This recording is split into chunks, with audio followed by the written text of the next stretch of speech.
It turns out Earth is just a game I played. Every human is just a character in the game. Delivery workers are free characters. The rich and handsome second-generation elites are paid characters. And the real players are actually future humans from the cyber world. When I opened my eyes, I realized not only had my body changed, but my arms had also become mechanical. There was a metal cable connected to the back of my head. What is happening? Have I crossed over? Suddenly, a blue planet rolled closer, and it was my familiar home planet, Earth. Player Vic has logged in successfully, checking your neural sensor, matching complete. Please select the character you want to use, Chen Yang, free character. You have played for 13,102 hours. This is the game interface. Could it be that the world I live in is a virtual game, and I'm just a free character? I felt utterly absurd. I reached out and tapped my avatar, but it said, your play balance is insufficient to enter this character. I have to pay to play myself. That's outrageous. Curiously, I clicked to purchase a new character, and the pop-up window showed over 50 male avatars. One of the ugly avatars looked very familiar. It was actually Wang Kai, who had just kicked me down the stairs. Wang Kai, a rich second generation from Binjiang City, can purchase this character for 200,000. Why is this guy a paid character while I'm just a free one? Just as I was fuming, I heard a pop behind my head as the data cable was pulled out. At this moment, a chubby black man walked in from a dark room, sporting two exaggerated metal arms and eyes that sparkled with eerie lights. Vic, you're overdue. Do you want to renew? If not, let the machine go. Several people are waiting outside. You call me Vic? I pointed at myself, confused. Seeing my confused expression, the man said, you don't think you're Chen Yang who crossed over into Vic's body, do you? How do you know? I felt a bit panicked, not expecting to be discovered right after crossing into this world. Damn it, you're acting up again. Turn right at the exit and go to the third place, see a doctor there. This is dangerous for you, he said as he pulled me up. As I stepped out of the internet cafe, the skyscrapers loomed like metal beasts, their surfaces constantly changing with dazzling LED advertisements. Holographic sexy dolls strolled between the buildings. Hover cars roared and flew by. They left a blue trail in the orange-red sky. Pedestrians on the street wore clothes made of a plastic-like material, each armed with bizarre high-tech gadgets, like metal retinal-enhancing AR glasses. I zipped up my jacket and turned right. The third store was the Dracula Psychological Clinic, advertised as specializing in all kinds of cyber mental illnesses. I pushed the door open and entered. The clinic was clean and bright, with furniture in minimalist geometric shapes. It had a strong sense of technology. A woman in a white nurse's uniform approached me, saying, "Hello, Mr. Vic. Dr. Dracula is with two other patients. Please follow me to the waiting area." I politely nodded, but my gaze was drawn to the nurse's neck,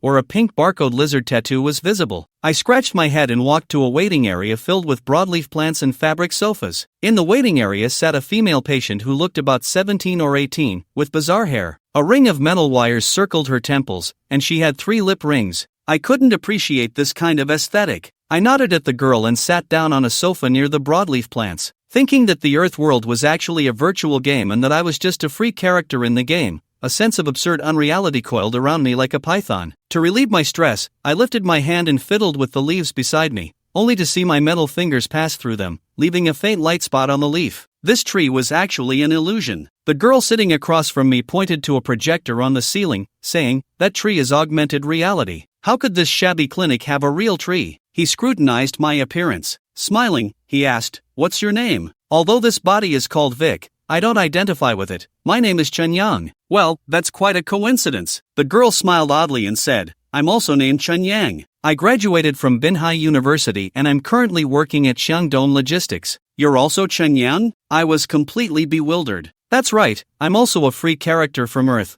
but I'm the female player version. You're the third Chen Yang I've met here. We're all cyber mental patients. There's no need to be surprised." I widened my eyes, finding this situation even more absurd than crossing over. The thought that there might be many versions of myself in this world felt both strange and terrifying. "You're new here, right? Let me give you a brief overview. This planet is called Dark Star, and it is currently the year 2121, the 50th year after the nuclear war ended. We live in a place called Redstone City. Despite its advanced technology, it's actually a complete slum, with nothing left but technology. Being poor to the point of only having technology sounds cool. I felt intrigued. As for the Earth game, you can think of it as a nostalgic version of Dark Star, simulating the pre-war civilization of Dark Star. So how did we cross over? The doctor will explain it to you. I saw the nurse waving, and the girl stood up. I followed the nurse into the doctor's office. I leaned back on the sofa, reached into my pocket, and pulled out a pair of smart glasses that looked like goggles. Putting them on, I completed the iris verification, and a small gear appeared in the upper right corner. I rolled my eyes to look at it, and the gear expanded into a menu with options for a call assistant,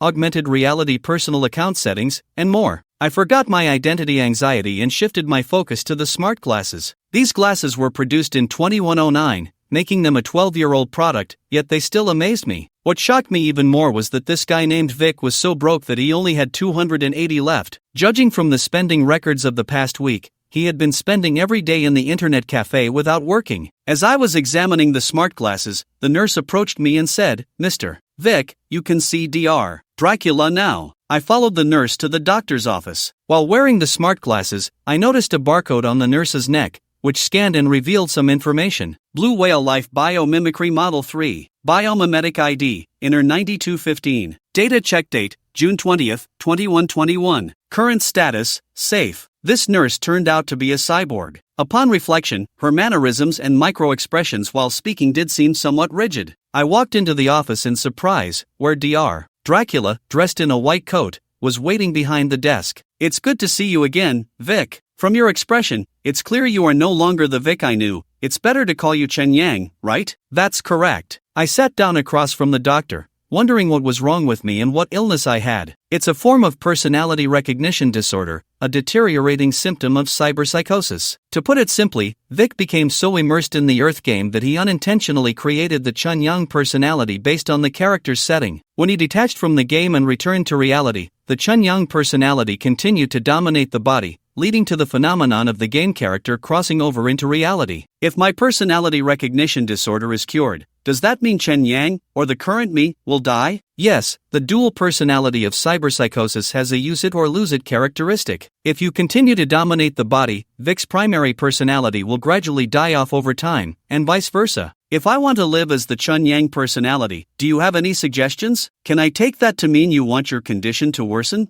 First, you need to maintain a certain amount of game time to reinforce your character's personality. That's the most important thing. Although survival in this world is not easy, no matter how difficult it gets, you must maintain a positive mindset. Of course, if you can't bear the pressure of reality, feel free to come to me for help. I could never get up from this treatment. Just as I was about to leave, I suddenly noticed a barcode on the back of Dracula's neck. What a joke, even cyborgs can be psychologists now. As I left the clinic, the cold outside sent a shiver down my spine. The smart glasses showed it was still noon, but the sky was as dim as evening. I looked at the mechanical hand with 2 broken fingers, clenched my right fist, and thought, whether you are Vic or Doc, since you brought me into this world, this body is mine. Forget it. Before I go home, I need to have some fun first. I returned to the internet cafe and found that black brother at the counter. "Hey, man, set me up with a machine. You still want to keep playing? It seems you're not serious about it." The black man snapped his fingers, and a payment window appeared in front of me, displaying a barcode and a fee schedule, 5 yuan per hour for neural network services. After paying, I entered the interior of the internet cafe,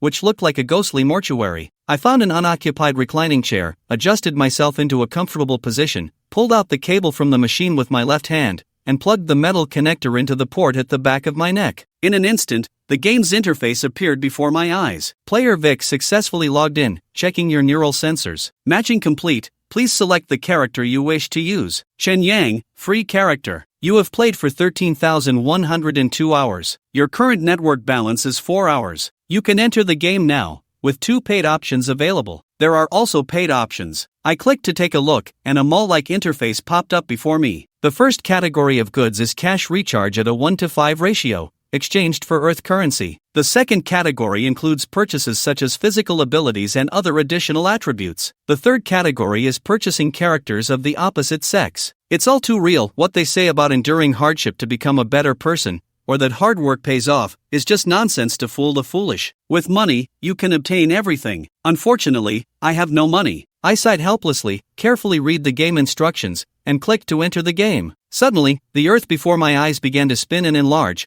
passing through the atmosphere and flying into the tectonic plate where my home province is located. I fell into an office building like a soul. With a crash, I fell to the ground, and the pain and anger within me were released all at once. This unprecedented experience actually excited me. I was back again. At that moment, Wang Kai saw me tumbling down the stairs and mockingly taunted Chen Yang, saying, "Do you think this is a university? What are you pretending for? Right now, you're just a delivery boy, and I have 100 ways to kill you." I got up from the ground and coldly replied, "Since this is a game, what is there to worry about?" I charged up the stairs, heading straight for Wang Kai to grab him. "You piece of trash, dare you come up?" Wang Kai lifted his foot to kick, but I grabbed his leg and pulled him down, causing him to slide down the stairs in a split position. I kicked him down twice in a row, then mounted him, and with fists the size of sandbags, I mercilessly pounded down, saying, "So you're a paid character, huh?" After a few punches, I had blood streaming from Wang Kai's nose and eyes. Remembering my experiences in Dark Star, my pent-up emotions surged uncontrollably. Ignoring the pain in my fists, I continued to hammer down on this rich kid, Wang Kai. Lu Yuyan ran to the stairwell and, seeing my ex beating my current partner, shouted in shock, "Chen Yang, are you crazy? Let him go." Though Wang Kai had been beaten into a pulp, he still stubbornly said as Lu Yuyan approached, "Chen Yang, if you have the guts, kill me. Otherwise, I'll make sure to finish you off." "Alright." I suddenly lifted Wang Kai and kicked him down to the next level. He screamed as he tumbled down the stairs. Seeing this, a bloody scene flashed through my mind. A lifeless body, a severed head on the ground, lifeless eyes. This was terrible. These were Vic's memories. Who exactly is this Vic, and why does he have such bloody memories in his mind? As I walked out of the office building, I wandered aimlessly through the commercial district. Passers-by laughed and chatted, seemingly each with their own story, completely unaware that this world is fake. Having just given Wang Kai a good beating, I thought that this rich kid wouldn't let it go easily. An hour ago, I might have been worried or scared, but now, I didn't care at all. It's just a game. I looked up at the bright blue sky and suddenly thought that reality being a game isn't so bad. At least it feels more liberating. If no one bothers me, I won't bother anyone. If Wang Kai really dares to act recklessly, I need to be prepared. I went to the supermarket and browsed the kitchenware shelves. I selected a large Damascus chef's knife for self-defense. Back in my rented seaside house, I lay on the bed and took out the newly bought Damascus knife. The design was simple and the craftsmanship excellent, giving me a peculiar sense of security as I held it. "Goodbye, Earth." I pressed my thumb against the inside of my chin, and 10 seconds later, everything went dark. When I regained consciousness, I was back in the Dark Star Internet Cafe in Redstone City. I really couldn't get used to this broken arm. I propped myself up with my mechanical arm. Although it was quite powerful, it lacked skin sensation, with only slight touch sensitivity in the palm and fingers. I felt a bit weak, and my stomach rumbled loudly. As I walked past the counter, I asked the black owner, "Can the money I earn in the game be exchanged for real money?" What a pipe dream. The black man looked at my right arm and said, "You should get that thing fixed. Honestly, just go work at the Redstone factory. Although the pay isn't much, at least you'll have food and shelter, and you can come here to play games." Thanking him, I left the internet cafe, raised my left hand, and double-tapped my smart glasses. A male voice appeared in my ear. "Mr. Vic, how can I assist you?" "I want to go home. Help me plan a walking route." Of course, the smart assistant replied, and I saw a green arrow appear beneath my feet, extending toward the left side of the street. When I took off the glasses, the navigation arrow disappeared. If this technology were brought to Earth, I wouldn't be running for anything. I put the glasses back on and walked forward following the arrow beneath my feet. The lenses displayed the distance to my destination in kilometers and the remaining time. As I walked, I asked the smart assistant to tell me about the history of Dark Star. Dark Star experienced a nuclear war 50 years ago, resulting in widespread pollution and a population drop to less than 2 billion. Among the survivors, about 100,000 wealthy individuals relocated to a lunar ecological space station, while the remaining inhabitants of Dark Star were organized by the unified government to settle in over 100 cities with lower nuclear pollution. These cities have an extremely high population density, with most residences being skyscrapers that occupy less space. Vic's home is in a black skyscraper located in the western part of Redstone City. I arrived at the foot of the skyscraper, my hungry stomach growling again. I noticed that the first floor housed a convenience store chain, so I went inside to take a look. The store was filled with vegetarian food, such as various flavors of instant noodles, rice balls, and canned goods. Additionally, there were high-calorie full-fat tofu and vitamin-rich supplements. The food after the war is surprisingly diverse. Out of curiosity, I looked at the ingredient labels and saw that the word synthetic appeared most frequently: synthetic rice noodles, synthetic meat, synthetic egg liquid, and synthetic vegetables. There were also some ingredients I couldn't bear to touch, like fatty meat worms and protein sites. I'd rather starve than eat those. As for real vegetables and meat or egg products, there were none at all. There were a few types of fruit in the premium goods section. I guess that perhaps fruit couldn't be synthesized, or there wasn't a market for synthesized fruit. I picked up a box of apples and glanced at the vacuum-sealed bag inside, which contained 5 slightly red-green apples. Can these even be called apples? I thought these looked like large crab apples, but when I saw the price, I was even more shocked, 600 yuan for 500 grams. Other fruits were similarly priced and looked malnourished as well. If only I could bring Earth's fruit here to sell. Unfortunately, Earth is a virtual world, and even if there were spaceships, they couldn't transport anything here. Compared to the expensive fruit, synthetic food is quite cheap. Braised beef instant noodles are 4 yuan per bag, and with vitamins, a nutritious meal can be had for just 5 yuan. After paying, my account balance was only 255 yuan. If I eat 2 meals a day, I could last about half a month. This doesn't even include the gaming costs from Earth. I really need to make money quickly. Just as I walked out of the convenience store, a call request appeared on my smart glasses. John, the head of the carving department at Flamestone Energy, was calling about a job. I immediately answered the call. Vic, it's been a month. When are you going to repay the loan? What loan are you talking about? Are you pretending to be clueless? A month ago, on July 15th, you advanced a month's salary to repair your mechanical arm. Now you neither come to work nor repay the money. Are you waiting for me to come looking for you? The other party's tone was unfriendly. It was clear that Vic hadn't used the borrowed money to repair his mechanical arm but instead spent it in the internet cafe. That bastard. I really wanted to kick myself. I tentatively asked, "How much is my monthly salary?" 2,500. John impatiently replied, "I'll give you 5 days. If you don't repay the money, you'll have to use something as collateral." Earning 2,500 yuan in 5 days is no easy task, otherwise, Vic wouldn't be avoiding it. Reality has brought me, this scapegoat, to Dark Star. Yesterday, there was no elevator for the top 10 floors of the building, so I had to climb the stairs to the 8th floor. Vic's room is 808. On the dark iron door, graffiti read "Coward and repay the money." I pressed my thumb down on the doorknob, and after fingerprint verification, I heard a click as the lock opened. Upon entering the room, I immediately locked the door behind me. The white ceiling light flickered on, illuminating the room and exposing the trash inside. Does that bastard Vic have any redeeming qualities? I pinched my nose as I checked the various rooms. The apartment was about 70 square meters, consisting of a combined kitchen and bathroom, a living room, and although it was simple, it had all the necessary water and electricity facilities, even featuring a wireless charging system. There should also be an air conditioner in the room. It wasn't as damp as outside, nor did it have a strange chemical smell. There was hardly any furniture in the house, just a single bed, a leather sofa, and a mismatched wooden table and chairs. Right, I still didn't know what I looked like. I went into the bathroom, took the dirty towel, wet it, and wiped the dusty mirror clean. A face with mixed features appeared in the mirror: deep brown hair, sharp facial features, and eyes that subtly reflected a coffee-colored gleam. Wow, I'm even more handsome than I thought. I touched my face with my left hand. Although I had heavy dark circles, at least by Earth's standards of beauty, this face could easily attract women. I could definitely earn a living with my looks. I checked below as well, and combined with this face, I should be able to earn 2,500 yuan, right? No, I shouldn't entertain such depraved thoughts. The flower language of a steel wire ball is whipping in kidney deficiency, which is pretty much the same as blowing up a kidney, and it cost my brother his life.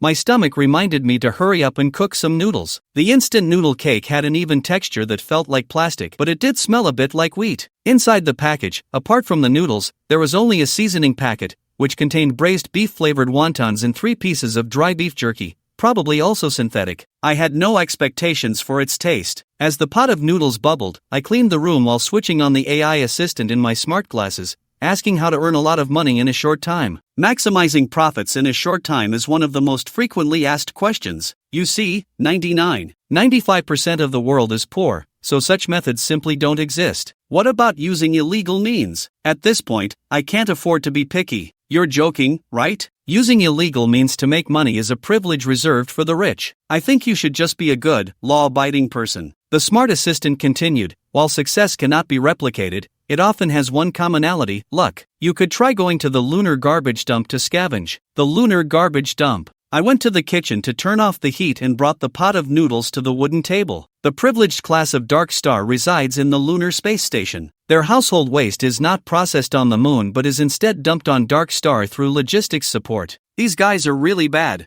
I picked up a noodle, blew on it, and chewed it. It was incredibly disgusting. Yet Vic's taste buds didn't reject it. It even tasted a bit good. This contrast between the body and memory made me very uncomfortable. At that moment, the smart assistant continued, "Lunar technology is at least one version ahead of Dark Star. If you're lucky enough to find usable electronics, you could easily earn thousands in one night. However, if you're unlucky, even staying there for a month would be a waste of effort, so luck is crucial." Got it. Help me plan a route. After I finish eating, I'm going to scavenge. I chewed on a spicy vitamin block while eating the noodles. Instead of sitting at home thinking of ways to earn money, I should just get moving. After finishing my noodles, I began to rummage through the house, finding an old searchlight, then a rusty kitchen knife, and a tattered backpack. After buying 2 rice balls from the convenience store, I left Redstone City. In the dead of night, I walked through a desolate ruin where the metal had long been stripped away, leaving only collapsed concrete. All combustible materials had vanished in the river explosion,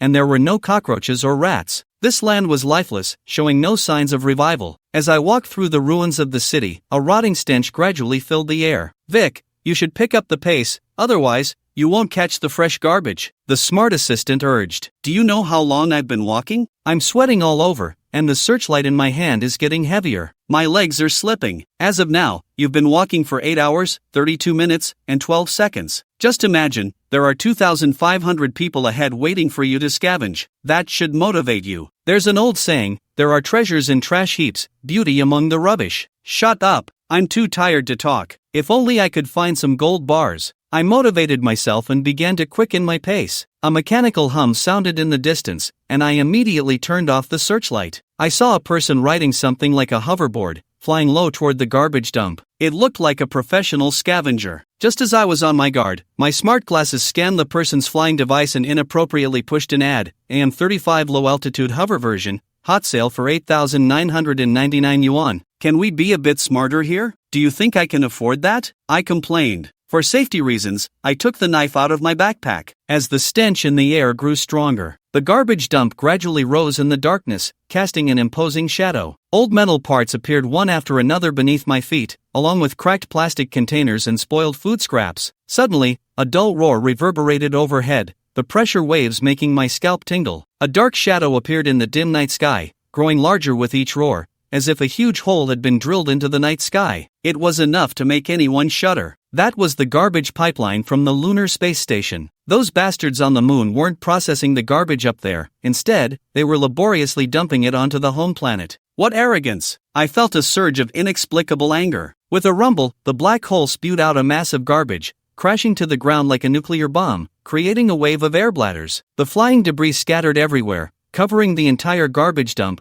almost simultaneously. Dozens of lights lit up around, all waiting for scavengers like me. I also brightened my searchlight and quietly shouted, "For survival, let's go." I searched the garbage dump for over an hour, stepping on all sorts of household waste: apples that were bitten into and discarded, yellowed cotton underwear, spoiled rice balls, and blackened beef jerky. It seems your luck is quite poor. This batch isn't industrial waste and contains nothing of value. Based on the distribution at the lunar garbage dump, the next batch of garbage won't arrive here for at least 10 days. Frustrated, I kicked away the deflated soccer ball beside my foot and silently calculated my options. It seemed I had no choice but to leave Redstone City. Although it felt a bit embarrassing to run away for 2,500 yuan, I had no other way out. I certainly couldn't just pay off my debt with a saint. Just as I was thinking, a red dot from a laser sight pinned itself to my chest. "Put down the knife in your hand." About 10 meters away, a scavenger held a gun in both hands, slowly approaching me. "Man, I don't have anything valuable on me." I had never experienced anything like this before, and my heart raced with fear, my voice trembling slightly. The scavenger had bulging eyes, and an electronic wing was scanning my body. He smiled and said, "Who said that? Aren't your kidneys still inside your body? It seems that one really cannot do bad things. The retribution comes too quickly." Chen Yang forced a bitter smile and took a slow, deep breath. "Less talk, throw the knife on the ground and turn your back to me." The scavenger approached closer, transferring the gun to his right hand while pulling out a syringe with a needle from his pocket with his left. "All right, don't shoot." Chen Yang deliberately threw the kitchen knife higher, letting it spin as it fell in front of him. A person's eyes are always drawn to moving objects, especially electronic eyes. Just as the knife spun in the air, Chen Yang cranked the spotlight to its maximum brightness, the blinding light flashing into the scavenger's eyes. Looking for death, the scavenger instinctively turned his head, and the gunshot rang out. Chen Yang had already dashed to the right, picking up the kitchen knife with his left hand, bending down and lunging, swinging the knife towards the scavenger's waist. Crack! The blade met a hard surface. It was a prosthetic. Chun Yang had no time to think, relying on his gaming experience to circle around to the scavenger's back. At that moment, the scavenger turned back, raising his gun to aim and shoot at Chen Yang. Chen Yang instinctively used the kitchen knife to block the red dot. Sparks flew as the knife clinked and shattered, flying away. Bang! The scavenger fired a second shot. The bullet struck Chen Yang's metal right arm, producing a piercing metallic sound. Chen Yang raised his right arm, using his mechanical hand to grab the scavenger's gun muzzle, blocking the third and fourth shots. Damn it! Faced with Chen Yang's Qin Wan Yaozhu, the scavenger lunged with the syringe, attempting to stab Chen Yang unconscious. Chen Yang released the gun muzzle and once again moved behind the scavenger, but the only kitchen knife was already damaged. Damn it, if only I had a knife. In that critical moment, something suddenly appeared in the palm of his left hand, a Damascus kitchen knife. Chen Yang grasped the handle, his body triggering some kind of muscle memory, moving involuntarily. A white light flashed across the scavenger's throat. The scavenger, frightened, turned back, and Chen Yang was like a shadow, pressing close behind him, the knife glinting again. Clatter! The scavenger's gun fell to the ground, along with two of his fingers. Gag! The scavenger's scream was choked by blood as he clutched his neck and collapsed to the ground. Chen Yang pressed his knee against the scavenger's back, the knife tip piercing into the scavenger's neck, cutting through. Damn! When Chen Yang regained his senses, everything was over. He gasped for breath, realizing that the original owner of this body, Vic, was definitely not simple. Combining those bloody memories, he must have been an assassin. He looked at the Damascus knife in his hand. What was going on? Wasn't it something from Earth? Calm down. This was not the time to think about that. He pulled out the knife and reached with his right hand to pick up the gun on the ground, but that mechanical hand was completely damaged, utterly unresponsive. Another repair bill. Chen Yang could only use his left hand to pick up the gun and tuck it into his pocket. This gun should be worth some money. Chen Yang finally breathed a sigh of relief, then rummaged through the scavenger's pockets. Besides two sets of syringes, there was surprisingly a black glass panel. Judging by the feel, it should be a phone. He took off his backpack, putting the syringes and the suspected phone glass panel inside, zipping it up before putting it back on. Home. Chen Yang picked up the spotlight and dimmed the light, returning along the same route under the guidance of the smart assistant. After just an hour of walking, he could hardly hold on. After all, he had been walking for 10 hours straight. His body felt like it was about to fall apart. Once inside the concrete ruins, Chen Yang first found a safe cover, hiding inside and lying down directly. After resting for a while, he took out a water bottle from his backpack and drank a few sips, then finished off 2 synthetic rice balls, finally regaining some strength. He took off his glasses and, using the spotlight's light, carefully examined the Damascus kitchen knife. Size, style, feel, it was exactly like the one from Earth. Did I bring a virtual item into reality? Interesting. Chen Yang had a bit of a stomachache, so he put the kitchen knife down on the ground, spread his palm, and thought about the toilet paper back home on Earth. Bring it here. Suddenly, countless tiny particles of light emerged from his palm, forming a roll of half-used toilet paper. Indeed, it was the Manhwa brand toilet paper he often bought. Yes, Chen Yang excitedly clenched his fist. Since he could bring virtual items into reality, he should be able to send them back, right? He set the toilet paper aside, picked up the Damascus kitchen knife again, and tried to use his mind to return it to the virtual world. The knife indeed scattered into a bunch of light particles and drilled back into the lines of his palm, but the bloodstains on the knife remained in his palm, indicating that physical matter in reality could not be converted into virtual data. He then tried to bring over someone else's items, like apples from the fruit stand? No luck. After several more experiments, he concluded the items that could be converted were limited to those from the Earth game, and they had to be his own belongings. If I buy more fruit on Earth, can I bring it to Dark Star to sell? Chen Yang was very excited. He immediately tore off a piece of toilet paper to contribute some nutrients to this barren land, pulled up his pants, and returned to Redstone City. By the time he got home, it was already 10 in the morning. Chen Yang almost crawled into the house. He first went to the bathroom to wash off the sweat from his body, changed into dry clothes, and then started cooking noodles, placing the pot on the wooden table. There was no computer in Vic's house. In the current technology of Dark Star, unless you were a professional programmer, traditional computers had been replaced by other electronic products. For example, the smart glasses Chen Yang was wearing. Everything is cloud computing, so convenient. While chewing on instant noodles, Chen Yang opened the augmented reality option in the menu of his smart glasses, where there was a service for renting a computer. Surfing-type computer, charged at 5 yuan every 24 hours. Compared to the nerve-sensing games in internet cafes, this price was quite reasonable. Confirm. Configuring service for you. Soon, a monitor floated above the wooden table. There was also a keyboard on the surface of the table. Although it wasn't physical, it still made a tap-tap sound in response to keystrokes. Although he didn't know what system this computer was running, as soon as it started up, an advertisement for Earth popped up in the lower right corner. Alright, I take back my earlier comment about reasonable. Chen Yang tapped the leg of his glasses, summoning the smart assistant to ask, what online shopping platforms is everyone using now? Oh my old buddy, does Mr. Vic want a serious trading platform or an unserious one? Of course, I want a serious one, you stupid groundhog. Oh my god, then it must be the trading platform designated by our united government. Good quality and low price, safe and stable, you will definitely love it. The smart assistant helped Chen Yang open a website called Lianzhong International, and the virtual monitor immediately extended to the sides, forming a circular ring around Chen Yang. The circular screen displayed various products and a wide range of online services. Wow! Chen Yang was stunned by this display method, and after sliding a few times, he found the I want to open a store button. A prominent prompt box appeared in front of Chen Yang. Opening an online store on Lianzhong International requires an annual rent of 10,000 yuan. Please confirm. Confirm my ass. Chen Yang sighed and muttered, groundhog, let me see the unserious ones. The unserious trading platform was called Deep, also known as Deep Sea Internet. Opening a store in the deep sea required no deposit, but each transaction would deduct 1% of the transaction amount as a protection fee. That's right, openly collecting protection fees. Because this online platform was operated by a hacker alliance, those who understood.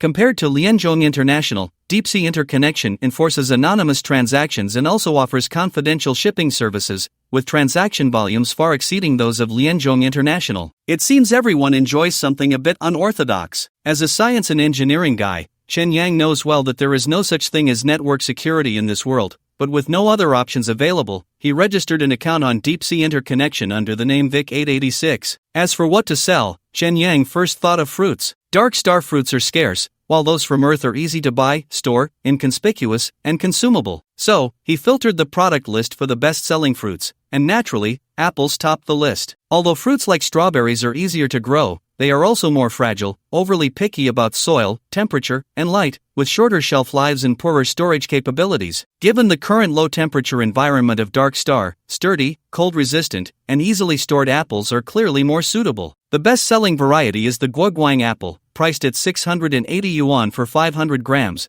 often sold in 2,500 gram, 5-pound, increments. There are over 600 sellers online, most of whom are out of stock. Guoguang apples, I remember they were only 3 yuan a pound in Binhai City, quite cheap. Chen Yang decided to start his business with apples. He planned to earn a few tens of thousands quietly, resolve his current predicament, and then sell other items. After finishing his noodles, he lay on the bed to rest for a while, during which he played with the confiscated firearms. He wasn't very interested in firearms, so he put them away and took out the glass panel that resembled a phone. He tapped it, but there was no response. He examined it closely and found no physical buttons or visible seams. Chen Yang searched online and found that Dark Star had almost no products like phones, clearly indicating that phones had been eliminated in this era. Looks like an old antique, Chen Yang said as he opened the drawer of the bedside table and tossed the glass panel inside. Chen Yang woke up on Earth. He smelled the familiar scent of bedding, heard the noisy honking of cars outside, and saw the shabby single room he rented. Long time no see, comrade. Chen Yang raised his right hand and clenched his fist. Although he was currently in a virtual game world, it felt more relatable to him.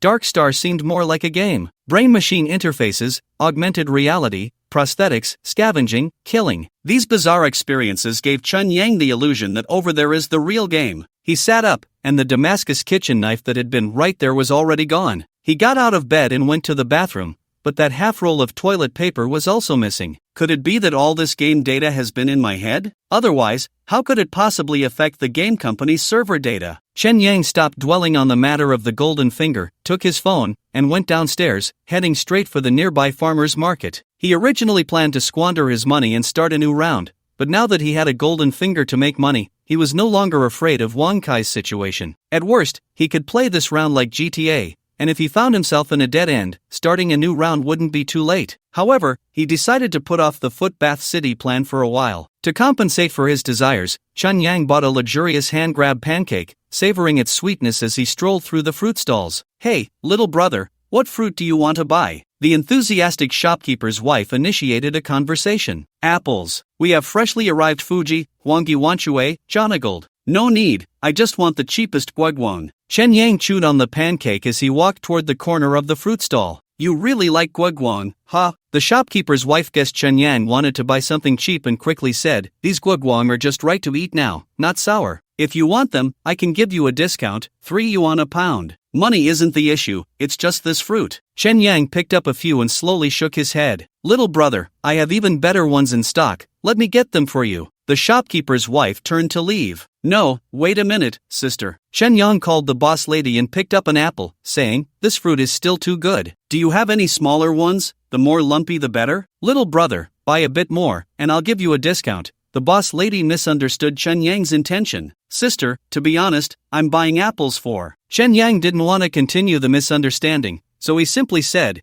"It's for feeding pigs. It doesn't need to be too good, just pick the leftovers." "Oh, you should have said so earlier. Wait for me to get some for you, let's see if it's what you want." The boss lady turned and walked away. Suddenly, Chen Yang's phone rang with an unfamiliar number. It couldn't be Wang Kai, could it? Chen Yang hesitated for a moment and answered the call. "Hello, is this Chen Yan? I'm Zhao Zhimeng." It was surprisingly a woman's voice. Zhao Zhimeng, that name sounded a bit familiar, and a slightly plump girl appeared in his mind. "You're Lu Yuyan's college roommate?" "Yeah, I thought you had forgotten about me. We had lunch together a few times back then." "I remember. What do you need me for?" "Lu Yuyan asked me to tell you that Wang Kai is looking for someone to block you. She's afraid it might lead to something serious, so she wants you to leave Binhai for a while." "How did she ask you to tell me this?" In Chen Yang's memory, Lu Yuyan and Zhao Zhimeng had only shared a dorm for a year and lost contact after their senior year. He didn't expect them to still be in touch, even sharing news about Wang Kai getting beaten up. "She wouldn't dare to contact you directly. Wang Kai is watching closely." Zhao Zhimeng laughed and added, "Our company has business dealings with Wang Kai,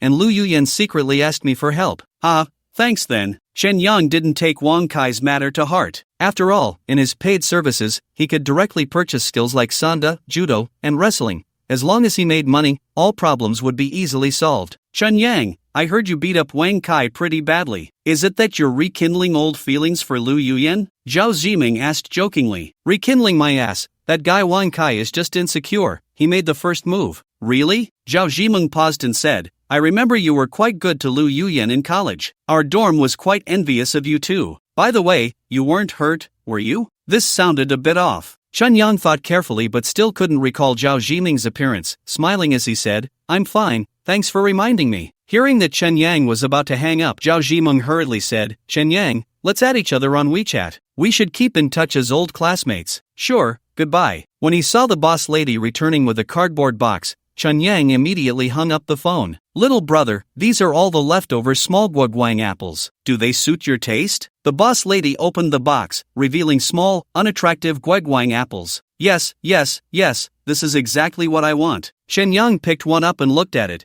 It looked very poor, perfectly fitting the dark star style. He asked the boss lady, "Sister, how many of these apples do you have?" "Just over 100 pounds. If you want to buy them, I'll give them to you for 2 yuan a pound." "I'll take them all. But sister, you need to help me pack them, 5 pounds per bag, so it's easier for me to feed the pigs later." "So particular?" The boss lady was surprised. "Scientific pig farming requires precision." "No problem, I guarantee to weigh it accurately. Come back in half an hour to pick it up." "Thanks." Chen Yang gave the boss lady 50 yuan as a deposit. Thinking about Wang Kai's troublesome matter, he decided not to go home for now and headed to a nearby chain hotel, Jinjiang Inn. On the way, his phone vibrated. It was a friend request from Zhao Zhimeng. Chen Yang clicked on her profile picture and took a look. Long, wavy hair, a fair oval face, and a pair of slender eyes behind red-framed glasses. He remembered now, she was that T-girl. The relationships between women are quite subtle. Chen Yang recalled that when he first met Lu Yuyan, she and Zhao Zhimeng were good friends, always sticking together whether in class or at meals. Later, Lu Yuyan and Chen Yang entered a period of ambiguity, becoming somewhat distant from Zhao Zhimeng,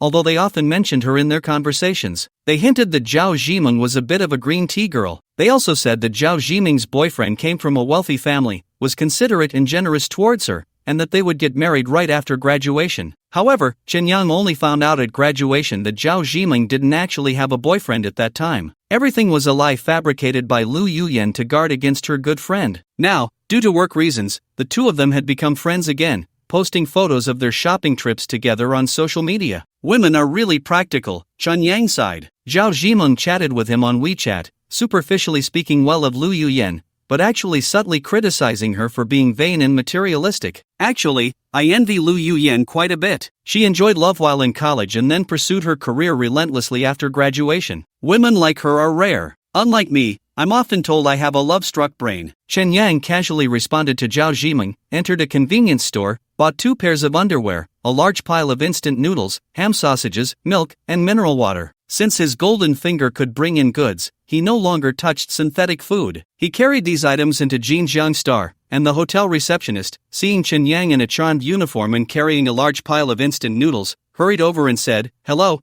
we don't allow food delivery in our hotel." "I'm here to check in," Chen Yang said bluntly, handing his items to the receptionist. "Sir, are you looking to book a room?" The female staff member maintained a professional smile, but upon seeing Chen Yang looking disheveled, she continued, "Our standard rooms are fully booked, sir. How about? What are you looking at? Are you trying to dissuade me?" Chen Yang ignored her and directly asked, "How much is the business king room?" "Currently, the only king room available is the quiet elegant king room for 640 yuan. Would you like to book this one?" 640 yuan. Chen Yang silently calculated in his mind. 1 pound of guoguang apples could sell for 680 dark star coins, not counting platform fees and logistics, which could be exchanged for 3,400 earth coins through the game, enough to stay in the quiet elegant king room for 5 days. 1 pound of guoguang apples costs 2 yuan. In other words, 2 yuan could buy 5 days in the quiet elegant king room. That's way too cheap, right? Chen Yang was astonished to the point of disbelief. The female staff member was even more incredulous, wondering if this delivery guy had taken the wrong medicine. "Are there any better rooms?" Chen Yang asked. "No," she continued, her professional smile, guessing that Chen Yang was putting on a brave face and would leave the hotel in embarrassment for not meeting his expectations. Instead, Chen Yang took out his ID and placed it on the counter, saying, "First, give me the 2 yuan one." "Ha, quiet elegant king room, for 5 days. Chen Yang paid 3,200 yuan with his phone, took the room card, went up to the 3rd floor, and opened the so-called quiet elegant king room. Although this room was only 40 square meters, it was at least much better than the single room he rented. Thinking about the rent of that single room being 600 yuan a month, enough to stay in the quiet elegant king room for 4 years, it was truly a loss to the point of spitting blood. "Sir, I placed your items here," the male receptionist said, putting Chen Yang's food on the table, curious why someone who could afford a king room would eat these things. "Dude, you should get a little cart. I still need to move some apples and later." "Okay." The male receptionist left the room, puzzled. The feeling of having money is just great. Chen Yang took a shower first, then went back to the farmer's market to hire a small cart to transport the 100 pounds of guoguang apples back to his hotel room. The 100 pounds of apples cost a total of 200 yuan, filling 3 large boxes. If all goes well, these apples could sell for over 60,000 dark star coins, which would be equivalent to a 1,700-fold increase when exchanged for Earth coins. Awesome! I need to get back quickly. The internet fees on Dark Star aren't cheap, it's 5 yuan. Chen Yang lay down on the bed, just about to log off when he received a text message from Zhao Zhiming. "You quit your delivery job. What are you planning to do next?" Chen Yang replied with 4 words, "Game of life." Hongshi City Internet Cafe. Chen Yang unplugged the data cable from the back of his head. Since he couldn't use his right hand, he could only prop himself up with his left hand. He felt dizzy, and his body was somewhat numb. This was a normal phenomenon of connecting to the neural network. After all, the brain's nerves and the body needed to re-establish their connection. After a moment, he finally left the recliner, preparing to go home and grow apples. Passing by the bar, the black guy looked at Chen Yang's right hand and asked with a wry smile, "Vic, your right hand is broken too. You can't even shoot properly now, can you?" "I still have my left hand," Chen Yang replied casually, thinking about the hour-long walk home, feeling a bit annoyed. "Left hand?" The black guy looked at Chen Yang's left arm, curiously asking, "Just noticed, has your nerve disorder been cured?" "Nerve disorder?" Chen Yang stopped in his tracks and turned to look at the black guy. "Yeah, wasn't your left hand like this before?" The black guy raised his left hand, shaking it deliberately, saying, "Although not this exaggerated, I used to spill water on my pants, like I peed myself." Chen Yang hadn't felt any issues with his left hand throughout the day, so he could only vaguely say, "Who knows,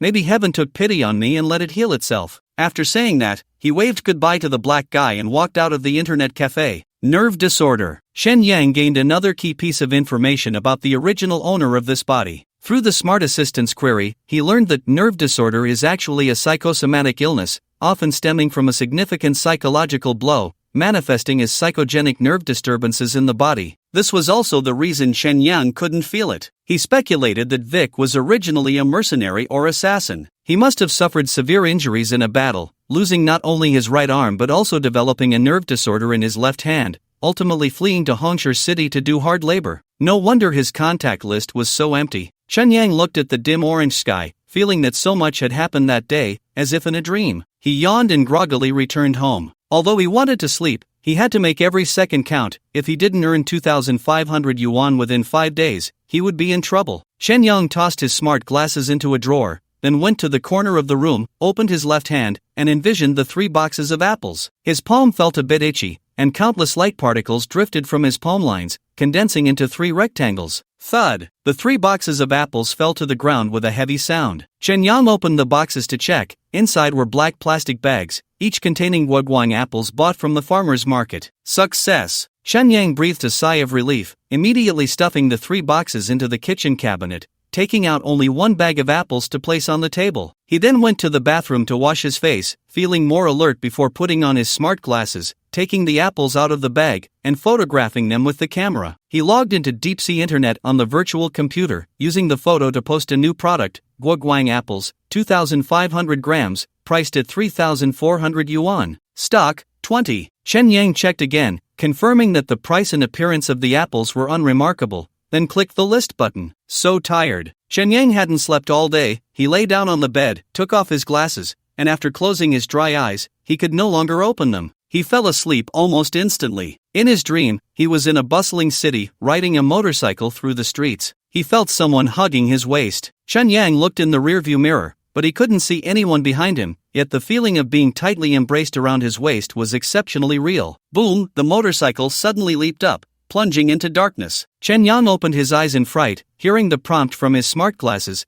Deep Sea Interconnected Logistics Company is picking up goods. Please confirm the shipping address and pickup time. The apples sold? Shen Yang rubbed his eyes and hurriedly put on his glasses before getting out of bed. The back end of Deep Sea Interconnected showed that all 100 pounds of apples had sold out. It took only an hour. At 5 in the afternoon, the courier from Deep Sea Interconnected knocked on Shen Yang's door on time, repackaging the 100 pounds of apples while collecting a shipping fee of 150 yuan. Shen Yang's account balance shrank again, leaving only 105 yuan. The payment for the apple orders would take at least 2 to 3 days to process, as the customers buying the apples were all from the white-collar zone cities. After the nuclear war, humanity on Dark Star was divided into 3 classes: the high-ranking elite, known as the Rich Zone, living in the Lunar Ecological Space Station. Working for the rich were those in the white-collar zone, directly under the United Government, earning high salaries, far from the Moon-Earth garbage dump, enjoying the high-end life of Dark Star. The lowest tier was the blue-collar zone, which, while also under the United Government,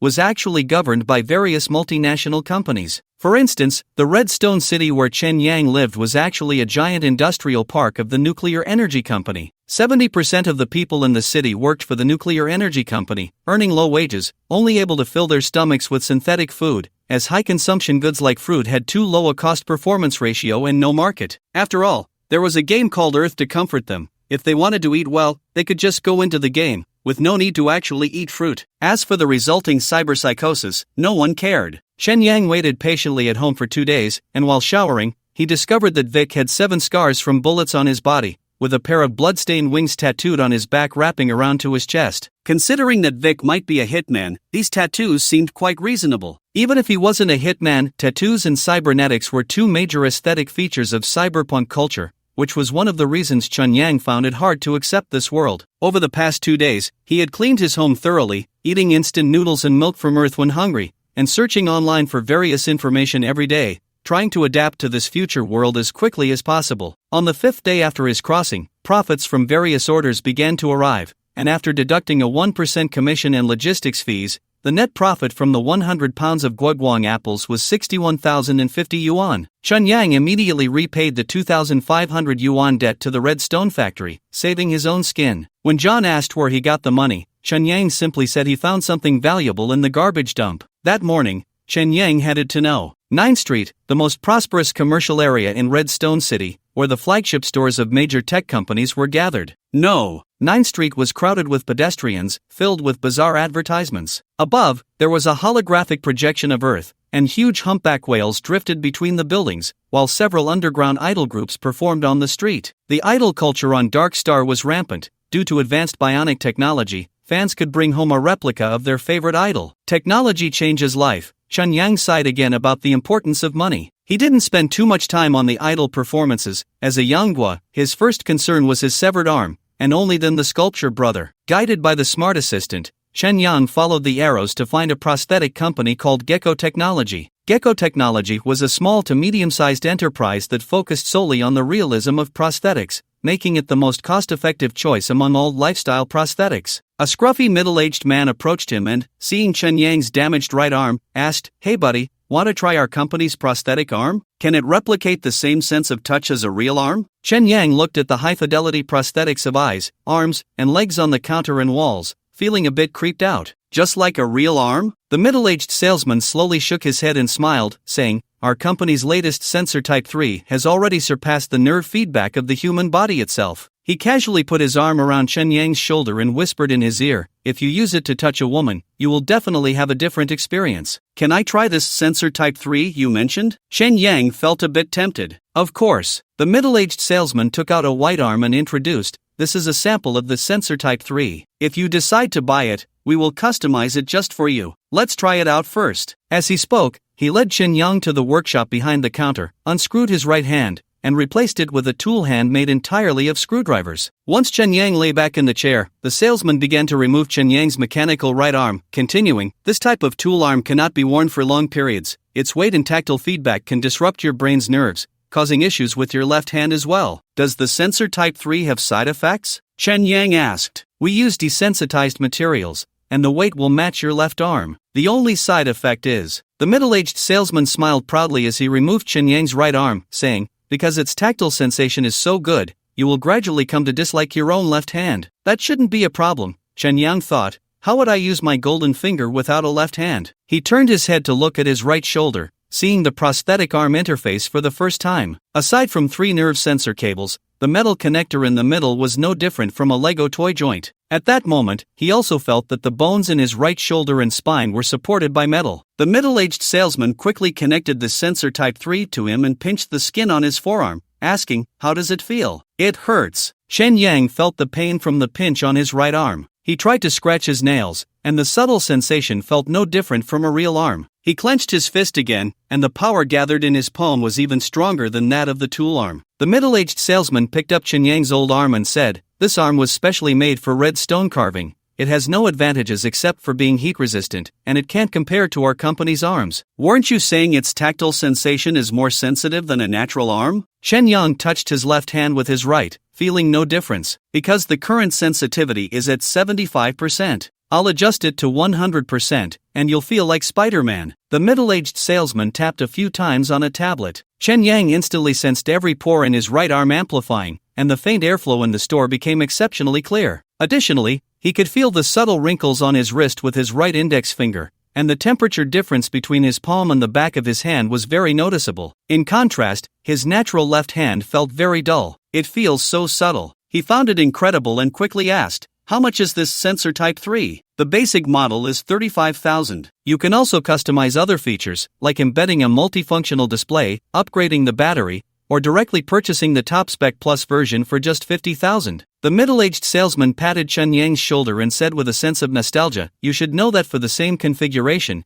big companies start at least 80,000. Take advantage of the fact that our Gecko technology hasn't been acquired by a big company yet and get it while you can, brother." "Then I'll take the Plus version." Chen Yang didn't hesitate. If he converted it using Apple currency, this bionic arm would cost less than $40. "You're really straightforward, bro. I'll measure your left arm now to ensure balance," the middle-aged salesman said as he picked up the tablet and handed Chen Yang a payment code. Chen Yang scanned his iris and paid 50,000 yuan. The salesman suddenly exclaimed, looking at Chen Yang, "So you're an old customer. You bought our sensor Type 2 3 years ago. You see, our company still has your body data, which saves a lot of trouble." "What body data?" Chen Yang looked curiously at the tablet, thinking how coincidental this was. He soon realized that it was his smart glasses recommending the Gecko Technology prosthetic company based on his previous usage records. The apparent coincidence was actually a manifestation of big data. The middle-aged salesperson explained, body data includes hardware data like the arm size, skin color, weight, and even the muscle memory you've uploaded. In short, it allows you to seamlessly connect with the new prosthetic. When was the last time I uploaded data? Chen Yang asked. Let me check. The middle-aged salesperson flipped through the data and continued, August 15, 2119, exactly 2 years ago. Judging by the time Vic uploaded the Sensor Type 2 data, he had worked at the Redstone factory for no more than 2 years. During these 2 years, Vic had spent over 10,000 hours on Earth,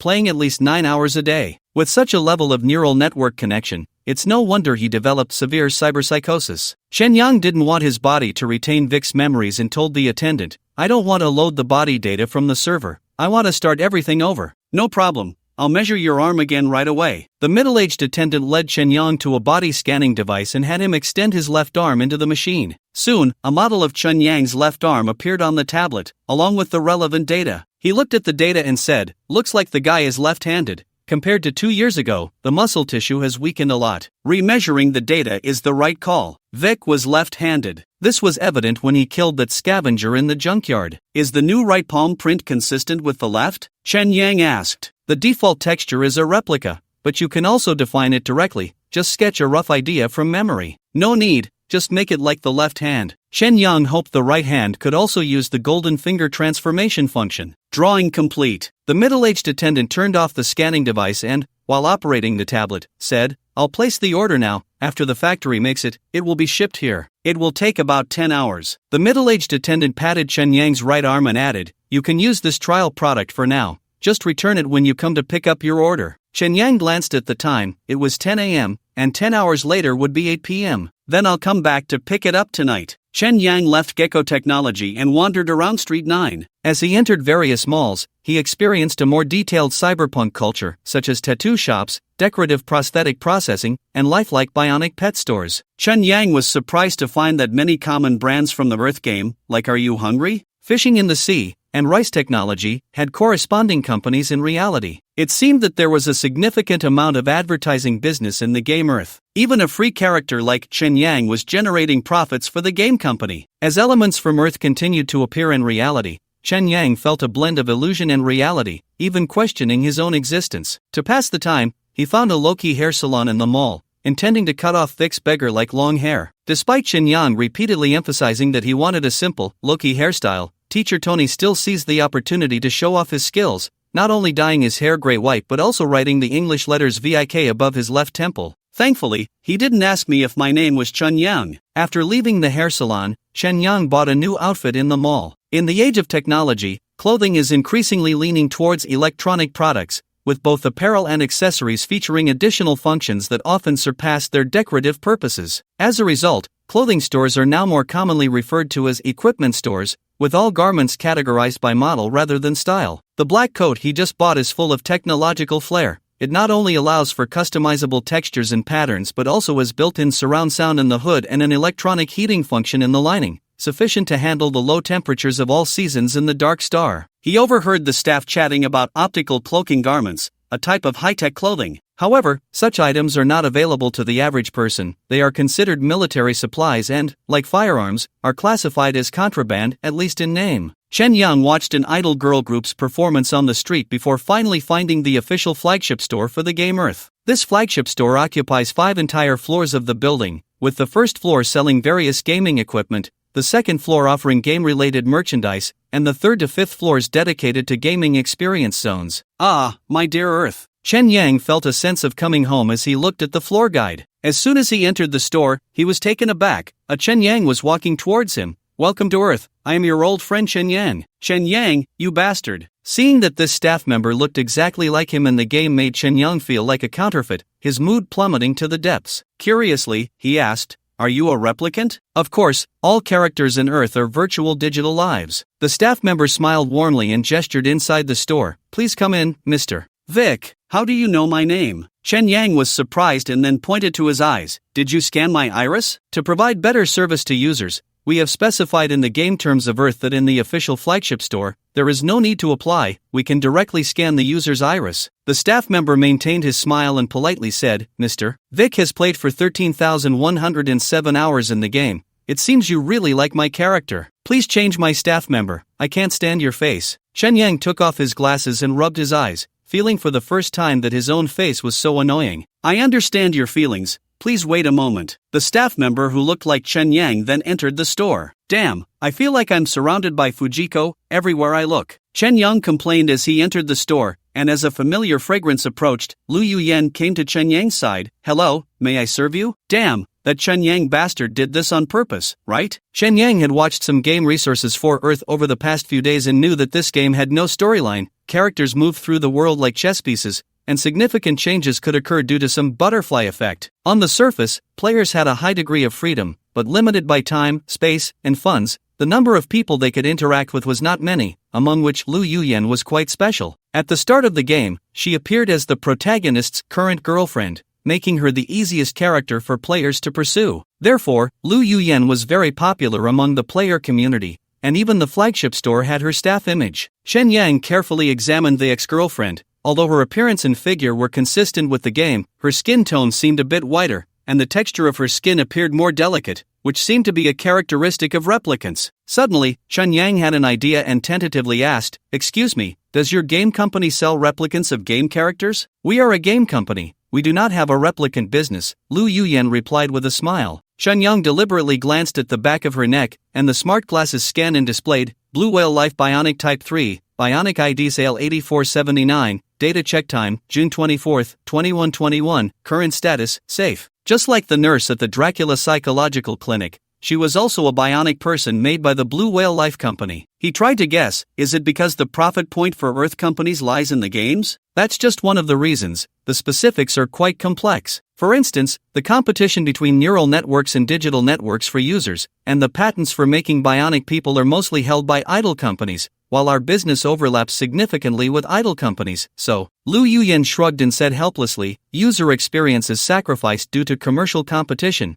no matter which world it is. Oh, Chen Yang nodded silently and suddenly asked her, what do you think of Zhao Zhimeng? Her? A momentary look of disdain flashed across Lu Yuyan's face, then she smiled and said, I think it's not good to use the term green tea to describe women. Chen Yang shrugged in imitation and said helplessly, user experience for men is sacrificed due to competition among women, no matter which world it is. Put. Lu Yuyan laughed and curiously looked at Chen Yang, saying, you just look like Chen Yang. Inside the Earth Game Experience store, Chen Yang browsed through various game devices, occasionally chatting with the accompanying staff. As a character in the game, do you feel a sense of transcendence in Dark Star? I'm just the prototype setting of Lu Yuyan. I don't participate in the game world. Lu Yuyan smiled very professionally, observing Chen Yang's every move, and tentatively asked in return, Mr. Vic is very obsessed with our company's Earth game. Does he have real feelings for the characters in the game? Of course, we humans can develop real feelings for paper characters, let alone characters in a game. Chen Yang felt a bit guilty when he said we humans, especially after just meeting the original Chen Yang. He couldn't help but feel a sense of who am I? Lu Yuyan nodded with a hint of envy and introduced, although our company cannot sell character bionics,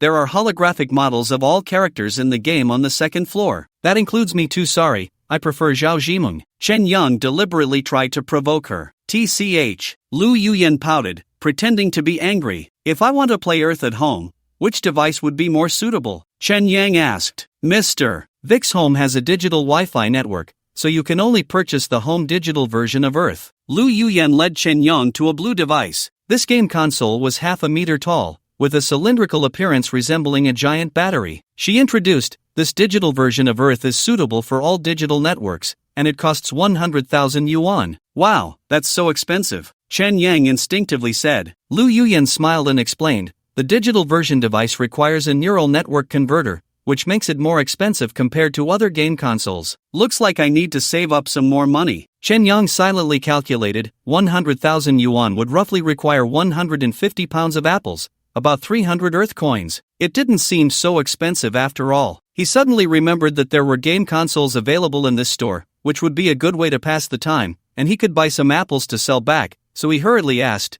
Are the game consoles upstairs free to use? If you are using a paid character, the machines upstairs are free. Lu Yuyen showed a troubled expression and continued, if you use a free character, then you'll have to spend something in the store. Am I really that worthless? Chen Yang smiled bitterly and then went up to the second floor. The second floor is filled with various game-related merchandise, such as lamps shaped like the earth and character keychains, all of which are not cheap. The most popular item among customers is a holographic projector called Memory Fragments. This projector is a metal disc the size of a dinner plate and 3 centimeters thick, capable of projecting still images of characters after they log off. At that moment, the sample displayed is a holographic model of Chen Yang curled up in his blanket. This is good, Chen Yang said, picking up a sample and glancing at the price tag, 2,800 yuan. I want to buy this. Lu Yuyen took a new projector from the cabinet and handed it to Chen Yang, saying, scan the barcode on top, and it will bind to your game ID when you pay. Chen Yang followed her instructions, and after payment, the projector vibrated with a hum, projecting a holographic image of Chen Yang lying on the hotel bed. Now you can go upstairs to use the gaming equipment. Lu Yuyen waved her hand jokingly and said, goodbye, ex-boyfriend. Chen Yang woke up in the Jinjiang Star Hotel. He sat up in bed, the 3 boxes of apples in the room had disappeared, and a few instant noodles and milk from the convenience bag were also gone. I really can't adapt to this fragmented life,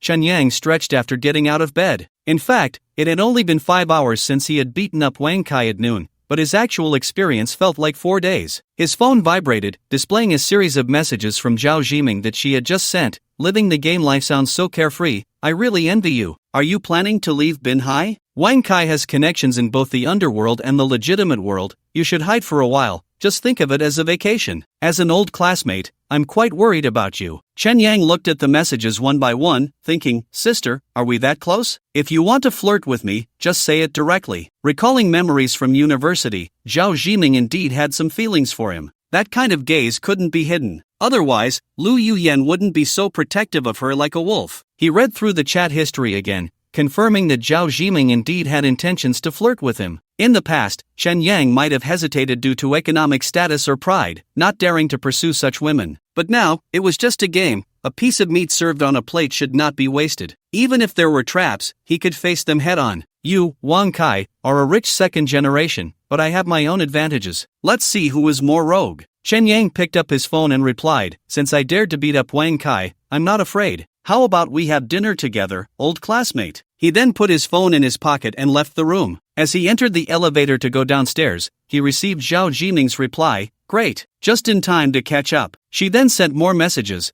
but what if Wang Kai finds out? That would be terrible. I don't want to cause you trouble. How about we go to Jinyang to eat? I just need to go back there, and you can be my driver for once, please. Looking forward to it. Driving from Binhai to Jinyang takes 2 hours, and if they have a drink there, he might have to stay overnight. The little plan was ringing in his head. Chen Yang replied, you set the time, I'm free anytime. After leaving the hotel, he took a taxi to the agricultural market and fruit supermarket in Binhai, spending half a day finally gathering 500 pounds of inferior guoguang apples. Due to the large quantity, he didn't send them back to the hotel but directly hired a truck to deliver them to the rented house. After finishing his shopping, he took a taxi to the commercial street, got a stylish haircut at a barbershop, and changed into new clothes. Usually, he wore casual shirts from Uniqlo, but today, to meet Zhao Jiming, he specially bought a trendy t-shirt and jeans, paired with a pair of sneakers. On the commercial street, the rate at which girls turned to look at him noticeably increased. Finally, I look a bit like I did in college. Shen Yang looked at his new image on his phone and couldn't help but think that no wonder Lu Yuyen had pursued him back in college. He was just too handsome. While he was admiring himself, a shy girl approached, holding her phone as if she wanted to add him on WeChat. However, halfway through, she suddenly turned and quickly walked away from Chen Yang. What the hell? Following the girl's gaze, Chen Yang saw 5 men striding towards him with an intimidating air. All 5 were burly, dressed in black suits and shoes, wearing black sunglasses and masks, their hair slicked back with gel. Their gang-like appearance scared the passers-by into keeping their distance. It's over, this handsome guy is in trouble, someone said gleefully. The girl who had just wanted to ask for Chen Yang's WeChat frowned, secretly raised her phone, and decided to record evidence for him. Chen Yang guessed these thugs were sent by Wang Kai, so he raised his hand to support his chin, pressing his thumb inward. 10 seconds later, he exited to the game interface of Earth. He clicked on the paid content, browsing through the list of combat options like taekwondo, professional wrestling, and sanda, carefully reading the descriptions before finally choosing mixed martial arts skills. Priced at 10,000 yuan. Purchase. After returning to Earth, the 5 thugs had already surrounded Chen Yang, their fierce demeanor genuinely frightening. However, Chen Yang sensed a subtle change in his body and couldn't help but smile, thinking, "Come on, I'm terrifyingly strong now." Among the 5 thugs, the tallest one, with a scar visible beneath his sunglasses, raised his head and said, "You're Chen Yang, right? Do you know you've offended someone? It's a hot summer day, isn't it?" Chen Yang found the 5 of them a bit amusing and asked with a smile, "Is this a blind man's team-building exercise?" "Damn!" The thug leader cursed, raised his phone, and pressed the recording button, saying, "Break one of his legs." For Chen Yang, who had killed before, facing 4 small-time thugs was no cause for fear. The only challenge was controlling his emotions, trying not to let anger trigger the Vic personality. As one thug swung a punch, Chen Yang sidestepped, grabbing the man's arm and pulling it back, dislocating his shoulder with a crack. Seizing the opportunity, Chen Yang broke out of the encirclement and turned to throw a punch. This punch landed solidly on one thug's face, sending his mask flying and a bloody tooth flying out of his mouth. What the hell? He hadn't even realized his tooth was knocked out before Chen Yang kicked him to the ground. The remaining 2 thugs, seeing that Chen Yang was not to be trifled with, rushed in from either side. Chen Yang first delivered a low kick to incapacitate one,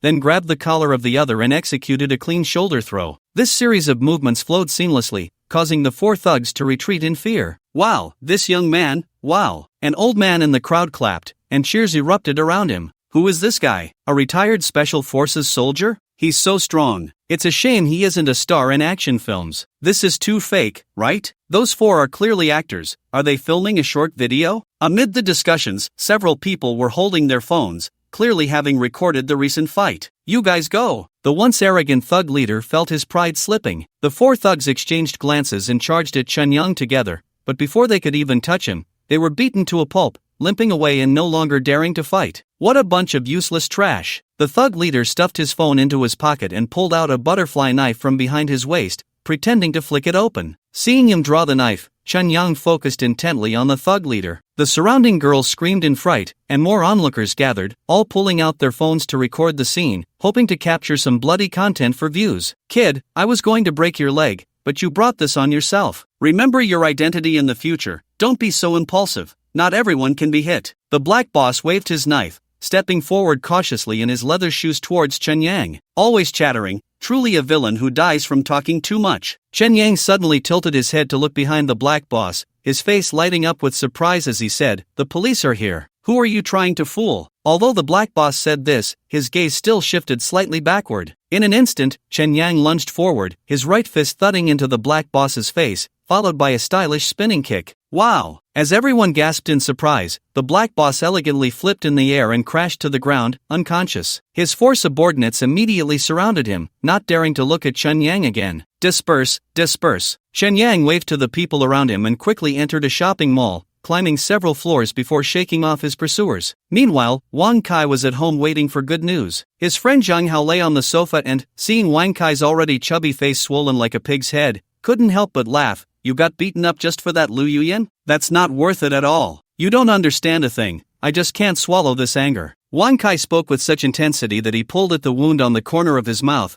causing him to gasp in pain, then continued, "That Chen Yang kid just relied on his looks, acting all high and mighty in college. Now that he's reduced to delivering takeout, of course, I had to kick him while he's down. Who knew he'd be so tough, damn it." "So you're serious about Lu Yuyan?" Zhang Hao asked. "Just playing with her for 2 years, making up for the regrets of college." Wang Kai raised an eyebrow at Zhang Hao and laughed. "I don't want to end up like you, getting married early. I want to enjoy a few more years while I'm young. Getting married hasn't stopped me from having fun." Zhang Hao picked up his phone to show Wang Kai a few photos, laughing as he said, "These are the new female college students we hired at our company. I don't even need to support them. I just hint a little and they come right over. You need to learn to make them compete with each other, get them to hustle, you know? You're still good at saving money." Wang Kai gave a thumbs up, then picked up his own phone to check, puzzled as he said, "What's up with Lao Wu? Didn't he find Chen Yang already? Why hasn't the video come through yet? Could it be that he hit too hard? Lao Wu just got out of prison, he doesn't know how to hold back. If something big happens, it won't be good. I just told him to cripple Chen Yang's leg." Wang Kai scoffed, then added, "Besides, even if something happens, I'm not afraid. Chen Yang's parents are both dead, and he has no background at all. he can handle any trouble. Then just call and ask. If you wait any longer, the champagne will be gone. Zheng Hao laughed as he opened a short video, mindlessly scrolling through. Wang Kai dialed Lao Wu's number and waited for more than 10 seconds before it connected. Wang Gu. The voice on the other end wasn't Lao Wu, it seemed to be one of his underlings. Where's Lao Wu? Wang Kai asked. Don't mention it, the boss is currently passed out, his mouth like a fountain. Wait, why are you guys celebrating already? Did Lao Wu throw up? Wang Kai slammed the table in anger, cursing before saying, hurry up and send the video, I want to see how Chen Yang got beaten. Wang Gu. The underling on the phone asked awkwardly, are you sure Chen Yang is a delivery guy and not a retired special forces soldier? Shut up. Wang Kai suddenly realized the problem and quickly asked, you five didn't actually fight Chen Yang, did you? That kid is really tough. Wang Gu, you took that beating and are still alive, you really are lucky. Get lost, let Lao Wu answer the phone. Wang Kai stood up in anger, pacing with the phone in hand. Okay. The underling readily agreed, and then Lao Wu's voice came through the phone. Ugh. Twinkle twinkle little star. Ugh. Damn. Wang Kai was so angry that his veins bulged, and he slammed his phone hard onto the ground. Old Wang, the video you wanted is right here. Zhang Hao stifled a laugh as he handed the phone to Wang Kai, reminding him, this is my phone, don't break it. What video? Wang Kai took the phone and glanced at it, seeing a short video on Douyin showcasing Chen Yang's no-injury 1v5 feat. He opened the comments and saw nothing but praise for Chen Yang. Wang Kai's blood pressure rose in anger as he sat back on the sofa, cursing furiously, old Wu is such a damn waste. Knocked down with one punch, not even as good as a woman. This Chen Yang is not simple. Zhang Hao took back the phone, watching Chen Yang's skills in the video, shaking his head and saying, an ordinary thug really can't beat him, unless you find a few more. Find, of course. I can't swallow this anger. Wang Kai pounded his fist on the sofa, muttering unwillingly, not only did we fail to take him down today, but we also made him famous, damn it. You need to think a bit, there's no need to get rough to deal with him. Zhang Hao pulled out a pack of cigarettes, handed one to Wang Kai, and lit one for himself, saying, isn't it simple to deal with a poor person? Just cut off all his ways to make money, set a few traps, and when he's buried in debt, he'll walk to his doom without you lifting a finger. I'm not as devious as you, I just want to take him down simply and brutally. If 5 people don't work, then 50. I don't believe Chen Yang is really that tough. Wang Kai pulled out a lighter from his pocket, but he was so angry that his hands shook, and he couldn't get it to light no matter what. Zhang Hao shook his head helplessly, laughing, brute. Chen Yang's short video quickly went viral across various platforms. Due to his handsome looks and high recognition, he was soon spotted on the commercial street, becoming the center of attention again. To avoid unnecessary trouble, Chen Yang bought a new outfit, put on a baseball cap and a mask, and managed to escape from the lenses of others' phones. There was an antique city in the commercial street, where there were relatively fewer people, and Chen Yang hid inside to avoid the spotlight. He found a long bench to rest and opened his phone to take a look. On various short video platforms, Binhai Youth No Injury 1v5 had quickly climbed into the top 10 of the hot list with various exciting soundtracks. Not only self-media, but some official media also reposted the video under the pretext of promoting the crackdown on evil forces. As the heat rose, his personal information was gradually doxed. Chen Yang, a graduate of Binhai University, majoring in computer programming, a delivery guy. His high school and college classmates also surfaced one after another, embellishing stories about Chen Yang from school for the sake of views. For example, a certain idiot classmate seriously said, I remember once when we were out playing, Chen Yang got bitten by a spider. I guess his becoming so strong must be related to genetic mutation. Maybe one day he'll spit out white. Damn, are these people crazy for views? Chen Yang was speechless. He remembered having posted a few videos of himself, hurriedly deleted them, and unfollowed a few female streamers he liked to watch. Damn Wang Kai, bringing me such big trouble. Just as he was feeling troubled, his phone received a call from an unknown number. Hello. Hi, I'm Rabbit Ear Little Jojo, a Douyin up master with 200,000 followers. A slightly squeaky voice came through the receiver. What Little Jojo? We're in the same city, I'm also in Binhai. I want to collaborate with you to shoot a video. How about a couple's daily life? Sorry, I'm not in the mood to shoot short videos right now. Chen Yang hung up the phone. Just as he was wondering how his phone number got leaked, WeChat suddenly popped up with over 50 friend requests, and the number of friend requests was rapidly climbing. Ridiculous. He immediately changed his friend request settings and turned on silent mode. This wave of heat came a bit suddenly, and he wasn't quite used to it. Chen Yang was hiding in the antique city, playing on his phone, shopping online for instant noodles, snail noodles, seafood, and self-heating pots easy-to-cook fast food, all of which were the rations for Dark Star. Around 6 in the afternoon, Zhao Zhiming finally sent a message, asking to meet at the edge of the commercial street. When Chen Yang saw Zhao Zhiming's license plate number, he was surprised to find she was driving a BMW. He had heard her family was quite well off, and it turned out to be true. "Get in, old classmate." Zhao Zhiming opened the door and stepped out of the car, gracefully walking up to Chen Yang. Compared to his impression of her in college, Zhao Zhiming had changed significantly. In his memory, she had long black straight hair, but now her long hair was dyed chestnut and styled into soft, feminine curls. Her eyes were bigger, her nose more prominent, and her chin seemed to have been refined as well. What surprised Chen Yang even more was that Zhao Zhiming was wearing a white shirt and a plaid skirt similar to a JK uniform, and her long, fair legs were quite eye-catching, especially her slightly plump thighs. Who wouldn't like that? "Long time no see." Chen Yang averted his gaze and waved politely. "What happened to your face?" Zhao Zhiming noticed Chen Yang wearing sunglasses and a mask, momentarily taken aback, and asked with concern, "You weren't beaten up by Wang Kai, were you?" "No, let's talk in the car. Today, my car is all yours." Zhao Zhiming opened the passenger door, sat down, and added, "I've been in meetings all afternoon, I'm exhausted." "Sure." Chen Yang sat in the driver's seat, took off his sunglasses and mask, and put them in a tote bag on the back seat. Zhao Zhiming's eyes lit up when she saw Chen Yang's face. She couldn't help but steal glances at him while fastening her seatbelt. "If you search Binhai Youth on Douyin, you'll understand why I'm covering up so much." Chen Yang adjusted the seat and slowly drove onto the road. "Binhai Youth?" Zhao Zhiming reluctantly shifted her gaze from Chen Yang's face, picked up her phone, and quickly found Chen Yang's 1v5 video. "My God, is this you?" Her eyes widened in surprise, and her gaze shifted from astonishment to admiration, finally softening as she said gently, "You're amazing. It's just that those thugs were too weak." Chen Yang smiled proudly. The car was filled with the scent of Zhao Zhiming's perfume,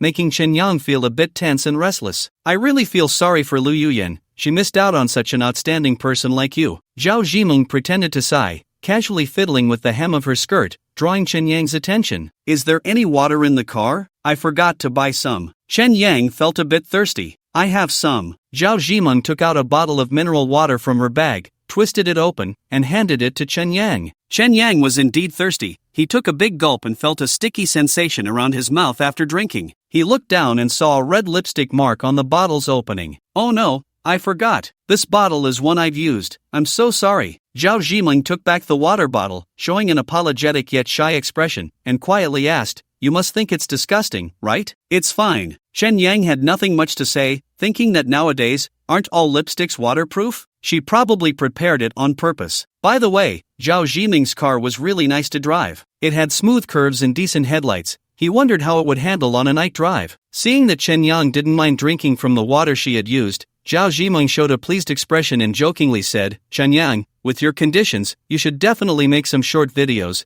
There's no need to compete with other delivery writers for business. I've tried, but it didn't make a splash. Each video only got a few dozen views. The platform doesn't give you exposure? That shouldn't be the case. Because I'm a free character, right?" Chen Yang suddenly realized this issue. Earth was a commercial game aimed at profit, and if his free character could easily succeed, then no one would buy the paid characters. The wave of traffic he gained today was probably related to the 10,000 yuan he spent in the game. Let's see how long the hype can last. Suddenly, I remembered that there should be forums with game guides for this game. I'll look for them when I get home. Noticing that Chen Yang was slow to respond, Zhao Zhiming quietly asked, "Why is that?" "Because I'm still not handsome. I'm just an ordinary person." "What you said really has no persuasive power." Zhao Zhiming's tone was somewhat affectionate. After all, persuasive power and sleeping power sound the same, and a seasoned driver would never miss this pun. Chen Yang turned to glance at Zhao Zhiming and saw her chest rising and falling, her handbrake a bit out of control. "It's a bit hot."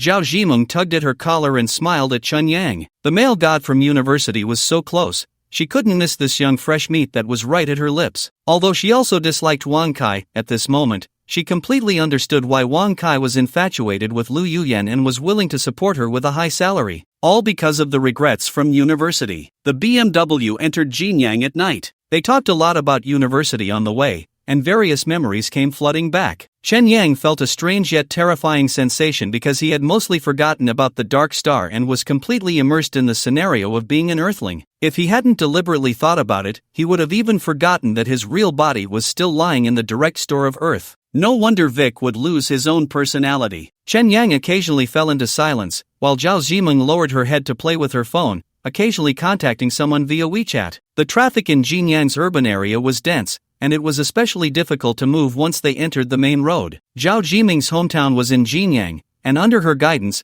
they finally parked at a luxurious hot pot restaurant. They went upstairs and found a private room, ordering a seasonal inyang pot. "Chen Yang, you must be tired from driving, right?" Zhao Jiming flipped through the menu, then looked up at Chen Yang and asked, "How about having a drink to relieve the fatigue?" After saying this, she tucked her hair behind her ear and continued shyly, "If you want a drink, I can keep you company." "Then let's have some beer." Chen Yang cooperated very well. After all, the drunken man's intention was not in the wine, just a little gesture would do. Zhao Jiming ordered 2 bottles of light beer, and once the waiter left the private room, she smiled and said, "If it weren't for you, my old classmate, I wouldn't dare to drink at all today. My alcohol tolerance is too poor. I also have a low alcohol tolerance. Let's just consider it quenching our thirst." Chen Yang smiled, his handsome face making it hard for Zhao Jiming to look away. Their gazes met, reaching a certain tacit understanding. Just as Zhao Jiming accidentally kicked her foot against Chen Yang's, the phone suddenly rang. Chen Yang picked up his phone to take a look. It was an unfamiliar number. At that moment, Zhao Jiming was staring blankly out the window, her foot slowly pressing against Chen Yang's,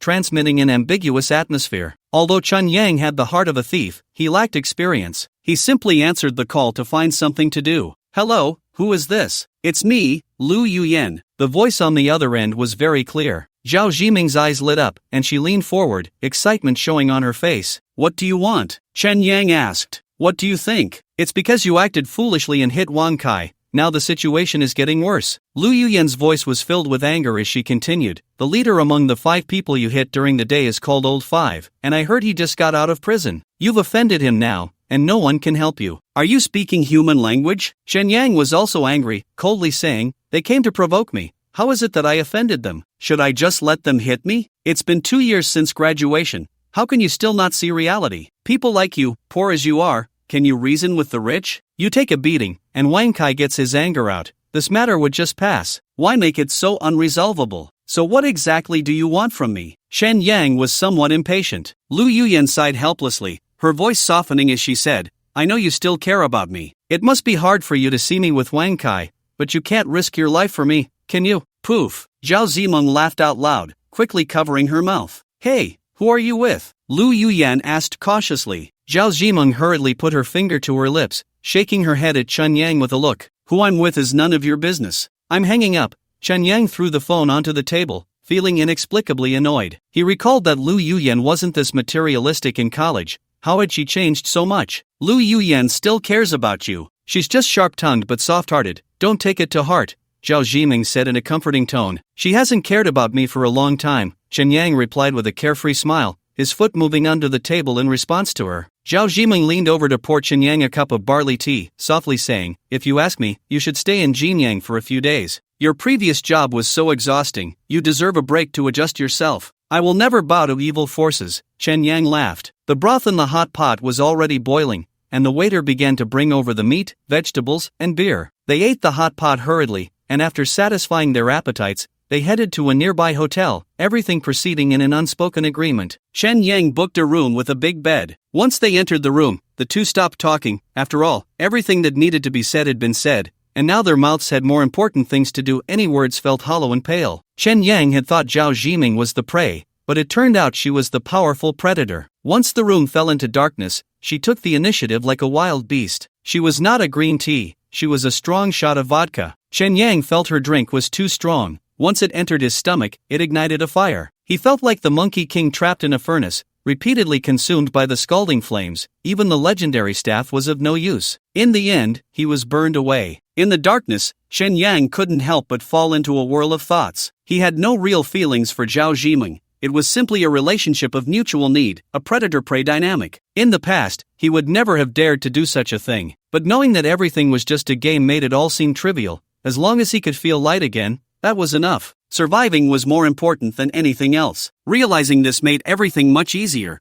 both in terms of faith and morality. Zhao Jiming, freed from her dizziness, tightly embraced Chen Yang and asked in a very soft voice, "Compared to Lu Yuyan, how do you think I measure up?" Lu Yuyan? Chen Yang could guess why Zhao Jiming was getting close to him. In college, Zhao Jiming had been a green leaf in Lu Yuyan's small group. She had always wanted to win against Lu Yuyan once. At such a moment, Chen Yang didn't mind saying something nice. "She's far worse than you." If she hadn't said you had a boyfriend back in school, who knows how things might have turned out. Even if it's a lie, I'm happy, Zhao Zhimeng smiled contentedly, leaning in to kiss Chen Yang. Do. Her phone rang. Zhao Zhimeng turned around to grab her phone, the light illuminating her face. At that moment, Chen Yang could feel her legs affectionately pressed against him, but seeing her face felt strange. That odd feeling made him turn away and glance at his own phone. It was already past 10 p.m. Are you going back tonight? Chen Yang asked. Not leaving. I don't want you to be all alone here. Zhao Zhimeng's fingers flew over her phone, then she turned off the screen and tucked it under the pillow,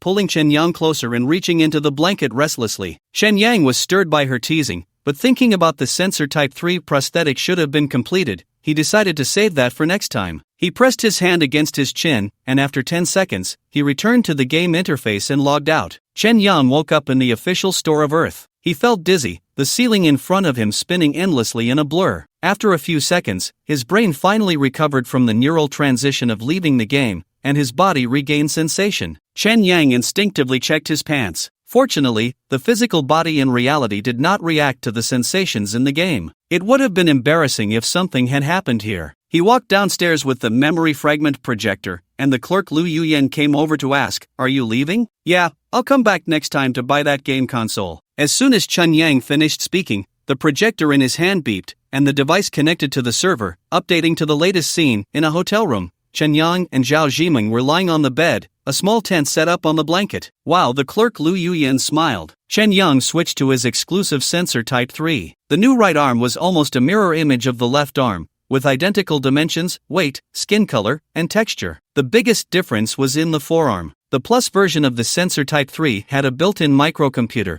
with a 4 by 10 cm ultra-clear OLED screen embedded on the outer side of the forearm, displaying the power level and settings panel of the prosthetic device, with many related uses. It feels so cool. Chen Yang looked at the screen on his right arm, feeling it was like a portable phone. With the proliferation of the Internet of Everything, this screen could be mirrored onto smart glasses, allowing it to be used as a computer without needing to pay for cloud computer rentals. Convenient and practical, no wonder prosthetics were so popular. Chen Yang pulled off the sleeve of his right arm, adjusting the clothing settings to make the sleeve transparent. Exposed prosthetics were in line with the fashion of this world. Although he wanted to replace the smart glasses on his head, he had nearly spent all his money, so he could only sell another batch of apples first. His stomach rumbled. Although he had just finished eating hot pot in the game, his real body felt weak and was shaking from hunger. He left the mall, and there were far fewer people on 9th Street at night. There was a row of automatic delivery lockers by the street, and he spent 10 yuan to buy a tuna-flavored rice ball. As the high-tech prosthetic held the synthetic rice ball, he couldn't help but smile wryly. High-tech, low-life, truly cyberpunk. He peeled off the plastic wrapping and took a bite. Perhaps it was due to his hunger, but the rice ball tasted quite good. Just as he was wolfing it down, the sound of high heels approached from afar. "Vic, what are you doing on 9th Street? A blonde woman with long curly hair walked up to Chen Yang. This woman was a typical Westerner, with a fair face dotted with freckles, a high nose, deep-set eyes, and a pair of light blue eyes that looked a bit strange. Given that Westerners generally appeared mature, Chen Yang guessed she was around 20 years old, dressed in a pink tight-fitting outfit that accentuated her curves. "I came to buy something." Chen Yang picked up a plastic tote bag printed with earth, which contained the memory fragment projector. At that moment, the projector was turned off, so no privacy was exposed. "This thing isn't cheap, right?" "Ha!" The blonde girl pulled up Chen Yang's right arm, unceremoniously touching his palm, and asked in surprise, "It's been a few days since we last met, and you've already changed to such a good arm. Looks like you've made a lot of money." "I guess so." Chen Yang smiled awkwardly and suddenly said, "Wait a moment." He walked to the street corner with the plastic wrapping of the rice ball and threw it into the trash can while calling out to the smart assistant, whispering, "Help me find out who this woman is." When Chen Yang returned, the smart glasses scanned the blonde girl's face and displayed simple information: Judy, KFG chain fast food registered service worker, employee number, RR219803. "Are you off work?" Chen Yang asked casually. "Yeah, I didn't expect to see you here, it's really rare." Judy scrutinized Chen Yang carefully, her gaze somewhat ambiguous as she smiled and said, "I told you that if you tidied up, you'd look really handsome, and you really do." She reached out to touch Chen Yang's short, grayish-white hair and said, "This hairstyle really suits you, what a pity." "What a pity about what?" Chen Yang could sense that Vic and this woman had some sort of special relationship. "What a pity that I've already joined the Dark Star Newborn program, so I can't have any more fun in bed with you, haha." Judy looked very pleased, linking her arm with Chen Yang's as they walked and said, "Today is my last day at work, and I won't have to rely on the emotion regulator to get by anymore. You must be happy for me too, right? Of course. Although Chun Yang didn't know what that program or the emotion regulator was, he still had to pretend to be happy on the surface. Are you going home? Judy was small in stature but walked quickly. Yeah, I was just about to call a car. Let's go together. Don't waste that money, ride in my car. Judy bumped Chen Yang playfully with her shoulder and joked,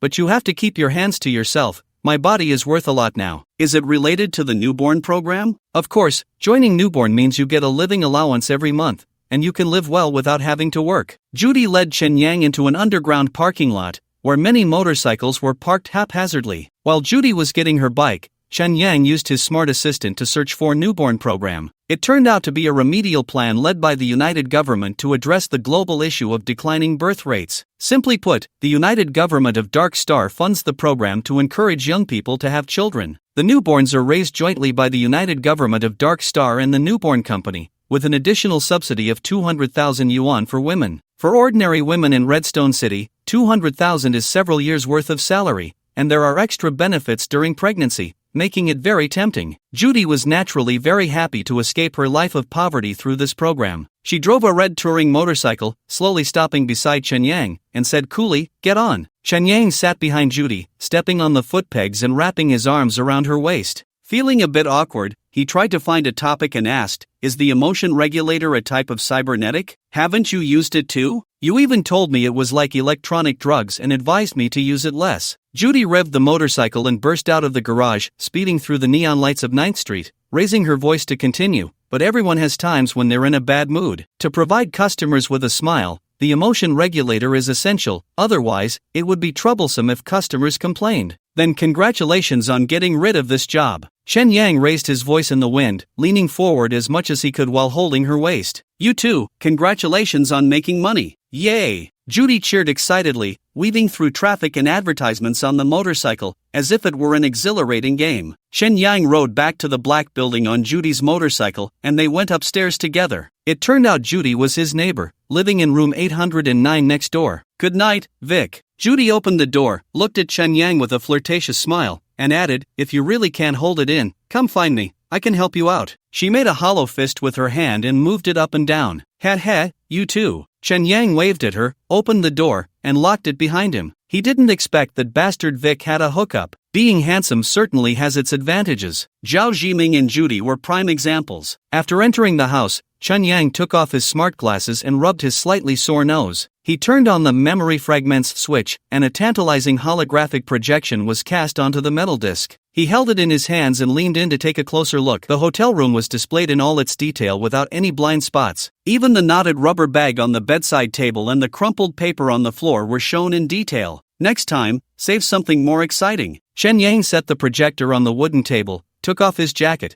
and lay on the bed to study the display screen on his right arm. Shouldn't there be an app like Douyin in this world? While he was thinking, the network icon in the upper right corner of the screen suddenly flickered. He clicked to check, discovering new network connection, applying for access. A new network connection? Chen Yang had previously noticed that the building's unlimited network had a clear Wi-Fi name and had never shown new network before. Could there be an extra wireless network nearby? For safety's sake, Chen Yang disconnected from that connection, but the network system ignored his action and continued to connect to the new network, and it succeeded. What the hell? Chen Yang, with the intuition of a science student, realized he might have been hacked. He took out his smart glasses from his pocket. Although he didn't wear them, the device's camera had already been activated. Sure enough, there was a hacker intrusion. Chen Yang pressed the switch on the smart glasses, but it was ineffective. The device couldn't be turned off. He could only place the glasses on the bedside table, with the camera facing the wall. At that moment, the shabby house of Vic became an advantage, as there were no other cameras besides the smart glasses. Moreover, these glasses were an old device from 10 years ago, seemingly given away to watch advertisements,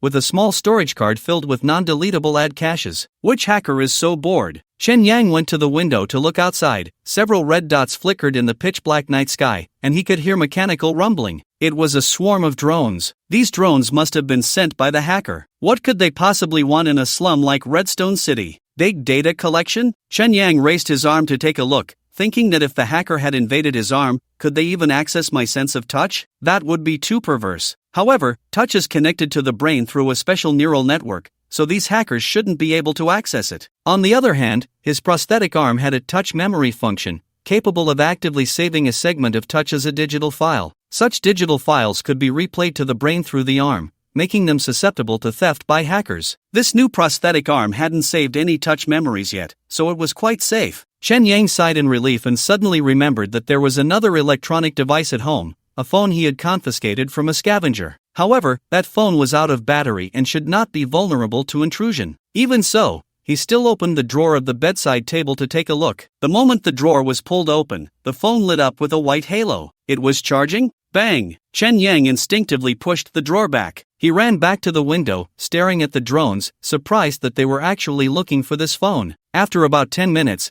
the wireless network of the smart glasses and the sensor Type 3 arm returned to normal, and the hacker's intrusion had ended. The swarm of drones gathered together and flew to the next residential area. A carpet search. He didn't expect the hacker to use such an old-fashioned method. After waiting a while, Chen Yang finally opened the drawer again, and the phone had turned back into a black glass slab, lifeless. It seemed that this phone was not just ordinary electronic waste. Although Chen Yang was curious about the content stored in it, he was even more curious about the drawer that isolated electromagnetic waves. Upon careful inspection, he discovered that the inside of the drawer was lined with a special metal plate, which not only shielded wireless charging but also blocked the building's Wi-Fi network. Out of curiosity, Chen Yang went to take a look in the living room and kitchen, finding that all the cabinets in the house were embedded with this metal plate. This was clearly done intentionally by Vic. What on earth is Vic up to? Chen Yang scratched his head. Regarding the phone, this hot potato, he felt it was best not to act rashly for the time being. Leaving it in the drawer was the safest choice. He would deal with it later. After this hacker intrusion, Chen Yang felt unusually mentally exhausted. He placed 500 pounds of apples on the deep-sea internet, took a shower with disinfectant in the bathroom, and then burrowed into bed, falling into a deep sleep. In a bustling metropolis, a skyscraper flashing the ghost logo shot up into the clouds. This square building had half of its floors without windows, its sturdy metal walls standing coldly between the buildings. It was the headquarters of the Hacker Alliance and also the world's largest digital server provider, a partner in digital security with the government. Top floor. Ichiro Arakawa's body was only 19 years old, and his eyesight was excellent. He looked at the night sky through a telescope, piercing through the metallic dust clouds. That blurry circle was the moon. It wouldn't be long before he would reach there. Every CEO of the Hacker Alliance would become a lunar citizen after retirement. Thinking of that day approaching, Ichiro Arakawa couldn't suppress the joy in his heart, went to the bar, poured himself a glass of red wine, swirled it, and drank it down. Buzz. An augmented reality information window appeared beside him. New Life Company reminder: the new body and brain chip are still in the adjustment period. Please avoid alcohol intake as much as possible. Ichiro Arakawa ignored the window and continued to indulge in the spread of alcohol. The young body was exhilarated. He wanted to call a woman up. Another information window appeared beside him, the lively ringtone echoing left and right in the office. The caller was Jiang Jiwei, the general manager of Earth Company. Ichiro Arakawa raised an eyebrow disdainfully and answered the call. Mr. Arakawa, our Earth Company has already paid the full security guarantee fee. Why are your hackers still attacking our Earth servers? The other party's voice was furious. Manager Jiang, do you have concrete evidence that proves the attackers are employees of our Hacker Alliance? Besides the Hacker Alliance, no one can infiltrate our servers. Thank you for recognizing our strength. Ichiro Arakawa said leisurely, pouring himself another glass of wine, and continued, as far as I know, your Earth uses neural network servers, which are not under our protection. Can I understand this as you are making unreasonable demands? Let's not pretend to be confused. You just want to meddle with our neural servers, huh? Jiang Jiwei sneered, firmly stating, no way, our neural servers absolutely do not allow outsiders to interfere. I admire your thick-skinned attitude, but the fact is you have already felt enough threat, otherwise, you wouldn't have come to me. I am here to warn you that this matter will not end here. Of course, it won't end. Ichiro Arakawa chuckled leisurely and continued, I have drafted a new contract that can protect your neural network servers. Our legal team will contact you shortly. After saying that, he closed the call window. On the battlefield armed with zeros and ones, the Hacker Alliance had never suffered defeat. Neural networks were no different. He comfortably lay on the sofa, activated a contact window in front of him, pressed the call button for his secretary, and said, Contact New Life Company, send 2 women up, and they must be bleeding. Yes, Chairman. Any news on the phone? Reporting to the chairman, our bat drone swarm is conducting a comprehensive carpet search of the lunar garbage dump area.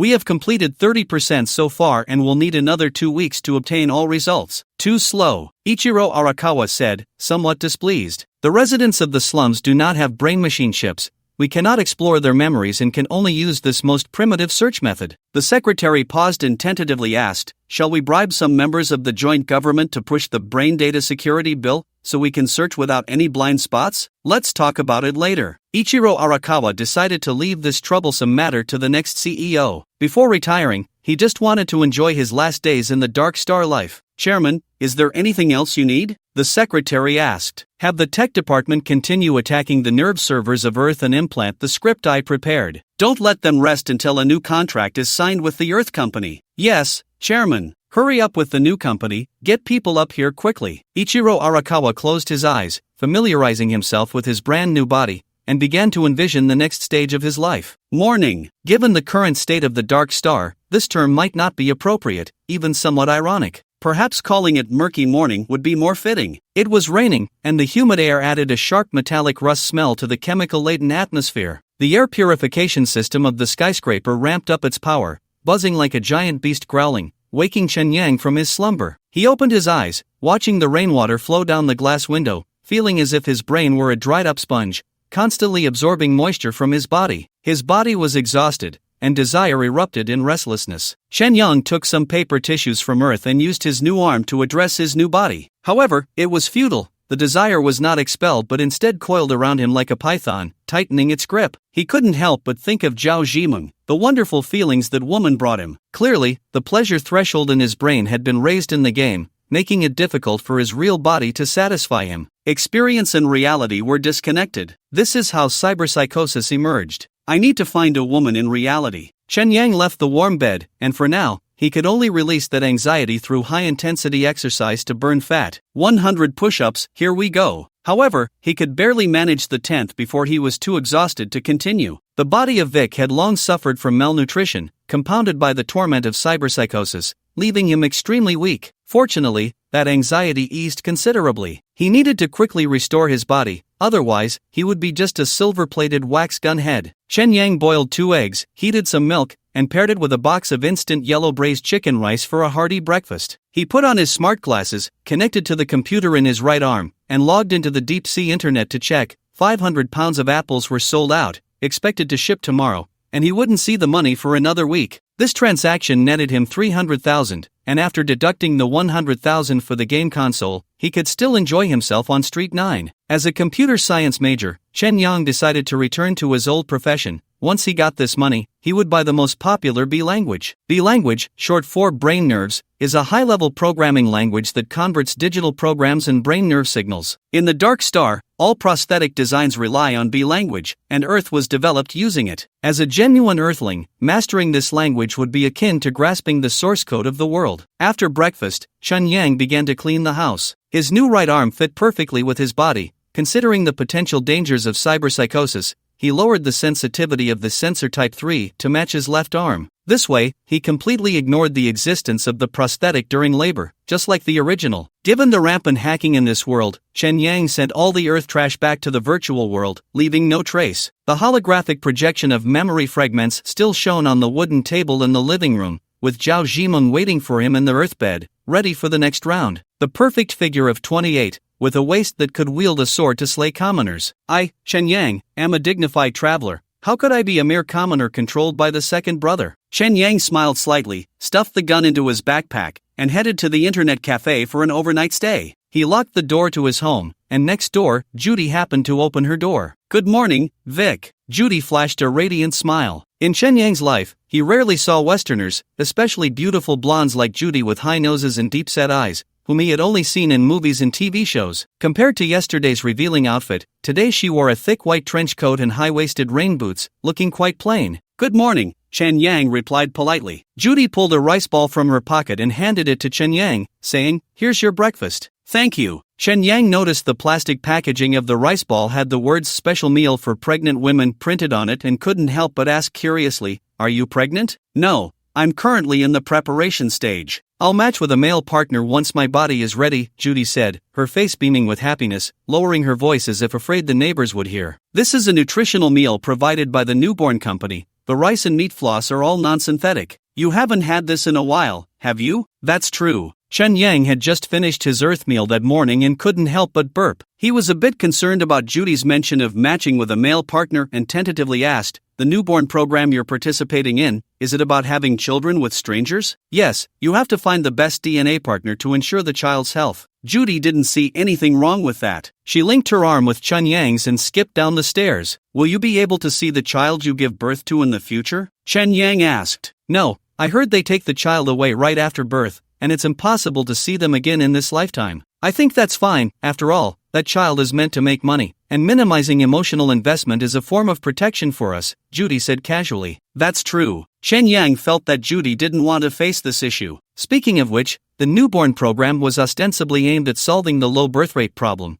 but in reality, it was no different from human trafficking. Because the newborns lost their parents, the issue of guardianship was a mystery. After exiting the building, they were met with a blue-green curtain of rain, and the neon lights flickered in and out of the mist. Chen Yang pulled up his hood, while Judy, not wanting to ruin her carefully styled hair, opened a red umbrella with white dots, looking like a mushroom. Due to the loud sound of the rain, Chen Yang shouted, "Where are you going?" "To the newborn company's hospital. I have to go there for a checkup every week starting today." "What about you?" Judy asked with a smile before Chen Yang could answer. "You're not going to a net cafe to play that game called Earth, are you?" "You guessed it right." The internet-addicted youth smiled awkwardly. "Let's go, we're on the way." Judy handed the umbrella to Chen Yang and leaned closer. Chen Yang took the umbrella and instinctively pulled her into his embrace as they walked into the rain together. They chatted casually along the way, but since Chen Yang didn't have Vic's memories, he remained in a state of agreement during their conversation, not daring to say too much. Even so, Judy's gaze towards him gradually became more attentive, until they reached an intersection where she stopped and said,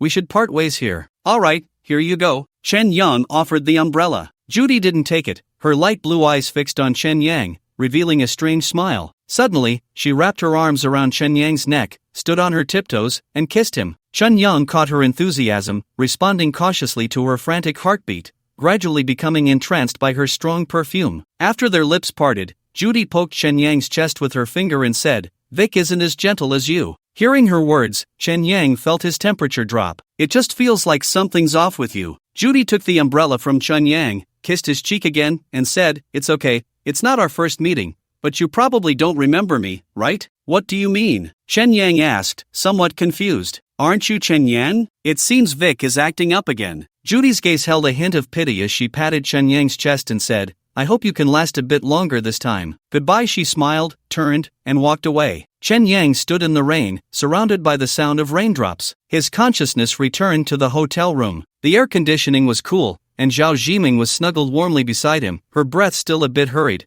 her pair of slender eyes charmingly alluring. "How come you're so good at fighting? Have you practiced?" She felt Chen Yang's solid body and continued, "I really didn't see it when we were in school. I thought you were just that kind of science nerd, but I didn't expect you to have such a rugged side. You looked so handsome in the video." "Actually, I used to be a problem youth, a brawler with yellow hair," Chen Yang replied, making it up as he went along. Although it had been more than half a day since they left the game, Zhao Zhiming's smooth palm quickly drew him back into the narrative, his emotions aligning perfectly. Just as he was about to make a move, a ringtone came from under Zhao Zhiming's pillow. It was a video call invitation. "Wait a moment," Zhao Zhiming said as she pulled out her phone, glanced at it, frowned slightly, and smiled at Chen Yang, saying, "I need to go to the convenience store to buy something." "Okay," Chen Yang nodded, knowing she was going out to take the call. Zhao Zhiming let the phone ring continuously as she got dressed and left the room. In the adult world, understanding without speaking is better for both. Chen Yang got out of bed and tidied up the small plastic bags and paper bowls in the room.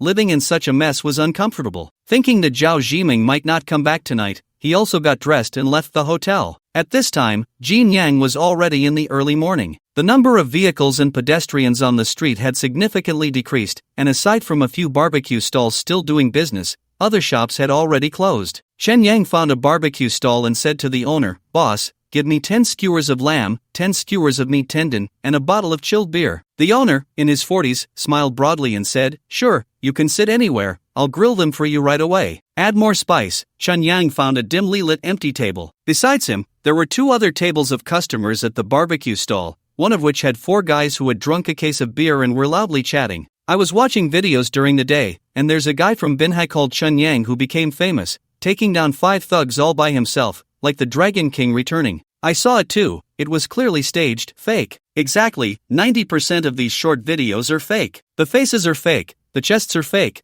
I paid $200 for someone who might be ugly, but at least it's real. What a load of crap. I heard some news. The guy who got kicked in the video is Binhai Lao Wu. He went to jail a couple of years ago for stabbing someone, so he can't be filming short videos and ruining his reputation. Come on, Lao Wu isn't that weak. Hearing their banter, Chen Yang suddenly remembered his online fame and quickly changed seats to turn his back to them. He opened Douyin to check and found that his popularity had faded. Unless he searched for Binhai 1v5, he couldn't find any related videos at all. The platform had limited his reach. It seemed that the 10,000 yuan payment not only granted him mixed martial arts skills but also gave him a chance to become an internet celebrity. If he hadn't seized that opportunity at the time, this bonus would have expired. Chen Yang speculated that even if he became an internet celebrity, future traffic would still need to be recharged. After all, Earth is a game meant for making money. If he could succeed easily, no one would buy paid characters. What a scam! Chen Yang swatted a mosquito on his arm. It wasn't long before the skewers and beer he ordered were served. The beer was cold and refreshing,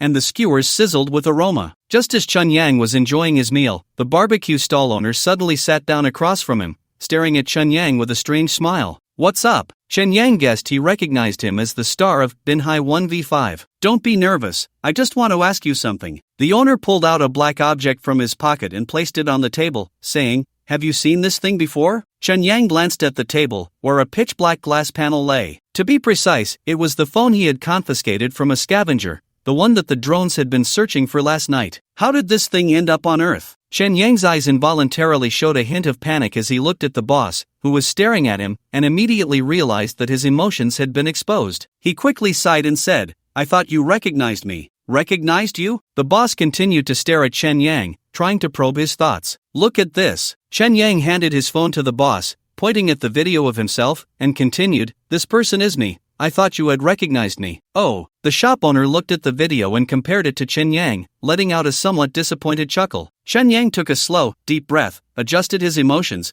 and picked up the black glass panel, tapping it and asking, what is this thing? A phone. That's a lunar phone. The shop owner returned Chen Yang's phone and continued, if you found it, you'd be rich. The Hacker Alliance is willing to pay 5 million to recover it. The Hacker Alliance? Ha! Chen Yang was naturally surprised. This is a special advertisement. Remember what I said. The shop owner pocketed the glass panel and got up to continue grilling skewers. Chen Yang chased after him, asking, boss, what is it? Want to add more skewers? The shop owner's face broke into a smile again, as if the previous conversation had never happened. Do you remember what you just said to me? The boss frowned, thought for a moment, and curiously looked at Chen Yang, asking, what did I just say to you? Nothing. Chen Yang turned back, picked up the bottle, took a big gulp, and exhaled. Haunted. He never expected that these hackers would dare to hack Earth. It seems that many supernatural events on Earth are related to hackers. That phone actually came from the moon. I've heard that lunar technology is a version ahead of Dark Star. Things like phones, which have been eliminated by Dark Star, are still in use on the moon. What could possibly be in that phone? Chen Yang hurriedly picked up his phone and opened the Qiangdong Mall, buying signal-blocking boxes, bags, and even aluminum foil. He chose all Qiangdong self-operated items, which could be delivered within a day. The curtains in the hotel room were drawn tightly. Outside, the sun was already high, and sunlight streamed through the gaps, leaving a golden shadow on the wall. Chen Yang was awakened by the sound of the door clicking open. Sorry,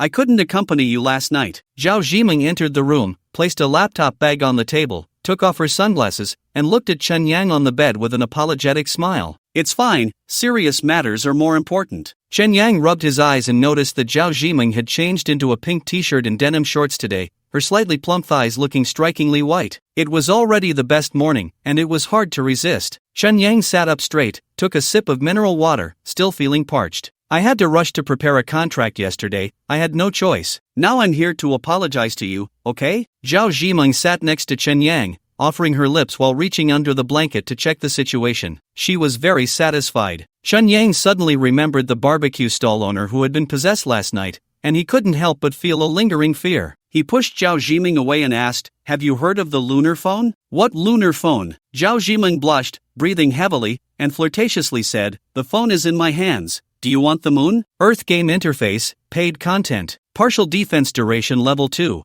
can hold out for an additional 15 minutes on the original basis. Valid for this round, priced at 10,000 yuan. Insufficient balance, unable to purchase. What a pity, next time for sure. Sea Dog Happy Bean, after consumption, it can increase the rate amplitude by 35%, with effects lasting for 10 minutes, priced at 500 yuan. I didn't expect there to be such a thing. $500 for 10 minutes is a bit pricey. However, with my current balance, this is all I can buy. Purchase 1 bean. Return to the game. Bang, bang, bang. The wooden bed collided with the non-load-bearing wall. A candy bean appeared out of nowhere in Chen Yang's hand, which he crushed and swallowed. This 500 yuan buff was indeed extraordinary. Both the wooden bed and the wall it was pressed against suffered greatly, while only the two people on top experienced the taste of spending money. What are you doing? Can't anyone sleep? A furious shout came from next door. Chen Yang couldn't hear what the guy was shouting. After all, Zhao Jiming's voice was also quite loud. He realized he shouldn't indulge his younger brother. Being overly immersed in such things on Earth would only exhaust his physical body further, and his cyberpsychosis would worsen. But what was he living for? In this life that could be taken back by Vic at any moment, he certainly wanted to enjoy himself in the moment. Besides, as long as he found a woman in Dark Star, the symptoms of cyberpsychosis would surely ease. For Chen Yang, Dark Star was an alien place he had crossed into. Earth was merely a virtual space, and both worlds were his playground. Why worry so much while playing a game? Bang! The headboard slammed against the wall, causing the wallpaper to dent, leaving an indelible shape. It feels like back in college. Zhao Jiming sighed from the heart. She recalled her physical education classes as a student. Her current body felt as if she had just run 800 meters, sore, weak, and dizzy. Although her body had suffered, her spirit felt a sense of relief from narrowly escaping death, along with an unprecedented sense of accomplishment. Chen Yang felt similarly, but boys had to run 1,000 meters, which was even more exhausting. Men often fall into emptiness after near-death experiences, wrapped in a sense of questioning life. Chen Yang not only questioned life but also the boundary between reality and illusion. Lying on the moon, he softly asked, "Have you ever thought that the world we live in might be virtual, just a game?" "Never thought about it, but I treat this life as a game. I'll play however I want," Zhao Jiming said, stroking Chen Yang's cheek, her tone playful. "Do you think I'm too casual? You're right to be like this." Chen Yang sat up, preparing to take a shower. Zhao Jiming also sat up and said seriously, "Last night, Lu Yuyan called me. She said Wang Kai and Lao Wu used all their connections.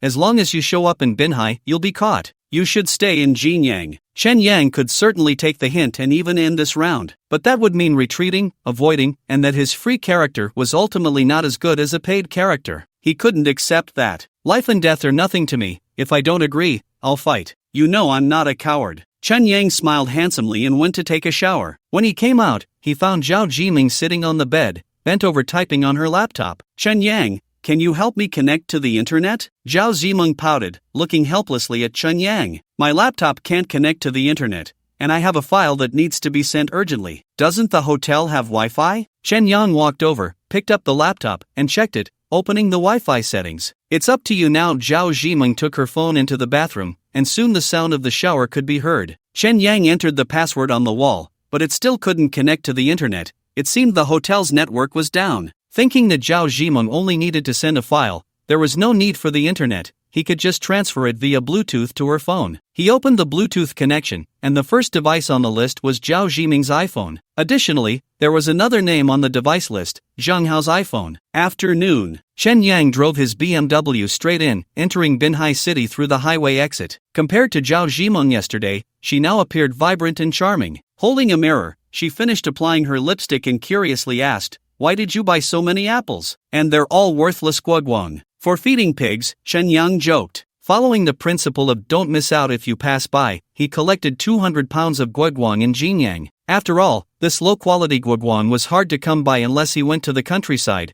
There weren't many stocks in the city. "I find you more and more mysterious," Zhao Jiming said softly, not paying much attention. "Let me give you an iPhone. Your phone is too old. It's so inconvenient to use." "No need, I'm not your kept boy," Chen Yang replied, parking the car by the roadside and unbuckling his seatbelt. "Wang Kai is looking for someone to block me, so I won't drag you into this. You really don't listen to advice. Staying in Jinyang would be so much better." Zhao Jiming sighed and muttered softly, "I think you still have feelings for Lu Yuyan. She's someone else's girlfriend now. It has nothing to do with me," Chen Yang said as he got out of the car, hailed a taxi, opened the trunk, and moved the apples over, waving goodbye to her. "Be safe." Zhao Jiming took the driver's seat and drove away. "Dude, you're doing well. Your girlfriend is so pretty," the driver joked. After getting in, Chen Yang put on a mask and smiled in response, she's not my girlfriend. She should be someone else's girlfriend." "Then you're even better off." The driver stepped on the gas, overtaking Zhao Jiming's BMW and rushing into Binhai City. Shen Yang first returned to his rented single room, gave the driver some extra money, and together they moved the 200 pounds of apples inside. The delivery he ordered from Changdong Mall last night also arrived, so he made another trip to the container to bring back those signal-blocking items. After washing his face at home,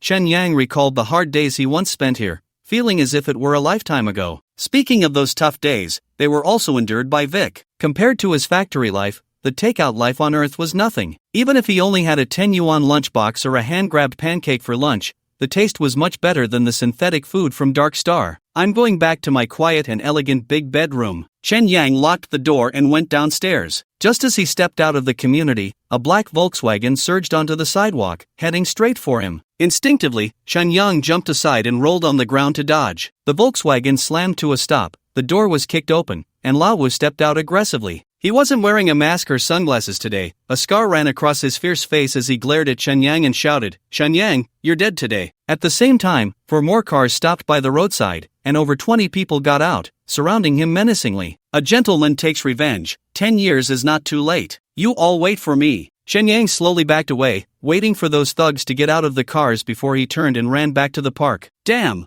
where do you think you're running?" Lao Wu cursed, leading more than 20 subordinates in pursuit of Chen Yang. A drone, unknown to when it took off, also flew after Chen Yang. People walking their dogs or taking a stroll in the park were scared and hurriedly moved aside. A few young people recognized Chen Yang and quickly raised their phones, acting as battlefield reporters, recklessly following him. Wow, what a big scene! Chen Yang had never been chased by so many people before. In his excitement, he couldn't help but indulge in a bit of a chinibyu, pressing his left hand against his chin and shouting loudly, "Time, stop," in a villa somewhere in Binhai. A Mercedes-Benz pulled into the yard, and a man who could be the poster boy for a refined scoundrel stepped out, Zhang Hao. Zhang Hao adjusted his suit, pushed up his gold-rimmed glasses, and entered the villa with a bottle of red wine. Wang Kai was on the phone at the door, and upon seeing Zhang Hao enter, he hung up. Although he still had some bruises on his face, it was filled with an excited smile. "Just you?" Wang Kai's expression showed some disappointment. "My wife went back to her parents' house yesterday, and today she went straight to sign the contract in Binhai. She probably won't be free until tonight, so she can't watch your live broadcast." Zhang Hao handed the red wine to Wang Kai and glanced at a Mini Cooper in the yard, whispering, "Did you call Lu Yuyan?" "Of course, I'm almost certain about today's matter, so I have to let her enjoy it,"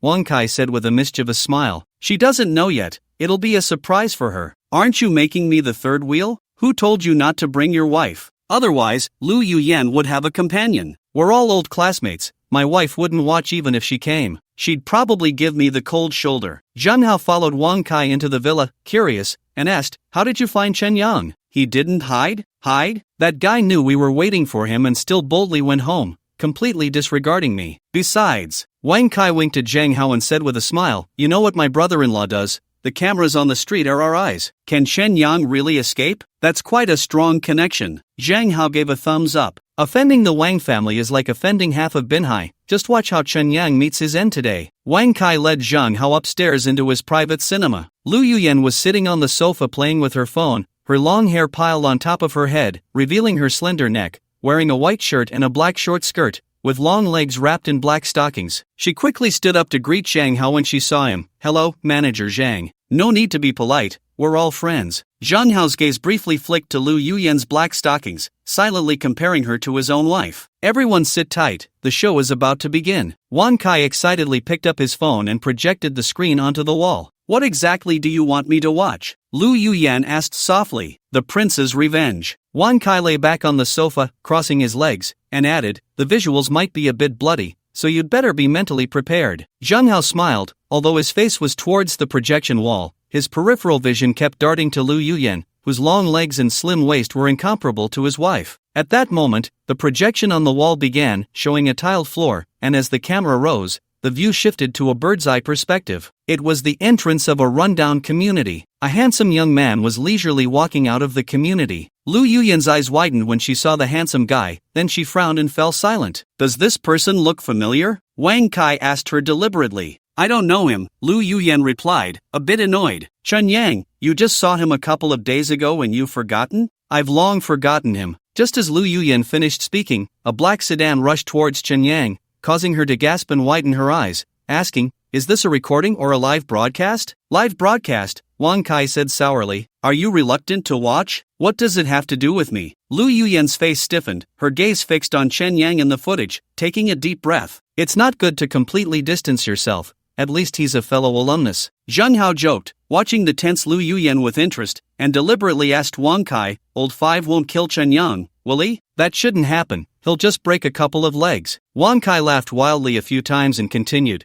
"Then bring Chen Yang here and make him kneel and apologize in front of me." He looked coldly at Lu Yuyan, speaking in a commanding tone, "You can't leave, you have to watch this." Lu Yuyan nodded reluctantly. At that moment, in the footage, Chen Yang was running away into the community, while Old Five and more than 20 others were chasing and blocking him, causing chaos in the neighborhood. Chen Yang suddenly shouted, "Time stop." Then, he stumbled and fell to the ground. "Ha ha ha." Wang Kai laughed maniacally, saying, "What is this idiot saying? Time stop? Ha ha ha, you're killing me." Zheng Hao joined in the laughter. Lu Yuyan's face showed a look of embarrassment. She couldn't understand why Chen Yang shouted such a ridiculous thing, making her feel like she had been dating a fool for 2 years. So humiliating. They had no idea that the moment Chen Yang shouted time stop, the world had come to a halt for a week. Damn it! When Chen Yang returned to Earth, his body was still in motion, and he couldn't coordinate his inertia, causing him to tumble out. He hurriedly got up, and a thug had already caught up, raising his foot to kick Chen Yang in the groin. Chen Yang reacted quickly, grabbing the man's leg and pulling back while delivering a swift kick, causing chaos and pain. "Grab him!" 5 or 6 people surrounded him, trying to pin Chen Yang down with their numbers. But Chen Yang kept moving, weaving left and right, darting through the gaps between them. When he encountered an enemy, he didn't hold back, delivering kicks to the groin, stomping on feet, and slapping faces. "How is this guy so fast?" a war correspondent with a phone exclaimed in amazement. Little did he know, Chen Yang had transformed into a sea dog warrior, increasing his speed by 35%, and Zhao Jiming was the most qualified to comment on his exhilarating performance. "Get out of the way, I want to take him on one-on-one." Old Five charged in aggressively, hoping to regain face after being defeated last time. "Go for him, Five brother." The younger brothers immediately stepped aside, leaving the stage for their leader. The onlookers raised their phones, with a couple of brave ones even mingling among the thugs to film up close. "Chen Yang, last time you used tricks to ambush me, it won't be so easy today." Old Five sought to regain his dignity in front of the camera, raising his fists in a boxing stance and bouncing on his feet. He looked quite professional, but as the saying goes, speed is the ultimate skill in martial arts. Although Old Five had rich combat experience and was ruthless, his speed simply couldn't keep up, and within 10 seconds, Chen Yang knocked him out with a punch to the face. Just as stars danced in Old Five's eyes, Chen Yang delivered a spinning kick that took him down. It was a perfect reenactment of a street fight. The only difference was that Old Five didn't faint, that was his last stubbornness. The war correspondents were thrilled. "I want to see who still dares to say this is staged. Look at the blood, does it look fake? Guys, I'm risking my life to live stream this for you. Keep those likes coming. Damn, what incredible luck I have." A young man flying a drone joined the filming, and suddenly 2 drones appeared in the sky, circling around Chen Yang. "Get the hell out of here." Old Five threatened the nearby war correspondents, pulling out a dagger from behind and shouting, "Grab your weapons and get him." The thugs also pulled out knives or iron rods, cursing as they surrounded Chen Yang. As the fight escalated, those watching from the park were scared and hid far away, and those filming didn't dare to get close, holding their phones at a distance. Seeing the group brandishing weapons, Chen Yang quickly turned to run. More than 20 thugs, high on adrenaline, waved their weapons and shouted, limping after him. Although Chen Yang was outnumbered, his physical abilities were enhanced, and he quickly left Old Five and the others far behind. The 2 drones relentlessly pursued him, maintaining their aerial advantage. Chen Yang ran out through the side gate of the community, clearly targeting a hardware store, where he grabbed a wooden mop and rushed back. When the thugs saw Chen Yang returning with the mop, they all showed mocking expressions, swinging knives and clubs, mercilessly attacking him. But Chen Yang swung the mop with great flair, and before the thugs could get close, they were pushed back by the mop's jabs and strikes. "Come on!" Chen Yang twirled the mop, making a whooshing sound, and after performing a dazzling flourish, he struck a cool pose. The title of Mop God of War spread online. "Damn, Chen Yang is using Shaolin staff techniques. You can't master that in just a few years of real combat. So cool, isn't this better than those ancient drama fight scenes? No one can say it's staged this time, right? Mop God of War is awesome. With those skills and looks, he should enter action films and give us a visual treat. I suggest collaborating with Angel Meng." Damn. Zheng Hao was initially enjoying the live stream,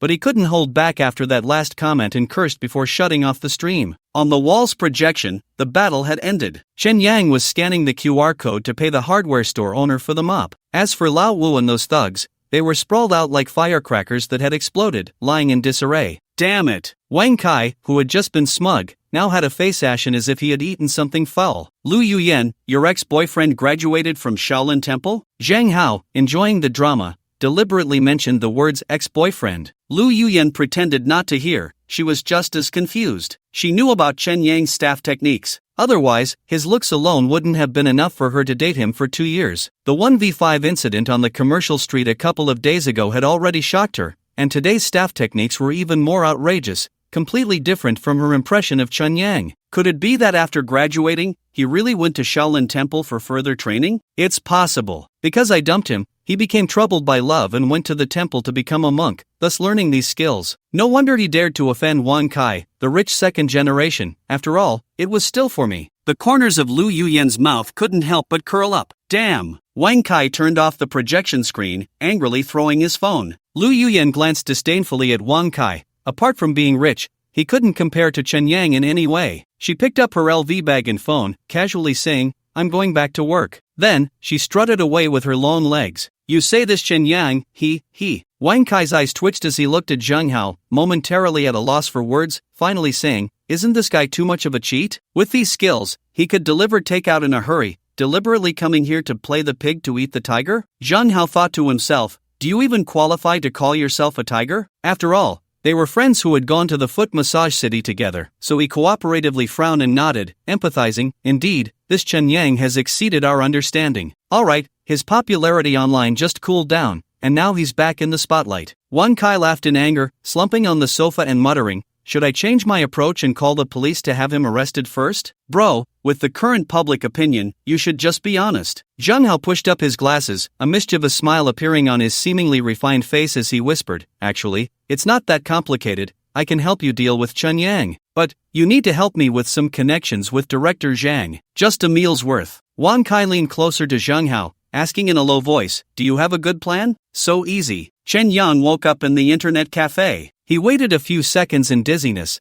unplugged the cable from the back of his head, and sat up in the recliner. A notification from the display on his right arm indicated that the last payment for the guoguang apples had been credited. He made a net profit of 300,000 from 500 pounds of guoguang apples. After deducting the martial arts level Shaolin staff technique he just purchased in the game, he had 280,000 left, enough to buy the Earth game console and language programming software on 9th Street. The 200 pounds of apples he bought from Jin Yang had all been sold, and he would receive another 120,000 in the future. Chen Yang felt delighted. Thinking that this was his last time at the internet cafe, he couldn't help but glance at the black guy at the counter as he passed by. "So, how's that realistic prosthetic arm working out for you?" The black elder brother rested his chin on his hand, looking at Chen Yang's sensor type 3 with a lewd smile, and said, "Don't waste this good thing. Find a woman to try it out. The rugged night road will be illuminated by it. I won't waste it. Goodbye." Chen Yang raised his right arm and waved, preparing to leave the internet cafe. "Vic." The black elder brother waved him over, signaling for a private word. Chen Yang curiously leaned in, listening as the black elder brother whispered, "I don't know how you got your money, but since you're my regular customer, I think it's necessary to remind you." He paused and continued, "Making money is like a piece of delicious meat. Sooner or later, flies will come to it, and then wolves will come to snatch it away." Chen Yang understood the meaning behind his words. At least in the slums of Redstone City, hackers and gangs run rampant, and the ways ordinary people make money are not protected by law, making it easy for gangs to encroach. Deep Sea Internet claims to protect seller privacy, but no one knows the reality. "Is there any way to avoid it?" Chen Yang asked. "If you can't beat them, join them, that's an eternal truth." The black elder brother smiled bitterly and continued, "Unless you make a quick buck and run, otherwise, you have to hand over the meat and live off the soup later. I don't know about other places, but in Redstone City, don't think you can turn things around on your own. That way, you'll die a miserable death." "Thank you." Chen Yang left the internet cafe. Another way was to escape the slums and pay to settle in the white-collar area directly under the joint government. He had checked online. There was a strict condition for settling in the white-collar area. One must install a retinal screen brain chip and share it with the joint government for monitoring. In other words, you would have no privacy at all. Although the joint government might not monitor every citizen in real time, the initiative was in their hands. Therefore, many capable wealthy people chose to live in the slums, with the high floors of skyscrapers tailored for them. Naturally, I can't live in the white-collar area, I can only mix in the slums. Chen Yang stood at the entrance of the internet cafe, tightened his clothes, and headed towards the most bustling night street in Redstone City. Passing by the Dracula Psychological Clinic, the bionic nurse happened to push the door out. Upon seeing Chen Yang, she blinked and flashed a pleasant smile, asking, "Are you Mr. Vic or Mr. Chen Yang?" Chen Yang recalled that the last time he saw her was half a month ago. Facing the bionic nurse's questioning gaze, he pointed to the text in his hair, "Vik. Mr. Vic, it's nice to see you." The bionic nurse was deceived by Chen Yang. She politely nodded to him, and after leaving the clinic area, a halo was projected above her head. According to the laws of the joint government, all bionics must clearly identify themselves after leaving their residence. Chen Yang had been tormented by cyberpsychosis these days and had thought several times about spending money to find a woman. But considering that paying by the hour was illegal while long-term arrangements weren't, he began to entertain the idea of finding a long-term partner. However, he was unfamiliar with the dark star life and had no connections. Searching online was also unsafe. After all, he had too many secrets, and if he attracted wolves, it would be disastrous. The bionic nurse actually inspired him. Chen Yang thought he could be bolder and extend the definition of woman to fit the trends of this era. Bionic women were also an option. He didn't want to fall in love. He just needed a partner who could help him with cyberpsychosis. A compliant bionic person would be perfect. Buying a bionic partner was a good idea. On his way to 9th Street, Chen Yang searched and found that the company making bionic nurses was called Blue Whale Life, and their cheapest model cost $1.5 million. This outrageous price instantly dampened Chen Yang's enthusiasm. Of course, Blue Whale Life is the top company for bionic people, and the prices from some downstream manufacturers are much cheaper, but it still costs hundreds of thousands. In the Deep Sea Network, one can see the prices for street girls, with women in Redstone City costing only 200 yuan for a night. Sigh, I never expected bionic people to be a luxury. Chen Yang decided to prioritize his spending, planning to buy the game console and learning software first. Street 9 was filled with various advertisements. Whether it was the flashing neon lights or the loud advertising music, they all exaggeratedly and provocatively attracted the attention of passers-by. Chen Yang didn't rush to buy the game console. Instead, he looked for a bookstore. Although it was called a bookstore, there were no bookshelves or physical books inside, just some square plastic packages on the walls that looked like CD discs. Language, mathematics, geometry, biology, physics, classical literature. All subjects were available. Chen Yang carefully looked at the prices. Aside from language, which was free, the prices for other subjects were in the tens of thousands. Mathematics 150,000, geometry 80,000, biology 120,000, physics 150,000. The cheapest classical literature also required 30,000. This is just too expensive. There was no choice. Due to the brain-machine chip that could import knowledge, Dark Star no longer had educational institutions like schools. All knowledge had to be purchased. They say knowledge changes destiny, but for children from poor families who can't afford knowledge, it's destined that they will never rise in life. Chen Yang sighed as he arrived at the computer language area. Dark Star had a wide variety of programming languages, among which B language had many branches, which surprised Chen Yang. He thought B language was just a programming language, but it turned out to be a collective term for a type of language. Welcome. The clerk was a short-haired girl of modest height, with a metallic band around her eyes that made her look like she was wearing glasses, blending technology with a scholarly air. She looked at Chen Yang with her sparkling eyes and curiously asked, "You don't have a brain-machine chip yet, do you need to install one? The joint government is currently offering a subsidy, so it's 20% off. I don't need a brain-machine chip." Chen Yang pointed to the software on the wall and asked, "I want to learn B language. Which language is Earth written in?" "Earth?" The clerk tilted her head slightly, surprised by Chen Yang's question, and replied, "The core language of Earth is B server, which can construct a perceptual world, but this advanced language is a restricted sale item,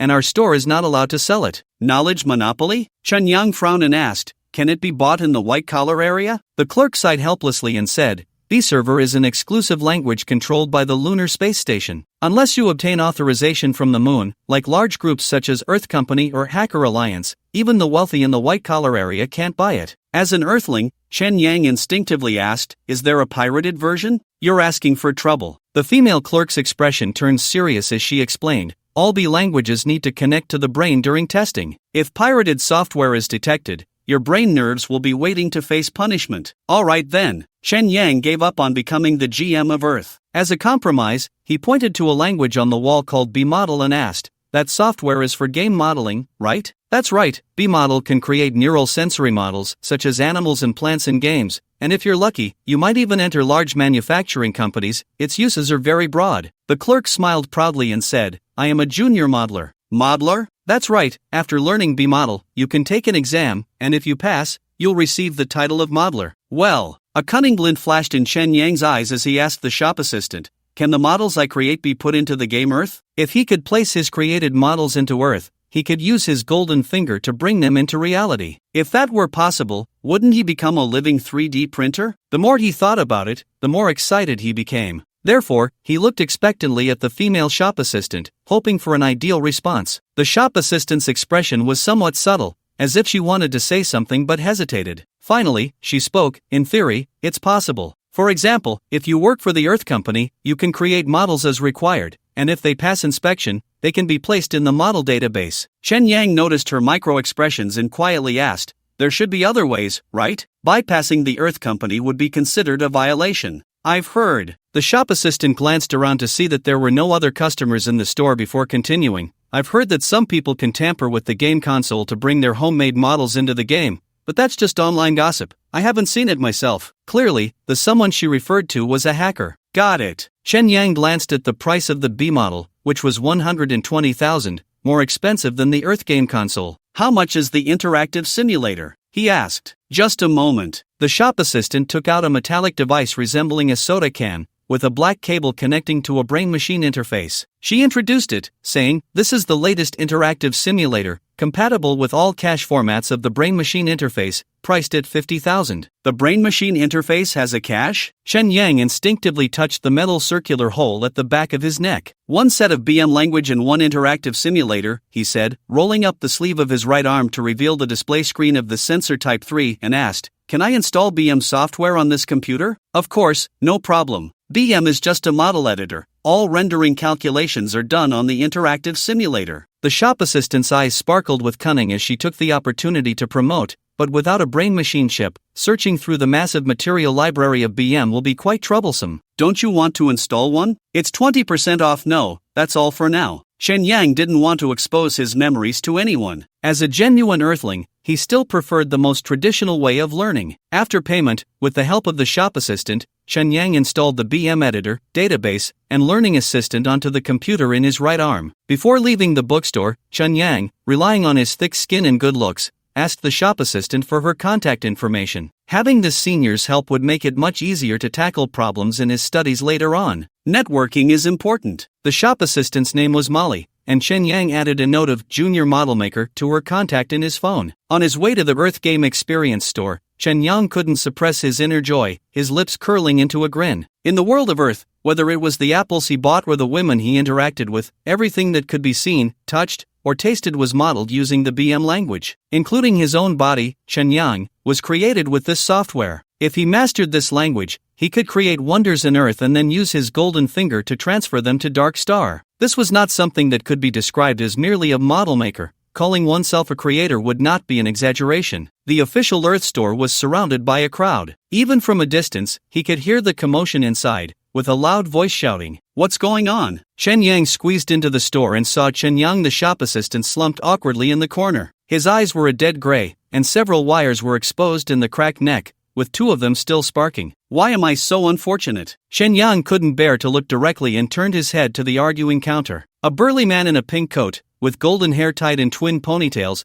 was angrily shouting at Lu Yuyan in a deep voice, "You slut, I can't stand you. Hurry up and report to your manager as I asked. I have plenty of money, why is it so troublesome to change the game settings?" "Sorry, our company has a clear rule against using characters of the opposite sex to experience the game." Lu Yuyan's face was somewhat swollen, clearly having been hit by the man. However, the android felt no pain, her emotions remained calm, and she even wore a professional smile. This insincere smile only further enraged the cross-dressing big shot. The burly man swung his iron fist and struck Lu Yuyan in the face, a dull metallic thud echoing from the android's head. The man shouted excitedly, "Do I need to say it again? My psychological identity is a woman. I just want to experience being a woman in the game, understand?" "Sorry, this game is based on physiological gender. We cannot agree to your request." "Damn, The man's eyes bulged with rage, his neck turning red with veins popping as he suddenly grabbed Lu Yuyan's head with his mechanical arm, twisting it off with a crack and then throwing it away. Oh no! Chen Yang happened to catch his ex-girlfriend's head. Mr. Vic, welcome to Earth. Lu Yuyan turned her eyes towards Chen Yang,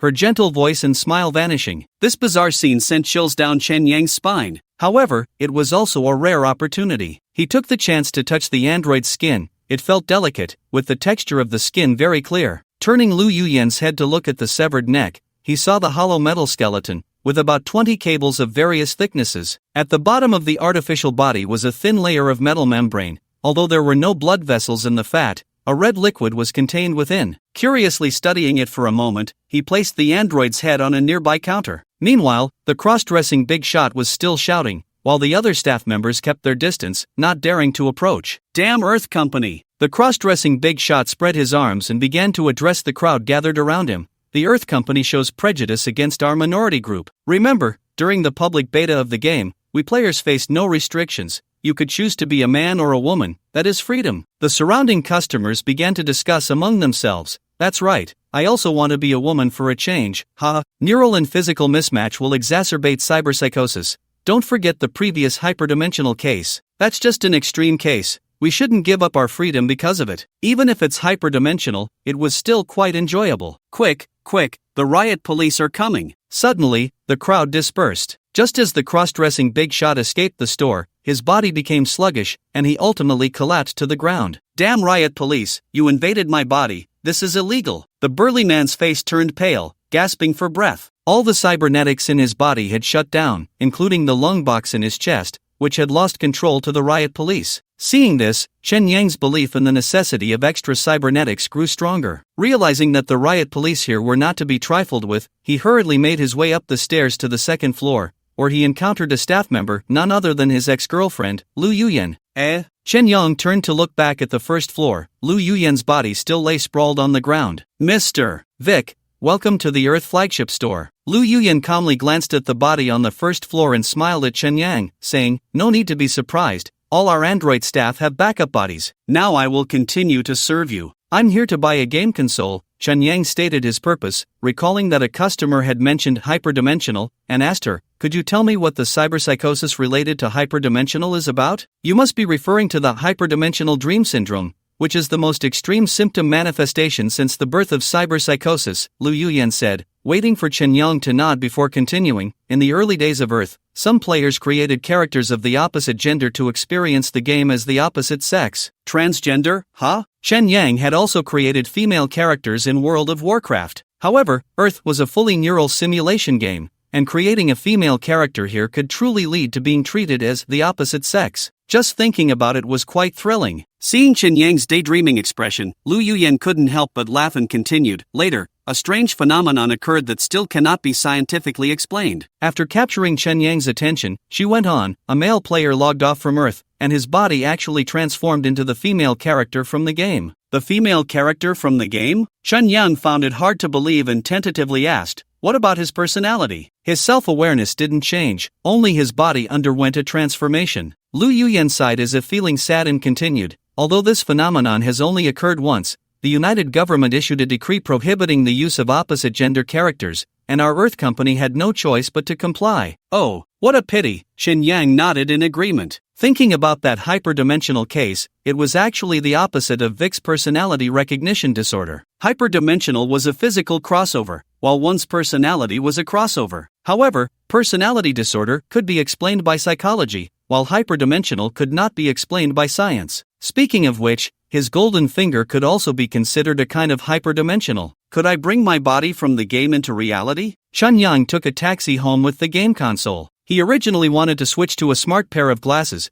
but considering he hadn't dealt with the phone at home yet, this old device was actually safer due to its lack of storage space. As for a bionic partner, since he had no money to buy one, just looking at it made him itch. Better to fill his wallet first. The Earth game console was heavy. Chen Yang felt it was like a solid iron lump, and even holding it with a prosthetic was extremely strenuous, not to mention having to climb 8 flights of stairs. When he kicked the door open and carried the game console into the house, he was already drenched in sweat. But thinking about it, bringing Earth home feels quite accomplished. Chen Yang kicked off his leather shoes, his feet in polyester socks making a creaking sound on the floor. He placed the game console in the corner of the bedroom, connected the power supply, and pulled the cable to the bedside. From now on, I can return to Earth at home. Chen Yang sat on the floor, eagerly plugging the cable into the back of his head to try it out. The game's interface was updating. A week ago, the Earth server had been hacked, leading to the Moon Phone incident. This event caused a huge uproar online, with the blame directed at the most notorious digital company in Dark Star, the Hacker Alliance. Although Earth had fixed the vulnerability that night,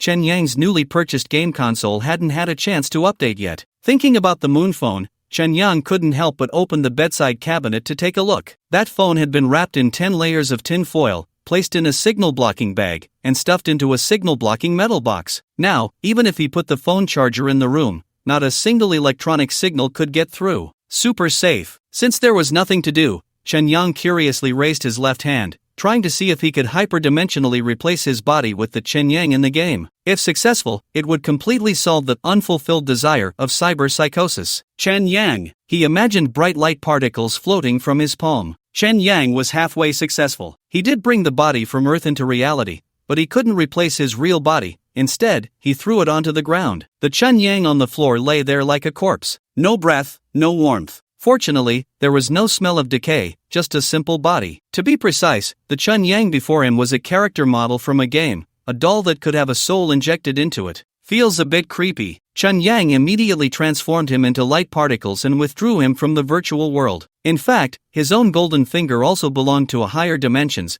but its effect was different from that of the higher dimensional being. On his way home, he had checked information about the higher dimensional being, and it was currently confirmed that the person was protected by the United Government. Most likely, they were being kept in a laboratory. If his abilities were discovered, his fate would be similar. Chen Yang casually had a bite of dinner, then put on his smart glasses and immersed himself in learning the BM language. BM, or B-model, is a digital voice designed for creating models of brain neurons. It is different from traditional 3D software. Models created by 3D software are meant for the eyes to see, then transmitted to the brain through neural signals. In contrast, BM directly bypasses the eyes and tells the brain what it sees through a brain-machine interface. As a type of holographic model, BM can also describe the tactile, olfactory, and gustatory sensations of objects, as well as their decomposed forms, and many other pieces of information. In short, human understanding of the world is superficially achieved through organs like the eyes. The essence lies in the judgment of brain cells. The brain-machine interface essentially bypasses the body and directly transmits the new world to the brain. For example, Earth. As his studies deepened, Chen Yang gained a new understanding of virtual and reality. Earth is a virtual world because it can be edited by humans. Dark Star cannot be edited, so it is deemed the real world. However, the emergence of higher dimensions, or higher dimensional dream syndrome,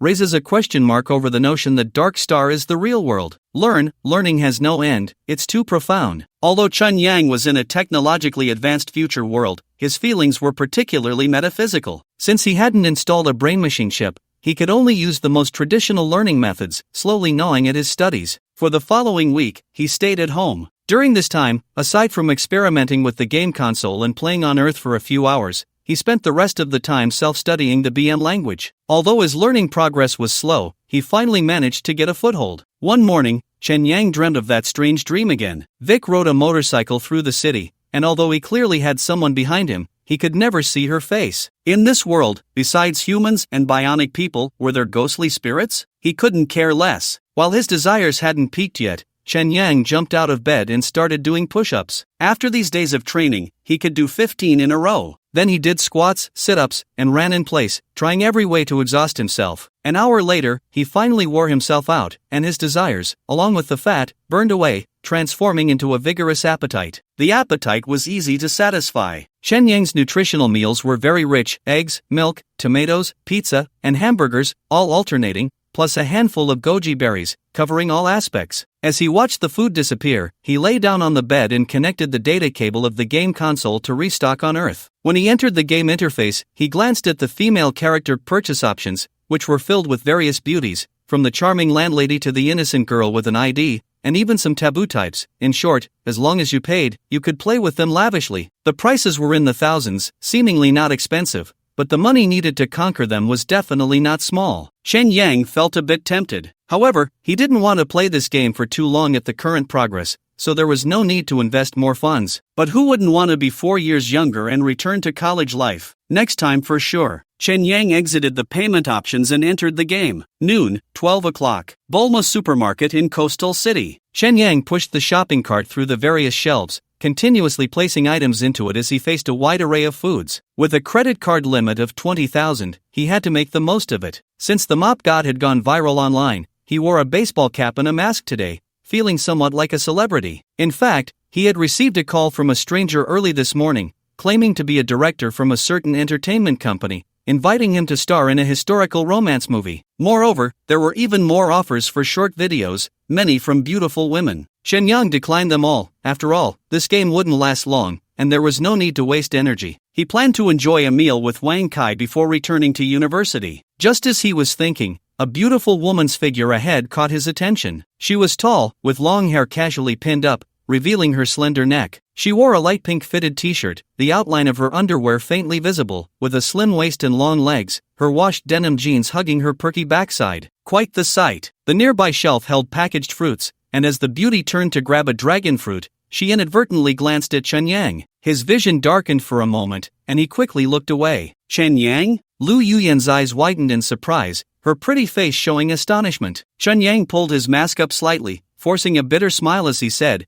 "You recognized me even like this?" "I could recognize you even if you turned to ash," Lu Yuyan replied, her expression somewhat complex, completely different from when she had seen him at the company a couple of days ago. Women often have a tendency to admire strength. Back then, Chen Yang was just a delivery guy, but now he was a hot internet celebrity. Thus, her tone carried a hint of flirtation. She smiled and added, "I didn't expect to run into you here, we really are fated." As the saying goes, one doesn't hit a smiling face. Hearing her friendly tone, Chen Yang casually asked, "Aren't you working today? Looks like you've escaped the working life. Today is Sunday." Oh, Chen Yang's life was quite fragmented. Whether on Earth or in the Dark Star, he had no concept of dates. He self-deprecatingly said, "My life only has today and tomorrow." "You're still the same, with no planning in your life." Lu Yuyan seemed to recall the past. "Because I'm a player," Chen Yang said seriously, "I suggest you quit your job tomorrow, spend all your money, and enjoy life." "Are you crazy? Trust me, the end of the world is coming soon." That joke isn't funny at all. Lu Yuyan felt that Chen Yang's mental state was a bit off, and she curiously asked, "Where did you learn those skills? Are you planning to become an internet celebrity now?" "Not just an internet celebrity, a director contacted me this morning about filming." Chen Yang raised an eyebrow and smiled, adding, "All thanks to Wang Kai. I think I should pay him a visit to express my gratitude in person." "You should know where he lives, right?" "Chen Yang, do you think that if you take care of that old five, Wang Kai will be afraid of you?" Lu Yuyan's expression changed drastically, and she said earnestly, "His family has a lot of power. They don't just know people in the underworld." She glanced at the customers around them, leaned closer to Chen Yang, and whispered, "Right now, you're protected by public opinion. He doesn't dare to touch you. If you really go to his house to cause trouble, just wait for bad luck." "Ha!" Chen Yang scoffed. He carried the shopping bag out of the store and turned to Lu Yuyan, who was following him, asking, "You're Wang Kai's girlfriend now, even excluding the ex-girlfriend status. Given my relationship with Wang Kai, it's best if you keep your distance from me." "Big brother, we're just walking a few steps together. What are you afraid of?" Lu Yuyan joked, "I just want to ride on your big star popularity. Is that not okay?" "I have no popularity to speak of." "Then take off your mask and hat and try it." "I'm not afraid, but if we're caught together, your dream of marrying into a wealthy family will be shattered." Although Earth is a virtual world, the emotions involved are real. When Lu Yuyan broke up with Chen Yang at graduation, it hit him hard. It was one thing not to see her regularly, but now that she was right in front of him, it was inevitable that he would say something sarcastic. "Marrying into a wealthy family? Wang Kai and I are just playing around, no one is that foolish." Lu Yuyan curled her lips into a bitter smile and said, "It's all about mutual benefit. Even if we got married, it would be the same, just like Zhao Zhimeng." "Zhao Zhimeng is married?" Chen Yang had suspected she wasn't single, but he didn't expect her to be a married woman. No wonder the experience was so different. "Yeah." Lu Yuyan looked at Chen Yang, her expression a bit strange as she asked, "She didn't tell you?" "I didn't ask." To be precise, he was pretending to be clueless and didn't think to ask. Even if you asked, she might not tell you. Her kind of marriage is all about power and money." Lu Yuyan suddenly changed the subject and asked, "What about you? Do you have a girlfriend now?" "Yeah, I'm saving up money, at least one."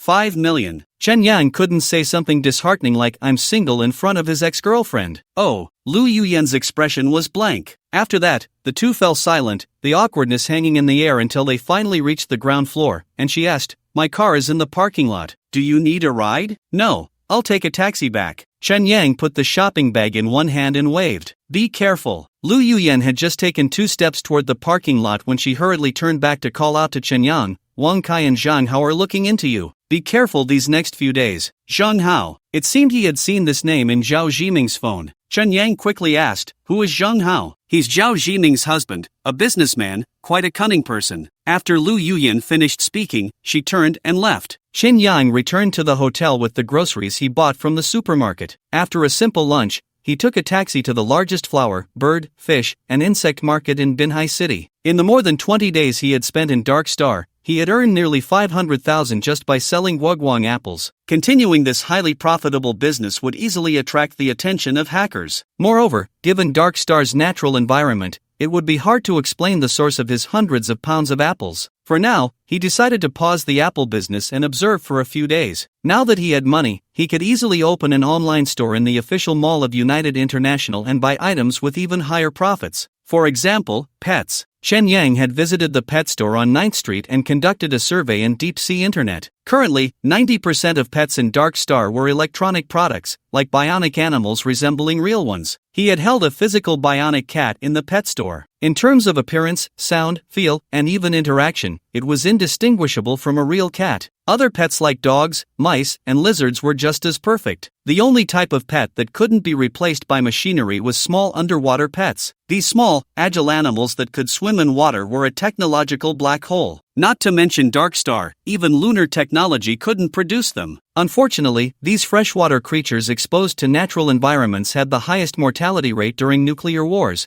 and many had gone extinct. Rarity makes things valuable. The prices of these freshwater pets were outrageous, with some rare ones classified as luxury goods. Selling pets would definitely allow for quicker acquisition of bionic companions. The flower, bird, fish, and insect market was bustling on the weekend. Since it was filled with plants and fish tanks, it was quite cool even without air conditioning, and many adults brought their children to see the fish. Chen Yang adjusted his mask and pulled down his hat, casually looking for a larger store. The store owner, in his 50s with a Mediterranean hairstyle, was sitting in a chair playing a battle royale game. When he saw Chen Yang enter, he barely glanced up and casually said, "Welcome, take a look at which fish you like." Chen Yang looked at the ordinary bluegill in the fish tank and asked, "How much for the bluegill?" "The ordinary ones are 1 yuan each, and the ornamental bluegill is 2 yuan each." "So expensive?" Chen Yang was quite surprised and said incredulously, "An apple is only 2 yuan a pound, and this fish is worth a pound of apples? If you buy more, I can give you a few for free." The shop owner, having finished his game, finally looked up at Chen Yang. "Besides, what apples are 2 yuan a pound?" "Guoguang, that broken thing." The shop owner clearly didn't think much of guoguang apples,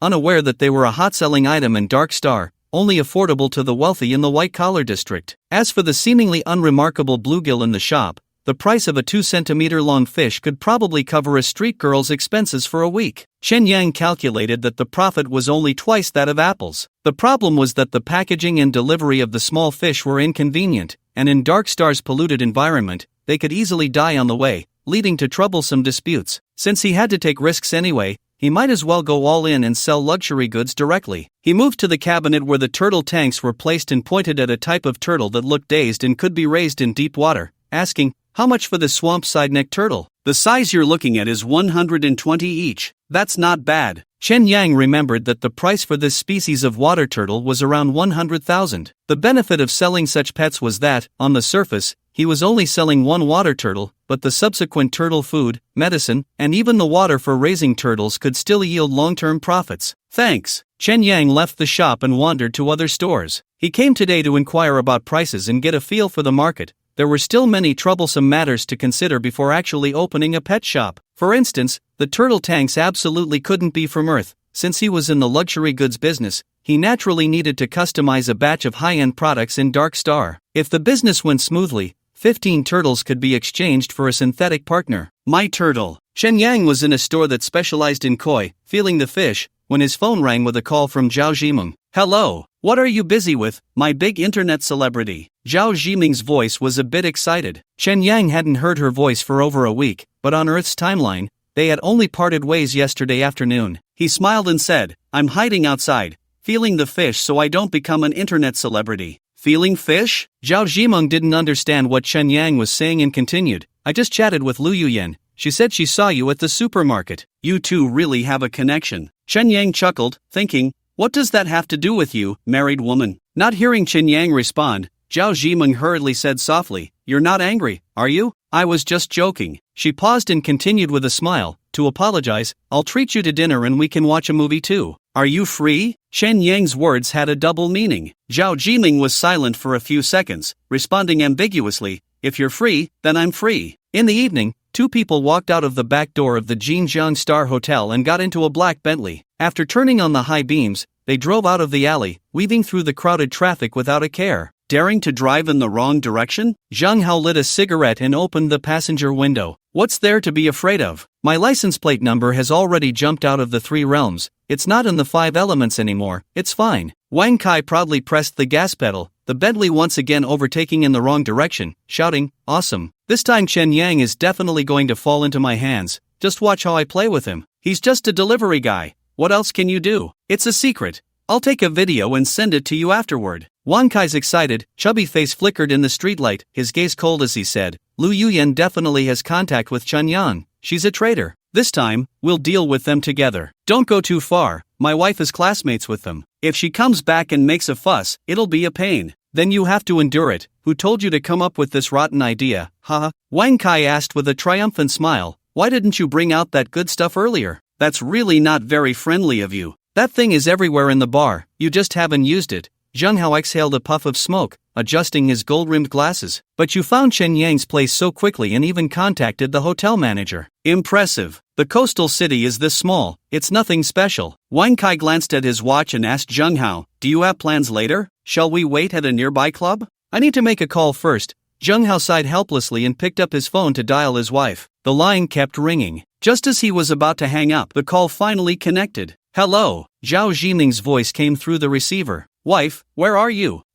Outside." Zhao Zhimeng sounded weak. "What's wrong with you?" Zhang Hao didn't hear clearly, hurriedly rolled up the car window, and asked again, "Are you coming down with a cold?" "No, I'm running on the treadmill at the gym." "That's good. I thought if you caught a cold, I'd have to take you for a shot." "What's going on?" Zhao Zhimeng sounded a bit impatient, breathing heavily as if she had been running fast. "I have a client who invited me to dinner, so I can't eat at home tonight." There was silence on the line. "Hello? You take care of your client. I'm going out to eat with my girlfriend. Bye." "Bye." Zhang Hao hung up the phone, smiling smugly. "What a silly woman, so easy to fool." "You're really lucky to have such a good wife," Wang Kai said enviously. Although Zhao Zhimeng's looks and figure were a bit inferior to Lu Yuyan's, one's wife always had a certain filter effect, making it hard not to think too much. He picked up his phone and called Lao Wu. "Lao Wu, I've arranged everything. Let Lu Zi go over a bit later. Don't let Chen Yang find out." Chen Yang returned to the hotel at 9 p.m. As he entered the lobby, the male receptionist looked at him strangely. When Chen Yang glanced over, the receptionist quickly smiled. "Hello, Mr. Chen. Good evening." Chen Yang noticed the unusual expression but didn't think much of it, considering his mop warrior status. The female receptionist at the counter also stole a few glances at him, her expression curious. Chen Yang ignored it and took the elevator back to his large bedroom. He first washed off the scent of sweat mixed with perfume, changed into a new set of underwear, and after lowering the air conditioning, comfortably lay on the bed. He reminisced. Then he turned off the lights, and the room fell into darkness. A dim yellow light filtered through the door crack from the hallway, casting a faint glow on the wall. Chen Yang intended to log off immediately but couldn't help but play on his phone for a while. Although Dark Star had a video platform similar to Douyin, the content was all about technology and tough living, which he couldn't adapt to just yet. He scrolled through videos of women performing exaggerated dances and researched turtle care. It wasn't until his eyelids grew heavier and his consciousness began to fade that he set his phone aside and pressed his chin to leave the game.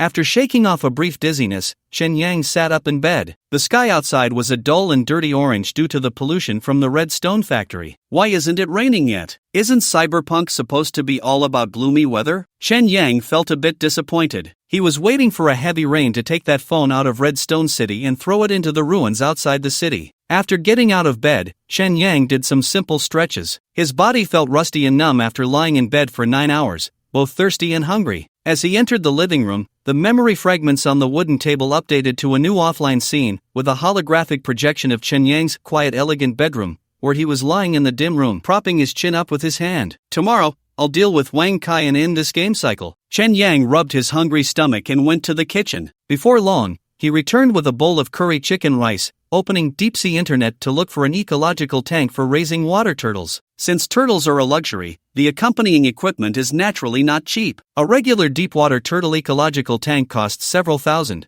while a better one exceeds 10,000, and custom ones require even more money. However, these costs can be passed on to the buyers. Chen Yang ordered 2 fully equipped high-end ecological boxes, spending nearly 30,000. After finishing his meal, Chen Yang inadvertently glanced at memory fragments, and a detail in the scene caught his attention. In that dimly lit room, the only light source came from the crack of the door. At the lower edge of the door crack, a wisp of white smoke was seeping into the room, forming a thin mist. Chen Yang picked up the projector and held it in front of his eyes to take a closer look. Indeed, someone was poisoning the room. Thinking about his state before logging off the game, he couldn't help but mutter to himself, "No wonder I felt so drowsy. It must be Wang Kai's doing." After moving around the room for an hour, he lay back down on the bed, connecting the data cable to return to Earth. In the guest room of Jinjiang Star, with the air conditioning on and the windows tightly shut, this enclosed environment allowed the toxic gas to take full effect. Chen Yang woke up in a daze. Had he not known that someone was poisoning him outside the door, he would have surely fallen asleep, becoming a lamb to the slaughter. At this moment, he twisted his thigh hard, using the pain to stimulate his numb nerves. His body had already become sluggish.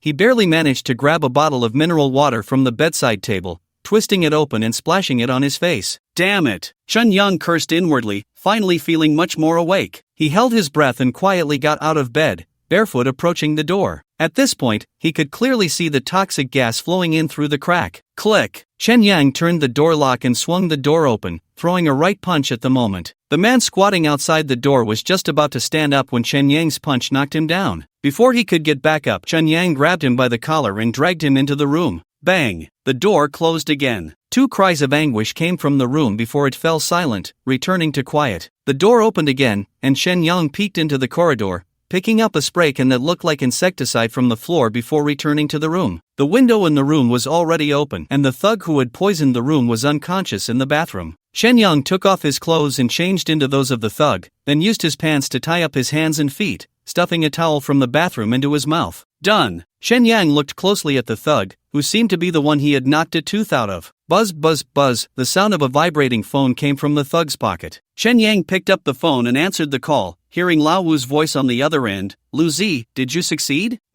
Chen Yang is passed out on the floor. Chen Yang pinched his nose and made a strange sound, then said, "The smell in this room is too strong. It won't kill him, will it?" "Kill my ass, it's just a regular sleeping drug. What should we do next?" "I told you to tie up Chen Yang. I'll notify Brother Wang right away, and he can come over soon." Lao Wu paused and added, "The hotel has already been informed. No one will enter your room, just keep an eye on him." "Don't worry." Chen Yang's room remained dark. He pushed the thug, called Lu Zi, into the corner of the bathroom and then broke the light bulb in the bathroom. About an hour later, footsteps echoed in the corridor. "Lu Zi." Wang Kai's voice came from outside the door. Curious about what Wang Kai was up to, Chen Yang quietly hid in the wardrobe, peeking through the gap in the cabinet door. The door clicked open. Wang Kai walked into the room and asked, "Lu Zi, did he leave?" He turned on the light, saw that no one was in the room, and glanced into the bathroom. In the dim light, a figure lay there, dressed in the same outfit as the Mop God of War. "Chen Yang, I didn't expect us to meet again." "Huh, idiot, what the hell? How did this light break?" Wang Kai irritably pressed the switch repeatedly. At that moment, his phone rang,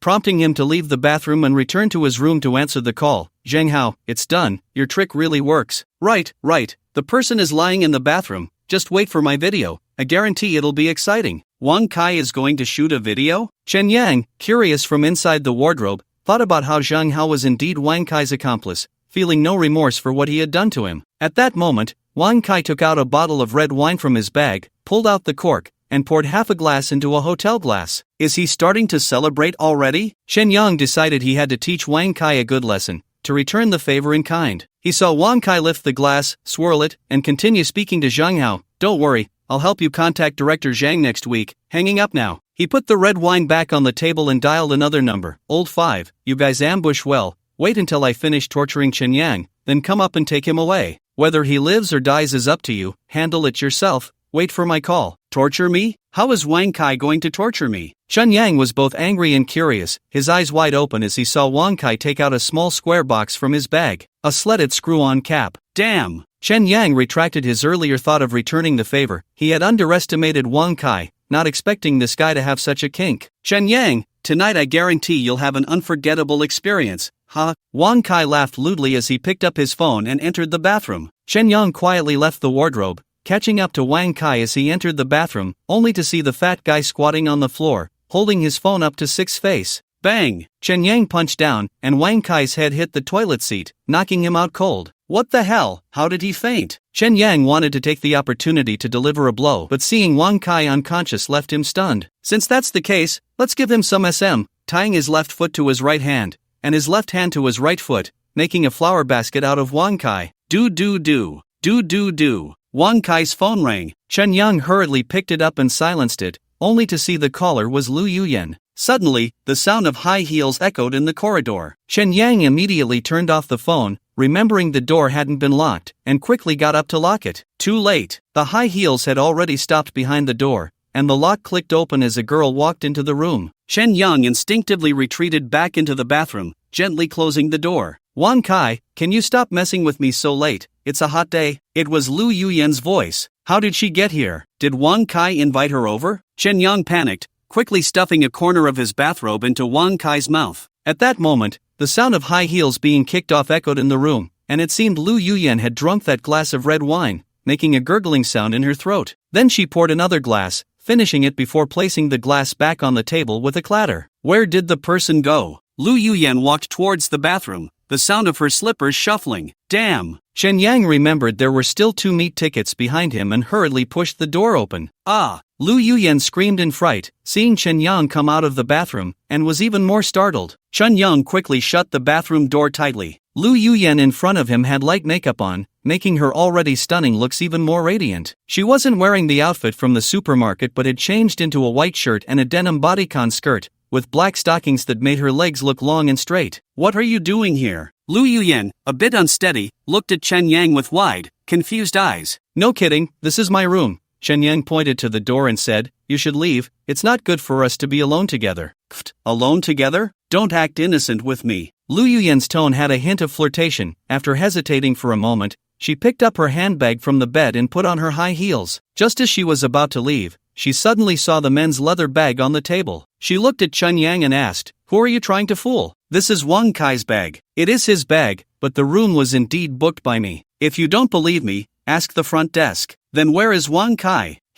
Chen Yang rubbed his nose and hurriedly said, he was supposed to meet me here for a negotiation, but he suddenly got a call and ran off, saying it was something about Director Zhang. Chen Yang, we've been together for over 2 years. Do you think I don't know you? Lu Yuyan's gaze was a bit dazed, and with a somewhat smug expression, she said, you only like to touch your nose when you lie. Do you think you can fool me? I have that habit? Chen Yang had never noticed he had this quirk. Lu Yuyan smiled, then looked down at the box of nippled texture on the table. Her cheeks instantly flushed. She leaned closer to Chen Yang and said, so, you used this when negotiating with Wang Kai? Chen Yang felt a bit embarrassed, and since he had been busy all day, he was indeed a bit thirsty, so he picked up the bottle of red wine and took a couple of sips. Feeling guilty, huh? Lu Yuyan said with a smile. Chen Yang, a bit annoyed, pointed to the door and said in a serious tone, you should leave quickly and take Wang Kai's bag with you. No way. Lu Yuyan sulkily sat on the bed, seemingly hot as she tugged at her collar, her shirt rising and falling dramatically. Chen Yang looked at the box and understood why Wang Kai had called Lu Yuyan over. Did Wang Kai want to NTR me in front of my face? What a lunatic. Lu Yuyan isn't even my girlfriend now. Besides, even if Lu Yuyan is materialistic,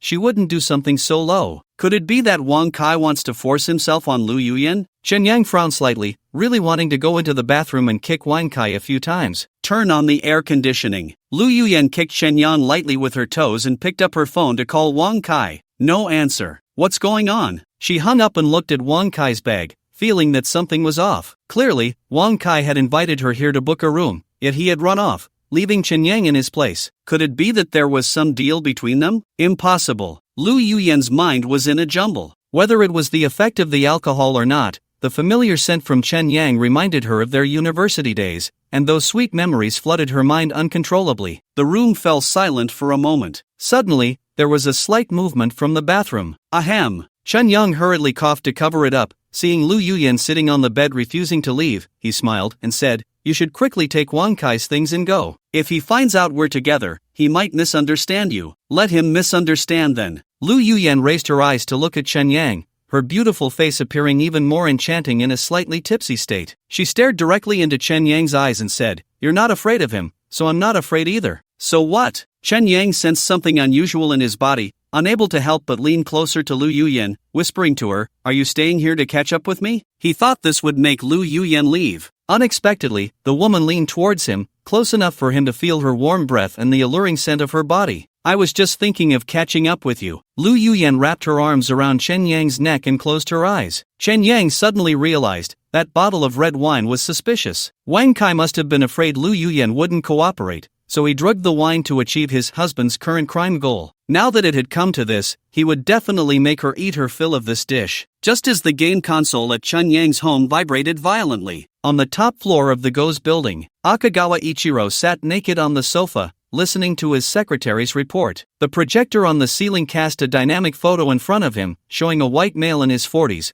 with an external electronic eye installed in his right eye, wearing a work uniform printed with Fukushima Logistics. The secretary's voice appeared beside him. "His name is Richard, an employee of the Fukushima Logistics Moon Garbage Transfer Team, and one of the first Dark Star people to come into contact with lunar trash. Richard picks out valuable items from the garbage at work and sells them on the Dark Star black market. About a month ago, on the day the phone was lost, Richard found a lunar phone, which was confirmed by his electronic eye. The work monitor from Fukushima Logistics also corroborates this." "And then?" Ichiro Arakawa asked impatiently. "Who did he sell the phone to?" "A poor soul. We couldn't find his photo. However, we found 2 kidneys in a black clinic, and the seller is named Lance, a scavenger wanted by the United Government." As the secretary spoke, another photo was projected in front of Ichiro Arakawa. It was a white male with a head full of dirty braids, both of his eyes were prosthetic, and his gaunt face bore a fierce expression. "Lance has strong counter-tracking abilities. His electronic devices and prosthetics have been modified to disconnect from the network,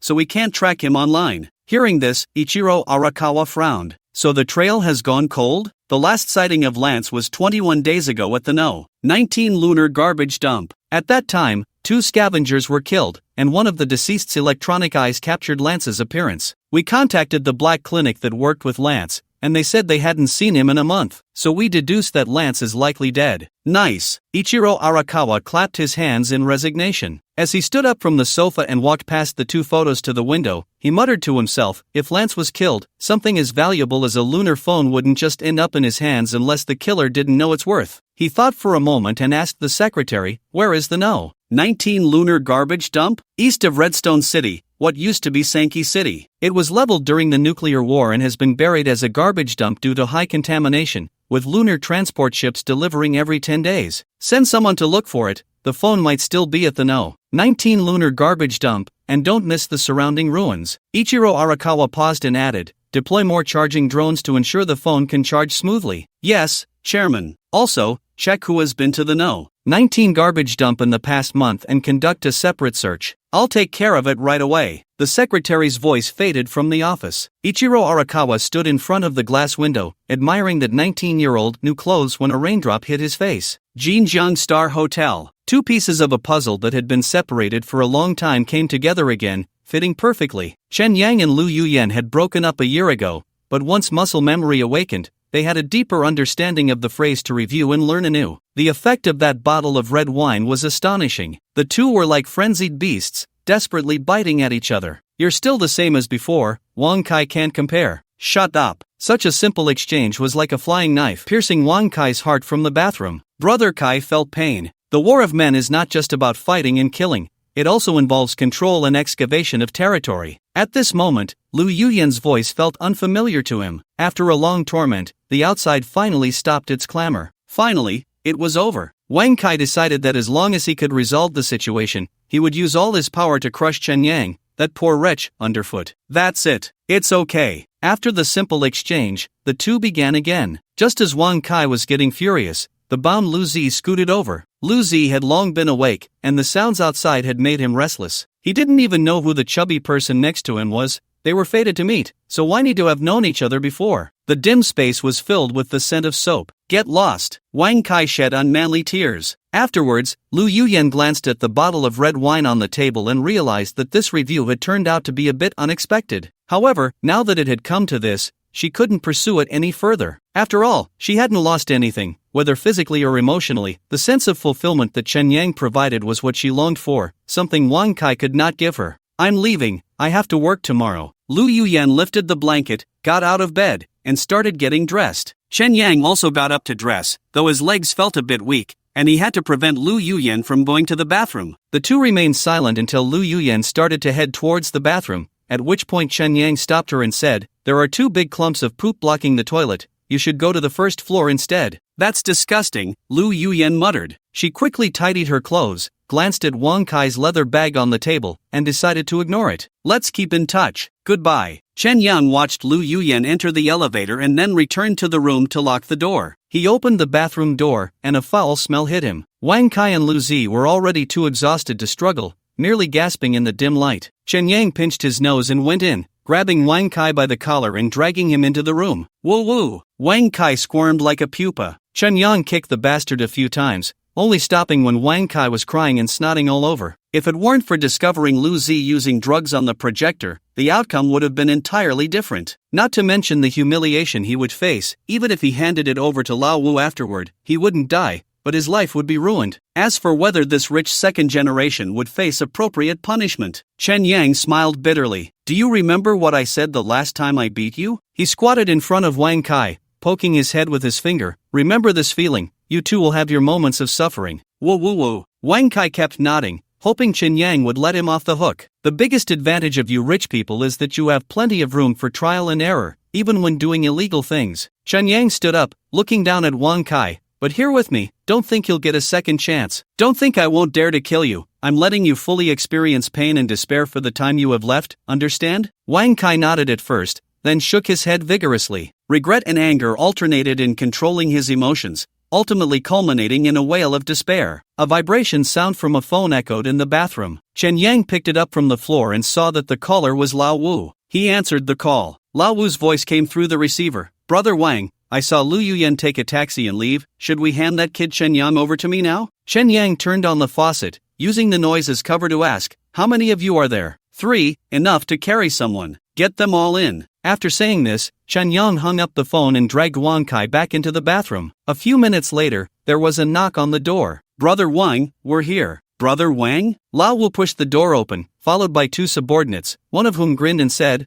"I saw that woman leave with a satisfied look. Brother Wang must have had a great time, right?" "Definitely." Lao Wu smirked lewdly as he walked into the room when suddenly a person flashed before him, and a fist the size of a sandbag came crashing towards him. Bang! His nose was once again reminded of the past. He didn't need to look to know who it was. Chen Yang. The bathroom was very cramped. The 5 bound men were panting angrily, rubbing against each other in their struggles, creating a thick atmosphere of philosophy. "We should have brought Zhang Hao over to keep you company, but his wife has already redeemed him." Chen Yang smiled as he closed the bathroom door. He left the guest room, locked the door, and took the room card as he headed down the elevator. The receptionists in the lobby looked at him with curiosity and surprise. Chen Yang said to the male receptionist. Wang Kai said not to disturb them. "Got it?" Oh.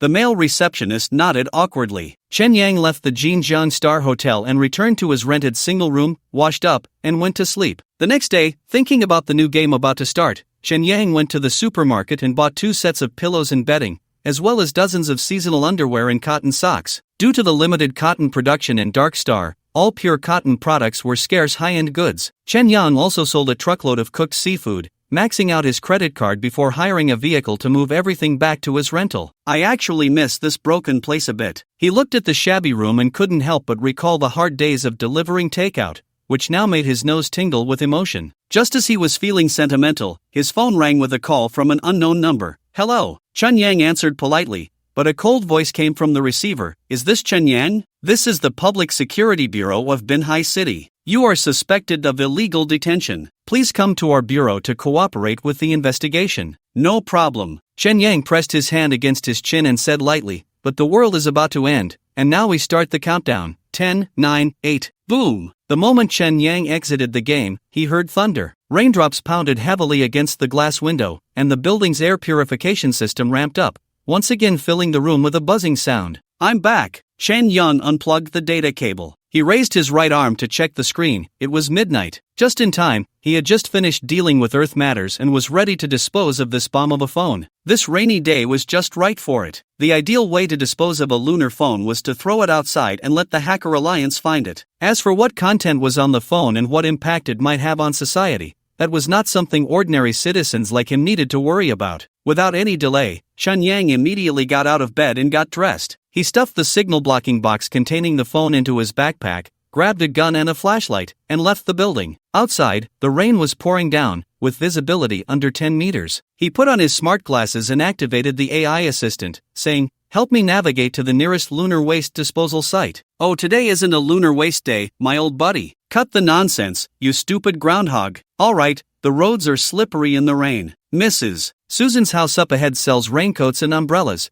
Mentioning my name will get you a 20% discount." The smart assistant mapped out a route for Chen Yang's feet, and some enticing advertisements began to flash in the air as the navigation activated, such as the Rose Pistol Club, Night Demon Partners, and Midnight Help Wanted, among others. Why are all the ads like this? Chen Yang felt like his private life was being spied on. "Probably due to big data calculations, I guess," the smart assistant replied, its tone somewhat knowing yet pretending to be clueless. It continued, "For example, your sensor type 3 hasn't touched a woman in half a month. That's not good for your health, don't you think?" Damn! Chen Yang didn't expect to be betrayed by his right hand. It seemed he needed to find a hacker to modify the sensor type 3 and turn off its multifunctional features like location tracking. Since it was early morning and due to the heavy rain, there were hardly any pedestrians on the street, with the occasional car splashing water onto the pavement. Once he left the city, the light disappeared, and Chen Yang turned on the flashlight. The world was wrapped in a curtain of rain, and he could only see the road ahead, giving him a feeling akin to playing a horror game. An hour later, Chen Yang entered an abandoned city, surrounded by lifeless buildings, which looked like the corpses of giant beasts under the rain's wash. This will do. Chen Yang hadn't intended to go to the lunar waste disposal site. He just needed to throw the phone far away from Redstone City. He found a building with an awning, took off his backpack, and pulled out the metal box containing the phone. He opened it layer by layer,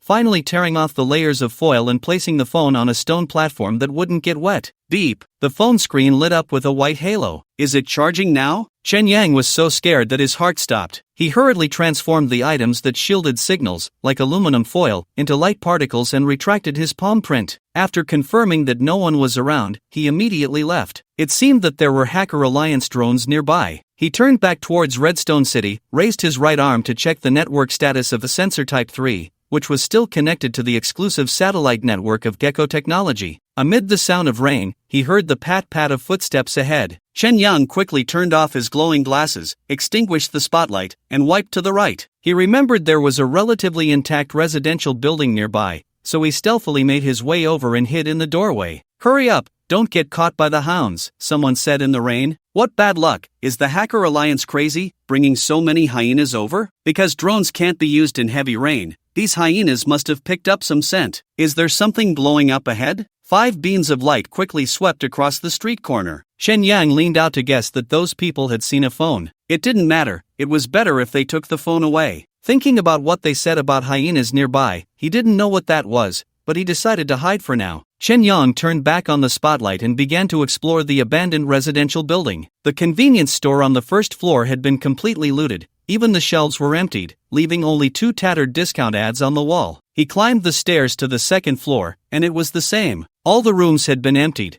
and even the floors were scraped clean. Chen Yang observed the display on his arm. He hoped to turn off the network, but there was no such function. "Damn it, I bought the full plus version," he cursed as he climbed to the 5th floor, where he could see the street. He saw several pairs of red lights appearing through the rain, quickly running along the street. They must be the so-called hyenas. Soon, gunfire erupted, and the hyenas clashed with that group of people. "Good thing I ran fast," Chen Yang breathed a sigh of relief. He didn't dare to go out recklessly, waiting for those people and the hyenas to leave before returning to Redstone City. Once his nerves relaxed, drowsiness washed over him like a tide. He had been in the Earth game all day, and 2 o'clock in the morning was the most drowsy time. Even though he tried to stay awake, he couldn't escape the depths of fatigue. Chen Yang felt his consciousness gradually fading, so he leaned back against the wall and fell into a deep sleep listening to the sound of the rain. He dreamed that someone was hugging him from behind. He could feel the other person's body temperature on his back, hear their breathing in his ear, and even felt strands of hair brushing against his face. Just like in his previous dream, Chen Yang tried to turn his head, and what came into view was a faceless white face. Pat! A gun fell to the ground. Chen Yang shivered and instantly woke up. He hurriedly fumbled to pick up the gun, feeling as if he had only slept for a few minutes. Remembering the nightmare he just had, he suddenly felt that there were terrifying beings hidden in the darkness before him, like a faceless woman in red. Just as he was scaring himself, he faintly heard the sound of rapid footsteps outside. Chen Yang rushed to the window and saw a figure swaying a beam of light through the rain, running towards him. 3 hyenas were chasing behind that person.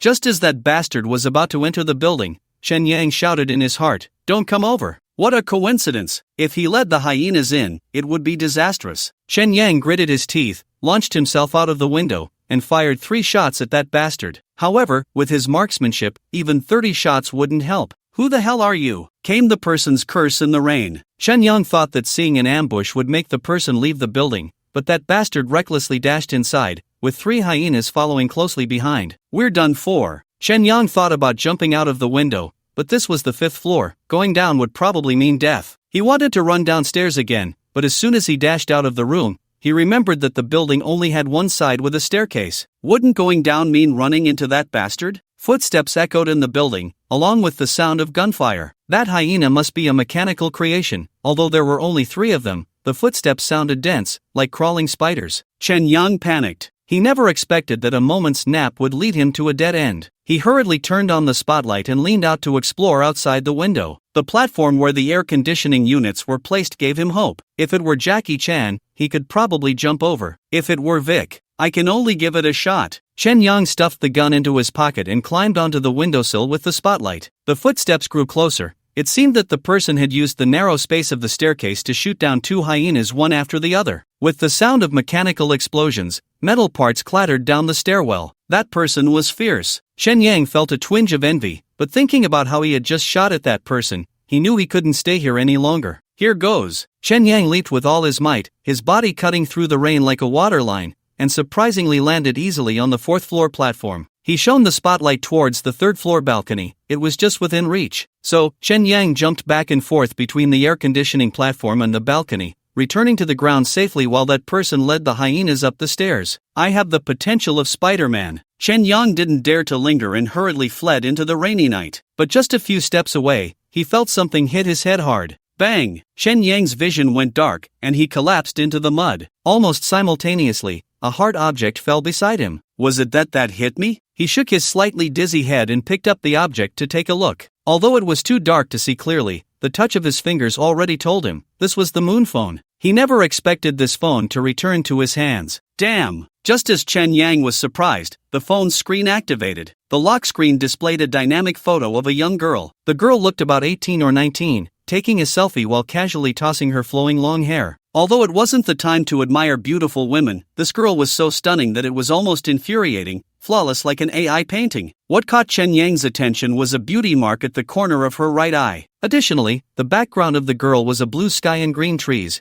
with sunlight casting a soft glow on her face. A blue sky on the moon? Chen Yang was about to throw the phone when suddenly he lost feeling in his right arm, and the phone slipped from his palm, falling to the ground with a thud. The screen of his right arm displayed an hourglass image. Sensor Type 3 was shutting down. It went black. Chen Yang immediately looked at the building. A pair of red eyes lit up from a high window, and then jumped out. Just as the hyena leaped into the air, gunfire erupted from the window. Bang! The hyena crashed to the ground, already out of commission. Clearly, the person upstairs had used the phone as bait to lure the hyena down, then shot it. Yet, the phone just had to hit Chen Yang on the head. What a twist of fate. Chen Yang turned and ran, not even having time to dodge the phone. Seconds later, a red light flashed. Boom! A loud explosion shook the ground. Chen Yang was thrown into the air by a wave of scorching heat. He lay on the ground and looked back, seeing the building collapse in flames, reduced to rubble. Ghost Tower. Ichiro Arakawa sat leisurely in front of his computer, staring at the extinguished red dot on the screen, a calm smile on his face. The moon phone is 18 meters from the bombing point, not within the core destruction range. Your delivery was very accurate. The secretary's voice carried a tone of admiration. Even if it gets blown up, it doesn't matter. The moon phone is very sturdy. and the technology there is far beyond our imagination. Ichiro Arakawa leaned back in his chair, reaching out to stroke the hair of the woman kneeling between his legs, and continued, if it weren't for the hyenas being eliminated, there would be no need to waste a missile. There was someone in the building just now, but he has already escaped offline. Should we send nearby hyenas to search? The secretary asked. Just a cockroach. Ichiro Arakawa slowly closed his eyes and took a deep breath, saying, since he left wisely, there's no need to waste extra resources. Bring the phone back as soon as possible. Due to the heavy rain, the search team's vehicle will take another 10 minutes to reach Redstone City. However, 5 hyenas are already heading to the phone's location and will arrive within a minute. Once you have the phone, send it directly to me. Ichiro Arakawa wanted to personally hand it over to the leader of the moon. He didn't care what content was on that phone. Perhaps having less curiosity would better reflect his loyalty to the leader. Chairman, do you have any other instructions? Notify the technical department to improve the combat methods of the hyenas, especially regarding encounters in confined spaces. Ichiro Arakawa paused and then said, who was the one who killed the hyena using the stairs? He was wearing a mask, but from the tattoos on his body, it can be seen that he is from the Redstone City Gunpowder Gang. So it's the black glove of Burning Stone technology. Ichiro Arakawa pressed down on the woman's head and said in a muffled voice, call Burning Stone technology and tell them the missile was launched by me. Understood, Chairman. All right. Ichiro Arakawa was immersed in his obsession with the moon. He was ready. The rocket to the moon had already ignited and launched. Bang! Chen Yang closed the door and locked it. He kicked off his waterlogged shoes, took off his coat, pressed the dry button, and hung it on the window handle in the living room. The heavy rain outside continued. Thinking of the explosion in that building, he still trembled with lingering fear. In the bathroom, Chen Yang first rinsed off the rainwater with disinfectant, then closed his eyes and rested under the hot water. It wasn't until the chill on his body was expelled by sweat that he broke free from his panic. Damn it! If he had hesitated even a little in the building, he would have been buried tonight. To use a missile for a phone? Chen Yang thought of the girl on the phone, whether she was the owner of the phone or just a screensaver created by a computer. It felt completely unrelated to the word missile. He wiped the water stains off the screen on his right arm. Everything was normal. The sensor Type 3 shut down and restarted shortly after. It should be related to the hyena being killed. In any case, the moon phone was dealt with. Whether there would be subsequent troubles was not something this primitive man could assess. The technological gap couldn't be bridged in a short time. For now, he could only take it one step at a time. After taking a shower, Chen Yang was so exhausted that he collapsed onto the bed. Even though he was a bit hungry, fatigue urged him to fall into a deep sleep. Boom! Thunder rumbled. Chen Yang pulled up the blanket to cover his ears, and as his snoring grew louder, the screen on his right arm quietly lit up. Street 9, Gecko Technology Direct Store. You say it restarted by itself? The scruffy middle-aged clerk removed Chen Yang's right arm, connected the cable to the testing device,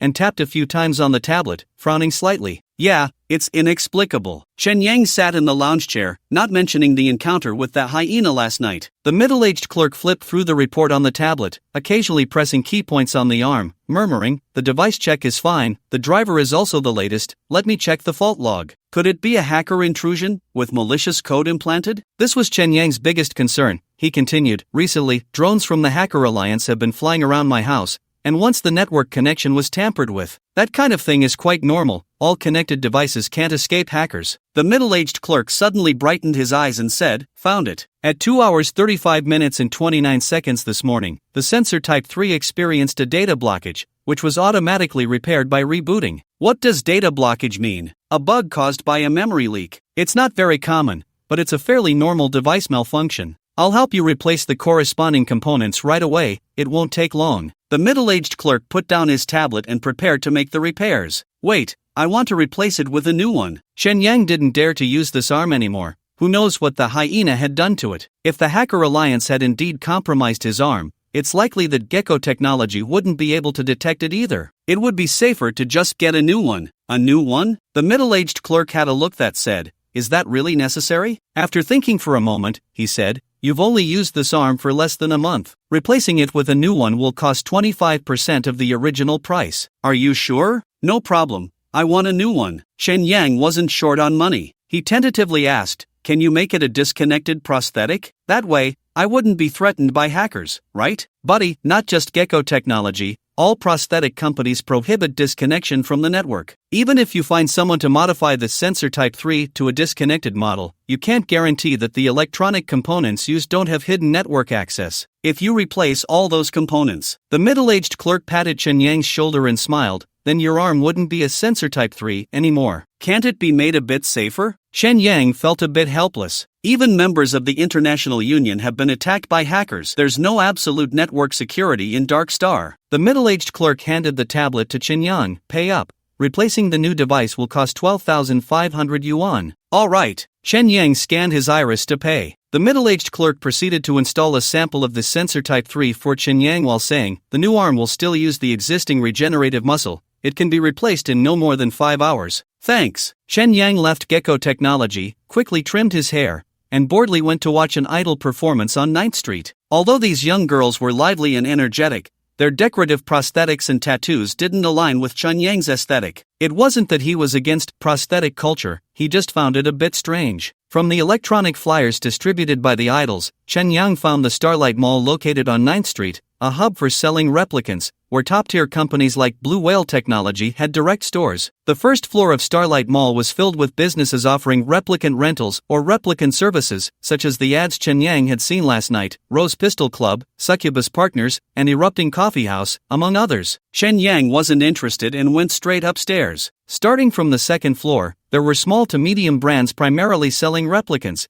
priced between 400,000 to 800,000 yuan. Although the prices were relatively cheap, the quality wasn't bad, at least they looked similar to clinic nurses, enough to pass for real. The replicant products here were mostly displayed in an unpowered doll state in the windows, and the stores were often named doll shops. Chen Yang found this a bit hard to understand. What surprised him even more was that the majority of the replicant products were male, indicating that in the realm of bed activities, the demand and purchasing power for females were higher. There were also more female customers in the mall, who were more active, somewhat overturning the perception that all men are lecherous. Since most of the brands here were small, to compete with the big brands for users, their products often featured many hardcore and edgy elements. For example, the Orc series. Some familiar Earth celebrities also appeared here. Since Earth companies couldn't sell official replicants, this demand was seized by small businesses, which produced many celebrity faces from Earth to sell here. Damn! Chen Yang saw himself. To be precise, it resembled Chen Yang,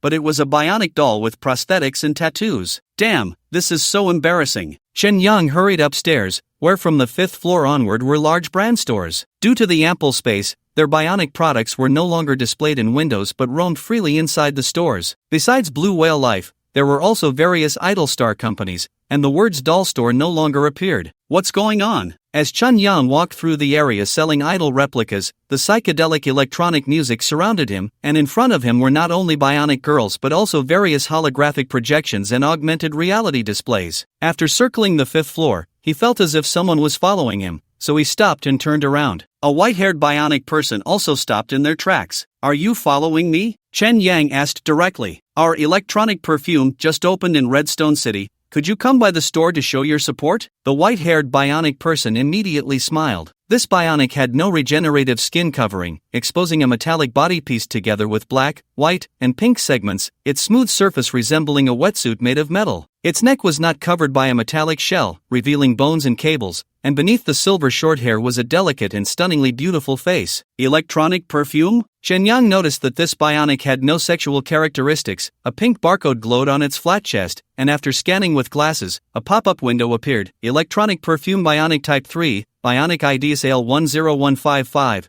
data check date July 28, 2121, current status, safe. The white-haired bionic approached Chen Yang, and with pink halos in its eyes, said, Electronic Perfume is a digital life company that launched this year, featuring accompanying sensors. We hope you can come to the store to learn more. With nothing else to do, Chen Yang nodded and followed the bionic to a relatively secluded corner on the 5th floor, where a small shop flashed the words Electronic Perfume. In fact, Chen Yang had just passed by here, thinking it was a store selling smart glasses because of the various models hanging on the wall. There was also a store clerk, another bionic with an exposed metallic body, but this one had a male face. Don't you sell bionic people? Chen Yang asked curiously. It seems you don't know, sir, selling bionic people is illegal, the male clerk said with a smile. Aren't all the stores here selling bionic people? Chen Yang found it hard to believe. That's right, everyone says that. But when you pay, you'll find that what you're actually buying is a combination of bionic doll and digital life. The male clerk paused and pointed to the glasses on the wall, saying, "We, Electronic Perfume, specialize in digital life." From the beginning of bionic people's existence, there was fierce debate among the joint government about whether to define them as humans, with major bionic manufacturing companies involved. If defined as humans, bionic people could not be sold as commodities, as selling bionic people would equate to recognizing human trafficking. The merchants did not want to lose the selling point of bionic people, so they ultimately compromised by splitting bionic people into the physical bionic doll and the virtual digital life, selling them separately, akin to the relationship between body and soul. Subsequently, in commercial competition, bionic dolls and digital life developed separately. Electronic Perfume is a digital company focused on digital life. The male clerk introduced, "Our company's digital life possesses all the anthropomorphic features of Bionic Type 3, with rich functions, compatible with all models of bionic dolls on the market. Compared to other companies' digital products, we have unique auxiliary sensors that ensure your companion can be by your side at any time." Auxiliary sensors? Chun Yang looked at the glasses on the wall, curious, and asked, "Can I try them?" "Of course, no problem.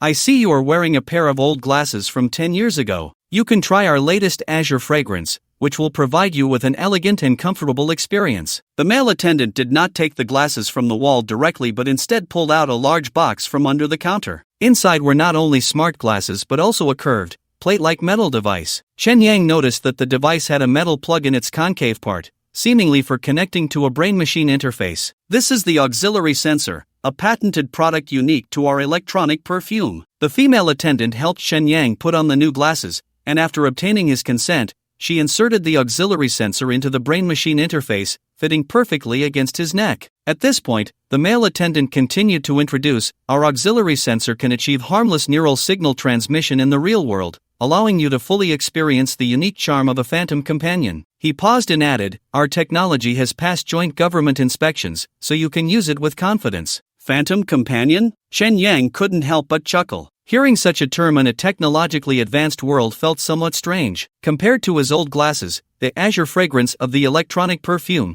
although the lenses spanned both eyes, was much lighter and felt very comfortable on his head. There was no startup screen. The icon in the upper right corner of his vision had an exceptionally high clarity, showing no signs of pixelation. He hadn't felt the old device's image was rough, but now experiencing the delicacy of the new glasses made him feel that the old device was unbearable. He asked, "How much are these glasses?" "The glasses are not sold separately. The Azure fragrance includes both the glasses and the sensor, totaling 48,000 yuan. That's really not cheap." He didn't expect an augmented reality glasses to cost the same as a prosthetic limb. The male attendant smiled and said, "You'll soon feel that it's worth every penny." A heart-shaped icon popped up in the upper right corner of Chen Yang's vision, and a faint fragrance appeared in his nose. Just as he was rubbing his nose, he felt a tap on his shoulder. At that moment, both attendants were in front of him, and he turned around in surprise to see another attendant standing behind him, who had appeared there without him noticing. This attendant, like the one with short white hair, had an asexual, bare machine body. It smiled at Chen Yang and said, "I am a tester for the electronic perfume, and now I will show you the features of the auxiliary sensor." Chen Yang removed the glasses to take a look and found that this attendant only existed within the glasses. Typically, augmented reality can only provide visual and auditory interactive experiences, but the auxiliary sensor of the electronic perfume could offer the wearer more sensory experiences. The virtual attendant leaned closer to Chen Yang and playfully blew a breath, and he could distinctly feel a slight airflow brushing against his facial skin, just like a ghost. At this moment, the male attendant introduced, "Our sensor can achieve relatively safe tactile and olfactory experiences, allowing the phantom companion to be with you like perfume at all times." Interesting. Chen Yang felt a bit tempted. He suddenly remembered Vic's dream and said to the virtual attendant, "Please hug my waist tightly from behind." "Sure." The attendant in the glasses moved behind him and wrapped around his waist, asking, "Is this strength okay?" Just like that. Chen Yang took off the glasses, and although he could no longer see the attendant, he could still feel the strength around his waist, the breath against his back, and even the weight of its chin resting on his shoulder. It felt just like in the dream. Chen Yang was certain that Vic had not only used a phantom companion but had a very close relationship, to the point that even with his personality in decline, he would still linger in dreams. "That's enough, thank you." Chen Yang removed the sensor from the back of his head and returned it along with the glasses to the clerk, asking, "Your company just went public this year?" The male clerk seemed to sense Chen Yang's concerns and quickly replied, "Sir, rest assured, our sensing technology is very mature and won't harm your nerves." "So, that means there shouldn't have been any such products on the market 2 years ago?" Chen Yang asked again. 2 years ago, it was still in the research and development stage. There were many competitors in the industry at that time, but ultimately the patent for assisted nerve transmission ended up with our company. The male clerk looked into Chen Yang's eyes and guessed, "Sir, do you still have concerns about our product?" "Not really, it has nothing to do with your product." Although Chen Yang was very interested in the electronic perfume, he did not want to take any risks for it. Judging from the timeline, it was very likely that Vic knew the developers of the electronic perfume, otherwise he wouldn't have been able to use the assisted sensor before it was released. This assisted sensor had a special significance for Vic. It was something that could never be purchased or used. If it activated his personality, it would be troublesome. "I'll think about it some more. Goodbye." Chen Yang smiled politely and immediately left the electronic perfume store. "Welcome to visit again." The female-looking clerk watched Chen Yang leave, blinking her eyes with a hint of confusion. Although Chen Yang did not buy the smart glasses for the electronic perfume, after leaving the Starlight Mall, he found a professional eyewear store and purchased the latest augmented reality glasses. Explorer Type 9, 24,000 yuan. Although these glasses did not have the bionic Type 3 digital life, the built-in AI assistant was sufficient for daily use. To block advertisements, he also signed up for VIP service to ensure that the AI assistant wouldn't push ads randomly. After changing to a new arm at Gecko Technology, Chen Yang took a taxi home. He originally wanted to buy a motorcycle for transportation, but thinking about how rarely he went out, he gave up. In the future, if he had money, he could buy a hover car all at once. However, that kind of flying car was similar to an airplane and required a dedicated landing pad, which only high-rise buildings were equipped with. He would have to change houses first. For now,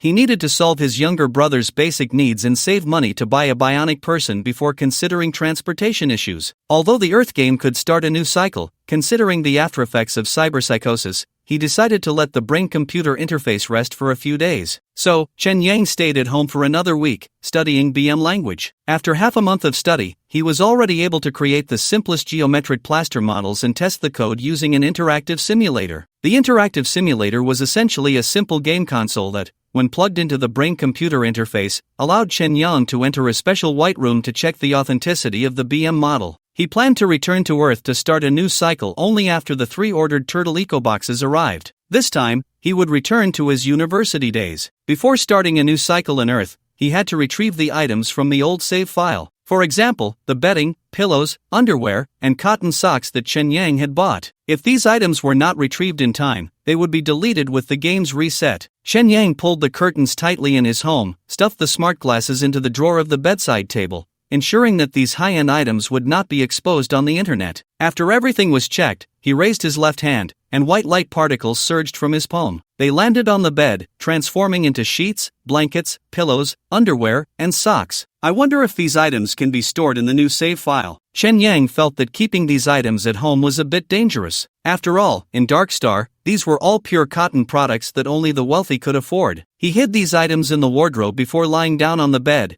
plugging in the data cable of the game console, and connecting to the Earth game. In the game's interface, there was a paid service for resetting the game. As long as the playtime exceeds 3 months, you can spend 10,000 yuan to reset the game progress. Of course, if the game character dies, you don't have to wait 3 months, the cost just doubles. In short, even playing with a free character, there are still many places where you need to spend money. Chen Yang purchased the reset service. Earth prompt: after resetting the game, your account balance, paid services, and paid characters cannot be inherited to the new game progress. Do you want to continue? Confirm. Earth prompt: you have played for 13,214 hours in this progress. Are you sure you want to delete it? Confirm. Please pay a service fee of 10,000 yuan. Clearing current save, resetting Earth time, please wait. Done. Earth has returned to September 1st, 2020. Please choose your game character to experience life on Earth. Chen Yang, free character. Chen Yang didn't rush to enter the game. He opened the paid options for characters and first charged himself 10,000 Dark Star coins, exchanging them for 50,000 Earth coins. The free character only has an initial living expense of 5,000 yuan, so with this money, he wouldn't have to worry about finances and could avoid working hard. He then opened the Purchase Opposite Sex Characters tab,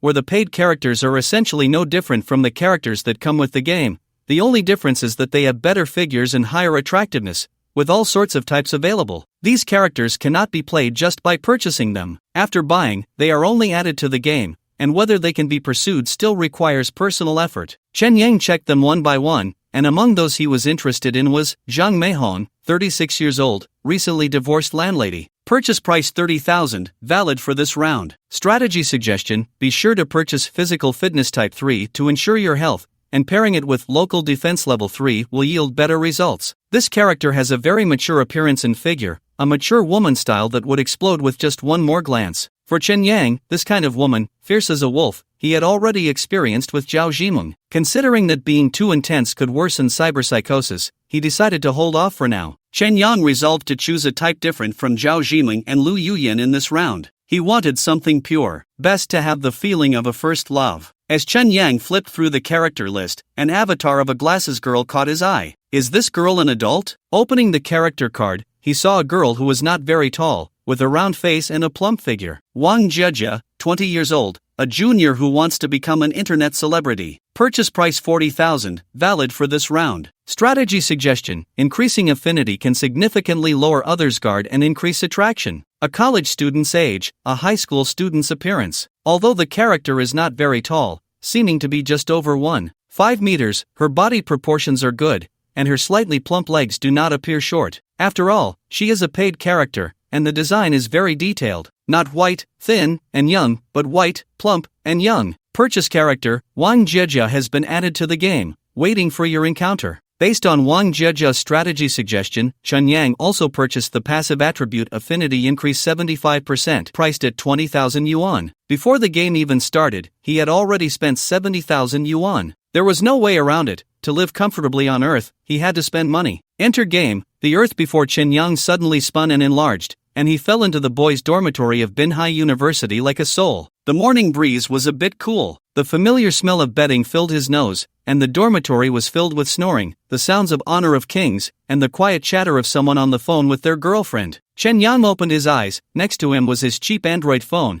The screen lit up showing 8 a.m. Today is September 1st, 2020, the return day for fourth-year university students. My college life. Chen Yang sat up. Every detail of the dormitory before him felt familiar and nostalgic. After being battered by society for a year, he understood the preciousness of college time. Although he only had this final year, he needed to cherish it well. He opened his mobile banking app and glanced at his balance, 55,000 yuan. The 5-digit balance gave him a sense of security. Thinking about starting a life as a middleman in the future, he knew he couldn't stay in the dormitory any longer. Although the relationships with his roommates weren't bad, 2 of them were rich second-generation kids and one was the son of an official. They hadn't kept in touch after graduation, and parting ways wasn't regrettable. He immediately got out of bed, dressed, and went to wash up. His wealthy roommate, who was playing games, asked, "Up so early, going on a date with Lu Yuyan?" Lu Yuyan? Chen Yang was taken aback, only then remembering that he was still dating this woman at this point in time. However, they were currently in a breakup Cold War. He had forgotten the specific reason for their argument.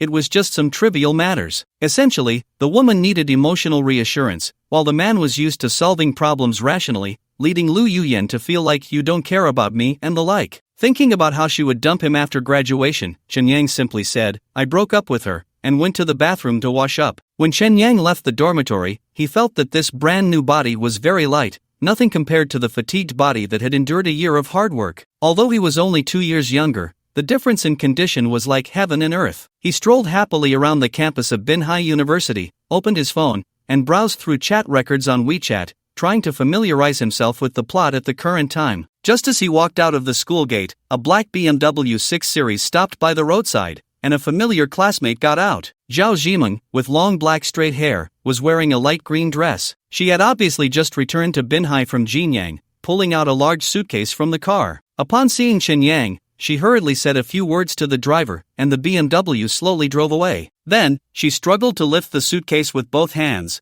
looking at Chen Yang with a surprised expression. "Chen Yang? Long time no see." "Not that long," Chen Yang replied, noticing that she had deliberately sent the driver away, guessing her little intentions. He walked over and said, "That's a big suitcase. Let me help you with it." "No need. If Lu Yuyan sees it, it would cause you trouble," Zhao Zhimeng said, showing a strained expression and forcing a smile. "Don't underestimate me. I'm the tough girl in the dormitory. Stop talking nonsense." Chun Yang snatched the suitcase from her hands, thinking, I know how strong you are. Then thank you. Zhao Zhimeng tucked her long hair behind her ear, a glint of cunning flashing in her slender eyes. She carefully examined Chun Yang, her surprised expression asking, we haven't seen each other for just half a year. Why do you feel different? You seem particularly different. Really? Chen Yang played dumb, knowing in his heart that it was the effect of increased likability by 75%. The enhancement of his aura was subtle, especially for someone like Chen Yang, who was already good-looking. Increasing his likability further highlighted his appearance advantage, far better than cosmetic surgery. The effect of spending money was immediate. I heard that being in love is the best makeup.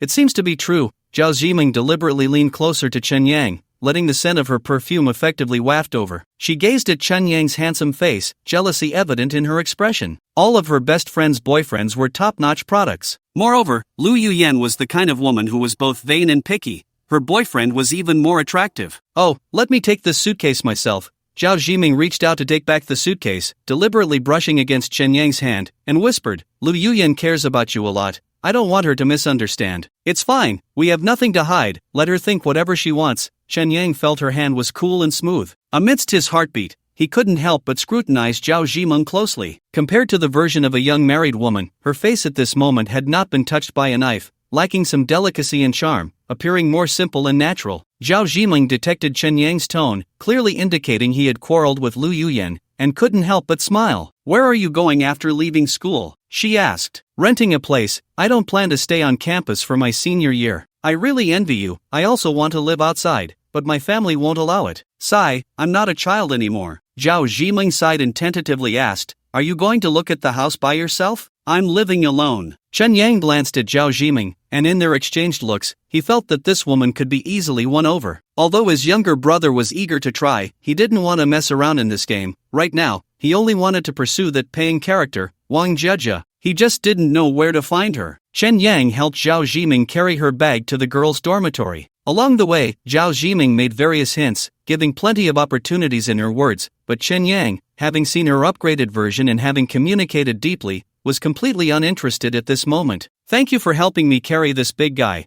I'll treat you to a meal another day. Zhao Zhimeng waved at Chen Yang, leaving a sweet smile as she entered the girls' dormitory with her suitcase. Just as Chen Yang left the dormitory door, his phone buzzed in his pocket. He took out his phone and glanced at it. The caller ID read, Wife. What the hell? Looking at this contact name, Chen Yang couldn't help but feel embarrassed. Indeed, people aren't foolish when they're young. Hello, Chen Yang, did you go to pick up Zhao Zhimeng early this morning? Lu Yuyan's voice on the line was filled with jealousy. As Chen Yang walked outside, he turned back to look and indeed saw Lu Yuyan in her barefaced state at the familiar window on the third floor. Remembering how she had inexplicably proposed a breakup at graduation, Chen Yang couldn't help but respond coldly, Sister, didn't we break up? Have you lost your memory? So you just seamlessly transitioned, right? It seems you two have been secretly in contact behind my back. No wonder this breakup didn't even require any coaxing. I hate people who keep bringing up breakup. Besides, wasn't it you who proposed the breakup? I completely agreed. Chen Yang hung up the phone directly and immediately deleted that disgusting contact name. In the game Earth, although Lu Yuyan was Chen Yang's default girlfriend, they were in a Cold War state at the beginning of the game, and players needed to invest some effort and money to win her over. On the other hand, Zhao Zhimeng seemed easy to win but was actually a hidden sea king, a master at fishing. As the two fixed characters that players first encountered in the game, they were essentially traps set by the game, one vain and one tea-loving, and Chen Yang decisively gave up. Lu Yuyan continued to pester him on WeChat, so Chen Yang simply blocked her, completely severing their relationship. He left the school and found a real estate agency in a nearby community, where most of the renters were students from Coastal University. As soon as Chen Yang entered the small office of the agency, he saw two students arguing inside about viewing a property. A refined bespectacled man said, I say, you need to be reasonable, this house was the one I viewed first yesterday. Why are you butting in? The landlord listed it with two agencies. I also viewed it yesterday, so stop talking nonsense. The speaker was short and stout, and although his face was ordinary, his tone was quite domineering. Chen Yang recognized him at a glance. It was that rich second generation, Wang Kai. What the hell? I don't want to waste my fate on you, Chen Yang muttered as he entered the agency. At this moment, Wang Kai said to the agency lady, I want to reserve this house. Tell the landlord I can pay more. Classmate, renting a house isn't an auction. We have to follow the rules. Sigh, I didn't expect the landlord to give the keys to two agencies. The agency lady looked at Chen Yang, who had just entered, and her anxious expression instantly softened as she hurriedly asked, "Classmate, are you here to rent a house? I want to rent a suite with an elevator, preferably well decorated, as close to Binhai University as possible," Chen Yang said. "All the good places have been rented out. There's only this one suite left. You can see those two are fighting over it," the agent said, pointing with her eyes at Wang Kai and the bespectacled man, smiling as she added, "Why don't you take a look at some other options that are a bit farther away? There are a few without elevators that are also quite nice." The bespectacled man glanced at Chen Yang and lowered his head in embarrassment. Although Chen Yang was dressed in ordinary jeans and a white t-shirt, he looked quite good, and his smile had a special charm that made people feel comfortable the more they looked at him. Wang Kai and Chen Yang were both aware of each other's existence due to Lu Yuyan, but they had never spoken to each other on the surface. At this moment, seeing each other, the hostility in their eyes was unmistakable. Chen Yang had just beaten Wang Kai in the last game, and he completely looked down on this rich second generation, which made Wang Kai very frustrated. "Don't even think about getting this apartment," Wang Kai glared at Chen Yang and rudely told the agent, "Hurry up and contact the landlord, tell him I can pay more, and get him to come sign the contract." In contrast to Wang Kai's disdain, Chen Yang showed a likable smile and asked the agent, "Sister, what apartment are they fighting over? Do you have any photos?" "It's this one, a 2-bedroom, 1 living room fully furnished apartment, a new place that hasn't been rented out yet. But it's not cheap, 2,000 a month, paid quarterly. This apartment is indeed nice." Chen Yang looked at the photos of the apartment. It had that so-called light luxury style, also known as poor but particular, clean and tidy, very suitable for young people to live in. "What? You want to rent this too?" Wang Kai widened his eyes and looked at Chen Yang with disdain, saying, "You poor guy should just stay in the dormitory.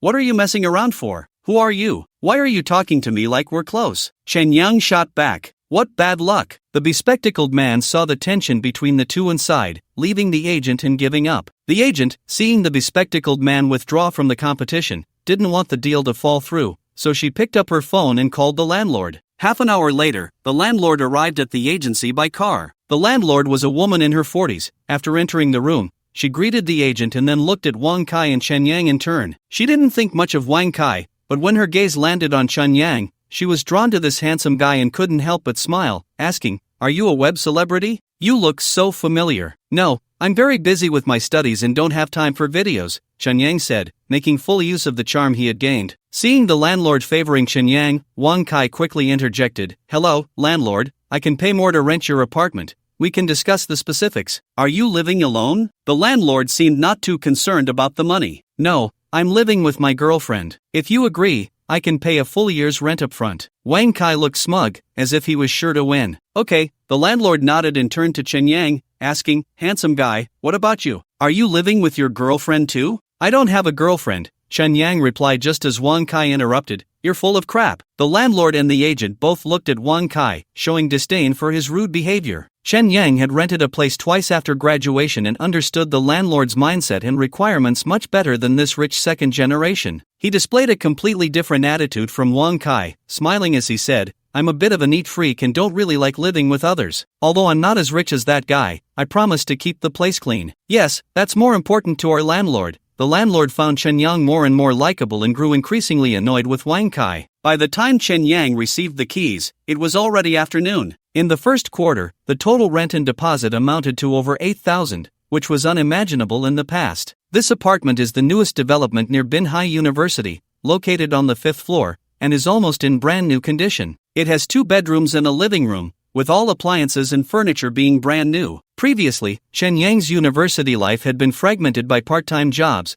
but this time he was determined to live steadily and fully enjoy his year at university. He bought 2 plastic buckets for water at the hardware store, filled them with water, and moved them to the balcony to let the chlorine evaporate. Selling freshwater turtles requires safe water. The filtered water from Anqing definitely wouldn't work. Ideally, spring water from the outskirts of the city would be best, and well water drawn directly from underground would also suffice, but for now, he could only make do with tap water and planned to collect water from the wild during his free time. Chen Yang cleaned the house and thought about the pure cotton bedding and clothes still at Anqing's home, then sat down on the sofa by the floor-to-ceiling window. He looked out at the dazzling sunlight and pressed his chin against his chest, leaving the game. It was just afternoon in Redstone City, and the sky between the buildings outside was a narrow orange-red, like the blood of a mosquito smeared on the wall. In his dizziness, Chen Yang felt the difference between the two worlds. "I wonder if the game items from the last round can be brought into the current game," He opened the cabinet, reached out to press on a set of cotton bedding, and with a thought,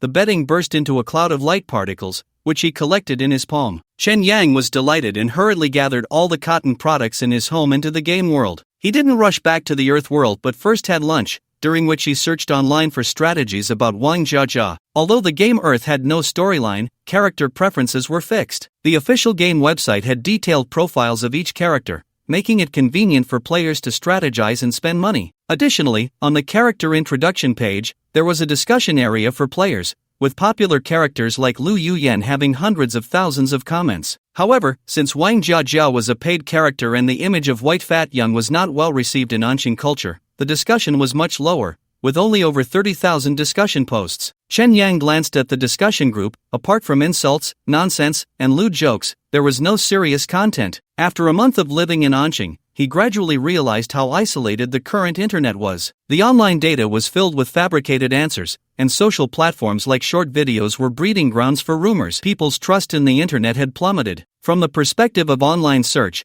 the digital network had become virtually non-existent. Everyone had returned to the communication style of under the village tree. The so-called under the village tree referred to clearly defined and strictly closed circles. In the Wang Jia discussion group, Chen Yang saw a circle ID called Jia Care Group, but he didn't know what software to use to join this circle, and no one answered his post asking for help, so it ultimately came to nothing. He suddenly remembered Molly, the junior modeler in his contacts. He hadn't contacted her since adding her as a friend, so Chen Yang sent a message, "How do I join the circle? I have the ID but don't know what app to use." Molly replied instantly, "Do you need to install a brain machine chip? The United Government currently has subsidies, and you can get 20% off." This was clearly an automated advertising response. Not long after, Molly sent another message, "What circle are you referring to?" Chen Yang, the game character from Earth. Molly, if the ID starts with the AR, you need to purchase the Entertainment City DLC to join the circle and meet in person there. Chen Yang glanced at the Jia Care Group circle ID, and sure enough, it started with AR, so he hurriedly replied, "Thank you, I'll come to you next time I buy software." Just a small matter. After Molly replied, she sent another advertisement. It seems joining the circle will cost money too. Chen Yang thought about how he had just spent 70,000 yuan in the game, and that the Entertainment City DLC would cost another 50,000, just to check a strategy guide. It was such poor value for money. Moreover, he hadn't even met Wang Jia yet, so it was completely unnecessary. After a brief stretch in his room,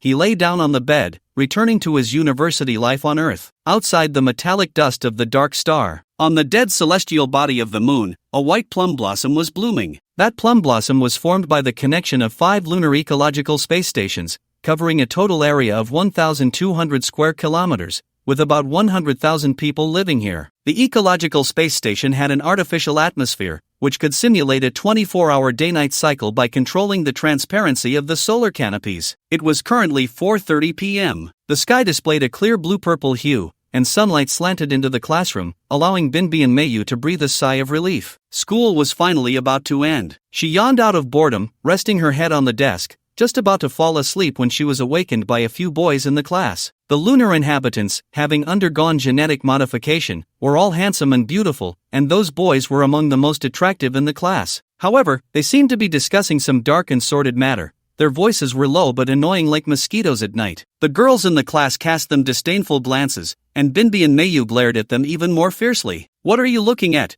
you stinking bitch?" A blonde boy disdainfully looked at Binbi and Meiyu, staring at her prominent chest and repeating, "Stinking bitch." The other boys in the class joined in, not only insulting Binbi and Meiyu but also calling her family a beastly family. For the past 2 years in high school, Binbi and Meiyu had endured this kind of abuse almost every day, all because her family owned a pet shop. Of course, there was also the reason she had previously rejected the blonde boy, which led to retaliatory humiliation from the boys. "I'll kill you." Binbi and Meiyu picked up a pencil and charged forward, aiming to stab the blonde boy in the eye. "Meiyu, calm down." 2 female classmates immediately held her back. The blonde boy, however, laughed fearlessly, pointing at Binbi and Meiyu and saying, "Your whole family is perverted, and you, bitch, are a sex maniac, ha." Yeah, getting insulted a few times and wanting to kill someone, you must be mentally unstable. Could it be that you caught the dark star beast disease? What's it called, psychosis? Normal, a bitch is just a beast. The blonde boy's companions followed suit with their taunts,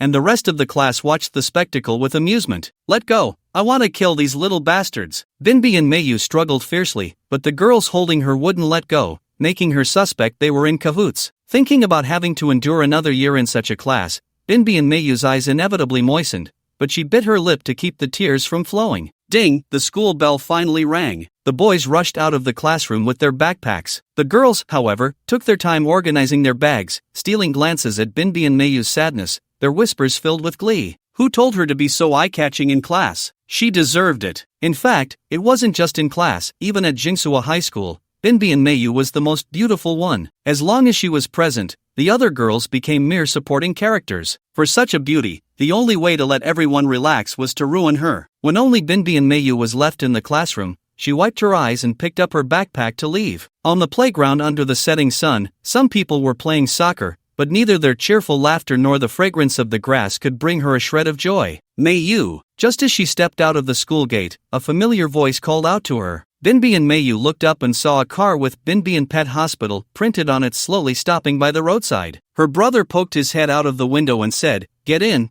I'll take you home." Seeing it was family, she finally felt a sense of relief. "Why are you off work so early today?" Minami Mayu hurriedly jogged over. After getting in the car, she turned her head towards the window, not wanting her brother to see her swollen eyes. "I have good news for you." Her brother handed her a black glass panel, smiling as he said, "Your phone has been found, don't lose it again." Minami Mayu couldn't wait to go upstairs and locked herself in her bedroom. The bedroom had a pink single bed and a dressing table, a desk piled high with reference books, and a floor-to-ceiling aquarium. Inside the aquarium were her favorite tropical fish. Every night, she needed to listen to the sound of the oxygenator's bubbles to fall asleep. No matter how wrong she felt in class, as long as she heard the gurgling sound of the water, she would feel safe and relaxed. "I'm back." She threw her backpack onto the floor as soon as she entered the room. She picked up a hairpin from the dressing table and casually twisted her long hair up on her head. Then she sat on the edge of the bed and took off the black stockings wrapped around her legs, allowing her strong, fair legs to rest. "You've worked hard." She rubbed the red marks left by the stockings on her thighs. Normally, she would rush to take a shower first, but not today. Minami Mayu walked barefoot to the bedroom door, confirmed it was locked, and then returned to the bedside, kneeling on the floor, sticking her butt out to pull out a black laptop from under the bed. She hugged the laptop and drew the curtains before returning to the desk to power it on,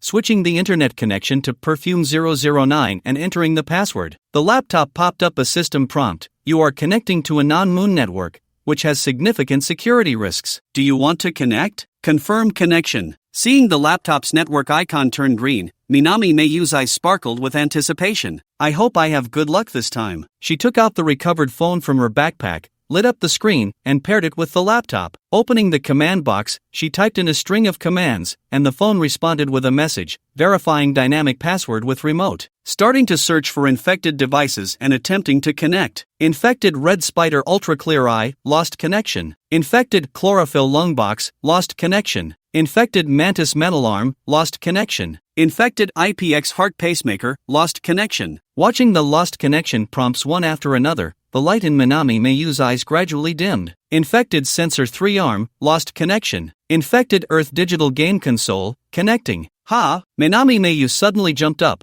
hands clasped in prayer. Please connect. Amatba, Lord bless me." The command window lit up with 4 words, "Connection completed." Yes! Minami Mayu screamed in excitement, forgetting all her unpleasant experiences at that moment. But thinking of her family downstairs, she quickly covered her mouth, her gaze flickering as she stared at the screen. Receiving feedback information. Earth Digital Game Console, Verified Chip ID E9801C45A. Dark Star United Government Network IP, 086, 990, 2121, 69, 7040, User Registration ID, VIK209000602. Minami Mayu immediately took out paper and pen, wrote down this information, and double-checked it 3 times before clearing all records and closing the command window. She opened the chat software on her laptop, clicked on the name Perfume Teacher, and excitedly typed a message, "Hello, I want to buy a Super Dream device." At the Huabiao Fish and Insect Market in Minhai. In the evening, Chen Yang entered the market just as it was about to close. He went straight to the stall he had visited 2 years ago, where the Mediterranean-haired owner was still playing PUBG, still very bad, getting knocked out immediately. Chen Yang pointed at the 5 to 6 centimeters marsh turtle in the turtle box and asked,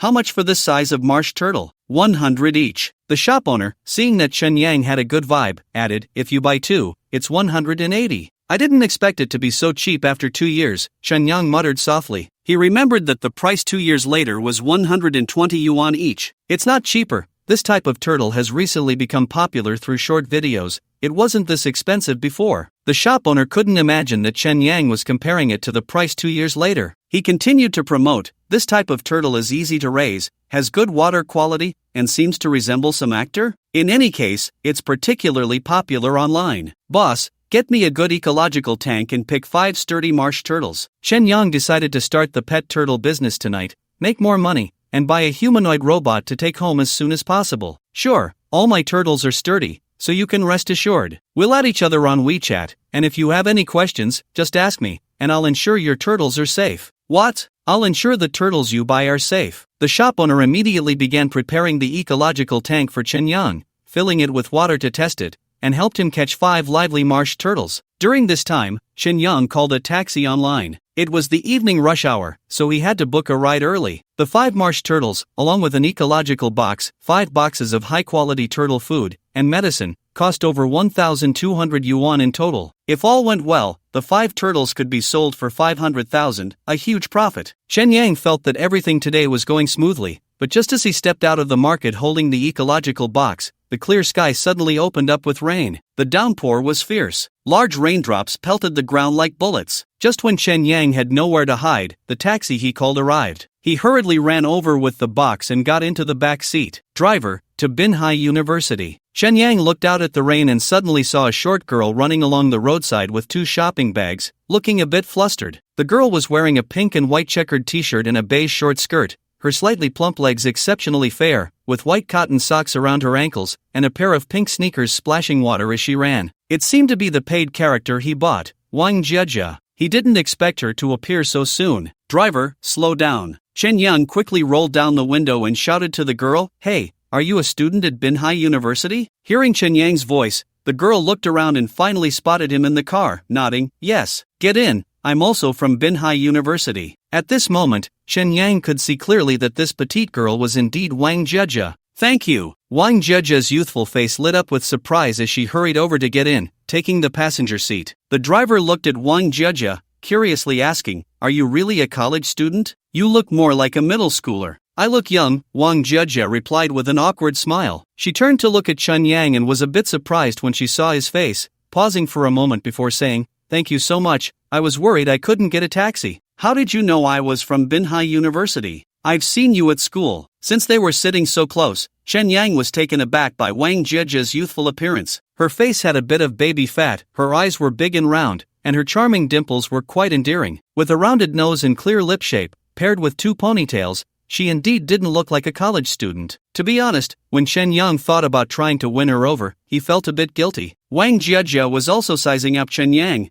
curiously asking, "Which department are you in? Have we taken classes together?" "No, I've seen you while scrolling through videos at school," Chen Yang admitted candidly. He had indeed found Wang Jia's short videos this afternoon. Her works were all well-edited images promoting clothing, focusing on a cute, youthful style. There are just too many up-owners like her, especially after a bunch of underage girls entered the scene. Without some side topics or buzz, it's impossible to gain traction. Wang Jia's account has 10,000 followers and has posted over 100 videos, averaging only a few dozen likes, which can be said to make no splash at all. When Chen Yang mentioned he had watched her videos, Wang Jia felt both happy and embarrassed, jokingly saying, "Follow me, and when I become popular, you'll be an old fan." The rain was pouring heavily. The taxi was frequently stopped by red lights at intersections. "Which department are you in?" Wang Jia seemed shy and cute, but she was actually quite talkative. "Computer programming, and you?" Chen Yang had seen her official profile and knew she was studying graphic design,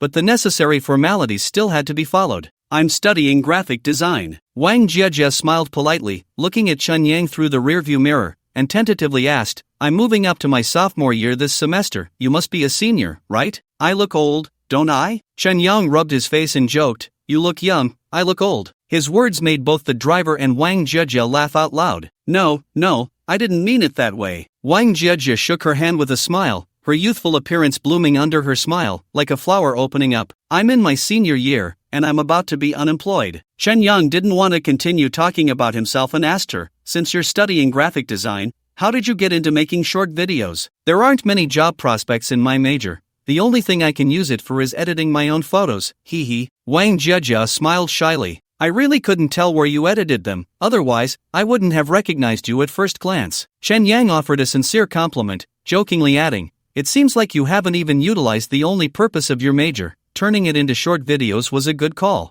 Thank you for saying that. Wang Jia's bright round eyes seemed to speak as she locked eyes with Chen Yang in the rearview mirror, then shyly looked out the window. The taxi took half an hour to return to Binhai University. The meter showed a fare of 28 yuan. By the way, what should I call you, senior? Let's add each other on WeChat. Wang Jia lit up her phone and opened WeChat, turning to Chen Yang and saying, let's split the fare, I'll scan you. I'm Chen Yang. Chen Yang picked up his phone and shook it, feeling a bit awkward as he said, but my phone is out of battery, so could you cover the fare? How about I treat you to dinner tomorrow? Sure. Wang Jia readily scanned to pay for the fare. When they got out of the car, the rain had stopped, and sunlight broke through the clouds, making the humid air feel refreshing. This rain must be for me, Chen Yang muttered to himself as he picked up the fish tank to get out of the car. Only after Wang Jia got out did she notice Chen Yang's fish tank. She widened her eyes and leaned in to take a closer look, only to see that the water-filled plastic bag contained a turtle, which made her instinctively shrink back. Chen Yang remembered that Wang Jia's official profile clearly stated she had a fear of reptiles. It seemed the character setting was quite reliable. I'll message you on Douyin tonight, let's have lunch together tomorrow, Chen Yang said. Okay, then I'll let you treat me. Wang Jia's eyes shifted, and she suddenly pointed to the sky, saying, look,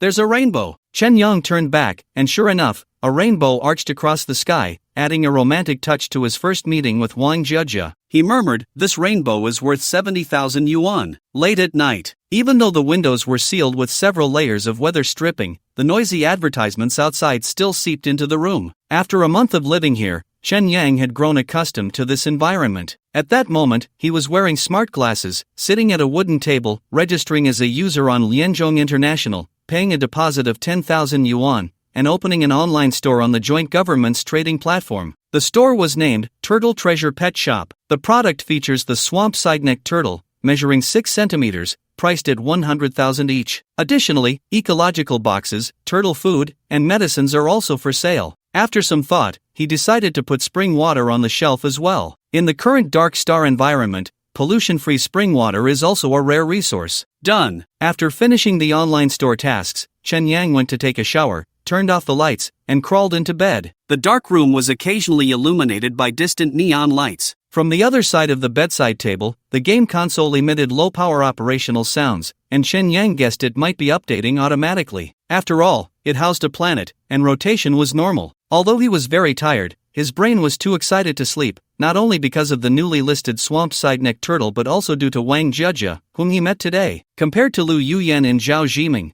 two mature young women, this legal lowly was a type he had never encountered before. He thought of those plump little short legs. In fact, considering Wang Jia's waist, her legs were not short, they could only be described as delicate. Indeed, this youthful-looking college student gave him the impression of a Japanese high school girl from a kyoani anime. Kyoani legs were truly extraordinary. With his uncontrollable thoughts, Chen Yang's cyberpsychosis began to flare up again, that sense of disconnection between brain and body, that restless feeling of unfulfilled desire started to torment him once more. Damn it! I've been quite abstinent lately. Why am I still having an episode? Chen Yang suspected that this cyberpsychosis had nothing to do with his indulgence in games. It was simply a side effect of the brain-machine interface. As this condition worsened, the high-intensity fat-burning therapy became increasingly ineffective, and he decided to seek help from a street girl. Ding-dong! Suddenly, the doorbell rang in the living room. Chen Yang was startled, quickly took out his gun from the bedside table, jumped out of bed, and walked towards the living room. His irritable mood made him lose his rationality, craving a real fight. He tiptoed to the door, peered through the peephole, and was surprised to find that the visitor was Judy, the blonde with blue eyes from next door. Click! Chen Yang opened the door, his eyes red as he asked, Judy, what brings you here so late? I'm so glad you're awake. Judy, holding a plastic bag and wrapped in a thick pajamas, entered the house directly, complaining, my air purification duct is clogged, and now my house smells sour. I can only spend the night here. She smiled at Chen Yang, her tone sweet. You don't mind, do you? I can't just send you back. Chen Yang closed the door and locked it. I brought you some delicious food, all non-synthetic. Judy placed the plastic bag on the wooden table,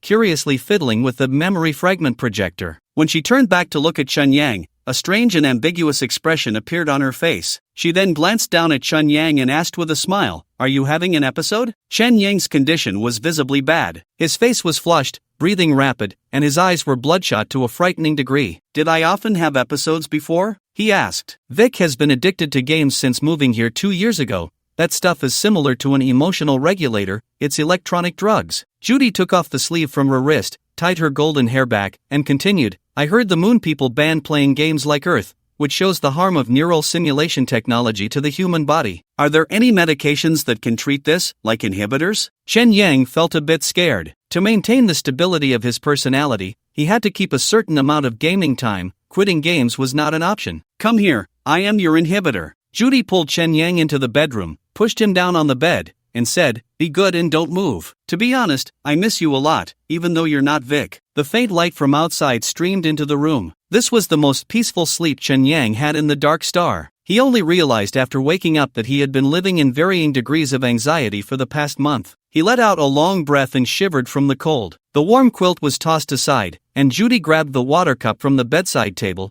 taking 2 big gulps. "I took care of you this morning too. I'm such a philanthropist." She pulled the quilt back over herself and glanced at the game console with its breathing light, curiously asking, "Do you really think the world inside that machine is your home?" "No, I don't have a home on Earth either." Chen Yang turned to give Judy enough space. "Sorry, I'm not very familiar with that game." Judy comfortingly stroked Chen Yang's cheek, looking into his eyes with her light blue gaze, asking, "You're not doing something dangerous to make money like Vic, are you? Otherwise, how could you afford that kind of game console?" "There's no job in Redstone City that isn't dangerous," Chen Yang replied vaguely. However, from her words, it seemed Vic had indeed been doing something dangerous, and he quickly asked, "Do you know what Vic was doing before?" "Actually, he never said." Judy caressed the wing tattoo on Chen Yang's waist and continued, "But once, when Vic was drunk, he accidentally mentioned the Silver Wing Alliance. It seemed he had some glory in that organization." "Silver Wing Alliance?" "That's right. I heard from a colleague that the Silver Wing Alliance is a killer organization,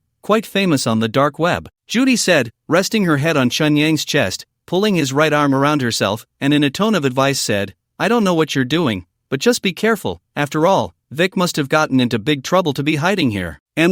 Chen Yang nodded. Having just received Judy's treatment, he couldn't help but ask, "If you don't mind, I could hire you as my nurse." "You want to keep me?" Judy looked up at Chen Yang with a playful smile, teasingly asking, "Is it not enough? Do you want to get serious?" "No, it's just based on the greatest friendship, helping each other." Chen Yang felt a bit hot in the face. "That won't work. I've already signed the new life plan, and it would be troublesome to breach the contract." Judy yawned, closed her eyes, and said, "You should save your money for retirement. If you really want a woman, it's not hard. I can introduce you to one of my former colleagues who has a particularly large chest." Her voice grew lower, and by the end, she had fallen asleep. Chen Yang held Judy and didn't dare to move, thinking about what she said about the Silver Wing Alliance, and combined with this cyberpunk world, he naturally thought of Blade Runner. Was Vic a Blade Runner before? In Earth's film works, Blade Runners are hunters of replicants. Since Earth is a nostalgia server for Dark Star, Blade Runners might have been inspired by reality, not merely a literary creation. Could it be that replicants out of control also exist in Dark Star? Chen Yang didn't dare to think further. After all, that was Vic's business, and probing deeper might touch on his memories, even his personality. For now, it was best to stay put and be a happy hermit crab. He turned to hold Judy, letting this borrowed warmth continue. The moon. The massive dark star in the night sky was gradually obscured by solar panels, ultimately covered by the blue sky. Another lunar day had begun. Hainab Mio had left home early, deliberately not taking her brother's car from the pet hospital. It wasn't because she was afraid of being laughed at by her classmates, but because she had something important to do today. That was to purchase a super dream device. Since lunar inhabitants were prohibited from installing prosthetics, devices like brain-machine interfaces, which delve into the neural network, were even more strictly forbidden. Therefore, to obtain a similar neural simulation experience, one could only use the Super Dream device. The neural sensory experience of the Super Dream device directly affects the body, posing far greater danger than brain-machine interfaces, making it an absolute contraband on the moon. To purchase such an item, one must go to a special area within the Lunar Space Station, the Cyborg District. This is the only street on the moon where cyborgs are allowed to reside. Most of the residents here are dark star people who have made outstanding contributions to the moon, including some prominent figures who wield significant influence. Additionally, the Cyborg District is a favorite spot for the young people of the moon. Bin Ben Niu took a taxi to the Cyborg District. The architectural style here is different from the retro simplicity of the moon. The towering skyscrapers with a heavy metallic feel and the ever-changing neon lights are its most distinctive features. The streets are filled with dark star people sporting prosthetic limbs. Some young people from the moon deliberately dress up to resemble dark star people, even attaching metal wires to their bodies and faces, calling themselves depressed metal, which the older generation criticizes as the lost generation. Bin Ben Niu suppressed her inner excitement and found a cafe called Earth Backstreet. It was still early, and there weren't many customers in the cafe. However, the person she was supposed to meet had already arrived. It was a woman in a suit, looking to be over 30. She had dyed her short hair silver, and her eyes sparkled with faint glimmers of light. Her features were three-dimensional and exquisite, with obvious mixed-race characteristics. What surprised Bin Ben Niu was her skin, smooth and delicate, something that could not be maintained by cosmetics alone. "Hello." Bin Ben Niu approached the silver-haired beauty and softly asked, "Are you the perfume teacher? You came early, please sit." The perfume teacher gestured to the leather chair across from her. After Bin Ben Niu sat down, she continued, "Your name is Bin Ben Niu, right? I've checked your records. You've been renting my Dark Star network for 2 years now, so you're one of my regular customers." Bin Ben Niu nodded in acknowledgement, cautiously looking around before whispering, "I want to buy a super dream device. The group said it costs 8,000 lunar coins, right? About that." The perfume teacher didn't pay much attention to the price. She picked up her coffee and took a sip before continuing, "You should know the dangers of super dreams, right? Yes, some super dream scripts have malicious experiences that can lead to nervous breakdowns, brain damage, or even sudden heart attacks." Bin Ben Miyu answered obediently like a good student, "I saw related content in the group before and know not to enter the purchase super dream scripts carelessly." "That's good." The perfume teacher paused, looking into Bin Ben Miyu's eyes and asked, "Can you tell me the source of my script?" "Sure." Bin Ben Miyu knew that even if she didn't say anything now, the perfume teacher could obtain all her data through the sold Super Dream device. So she proactively said, "I hacked into a Dark Star Earth game console and can use its character data as a Super Dream script." "You hacked a Dark Star game console?" The perfume teacher was somewhat surprised and asked her, "Can you elaborate?" "I used a virus-infected phone as bait, tossed it into the Dark Star to take a chance, and ended up infecting a very lucky Earth game console." After saying this, Bin Ben Niu couldn't help but show a proud expression. "A phishing act." The perfume teacher smiled appreciatively and asked, "Did you write the phone virus yourself?" "I learned it secretly." "It seems you have a talent for being a hacker." The perfume teacher looked Bin Ben Miyu over again. This young and beautiful high school girl intrigued her. After a pause, she said, "The latest Super Dream device is 8,500 yuan. Did you bring the money?" "I did." Bin Ben Miyu nodded immediately, her inner joy unable to be suppressed. She eagerly took out her phone to prepare for payment, at which point the perfume teacher turned to the side, bending down to pick up a cardboard box next to her chair. As the perfume teacher bent down, her suit and shirt lifted, revealing a tattoo on her lower back. Bin Hai Meiyu looked closely. The tattoo pattern seemed to be a pair of outspread wings. When Judy returned home, it was already noon. Before leaving, Chen Yang gave her a pound of guoguang apples as a token of gratitude. Judy gladly accepted and promised to be at her service in the name of the greatest friendship. Chen Yang didn't rush back to Earth. Taking advantage of his clear mind and good spirits, he continued to delve into the BM language. As he progressed in his studies, the models he created became increasingly complex, and the problems he encountered gradually multiplied. For instance, the apple he depicted in BM language always had fruit worms crawling out of the model when tested with the interactive simulator. This involved many factors, such as sugar content and environmental temperature. If the values were mismatched, chaotic problems would arise. Faced with a wide variety of data, Chen Yang had no brain machine chip to assist him and could only search manually, line by line. Eventually, he simply abandoned the inherent value combinations in the tutorial and explored the patterns on his own, surprisingly solving it with a simple equation. Chen Yang realized that for those with brain machine chips, rote memorization might be more efficient,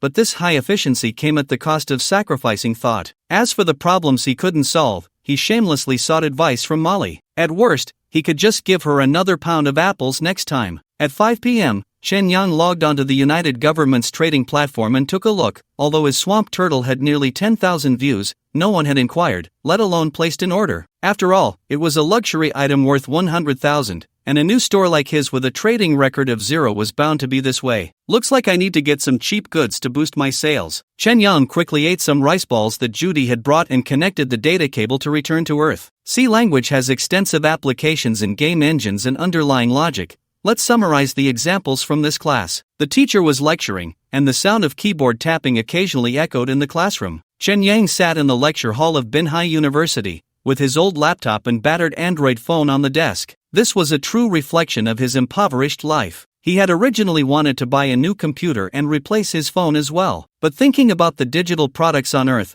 including the computer languages the teacher was discussing, which were all outdated antiques eliminated by dark star technology, made spending that money feel like a loss. If only he could learn BM language on Earth. While Chen Yang was lost in thought, his wealthy roommate nudged him and whispered, "Is your moving out related to Lu Yuyan?" "Ha, what does that have to do with anything?" He recalled that this roommate's girlfriend was in the same department as Lu Yuyan and couldn't help but ask, "Did your girlfriend say that?" "Yeah, she heard Lu Yuyan say you were dumped really badly, like you were dying. When you said you were moving off campus yesterday, I thought you were leaving because of heartbreak and wouldn't come back this semester." "Nonsense, even if we broke up, I don't need to avoid her." Chen Yang was somewhat speechless, thinking that Lu Yuyan must have spread such rumors for the sake of her pride. For a vain woman, status was the most important thing. On the other side, another privileged roommate leaned over and said quietly to Chen Yang, "No matter how delicious your sausage is, there comes a time when you get tired of it. It's fine, just switch to another woman, and you'll still be a brand new sausage. Get lost." Well, with your financial situation,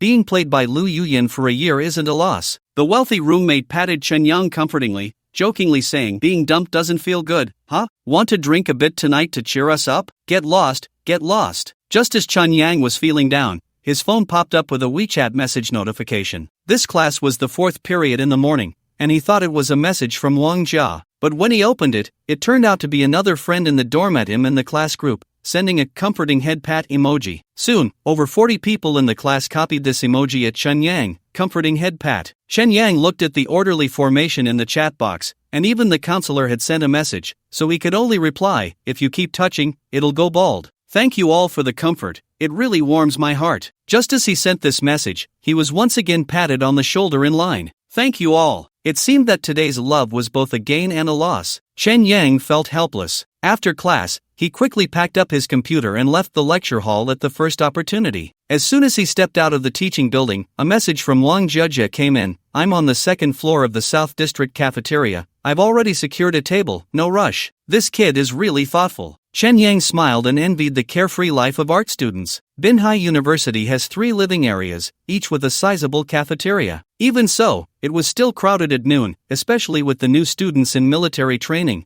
who surged into the cafeteria like a horde of demons. When Chen Yang arrived at the 2nd floor of the South District cafeteria, he didn't even need to look for her, he could spot Wang Jia in the crowd. The so-called dazzling effect was just like this. This youthful beauty had applied a light makeup today, her long hair cascading down, dressed in a white shirt and plaid skirt, a typical JK outfit. Any man not in his sage state would take a few more glances. "Over here." Wang Jia smiled and waved her little hand as soon as she spotted Chen Yang in the crowd. Several boys, guided by her, looked at Chen Yang, their eyes inevitably showing dual jealousy. They were both jealous that Chen Yang was having lunch with such a beautiful girl and that he himself looked quite good. Chen Yang ignored the envious gazes of those boys and quickly walked over to Wang Jia, saying, "You wait here, I'll get you some food and see if it's what you like." "Sure, I love surprise boxes." Wang Jia nodded in agreement, her eyes sparkling with surprise. Compared to those who only asked, "What do you like to eat?" Chen Yang's words surprised her. Little did she know, Chen Yang had already looked at Wang Jia's official profile and knew her dietary preferences very well. When a plate of spicy hot pot was served, the surprise on Wang Jia's face was genuine as she murmured,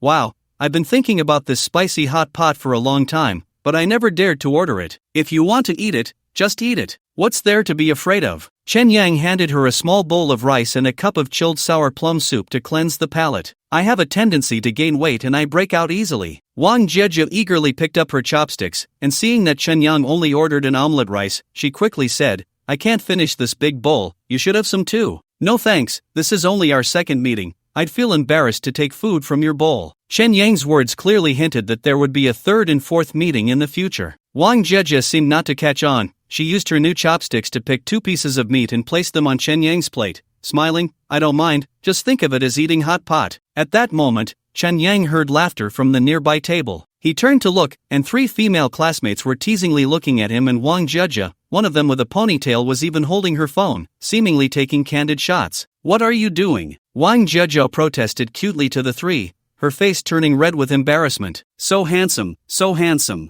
they whispered as they looked at Chen Yang. Chen Yang guessed that these 3 girls were Wang Jia's classmates, so he politely nodded at them and quietly asked Wang Jia, "Who are they?" "My roommates, don't mind them, they just like to mess around." Wang Jia glanced at her 3 roommates, trying hard to suppress her laughter. Chen Yang couldn't help but think of his own mischievous roommates, a smile appearing on his face as he secretly sighed. University life is really great. In the cafeteria of Binhai University, it seemed Wang Jia truly loved spicy hot pot. Although she was trying to restrain herself, her chopsticks still involuntarily picked up food to her mouth, making her little mouth oily like a squirrel. "Are you going to be a programmer after graduation, senior?" She opened her round, curious eyes and asked. "It's really hard for programmers to find jobs right now. I haven't figured out what to do after graduation." "Is it because of AI?" "No, AI is just a tool at the moment. It can't replace programmers. It's just that my skills are too poor, and I haven't learned well." Chen Yang smiled awkwardly. "Oh." Wang Jia didn't expect Chen Yang to be so candid. She slowly said,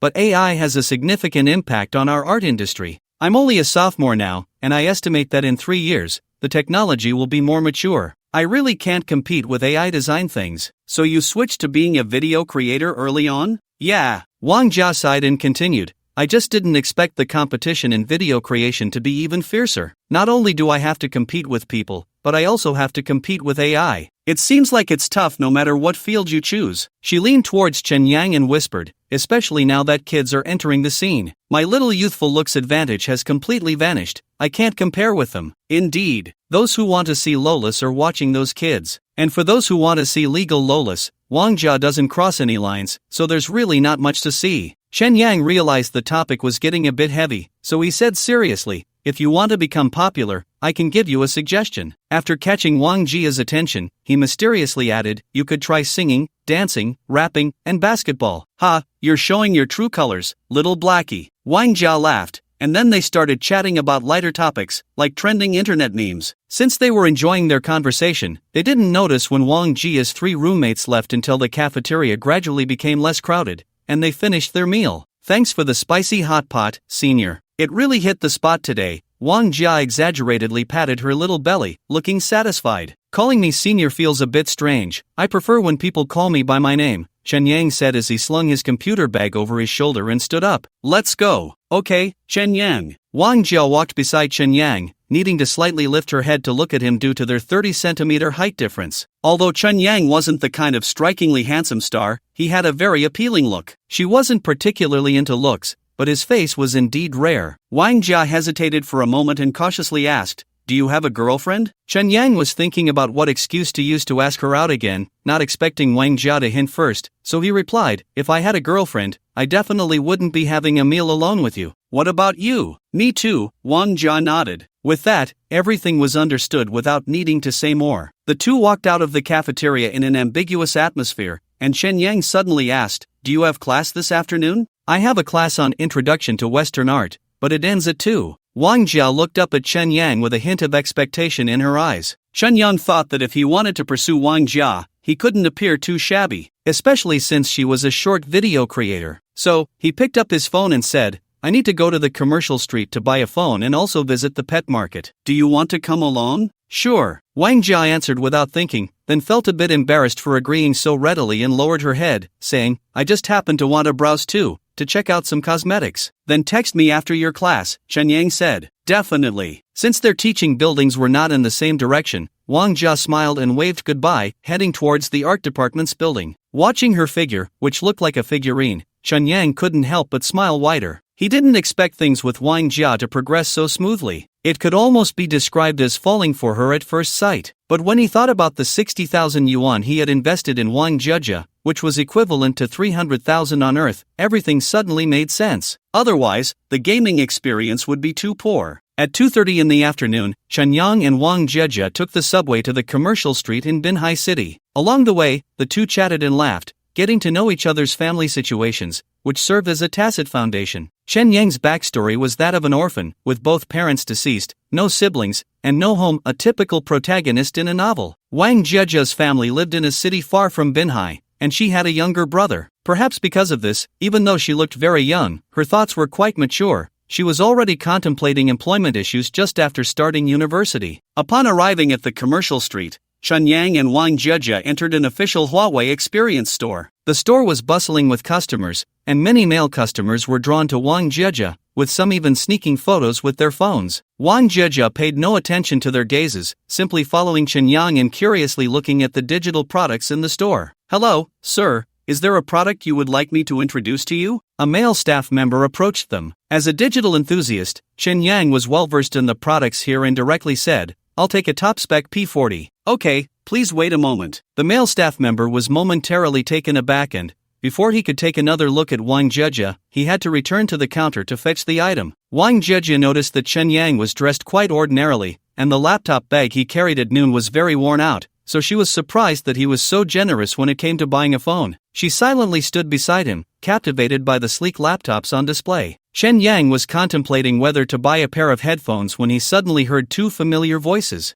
"I don't like iPhones. It's not just about being expensive. Huawei takes better photos." "You're right, I was being shallow." Chunyang turned to look in the direction of the voices and, sure enough, it was the slender Lu Yuyan and the chubby Wang Kai. He felt a wave of frustration and thought, in the vast world of Earth, with so many NPCs, why do these two keep appearing before me? Playing this cliché plot again? I refuse to cooperate. At that moment, Lu Yuyan and Wang Kai also spotted Chunyang, both wearing surprised expressions that quickly turned to disdain mixed with resentment. "Oh my." Chunyang feigned surprise, looking at Lu Yuyan and Wang Kai with a smile, saying, "I was just regretting delaying your good fortune. I didn't expect you two to be together. Truly, lovers finally become a couple, congratulations."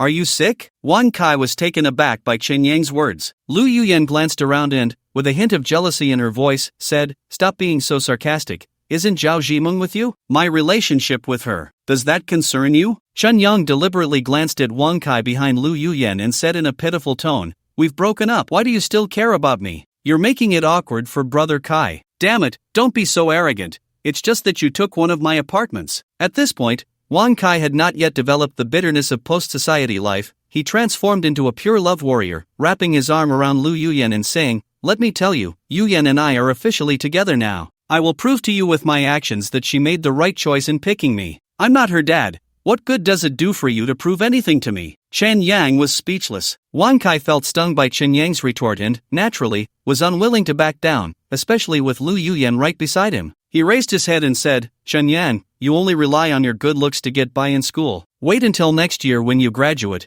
then you'll know who the real protagonist of this world is." He looked at Chunyang's outfit, which cost less than 500 yuan, and mocked, "With your poor appearance, you won't even be worthy of working for me. You'll be the one crying." "Brother Kai, I can responsibly tell you that the one crying in the future will be you. It's going to be miserable." Chunyang recalled that night at the Jinjiang Star and couldn't help but joke, "Please watch the VCR." While Wang Kai and Chunyang were bickering, Lu Yuyan's eyes never left Chunyang. She couldn't believe that this jerk had become even more handsome after their breakup. That kind of confidence was something she had never seen before. She couldn't help but feel overshadowed by Zhao Zhimeng. As Wang Kai was getting flustered from the banter, she quickly said, "All right, Chunyang, you're just putting on a brave face, stop pretending. Aren't you supposed to be working at KFC today? With your meager living expenses, you wouldn't have come here to spend money, would you? I'm not just all talk, am I?" Chunyang's words left Lu Yuyan speechless. He glanced at Wang Kai and said, "Kaigui, you need to exercise more. You seem a bit weak." "You shut up." Wang Kai's words were cut off by a male staff member who interrupted him. "Sorry." The staff member quickly apologized to Wang Kai and handed a smartphone to Chunyang, saying, "Sir, here's the P40 you requested, with top specs for memory and storage. Would you like to add a pair of headphones? I want the white one." "Just a moment." The staff member left again. Chunyang turned to Lu Yuyan and Wang Kai, showing a friendly smile, putting on a brave face. Lu Yuyan's eyes twitched slightly as she said sourly,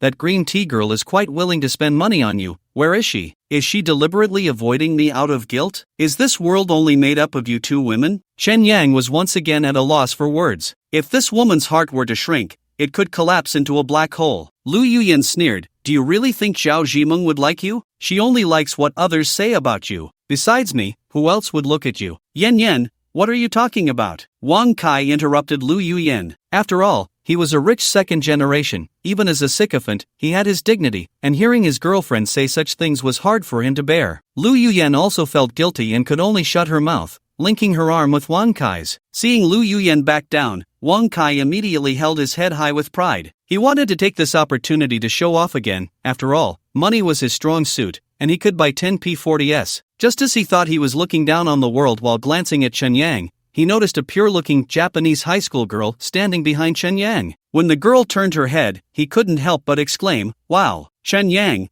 are you done chatting? Wang Jieje walked up beside Chen Yang, her gaze sweeping over Lu Yuyan and Wang Kai, focusing intently on Chen Yang's face. As a companion with a somewhat ambiguous status, she politely waited to watch the scene unfold before approaching. In fact, she wasn't the only one watching the show in the store. Several nearby customers pretended to be looking at their phones, but their attention was actually on Chen Yang, Lu Yuyan, and Wang Kai. Even the nearby staff members were stifling laughter while eavesdropping. Who is she? Lu Yuyan looked at the exquisitely dressed Wang Jieje, instinctively sensing a challenge from her appearance. Women are all in the same industry, and rivals among peers. She was well aware of this. Seeing that Chen Yang's relationship with this little beauty seemed off, she couldn't help but mock him coldly. Chen Yang, you're something else. Even middle school girls aren't off limits for you. Do you know that's illegal? Senior, you misunderstood. I'm from the School of Fine Arts at Binhai University. We're classmates. Wang Jieje responded somewhat awkwardly. Is that so? Lu Yuyan replied coldly, sizing up Wang Jieje and saying, so you suddenly appeared out of nowhere,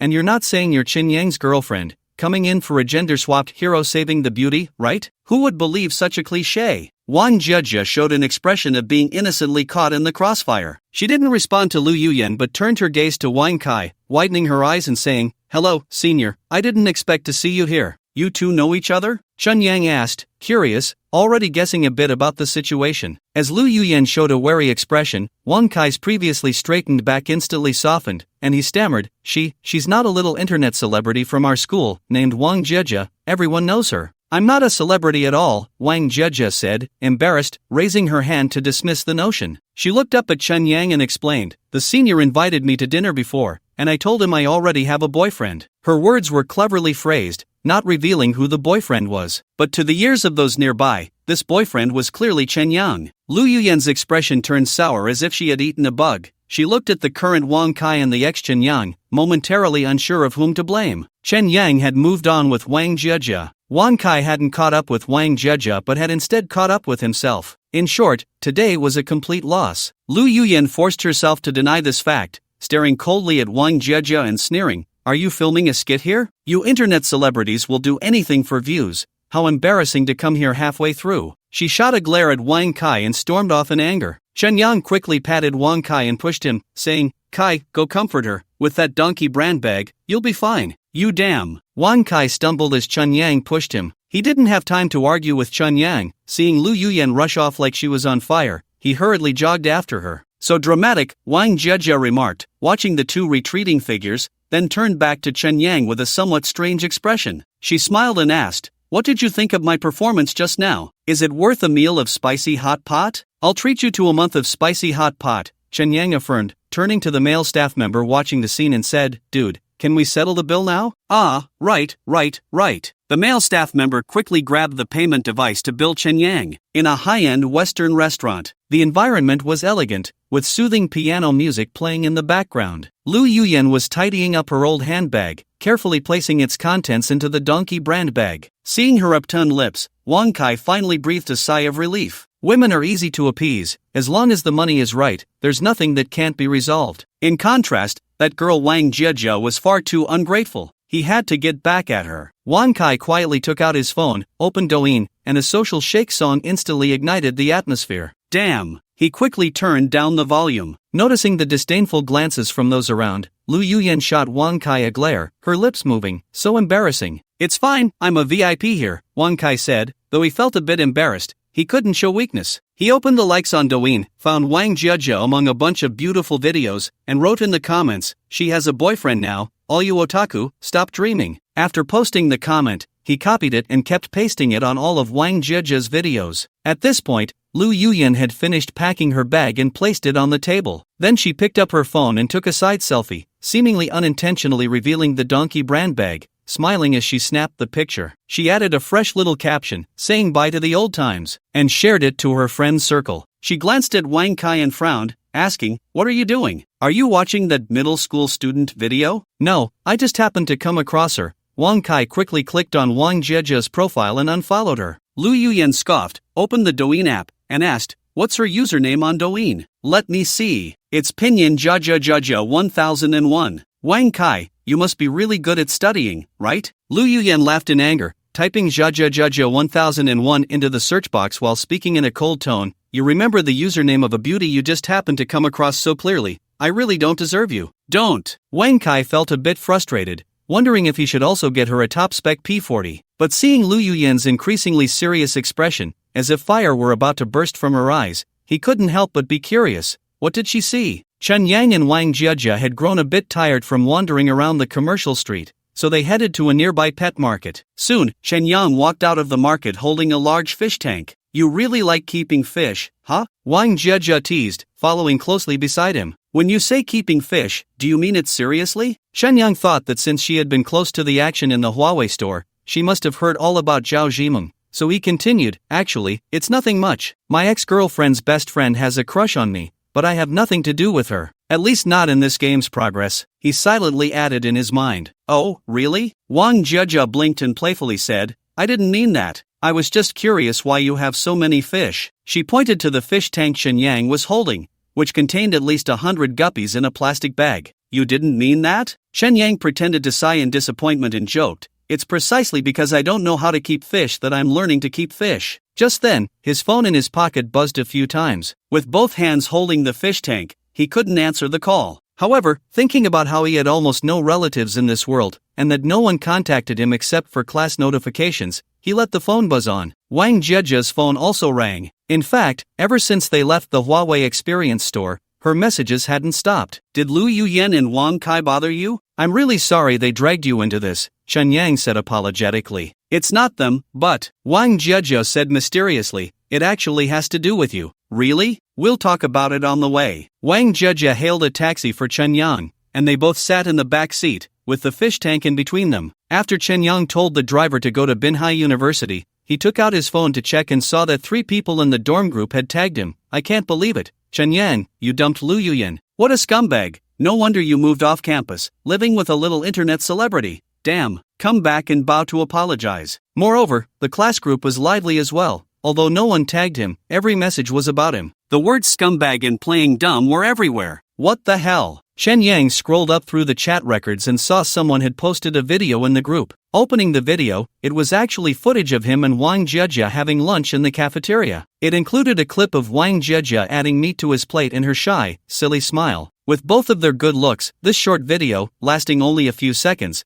beautifully showcased the sweetness of campus romance against the backdrop of music. From the perspective of the video, it was clear. "Sorry, it was filmed by my roommate." Wang Jiejia put her hands together in an apologetic gesture and tentatively asked, "Did it cause you any trouble?" "What trouble could I have? Just don't let it affect your account," Chen Yang replied. He opened Douyin and found the original video, which was trending high, having garnered 100,000 likes and thousands of comments in just one afternoon. One topic in the description was particularly interesting. Hashtag "I'm eating dog food in the cafeteria." He recalled spending 70,000 yuan in the game Earth and, based on previous experience, predicted that this wave of traffic would last for a few days. He said to Wang Jiejia, "Does this video help your account? Don't waste this wave of traffic. It's already starting to gain followers. I'll treat you to dinner tonight." Wang Jiejia happily shook her phone. "That's good." Chen Yang didn't think Wang Jiejia had filmed the video on purpose. It was likely just a pure coincidence. "In short, it doesn't matter. As long as I can help her, that's enough. Although I know all of this is just a game, and Wang Jiejia is a character I paid for, the feelings I invest are genuine. Even in Dark Star, finding a robotic wife is no different. It doesn't matter if it's real or fake. Live in the moment, enjoy the moment." While Chen Yang was lost in thought, Wang Jiejia was also contemplating something. She occasionally picked up her phone to take a glance, silently gazing out the window. It wasn't until the taxi entered the community where Chen Yang rented a place, guided by him, that Wang Jieja finally spoke. "I'll wait for you downstairs." "I'll bring the fish tank up and come down," Chen Yang replied. They had only met the day before, so he didn't feel comfortable inviting Wang Jieja upstairs. "It's fine, just let the fish out of the plastic bag first, don't suffocate them," she said. After the car stopped, Wang Jieja quickly got out and went around to open the door for Chen Yang. He carefully squeezed out of the taxi with the fish tank, feeling a warmth in his heart as he saw her helping him. Wang Jieja hesitated for a moment, standing still until the taxi drove away. Then she said, "I have something I want to discuss with you." Now, Chen Yang held the fish tank. It wasn't heavy, but it felt a bit awkward. "Yeah, I'm afraid if I wait any longer, I might feel embarrassed to say it." Wang Jieja looked up and met Chen Yang's gaze. Her face slightly flushed as she quietly asked, "How about we collaborate on making videos?" Making videos. Chen Yang's mind instantly wandered. Seeing that he didn't respond, Wang Jieja continued, "Actually, I've wanted to change my career for a while, but I couldn't figure out the theme. Today's video brought in a lot of traffic, and I feel..." She paused and continued, "Selfishly, I think we shouldn't miss this opportunity. Do you want to collaborate with me as a video upmaster?" "Sure," Chen Yang agreed without a second thought. This was a great opportunity to quickly get closer to Wang Jieja, and it was also the traffic he had paid for, so he couldn't waste it. "Really?" Seeing Chen Yang's prompt response, Wang Jieja was filled with a mix of surprise and confusion. Who wouldn't want to collaborate with a beautiful girl? Chen Yang smiled happily, handing the fish tank to Wang Jieja and saying, "Help me hold this." "Okay." Wang Jieja held the fish tank, looking a bit strained. "Hang in there, let's take a commemorative photo." Chen Yang took out his phone and switched to selfie mode, bending down closer to Wang Jieja. As he stretched out one arm, the other hand supported his chin. "Countdown from 10, 10, 9, 8. "Why do we have to count down from 10? Wang Jieja murmured softly, her expression perfectly adjusted to the best state, revealing a well-trained smile. Click. This moment was frozen in the fragments of memory. In the early morning, rain dripped down in Redstone City. Chen Yang was adjusting the projector on the table, and Wang Jieja's already somewhat cartoonish figure looked even more like a figurine under the holographic projection. Those short legs were becoming cuter the more he looked. Ah, the sour smell of love. He slurped on his snail noodles, giving full marks to Wang Jieja's character designer. He had played this game for 9 hours, and his real body was not only starving but also took a long time to reconnect with his brain. Next time, he must strictly control his gaming time. After dinner, Chen Yang opened the online store of Lianzhong International. The swamp turtle was still unsold, so he put the blue gurnard on the shelf, selling it at a price lower than the market. Each one for 1,000 yuan. Selling fish was just to boost sales, earning a little less didn't matter. But getting a robotic wife would have to be postponed. He logged into the Hacker Alliance's deep-sea internet and took a look. Currently, Guoguang apples were almost completely out of stock, and other fruits sold online were similar. Selling fruits now was too conspicuous. The fruit business would have to wait. After finishing everything, he finally crawled into bed, feeling the loneliness and coldness, and slowly fell asleep to the sound of rain. Just as he was deep in sleep, the data from the game console was flying into the night sky towards the moon, synchronized with the blinking of the breathing light. 1 a.m. Although the lights were off in Hainobi Myo's bedroom and the aquarium was bubbling softly, she was still too excited to sleep. The dark stars in the night sky outside cast a bright light. The brightness of the dark stars was so intense that other celestial bodies' light was almost invisible on the moon. The starry sky had completely vanished from human sight. Every time the night grew deep and quiet, Hainobi Myo felt a special kind of loneliness. She knew that hundreds of millions of people lived on the dark stars, but both family and school prohibited any contact with them, blocking all information. If it weren't for the emergence of the cyborg street, these young people wouldn't even know about the game Earth. In the eyes of the young people on the moon was the first world, the dark stars the second world, and Earth the third world. But with only 100,000 people on the moon, the disparity in scale made them curious about the other two worlds, and they sought every possible way to learn about and connect with them. Now, her opportunity had come.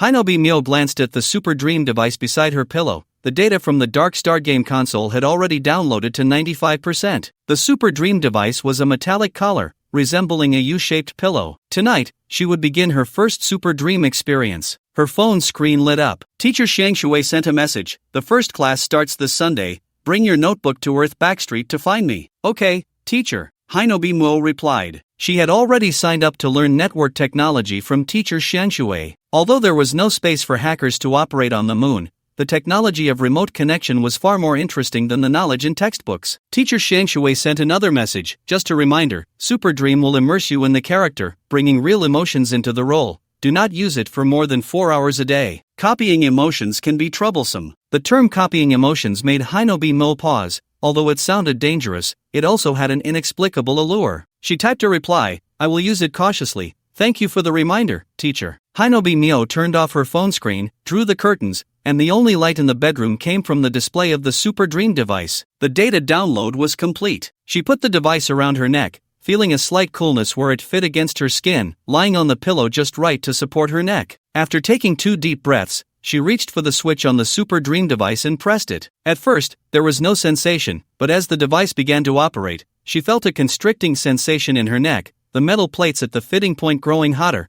as if they were going to melt her. Just as she was frightened and about to take off the device, her body suddenly felt weightless, and the discomfort in her neck vanished. Her vision was pitch black, with only a few lines of pink text appearing, analyzing current script type, Earth Digital Edition character performance. Data source, E9801C45A via K209000602. Cache time, October 3, 2121, 1:35 a.m. Counting activated interactive characters, 89. Filtering valid Super Dream characters, Wang Jie, Lu Yuyan, Wang Kai, Zhao Zhimeng. Hinobi Mio saw the character avatars of the 4 characters, with an interaction index with the protagonist below their names, among which Wang Jie was the highest, so she selected this seemingly younger character. Default Super Dream experience time, 3 hours. Modify? No. Translation complete, starting Super Dream experience. Boom. Hinobi Mio stood at the edge of a commercial street. The sky was overcast, although it hadn't started to rain, the air already carried a damp scent. Cars sped by on the road with honking horns, and the pedestrians beside her quickened their pace, causing her to unconsciously break into a light jog. I am Wang Jie, a student in the Fine Arts Department at Binhai University. Under strong psychological suggestion, Binbian Meiyu felt her consciousness merge with this character, to the point where she saw the world of Earth without any surprise, even feeling a sense of familiarity and warmth. As the raindrops fell, Wang Jie began to run. Binbian Meiyu, like a ghost, parasitized within Wang Jie's body, experiencing the rapid breathing, emotional tension, and worries caused by career setbacks alongside this body. Do. The phone rang. Binbian Meiyu's body, lying on the bed, instinctively grabbed at it, but was quickly stopped by the Super Dream device. The phone screen displayed the caller as Mom. Her anxious feelings intensified. She didn't want to answer the call, but the phone kept ringing. Hello, Mom. Jie, are you outside? You're not in class, right? Her mother's voice was very familiar, and a woman's face appeared in Binbian Meiyu's mind. The face of a middle-aged woman showed no kindness, only shrewdness and cunning,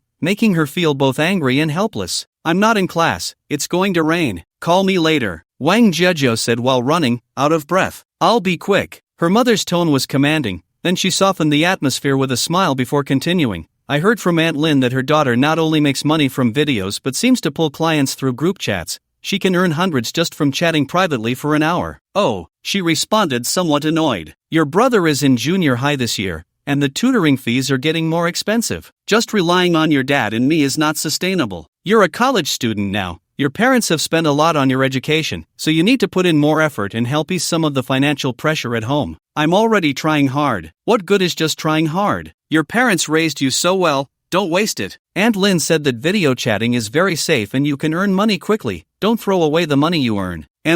She hung up the phone, her nose feeling a bit sour. The rain fell heavier, cold raindrops hitting her like bullets. Taxis ignored her, and the bus stop and shops were crowded with people. She felt abandoned and helpless in this world. Binbian Meiyu was drawn into that emotion. Flashes of being bullied by classmates in the classroom crossed her mind, but her consciousness was quickly pulled back into the character by the Super Dream. Wang Jie gave up and simply used her handbag to shield her head, walking briskly in the rain. Hey, are you from Binhai University? A male voice appeared in her world. She looked around and finally saw a taxi stopped by the roadside, with a boy's face visible through the roll-down window. Due to her nearsightedness, she couldn't see the boy's features clearly, so she responded loudly, Yes, get in, I'm also from Binhai University. Thank you. Wang Jie hurried over, opened the passenger door, and sat inside. Compared to the heavy rain outside, the car, though smelling slightly of tobacco, gave her a comforting sense of happiness. The driver looked at her and asked, Are you really a college student? You look more like a junior high student. I look young. Wang Jie smiled awkwardly. She turned back to look at the alumnus behind her,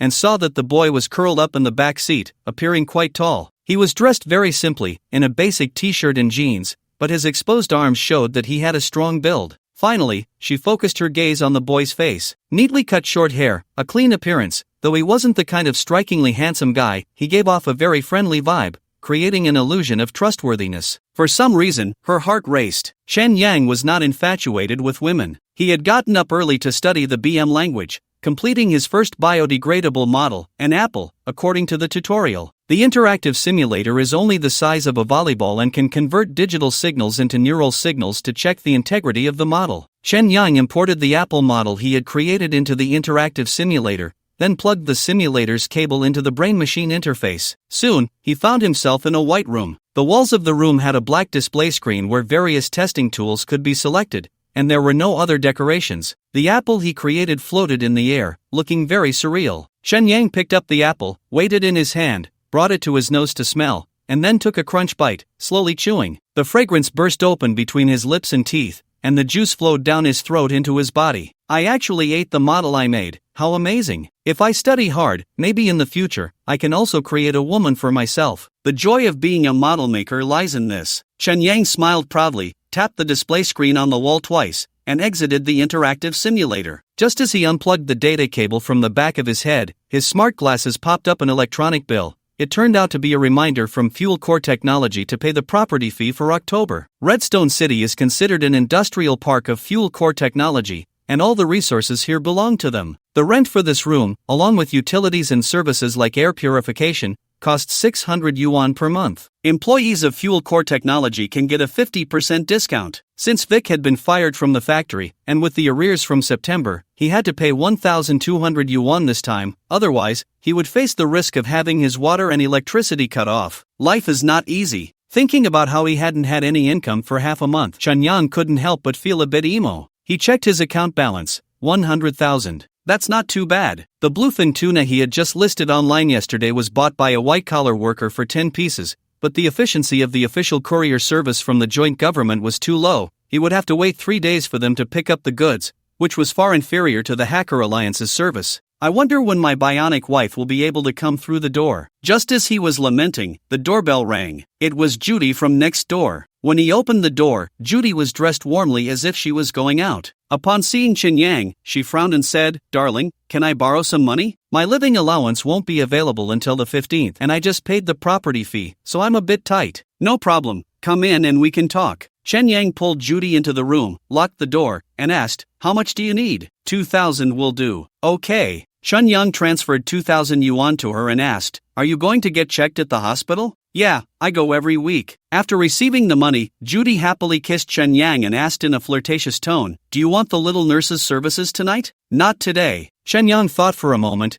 He just wanted to go out for a bit. Although he had some excellent qualities of a homebody, this body had been cooped up in the house for over a week, and if he didn't go out to move around, it would start to rust. So he went back to the room, grabbed some clothes, packed his bag, and went downstairs with Judy. Dark Star had already entered October. Although this world had emerged from the nuclear winter, the temperature was still frighteningly low due to the metal dust blocking the sunlight. As soon as Shen Yang stepped out of the building, he was hit by a blast of cold air that made him shiver, quickly pulling the hood over his head and raising the temperature of his coat by 2 degrees Celsius. "It's so damn cold," he muttered under his breath, asking the shivering Judy, "With current technology, it should be easy to clean up the metal dust outside the atmosphere, right?" "Yeah, the joint government once proposed it, but it fell through." "Why? Think about it, with the technology level on the moon, they don't need to dump garbage on Dark Star, do they?" Judy looked up at the sky and said with a bitter smile, "Because if we clear away the dust clouds, we can see the starry sky. I heard that you can't see the starry sky on the moon, so they won't let us see it either. This group of idiots is sick." Shen Yang cursed in anger, but after thinking for a moment, he realized this couldn't be the main reason. With the current technology of Dark Star, if the dust clouds were cleared, the moon would undoubtedly be exposed to Dark Star's super telescope,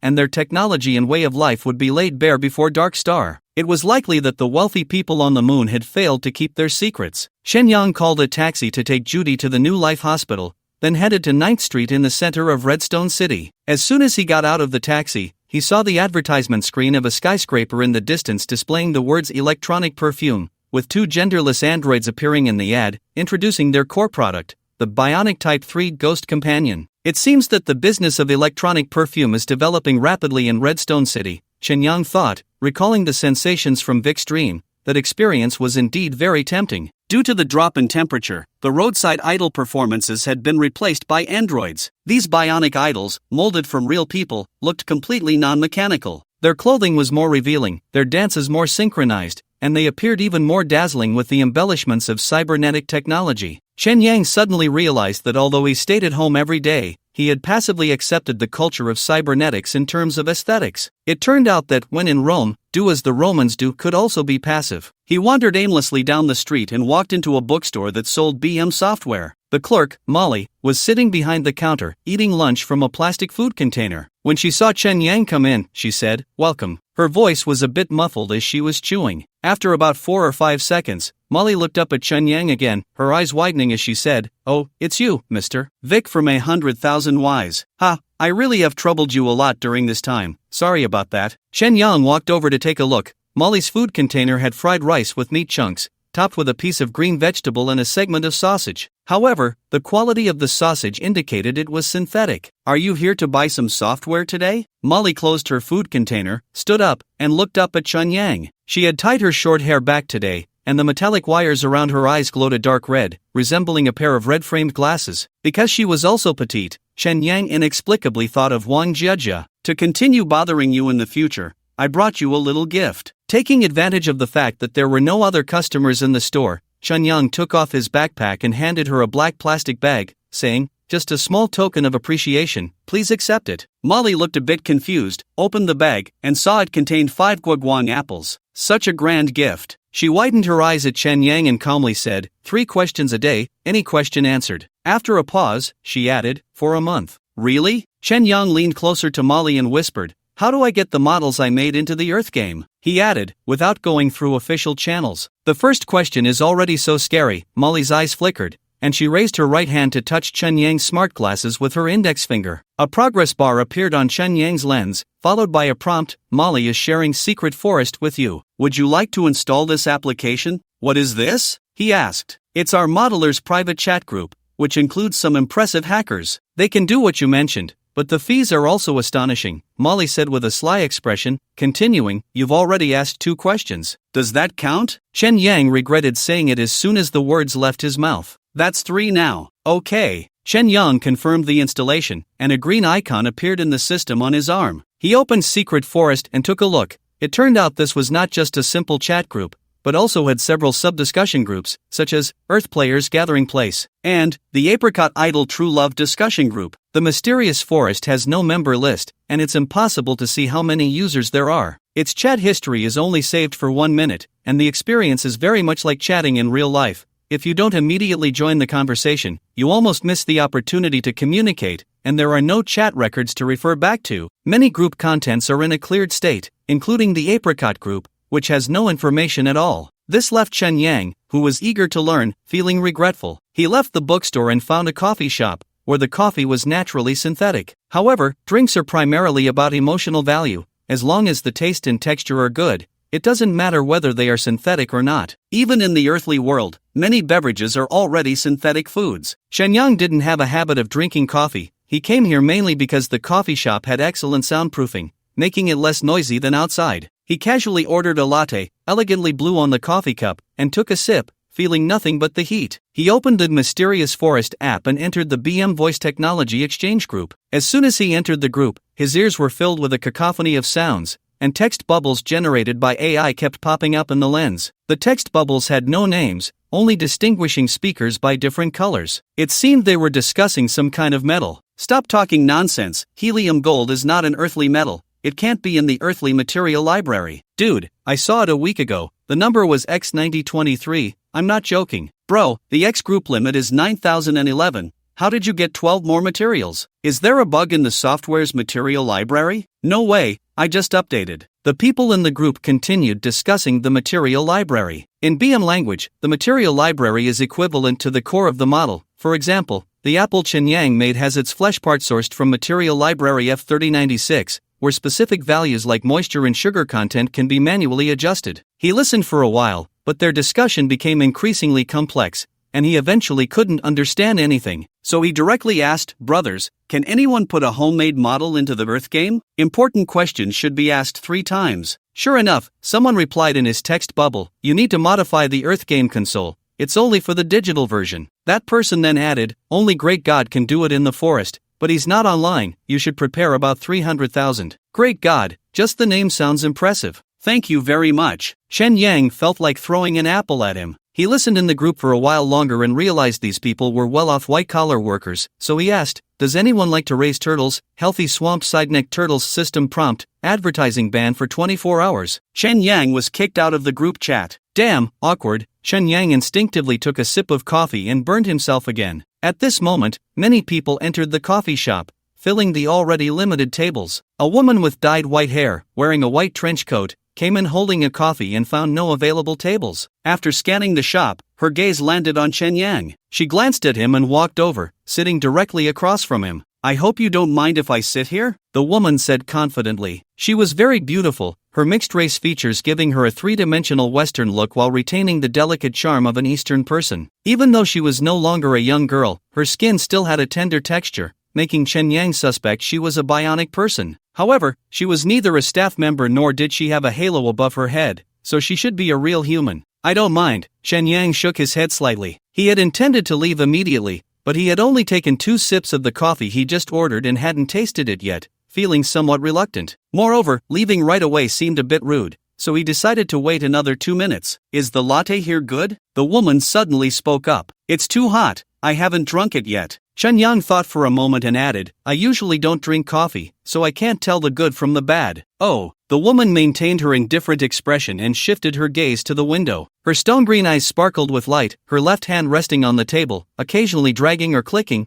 clearly browsing online data. Chen Yang withdrew his curiosity and refocused on the mysterious forest. In the Earth player gathering place, 3 players were chatting, and he directly entered the group chat, their conversation ringing in his ears. 5 years for one playthrough? That's the longest game record I've ever seen. What achievements did you get in 5 years? How many women did you score? Just 2 women. I focused on my career, and now I'm the community director. Starting from the grassroots isn't bad, it's quite inspirational. Ha, I almost believed that. What about you guys? What level are you at now? I only played the college life. I've already completed the for Lu Yuyan and her dorm. What? Besides Lu Yuyan and Zhao Jiming, you can handle the other 2? Shallow, bro. Turn off the lights, and your hands become your eyes. That's a whole different dimension of experience. Besides, with Chen Yang's looks, they're all in a worshipping posture. Every time the lights go out, you can feel their gratitude. There's plenty of space to explore. Bro, your taste is too heavy. No choice, Chen Yang's advantage lies in school. If you don't spend money, you can't get much. What about you? I've been hanging out with the landlady for a year. I'm currently in the hospital, waiting for some spare cash to start a new progress. Sigh, I won't touch that kind of shellfish spirit again.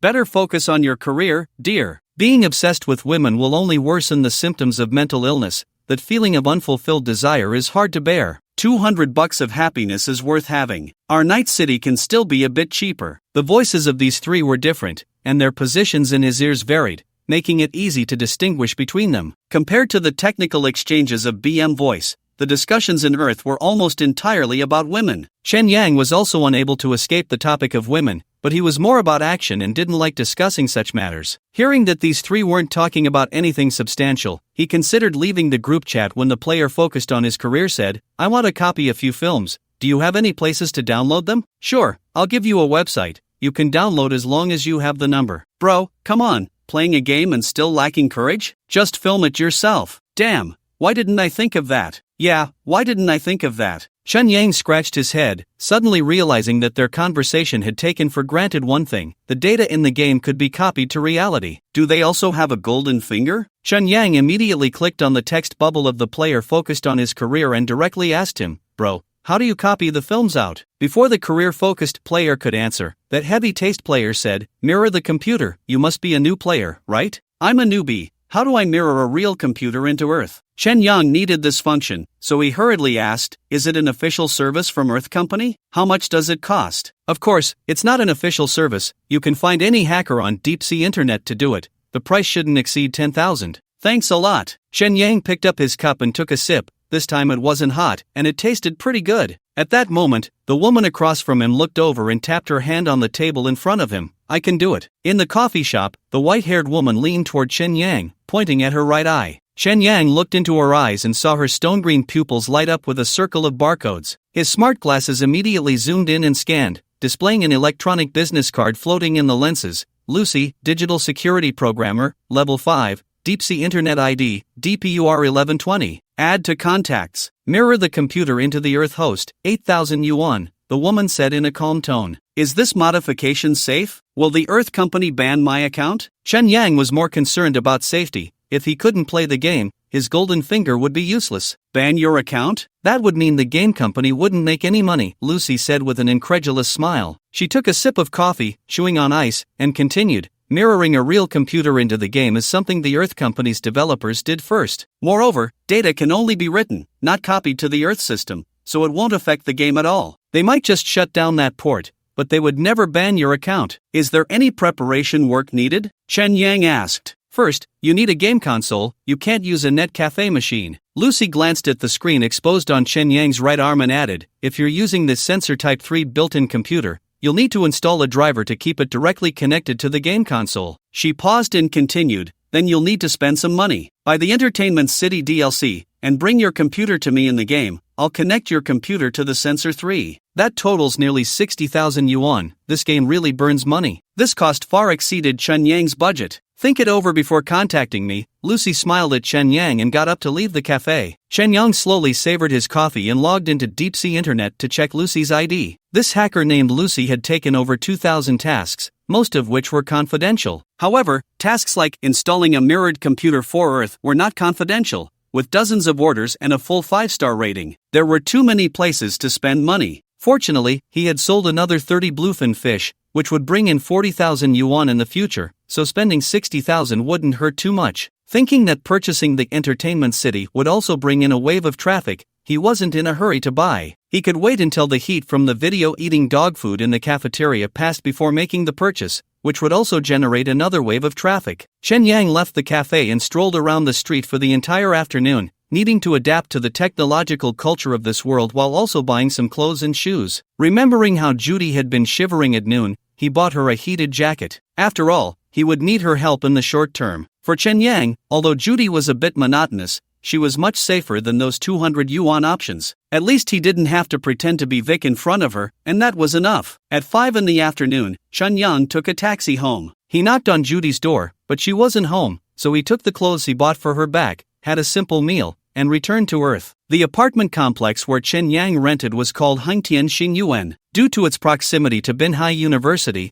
there were many hotels and restaurants outside the complex. Wang Jie chose a home-style restaurant, and she and Chen Yang sat at a table in the corner, ordering 3 dishes and a soup to discuss important matters. What type of videos should we collaborate on? I have no experience at all, Chen Yang admitted. When he was running deliveries in the last game cycle, he had posted some videos, but they were just daily life snippets that no one was interested in except for himself. I don't have any successful experience either. Otherwise, the data wouldn't be so poor, Wang Jie pouted, resting her chin on her hand, and asked, shouldn't we first establish user profiles and then filter video content based on their preferences? User profiles sound very professional, Chen Yang shamelessly complimented. His collaboration with Wang Jie was indeed the drunken man's intention is not in the wine. It wasn't for money, just for people. As for what content to shoot, he would leave it entirely up to Wang Jie to decide. Chen Yang, what kind of videos do you usually like to watch? Wang Jie asked. Beautiful women. Can you be more specific? Beautiful women dancing in very little clothing. Chen Yang smiled, emphasizing his straightforwardness. Wang Jie showed a helpless expression, picked up her chopsticks, and said, let's eat first, and then think about it after we're full. Both of them were hungry, so they started eating and stopped talking, focusing on their meal. After a while, Wang Jie took out her phone and opened the video titled I'm eating dog food in the cafeteria, watching the comments while eating, trying to draw inspiration from them. So we're going to collaborate as newlywed couples? Chen Yang asked. Pfft, cough cough. Wang Jie got so excited that she choked. Chen Yang hurriedly handed her a tissue and explained, given the actual situation, we've only just met, so if we claim to be old couples to the outside world, it would definitely expose us. It has to be newlywed. This term is indeed inappropriate. How should I put it? Couples who fell in love at first sight, Wang Jie said shyly. Right. The video we're going to shoot is based on this relationship premise. Then we can look online for similar successful cases. That should work. Chen Yang chewed his food, recalling the videos he had watched before, and continued. Aren't all the jokes just being copied back and forth these days? But if the account starts by copying, it's hard to build up. Wang Jiajia pondered seriously, showing her account to Chen Yang and saying, "Look, my follower count has doubled this afternoon. We have to create some high-quality content while this wave of traffic is here. Then let's do something exciting." Chen Yang suddenly had an idea, picked up his bowl, and moved to the side of the table, saying, "Come sit over here, let's go live right now."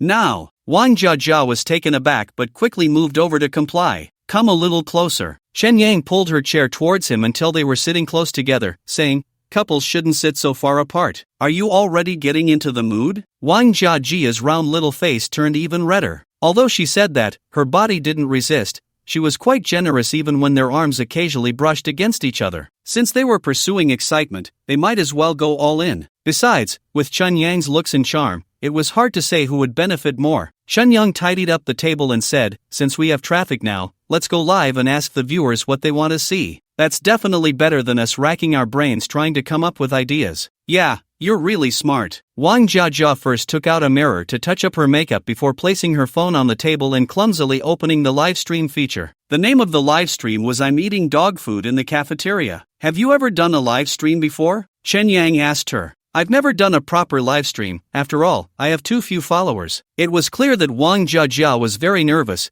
constantly fidgeting with her hair while looking at the screen. The number of viewers in the live stream started to rise, quickly going from single digits to 3 digits. "Can we greet them now?" Chen Yang asked quietly. To be honest, he was also quite nervous. Wang Jiajia took a sip of tea and cleared her throat. As a senior in the short video industry and the owner of the live stream account, this opening line had to be delivered by her. Chen Yang decided to help, quietly saying, "I'll count down for you. 3, 2, 1, go." Little did he know that his countdown only added more pressure on Wang Jiajia. Wang Jiajia clearly wasn't ready. She hurriedly forced out a stiff smile and said, "Good evening, everyone.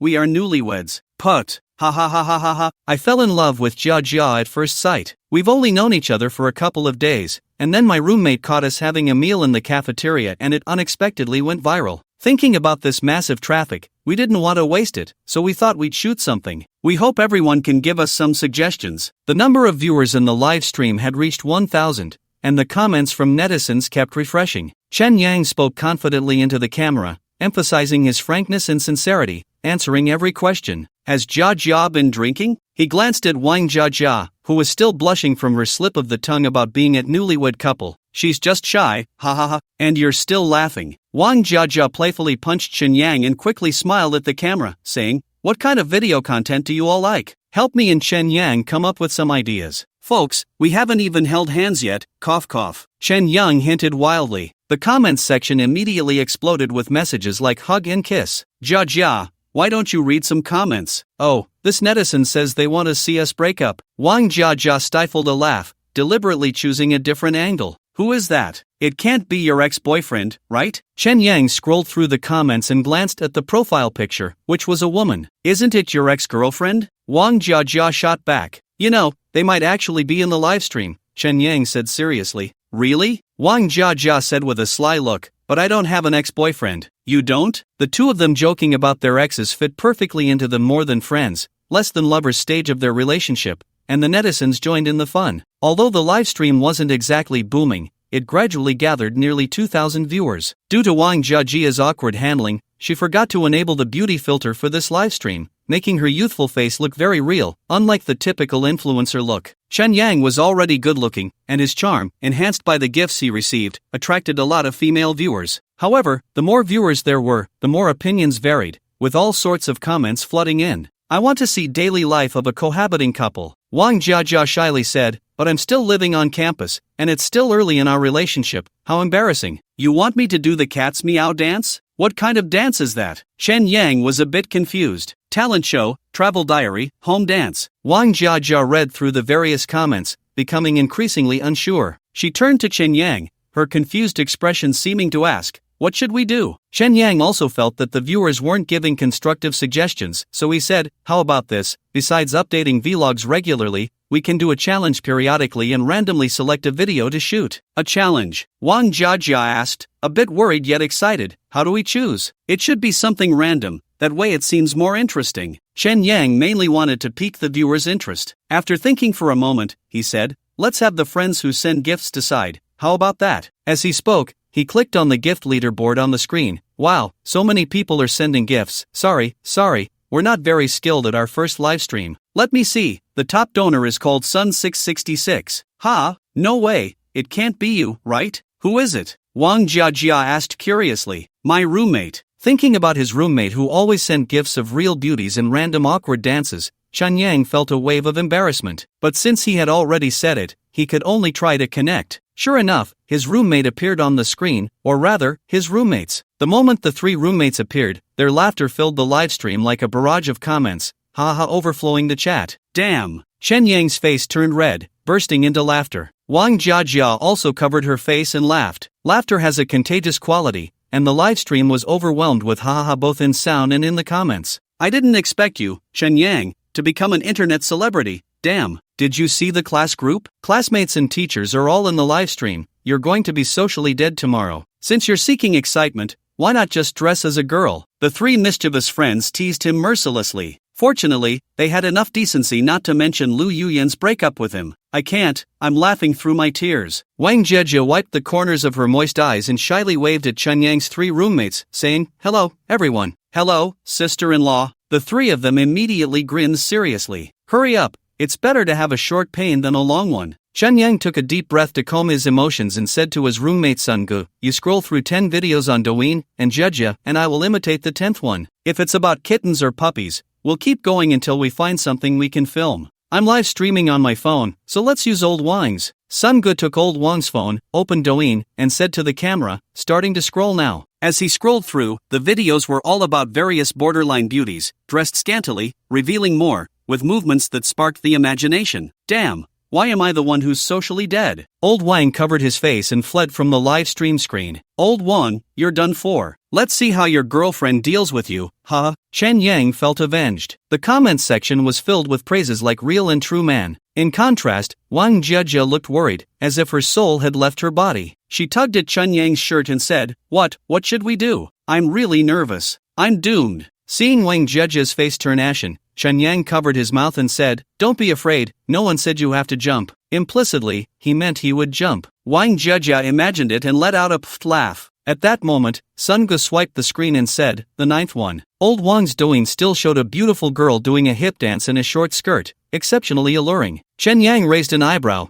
but Wang Jiajia was so nervous her throat felt dry, her small hands clenched into fists and trembling slightly. Just then, under the gaze of nearly 3,000 people in the livestream, the 10th video appeared. Everyone thought it would still be a beautiful girl, but the scene changed. Middle part, overalls, basketball, music, ha ha ha ha ha. The livestream and comments section were filled with laughter. In a certain Mercedes in the campus parking lot. So annoying. Lu Yuyan sat in the passenger seat, scrolling through her phone screen with her exaggerated manicure. The donkey bag photo she posted at noon only got 23 likes on Zaya Honshu and 9 likes on her friend circle. In contrast, there were already over 3,000 people in Wang Kai's livestream. Love at first sight couple? Ridiculous, it must be a publicity stunt. Lu Yuyan glanced at Chen Yang on Wang Kai's phone, then looked at Wang Kai's chubby face, and could only press the donkey bag on her lap to calm her nerves. Damn, Chen Yang really knows how to play, getting the top guy to help him pick videos, huh? Wang Kai sneered and said proudly,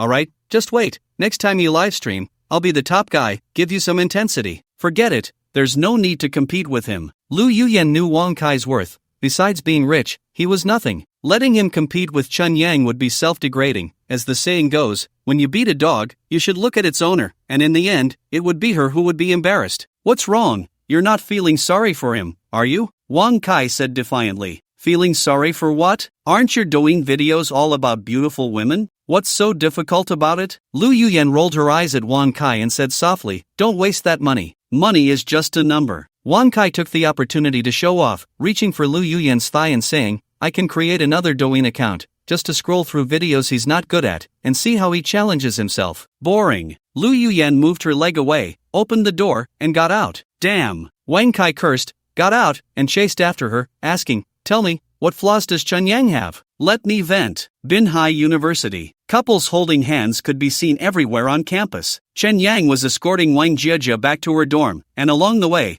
classmates occasionally looked at them and whispered. Although this live stream didn't attract many viewers, there were quite a few videos recorded and posted online, gaining high exposure at Binhai University. This livestream earned over 1,400. Let's split it 50-50, Wang Jieja said, showing Chen-Yang the income from Douyin, her expression barely concealing her excitement. Live streaming is so profitable. Chen-Yang thought it was a bit of a loss to be spending money from Dark Star on Earth. He continued, you keep it for now. We'll definitely need working capital for future videos, so you can take on the accounting. Alright, we'll settle up monthly, Wang Jieja said playfully, then I'll leave Chicken You Too Beautiful to you. Aren't you going to dance with me? I can't dance, I'll leave it to you this time. Wang Jieja smiled wryly, giving Chen-Yang a pleading look. What if we really end up with a borderline video? You'd really make me nauseous in front of the viewers, if we really hit that kind of video. Wang Jieja frowned, puffing her cheeks as she thought and said, then I'll dance. Since I've decided to change my style, I'll go all out.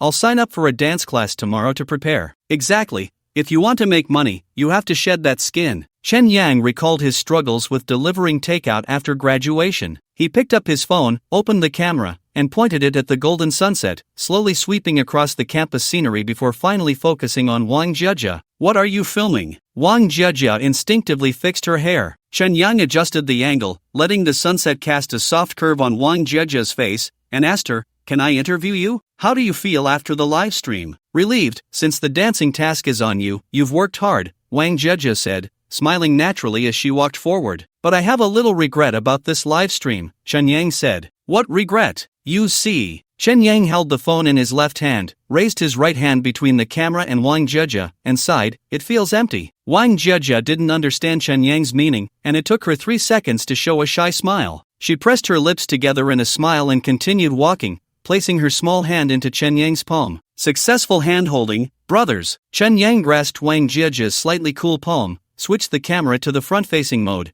capturing a selfie of him and Wang Jieja. Wang Jieja looked at the camera, her happy expression radiating on her face. 3 seconds later, Chen-Yang turned off the recording. Okay, our first vlog shoot was a success. Chen-Yang shared the original video with Wang Jieja, holding her hand without letting go. I noticed you're quite skilled, experience makes a difference, Wang Jieja said with a smile. This is my first time shooting this kind of video, I have no experience. Chen-Yang pretended to be confused, adjusting his fingers to tightly interlock with hers. At night, Chen-Yang lay in bed, unable to sleep. This damn first love feeling. He tossed and turned, unable to fall asleep, occasionally lighting up his phone to check Wang Jieja's video. The video of them holding hands had already garnered over 10,000 likes. Previously, Wang Jieja's videos only received a few hundred likes, making this vlog stand out significantly. Chen-Yang scrolled through Wang Jieja's past videos, those twin ponytails symbolizing youth, those fair, slightly chubby short legs, that mischievous and cute face. Suddenly, he wanted to see the ponytails bounce. Frustrated. I didn't expect to suffer this in the game too. He simply got up to take a cold shower, then tidied up the 2 aquariums he had bought from the flower, bird, fish, and insect market. Thinking that these supplies might not be enough to sell, he bought another aquarium online and ordered 100 guppies. Remembering the challenge task for the video, he pulled the curtains tight and quietly practiced the dance. To be honest, it was quite difficult to learn. Chen-Yang felt that this task couldn't be taken lightly. Since it was the first challenge video, it had to be perfect and make a big impression. It seems I have to spend money to learn dancing again. He threw his tired body onto the bed, his eyelids growing heavier. In Vic's apartment. At 11 p.m., the sound of a shower could be heard from the bathroom. The Earth game console was still quietly running, the blue breathing light flickering rhythmically. After Chen-Yang finished his shower, he hurriedly jogged to the bedroom.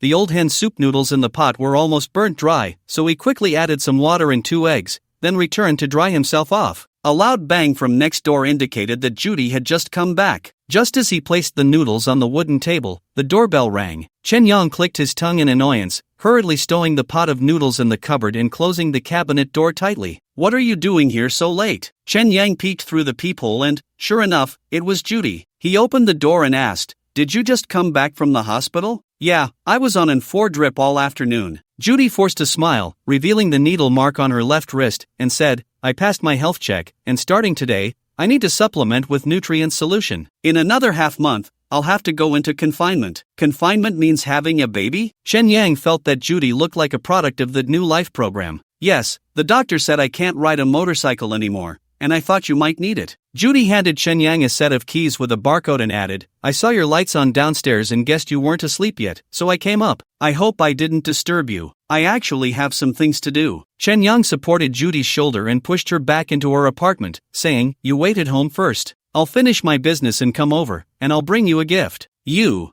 have to come. Judy's face was pale, as if she was afraid of something. I will for sure. Chen Yang patted her head and reminded her, lock the door. I'll be there in about 10 minutes. Okay. Judy glanced furtively at both sides of the corridor and slowly closed the door, saying, you be careful too. Chen Yang guessed she must have encountered something dangerous. After returning to his apartment, he wolfed down the noodles, brushed his teeth, and rinsed his mouth to avoid the smell of instant noodles. Holding the coat he bought for Judy, he knocked on her door. Come in quickly. Judy had already changed into her pajamas, pulling Chen Yang into the room and locking the door behind them, saying, you finally made it. I was almost scared to death. What happened? It was Chen Yang's first time entering Judy's home. He noticed that although her apartment was the same layout as Vic's, the furniture was more than double, and there were some holographic floral projections. The lighting was also a warm yellow, very feminine. He handed the coat to Judy and said, by the way, this is for you. Thank you. Judy seemed a bit distracted. Clearly the gift was not enough to dispel her fear. She placed the coat on the sofa, gripping Chen Yang's hand tightly and said, on my way back from the hospital, I encountered a pervert who was killing someone. A pervert? Yes, although murders happen often in Redstone City, there aren't many of that kind. Judy seemed to recall a nauseating scene, and after a couple of dry heaves, she continued, I saw someone arranging a still bleeding corpse into the shape of the letter A. Chen Yang imagined how one could position a body into the letter A,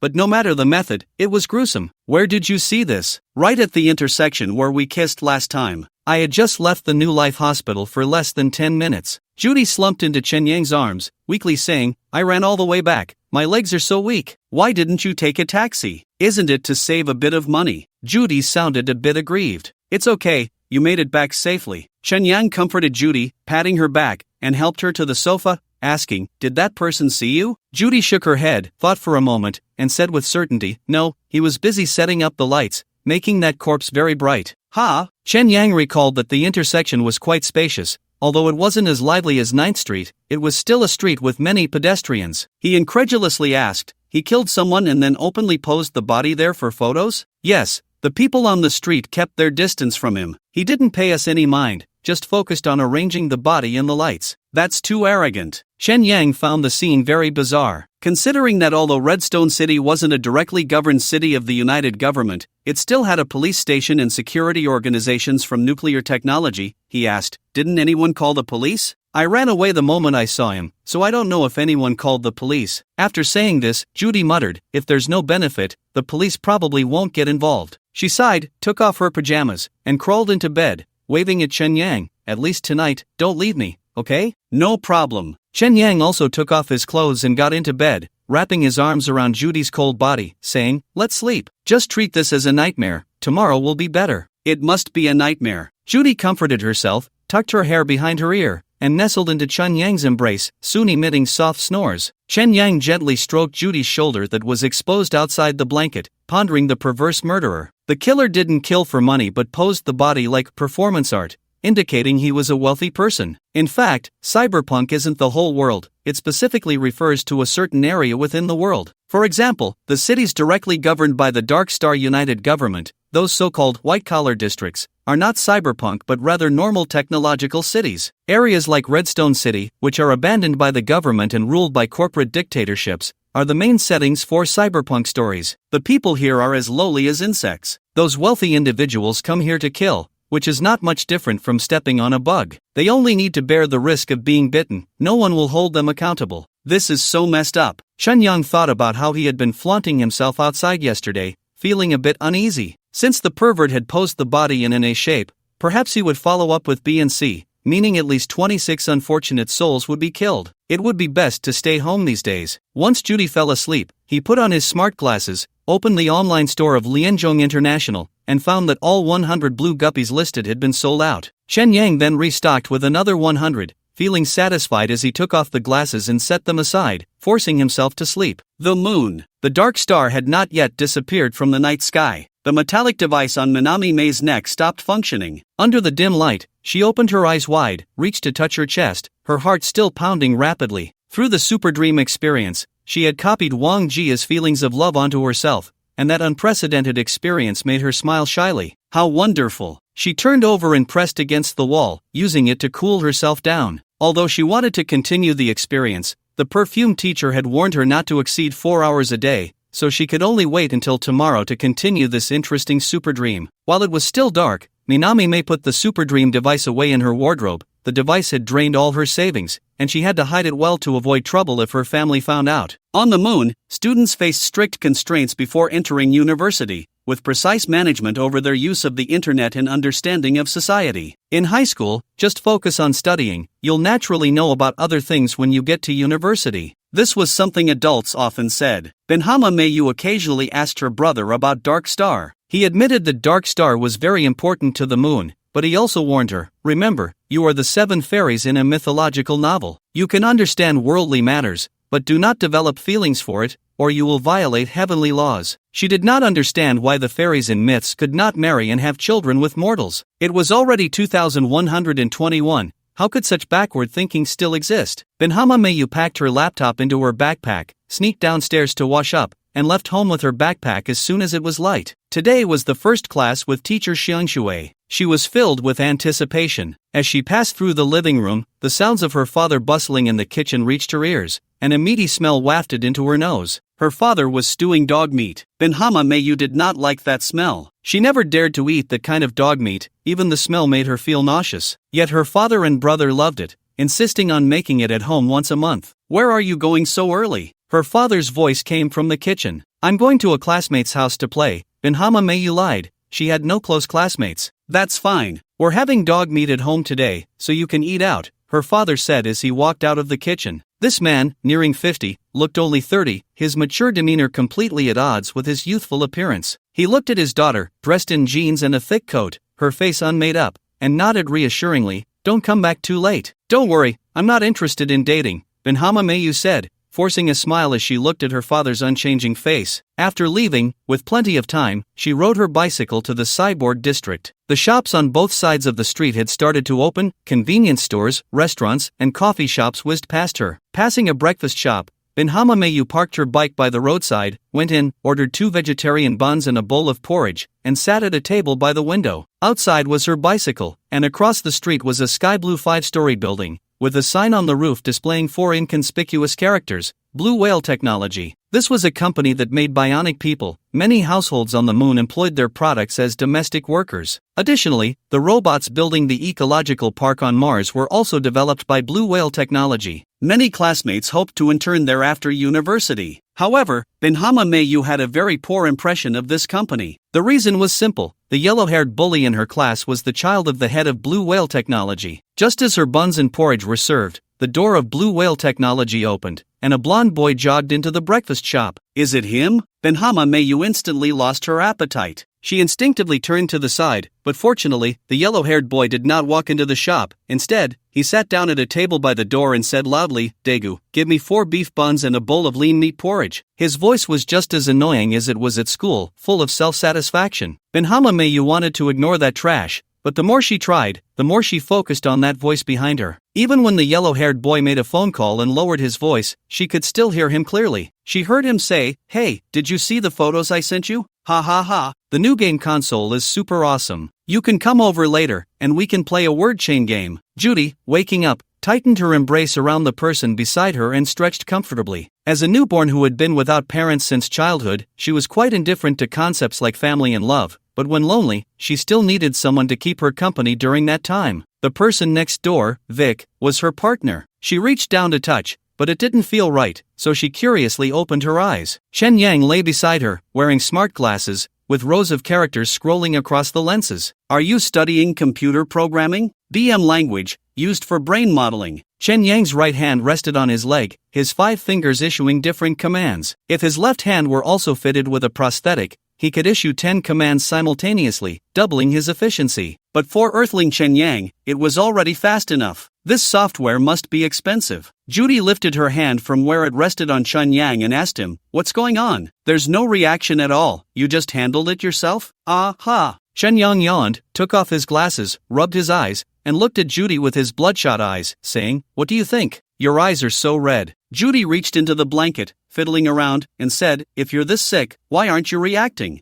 Usually, you're all jumpy." "I'm not sick, I'm just tired." Chen Yang yawned again, his eyes moist as he said, "With you lying next to me, how can I sleep? Is it uncomfortable holding it in, and you don't want to wake me?" Judy hugged Chen Yang's neck and kissed him. "You're much gentler than Vic. That guy is like a beast, sometimes he even forces it, really annoying. Though I do think I'm a bit gentle, last night had nothing to do with gentleness," Chen Yang said with a bitter smile, "it's just that your snoring was too loud." "Was it really? Trust me, that rumbling made me lose all desire. It was quite something. I'm so sorry." Judy, feeling embarrassed, pulled Chen Yang into her embrace, soothing his head, and as if recalling something, said, "Once you earn enough money, you should move to the white-collar district, right? I heard you can get a residence permit there with $1 million. The benefits are good, and the society is safe." It was clear she longed for the white-collar district. This was also the dream of all the poor, who would willingly want to be a bug. "I think it's more free here." Chen Yang felt suffocated in her embrace and turned to lie flat on the pillow. "You're afraid of enemies, right?" Judy kissed Chen Yang's cheek and said with a smile, "You sleep, I won't disturb you." She carefully put on her pajamas and got out of bed to cook. The humming coming from the kitchen showed that Judy had recovered from last night's scare. Just as Chen Yang was about to fall asleep, his smart glasses emitted a ding notification sound. He raised his right arm to check the display. "Lianzhong International. The courier will arrive at your pickup location in 30 minutes. Please confirm." Damn, they came to pick up the goods early. Although early pickup means he could receive the payment sooner, he was so tired that he really didn't want to move. In the end, he pressed the confirm button. "I'm going home to take care of some things. If you feel scared tonight, contact me." Chen Yang called out to the kitchen, put on his pajamas, and left Judy's house. After locking the door at home, he stumbled into the room in extreme fatigue, stepping heavily on the floor, making a creak sound as the wooden boards compressed. After drawing the curtains tightly, he moved the plastic bags and water bucket he had prepared earlier, along with the aquarium containing the guppies, onto the living room floor. He filled each plastic bag halfway with water and added 10 lively guppies to each. Considering the risk of these little fish dying during transport, Chen Yang added an extra one to each bag as a promotional activity for his online store. Half an hour later, the courier from Lianzhong International arrived on time to pick up the goods. The delivery guy was a skinny black man wearing an exaggerated pair of smart glasses that made him look like a green fly. His limbs were all metal prosthetics, and the exposed sensors and tubular cables looked really cool. Chen Yang, worried that the courier would look around his house, stopped him at the door and said, "Hey man, wait outside. My floor is very fragile and can't handle your prosthetics." "Don't worry, brother, I'm a formal employee of the United Government. I don't do any sneaky business." The delivery guy leaned against the door and handed a stack of plastic boxes to Chen Yang, saying, "You're shipping pet fish, right? Pack them in this anti-collision box. The express delivery fee for 8 items is 480 yuan, plus my tip, a total of 504 yuan. "There's a tip too?" Chen Yang, who had never been abroad, didn't understand this culture. "You can think of it as a ceiling fee. Otherwise, I might tell the gang your address and the details of your shipment. I'm afraid you won't last a week." The delivery guy chuckled and continued smugly, "When you think about it, isn't this 5% tip worth it?" "That's true," Chen Yang replied with a perfunctory smile, scanning the code to pay. He thought this was clearly extortion. No wonder Lianzhong International couldn't compete with deep-sea internet in transaction volume. As Chen Yang carefully packaged the bluegill fish, the delivery guy's fly eyes glimmered, and the speaker on his glasses emitted the sound of gunfire. He seemed to be watching a gunfight video. Damn. The delivery guy swore in surprise, muttering, "What bad luck. This pervert's crime scene is nearby, and I came running over here." He gestured in front of him, projecting a segment of the video onto the wall of the room, and said with a wry smile, "Brother, something happened in your area. I risked my life to deliver this package, and I feel like even 24 yuan for a tip is a loss." Chen Yang looked at the video on the wall, where the camera clearly showed an A made of body parts. The letter A was vividly colored under the light, and the ultra-clear quality revealed the cross-section of flesh and the various details of the internal organs spilling out. Damn! Chen Yang felt nauseous. Fortunately, the camera shifted from the ground to focus on a man. This man was clearly the perverted killer that Judy had encountered. Although the video was recorded late at night, the lights set up by the killer, along with the searchlights from above, illuminated everything clearly. The killer had short golden hair, a stern appearance, and a tall figure clad in a shiny black trench coat. What impressed Chen Yang the most was his electronic eye, which glimmered like a fairy in a fantasy work, sending chills down one's spine.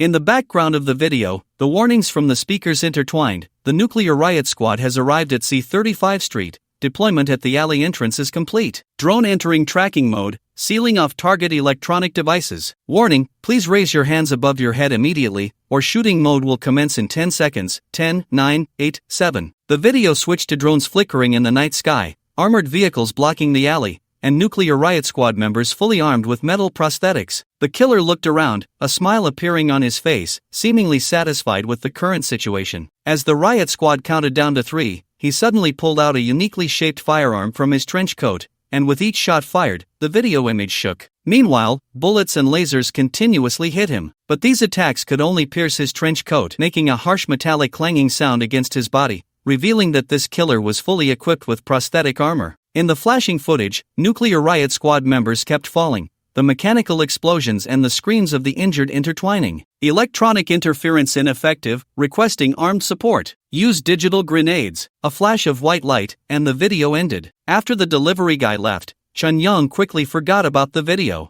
Having not slept all night, he felt a bit dazed, even forgetting when Judy entered the room. Judy brought her pre-pregnancy meal, a sandwich and creamy cheese soup. Chun Yang barely ate a few bites before collapsing onto the bed, falling into a deep sleep as if fainting. Typically, a healthy person wouldn't be in such a state after a night without sleep, but Chun Yang's willpower had significantly diminished under the torment of cyberneurosis, leaving him looking haggard after just one sleepless night. He finally woke up at 10 p.m., roused by Judy. Judy's dinner was mushroom soup. Although it wasn't her favorite, it was all she could make at the moment. Therefore, she ate it carefully, ensuring nothing went to waste. Seeing Chun Yang wake up with that dazed look, she felt a sense of satisfaction. Whether it was Vic or Chun Yang, being able to provide some help within her means made her feel valued, which was important. I owe you one. I really like the clothes you gave me. Judy playfully leaned in to kiss Chun Yang, but he immediately dodged, so she pressed her lips against his cheek instead. I won't disturb you anymore. See you tomorrow. She climbed off the bed,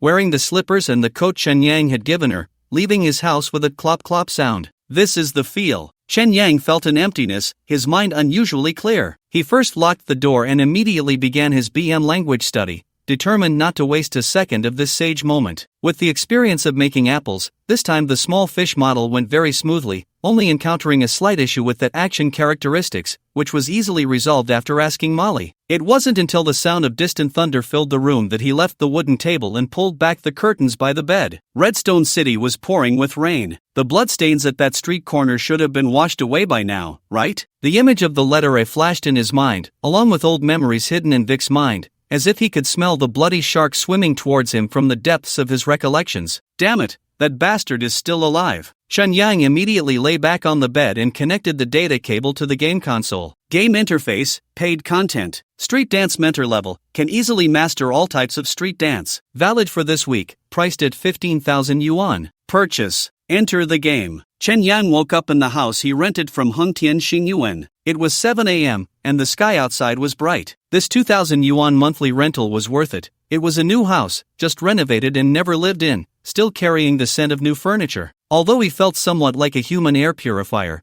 the living experience was quite good. Opening Douyin, the hand-holding video he posted last night had already garnered 100,000 likes, and Wang Jiejia's followers had increased to over 50,000. Chen Yang couldn't help but admire Wang Jiejia's beautifully curved little legs again. No way, staying in bed will lead to big trouble. He immediately jumped out of bed to wash up, brushing his teeth while messaging Wang Jiejia, "Did you see our hand-holding video? It broke 100,000 likes." Soon, Wang Jiejia replied one after another, "Yeah, excited emoji. I was so excited last night that I couldn't sleep, refreshing every little while since it hit 50,000 likes. Am I too unambitious? I think you have great potential to be a video up master, so impressive, thumbs up emoji." Chen Yang smirked. He typed, "You say holding hands gets 100,000 likes. What about a hug? 200,000? He. Chen Yang mischievously pressed send, enjoying the feeling of teasing illegal lowly. After more than 10 seconds, Wang Jiejia sent a custom emoji, a girl pointing at Chen Yang saying, "Police uncle, there's a bad guy here." Damn, this cute feeling. Chen Yang jumped up in excitement, performing 4 consecutive Iron Mountain kicks, smooth as Kuan. He was so embarrassed by himself that he quickly spat out the toothpaste foam and replied to Wang Jiejia,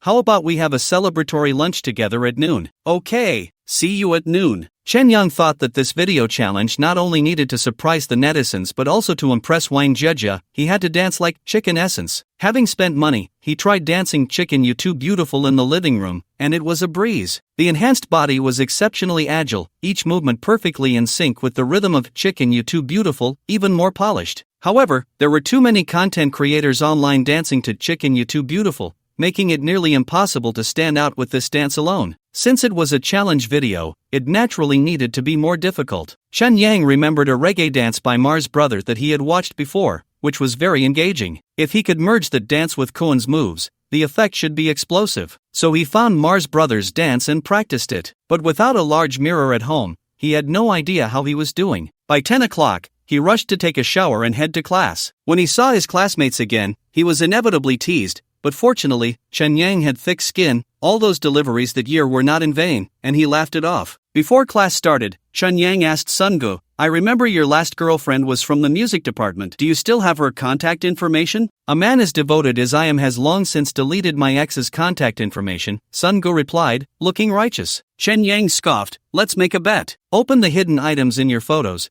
I bet there's a picture of her in there, maybe even a video." "You're such a jerk." Sun Ji's face showed embarrassment, clearly caught by Chen Yang. "I just need to borrow your ex-girlfriend for a bit, help me out." Chen Yang picked up his phone, opened WeChat, and said, "Hurry up, or I'll tell your current girlfriend." All right.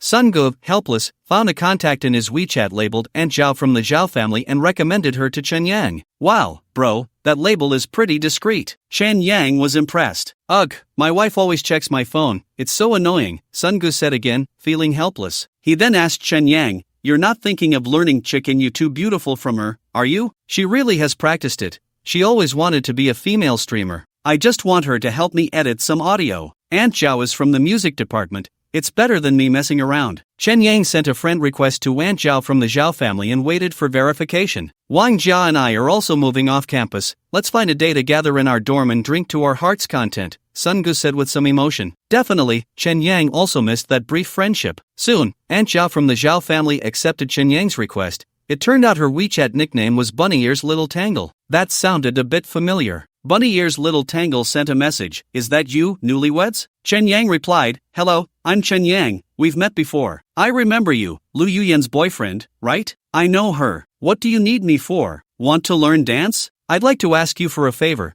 to splice two pieces of music together seamlessly." "No problem, but how will you repay me?" Smiling emoji, "How about I beat up Sungu for you?" Chen Yang joked, then quickly added, "I'll mention in the challenge video that the music was edited by you, to help you gain followers." Smart move, classmate. Bunny Ears Little Tangle sent a thumbs up emoji. Chen Yang thought for a moment and asked her, "Do you know where I can learn dance or rent a dance studio?" At noon, Wang Jia and her roommates had just walked out of the art department building when they saw Chen Yang waiting by the roadside. "Oh my, the smell of love is in the air," her roommates teased, pushing Wang Jia aside and greeting Chen Yang, "Hello, brother-in-law." "Hello, sister-in-law." Chen Yang flashed a bright, cheerful smile. Other students from the art department cast curious or jealous glances at the little internet celebrities. "You came so early," Wang Jia said, her face flushed as she jogged over. "I have no class during the fourth period, so I specifically came to your department to make my presence felt." Chen Yang naturally took Wang Jia's hand and continued, "If anyone in your department is pursuing you, they'll have to accept my challenge." "What challenge?" "Jump chicken, you're too beautiful." "Ha ha." Wang Jieja laughed happily,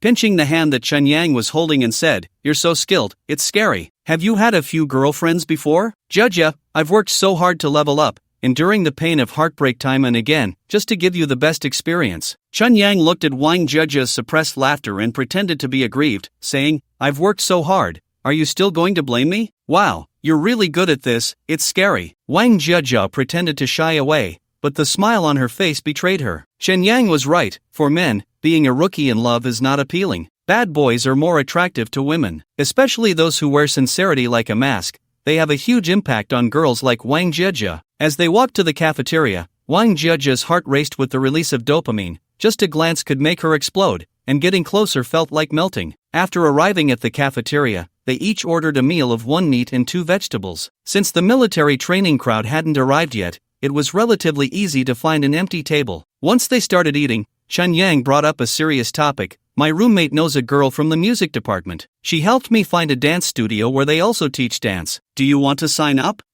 I want to learn." Wang Jia swallowed her food, her eyes widening in surprise as she said, "Senior, your initiative is really strong. Clearly, I invited you to shoot a video, but you're the one organizing all this. I'm so grateful." She mimicked the apology gesture from a Korean drama, rubbing her hands together, then tentatively asked in a low voice, "When do we record the challenge dance? Just let me know if you need my help. In the next couple of days, let's get it out while the hype is still there. I hope to keep the momentum going." Although Chun Yang said this, his face showed various difficulties and frustrations. He sighed and said, "I never thought this science guy would have to dance in public. Sigh, it's a pit I've dug for myself, and I have to jump in with tears. It's okay, just do your best, fighting." Wang Jia encouraged him with a fist while holding her spoon, fighting. "You've watched a lot of Korean dramas, haven't you?" Just as Chun Yang was about to tease her, a familiar scent of perfume approached. He turned to look and saw a girl in a green dress with long black hair coming to his table. "Chun Yang, can I sit here?" Zhao Zhiming looked at Chun Yang and smiled awkwardly. "Sure." Chun Yang naturally couldn't refuse. "That's great." Zhao Zhiming placed her tray on the table and naturally took the seat next to Chun Yang. As she bent down to adjust her dress,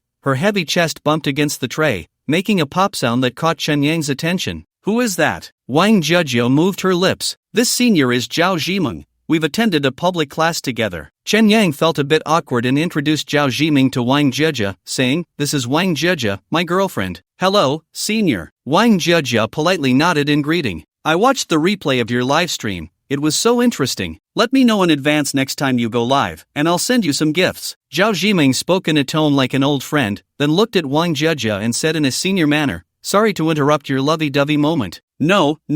Wang Jia hurriedly waved her hands, feeling shy. Zhao Zhiming smiled at Chun Yang and said, "I'm a bit shy. It's awkward to share a table with someone I'm not familiar with, so I can only be a light bulb here for a while." She then quietly added, "Thanks for helping me carry my bag the other day." "It's nothing." Since Zhao Zhiming's neckline was a bit low, Chun Yang only looked straight ahead. He noticed Wang Jia's big round eyes were staring at him, and feeling a bit embarrassed, he stuffed rice into his mouth and chewed on some bean sprouts, saying, "They put too much vinegar in the bean sprouts today." Cough. Wang Jia choked a bit, and Chun Yang quickly handed her a tissue. "That's great. You can finally publicly acknowledge your girlfriend." Zhao Zhiming's gaze was fixed on Chun Yang's face as she joked, "Otherwise, she would always suspect that I have something going on with you, and she's been forming little cliques in the dorm. I even changed dorms, but she still wouldn't settle down. Now it's good, I can finally breathe a sigh of relief." "Who is she?" Wang Jia asked deliberately. "A troublesome woman, but she already has a new boyfriend, so don't worry." Zhao Zhiming smiled kindly, her gaze returning to Chun Yang's face as she said with concern, "You should know Wang Kai, right? He's not even close to being as good as you. Now that he's with Yen Yen, he must be holding a grudge against you." "Not necessarily," Chun Yang replied, though he was already wary of Wang Kai in his heart. Although this game had no storyline, in the early character relationships,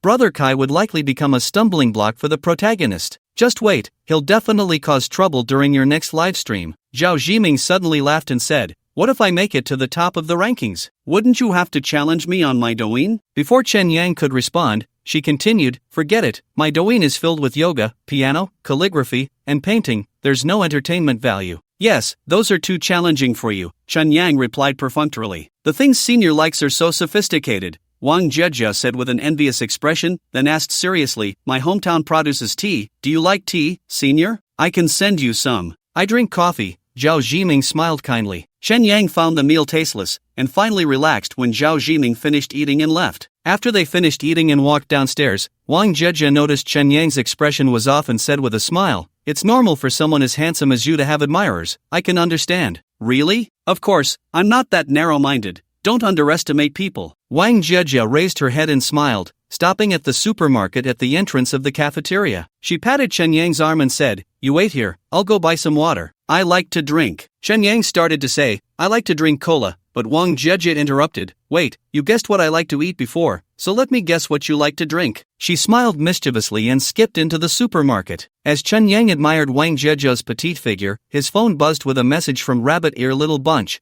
"I've roughly edited the audio you wanted, take a listen." Rabbit Ear Little Bunch sent a 54-second audio clip. Chun Yang opened the audio and listened. It seamlessly transitioned from Mars Brothers' song to "Chicken You Are Too Beautiful," even featuring a cool transition sound effect for a second. "Perfect. Professionals are indeed different." Chun Yang added a thumbs up emoji. "What are you listening to?" Wang Jiajia came out of the supermarket, pretending to be mysterious as she hid her hands behind her back. Music edited by someone. Chen Yang tilted his head to ask, "What drink did you buy for me?" Something all the boys like. Tada. Wang Jiajia displayed an innocent smile and handed Chen Yang a bottle of green tea. In the afternoon, Wang Jiajia had class, and Chen Yang went alone to the dance studio he had rented. It used to be a large shopping mall, but now it had lost customers to online shopping, with various floors occupied by training, tutoring, and art specialty classes. The dance studio was on the second floor, with small dance rooms for rent at 100 yuan per hour. Chen Yang copied the music edited by Rabbit Ear Little Bunch to the speaker and practiced over and over again according to the video on his phone. Although he had invested in his dance skills,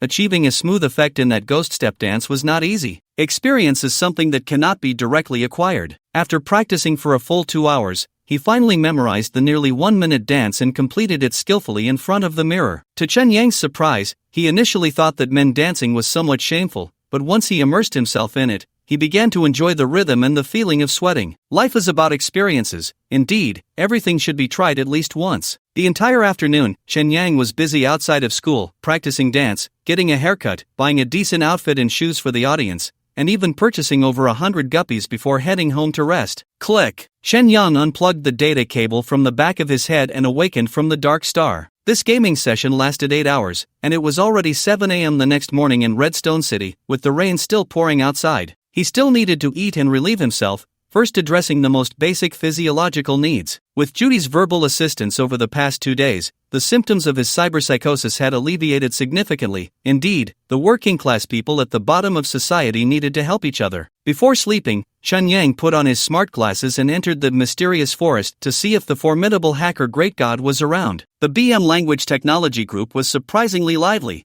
with over 20 people online chatting. As soon as Chen Yang entered the group chat, a bizarre photo popped up in front of him. A woman was hung on the wall, her dismembered limbs curled up on her back like a snail shell, forming the letter B. Ugh! Chen Yang covered his mouth and rushed to the bathroom to vomit up the beef rice he had just eaten. He wanted to close that photo, but the face of the deceased made him hesitate for a moment, confirming that the woman was female Chen Yang Joy, whom he had seen at the mental clinic. That poor woman had left the world in such a manner. Damn it! Chen Yang was extremely angry. Just yesterday, he selfishly hoped that the killer would quickly finish the 26 letters and leave Redstone City, where he lived. But now, seeing Joy's death, he felt a deep disgust for himself. After cleaning up the vomit, Chen Yang turned his attention back to the discussions in the group. The group was fervently discussing the perverted killer. That killer must be a mutated bionic person, right? No one but a bionic could withstand the strong interference of a digital grenade. A mutated bionic? Who believes in that urban legend? The 3 laws of bionic behavior. 1. Clearly identify as a bionic. 2.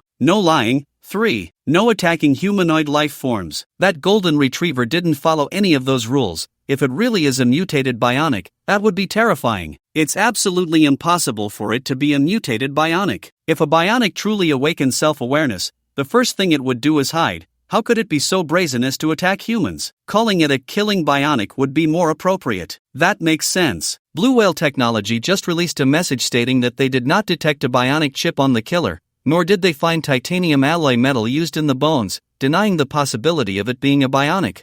If it's neither an ordinary person nor a bionic, then it must be a digital person. Digital person. This was the first time Chen Yang had encountered this term. He quickly left a message in the chat bubble. Dude, what is a digital person? No way, you don't even know this? You must be a sheltered kid living in the slums. A digital person is lunar technology. Digital head plus new body. Only lunar people and the lackeys left on the dark star get this treatment. Chen Yang suddenly understood and hurriedly asked, new body, is it a child born from the Newborn Project? Exactly, some children from the Newborn Project are pre-ordered. Theoretically, those bastards have achieved immortality. Damn. If you want, you can become your own son.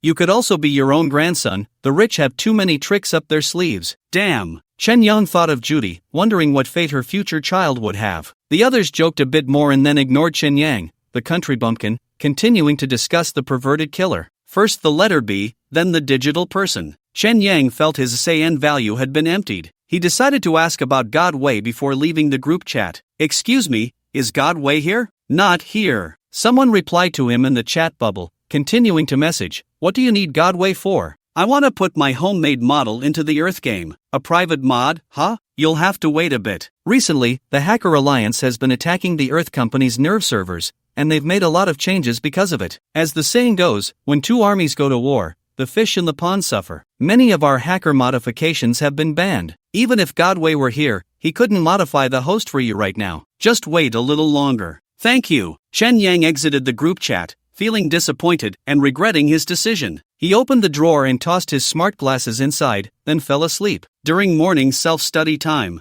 Haineb Miyu looked at herself in the mirror, touched the tear mole at the corner of her right eye, and tugged at her bangs. Her dark circles were a bit heavy today. Since she hadn't downloaded the latest Super Dream script last night, she revisited the scene of Wang Jia holding hands with Chun Yang in the morning, reliving the heart-racing feeling of love. Unfortunately, why wasn't there anyone like Chun Yang in her class? She put the mirror back in her backpack, her gaze drawn to a few puppies by the window. A group of boys centered around yellow hair seemed to be looking at something, occasionally exclaiming in surprise. They whispered among themselves, "My God, did you do this? Never seen this kind of art, right? The most wonderful part is, and before I killed her, it felt way better than a hand job." The speaker was one of yellow hair's close friends, and he lowered his voice at the keypoint, making it hard for Haineb Miyu to catch the specifics. However, from their lewd expressions, it was clear it had to do with their lower bodies. Yellow hair smirked proudly and replied, "I wasn't wrong, right? 100% immersive experience. Even without a brain-machine interface,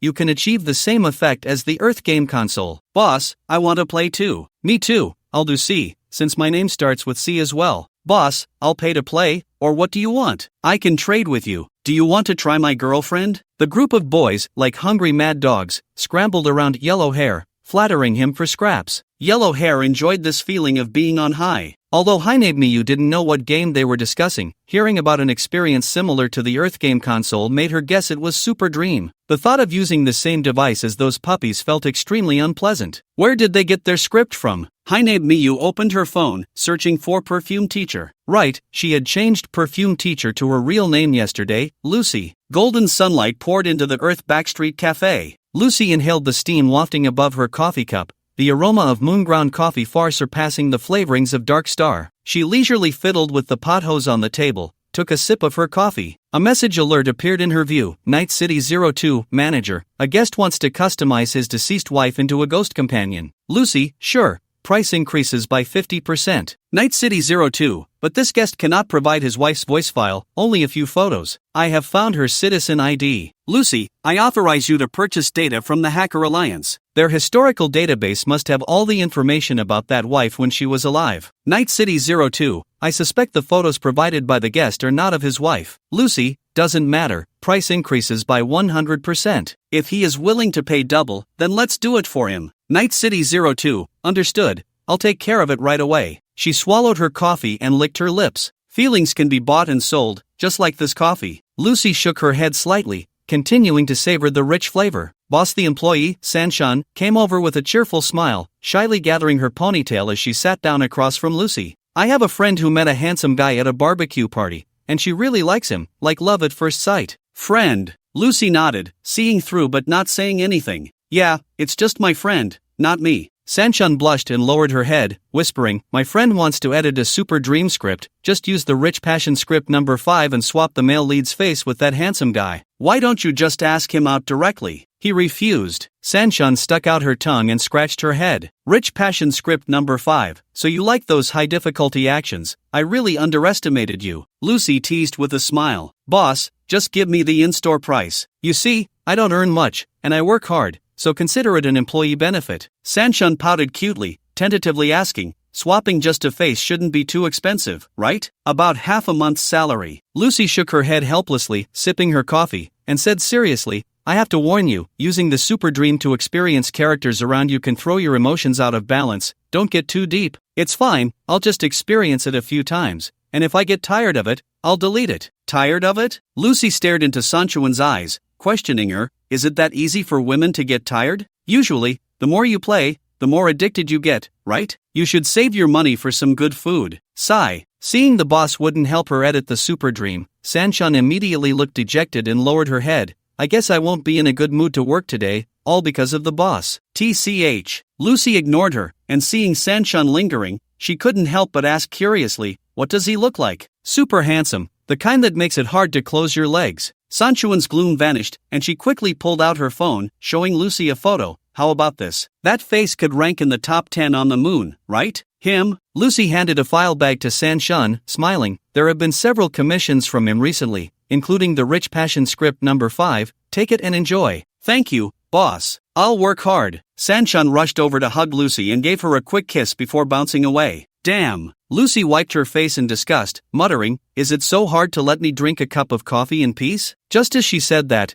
another message popped up in front of her. Sender, Minami Myo. That little beauty with a knack for hacking. Although all women on the moon can be called beauties, Minami Myo is a rare gem, enough to rank in the top 10 on the moon. It's just a pity that she is a child of the Minami family. Lucy took a sip of her coffee and opened the message box. "Minami Myo, teacher, there's a classmate named Gil Valen in our class. Does he have enough to buy a super dream device?" "Minami Myo, if it's inconvenient to answer, that's fine, I'm just curious." The name Valen made a chill appear in Lucy's eyes. She replied to Minami Myo, "He hasn't purchased a super dream device from me. Why?" "Minami Myo, it's nothing, he was discussing Dark Stars in class, and it seemed like very bloody content. I thought it was a script he edited." "Lucy, super dream scripts aren't that easy to edit. Lucy, stay away from that person." "Minami Myo, okay, teacher." Looks like the Valen family isn't being honest again. Lucy lost her appetite and pushed the coffee aside. She rested her chin on her hand, looking out at the sky, murmuring to herself, "What a pity, the Silver Wing Alliance is gone." A photo surfaced in her mind, taken in a bar, featuring 6 men and women of different builds and styles. They were gathered around a round table filled with bottles, their slightly tipsy faces radiating joyful smiles. She sat on the far left of the photo, with a man beside her wrapping his arm around her waist,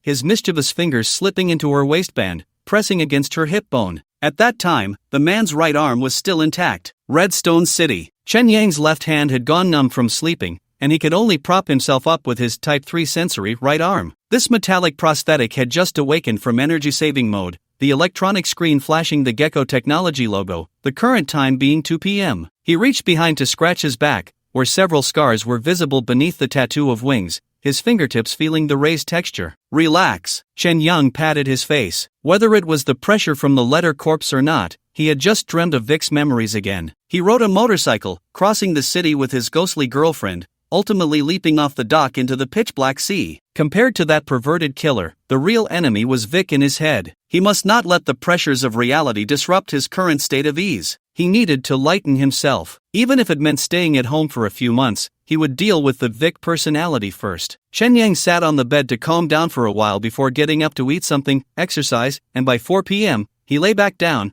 planning to forget the troubles of reality with the pleasant life on campus. Just as he picked up the metal connector of his game console, the display on his right arm popped up with a chat request from Lucy. Lucy, the hacker he met at the coffee shop. Chen Yang remembered her silver hair, her strikingly beautiful mixed-race features, and her somewhat aloof attitude. He opened the message box to check. "Lucy, want to do a computer mapping for the Earth game console? I'm a bit bored lately." "Vic, I heard the Hacker Alliance is attacking Earth Company. It's unstable right now, let's talk later." "Lucy, don't pretend to understand." "Lucy, the Hacker Alliance attacking Earth Company's servers has nothing to do with your game console. It won't affect the computer image." "Vic, I'm short on cash lately, let's talk later." "Lucy, bastard." "Ha?" Chen Yang blinked, confirming he hadn't misread. "Lucy, sorry, I typed that by mistake." "Lucy, I can lower the price I quoted, I'll do it for 6,000. Is this woman doing it on purpose? Given her arrogant demeanor, those 3 words bastard were definitely sent intentionally. "I'll forgive you since you're a hacker." Chen Yang replied with "let's talk later," inserting the metal connector into the brain-machine interface. Saturday morning,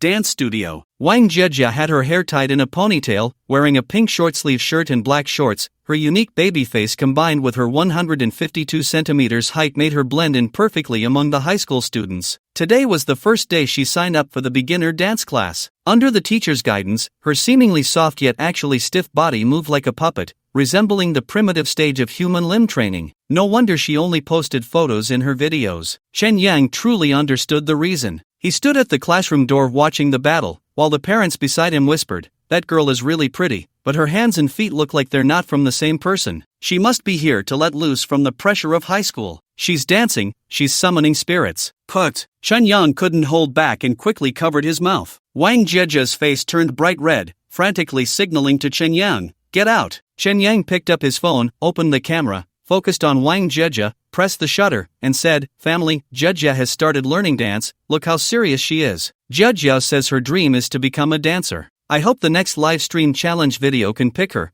fulfilling her wish, go for it." Just as he turned off the recording button, he felt a tap on his shoulder and heard a girl's voice, "Shen Yang." Shen Yang turned around to see it was Sun Ji's ex-girlfriend, the girl with bunny ears. Her real name was Yin Xiao, standing at 165 centimeters, with a figure that was very much in vogue, slim, but with a generous bust, and her chin and features had a distinctly Korean style. She exuded a sense of technological aesthetics. Although her looks were quite charming, her outfit was very unique. She wore black cargo pants paired with a dark green tank top, exposing her midriff, a deep v-neck and collarbone, with exaggerated silver earrings dangling from her ears, and a black baseball cap perched on her long hair. "Wow, what a coincidence," Shen Yang said as he quickly turned to Yin Xiao, greeting her. "The audio you edited is so cool, thank you." "Just a small effort," Yin Xiao replied, her eyes sparkling as she gazed at Chen Yang's face. "How come you look even more handsome now? You have more charisma than in the video. How did I not notice this earlier?" "It's because I've met someone I like, the power of love," Chen Yang said shamelessly. "Let me see." Yin Xiao glanced into the dance studio and immediately spotted Wang Jia, who was dancing the robot dance alone. She smiled and waved, then turned back to Chen Yang.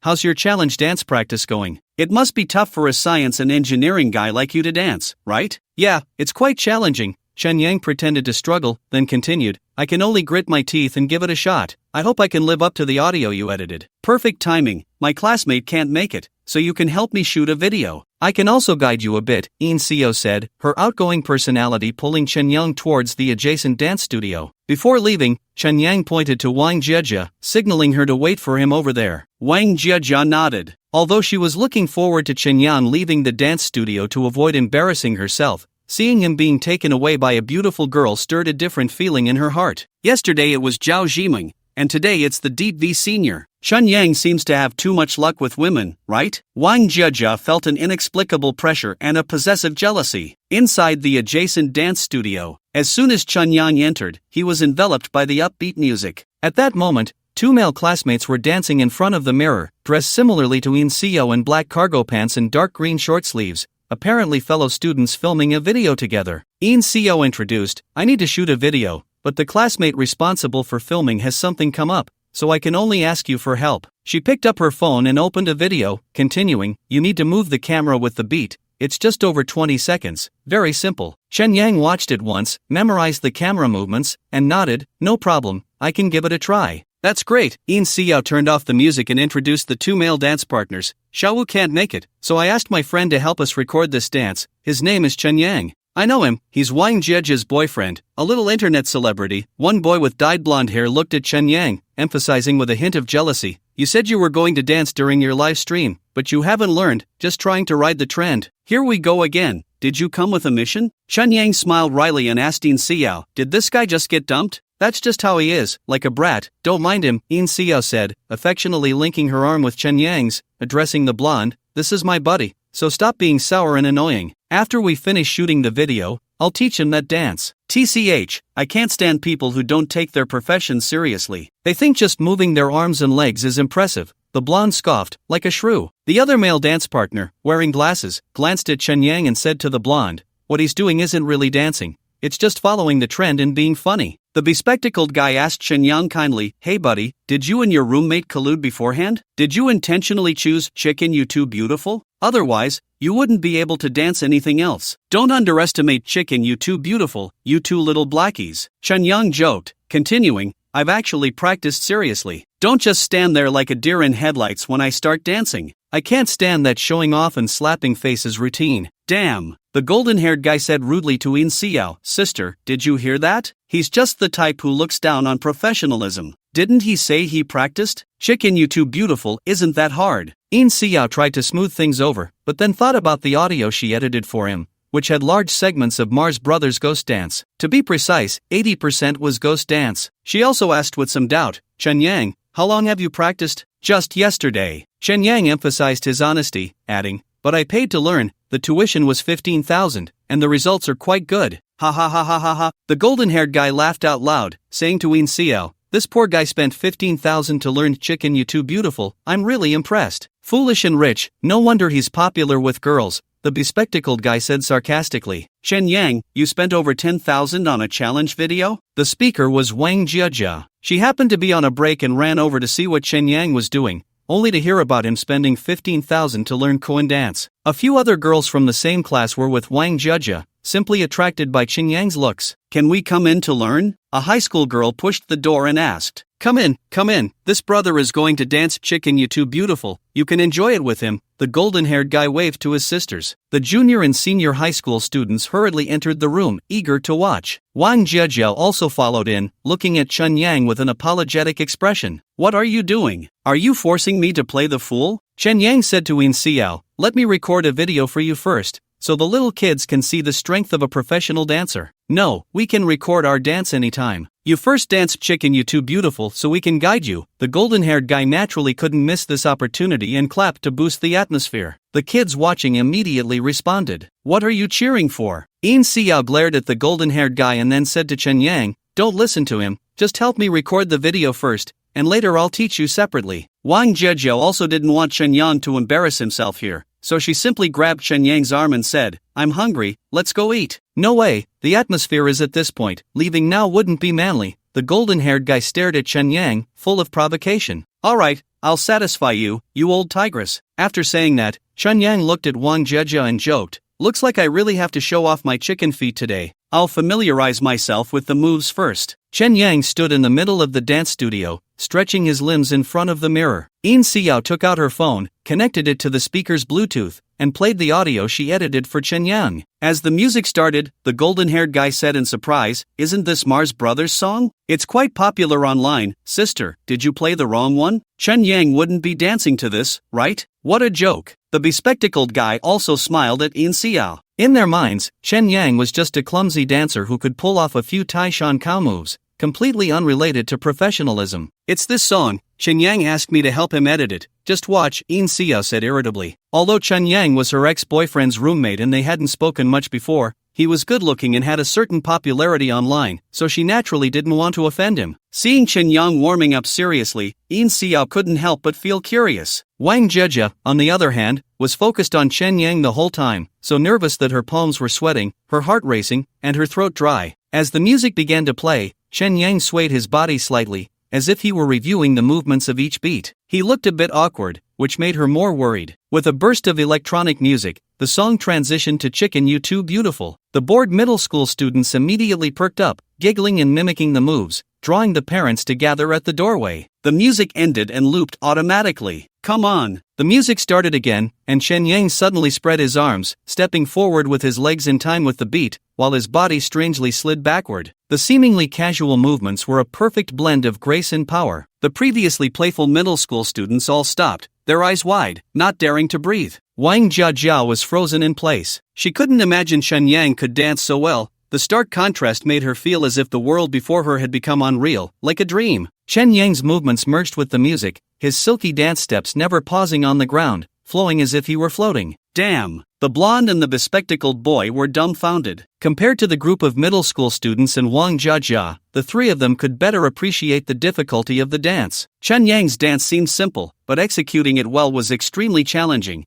requiring high control over body and strength. Awesome! Yin Xiao had felt nothing while editing the music in the morning, but seeing Chen Yang's dance now made her realize how cool this piece was. After the music transitioned to Chicken You Too Beautiful, Chen Yang transformed into a Super Saiyan, presenting the moves ingrained in the genes of netizens with even more power. Time in the dance studio seemed to stop, with only Chen Yang dancing. The 54-second dance quickly came to an end. Just as everyone hoped to see it again, Chen Yang waved to Yin Xiao and turned off the music. Though he had impressive dance skills, his stamina was still that of an ordinary person, and he was slightly out of breath. So amazing, so beautiful. The middle school students applauded, instantly turning into fans. Wang Jiajia clapped along, her gaze glued to Chen Yang. Once her tense emotions were released, her body felt weak, and she stuttered, I didn't expect you to dance so well, it's incredible. Basic moves, no big deal. Chen Yang gave her a cheeky smile. Wang Jiajia felt a wild beast inside her wanting to pounce on this man. Chen Yang, you really are hiding your talents, Yin Xiao said, glancing enviously at Wang Jiajia, unsure of what else to say. The two most frustrated people in the dance studio were naturally the blonde and the bespectacled boy, who were indeed, as Chen Yang had said, stunned into silence. "You two teachers should give some guidance," Chen Yang said with a friendly smile, his charismatic aura quite persuasive, without a hint of mockery. "Better than expected." The blonde forced a smile. His flushed face paired with his golden hair had a certain wooden persimmon aesthetic. The bespectacled boy also wanted to save face,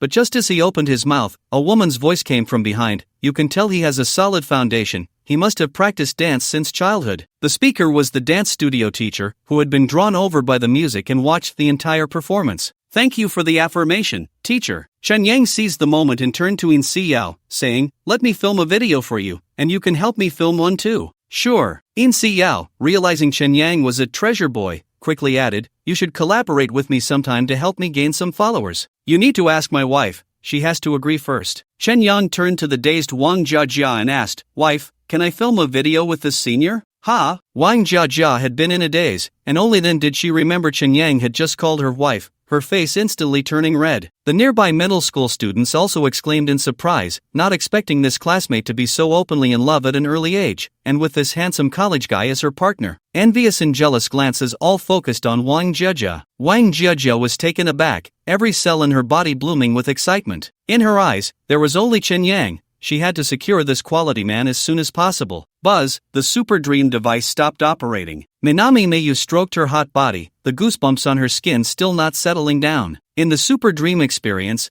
she could feel everything about Wang Jiajia, even the most primal desires were replicated in her own body. Recalling Chen Yang's dance, she couldn't help but lick her lips. Undeniably, among the men on the moon, there were many excellent dancers, none of whom were inferior to Chen Yang. But after all, there were too few of them, and it was the first time someone had shocked her so much in person. Chen Yang was too handsome, she wanted. Minami Mayu suddenly realized that she had developed feelings for the character in the super dream. This was what teacher Lucy referred to as emotional replication, which was a very dangerous thing. In the super dream, Chen Yang was a handsome guy, but the real Chen Yang was not on Earth. He was a dark star person scorned by his father and brother as worse than pigs and dogs. He might even be a foot-picking uncle or a gaming addict. Who cares? I'm just playing with the super dream. I never really intended to do anything with him. Minami Mayu stopped overthinking. She followed teacher Lucy's advice, experiencing the super dream for only 4 hours a day, reluctantly taking off the device and placing it by her pillow. She picked up her phone to check the time. It was 2 a.m., time to rest. But as she lay in bed tossing and turning,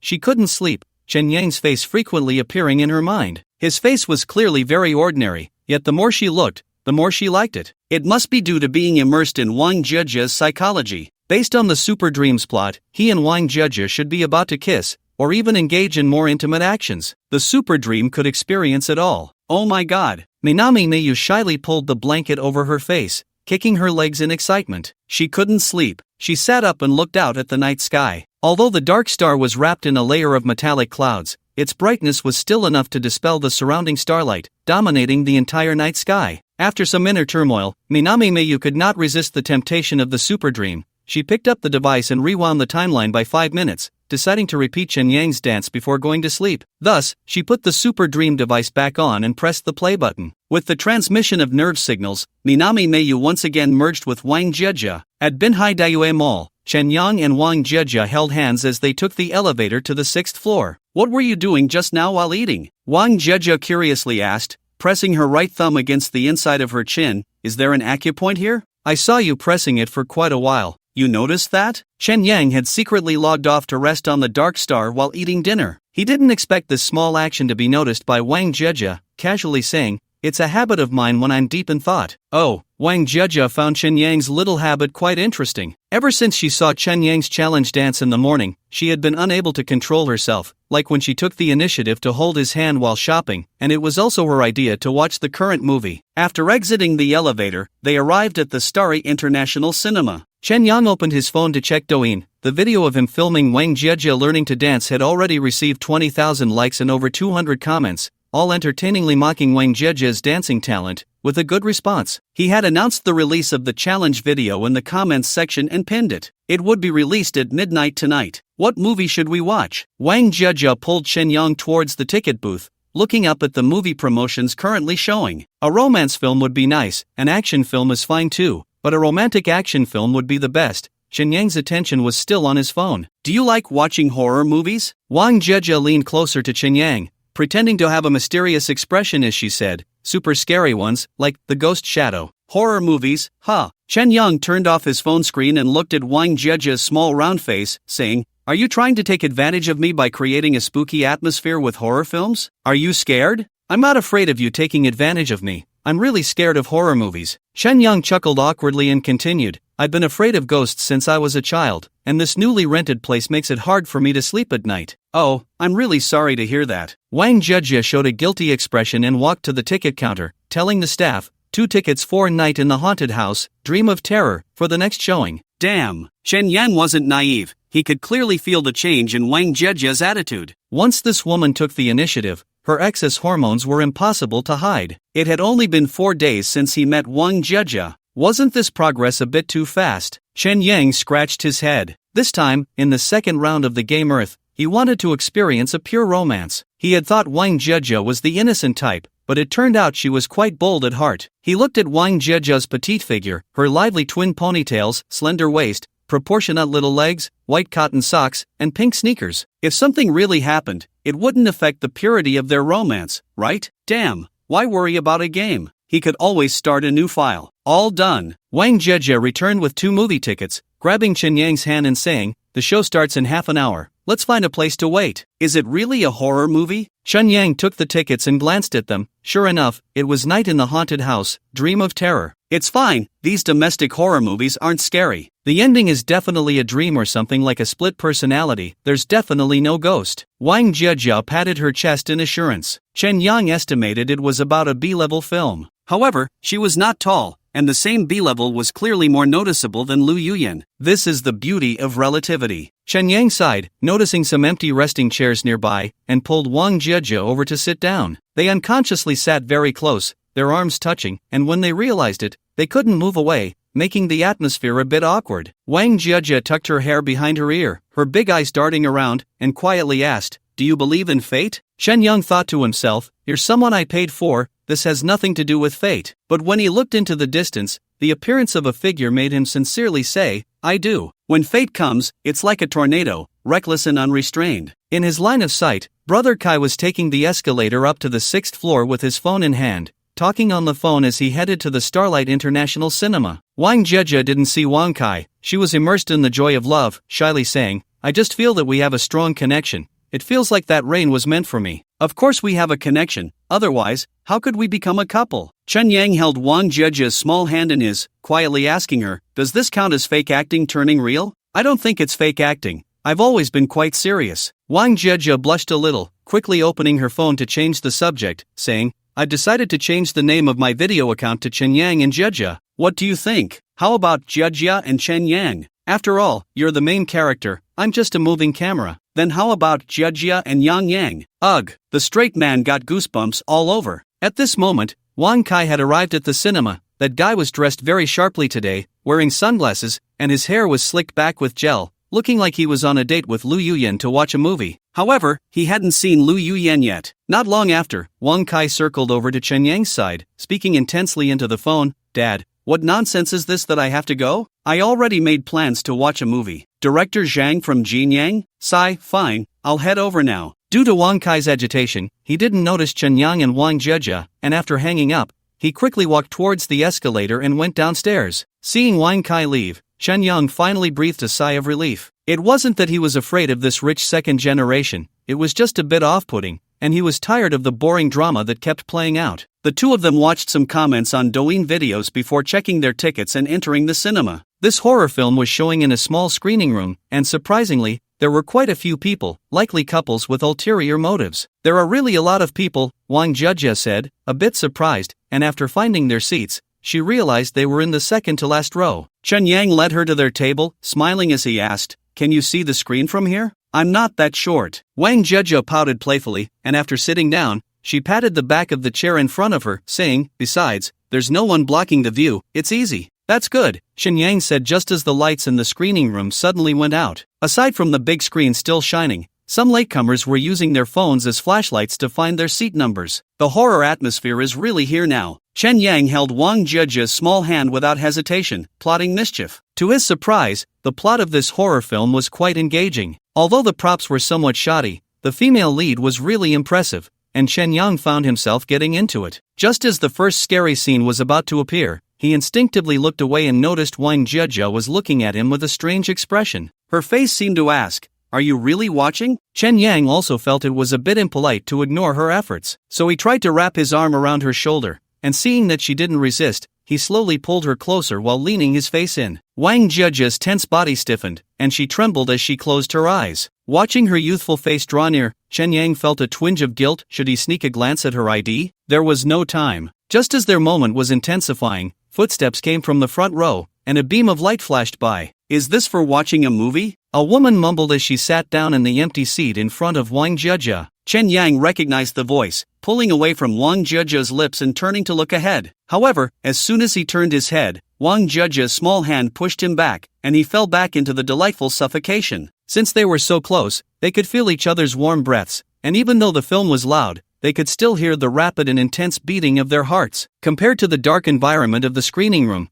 Chen Yang and Wang Jiejia built a small world of their own through the connection of their lips' neurons. The flickering lights on the big screen and the chilling, piercing sound effects were completely ignored by them. Even so, the conversation of the woman in front of Wang Jiejia caught their attention. Because she mentioned two words, Chen Yang. "What does it have to do with Chen Yang? I just don't like kissing. I find it dirty," the woman said in a lowered voice. Chen Yang and Wang Jiejia stopped in unison, listening as she continued, "I'm not targeting you. Everyone has their own likes and dislikes. I actually quite like you, chubby one. Can you have a bit of confidence? Are you coming over today? This lousy movie isn't worth watching. It's so tasteless." The woman, with her head down, was on the phone. Although her voice was low, Chen Yang recognized her as his ex-girlfriend, Lu Yuyan. It seemed the entanglement was still ongoing. If they were to have a 3-week run in the future, he would have to find a way to filter out these two NPCs. Who is it? Wang Jiejia had only met Lu Yuyan once and couldn't tell who it was. Chen Yang withdrew his hand from her waist, picked up his phone, and typed 3 words for Wang Jiejia to see, "Ex-girlfriend. You really have a connection, huh?" Wang Jiejia pouted and pinched Chen Yang's cheek. At that moment, Lu Yuyan was still on the phone, and Chen Yang's name came up again. "Chen Yang has many flaws. He's terrible at gaming, not as good as me. He can't swim, sings off-key, is lecherous and greedy,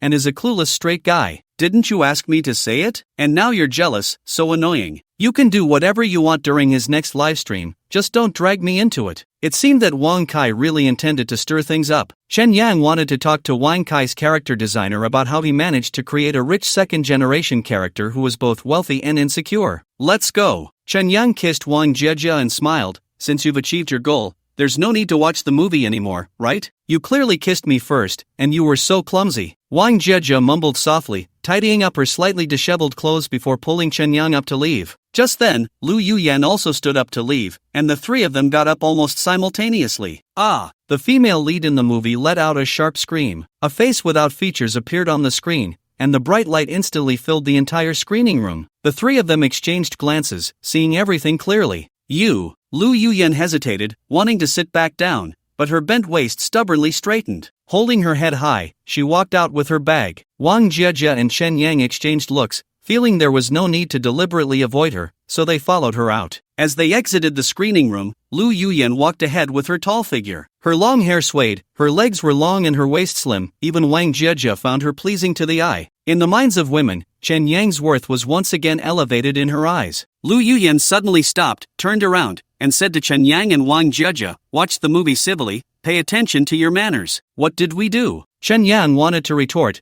but when he turned to look at Wang Jiejia, he instantly lost his temper. He noticed that the lipstick around Wang Jiejia's lips had been smudged and was slightly red. "She looks so young, and you could actually go that far, pervert." Lu Yuyan shot Chen Yang a glare and quickly walked away in her high heels. Wang Jiejia's face turned red. She just realized her lipstick was gone and hurriedly took out a small mirror from her bag to check. "Oh no, I need to touch up my makeup." She quickly covered her mouth and jogged to the restroom. Chen Yang wiped the lipstick smudged on his lips and looked at Lu Yuyan's distant figure, thinking about how she said kissing is dirty in the screening room, fooling that big idiot. Next time during the livestream, Wang Kai would probably come to cause trouble, which was fine. Why refuse free money? Welcome, top supporter Brother Kai. Before long, Wang Jia returned after touching up her makeup. Both of them felt a bit unsatisfied, silently pondering their reasons. The challenge video needs to be released tonight at midnight, Shen Yang reminded her. Yeah, I won't forget, Wang Jia nodded. Jia, I have an immature little suggestion. Shen Yang wrapped his arm around her shoulder and whispered, since this video is so meaningful, shouldn't we witness its release together? Wang Jia bit her lip to suppress a laugh, looked up at Shen Yang, and whispered, I need to go back to the dorm to get something first. Ghost building, top floor. The curtains were drawn tightly, and only a minimal light source illuminated the chairman's office, accompanied by soothing piano music, making the spacious room exceptionally tranquil. Akagawa Ichiro reclined in a leather chair, eyes closed, with 3 metal plugs connected to the back of his head flashing their breathing lights frequently. The other end of the 3 data cables connected to the central server of the Hacker Alliance. It was like a dark, boundless ocean, where countless hackers roamed, and it was also the battlefield where they clashed. However, compared to those small fish and shrimp, Ichiro Arakawa's consciousness returned from the deep sea like a giant shark, still carrying the bloody scent of its prey, merging into the digital brain through the data lines. Ha! Ichiro Arakawa's body shuddered. He opened his eyes, and his dilated pupils slowly contracted, his awareness gradually returning. Earth Company, you will pay a sufficient price for your arrogance. He smiled proudly, unplugged the 3 data lines from the back of his head, and activated his digital secretary, saying, notify the first team of the technical department to stop the attack on the Earth server. Our mission is complete. After a moment's thought, he added, all members will receive a bonus of 2 million for their month-long data attack to be paid from my personal account. On behalf of the 15 members of the first team of the technical department, I thank the chairman. The secretary threw a heart in front of Ichiro Arakawa and tentatively asked, will the Earth Company accept all our conditions? My virus has never missed. Ichiro Arakawa replied. Then I will immediately notify the legal department to deliver the final draft of the contract to the Earth Company, and send a bottle of champagne along. Ichiro Arakawa left his desk, feeling quite emotional as he said, this is the last mission I will execute for the Hacker Alliance. As long as the Earth Company signs the new protection contract, I can leave Dark Star. Congratulations, Chairman. Is the property on the moon already arranged? Not yet, but the leader said he would give me a surprise. Ichiro Arakawa thought of the upcoming life on the moon, and his eyes inevitably moistened as he smiled and said, at least I won't be living in a gray neighborhood like Cyborg. It should be a villa with a yard, which will be a recognition of my 80 years of fighting for the Hacker Alliance. I'm really happy for you, Mr. Arakawa. Thank you. Ichiro Arakawa walked to the balcony and looked through the telescope at the moon beyond the metallic dust. That vague shadow was so close. He then looked at the bustling yet dim city before him, his nose involuntarily tinged with sourness. I will miss this place. He turned around, put on the most expensive suit, and notified his secretary, immediately convene a board meeting. In Chen Yang's rented apartment. The September night was clearly cool, but the room was unusually hot, making it hard to sit still. The sound of the shower in the bathroom stopped. Chen Yang sat on the fabric sofa, picked up a bottle of mineral water, and gulped down half of it, still unable to extinguish the fire within. He glanced at his phone. It was 9:30 p.m. Should he log out of the game first, buy a local defense persistence, and then get a Sea Dog Happy Bean? He couldn't be so reckless. On the way back, Wang Jia added that he had no prior experience, and his overwhelming force made him seem selfish, disregarding her feelings. There would be plenty of time in the future. Tonight he must show the tenderness a scumbag should have. It really was a troublesome matter. Chen Yang felt both nervous and excited, his lips and throat turning dry as he finished the remaining mineral water. The bathroom door opened. Wang Jia's hair was still wet, and her bare face looked even more youthful. She wore a loose white t-shirt and beige shorts, her rounded legs pale and tender. It was the first time Chen Yang saw her ankles, which were very slender. The toes peeking out from her slippers were beautiful,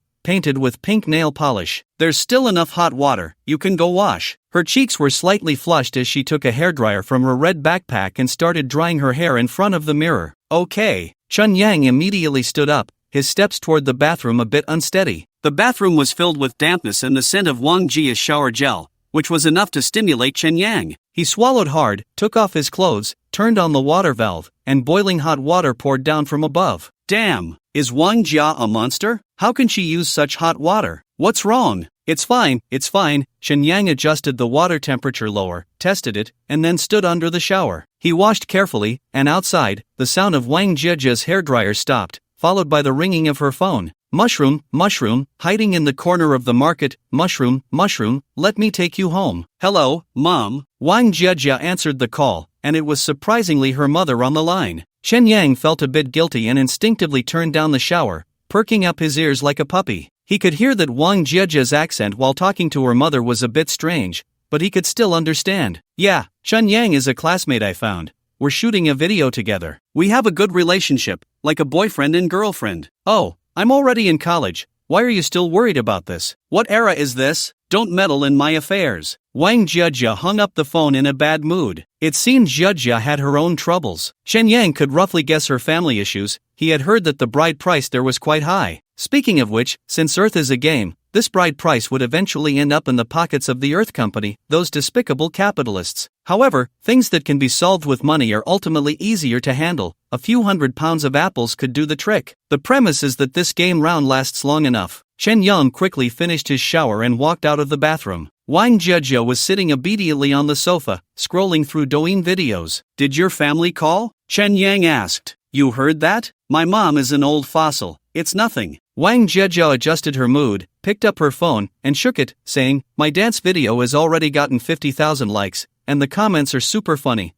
Her smile seemed a bit unnatural, likely influenced by the phone call from home or due to nervousness. It will get better in the future. Chen Yang gave Wang Jiejia a reassuring smile. After brushing their teeth, the two snuggled on the sofa, pretending to read the comments on Wang Jiejia's dance practice video. In reality, they couldn't focus on a single word. Heart racing, mouth dry. Chen Yang took out a piece of gum from a plastic bag on the coffee table, and they each took one, signaling that something good was about to begin. After chewing a few times, they each spat it into the trash can and lined up to wash their hands. Should we count down from 3, 2, 1? Wang Jiejia blushed to her ears, holding back a laugh, saying, why does it feel like a warm-up before a competition? It's so strange. Let's just go with the flow, let it happen naturally. Chen Yang picked up Wang Jiejia's petite body, and she let out a surprised yelp, her slippers falling to the floor. Just then, a pair of delicate little feet appeared in Chen Yang's view. To be honest, Chen Yang had never understood the term foot fetish. At this moment, he completely understood and was pleasantly surprised. Jiejia, you really aren't suited to be an internet celebrity. Why? With those feet of yours, just a few casual shots would easily get 100,000 likes. That would be so embarrassing. No more talking. Chen Yang carried Wang Jiejia into the bedroom. After a rustling for 10 minutes, Wang Jiejia, her face flushed, ran out of the bedroom, rummaged through her bag for her ID, and hurriedly ran back in, saying, see, I didn't expect you'd want to check my ID. I need to confirm, you not only look underage, but it also makes me feel like I'm committing a crime. Wait. Chen Yang ran out of the bedroom wearing a t-shirt, quickly pulled out an ultra-thin box from the plastic bag on the coffee table, tore it open in a hurry, and rushed back into the bedroom with a series of small packages. Rustling sounds. I'm begging you, turn off the light, I'm embarrassed. Okay, little AI, turn off the light. Ha ha ha ha ha, don't laugh. Do you hear that? Isn't there a sound of running water? That's the aquarium in the study. Jiejia, don't be nervous. I'm not nervous, the curtains aren't drawn yet. Doesn't matter. After a long period of adjustment, the two finally reached an agreement. Wang Jiejia seemed to have fallen into the sea, the waves dragging her deeper and deeper. She was terrified. She could only cling tightly to Chen Yang, this rock, and when her hands lost strength, she bit down, determined not to let go. The moonlight outside was bright, and she could just see the round moon. In her hazy vision, the moon grew larger and larger, filling the night sky as if it were about to crash down. In that moment, Wang Jiejia felt herself flying out of her body, drawn up by the moon. Jiejia, Chen Yang's voice called out in her ear. Her arched body crashed back onto the bed, her toes curling tightly outside the blanket, and after a few seconds, they relaxed. The moon in her eyes became clear again, and the sounds of the aquarium drilled into her ears. Binbian Meiyu was gasping for breath, her chest still heaving violently after removing the super dream device. That bastard Chen Yang. She laughed and covered her face, still lingering with Wang Jiejia's memories. After the wonderful feeling faded, only loneliness remained. In the dim room, Binbian Meiyu sat up in bed inside silently. She lit up her phone screen. It was already 5 a.m. the next morning. This super dream experience had lasted over 8 hours, far exceeding teacher Lucy's warning. She decided to take a day off today to rest well. Buzz. Her phone vibrated with a message from teacher Lucy. Are you crazy? You actually stayed in the super dream for 8 hours. That's too dangerous. Sigh. She knew Lucy was monitoring the super dream device. Binbian Meiyu picked up her phone, unsure of what to reply, hesitating for a long time before sending a nonsensical message. It's just because this is the most beautiful episode. The moonlight spilled onto the bed, where the man and woman in the blanket cuddled and kissed. Chen Yang saved this sweet scene, a memory worth preserving forever. He placed the fragments of memory back on the table and returned to the kitchen to stir the noodles in the pot with chopsticks, when his right arm buzzed again with Lucy's annoying message. Lucy, last day for discounts, are you doing it? Vic, not doing it. Lucy, the Hacker Alliance has stopped attacking Earth companies, you can install it with peace of mind. Vic, let me finish my breakfast first, let me think. Lucy, you're still having breakfast, haha, why are you being so sarcastic? Shen Yang placed the pot of noodles on the wooden table and took a box of special Suruan milk, continuing to nourish this body. While chewing the noodles, he opened the international shopping platform, and all previous transactions for the blue guppy were completed. 100,000 yuan had already been credited. Shen Yang took a satisfying sip of milk,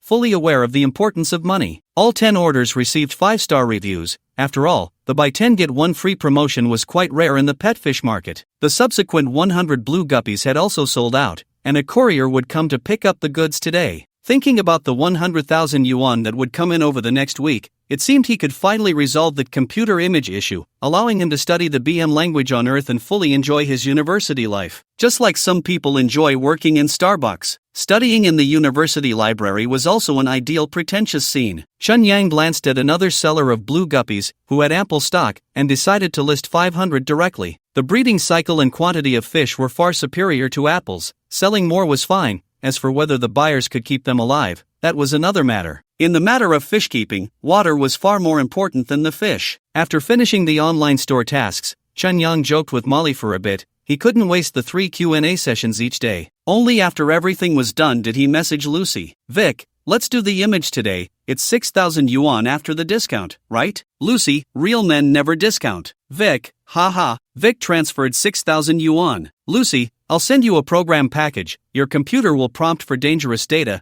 Don't refuse to receive it. Vic, let me tell you, I usually use my right hand for everything, even for wiping and picking my nose. You better be self-aware and not steal my sense of touch. Lucy, thanks for saving me a breakfast. Lucy, remember to buy a laptop in the game and contact me after purchasing the Entertainment City DLC. Soon, Shen Yang received a package sent by Lucy. The Sensor Type 3 computer indeed prompted a danger warning, and Shen Yang chose still receive and unfold. It is impossible to achieve absolute safety in the digital world. Every step forward in the darkness carries risks. Unless you stand still, you have to gamble on your luck. Shen Yang watched as the package installed automatically, followed by a pop-up message, program installation complete, checking environment, detected networked Earth digital game console, verified chip ID, E9801C45A, data direct connection completed. 3 seconds later, the pop-up disappeared. After tidying up the house, Shen Yang began his BM language learning. The small fish model he created successfully passed the test, and the next tutorial was a mechanical cat blueprint. The blueprint contained 62 parts, involving more than 10 different materials. Among them was a multi-legged balance control system, a mechanical module for testing, with several data points that could be finely adjusted. To create the mechanical cat, he had to manufacture all the components on the blueprint with precision, then assemble them in the simulator. Only after testing would this basic course be considered complete. Then he could take the qualification exam for model maker. As long as he obtained the recognition of junior model maker, he could take orders for neural models online. After all, there are many game companies like Earth, and a large number of creative models need to be completed by real people. Shen Yang examined the blueprint closely. The 62 oddly shaped components were definitely a test of patience. He immersed himself in learning until the courier from Lianzhong International rang the doorbell, at which point he closed the BM programming window. The courier today was not the flyhead from last time. A bionic courier? Shen Yang saw the ordinary-looking man without any cybernetics, a halo projected above his head. That's right, Lianzhong International Courier Company at your service. The bionic man first displayed a bright professional smile, then his eyes flickered as he projected a work ID in front of him. The ID clearly stated, Blue Whale Life Bionic Type 3, Bionic ID XP36811. Shen Yang joked, is there a perverted killer in Redstone City, which is why you guys who aren't afraid of death were sent here? This is the United Government's protection for human employees. The bionic man switched to a playful tone and continued, of course, they also lost the chance to earn tips. Will you bionic people leak customer information? Shen Yang asked. That is absolutely not allowed. The courier took out a plastic shockproof box from his backpack and threw a payment barcode to Shen Yang, saying, 6 pieces of expedited delivery fee 520 yuan. Do you need me to package it for you? I'll do it myself. After paying, Shen Yang took the plastic shockproof box and packaged it himself. During the packaging process, he chatted with the bionic man about random things, occasionally observing the bionic man's expressions while speaking. He had lived in Dark Star for over a month. Although he rarely went out, he had encountered quite a few bionic people and gradually learned to distinguish between bionics and real humans. The difference lay in standardization. The more bionic people he interacted with, the more he could see a special commonality in their words and actions. It was a subtle expression that seemed lifelike but lacked distinctive personality traits. After discovering this flaw, Chun Yang's enthusiasm for bionic companions diminished somewhat, as he became particularly attentive to these details in life. Perhaps this is the drawback of Bionic Type 3. This world probably still has the Bionic Type 4, but it hasn't been released for commercial use. The Earth Backstreet Cafe on the Moon. There are many customers today, most of whom are young people consulting about the super dream. Lucy has been busy all day and always takes a moment to enjoy a cup of afternoon coffee. After taking 2 sips, she calls San Shun over and asks, "Aren't the coffee beans roasted enough? The taste seems a bit weak." "No way." San Shun takes Lucy's coffee cup, sips a little, and says with a pout, "This is really good. It must be because the boss drinks it every day and got tired of it." "Is that so?" Lucy furrows her brow, a bit distressed as she runs her fingers through her silvery short hair. "If you don't want it, then I'll take this cup." San Shun shows an eager expression. "Anyway, you've already touched this cup of coffee. I'll make a new one for myself." At that moment, 2 more customers enter the cafe, and Lucy gives up her table to go into the staff lounge. She lies down on the sofa and takes out a small mirror from her pocket, looking at her mature face. 2 years have passed. She extends her index finger to touch the corner of her eye, pressing hard to create a faint crow's foot. Then, a system option appears in her eyes. Taste memory. Search all records related to coffee, delete. System prompt, manual deletion of taste records requires a restart. Are you sure? Just then, San Shun pushes the door open, holding a cup of coffee and says, "Boss, your coffee is ready. Just put it aside. I'm taking a 10-minute break, don't disturb me." Lucy slowly closes her eyes. Lucy sips the coffee, and the taste indeed becomes rich and fragrant. She returns to her window seat in the cafe, the afterglow of the sunset adding a touch of sadness to her indifferent expression. The beautiful boss has always been one of the selling points of the Earth Backstreet. However, the 4 young people at the table to her right have never focused their attention on her. They huddle together, and although they have tried to lower their voices, they still attract Lucy's attention with their startled reactions. Lucy furrows her brow, her growing curiosity making her little fingers tap incessantly on the table. "Hey, you 4. Unable to hold back any longer, she speaks up, looking at the startled expressions of the 4 and asks, "What are you studying?" "I'm a bit bored. Tell me about it." "We're not studying anything." Yeah. Just chatting.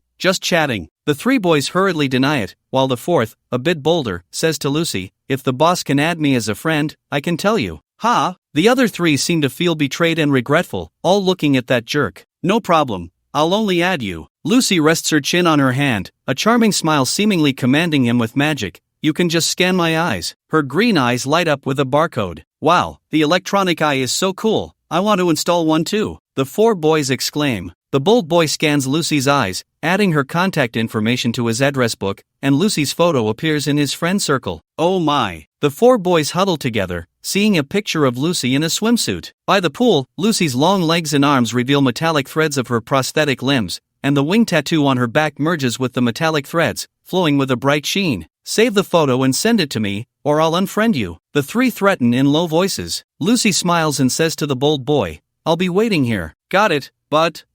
The boy stands up, a bit awkwardly saying, "We wouldn't dare tell you in front of you. I'll message you later, bye." He runs off. The other 3 boys have the same expression, regretfully waving goodbye to Lucy as they run out of the cafe. "Cowards," Lucy scoffs disdainfully. Soon, she received a message from the boy, "Lady Lucy, we are discussing 3 popular photos online. The photos are quite bloody, and I've sent you the blurred versions. I hope you're somewhat prepared." The boy then sent 3 blurred photos. Even with the blur effect, it was still clear that the main content of the 3 photos were the letters A, B, C. Bloody? Lucy looked at the 3 photos in her eyes and removed the blur from the image of A. Her expression didn't change, but her pupils narrowed slightly. She then checked the other 2, which were also letters formed by corpses, and subsequently deleted all 3 photos. A message forcefully appeared before her eyes. "Lucy, the Valen family's game console has been activated again. Lucy looked out at the sunset, savoring her rich coffee. This hard-won life made her respond with 4 words, "It has nothing to do with me." Morning. Wang Jia was still sound asleep in her bed. Chen Yang had been awakened early by the birds. He didn't want to disturb Wang Jia, so he put on his headphones and scrolled through Douyin. The challenge video released last night received 200,000 likes overnight,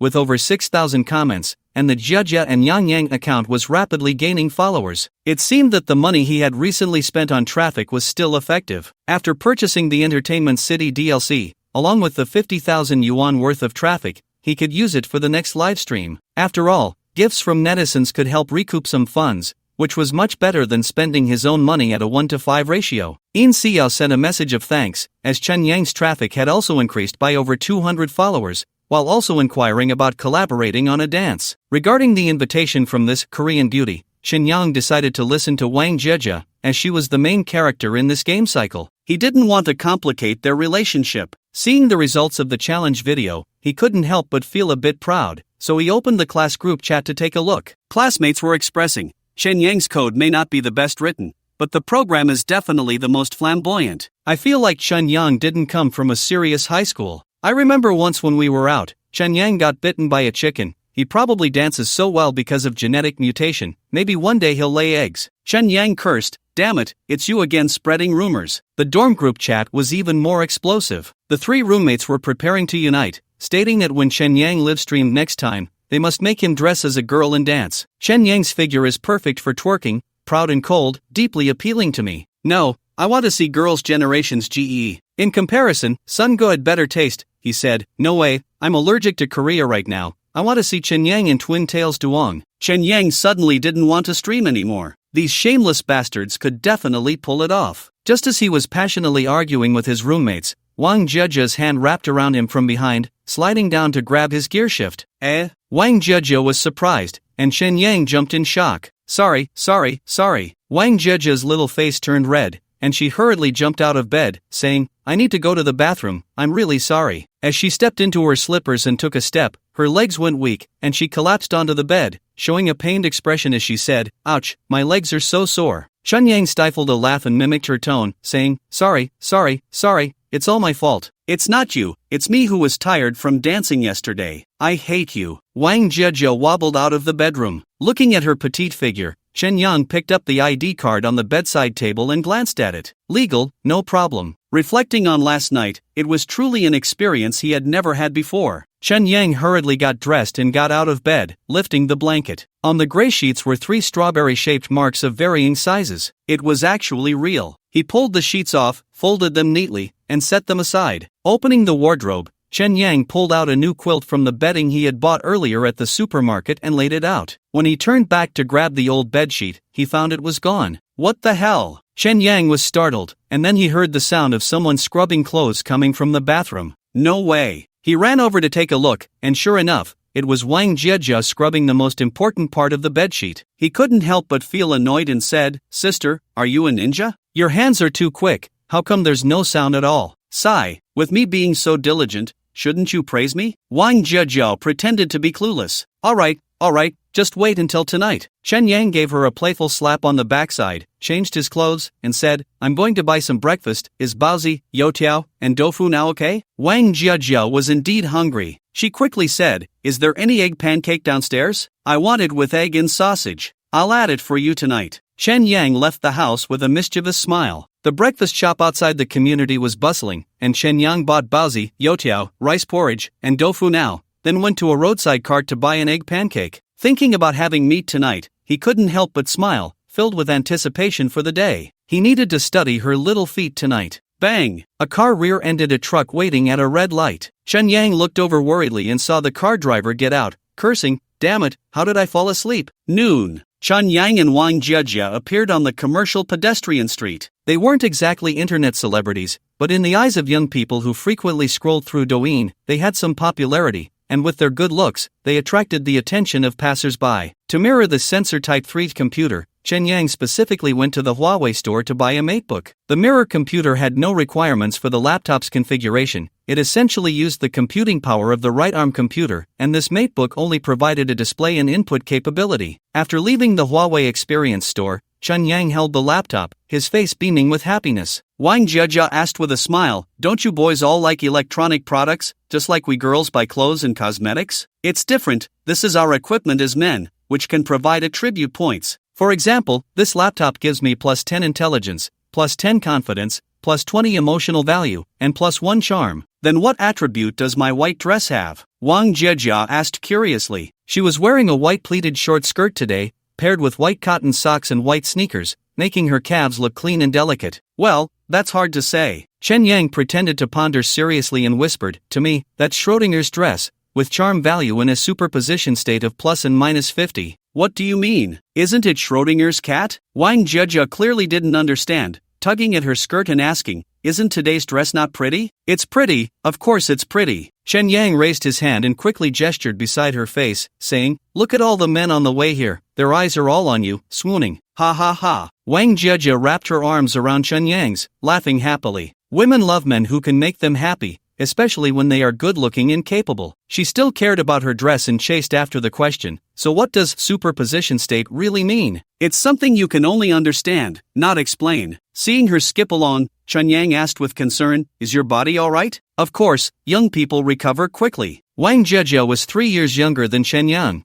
but she looked 5 or 6 years younger. She deliberately took big steps and said, "The dance class in the afternoon will be fine. I have to keep up with your pace and not lag behind. Maybe tonight's live challenge isn't dancing, but singing? I can sing without any problem." Wang Jia cleared her throat confidently and sang without any hesitation, "They say everything is the best arrangement." Chen Yang wrapped his arms around her waist, feeling that this was the happiest and most relaxed day in the past month. The two entered a fast food restaurant called Must Guest. A pretty female staff member greeted them with a smile, and after they sat down, she said, "What can I get for you too?" Before she could finish her sentence, she yawned and quickly covered her mouth, saying, Sorry.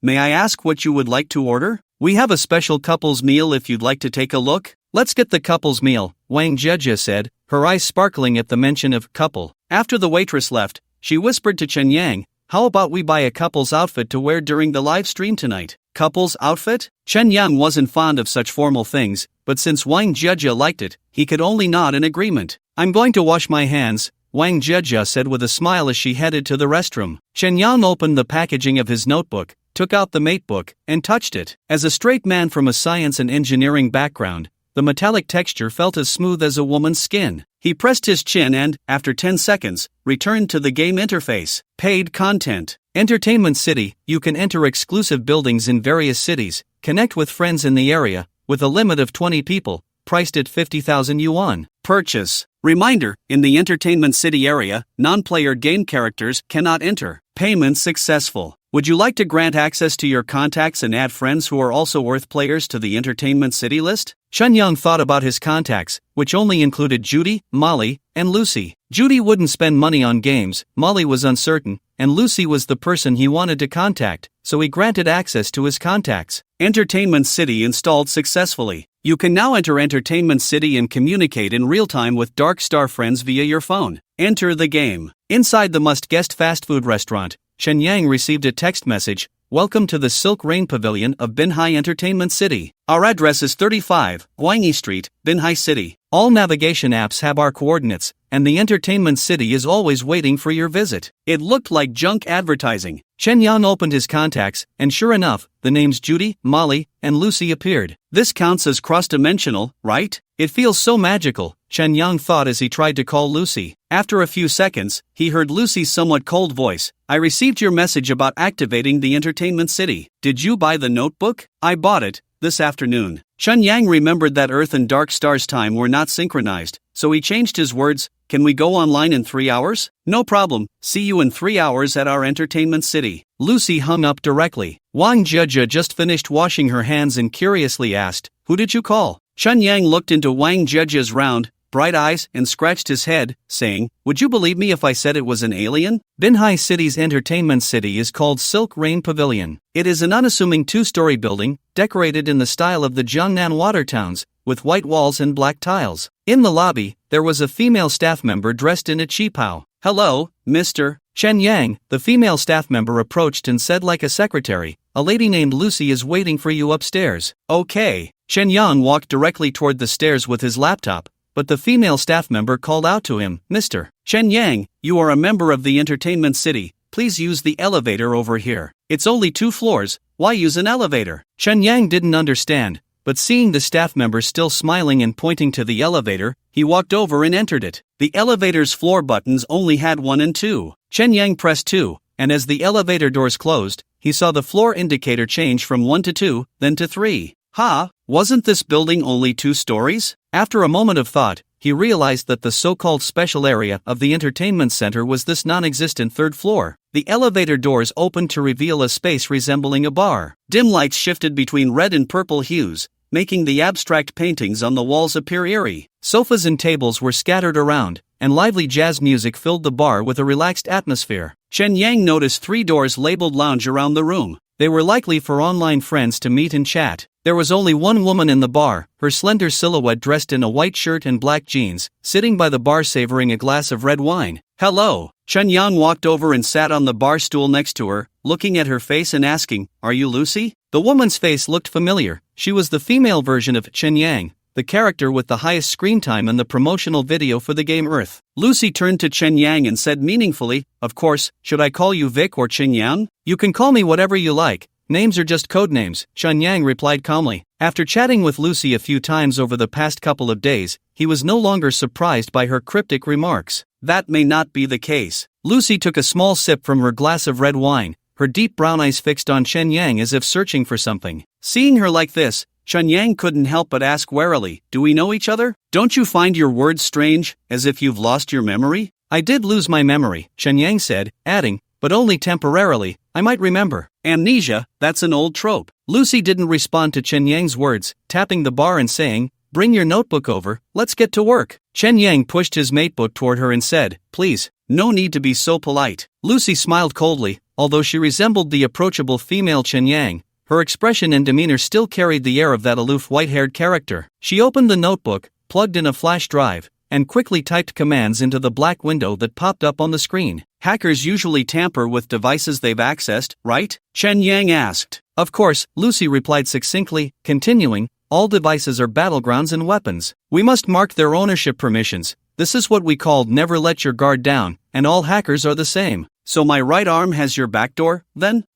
Your sensor type 3 already has 12 backdoors from Gecko Technology, chip manufacturers, balance sensors, star lightning batteries, and so on. Mine shouldn't make much difference, right? It already has 12? Chen Yang had considered that the sensor type 3 might have backdoors from manufacturers, but he hadn't expected there to be so many. Right now, his right arm was like a sieve, accessible to anyone. He was quite displeased and quickly asked, "Can those backdoors be blocked? Isn't that just there's no silver here, 300 taels? It's surprising you studied computer science on Earth." "That's true." Chen Yang felt scorned and thought seriously for a moment before saying, "Create false evidence so that those who come through the backdoor can't see the real data?" "There are many methods, such as creating destruction certificates, stealing others' prosthetic data, and so on." Lucy turned to Chen Yang, raised an eyebrow, and said, "If you pay a little bit each month, I can help you maintain all digital security issues and provide comprehensive protection." She emphasized, comprehensive protection. "How much is this little bit you speak of?" 10,000. 10,000 a month? Chen Yang widened his eyes in disbelief and joked, "Can I pay with my body?" "Sure, but your physique doesn't seem up to par, does it?" Lucy deliberately glanced at Chen Yang's lower half and provocatively said, "In reality,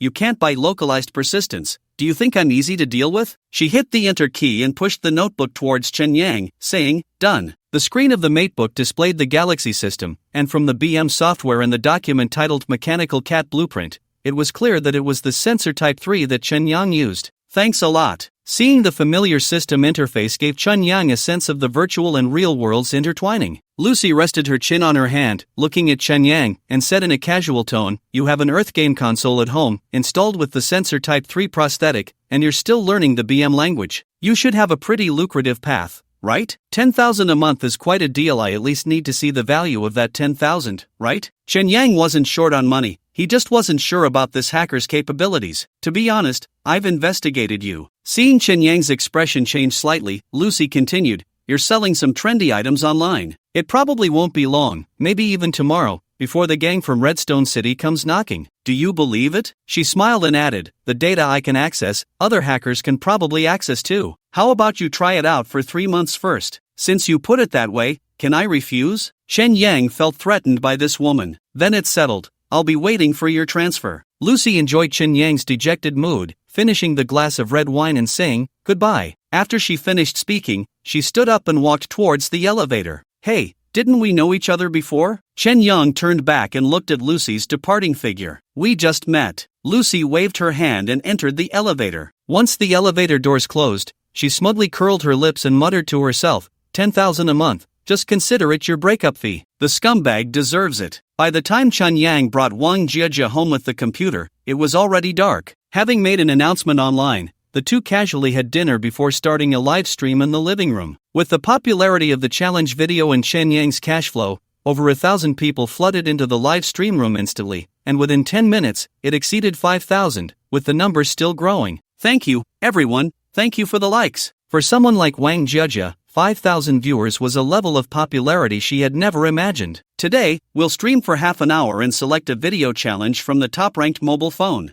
Thank you all for your support. Chen Yang chimed in. He and Wang Jiejia wore matching outfits, which were actually long-sleeve t-shirts printed with yes, yes, yes, looking quite amusing. Most of the comments from netizens were curious about Chen Yang's dance and the progress of their relationship. Chen Yang only picked out friendly responses, choosing to ignore those that touched on privacy. After all, he couldn't say that although they had just held hands, they had already completed their fusion, right? During that half hour, Wang Jiejia sang a few songs. Although her singing was at a karaoke level, it was enough to maintain the heat. Chen Yang couldn't help but dance the challenge dance a couple more times, pushing the live stream audience to nearly 10,000. After more than 20 minutes of streaming, the topic finally shifted to the challenge video. Let me see who the current top ranker is. Chen Yang opened the gift leaderboard and said gloomily, brother son, we can't do this, do you want to keep your title? His three roommates began to stir up trouble in the comments. Chen Yang with double ponytails, duang, duang, duang. Chen Yang from Girls' Generation, GE. Chen Yang with an arrogant hip sway, get lost. Chen Yang loudly called out,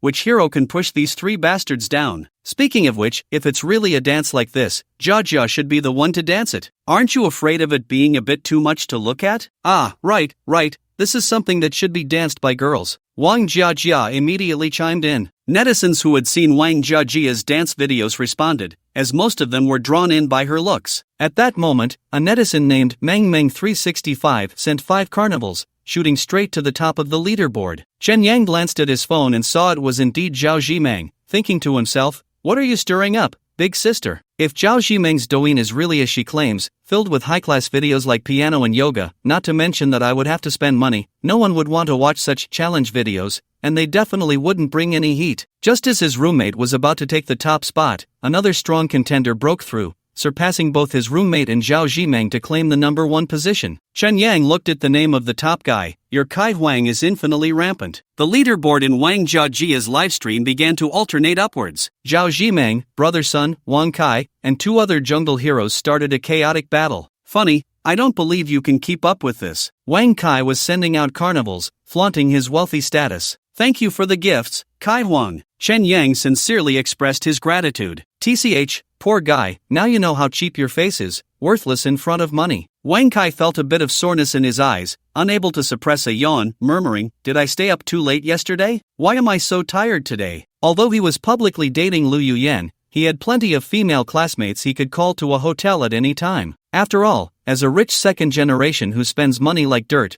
many girls were willing to hang out with him. Paying for a role was definitely worth it. Even though Wang Kai wasn't the best looking, the idea of using money to conquer women was a selling point in itself. After being toyed with by Lu Yuyan all day yesterday, he naturally needed to find a woman to vent his frustrations that night, inevitably feeling a bit worn out. It's not even 8 yet, isn't it a bit early to be tired? Wang Kai yawned and went to the fridge to grab 2 cans of Red Donkey, drinking them while feeling pleased. Especially seeing Wang Jiejia on the screen with her constantly surprised expressions, he was even more convinced that women could be completely won over with money. It was only a matter of time before he took down that flirt Lu Yuyan. Sooner or later, I'll make you kneel and sing conquer. Wang Kai picked up the new phone he had prepared for Chen Yang and dialed Lu Yuyan's number. Hello, Lu Yuyan said lazily, the sound of nail clippers coming through the receiver. Is she clipping her toenails? Wang Kai couldn't help but imagine, laughing as he said, are you watching Wang Jiejia's livestream? I'm not interested in her. You seem to be enjoying it, huh? Do you like that kind of little loli? Lu Yuyen deliberately teased, sounding jealous. I don't have that preference. I like tall, slim girls with long legs, you know that. Wang Kai casually sent out a carnival, shooting back to the top,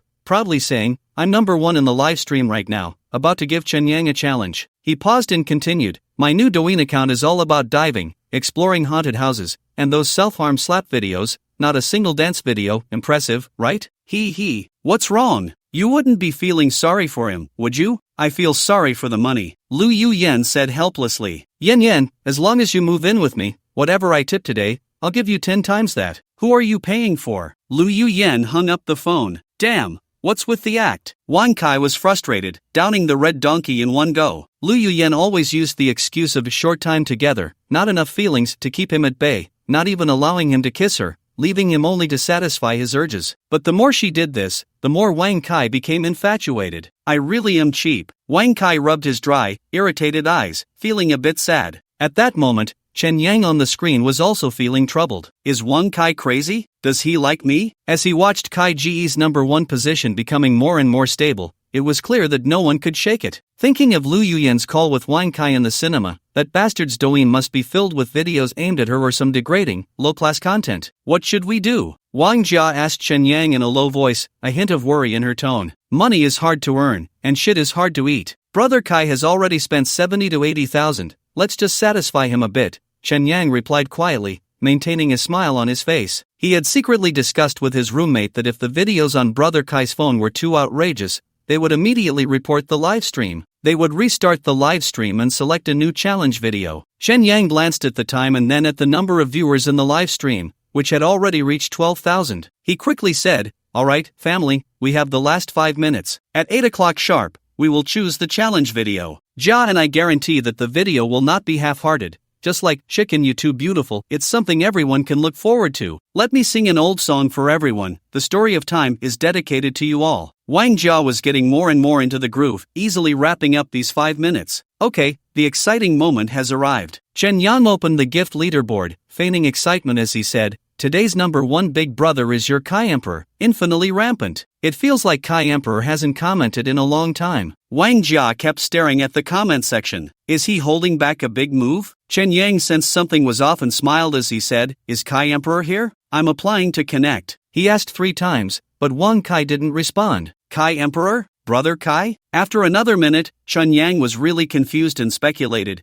could he be in the bathroom making a stink? Change person, change person, change person. The vast number of netizens didn't care whether you were the number one big brother. Wasting time was equivalent to wasting feelings, and rows of change person comments began to flood the screen. Is he asleep? Wang Jiao widened her eyes and spoke into the microphone again. Kai Emperor, are you there? If you don't respond, we'll change person, okay? Unbeknownst to her, Kai Emperor had indeed fallen asleep. Wang Kai had drunk 2 bottles of Red Donkey and splashed cold water on his face, yet he still couldn't withstand Wang Jia's rendition of the story of time. At that moment, he was slumped against the headboard, snoring loudly. Chen Yang's voice was still coming from the phone. Kai Emperor, does anyone know Kai Emperor? The only person in the livestream who knew Kai Emperor was Lu Yuyen. Lu Yuyen was in her dormitory painting her toenails, while her roommates gathered together, guessing who the foolish Kai Emperor was. She looked at the live stream on her phone, secretly pondering, what is this guy doing? He's dropping the ball at a critical moment. He probably can't be relied on even in bed. She wanted to call Wang Kai but decided to ignore it to watch Chen Yang with his twin ponytails. Chen Yang appeared disappointed on the screen, saying, then we can only change person. Let's contact Kai Emperor next time for compensation. I hope he's okay. Then let's switch to the next person on the gift leaderboard. Wang Jia read out the name of the second place, Mengmeng 365. That was Zhao Zhimeng. Chen Yang's eyes darkened, thinking, I spent 50,000 to get this traffic. This challenge video better not be some high-end goods like yoga or tea ceremonies,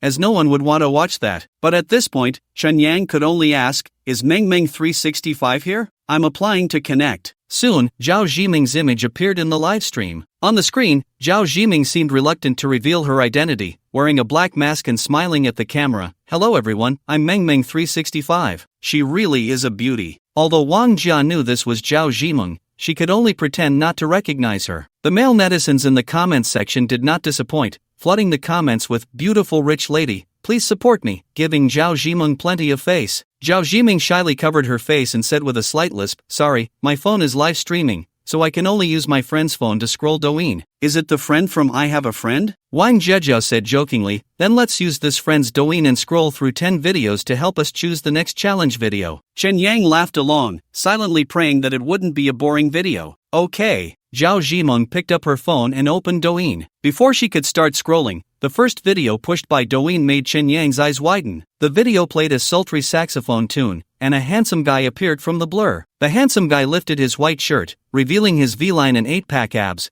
twisting seductively and passionately in front of the camera. Zhao Zhimeng, you've revealed your true nature. The live stream erupted. Many male netizens, under the information barrier of big data, had never seen such a muscular video made specifically for women and thought Douyin was all about cute girls. Faced with the overwhelming male hormones, they were left dumbfounded. Are we using the same app? There are videos like this on Douyin? First time seeing this, my goodness. At Mengmeng365, is the rich woman's hobby this direct? I'm done, I've been outdone. Zhao Zhimeng saw the reactions in the comments section, and even with a mask on, her red ears revealed her embarrassment. She explained, This is my friend's phone, everyone, don't misunderstand. Let's start scrolling through videos, 1, 2, 3, 4. She scrolled through 7 videos in a row, 4 of which were muscular men showing off their muscles. Oh my, ha ha ha ha. Chen Yang covered his face and laughed, thinking about Zhao Zhimeng from the last game round. Today she truly showcased the carnivorous woman to the fullest. Wang Jiejiao also covered her face, secretly glancing at Chen Yang with eager eyes. You want to see it, huh? Chen Yang asked directly. No. Wang Jiejiao shyly punched Chen Yang, throwing dog food in the livestream.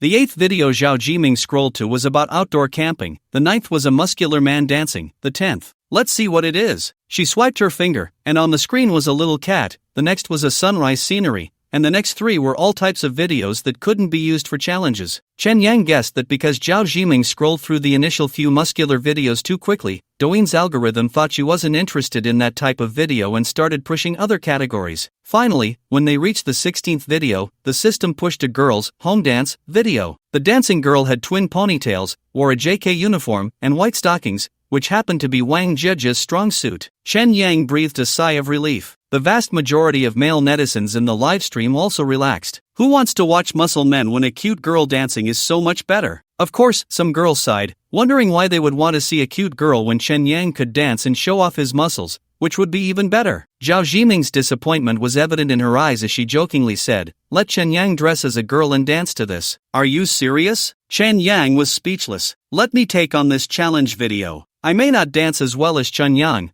but I will definitely try my best. Wang Jiejiao took on the challenge video. After chatting for a bit, the live stream ended, and with Kai Ji's help, they earned nearly 100,000 yuan. This is way too profitable? Wang Jiejiao's eyes widened in disbelief, her expression somewhat questioning life. Finally seeing some return on investment. Chen Yang wasn't as excited as Wang Jiejiao. After all, the money he invested far exceeded this amount. Thinking about Wang Kai, who suddenly went offline, he couldn't help but wonder if he had encountered a bug, disappearing right after reaching the top of the leaderboard. It didn't matter. Since he had invested so much in the game, it was time to reap the rewards. Chen Yang pulled Wang Jiejiao into his arms and said, let's celebrate simply, then go out for some barbecue. How about? Sure. How do we celebrate? Let's open some champagne. Chen Yang dragged Wang Jiejiao toward the bedroom.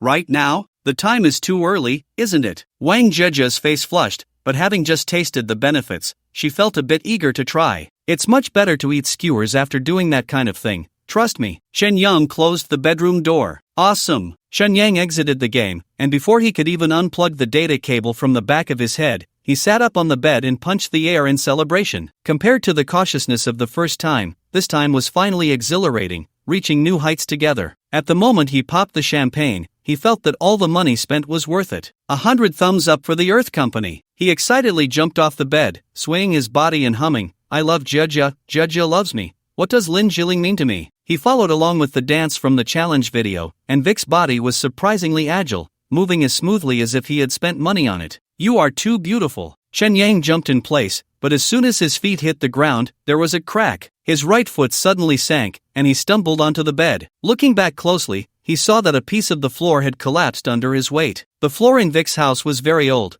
The uneven patterns showed that it was made from various pieces of flooring, all antiques left over from before the war. Chen Yang's moment of joy turned into sorrow as he created a fist-sized pit. Damn, The cheerful atmosphere vanished in an instant. He went over to inspect the floor and suddenly noticed a glimmer of metal shining through the crack. Did Vic hide something good? Chen Yang pried off the broken floorboard and discovered a steel knife hidden underneath. Although it was called a steel knife, Chen Yang wasn't sure what kind of metal it was. The knife was a meter long, with a nearly 1 centimeter thick black spine. The blade was bright silver, with several notches indicating it had seen battle. The handle was wrapped in leather, without a guard, and the whole thing was straight like a sword. He gripped the knife in his left hand, and that familiar feeling allowed him to easily perform a flourish, slashing 3 times with a swish, swish, swish. Fast, accurate, and fierce. However, in this world of cyberpunk, why was Vic still using such primitive cold weapons? Fighting with a knife against guns was just asking for death. Chen Yang switched the knife to his right hand. Although the movements were not slow, they were even a bit faster. The accuracy and stability were not as good as with his left hand. It felt like his right hand was his,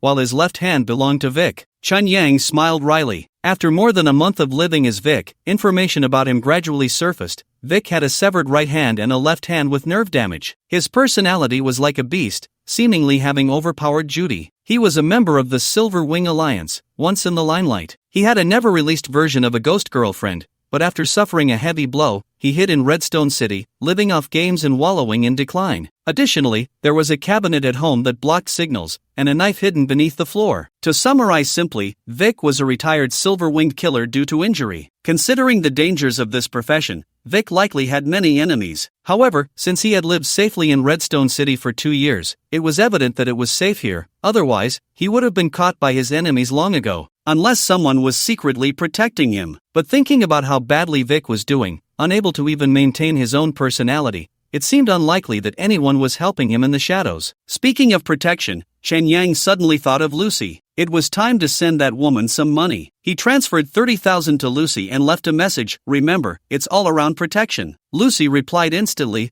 "Already protecting." Chen Yang, can you modify the Earth game console? Create a private mod. Lucy, no. Chen Yang, do you know any colleagues who can? Lucy, no. Once you receive the money, you become so indifferent. Ha, women. Chen Yang ignored her, had a simple dinner, washed up, and went to bed. But just as he lay down under the covers, the doorbell rang. Judy appeared in the door mirror. Chen Yang opened the door, let her in, and asked, "Are you scared?" Chen Yang, I have to go to the hospital for tomorrow. Can you accompany me? I'm a bit scared alone. Judy showed a pleading expression. Considering she had just encountered a psychopathic killer a week ago, her feelings were completely understandable. No problem. Seeing her hugging a pillow, Chen Yang asked, "Are you going to sleep at my place tonight? I promise I won't snore." Judy smiled happily. Chen Yang had been holed up at home for a week without going out, and accompanying Judy to the hospital made him realize how much the temperature had dropped outside. It was clearly mid-October, yet it felt like they had entered the depths of winter. Fortunately, I have the clothes Chen Yang gave me, otherwise, it would be really hard to endure. Judy zipped up her jacket, putting on the hood, leaving only her light blue eyes visible,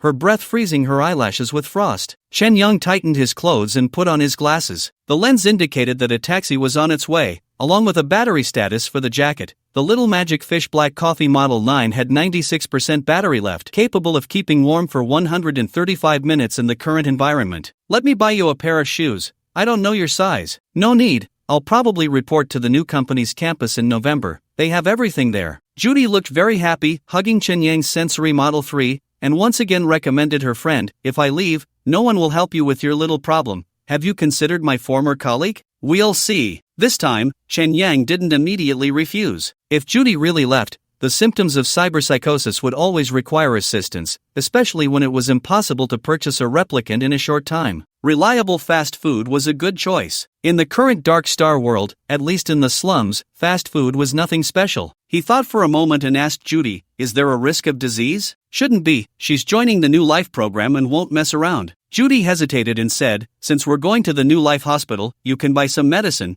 or just get 2 boxes of disposable raincoats for little Chen Yang." "That works, it's rare to go to the hospital, so I might as well buy some nutritional supplements." Although the cyberpunk world was accustomed to using cybernetics for treatment, this was the helpless choice of the poor. Wealthy people would definitely prioritize biotechnological treatments for their bodies, only resorting to cybernetics in dire situations. Soon, a taxi drove up from a distance and stopped beside them. "Remember to call me Vic outside," Chen Yang instructed Judy as they got into the back seat of the taxi. Once inside, Chen Yang placed his backpack in front of him, which contained the confiscated gun. Although this gun couldn't deal with a psychopathic killer, it still had some deterrent effect against ordinary thugs, which was better than being empty-handed. As for Vic's knife, Chen Yang didn't dare carry it, not to mention whether it was useful in combat. Just having it on him would be enough to attract hatred. Since Vic had hidden it under the floor, it was clear that the knife was made of special materials. Being exposed would surely lead to it being stolen. Chen Yang's place was only a 10-minute ride to the New Life Hospital. He took this time to enter the mysterious forest to try his luck,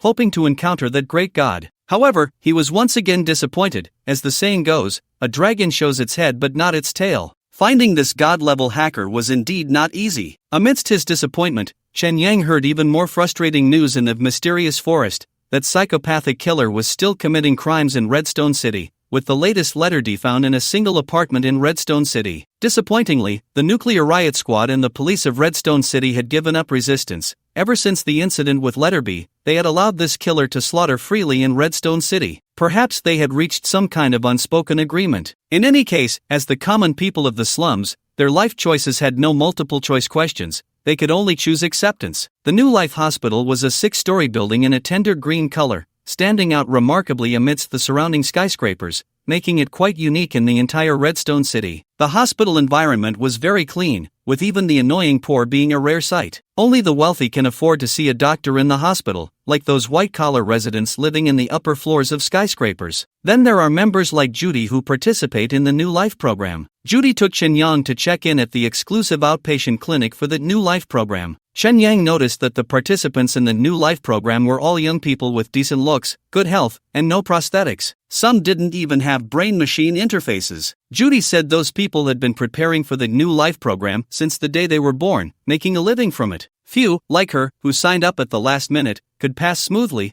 It was quite lucky. Chen Yang thought about how the children in the New Life program might become the clothes of the wealthy, and he couldn't help but feel a bit uncomfortable, his stomach churning. No wonder the medical staff here were all cyborgs. Let's go, we need to head to the infusion room on the 3rd floor. Judy linked her arm with Chen Yang's and skillfully found the escalator, slowly gliding upstairs. When they reached the 2nd floor, Chen Yang touched a potted plant at the corner, and to his surprise, it was real. He couldn't help but whisper, "No wonder this is a place for the rich, it doesn't feel cyberpunk at all." What surprised Chen Yang even more was that on the 3rd floor in the infusion room, besides the regular infusion beds, there were actually electronic infusion beds. Electronic infusion, just the name sounded impressive. At that moment, a man in his 40s was lying on an electronic infusion bed. His arms were both prosthetic limbs, and he was flipping through an art book on an e-reader, with no syringe connected to him, only a green data cable plugged into the back of his head. "What's the deal with electronic infusion?" Chen Yang quietly asked Judy. "I'm not too sure either. I heard it's for organizing memory chip data and for things like virus scanning for prosthetics," Judy replied, standing on her tiptoes to whisper in Chen Yang's ear.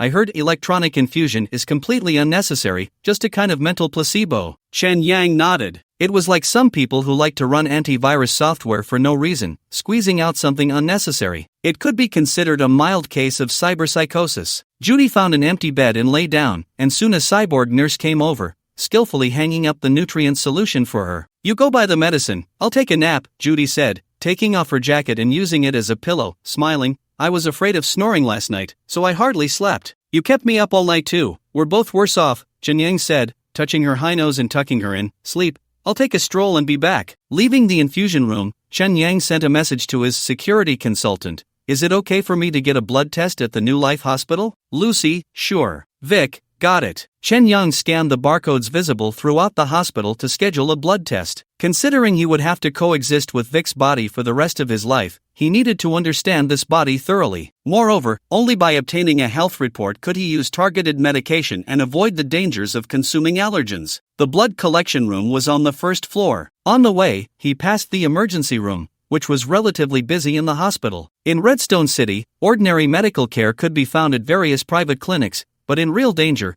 only the New Life Hospital could save their lives. At that moment, the emergency room was surrounded by many people, and there were splattered bloodstains on the floor, likely from a recent gunfight or something similar. Chen Yang disliked that atmosphere and quickened his pace, but just as he walked past the emergency room, 3 letters suddenly flashed on his lens: SOS. SOS. The internationally recognized emergency distress signal. Chen Yang stopped, and the letters vanished from view. He took 2 steps back, and the 3 letters reappeared in his smart glasses. Driven by curiosity, Chen Yang walked back, and the SOS transformed into an arrow, leading him to the back of the emergency room, where there was a stretcher unattended. Lying on the stretcher was half a person. Chen Yang mustered his courage and walked over, only to see that the man was wearing a grayish-brown short-sleeve shirt. From his black short hair and the beard on his face, it was clear he was male. However, he was missing something below. This man had no limbs, with only metallic stumps showing at the base of his arms and legs, indicating that his prosthetics had been removed. Additionally, the metal wires on his face had been torn off, revealing bloody flesh, and his 2 sunken eyes were hollow, clearly indicating that his electronic eyes had also been taken. Seeing that the man's chest was still rising and falling,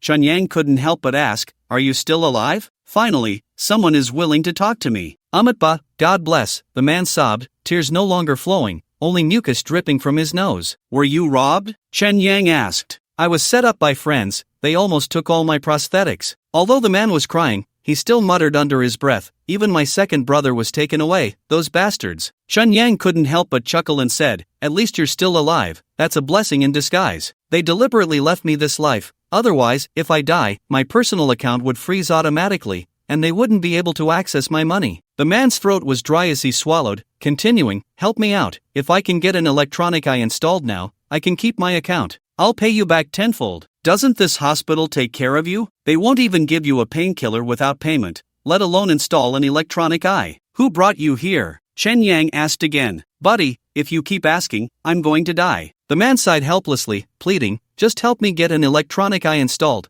the cheapest one will do." Chen Yang scanned the hospital's barcode and found the cost for installing an electronic eye. The cheapest option was still 100,000 yuan. This was a fortune in the slums of Redstone City. "Buddy, the cheapest electronic eye costs 100,000. No one is going to gamble your credit for that money," Chen Yang said honestly. "I know, the last 2 people left because of that cost," the man said, his voice growing quieter. After a moment of contemplation, he continued, "Do you know any hacker friends? My name is Chi Tongwei, Chi from the great sage equal to heaven, Tong from the same kind, and Wei meaning tall and mighty. I have a bit of a reputation in the hacker community, just ask around." "Okay." Chen Yang suddenly thought of the man's name containing Wei and tentatively asked, "I heard there's someone in the BM voice circle called Weishin." "That's me." The man suddenly became excited, speaking rapidly, "Buddy, you also study BM voice? That's great. I'm Weishin. Do you have Mystical Forest? That's the app one developed. You can log into my account, and that will verify it. Could it be that coincidental?" Chen Yang scratched his head, somewhat incredulous. He first sent a message to Molly,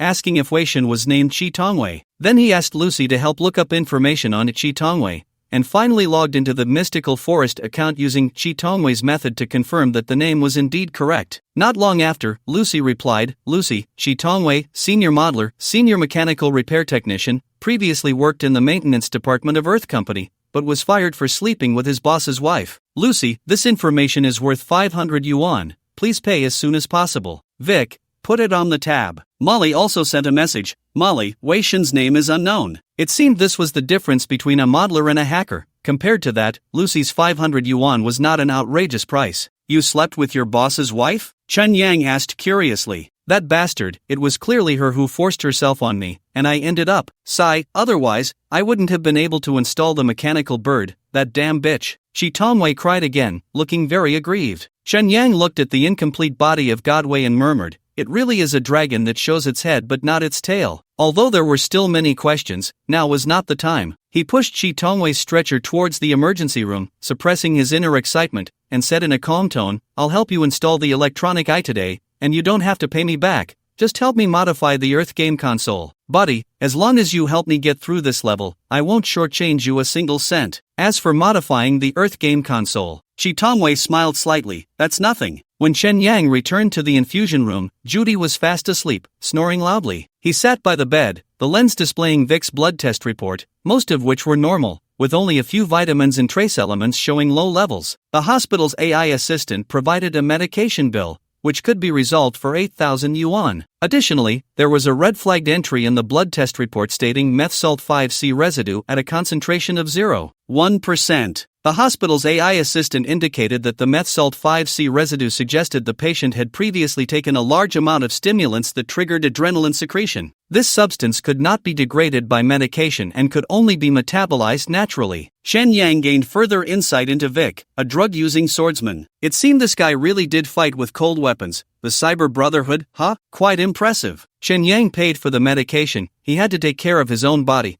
and 8,000 yuan was just the cost of 8 guppy fish, easily manageable. However, counting the electronic I4 Godway and the treatment fees, he spent 140,000 yuan that day. His balance was down to 4,200 yuan. Fortunately, the money for the next batch of guppy fish would soon arrive, alleviating his fear of poverty syndrome. He spent the entire morning studying BM language, which wasn't boring at all. At noon, Judy's snoring finally ceased in the infusion room. Seeing Chen Yang engrossed in his studies, she used the tablet provided by the hospital to watch a movie. The movie was titled, "The Moon President Just Happens to Fall in Love with Me, a Black Worker on Dark Star." Thanks to AI technology that allowed her to replace the female lead, Judy was thoroughly enjoying it. Chen Yang listened to the movie's dialogue, occasionally glancing over. The handsome male lead from the moon was charming and polite. To protect the Judy of Dark Star, he risked serious injury, fully displaying the friendliness and charm of the lunar people. The movie ended tragically, with the lunar male lead's protective suit damaged while clearing a metal cloud. As he was dying, he said, "Judy, we are only separated by that layer of metal cloud. Trust me, one day our lunar technology will disperse it,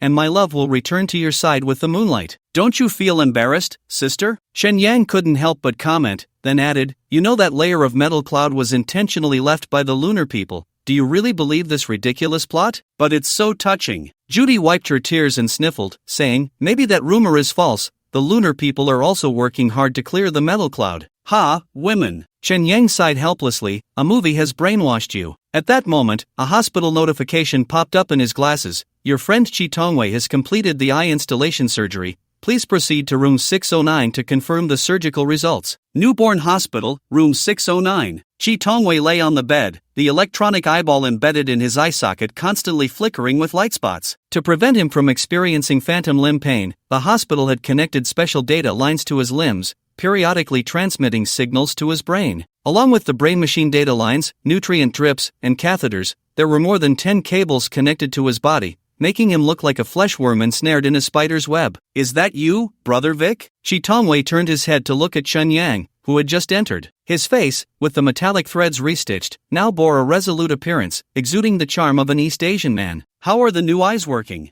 "I need to confirm the surgery," Chen Yang said as he stood by Wei Shen's bedside after entering the ward. He continued, "If you can eat, I can buy you something." "Forget it, I don't want anyone wiping my ass," Chi Tongwei replied with a bitter smile, the glimmer in his eyes ceasing to flicker. He added, "This basic electronic eye is easy to install. If I had arms, I could do it myself, no problem." "That's good." Shen Yang confirmed the surgical results, and a friend request from Chi Tongwei popped up in his lens. "Accepted." Chi Tongwei then sent a transfer notification of 1.3 million yuan. He smiled at Shen Yang and said, "I keep my word, I'll return 10 times the medical expenses, and I'll upgrade your Earth game console for free. Looks like I can frequently visit the emergency room. This is truly a new path to wealth." Chen Yang joked. "Waiting for misfortune to strike, huh? Hee. Chi Tongwei mused and continued, "Just a bit more. If I had been an hour late, my account would have been stolen. No need for thanks. We'll see each other in the future, and I'll be there for you." "Just a little help," Chen Yang said, noticing his incomplete body. He asked, "What about your arms and legs? Do you need help?" "I ordered a new prosthetic,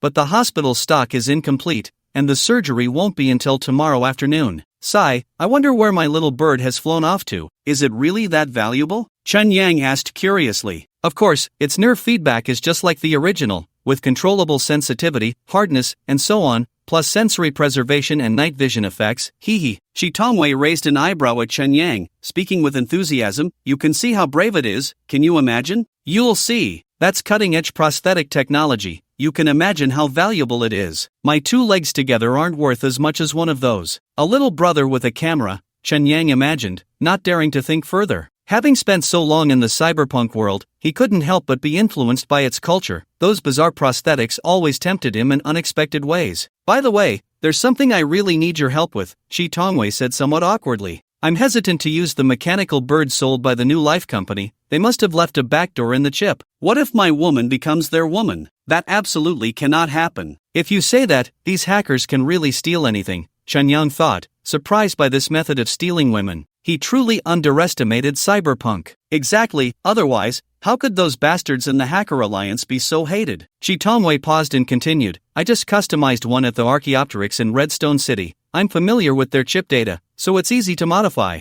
If it's convenient for you, could you help me take it down and install it during the surgery tomorrow? That's no problem, Shenyang replied, his expression somewhat strange. He thought about how he used to work in delivery on Earth, never imagining he would one day be delivering someone else's bird. Truly a sight to behold. I won't let you help for free. I'm thinking of giving you a gift. No need, just don't run into a psychopathic killer, Shenyang said, recalling the thought of a psychopathic killer. He tentatively asked Chi Tongwei, buddy, who did this to you? It really does relate to what you call a psychopathic killer, Chi Tongwei sighed, recalling yesterday's encounter, his face showing indignation. He steadied himself before saying, you probably don't know, but that guy who arranged the corpses into letters, he's likely a moon man. Moon man, Shenyang silently repeated those 3 words. Don't be fooled by the moon men in movies and TV shows, they actually, Chi Tongwei scoffed, chuckling disdainfully, and whispered, are worse than beasts. Lunar Ecological Space Station. On the high school playground, boys are kicking a soccer ball on the grass,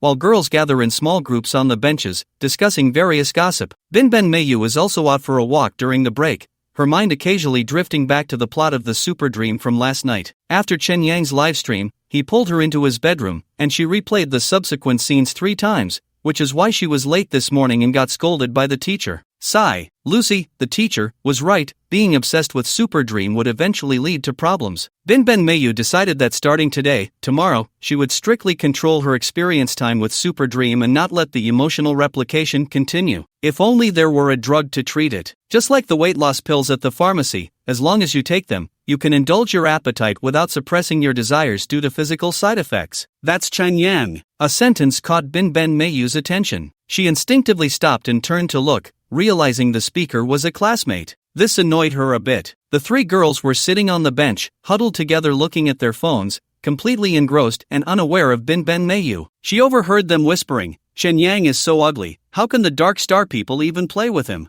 They don't care about being ugly, you know the Dark Star version of Earth isn't censored, the food has flavor, and in bed, it's the real deal, no mosaics. Why should I care? I want to play the Dark Star version. Well, you need a brain-machine interface, and it's easy to get psychosis. That kind of illness can't be cured. One of the girls suddenly looked up and saw Binben Meiyu beside her. Binben Meiyu was looking at a photo of Chen Yan on her phone. The game Earth on the Moon is a VR version. Not only is its functionality censored, but many characters have been altered to fit the moon's aesthetic of handsome men and beautiful women. As a free character in the game, Shen Yang was also modified to a more feminized appearance that aligns with lunar beauty standards. Can you send me that photo? Binben Meiyu genuinely wanted the photo, and to show her sincerity, she forced a smile and said, thank you. What? Meiyu likes this ugly guy. A glint of mischief flashed in the girl's eyes as she laughed and said, if you like him, I'll send it to you, just wait a moment. After saying that, she pulled the other 2 girls away. What am I waiting for? Binben Meiyu didn't understand why the girl wanted her to wait. Once the 3 girls had walked far away, her phone finally chimed with a notification, and 4 photos were sent over. 4 photos of Chen Yang?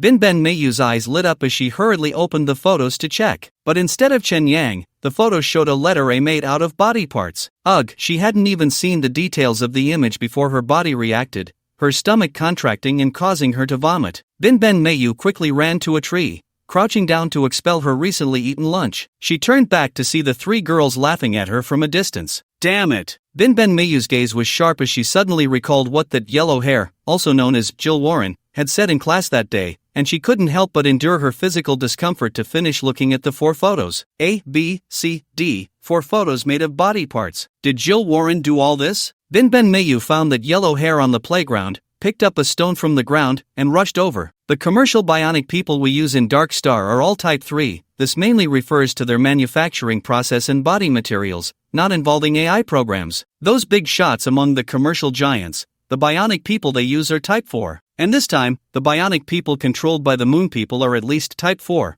or even possibly the more advanced Type 5. Shi Tongwei was a bit agitated, his eyes sparkling as he looked at Chen Yang and said, this is the closest bionic Type 4 to us. Who wouldn't want to claim it for themselves? So you guys are here to steal the bionic person. Shen Yang roughly understood the situation and continued. And then your teammates betrayed you? Exactly. Shi Tongwei forced a smile and shook his head, saying, those so-called friends of mine. I shouldn't even call them friends anymore. Their target wasn't the bionic person, but me. If you hadn't been willing to pay to save me, my account would have been hacked, and I would have been turned into jerky by now. He sighed, his voice low. Though I still look like this, at least I've escaped a disaster. If that's the case, many people will come to Redstone City these days to hunt that bionic killer. Chen Yang thought this wasn't necessarily a bad thing. Although those people's motives were impure, at least the outcome could be seen as ridding the world of a menace. He suddenly said, hunting bionic people, isn't that just like Blade Runner? Exactly, Blade Runner. Shi Tongwei nodded slowly and added, it's a pity the Silver Wing Alliance has disbanded. Otherwise, that team definitely wouldn't have missed this Type 4 bionic person. Chen Yang raised an eyebrow. It seemed Godwei didn't know about the Silver Wing Alliance. Otherwise, how could he not recognize the famous Vic? What happened to the Silver Wing Alliance? I couldn't find any information about them online, Chen Yang tried to ask. The most famous assassin organization on the dark web, but it was later wiped out. Shi Tongwei's eyes sparkled again as he spoke in a calm tone. Information about the Silver Wing Alliance has also been cleared from the root servers by the Hacker Alliance. Not even a single picture remains. In today's age, erasing a generation's memory is quite easy, let alone just an assassin organization. How did they get wiped out? Chen Yang asked again. Who knows? Shi Tongwei clearly wasn't interested in the Silver Wing Alliance. He murmured, most of the current information about the Silver Wing Alliance comes from the mouths of drunks hanging out in bars, so it might not be reliable. He paused and casually added, I heard there was a traitor in their team. Judy's nutrient solution hung until late at night. Before leaving, Chen Yang and Judy had a luxurious dinner in the hospital cafeteria. Although it was just simple fish stew with tofu, it cost him a month's salary. Afterward, the two took a taxi home without any incidents. Once inside Judy's house, Chen Yang said to her, I heard from a hacker that the perverted killer only acts at night, so I'll be sleeping at your place tonight. Judy was naturally pleased to hear this, but she scratched her head and said, aren't you afraid I'll snore? I brought medicine. Chen Yang shook the plastic bag in his hand. He had bought custom nutrient medicine at the hospital today, and he also got Judy an anti-snoring spray. You really are considerate. Judy wrapped her arms around Chen Yang's neck and started kissing him, only letting go after a passionate moment to say, in half a month, I'm going to New Life Company. Have you thought about the partner thing? My colleagues have been asking. No need, just refuse directly. Chen Yang unexpectedly came into some money today, and with the upcoming bluefin fish, he had enough to buy a Type 3 bionic person. Alright then. Judy patted Chen Yang's chest, sighing, thank goodness you're not Vic, otherwise, if he got angry, he wouldn't care whether I participated in the new life plan or not. You're much better. Sounds like Vic is a bad guy. Chen Yang recalled Shi Tongwei saying the Silver Wing Alliance was wiped out because of a traitor. If that was true, then that traitor was most likely Vic. After all, Vic was the one who survived in the end. He has his good moments too. Judy yawned and went to take a shower. After returning home, Chen Yang also took a shower first. In the current Dark Star life, it was routine to disinfect oneself after going out and coming home. Since it was already past midnight, he didn't play games but instead organized the Qinglong business of Lianzhong International, then took his gun and pillow to Judy's house. The current weather made the building feel cold even with the air conditioning on. It was perfect for two people to sleep together. To be honest, although Judy was quite pretty and had a nice figure, she didn't really attract Chen Yang. After all, Caucasians have a body odor, and their skin isn't as delicate as that of Asians. Chen Yang didn't dare to set the sensitivity of sensor type 3 to 100% when he was with her. Even so, it didn't affect the emotional exchange based on friendship. After Judy fell asleep, Chen Yang's hand was still resting in front of the woman, which was his preferred sleeping position. He was a bit missing Wang Jia. He thought about finding a time to go back to Earth and have some fun. Just as Chen Yang was dozing off, he pinched the fingers he had placed on Judy. Ha! He instantly woke up, unsure if it was just an illusion, and focused his attention on his right hand. Soon, the sensor type 3 that was wrapped around Judy moved again, pinching and kneading. These actions were not initiated by Chen Yang. Damn it! Chen Yang cursed softly and quickly withdrew his right hand. He raised his arm, and the display screen of his prosthetic lit up. He didn't know when the sensitivity of sensor type 3 had been set to 100%. Additionally, a system notification indicated that Lucy had sent a message a minute ago. The message contained only 2 words. Are you there? Chen Yang's eyes twitched in anger as he replied, was that you controlling my right hand just now? Lucy, judging by the touch, it was a Caucasian woman. Vic, can we have some boundaries? Vic, are you protecting me or sabotaging me? Hackers really can't be trusted. Lucy, misunderstanding. Because you couldn't receive my messages, I had no choice but to resort to this. Lucy, I'm not interested in what women you play with at all. Lucy, even if you get involved with a woman, it has nothing to do with me. I only take responsibility for your digital security. Vic, what do you want from me? Lucy, you still owe me 500 yuan for the information fee that hasn't been paid. Are you out of your mind? Shen Yang cursed as he angrily transferred the 500 yuan. Lucy, received. Lucy, by the way, I want to remind you that I provide you with 24-hour comprehensive protection. If any issues arise, you need to communicate in a timely manner. If you get into danger because you couldn't receive my messages, I won't take responsibility. Although Chen Yang was angry, Lucy's words did make sense. He couldn't wear glasses 24 hours a day.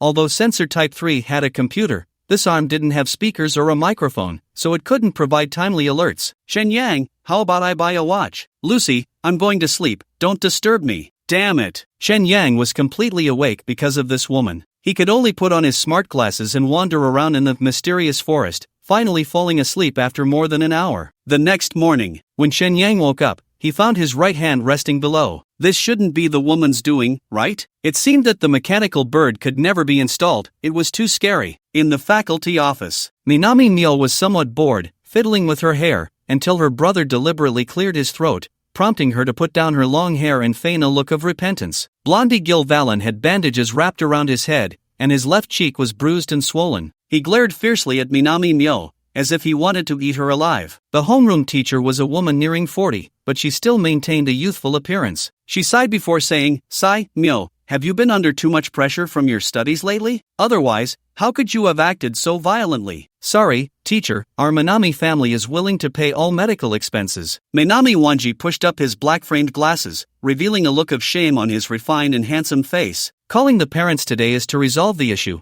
It's not just about Mio hitting someone, but also her frequent tardiness and dozing off in class lately." The homeroom teacher clearly intended to please Bin Ben Wanji, and that somewhat fawning smile made Gil Valen very unhappy. He interjected, "Teacher, Bin Ben Mayu hasn't apologized to me since yesterday. Why should I apologize to a murderer like you?" Bin Ben Mayu quickly retorted at the blonde. "I already said, those are computer-generated photos. If you don't understand, don't speak carelessly." After Gil Valen said this, he added dismissively, "Besides, do the dark stars count as people?" The homeroom teacher and Bin Ben Wanji exchanged a glance and shared a knowing smile. "Mayu," Bin Ben Wanji said seriously to his sister, "I looked at those 4 photos, and after analyzing them with a computer, it was confirmed they are indeed AI-generated. You should apologize to Gil Valen." "My name is Gil Valen," the blonde corrected, puffing out his chest proudly. Bin Ben Mayu frowned, her face flushed red as she said, "I don't believe they're computer-generated photos. I tried at home, and I couldn't create such realistic images." "I don't believe it. That's because your skills are lacking." Gil Valen laughed disdainfully, his smug expression making Bin Ben Mayu even angrier. "Brother, are those photos really computer-generated?" Bin Ben Mayu looked at her brother excitedly,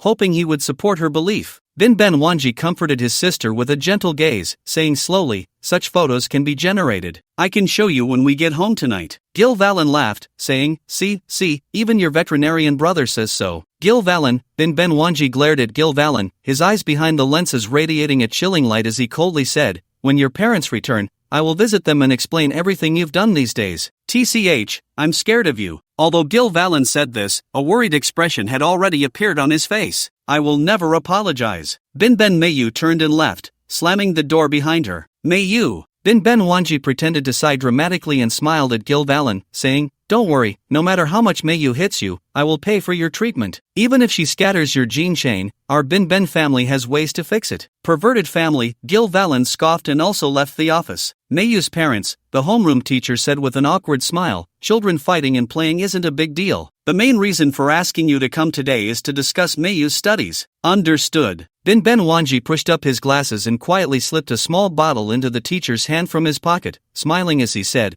"We'll leave Mayu's studies to you, teacher." The homeroom teacher's eyes immediately lit up, tightly gripping the small bottle in her hand. Her youth could be extended for another 3 years. No. 9th Street, Redstone City. The gray-blue morning mist engulfed the skyscrapers, and floating cars darted through it like fish. Chen Yang looked up, feeling as if he lived at the bottom of the sea. At the street corner, someone sat motionless on the ground, likely frozen to death. A few young people with exaggerated styles gathered around, seemingly studying how to repurpose the body. Chen Yang's hood was filled with music from Earth, Cloud Palace rapid sound from Journey to the West. Although it didn't quite fit this cyber world, it felt strangely captivating. Following the arrow navigation under his feet, Chen Yang entered a cybernetic body shop. It was actually the building of Gecko Technology, with Ancient Bird on the top floor, a small store specializing in prosthetics. This store only made one type of prosthetic and served only male clients. The glass window of the counter displayed uniquely designed mechanical birds, hard to describe, but Chen Yang was left speechless, greatly shocked. The prices were around 200,000, with some PvPPP models even nearing $1 million. Chen Yang felt a rush of wind at the top of his head, realizing that it was Earth's technology that limited his imagination. It was precisely because it wasn't extreme enough that he felt out of place in this world. This customer, do you want to exchange or enhance? The clerk was a stylishly dressed woman, complete with a nose ring and lip ring. Neither. Shi Tongwei sent me to pick up something, Chen Yang said, feeling a bit embarrassed. Please wait, I need to verify. The clerk took a picture of Chen Yang with her eyes and soon smiled, saying, the ruby golden cudgel he wanted is ready. I'll get it for you right away. Okay. Chen Yang switched off the music in his hood. The clerk took out a black plastic box from the shelf, which only had the words Arc'teryx Passion Series printed on it, and handed it to Chen Yang, asking, do you need to check it? Absolutely not. Leave a business card. You'll need it sooner or later. The clerk projected a barcode at Chen Yang, teasingly smiling, handsome,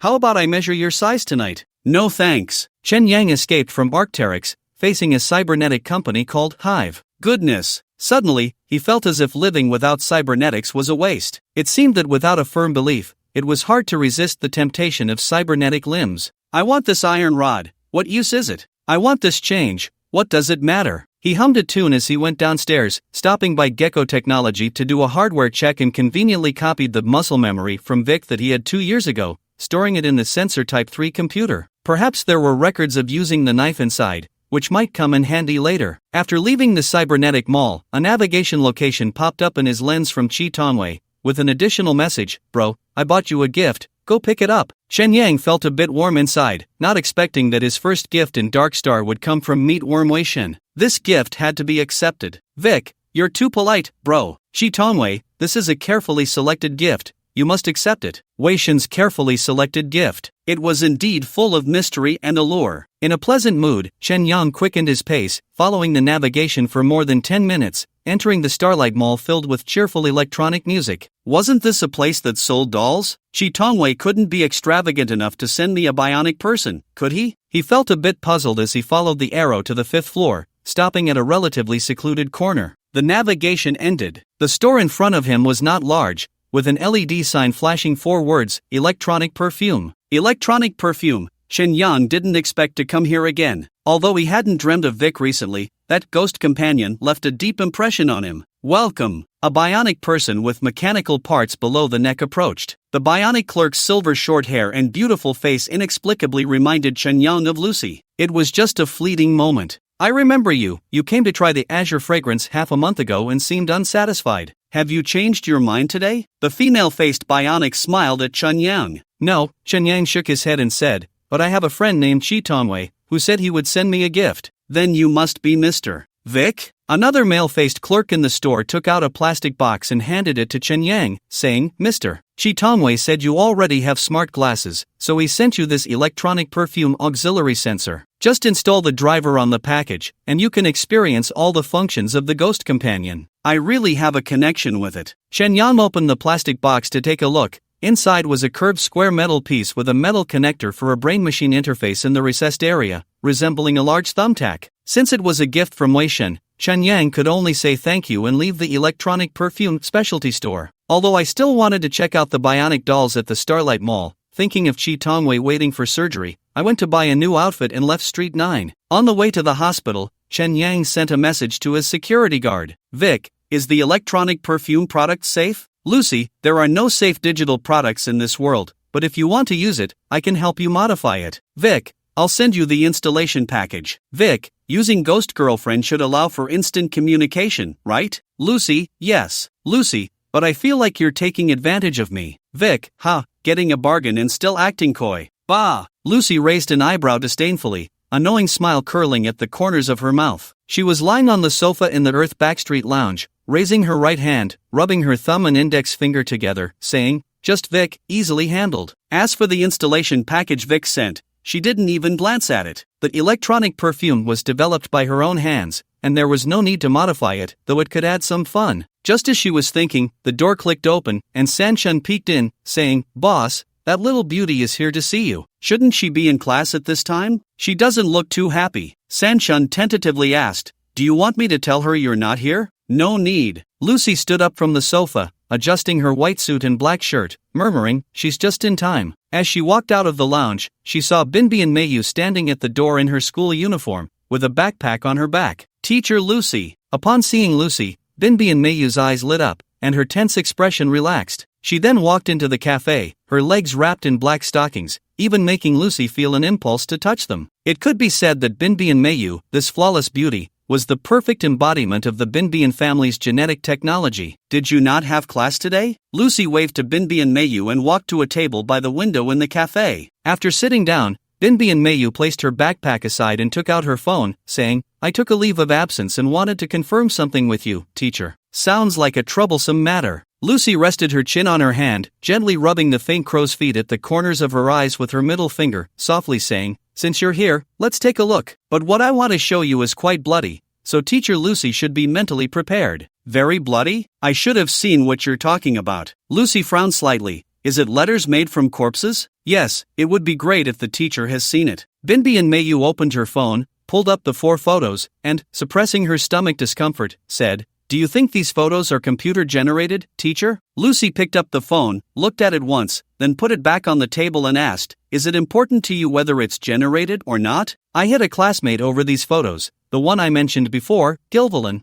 Binbi and Mayu turned off the photos on her phone, revealing a wallpaper of Chen Yang's photo, and continued somewhat shyly, "I heard he has a game console that can kill in Dark Star, so I beat him up." "Oh." Lucy smiled, looking quite pleased. At that moment, Sanchun came over with a tray, serving each of them a cup of coffee and a piece of cake, unable to help but say to Binbi and Mayu, "You really are beautiful." "Thank you." Binbi and Mayu smiled shyly, and after Sanchun left, she asked Lucy, "Teacher, are these photos computer-generated?" "Who said these photos are computer-generated?" "Gilvelin, and my brother, our homeroom teacher, seems to think these photos are computer-generated too." "I see." Lucy took a small sip of her coffee, responding in a somewhat indifferent tone, "If you ask me, I can only tell you that these photos are generated." "What do you mean?" Benhama Mayu felt that Lucy's words had deeper meaning. "It's just the literal meaning." "So," Benhama Mayu hesitated. "As for that classmate named Gilvelin, you can hit him a few more times later, your family can handle it anyway." Lucy joked,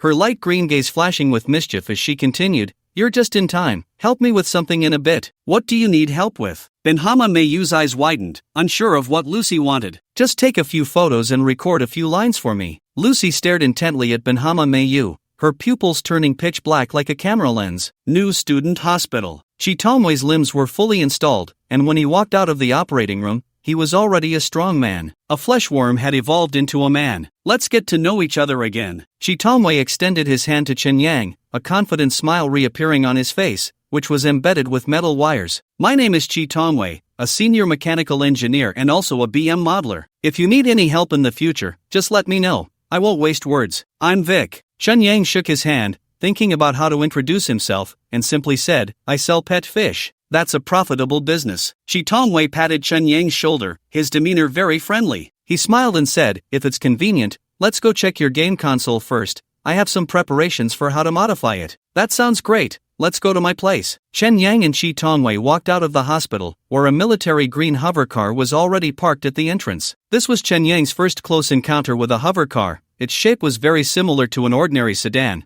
but at the back there was only one tall and thick tire in the middle, while the original rear wheels were replaced by 2 circular thrusters. "Is this your car?" Chen Yang asked. "Yeah, just flew over from Chenyayuan." Chi Tomwei opened the car door, gesturing for Chen Yang to get in, and sat in the driver's seat, saying, "My home is over there. It's not much better than Hongsha City, just another crappy place." Truly the great god, he was really rich. Chen Yang sat in the passenger seat, buckled his seatbelt, and curiously asked, "How much did this flying car cost?" Chi Tomwei drove the hover car up slowly, thought for a moment, and said, "About 10 dicks." In Vic's apartment, there were still 3 unsold guppies in the fish tank. shimmering with a silvery light under the illumination, swimming leisurely. It wasn't until a large face appeared beside the fish tank that the three little fish were startled and darted away. Although I'm not interested in pet fish, watching these little things swim around is quite interesting. Shi Tongwei tapped the fish tank, startling the three little fish again, and then straightened his back with satisfaction. I'll send you 10 more when I restock. Chen Yang poured a glass of water and handed it to Shi Tongwei. Forget it, I'd rather raise a bionic dog than deal with such fragile lives. Shi Tongwei shook his head slightly, speaking with a tone of lament. Sometimes reality isn't necessarily better, just like women.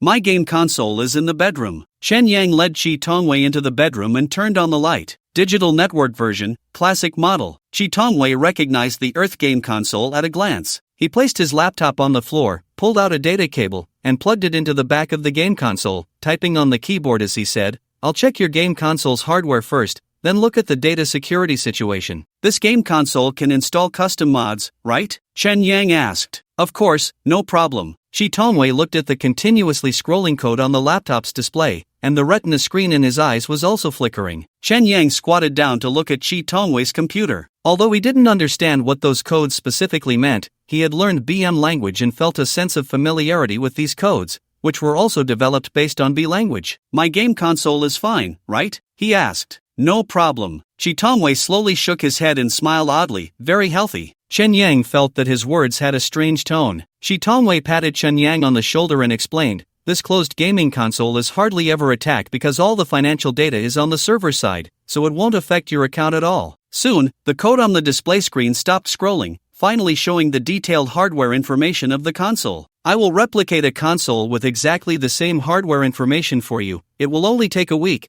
and then you can create your own mod. Shi Tongwei closed his laptop, stood up, and said, I need to get back to Qianye Yuan quickly to handle some matters. Just wait for my news. Then I'll trouble you. Let's have a meal before you leave. Chen Yang's words were very much in the style of Earth. Next time, it's on me. Shi Tongwei suddenly remembered something and said, by the way, the discharge receipt is still in my car. Come with me downstairs to get it. Okay, I just wanted to ask about the console. Chen Yang accompanied Shi Tongwei downstairs. Buddy, I have to thank you again. If it weren't for your help, the great Wei Shin, would have turned into Wei Chong. Shi Tongwei affectionately draped his arm over Chen Yang's shoulder as they walked down, sliding his hand down to Chen Yang's back. You, listen to me. Shi Tongwei interrupted Chen Yang, repeating, listen to me. If you encounter any problems in the future, just contact me. As long as it doesn't involve women or money, I'll help you solve it. Okay. Chen Yang could clearly feel Shi Tongwei writing 3 simple characters on his back in sequence. Very easy to decipher. 0, a horizontal line. 1. He was clearly conveying information this way because he was being monitored by hackers. Chen Yang steadied his mind and casually asked,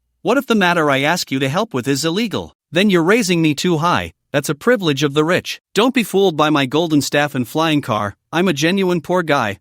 Shi Tongwei's fingers didn't move. He just used his arm to write it 4 times on Chen Yang's back. I understand. Chen Yang deliberately quickened his pace, breaking away from Shi Tongwei's arm and asked, is that electronic eye comfortable? My eyes get particularly dry after wearing glasses for a long time. He deliberately took off his glasses and rubbed his eyes, casually putting the glasses into his pocket. You get used to it. The two walked downstairs, and Shi Tongwei took a folded paper receipt from the car and handed it to Chen Yang. This is genuine paper. Only places like hospitals use it, so keep it safe. His expression clearly hinted that the receipt had another meaning. I'll use it to wipe my butt. Chen Yang took the receipt, waved his hand, waiting for your good news. He suddenly thought of something and hurriedly added, by the way, the Hacker Alliance has been attacking Earth Company recently. Will it affect the modifications to the console? Not sure. I haven't logged into the game recently. Shi Tongwei pondered for a moment and continued, however, the Hacker Alliance has been attacking for a month now. So Earth Company should be in trouble. But they are attacking the neural server, so it won't have much impact on private mods, don't worry. After saying this,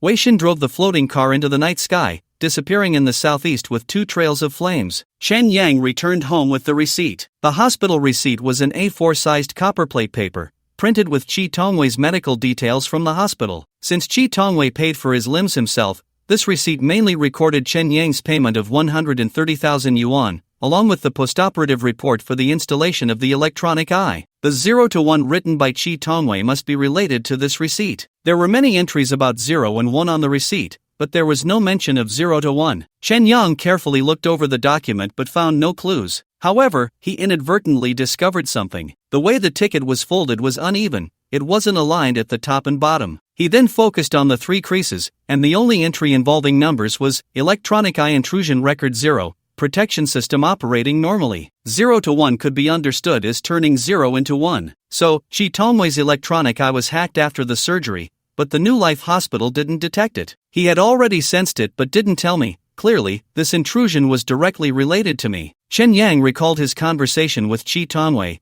where there must have been falsehoods about being threatened by hackers. And that gift Chi Tongwei gave him, the ghost companion, he had never mentioned it voluntarily, which was obviously something that hacker made him do. Chi Tongwei really lived up to the title of Great God. Shen Yang threw the ticket onto the wooden table, put on his smart glasses again, and pretended to study the BM language, following the mechanical cat blueprint to create a neural model. But his mind was occupied with thoughts related to the hacker. He went through the experience of becoming Vic over the past month and a half. He felt completely stripped bare. Before long, Lucy sent back the installation package for the Ghost Companion, along with a message: Lucy, I've filtered the code of the installation package, install it with confidence. Vic, love you. Lucy, get lost. TCH, nasty woman. Chen Yang installed the Ghost Companion program, took out the auxiliary sensor that looked like a large screw, and weighed it in his palm. I want to see what tricks you have up your sleeve. He inserted the sensor into the brain-machine interface, and a progress bar appeared in front of his lenses. Faint footsteps approached from behind. Shen Yang turned around and saw a girl in a transparent state through the lenses. The girl's body was about 50% transparent, blending with the room, appearing ghost-like without a shadow. Is this the ghost girlfriend? Shen Yang turned in his chair. Since the girl's head was in the bright light of the bathroom, he couldn't see her exact features in her semi-transparent state. However, he could tell she had long hair, wore a dark gray body-shaping suit, a white shirt, a red bow tie, and a black plaid short skirt, with a pair of long, sturdy thighs wrapped in black stockings. Her figure looked like it had stepped out of a comic. She walked slowly closer in black leather shoes, bent down, and brought her face close to Chen Yang, saying, My name is Xiaoyu, and I am your ghost girlfriend. Chen Yang looked at the gradually clearer face before him, and his pupils involuntarily contracted. It wasn't that this ghost had particularly beautiful features, but this face he had seen on the lunar phone, even the tear mole at the right corner of her eye was identical. How is it that I threw away the phone, and its soul has come to find me? Phones don't have souls. Could it be that the lunar phone is related to Lucy? Shen Yang never expected this scene to unfold. For now, he could only go with the flow and pretend he had never seen this face. He was stunned for a few seconds before speaking. I've never seen such a beautiful face. Are all your ghost girlfriends like this? Is my appearance and figure perfect? The ghost spun around in place, her short skirt fluttering, and Shen Yang could feel a gentle breeze. It carried a hint of a special fragrance. That scent was indescribable, seemingly emanating from female hormones, making Chen Yang feel a slight provocation. With technology so advanced, it should be customizable, right? Chen Yang found a ghost icon in the upper right corner of the lenses. After focusing his gaze, a menu popped up with various switches and options regarding the ghost girlfriend. For example, transparency, voice, scent, touch, ambient color, and so on. Among them, the appearance customization option was in the off state. It was probably modified by Lucy. The ghost named Xiaoyu tilted her head in some distress and looked at Chen Yang, saying, Sorry, for safety reasons, my name and appearance are in an immutable state. She stepped closer to Chen Yang, bringing her delicate face near, and asked in an ambiguous tone, So what do you think is unattractive about me? It's just that you're too perfect, which makes it a bit fake. Chen Yang stood up and walked through the ghost's body, her fragrance instantly exploding around him. That's my charm, Xiaoyu smiled proudly. Shen Yang tried to adjust the ghost's transparency to 100%. Xiaoyu's body gradually materialized, and a shadow appeared beneath her feet. However, due to the lack of external camera support, the smart glasses camera couldn't achieve perfect simulation, and there was a clear disconnection between Xiaoyu's body and the room. Shen Yang could only change her transparency back to 50%. Vic can install more cameras in the house, then I can appear perfectly at home, Xiaoyu suggested at the right moment. I'm afraid of those sneaky hacker eyes, Shen Yang said deliberately, guessing that this sentence would be overheard by Lucy. He carefully examined the translucent Xiaoyu, not to mention her AI-drawn face, her long neck, prominent chest, and suggestive waistline made her figure even more exaggerated than her face. Can you take off your clothes? Chen Yang asked straightforwardly. No, our relationship hasn't reached that level yet. Besides, you can only look and not touch, which isn't good for your health. Xiaoyu showed a hint of resistance but then displayed a cheerful smile, saying, But you can buy me a few outfits. The effect would be just as good as she spoke. 3 bikini ads popped up in Chen Yang's lenses, priced between 500 and 100. Why doesn't Lucy turn off the ads for me? Chen Yang was feeling frustrated when the doorbell rang. Judy appeared in the door mirror, holding a pillow. Hello. Chen Yang let Judy into the house, observing Xiao Yu's reaction. The ghost girlfriend widened her eyes at Judy, her dark pupils rolling as she frowned and asked, Vic, is she your hookup? Yeah, I have to find a woman I can actually touch, that way, it's healthier, Chen Yang said with a smile. Since Xiao Yu's voice was transmitted to Chen Yang through a brain-machine interface, Judy couldn't hear her. Are you on a call? Judy asked quietly, handing Chen Yang the sandwich and milk she was holding. My friend got me a ghost girlfriend, look. Chen Yang proudly placed the glasses on Judy's head. Judy adjusted the glasses, and upon seeing Xiao Yu, she was first startled, then covered her mouth and said, Wow, this girl is too beautiful. Hi, I'm Judy. I'm Xiao Yu. How far have you and Vic progressed? This time, Xiao Yu's voice came through the glasses, tinged with a hint of jealousy, but mostly curiosity. Ha, not the kind that will have babies. Judy took off the glasses and returned them to Chen Yang, laughing. I didn't expect you to like playing with this kind of thing. You're becoming more like a shut-in. I was always a shut-in. Chen Yang put the glasses back on and saw Xiao Yu blaring angrily in Judy's direction. Hey, how does this woman talk? Who's the thing? Xiao Yu stomped her foot in anger and suddenly bumped her head against Judy. Don't! Chen Yang suddenly remembered that Xiao Yu had no physical form and stopped speaking. He saw Xiao Yu bump into Judy, making a buzz sound, and then she disappeared. Can I sleep at your place tonight? That way, it won't affect your gaming. Judy looked at Chen Yang and said, Of course, that's fine. Chen Yang suddenly noticed Judy's face was distorting in the lenses, instantly transforming into Xiao Yu's appearance, her hair changing to black. Was she possessed by an electronic ghost? You did very well. A line of text appeared in Shi Tongwei's electronic eye. Who exactly are you? Shi Tongwei switched the hover car to autopilot mode, his tone somewhat resistant, inevitably tinged with apprehension. You should be able to guess a bit, right? I saw the stealing program in Vic's game console. The IP and port aren't from Dark Star, so, Shi Tongwei said incredulously, you're on the moon? I can be anywhere. Since you followed my orders, I'll give you a gift. A gift? Shi Tongwei gripped the control stick warily, moving his thumb to the eject button. Relax. I never do things like killing the donkey after the millstone is removed. The four who betrayed you are now under my control. They belong to you now. The hover car began to veer off course, turning south. Shi Tongwei looked on in disbelief, feeling like a chess piece being manipulated at will by the person above him. Anger and fear intertwined. He licked his dry lips, his breathing growing heavier. Keep an eye on Vic. See what he's doing to modify the game console. Don't try to disobey my orders. You know what that means. The moment the text disappeared, Shi Tongwei suddenly felt short of breath. The lungs in his body ceased to function. Don't. I understand. Choking, Shi Tongwei opened his mouth wide, his hands uncontrollably gripping his neck, tightening more and more. It was only when he began to hallucinate from suffocation that his hands finally left his neck, and his lungs resumed their function. Huff, huff, huff. Shi Tongwei gasped, tears and saliva a mess. Don't let me down, Godwei. The term Godwei sounded extremely mocking. I understand. Shi Tongwei could only nod vigorously. He clenched his fists tightly, the corners of his mouth twitching slightly. Earth, Monday morning. Chen Yang transformed all the longing and pressure from the past 2 days into tangible items and handed them over to Wang Jejia. Wang Jejia couldn't believe that in just one night, Chen Yang seemed like a different person, completely unlike the cheerful young man from last night's livestream. She couldn't quite pinpoint what was different. This morning felt incredibly fulfilling. Her doubts were washed away by the tide of emotions. Since she had class in the morning, Wang Jejia lingered for a while before heading to wash up,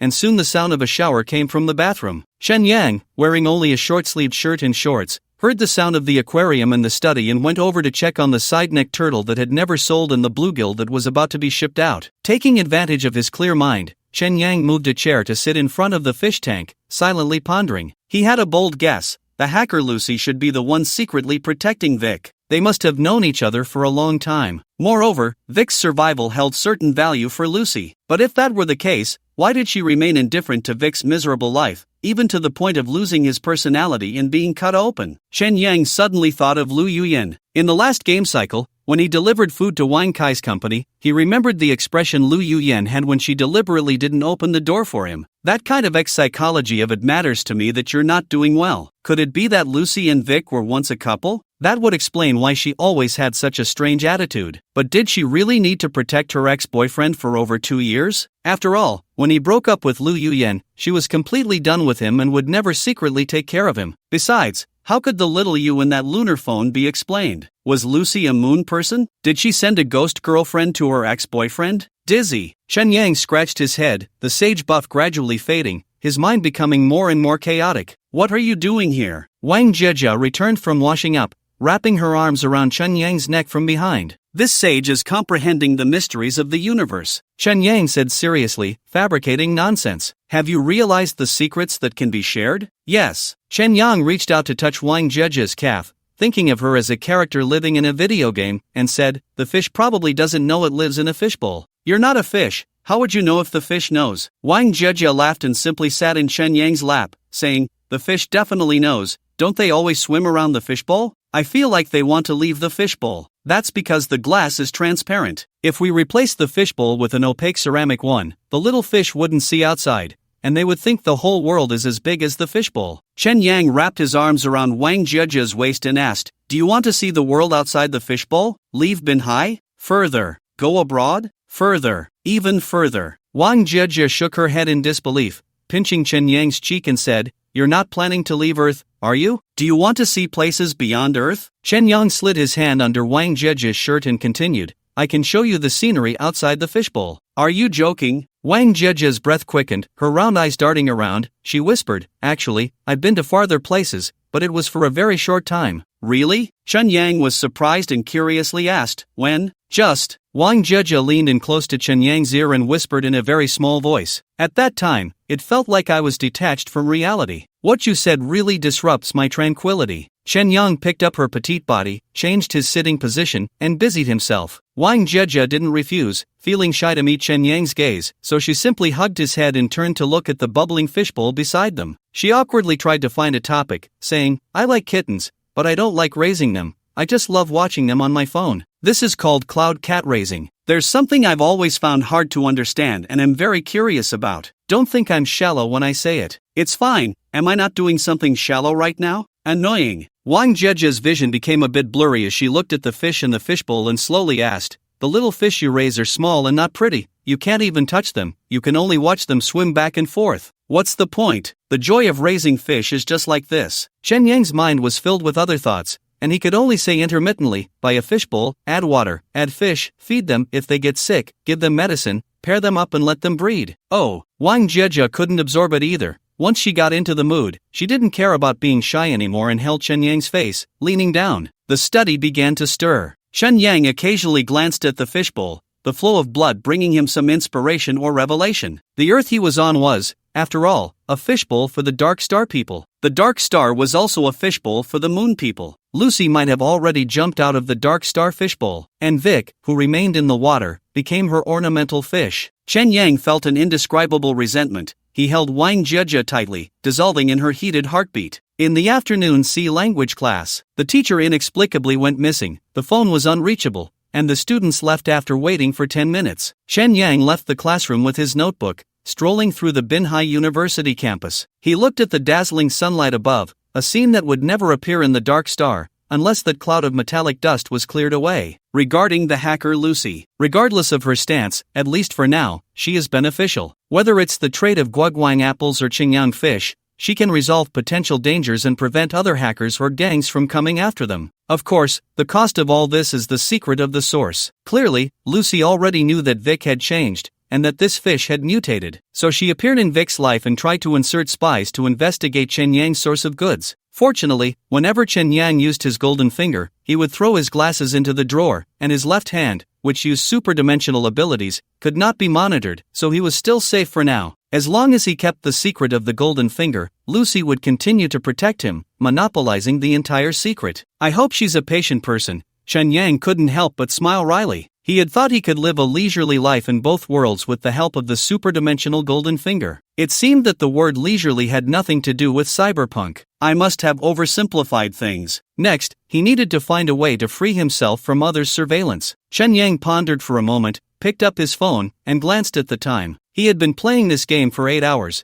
It should be 1 a.m. in Dark Star. So he held his chin and prepared to log off. Mushroom, hiding in the corner of the market, mushroom. The phone rang, and the caller was Molly, the little girl selling software. Chen Yang released his chin and answered the call. Hello, is there something you need, senior sister? Molly's voice came through the receiver. Come to the entertainment city to chat. Chen Yang took a taxi to Silk Rain Pavilion. The taxi driver kept yawning, and a few sudden breaks made Chen Yang feel carsick. Driver, pull over, Chen Yang said, breaking out in a cold sweat. Sorry, man, I don't know what's wrong, just can't fight this sleepiness. The driver yawned and slowly pulled the car over to the side of the road. Switch places, I'll drive. In a hurry to get to the entertainment city, Chen Yang swapped seats with the drowsy driver and took the wheel. The driver struggled to keep his eyes open but couldn't help yawning, sighing. I heard a lot of drivers have been dozing off and causing rear-end collisions these days, don't know why, it's like it's contagious. He fell asleep as he spoke. If that's the case, it really seems to be true. Chen Yang had indeed noticed an increase in yawning people these past few days. In the morning, his roommate said that last night Wang Kai had taken the top spot in a live broadcast but inexplicably fell asleep. Afterwards, brother Kai was so angry his stomach hurt and went to the hospital for N4 in the middle of the night. He had encountered 2 accidents on the way, both rear-end collisions. I hope it's just a coincidence. Chen Yang had a bad feeling. After arriving at the entertainment city, he parked the taxi by the roadside and scanned to pay. The driver was still asleep, the kind that couldn't be woken up. Chen Yang could only press the hazard lights button and enter the Silk Rain Pavilion Entertainment City. To his surprise, the waitstaff in the lobby were missing. She can't be asleep too, can she? Chen Yang felt a bit frustrated because that waitress was the administrator of the entertainment city and could help him input his friend's room ID. Now that she was gone, he couldn't enter Molly's room. Unable to find her, Chen Yang simply entered the elevator and went to the non-existent 3rd floor. The elevator doors opened, and before him was the bar where he had met Lucy. The lighting was dim,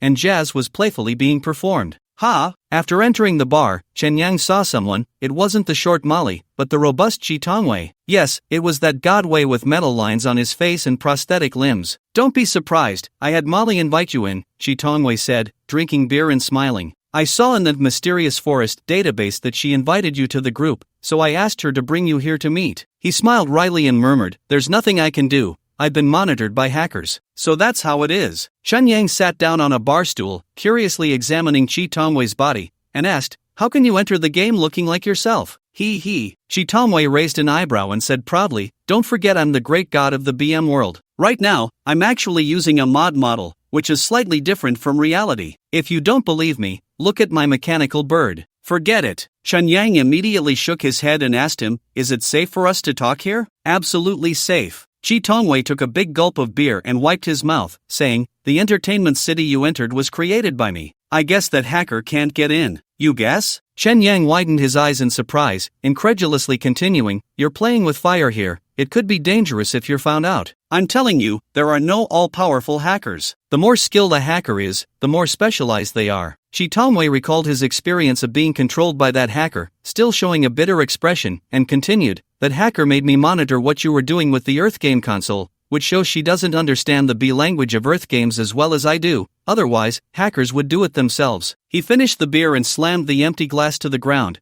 making a loud shattering sound. There are 2 things I hate most in my life. The first is being controlled by a hacker, so when that hacker got into my eyes, I swore to go against her. Chi Tongwei patted Chen Yang on the shoulder and asked, you're pretty good, you caught my signal. I'm not stupid. Chen Yang smiled and tentatively asked, do you know who is hacking you? That's for you to answer. Chi Tongwei went behind the bar, took 2 beer mugs, and poured one for Chen Yang, saying, you're the famous Vic, known for being a notorious flirt in the Silver Wing Alliance. I recognized you at first glance. You've seen me? Chen Yang asked cautiously, unsure if Vic had any grudges with Chi Tongwei. Chi Tongwei shook his head, drinking his beer. I met a hot bartender in Night City once. She showed me a photo of you and her in bed. Ha, looks like we have some fate. Chen Yang raised his glass. Fellow travelers. Chi Tongwei clinked glasses with Chen Yang, downing it in one go, then set the glass down and said, that bartender said you had a woman at the time, the hacker in your team. Could it be Lucy? That's her, codename Ghost. I've heard of her, didn't expect her to be so terrifying.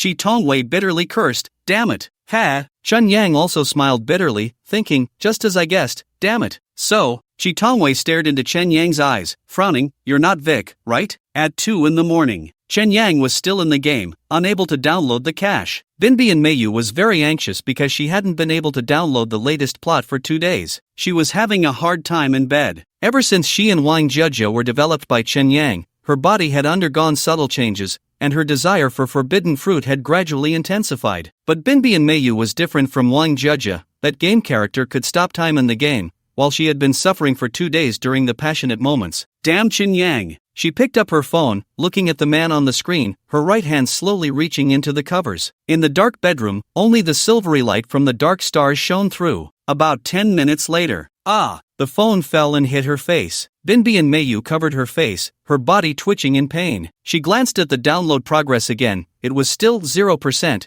That little bastard was still in the game. Binbian Mayu decided to wash her hands and then go to sleep. Otherwise, she'd be late for school again tomorrow. She got out of bed, first dried her hands with a tissue, then tiptoed in her slippers out the door, heading to the bathroom on the first floor. Her father and brother seemed to be asleep. She quietly washed her hands, and when she returned to the second floor, she heard a buzzing mechanical sound coming from her brother's room. Is her brother not asleep? Are you playing a game? Minami Mayu leaned close to her brother's bedroom door, pressing her ear against it to listen intently. Just as her ear touched the door, it swung open. The door wasn't locked. Minami Mayu jumped in surprise, instinctively wanting to flee. Through the crack of the door, she saw flickering green and purple lights coming from inside the room. Her brother, Minami Kanji, was lying against the headboard, wearing a U-shaped device around his neck, and the flashing lights emanated from that machine. Is her brother playing Super Dream too? Gathering her courage, Minami Mayu quietly pushed the door open and entered the room to observe her brother's Super Dream device up close. Compared to the device she bought from teacher Lucy, her brother's looked a size larger and was made entirely of metal, requiring a pillow for support. Amid the flashing lights, she saw a line of white text, Orion Super Sensory Generation 7 Game Console. Personality Recognition Disorder Syndrome. I've had that too. Back then, I had just been disabled by my boss,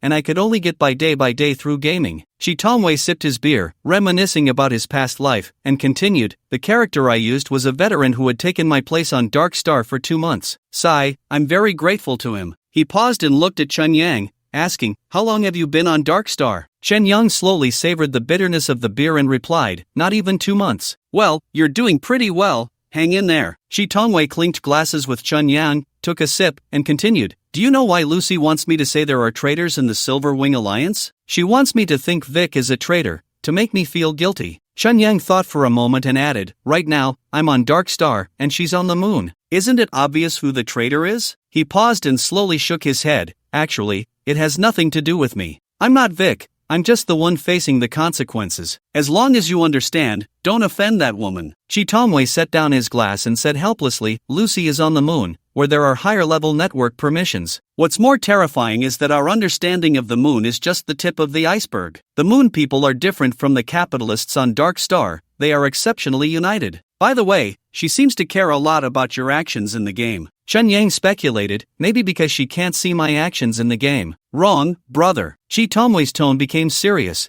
The Earth game console at your home has been hacked. Every time you use the game cache, it gets transmitted to the moon. What's in the cache? The reaction data of game characters. You can understand it as memories. Damn. Chen Yang felt as if he had fallen into an ice pit, his hair standing on end in fear. If Lucy was monitoring both reality and the game, she would definitely discover that his Apple and Qingqian both came from Earth. The ability of super dimension had already been exposed. But Lucy hadn't threatened him to do anything. She remained in a state of surveillance. What exactly does she want? Is it really as it seems, to protect my network security, and thus protect my super dimension ability? Chen Yang was already drowsy, and at this moment, his mind was a muddle, murmuring, this world really has no secrets at all. He. Seeing Chen Yang in a daze, Shitomwei put his arm around his shoulder and said, buddy, Dark Star has no secrets. Even the dead can have dozens of gigabytes of data dug up. The important thing is to turn secrets into abilities. Just like the Hacker Alliance, their secrets are all public. There are no secrets, but you still can't do anything about them. That's true. Chen Yang nodded slowly. I have to go. I'll come find you in Redstone City in a week. Keep in touch. Shitomwei waved his hand and walked toward the elevator. Suddenly, Chen Yang remembered something and called out to Shitomwei, asking, you said the 2 things you hate the most. One is being hacked, what's the other? You still remember that? Shitomwei entered the elevator and left a parting remark before the door closed. Being told by a woman that I can't do it. Chen Yang twisted his mouth, unable to smile at all. He pondered over Lucy's troubling matters and left the entertainment city. Just as he stepped out of the elevator, his phone rang with the mushroom ringtone. Caller ID, Wang Jia. Hello. Hi, is this Chen Yan? I'm Wang Jiejia's classmate. The voice on the other end wasn't Wang Jiejia, it seemed to be that roommate he had seen in the cafeteria. She spoke in a serious tone. We just finished art history and are still in the lecture hall, but Jiejia has fallen asleep, and we can't wake her up. I see. Chen Yang felt very uneasy. He was surprisingly not at all shocked by Wang Jiejia's deep sleep. It was definitely the work of the Hacker Alliance. He staggered out of the entertainment city and sat down on the steps. At that moment, he truly realized that he was living in a cyberpunk world. Click! The data cable detached from the back of his head, and Chen Yang's body fell directly onto the bed. In the dim light, Xiaoyu was looking at him, her tone somewhat pained as she asked, "You like playing games so much because reality is so terrible, right?" No difference, both are controlled by idiots. Chen Yang blinked hard, and Xiaoyu disappeared from Judy's face. He curled up in the blanket, his drowsy consciousness sinking deeper, detaching from his body and falling beneath the bed. Chen Yang slept until noon the next day. After a good sleep, his mental state improved significantly. The negative emotions from last night vanished like the dream figure of Vic leaping into the sea. After getting up, he chewed on the sandwich Judy had left for him, put on the auxiliary sensors and smart glasses, and his ghost girlfriend immediately appeared in the room. She was sitting on the edge of the bed, pretending to wear black stockings, as if she had just woken up. "You can contact Lucy, right?" "Of course, I'm your girlfriend and secretary. Do you need me to call her?" Xiaoyu quickly walked to Chen Yang's side, and a phone icon appeared next to her. "Yeah." Chen Yang took a sip of the boxed milk. "Wait a moment, I think she's also waiting for your call." Xiaoyu reached out to help Chen Yang adjust his collar. Although Chen Yang's clothes didn't move,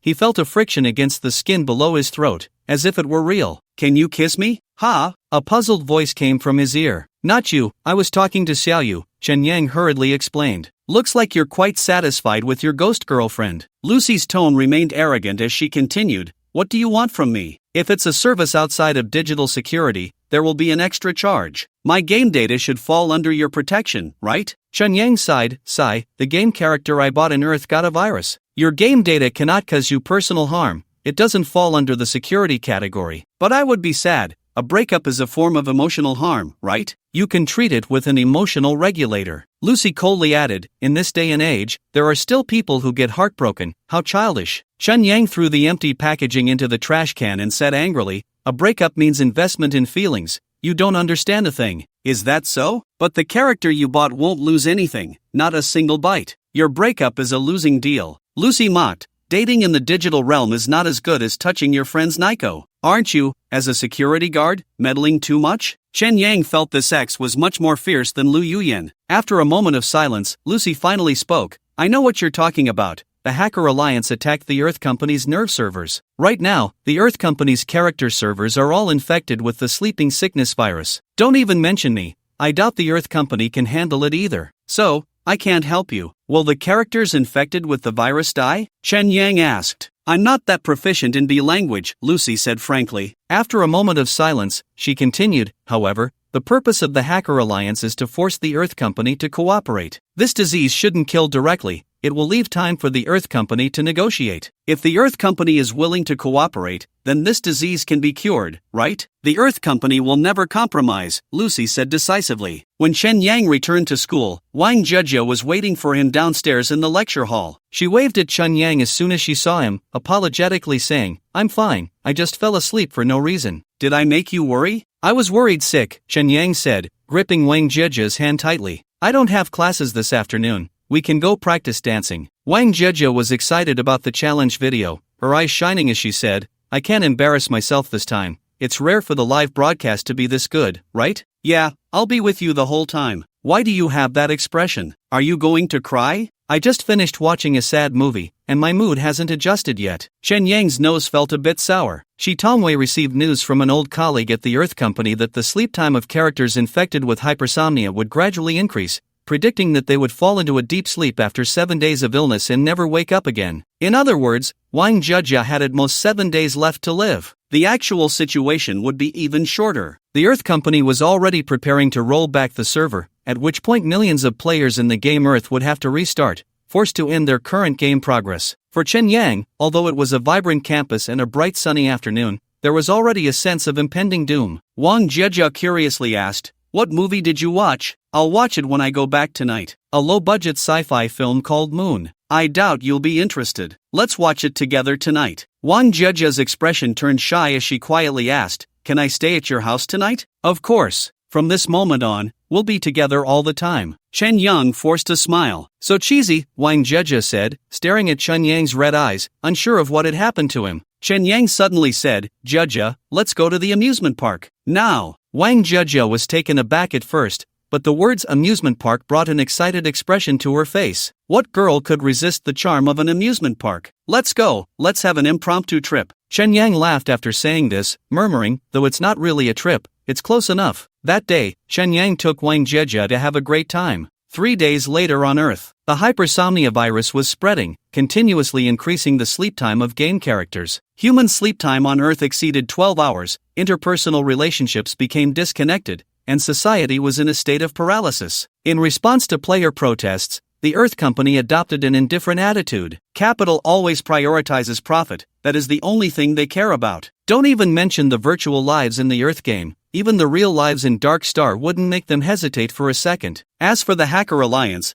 players couldn't even voice their protests. All texts, voice messages, and images regarding malicious attacks by the Hacker Alliance could not be sent. Even those small circles with encrypted information became meaningless under the technical suppression of the Hacker Alliance. Even when players communicated offline, their bodies betrayed them. In the end, all consequences had to be borne by the players. That night, a warm yellow desk lamp was lit in the bedroom. Chen Yang inhaled the scent of Wang Jeje's shampoo, lost in the moment as he left strawberry marks on her neck. Wang Jeje gently stroked his hair and murmured, "It's so nice, every time I wake up, you're right beside me. I promise you'll see me when you wake up. Then there's nothing to be afraid of, because I know you're waiting for me." She seemed to remember something and patted Chen Yang, softly asking, "Do you remember a few mornings ago, you wanted me to see the scenery outside the fish tank? You want to see it?" Chen Yang looked up and saw Wang Jeje nodding with moist eyes. He got out of bed, took his notebook, and sat beside Wang Jeje at the head of the bed, opening the mirrored galaxy system inside. "These are photos I took, and there's a video too." Chen Yang opened the album and showed Wang Jeje the cyberpunk-style Street No. 9, including the Starlight Mall and the Earth Company Experience Store. "Wow,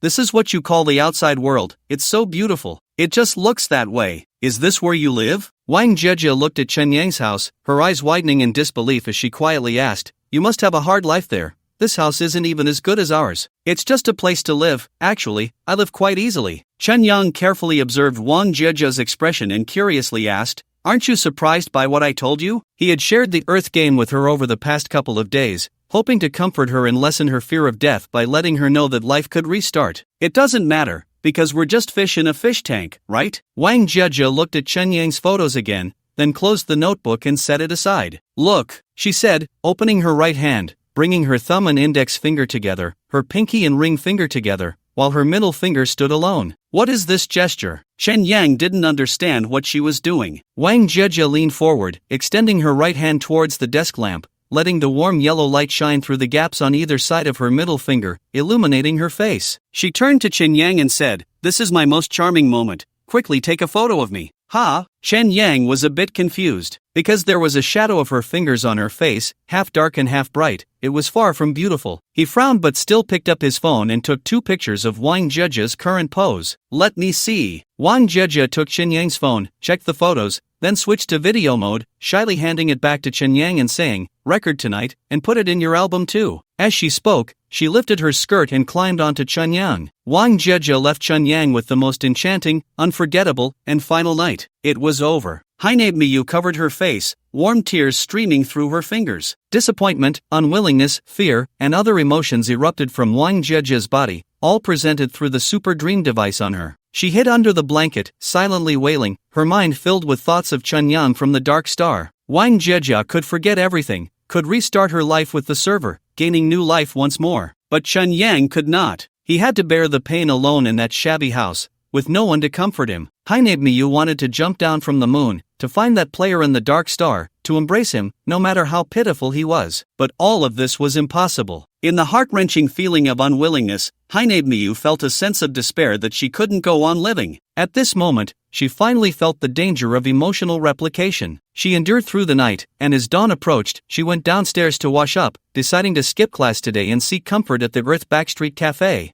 Haineb Miyu believed that the super dream script she downloaded, teacher Lucy must have it too. Lucy would also experience Wang Jiejia's storyline. She would surely empathize. Just as Hainab Miyu passed by her brother's door, it opened, and Hainab Wanjian and asked, "Going to school so early?" "Yeah, I don't want to be late. Ever since my brother was called to school by the teacher, Minami Nyo has adopted a cold attitude towards him," she responded perfunctorily, her steps never faltering. "Mo." Minami Wanjin called out to his sister and continued, "Didn't I say before in the classroom office that those corpse letters can be synthesized using a computer?" "What?" Minami Mo turned back, blinking her dry eyes. "I can prove it right now." Minami Wanjin showed an apologetic smile and said in a gentle tone, "Just name any of the 26 letters, and I'll synthesize it for you immediately." In the Earth Players chat group, "Guys, we have a perverted serial killer in Night City too. I know, 26 people have died in 5 days, and they used body parts to form letters, damn pervert. Is this imitating that killer from Redstone City? Not just imitating,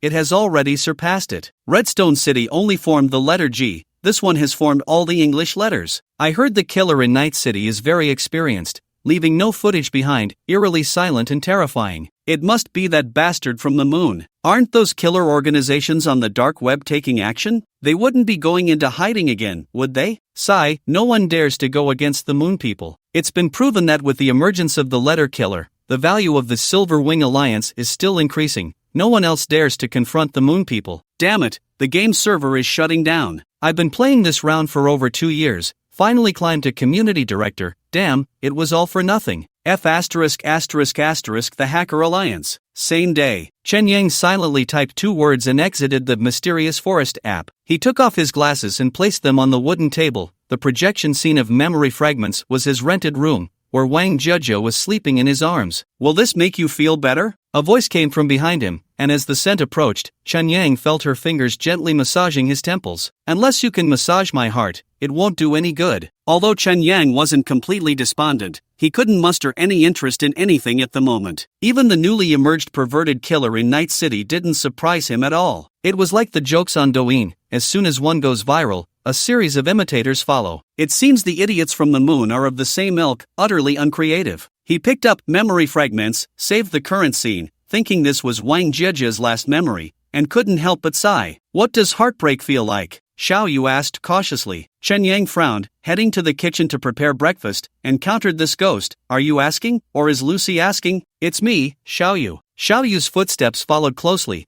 and as they entered the kitchen, she deliberately mimicked the sound of scraping against the doorknob. In fact, her eyes and the camera of her glasses remained on the wooden table, and she could only simulate the sound of following Chen Yang into the kitchen based on her spatial memory of the room. "If you're AI, you wouldn't understand." Chen Yang said this, yet still racked his brain to explain. "It's like someone forcibly leaving your memory. You're reluctant, but powerless. You can only feel your soul being pulled out, creating a sense of dislocation from your body." "I understand, it's like a data bug caused by deleting an error code." "You're quite humorous, don't joke next time." "Do you need my help with anything?" Xiao Yu asked. Without thinking, Chen Yang said, "Help me blow up the Hacker Alliance. Not reporting your words to the Hacker Alliance is already the greatest help I can offer you. One day." Chen Yang chewed on his bread, his tone cold as he said, "I will personally blow up the Hacker Alliance." Earth has always been Chen Yang's spiritual home. Nowadays, the Hacker Alliance's poisoning has not only killed Wang Jiejia, but even the entire Earth has come to a halt. This is something that cannot be tolerated. He seemed to remind himself as he repeated, "Destroy the Hacker Alliance." I've searched the digital network, and currently, 80,163 people have said the same thing. If you all unite, the success rate will increase by 80,163 times by your calculation.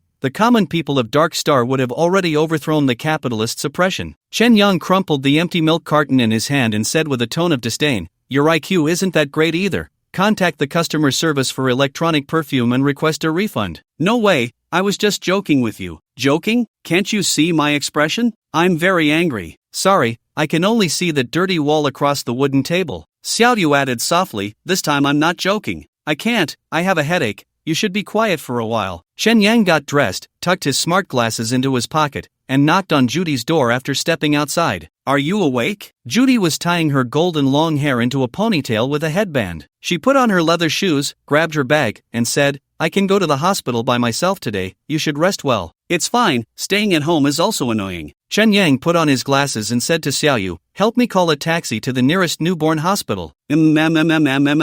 Xiaoyu sulkily kept her mouth shut and just nodded. Oh, my sweet little neighbor is so considerate, huh? Judy hugged Chen Yang's neck and kissed him, deliberately using an ambiguous tone to say, tonight, I'll help you relax so you can get through your breakup period quickly, okay? No way, Xiaoyu exclaimed out of jealousy. You can't do this, and I can't help you? Judy intentionally provoked the ghostly girlfriend, linking her arm with Chen Yang's as they went downstairs. It was raining in Redstone City, and the temperature was as low as -20 degrees. As soon as they stepped out of the building, they instinctively huddled together, both saying, so cold. Xiaoyu lost her spatial simulation and could only cling to Judy. She quietly said to Chen Yang, I've seen the photos and videos in your album. I can let you see her. As she spoke, Judy's face transformed into Wang Jiejia's appearance in Chen Yang's lenses. Don't mess around. Chen Yang was somewhat displeased. He simply adjusted the transparency of the ghost girlfriend to 100%, out of sight, out of mind. I'm sorry, Xiaoyu whispered in Chen Yang's ear. Judy took out a mechanical device shaped like a pacifier from her pocket and handed it to Chen Yang, saying, this emotional regulator is for you.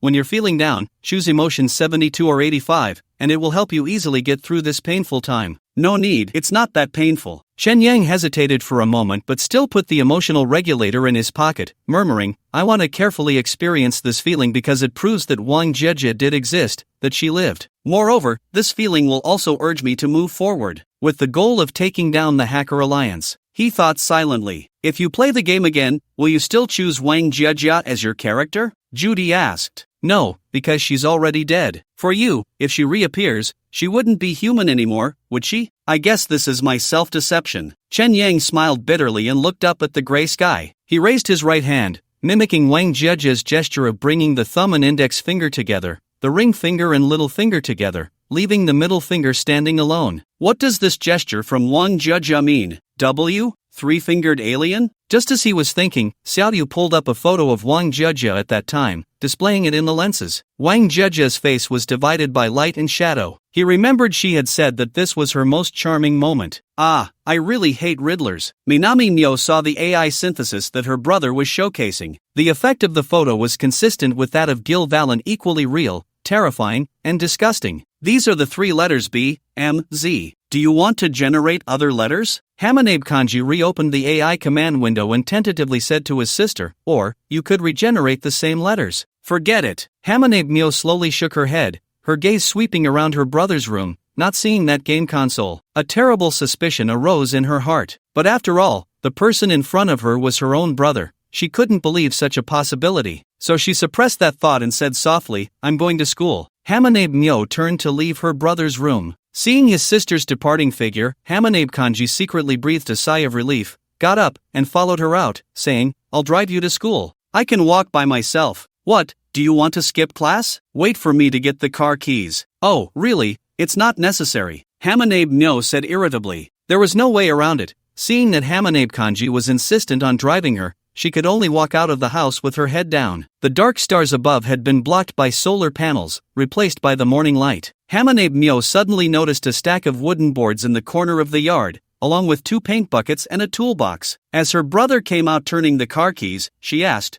What are you going to do with those? I'm building a doghouse. Hamanabe Kanji pushed up his glasses, a gentle smile appearing on his scholarly face as he continued, A friend of mine has an Akita dog that was kicked out by its owner for misbehaving. I felt sorry for it, so I thought I'd adopt it. Otherwise, it would become a stray. Didn't Mom say we can't have dogs at home? Hamanabe Myo frowned. In fact, she didn't like dogs at all. Cats were more her style. Mom's gone, right? She won't be coming back to live here, so having one dog is fine. Hamanabe Kanji put his arm around his sister's shoulders and pushed her out of the yard, saying, My friend Akita is really smart. You'll definitely like it when you see it. I won't. Hamanabe Myo reluctantly got into her brother's car. She yawned the whole way, almost being forced by her brother into school, and her plan to find teacher Lucy fell through. After a sleepless night, she lay her head on the desk as soon as she entered the classroom. Jia.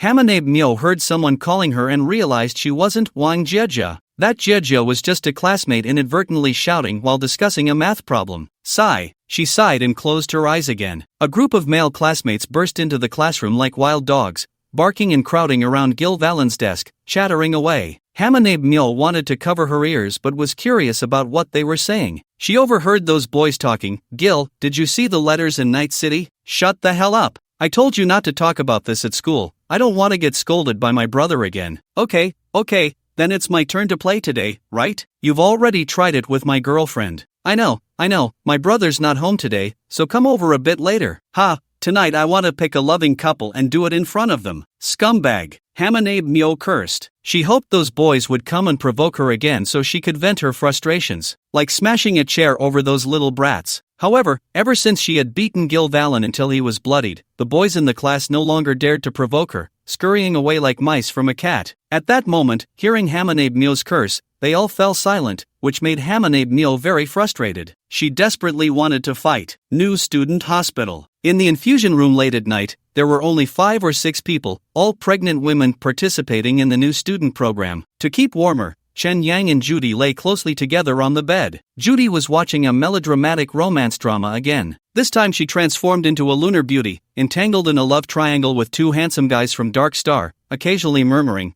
"Oh, this one is so perky, this one is so straight. Which one should I choose?" Chen Yang glanced over from time to time and discovered that her movie was similar to a game, allowing choices at critical plot points that would influence the subsequent storyline. Although this viewing experience was quite enjoyable, compared to the Earth game, it was far inferior, belonging to a more primitive form of entertainment. Currently, the Earth server was shut down. There were rumors that the Earth company was rolling back, and some said they had found a loophole in sleeping sickness and were repairing it from the ground up. In short, the current game saves for Earth players could not be preserved, and they would all be forced to start a new cycle. Chen Yang, wearing smart glasses, browsed through the Chronicles of Dark Star he purchased from Molly on the lens screen, hoping to gain some inspiration while learning about world history. Once Earth reopened, he would begin the 3rd cycle of the game. This time, he was no longer satisfied with merely bringing goods from the 2 realms. He wanted to make full use of the cheat codes. He aimed to do things that could significantly change the current situation. He discovered that in the year 2046 of Dark Star, during the pre-nuclear war deterrence era, the world was relatively peaceful. Another event occurred in the scientific community that would change the future and even indirectly lead to nuclear war. That was the creation of the most advanced ternary chip using the unique metallic materials from the moon, referred to as the lunar chip. Although Dark Star had long conducted experiments with ternary chips and even had a complete computational logic, it was always hindered by a shortage of materials, making practical costs extremely high. The birth of the lunar chip perfectly solved the hardware issues of the ternary chip. Since ternary logic aligned more closely with human thought patterns, judgments about things were no longer simply yes or no but included a third option, uncertain. As a result, digital life experienced explosive growth, directly leading to the rise of blue whale life. Additionally, the ternary chip increased computational limits, making neuron simulation possible, giving rise to brain-machine interfaces and brain data chips. In just 10 years, Dark Star technology, driven by the lunar chip, fully entered the ternary era. By the current year of 2121, binary had completely disappeared from Dark Star. The only place where binary still existed was in Dark Star's nostalgia server, the binary simulation server of the Earth game. I feel like there's potential here, Chen Yang mused, touching his right arm, sensor type 3. If he could replace it with a binary device while ensuring performance, although it might seem outdated, it would be absolutely safe. Just then, a message from Chi Tongwei popped up in front of him. Chi Tongwei, dude, I'm almost at Redstone City, getting ready to pick you up. Wei Ku,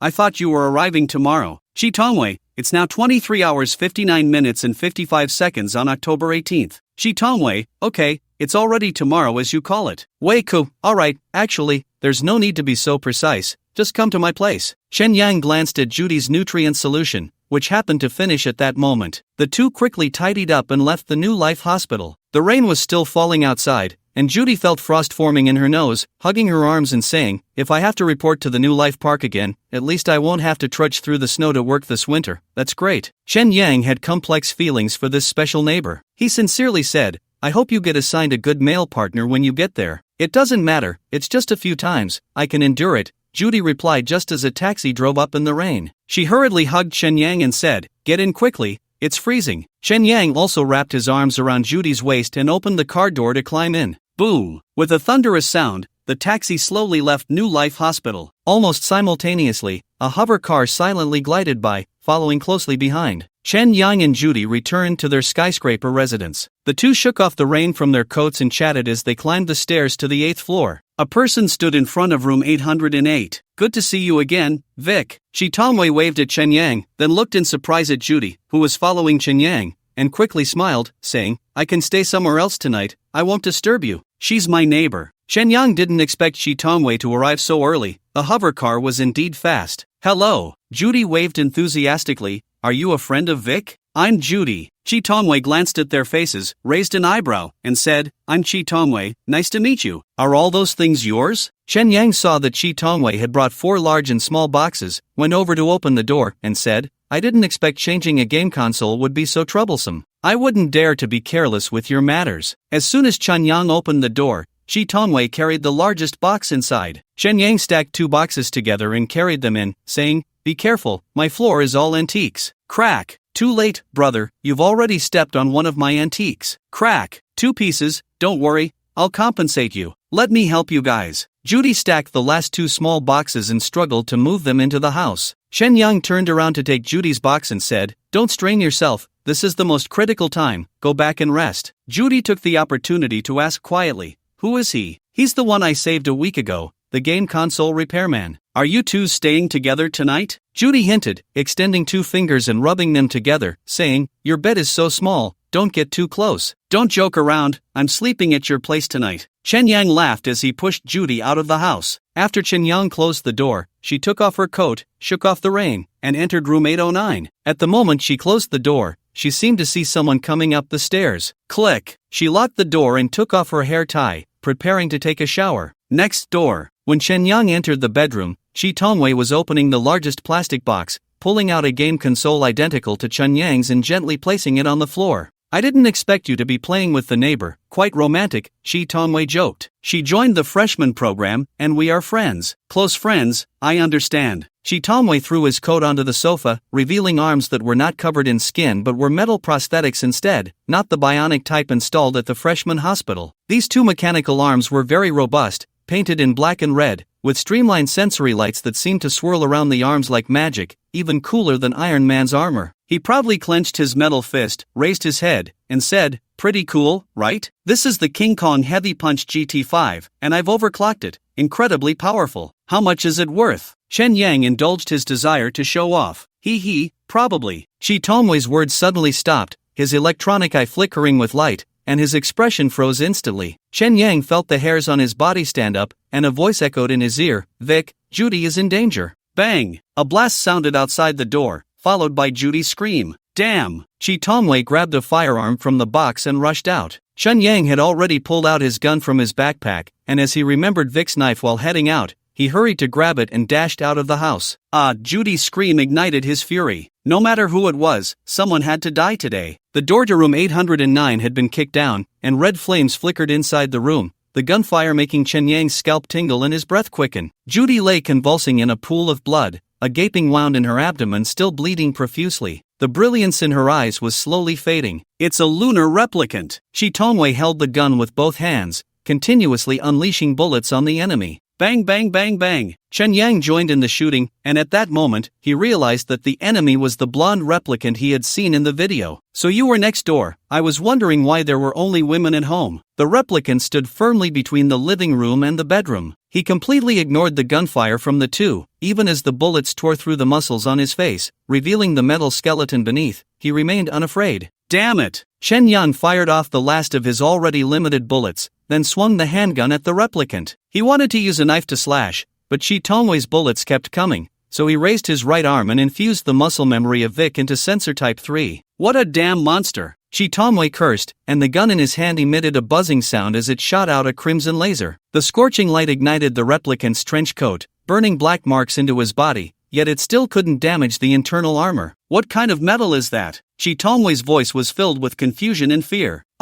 Can't play with women, you two are useless. The replicant suddenly reached into his blood-soaked trench coat with his right hand and pulled out a black firearm. Dodge! Chi Tongwei lunged at Chen Yang, and at the moment he hit the ground, Judy's room exploded with a wave of heat, scattering debris from furniture and appliances everywhere. The room plunged into darkness after losing power. Chen Yang gripped the steel knife in his left hand, and the muscle memory that followed seemed to ignite some substance within him, calming him instantly. Just as he got up from the ground, ready to charge with the knife, he was pulled back by Chi Tongwei. Wait! Chi Tongwei tore off a pant leg, pulled out 2 syringes from his mechanical leg, and shoved them into Chen Yang's hands. Go save her, there might still be a chance. As he spoke, the sound of electricity and machinery whirred from his arms, and flames of red light leaped out in the darkness. While Chi Tongwei continued to gather strength, he gritted his teeth and said, "This is the iron fist I prepared for today, betting my entire fortune. Come out, trash." The replicant fired again, blasting a hole in the wall in front of Chen Yang and Chi Tongwei. "Here it comes, you big idiot." With the assistance of his prosthetic, Chi Tongwei shot out, his iron arm crashing down on the replicant's head. The replicant staggered back with a bang. The heavy punches followed, knocking the replicant's weapon away, and another punch landed squarely on the replicant's face,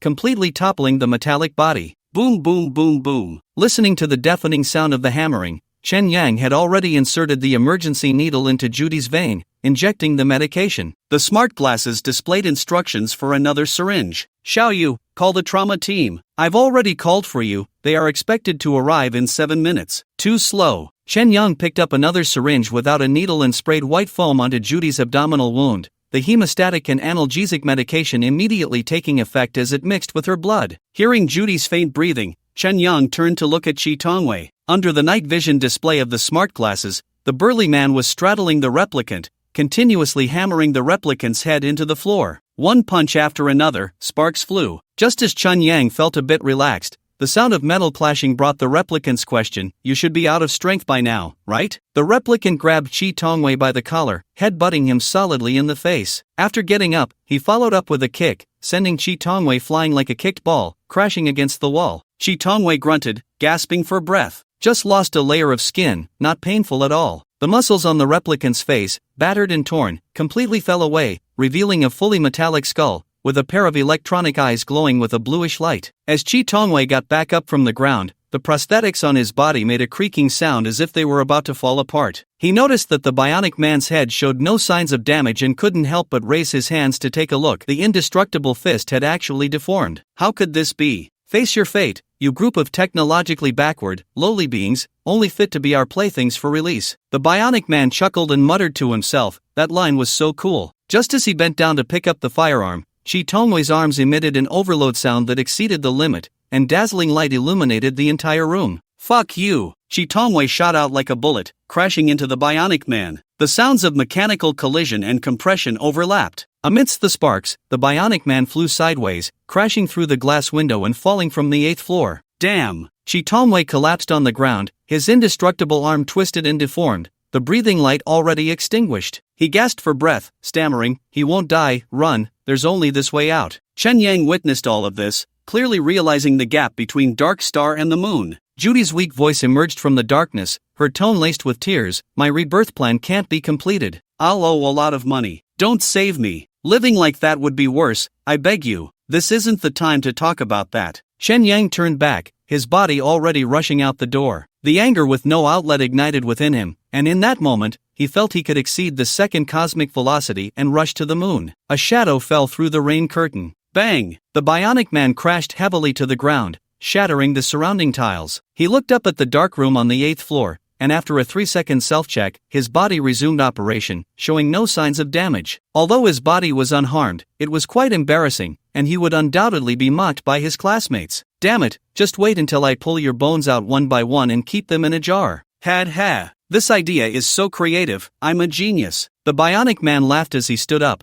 looking up at the 8th floor, guessing where those ants would flee. Suddenly, the stairwell on the 8th floor lit up with sensor lights. Following that, the lights quickly spread to the 7th, 6th, 5th floors, all the way down to the 1st floor. Bang! The door was smashed open, and a shadow pulled the falling raindrops into a straight line, instantly appearing before him, flashing a white light. The bionic man had no time to dodge. The sharp blade sliced through the electronic eye, producing a sound of shattering crystals. He hurriedly swung his fist, but as he missed, he felt a feedback impact on his neck. "Who are you?" he shouted angrily, wildly swinging his fists. The rainy night shattered into a kaleidoscope in his eyes. The sound of the blade slicing through the air was relentless. Crack! The sound of the blade embedding into metal ignited his impulse to flee. Chen Yang ghosted around the bionic man, gripping the steel knife tightly as he struck fiercely. All attacks focused on the bionic man's neck, where the cables were most concentrated. 15, 16, 17. He silently counted the number of strikes, just to stay calm amidst the surging adrenaline,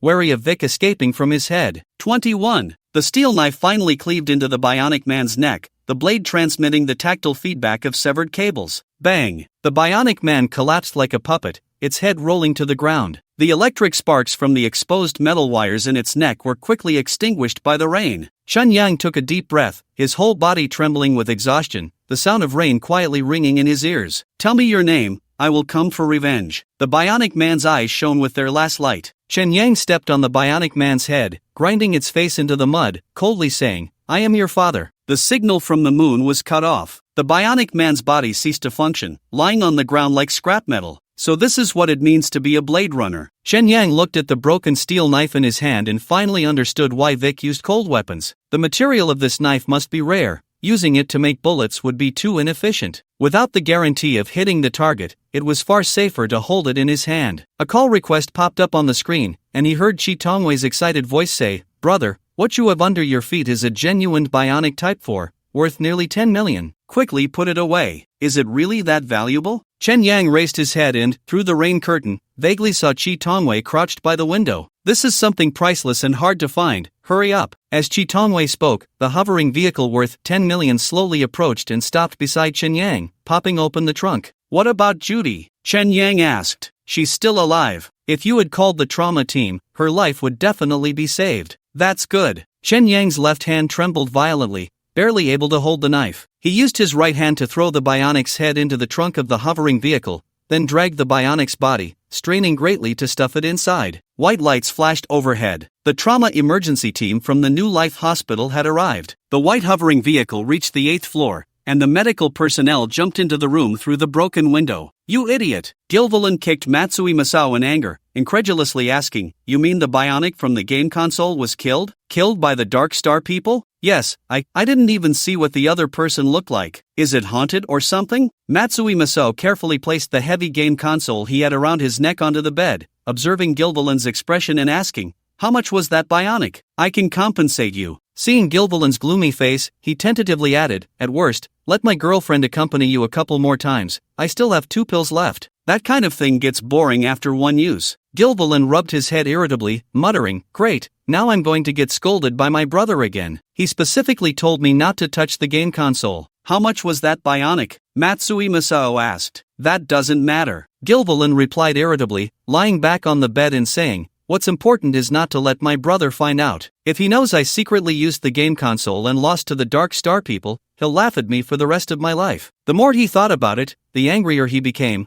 glaring at Matsui Masao and saying, You're so pathetic, losing to the Dark Star people. I easily dealt with 3 riot squads by myself, and you got cut down by one person? With a knife? It should be, I didn't see that person either. Pathetic! Gilvilan ignored Matsui Masao any further, flipped open the laptop on the desk, and plugged a data cable into the game console, saying, I want to see who it is, this grudge must be avenged. Giggling. The game console emitted a high-speed operation sound. Ha! Gilvilan opened the visual recording of the game console, only to see the video file that had just appeared instantly disappear. New Life Hospital. Judy lay unconscious on the hospital bed, connected to several tubes, and the numbers on the life monitor were still normal. Chen Yang spent 550,000, finally pulling her back from the brink of death. Moreover, just as Judy entered the operating room, the New Life Project charity organization sent over her contract for participating in the New Life Project, along with a 350,000 breach of contract bill. Chen Yang paid it all. There was no choice. Without payment, there would be no surgery. The world has its own logic. Chen Yang spent 900,000 in one night without feeling any pain. After all, Judy was the one who brought him warmth. He sat on the sofa in the hospital room, dozing off, his mind blank,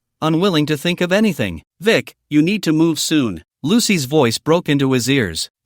Chen Yang had anticipated such an outcome. The lunar man controlling the bionic person already knew his address and had seen his face. There was no way to stay in Redstone City any longer. I've cleared the visual data of the bionic person for you. Your identity hasn't been exposed yet. Really? Chen Yang's eyes lit up, and he immediately transferred 90,000 yuan to Lucy, smiling as he said, You're really too useful. I guarantee you a whole year. You should make fewer jokes like that. Offending me is not beneficial. Lucy replied coldly. Alright, anyway, I'll be counting on you from now on. Chen Yang sighed in relief, since Lucy didn't make it explicit, he would maintain the client relationship. In any case, you need to move quickly. Who knows when a missile might fall from the sky? Don't say I didn't warn you. Any suggestions? Leave Redstone City. There are too many traces of you here that I can't completely erase. I've created a new identity for you, and your account balance will change in a short time. Just don't be surprised. Reliable, girl. What can I say? I'm getting paid. Lucy yawned and tossed out. I've been busy all night. I'm going to sleep. Sweet dreams. Chen Yang offered his most sincere blessing. At that moment, Shi Tongwei walked into the ward. He had been beaten up by the bionic person, his face bruised, but his expression was bright, even with a smile at the corner of his mouth. You seem quite happy? Chen Yang noticed his smugness and continued, is the iron fist fixed? A small matter, after all. It's a top-tier product worth 5 million, not so easy to break. Shi Tongwei deliberately shook his arms.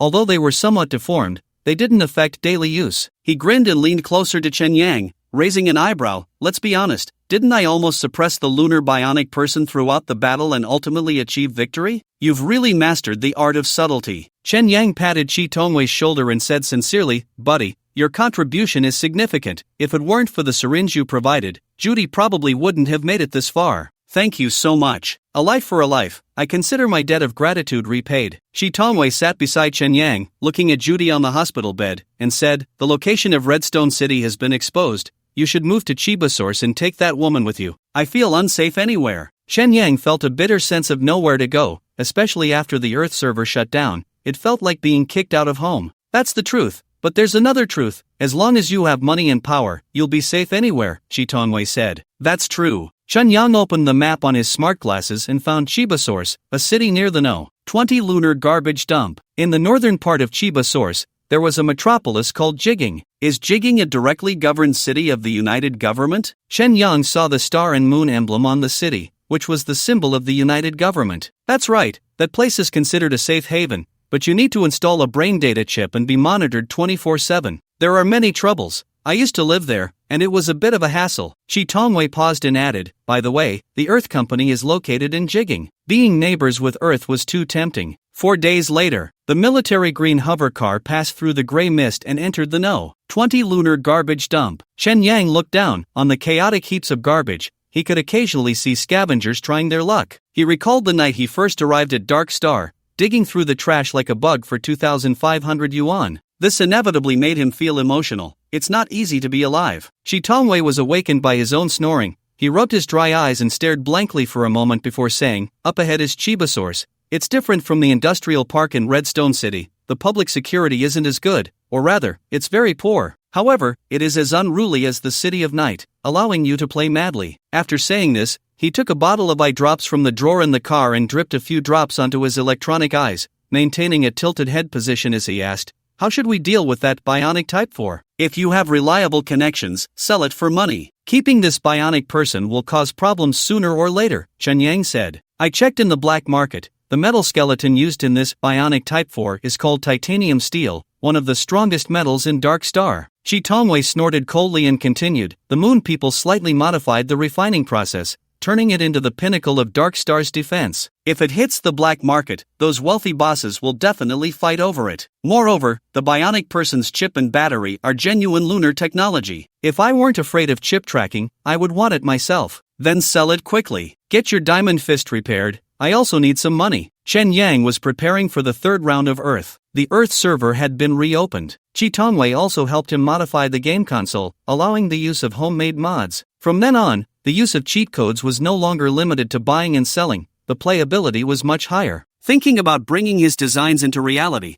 Chen Yang couldn't wait to enter the game. An hour later, the hover car entered Chiba Source. Chiba Source was also a city built after the war, with an architectural style similar to Redstone City, featuring dense and towering skyscrapers. As the hover car flew in, it resembled a beetle burrowing into a dark forest, with dazzling neon lights and holographic projections blooming beneath like vibrant flowers and mushrooms. Unlike Redstone City, the advertisements in Chiba Source featured lustful beautiful girls, bold and revealing idol groups, doing their utmost to tempt the desires of passers-by. It was said that some small workshops for bionic dolls had taken root in Chiba Source. Therefore, it also earned the nickname capital of bionic dolls. A frivolous smile suddenly appeared on Shi Tongwei's face as he leaned closer to Chen Yang and said, once we get to Chiba Source, I'll take you to a bar. The girls there, His eyes suddenly sparkled, and he quickly shut his mouth, awkwardly saying, "A place like a bar isn't suitable for you. Forget it, pretend I didn't say anything." "I'm not interested in bars," Chen Yang replied honestly, thinking about the cybernetic mental illness that troubled him, and couldn't help but murmur, "I just wonder if the fast food here is good." After entering Chiba Source, Chen Yang downloaded a rental app from the municipal website. By prepaying 5,000 in rent, he could choose from available rooms in the city. At this moment, the hover car was slowly flying over Chiba Source. As the flying distance changed, the coordinates of available rooms kept refreshing on the car window,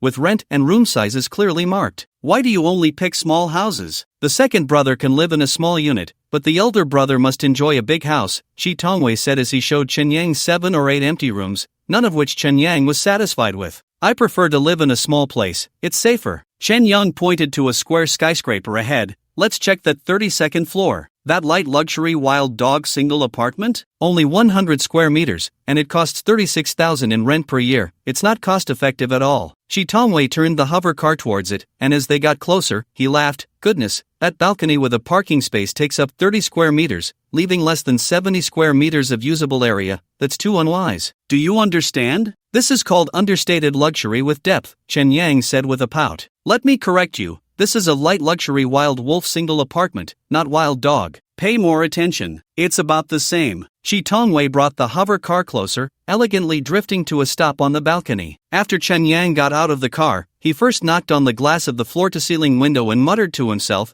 "Feels like bulletproof glass." Bang! With a deafening gunshot, a bullet casing fell to the ground with a clattering sound. "That's right, it is bulletproof." Shi Tongwei tucked the gun back into his waistband, wiped the impact point on the glass, leaving no trace, and added, "It should be level 3 bulletproof, not bad at all." Chen Yang was stunned. After a moment, he said, "Can you at least give me a heads up next time you shoot? Is it really okay to shoot so openly? You think this is Street Fighter? There's no countdown before a fight, cut it out." Shi Tongwei slowly shook his head, patting Chen Yang on the shoulder. "Remember, surviving in Chiba is priority 1, pleasure is 2nd, and obeying the law is 4th. What about 3rd? Depends on the situation." "Got it. So obeying the law is the least important." Chen Yang scanned the code to open the balcony door, and once inside, the lights in the room lit up. The layout of the apartment was simple. Apart from the balcony, there was a bedroom, kitchen, and bathroom, with no living room. In the current Dark Star, due to the weakening of familial ties, there were mostly single people, and almost no scenes of entertaining guests at home. When there were guests, they were usually entertained in bed. Therefore, this single apartment had an oversized double bed, enough to sleep 3 people. Chen Yang was quite satisfied. Simple, clean, and there were no cameras on the walls. Not bad, the digital network speed is fast, there's a backup power supply, the purifier just had its filter replaced, and there aren't many loopholes in the digital lock. As a local of Dark Star, Shi Tongwei's inspection was far from superficial. He pulled out a data cable embedded in the wall and said in surprise, "There's even a dedicated line for the neural network. No wonder the house is so small, the cost went into this. I'll ask my security consultant." Chen Yang felt that the money he paid Lucy shouldn't go to waste, so he immediately messaged the ex he had never contacted before. "I want to rent this apartment. Is it safe?" "Lucy, what do I care? Lucy, I'll remind you if there's something. Stop bothering me." "Is this woman on her period?" Chen Yang muttered unhappily. He checked the apartment again, confirming that the water, electricity, and network were all fine. He then scanned the barcodes in the apartment, signed the agreement, and made the payment. Chen Yang officially moved into the light luxury wild dog single apartment. The two of them gradually moved the items from the hover car inside, mainly Chen Yang's Earth game console, along with 3 unsold aquariums, memory fragments, and a steel knife from Lunar Technology. Once you sell that bionic, you can buy a hover car, and it will be more convenient. Shi Tongwei plugged in the 2 game consoles and then introduced to Chen Yang, "You now have 2 game consoles with the same hardware. They are in parallel mode, which you can understand as parallel worlds. Your original game console is the main world, and the one I gave you is the secondary world. The 2 worlds run synchronously. The only difference is that you play in the main world. Meanwhile, the inspection data and upgrade programs from the Earth Company operate in the secondary world, so you can use your homemade mods with peace of mind." He proudly patted the game console and continued, "This is the safest solution, even among Earth Company employees, not many can replicate it." "Great, I can't wait." Chen Yang rubbed his hands together and pulled the metal connector of the game console to the edge of the bed. "What's the rush? Come on, let's go grab a bite." Shi Tongwei pulled Chen Yang's arm and walked outside, deliberately raising his voice. I guarantee it's a green zone, the kind without women. Heh, men. Lucy lay in a bamboo rocking chair, gently scratching the chin of a calico cat. The cat was blissfully sprawled out, eyes squinted, purring softly. It was Saturday, and she wore only a simple white dress, leisurely staying in the cyborg's apartment. Her home is decorated very simply, with solid wood furniture in natural wood tones, and aside from a few potted plants, there are no other decorations. Bin Ben Mayu sits at the computer desk, her slender fingers gliding over the touchpad, her eyes fixed on the code on the screen, occasionally stealing glances at teacher Lucy. Lucy looks to be in her 30s, but she feels retired, exuding a leisurely air of an elderly person. How many times have you been sneaking glances at me? If you have something to say, just say it. Lucy turns her head to look at Bin Ben Mayu, slightly furrowing her brow and asking, is it about the game console at the Waylands? Actually, Bin Ben Mayu hadn't intended to ask that, but since Lucy brought it up, she curiously inquired, is that kind of game console common? Do many families have one? I can't say for sure, but there are at least 100 of them. Lucy looks at Bin Ben Mayu with her light green eyes and smiles, asking, so, do you want to play? I'm just curious about what it does. Bin Ben Mayu feels Lucy's gaze piercing through her facade like a knife, so she straightforwardly asks, does your teacher have one at home? Yes, and it's brand new. Lucy suddenly shows a playful expression and deliberately says, but I won't lend it to you. Would you be angry? No. Bin Ben Mayu pouts. She thinks for a moment, leaves the computer desk, and approaches Lucy, whispering, teacher, you must have the script from my dream machine, right? Yes. Lucy answers candidly. Bin Ben Mayu licks her lips and tentatively asks, then you must have experienced Wang Jiejia's storyline, right? What's wrong with her storyline? Lucy widens her eyes, and her expression doesn't seem like she knows the answer. Bin Ben Mayu feels that the teacher hasn't seen Wang Jiejia's script, so she straightforwardly says, she died from hypersomnia, and I'm really sad. Although several days have passed, her eyes are still moist, and with a hint of a sob, she says, I was emotionally copied, and I've been feeling uncomfortable these days, unable to let go. Unable to let go of her in Shenyang. You also had a breakup? Lucy tries to hold Bin Ben Mayu's hand, her expression somewhat strange. Teacher, please don't watch that storyline, it's really heartbreaking. I haven't been able to recover for several days. After saying this, Bin Ben Mayu finally bursts into tears, large droplets falling plop plop onto the floor. Alright, consider this after-sales service for the dream machine. Lucy tosses aside the cat she was holding, stands up, and hugs Bin Ben Mayu, gently patting her back and saying, don't cry, I'll find a chance to let you play that game console. After being hugged by Lucy, Bin Ben Mayu cries even harder. She sobs for a long time before rubbing her eyes and saying, I don't really want to play that kind of game console. To be honest, I'm a bit scared. Actually, I just want to comfort Chen Yang, but there's nothing I can do. He hasn't been online for several days, and I'm worried about him. Lucy shows a disdainful expression, sourly saying, you don't need to worry about that kind of man. A breakup is just an excuse for them to find another woman. He might be touching. In any case, no matter how sad you are right now, it's a losing deal. Trust me, just find a boy around you and cover your feelings with new ones, that's the fastest way to heal. Really? Bin Ben Mayu stabilizes her emotions, frowning and saying, but the boys around me are all jerks, not even as good as Chun Yang's Pinky. Which one? Teacher, you. Bin Ben Mayu's face turns bright red with embarrassment, covering her face and running back to the computer desk, pretending to read code. Lucy smiles with mixed feelings, and a line of text appears in her eyes. The player at the Waylands has been killed. Was it you? Lucy frowns impatiently. Seeing Bin Ben Mayu looking over curiously, she pretends nothing is wrong and walks to the kitchen, leaning against the refrigerator to reply, it has nothing to do with me. Don't contact me again. We need your help. After the Silver Wing Alliance disbanded, I withdrew from the organization. Please do not disturb my peaceful life. Is the moon really that good? Looking at this question, Lucy pondered for a moment and replied, at least the moon has a future and won't become someone else's toy. She emphasized again, I hate being someone else's toy. Alright. A few seconds later, that person sent another message. I'll ask you one last question, and I hope you can tell me the truth. As long as you promise not to disturb me again. Where is Vic? He's dead. Lucy's nostrils flared as she forcefully rubbed her eyes. She opened the fridge, took out 2 bottles of watermelon juice, returned to the study, and placed 1 bottle on Minami Mei's desk. Tilting her head back, she took a sip and said, this is for the heartbroken little beauty. Thank you, teacher. Minami Mei applied the glass bottle filled with watermelon juice to her swollen eyes and asked, somewhat confused, teacher, you really haven't watched the plot of Wang Jia? No, I don't watch other people's super dreams, Lucy replied. But teacher, you often edit super dreams for others. You must have seen some, right? What I edit are custom scripts, not the same format as the Cash and Earth's game consoles. Besides, Lucy smiled helplessly, I'm not interested in other people's lives. Chen Yang had a hearty synthetic meal and was forced to drink a bottle of fake alcohol. He decided never to eat with Chi Tongwei, that drunkard, again. That bastard almost killed him with his drunk driving. Damn it! Chen Yang went to the bathroom to clear his throat, forcing himself to vomit out the junk food. After a quick shower, he staggered onto the bed, feeling that the rotation speed of the Dark Star was a bit exaggerated. Judy requests a call. Xiaoyu's voice appeared in his ear, and before Chen Yang could respond, Judy's voice rang out. Where are you? Have you left Redstone City? Judy's voice sounded very weak. Chen Yang gathered his spirits, didn't answer Judy's question, and asked her back, how's your health? It's okay, the doctor said I need a month to be discharged. You've spent so much money for me, I really feel bad. How can I repay you in the future? Judy cried. Money can be earned again. You just need to take care of your health, and I'll have something for you to do later.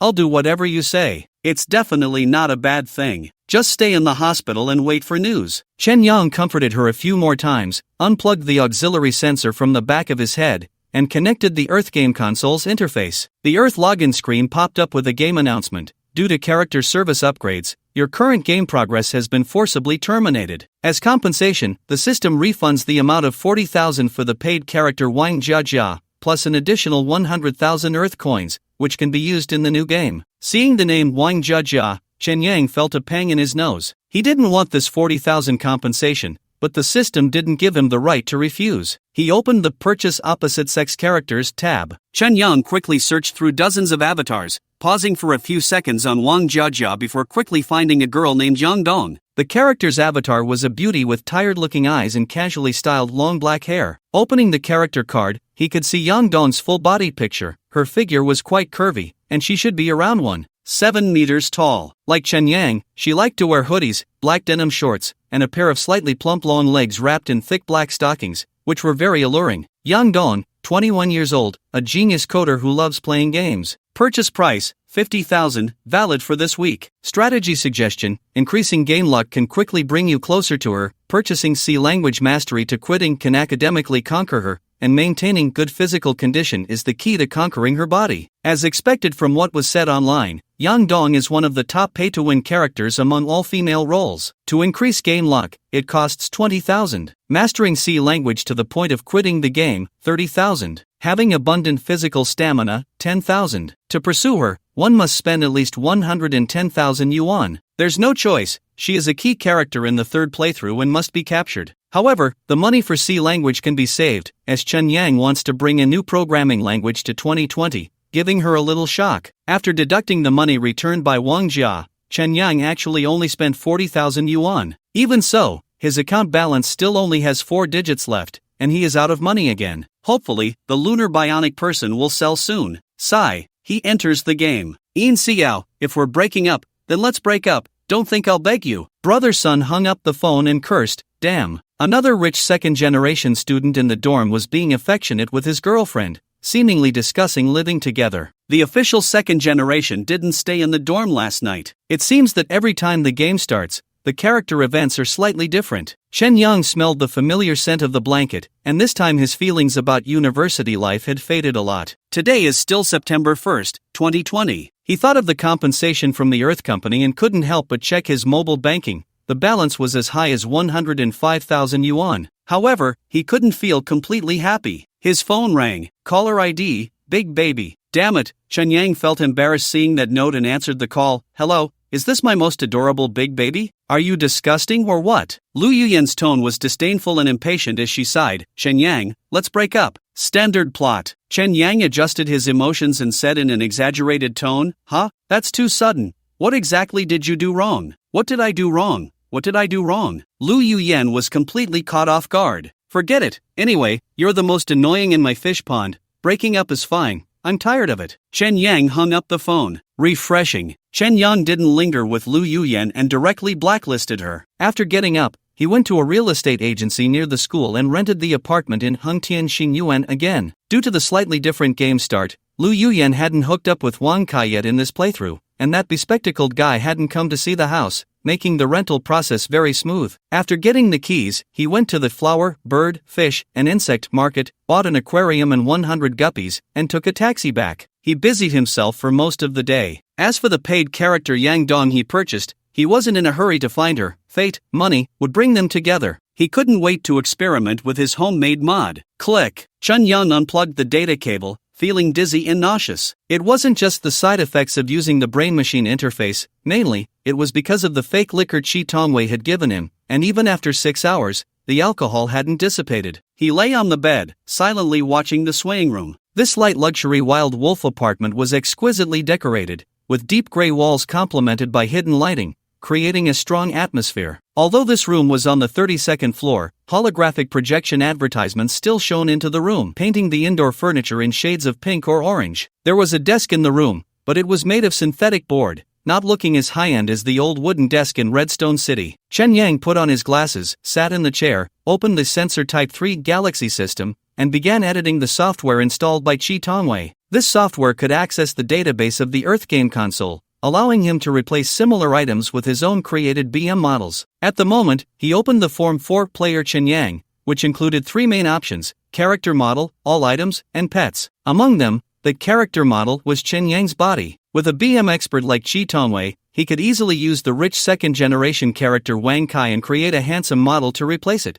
turning it into the Kaigu Luxury Enhanced version. All items refer to clothing, hats, shoes, socks, digital products, and so on. Anything that has ownership is included in this list. Pets are living beings that belong to the character. For example, Chen Yang's pet list contains 100 entries, which are those bluefin killifish. The categories in the list are fish, main category, bluefin, subcategory, bluefin variety 31. On his way to Qianye Yuan, Chun Yang created a model of a bluefin killifish. This bluefin's appearance is no different from an ordinary bluefin, the only difference being that its dorsal fin is made of the little lanterned material from anglerfish. Chen Yang opened one of the entries and imported the homemade bluefin model. He saved the database form. Chen Yang returned to the game and woke up in the house at Hong Tian Xin Yuan. He quickly entered the study and saw a bluefin killifish with a glowing white dorsal fin swimming leisurely in the aquarium on the cabinet, with a few star chasers following it, curious about why it was different. Success! This mutant fish could sell like crazy on both Earth and Dark Star. However, throwing it onto Dark Star would be akin to self-destruction. Selling it on Earth would also be troublesome, as it would more easily attract the attention of Earth companies. Chi Tongwei had repeatedly reminded him, the basic rule of modifying the game is to not touch the capital's cake. Homemade mods can be used for cosmetic surgery for oneself and one's wife,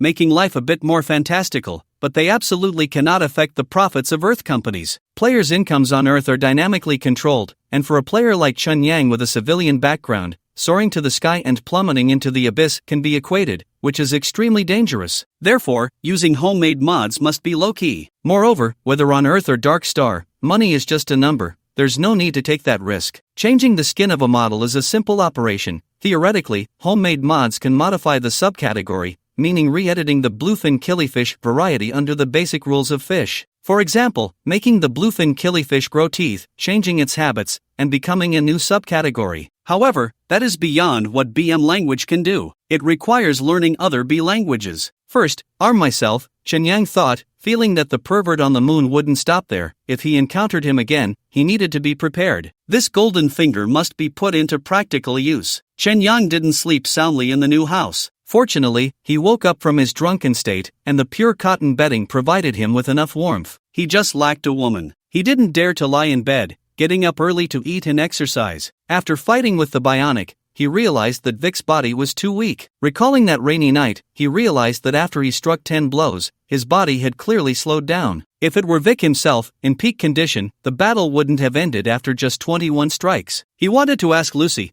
but he estimated that the woman wouldn't answer. She seemed intent on distancing their relationship and didn't mention the Silver Wing Alliance at all. Chen Yang decided to take a chance. After all, Little Rain could sometimes be equivalent to Lucy. Little Rain, how many strikes did I need to take down the bionic Type 4 bionic back then? How would I know? Little Rain mumbled softly through the auxiliary sensor, and after about 5 seconds, she continued, I guess, if it were Vic from the Silver Wing Alliance, it could be resolved within 5 strikes. Within 5 strikes? I'm dizzy. Chun Yang covered his face, regretting asking her. He thought he was impressive, but it turned out to be embarrassing. However, Little Rain emphasized Vic from the Silver Wing Alliance, which clearly hinted that Lucy didn't regard him as Vic. As for Lucy, Chun Yang didn't know how much she understood about him and his golden finger. Lucy also didn't make it clear. Her attitude was very subtle. She seemed to be truly looking at herself in the fish tank, not particularly concerned, nor did she care too much, but she also didn't want to let herself die. A strange relationship. Chen Yang pulled the curtains, removed the auxiliary sensors from the back of his head, and stuffed them along with his glasses under the pillow. Regardless of how much she knew, he still had to be cautious. He pulled a large plastic box from the wardrobe,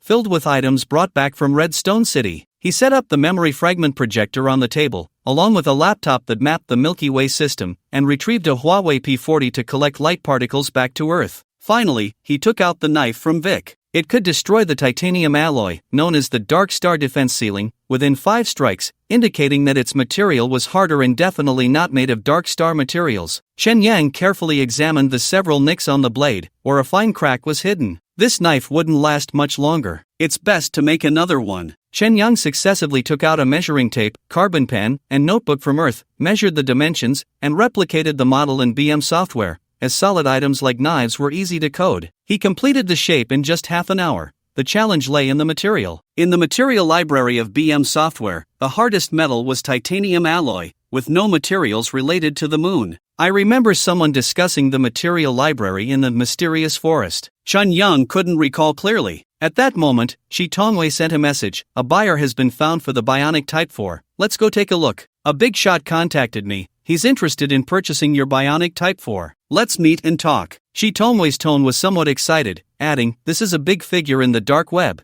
You could sell it for at least 10 million. You're going to hit it big. A big figure, huh? Chun Yang joked. Meeting in person might be dangerous. What if they capture us? It's not a real face-to-face meeting. It's a discussion in the dark web. Shi Tongwei paused, laughing. I just remembered, you're not a native of Dark Star. Dude, is your understanding of cyberspace limited to the game Earth? Pretty much. Over the past 2 months, Chen Yang had been living a two-point life between Dark Star and Earth, occasionally visiting Street 9 in Redstone City or accompanying Judy to the newborn hospital, without going anywhere else. The people he interacted with were even fewer. The term dark web was often heard, but he had never logged in. Alright, today I'll let you see for yourself. Plug your home's neural network dedicated line into the brain-machine interface, and I'll take you into the dark web to broaden your horizons, Shi Tongwei said. Is that dedicated line dangerous? Chen Yang asked. 1,000 times safer than the digital network, come on. Wait a moment. Chen Yang took off his smart glasses, pulled the neural network dedicated line from the wall, and stretched it to the desk to plug it into the back of his head. As a tingling sensation spread from the back of his head, text prompts appeared in his eyes without the lens projection, verifying and activating. Vic, Citizen ID, VIK209000602. Hello, welcome to the neural network. Initializing services for you. Soon, several surreal icons appeared in Chen Yang's vision, including the game Earth. Besides the Earth game, there were also neural network versions of games like World of Warcraft and League of Legends. Wow, there are even these games? Chen Yang felt like he had missed out on a fortune. Your friend Shi Tongwei has shared the dark web application with you. Would you like to install it? Install. Installation complete. Your friend Shi Tongwei invites you to enter the dark web together. Enter. As soon as Chen Yang finished speaking, everything in front of him turned pitch black, and his body lost sensation. It was as if he had entered Earth itself. Chen Yang appeared on a bright street, where the buildings and roads were mostly painted in gold, dazzlingly bright. He looked down the main road and discovered a slope ahead, the incline becoming increasingly exaggerated, reaching up to the sky. It turned out that the dark web was a circular world, like a golden ring. Most of the people on the street looked the same, including Chen Yang, all with dark purple skin, their skin texture a special golden hue. Hey, young man, need to let off some steam? A seductive woman set her sights on the newly arrived Chen Yang, reaching out to caress his chest and saying, whether it's a man or a woman, a cyborg or a mixed gender being, we can provide the best experience. Without waiting for Chen Yang's response, she slipped a business card named Rose Pistol Club into his pocket and swayed away. Rose Pistol Club has been added to your dark web contacts. Don't worry, Lucy can't monitor this place. A steel man in red armor approached Chen Yang, his voice metallic, making it impossible to tell it was Shi Tongwei. Does the dark web have skin? Of course, do you think modelers only work for Earth companies? He. Shi Tongwei flicked a card onto Chen Yang, then continued, in cyberspace, modelers have a significant role, so learn the BM language well. Damn you! Chen Yang suddenly realized his chest had puffed out to a new height. It turned out Shi Tongwei had given him the Wonder Woman skin, with ample breasts and hips,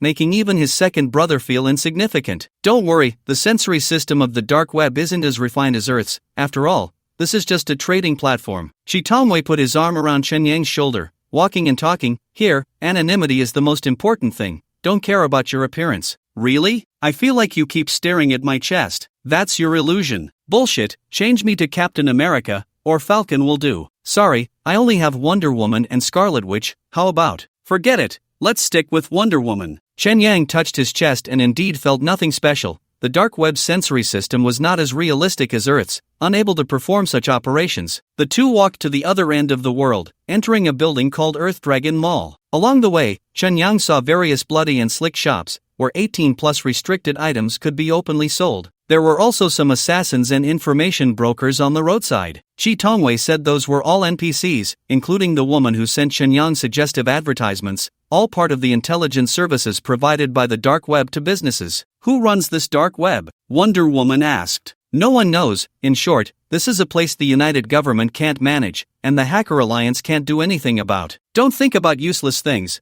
Let's first sell the Cyborg Type 4 for a good price. Shi Tongwei led Chen Yang to the 5th floor of Earth Dragon Mall, heading towards a shop called Nerve Transfer Station, whispering, "The person we're meeting is called Hawkins. He's a well-known middleman in the dark web, well-connected, and very reputable." So, he's not the real buyer of the Cyborg Type 4? Of course not. Buyers don't appear easily, even in the dark web. Got it. Chen Yang gained more insight. The shop Nerve Transfer Station had no products on display, just a few potted plants and 2 facing sofas. Between the sofas was a coffee table with a golden object resembling a teapot. As soon as they entered the shop, the teapot emitted a wispy white smoke, from which emerged a man dressed in a white suit, his head wrapped in a white cloth, with a dark golden skin tone. Aladdin's lamp. Chen Yang couldn't help but laugh. That's right, beautiful lady. My name is Hawkins, your best friend who can help you make money. After Hawkins said this, he looked at Iron Man and smiled. I saw your messages on the bulletin board, and I believe many people have contacted you. But I can guarantee that their offers are definitely not as high as mine. After all, my name Hawkins is built on money. Hearing is not believing. Let me see for myself. Shi Tongwei raised his hand and threw out a shadow, which landed on the ground and transformed into a projection of a bionic person. He continued, the bionic Type 4 with a titanium steel skeleton, except for the severed cables in the neck, the chip in the head and the battery inside the chest are all intact. He paused. 15 million, that's the highest offer I've received. Hawkins clearly did not believe Shi Tongwei's words, raising an eyebrow and saying, if someone really offered that amount, you would have sold it long ago. He squatted beside the bionic person, leaned in to look at the cut on its neck, and murmured, women, they just love to lie. What do you mean? Chen Yang sensed something strange in his tone. Sorry, I'm not talking about you, Wonder Woman. Hawkins stood up, jokingly saying, you better not use the lasso of truth. I never lie. Well then, the honest Mr. Hawkins, your offer should be higher than 15 million, right? Chen Yang crossed his arms, his tone fitting the Wonder Woman character, a bit arrogant. I can only offer 12 million. This price is already the highest on the dark web. Hawkins sat down on the sofa, pulled out a cigar, puffing out smoke, and continued, although the bionic Type 4 hasn't appeared in the past 2 years, dealing with such cutting-edge technology products is not something just anyone can do. Simply put, its potential customers are not many. We're not wholesalers. We don't need that many customers. Shi Tongwei retracted the projection of the bionic person and looked at Chen Yang. Chen Yang maintained the proud persona of Wonder Woman, speaking coldly, that's fine. Anyway, the bionic person won't grow hair if left for too long. We don't mind waiting a bit longer. He gave Shi Tongwei a glance. Let's go. We have to meet the next client. In fact, there was no next client at all. Chen Yang was certain that this Hawkins would not miss out on the bionic Type 4. Wait a minute, beautiful. Hawkins indeed stopped the two, smiling. I really can't come up with 15 million. However, I am just an intermediary, not the actual buyer, so there are many ways to negotiate. He looked at Chen Yang and said, if you are willing to share a piece of information, I can add 3 million as a tip, making it 15 million. How about that? What information is worth 3 million? Although Chen Yang asked this, he had a rough idea of the answer in his mind. Sure enough, Hawkins said, I guess this bionic person was killed by Vic from the Silver Wing Alliance. If you can tell me his contact information, we can finalize this deal. Vic? Chen Yang frowned, a confused expression on his face as he asked, how can you tell it was him? Because of helium gold, only it can destroy titanium steel. Moreover, it was a decapitation kill, which is Vic's anti-counterfeit mark, no doubt about it. Hawkins smiled proudly and took a deep puff of his cigar. Helium gold. Chen Yang silently noted this and sighed. Sorry, we don't know Vic's contact information. If you really want to find him, just burn some paper. Is that so? Hawkins scratched his brow, looking at the Iron Man and Wonder Woman in front of him, and after pondering for a moment, he said, if you have the knife he left behind,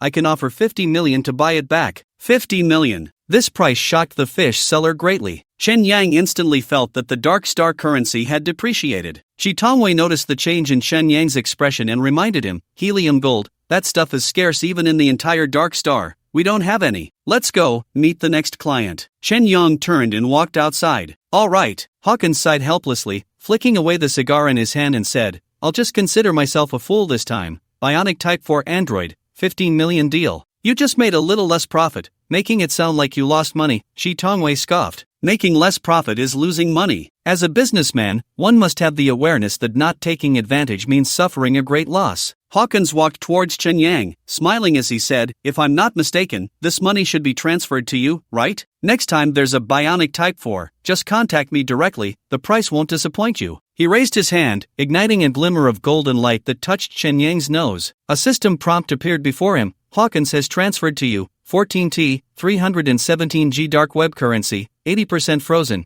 Hawkins wishes to obtain your contact information. Please enter your nickname first, Wonder Woman. Hawkins has become friends with you, Wonder Woman. After completing the operation, Chen Yang frowned slightly at the dark web currency, thinking it was something similar to Bitcoin. Hawkins walked back to the sofa area, waving his hand and said, I hope to ship it soon. My reputation on the dark web is among the best. Don't worry. As he spoke, he transformed into a wisp of white smoke and slipped back into that magic lamp. The two left the nerve transfer station shop and went down to the first floor of the Earth Dragon Mall. Only then did Chen Yang ask, is the currency on the dark web 1M equal to 1 yuan? That's right, large transactions are often rounded to G, with a 20% deposit. Shi Tongwei let out a sigh of relief, his skin changing to the default purple skin, his voice returning to its original tone as he continued, dark web currency can be exchanged in many places and can also be used directly, much safer than trading with Dark Star currency. That's quite interesting. Chen Yang also switched back to the default skin and asked, how's the delivery? Is it safe? There are many methods, for example, burying the traded items in a concealed place and then telling the seller the coordinates for them to dig it up themselves. Additionally, the dark web has pickup lockers and some intermediary companies that offer paid shipping services.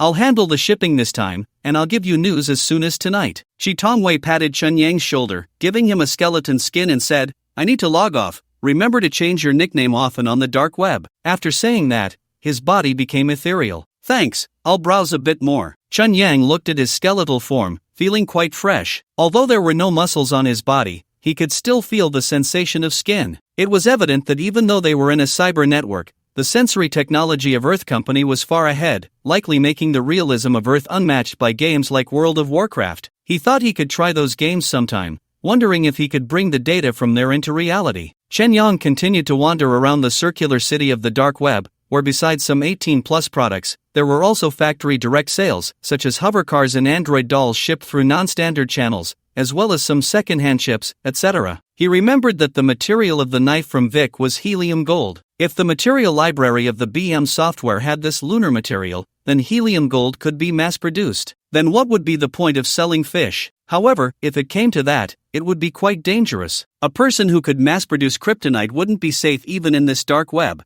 The last transcender was an example. Low profile. He had to keep a damn low profile. Even Lucy, regardless of how much she knew, must keep the secret she could. Chen Yang calculated as he walked around the streets of the dark web. He discovered a 2-story building with neon lights flashing 3 words, Software City. There are many stalls in the Software City, selling goods similar to Molly's store, but many of the software clearly labeled cracked version, infantry version, or full version. The customers browsing here are numerous, making it one of the busiest places on the dark web. In addition to selling software, there is a fascinating profession here, succubus masters. Succubus masters can help clients create super dream movies. Super dream can be understood as customized dreams, extreme fantasies, also known as succubus short films. Both men and women enjoy them. Since the dark web is fully anonymous, everyone can freely express their various preferences, and Chen Yang's eyes were opened wide. However, this can exacerbate cyberpsychosis, and the feeling of unfulfilled desires is not pleasant. Chen Yang, a severe patient,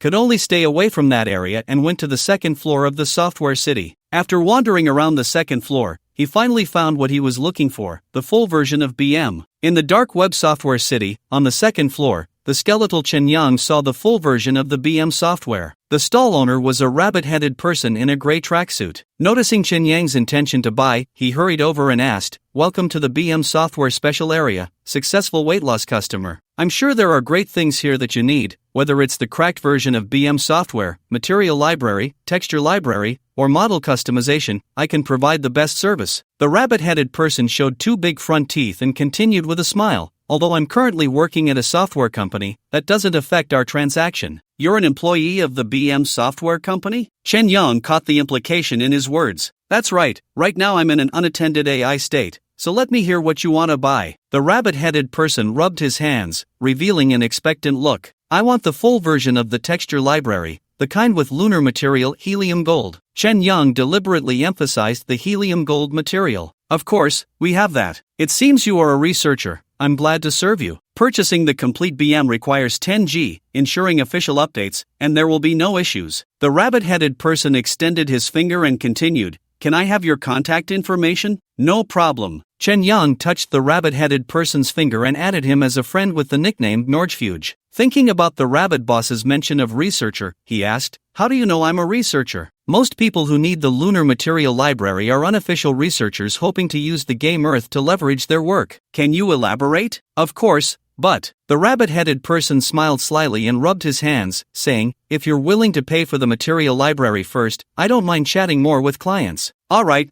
let's start with $10. Chen Yang transferred 10G to the rabbit-headed person, equivalent to 10,240 Dark Star coins. "Thank you for your support. Remember to send me the unique ID of your BM software, and when the software updates next time, you'll see 12 types of lunar materials." The rabbit-headed person thought for a moment while stroking his rabbit ears and continued, "If all goes well, the software will be updated by the end of this month or the beginning of next month." Chen Yang calculated the time. Today is October 25th, so the software update he mentioned isn't far off. "No problem. Tell me about the birth of the game Earth." "That's not a secret. Since you don't know, I'll tell you." The rabbit-headed person pretended to clear his throat and said, "About a few years before the nuclear war, countries invested resources into military preparations. Scientists lacking funding gathered together to jointly write the Earth simulator, which replaced real scientific experiments. As the Earth simulator became increasingly refined, the Earth Company was born. Later, the Earth Company commercialized the simulator and incorporated neural sensing technology,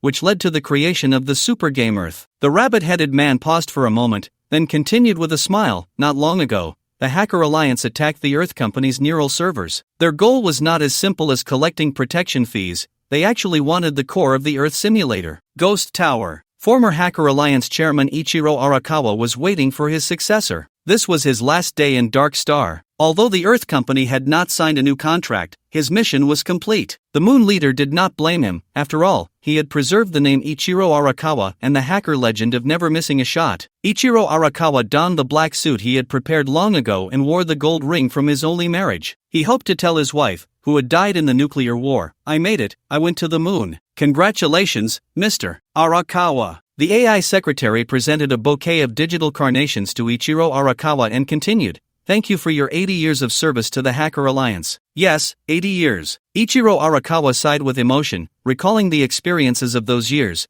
a look of weariness appearing on his youthful face. He slowly sat down on the sofa, feeling for the last time what it was like to be the chairman of the Hacker Alliance. It wouldn't be long, perhaps just tonight, before he became an ordinary moon citizen, facing a completely unfamiliar world. "Mr. Arakawa, can you share your feelings at this moment?" the secretary asked curiously. "To be honest, while I'm excited, there's also a bit of fear." Ichiro Arakawa felt his hands trembling slightly. He gently turned the gold ring on his ring finger, murmuring, "It's like a child just leaving the womb, facing an unknown world, inevitably crying a bit. I think when I get to the moon, it will be the same. I will probably cry out of joy like a child. Remember to send me a postcard." "Haha, sure." Ichiro Arakawa let out a relieved sigh. "The new chairman, Yagami Masamune, has arrived." As the secretary spoke, the sound of the elevator doors opening echoed from a distance. A pair of lazy footsteps approached, shuffling in slippers. Ichiro Arakawa looked up with a complex expression and saw the 20-something hacker genius yawning and strolling over, completely lacking the seriousness expected when meeting an elder. "Chairman." Yagami Masamune nodded perfunctorily, scratching his messy hair as he sat down opposite Ichiro Arakawa. "Now you are the chairman." Ichiro Arakawa frowned slightly. I'm used to it. Yagami Masamune actually had a handsome face, but his dark circles were heavy, and he had sleep crust in his eyes, which greatly diminished his attractiveness. Even after becoming the chairman of the Hacker Alliance, he still wore a loose and somewhat dirty white t-shirt, wrinkled black pants, and his toenails were long and black, sticking out from his slippers. Not presentable at all. Although Ichiro Arakawa looked younger than Yagami Masamune, he still exuded the aura of an elder and reproached him. You are now the leader of the Hacker Alliance and will also become a moon citizen in the future. At least when meeting guests in the office, you must pay attention to your image. I'm not interested in the moon. Yagami Masamune replied lazily, glancing around the office that occupied the top floor of the building, frowning in disapproval. Ichiro Arakawa felt offended. However, as an elder of the moon, he saw no need to stoop to the level of this young rascal from Dark Star. From now on, this office, along with the executive power of the Hacker Alliance, is yours. Ichiro Arakawa stood up from the sofa, raised his hand to project a window, and after entering a password, pushed it toward Yagami Masamune, saying, "This is the chairman's authority of the Hacker Alliance.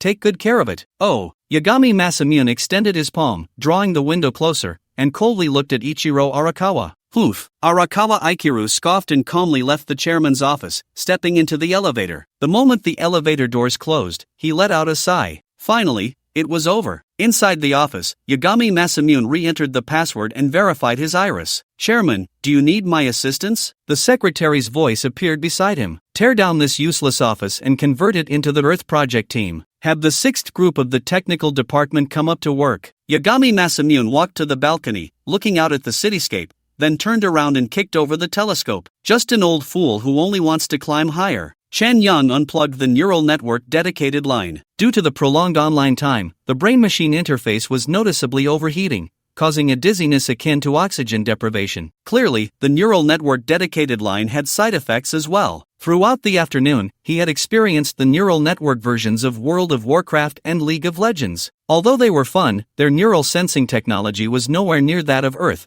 being quite crude. After several tests, Chen Yang was unable to bring any items from these two games into reality. Chen Yang speculated, perhaps it was because Chen Yang did not belong to those two worlds. Even in Earth, I could only bring my own belongings over, which seemed related to database permissions. However, even if I could bring items from World of Warcraft, it would be useless. For example, a staff. In reality, Dark Star had no magic, so bringing it over would just be a finely crafted figurine. His golden finger could only transport items, unable to carry non-existent substances from reality, let alone modify the world's rules. It seemed he could only proceed steadily and according to plan. First, he needed to address the issue of digital security. Just like the dimensionality reduction strike in the novel, The Three-Body Problem, sometimes to protect one's own safety, one could choose to actively reduce dimensions. The chips and computer programs of Dark Star were all ternary. Although not precise, reverting some devices back to binary could be considered a form of dimensionality reduction defense. For instance, he could completely switch to a binary right arm, achieving a fully offline state, safe from hacker control. Chen Yang messaged the little girl selling software, Molly, "Vic, do you have software that sells the nervous language?" Molly, nervous? I think I've seen it in the overview of B language. Molly, binary, are you going retro? Vic, that's right, I saw it in Chronicles of Dark Star. It's a binary neural sensing language, considered a predecessor to B language. Molly, such antiques can only be stored in old pre-war devices. Vic, I'll send you 10 pounds of apples. Molly, actually, old binary devices are harder to find than this software. Vic, 20 pounds of apples, I'll cover all expenses. Molly, give me your shipping address. 3 days later, Chen Yang received the package sent by Molly. The package was small, containing only a thumb-sized USB drive. The familiar USB port made Chen Yang nostalgic. He tossed his smart glasses and auxiliary sensors into the blanket, then went to the bathroom to summon the Earth's MateBook laptop and plugged in the USB drive. Besides the nervous installation package, the USB drive contained some related learning tutorials, engineering cases, and technical documents. As expected of a girl so meticulous, Chen Yang decided to send Molly more apples to express his gratitude. He didn't rush to copy the files but first opened the technical documents of those engineering cases. The USB drive had 2 complete engineering files, corresponding to the 2 application directions of Nervous before the birth of the lunar chip.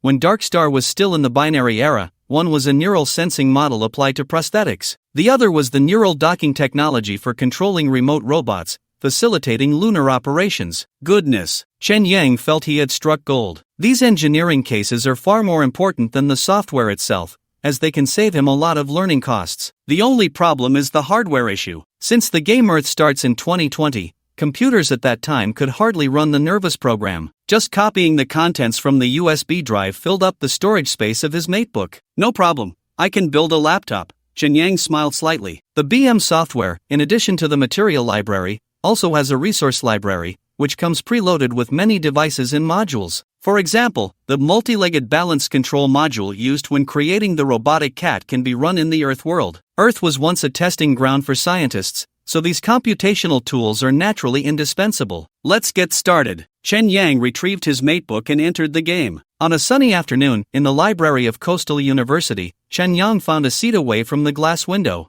There was no glare here, making it suitable for working on his laptop. He held a bowl of oat latte with antlers, took a sip, and enjoyed the comfort of being the only one awake while the world is drunk in this drowsy library. Today is the third day of the third round of Earth. With no wind or waves, neither Lu Yuyan, Wang Kai, nor Zhao Zhiming came out to steal the scene, which was great. Chen Yang opened his matebook, accessed the mirrored sensor Type 3 Galaxy system, and began editing the BM model. What he needed to do was simple. Change the shell of the simulated 2050 laptop in the BM resource library to make it easier to use in Earth. The simulated 2050 refers to the last batch of binary computers from 2050. Due to mature technology and craftsmanship, its computing speed is not slower than the first batch of ternary computers, easily running the Nervous software. Chen Yang modified its shell to resemble a matebook, only changing the Huawei logo to Hello World. Although he couldn't view it through the emulator, Chen Yang could roughly imagine what it looked like a knockoff. Just as Chen Yang was immersed in writing the model, a girl passed by him, the breeze carrying a faint fragrance. The girl took 2 steps back, stood beside Chen Yang, and bent down. Chen Yang saw long black hair cascading down beside him and couldn't help but look up,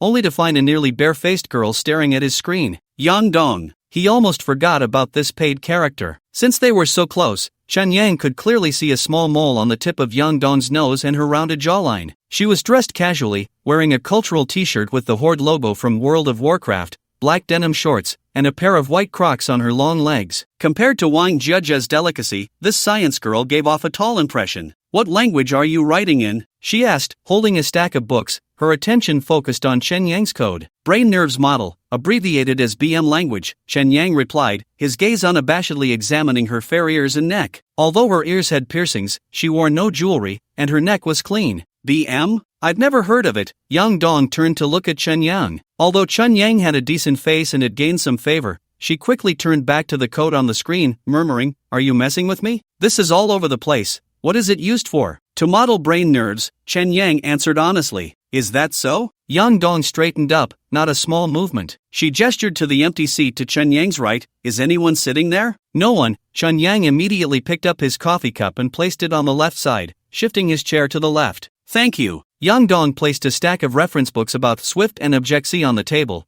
then took off her backpack and pulled out a laptop identical to Chen Yang's. As she powered it on, she put on her red-framed glasses and wireless headphones. She also took out her phone, notepad, and a carbon pen, neatly arranging them beside her. In the character setting of the game Earth, Yang Dong was portrayed as a genius science student, who was undoubtedly diligent and hardworking. Chen Yang felt he shouldn't be distracted by his younger brother and should focus on his studies. So, he steadied his mind and continued typing code, occasionally glancing at Yang Dong's laptop screen. She was opening the World of Warcraft client. 2 hours passed. Yang Dong had been playing the nostalgic version of World of Warcraft, the Burning Crusade. She was controlling a blood elf mage, happily running around Zangermarsh, fishing, gathering herbs, and leveling up by fighting monsters. Chen Yang finished the BM model for simulating 2050 and then watched Yang Dong play the game. He saw NPCs impersonating players in the game. It really was a nested experience. After watching the game for a while, he shifted his gaze to Yang Dong's face. After all, she was a character bought for 40,000. He had to make the most of it. To be honest, Yang Dong wasn't the type to take one's breath away. She was more of a naturally beautiful girl who was elegant and easy on the eyes. If she were in a TV drama, she could never play the mistress. She clearly had the dignified appearance of the main wife. "Did you bring all these reference books just to play games in the library?" Chen Yang asked curiously. "Yeah,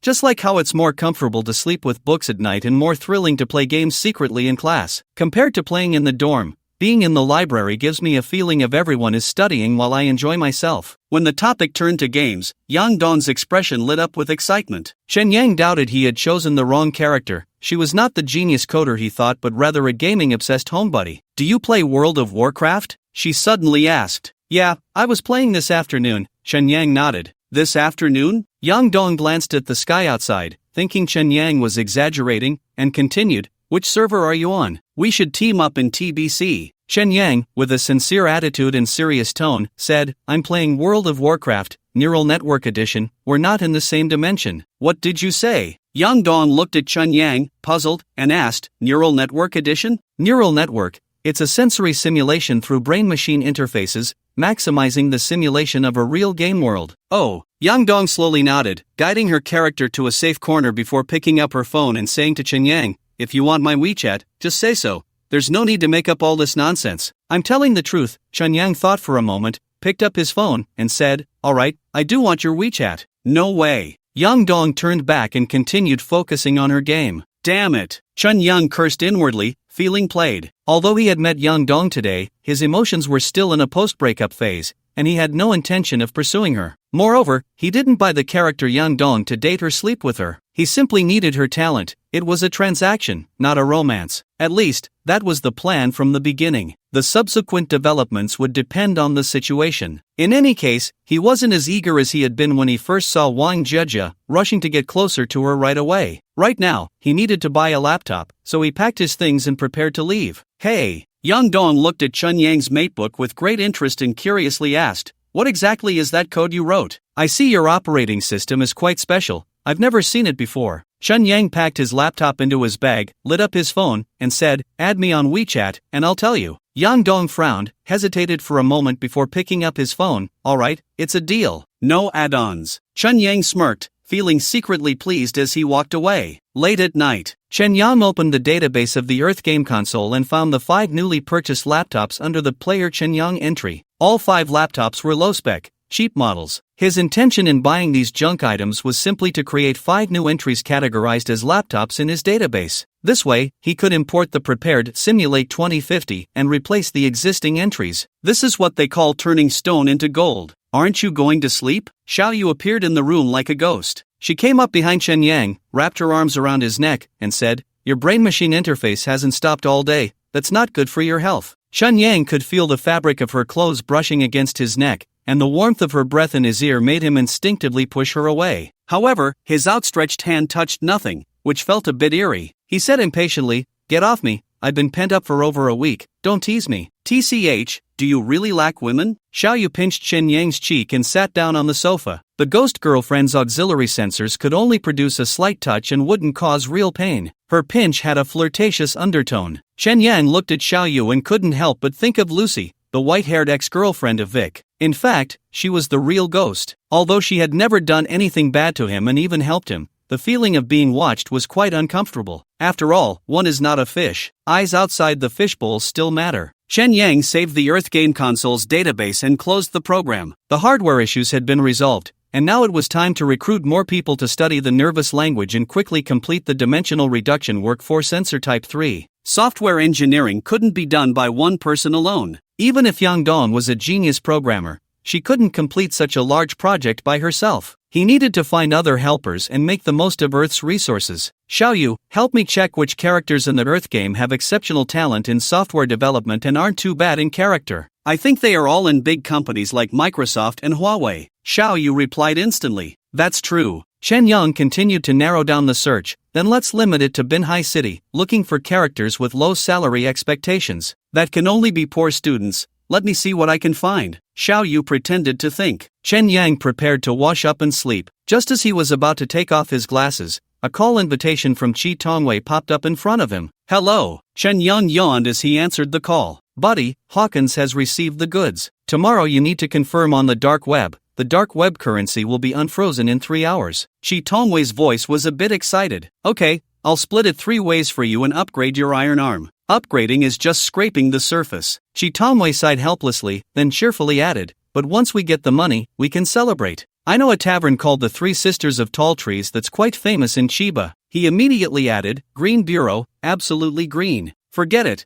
I won't go to any bureau." Shen Yang thought that if he got the helium gold, he might be able to arm Chi Tongwei. After all, he was the only helper he had in Dark Star. Meanwhile, in a warehouse in Jigging, under the spotlight, 2 repairmen connected the neck of the bionic Type 4 and completed the repairs on the damaged regenerative body. After the inspection, the 2 left the warehouse with their tools. Not long after, the bionic person opened its eyes. The grayish-white eyes glimmered with a faint light, instantly condensing into a round black. After sitting up and looking around, he reached out to touch his neck, smiling with satisfaction. Good thing my brother didn't find out. After receiving the money from the dark web, Chen Yang first transferred 5T to Chi Tongwei. Money is just an external object. This great god, who has good character and is very trustworthy, must be won over. Whether it's BM language or mechanical engineering, his support is essential. He then exchanged 1T for dark star coins, nearly 1.05 million, for daily expenses. Through Chi Tongwei's introduction, he learned that the dark web is a neural direct connection based on a digital platform, ensuring both concealment and security. Keeping money here is safer than in the United Government. After all, the United Government is a puppet of the moon, while the dark web has a stronger backbone. As for who maintains the dark web, no one knows. In any case, so far, the dark web is a bug-level existence that even the lunar people cannot handle. Chen Yang logged into the Earth game and purchased the passive attribute Affinity Increase 75% again. After last week's gaming experience, he felt that the 20,000 yuan was worth every penny.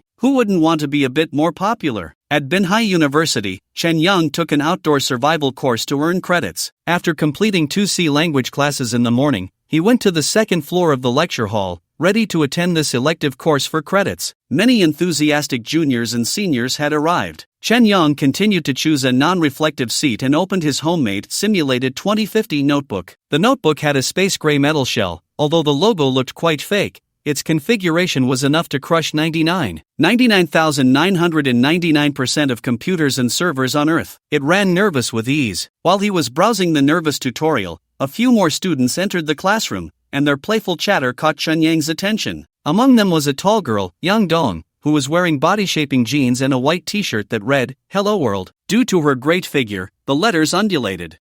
What a fateful encounter bought with money. Chen Yang exchanged a glance with Yang Dong, then returned his focus to the notebook. However, his peripheral vision was still on the paying character. After chatting with her classmates for a bit, Yang Dong came over with her notebook and tapped on the table beside Chen Yang. "Hey handsome, you've successfully caught my attention." "Ah?" Chen Yang looked up, appearing surprised and innocent. "Scoot over a bit so I can sit here." Yang Dong pushed Chen Yang's shoulder without hesitation. Chen Yang shifted to give her the edge seat. "Thanks." Yang Dong sat down next to Chen Yang, and a faint fragrance wafted over. Chen Yang felt that the scent wasn't perfume, it seemed to be a mix of laundry detergent and shampoo, not overly deliberate. What a coincidence. Chen Yang smiled, radiating the warmth of 20,000 yuan. Yang Dong placed her laptop on the table but didn't rush to open it. Instead, she turned to Chen Yang and locked eyes with him. "You're a senior, right? What's your name?" If he told her his name directly, it would be a loss. Thinking that this woman loves to play games, Chen Yang focused on her round, sparkling peach blossom eyes and said provocatively, "I'll give you 3 chances, guess right and win a prize." "Really?" Yang Dong was indeed intrigued, raising her chin and asking, "Then you have to tell me what the prize is?" "This laptop." Chen Yang pushed his homemade notebook toward her. "Hello World,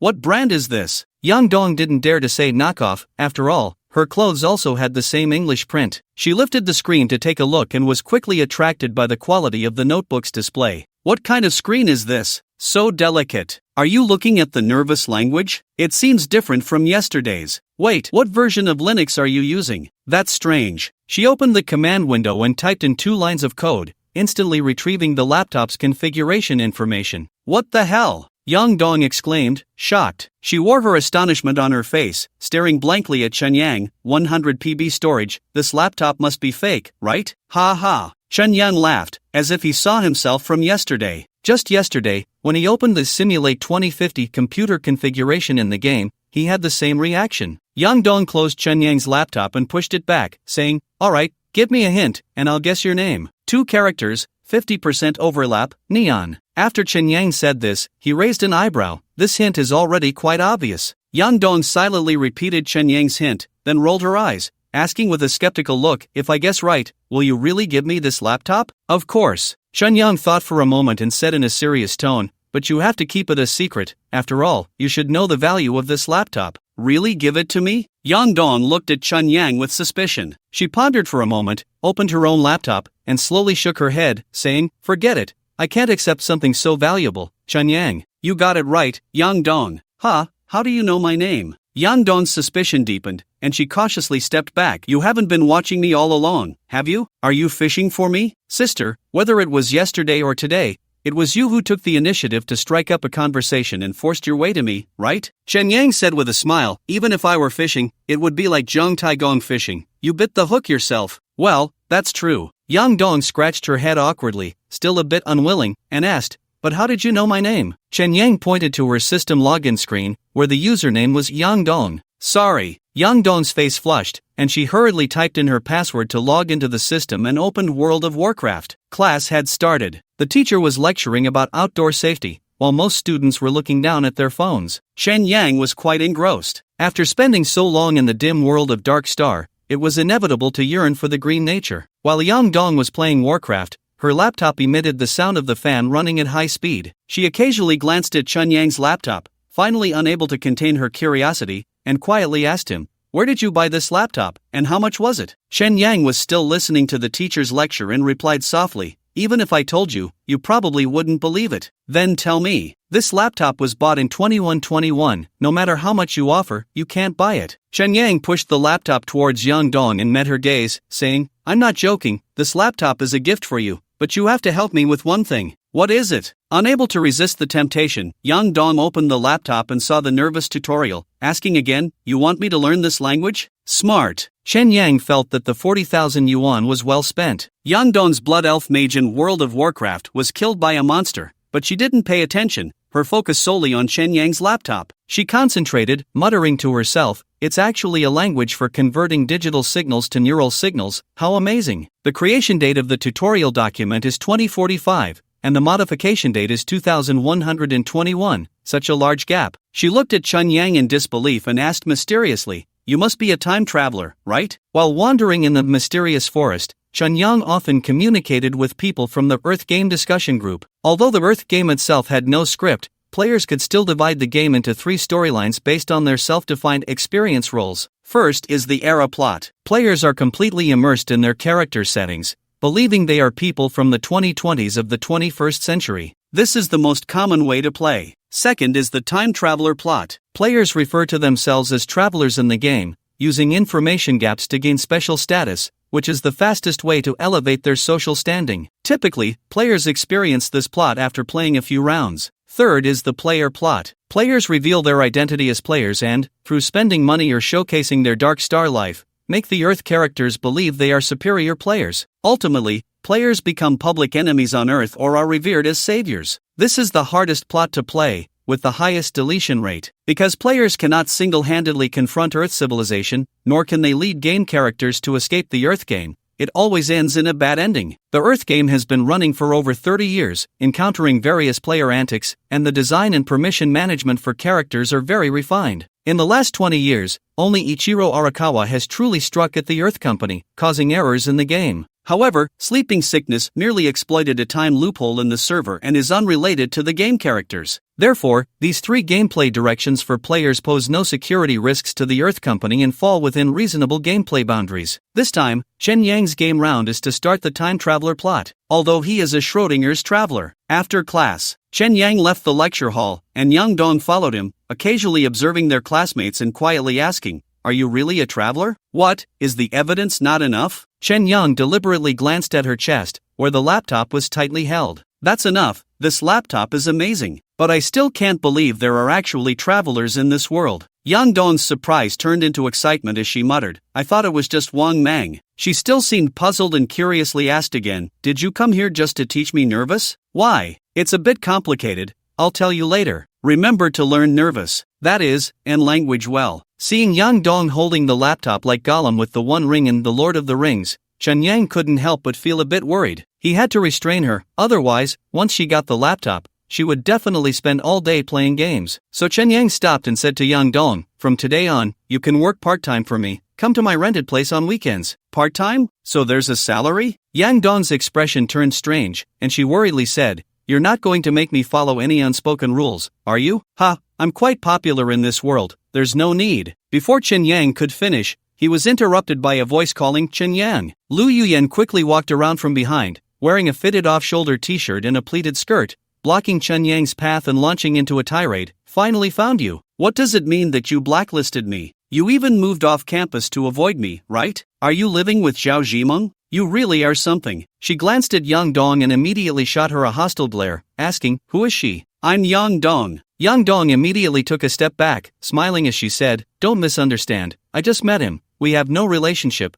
emotionally or physically. May I ask who you are? I'm his girlfriend. Ex-girlfriend. Chen Yang quickly corrected her, curiously asking, sister, according to the plot development, you should have already hooked up with Wang Kai, right? Bullshit, who would care about that pig? Who are you insulting? Lu Yuyan blushed, staring at Chen Yang, her tone a mix of coyness and pleading as she said, I feel like I can't live without you. It was a mistake to break up with you the other day. Can you forgive me this time? Damn. Chen Yang helplessly covered his face, as if he understood what was going on. Because he had spent quite a bit of money on this game during the week, combined with the forced server shutdown compensation, it indirectly led to the character Lu Yuyan having a change of heart. After all, in the early stages of the game, Lu Yuyan, this beautiful ex-girlfriend, was essentially a benefit for the players. Lu Yuyan? Another familiar face appeared. It was Zhao Zhimeng, who was in the same class as Lu Yuyan and happened to finish class at the same time. Zhao Zhimeng was wearing a ladylike dress, with her long hair styled, pretending not to see Chen Yang as she walked over and asked, yesterday Wang Kai said he would take you to a French restaurant, how was the food there? Only then did she turn to look at Chen Yang, feigning surprise as she said, oh, Chen Yang, you're here too? T-girl frowned awkwardly, pulling Lu Yuyan's arm and saying, see, I told you Chen Yang wouldn't break up with you, you don't need to keep testing him. Lu Yuyan shook off Zhao Zhimeng's hand and cursed with her eyes. Chen Yang took a deep breath, steadied his mind, and said to Lu Yuyan and Zhao Zhimeng, from this moment on, Chen Yang, will focus solely on my career and not on relationships. Chen Yang, I know I provoked you, saying you have no ambition. But, Lu Yuyan leaned closer to Chen Yang, holding his hand and said, those were just my angry words. I care the most about our relationship. Men should indeed prioritize their careers. Zhao Zhimeng affirmed Chen Yang's thoughts, looking sincerely at him and saying, I don't know what kind of career you want to pursue, but I might be able to help a little. Damn. Yang Dong's gossip spirit was burning fiercely. She covered her mouth in excitement. No wonder he's a time traveler. This is so thrilling. The school bell rang. Binbi and Meiyu tidied up her backpack and leisurely left the classroom. The saying goes, a punch to the face prevents 100 punches, and ever since she knocked out Gilvilan, no one in the class dared to provoke her again. The girls in the class need not be mentioned, those boys had witnessed that battle firsthand. In a 1v1 situation, Binbi and Meiyu had overpowered Gilvilan in both strength and speed, leaving him bloodied and bruised. Although her nickname had changed from bitch to hyena, at least no one dared to talk back in front of her. Binbi and Meiyu yawned, feeling quite down. Even though Chen Yang had started a new storyline,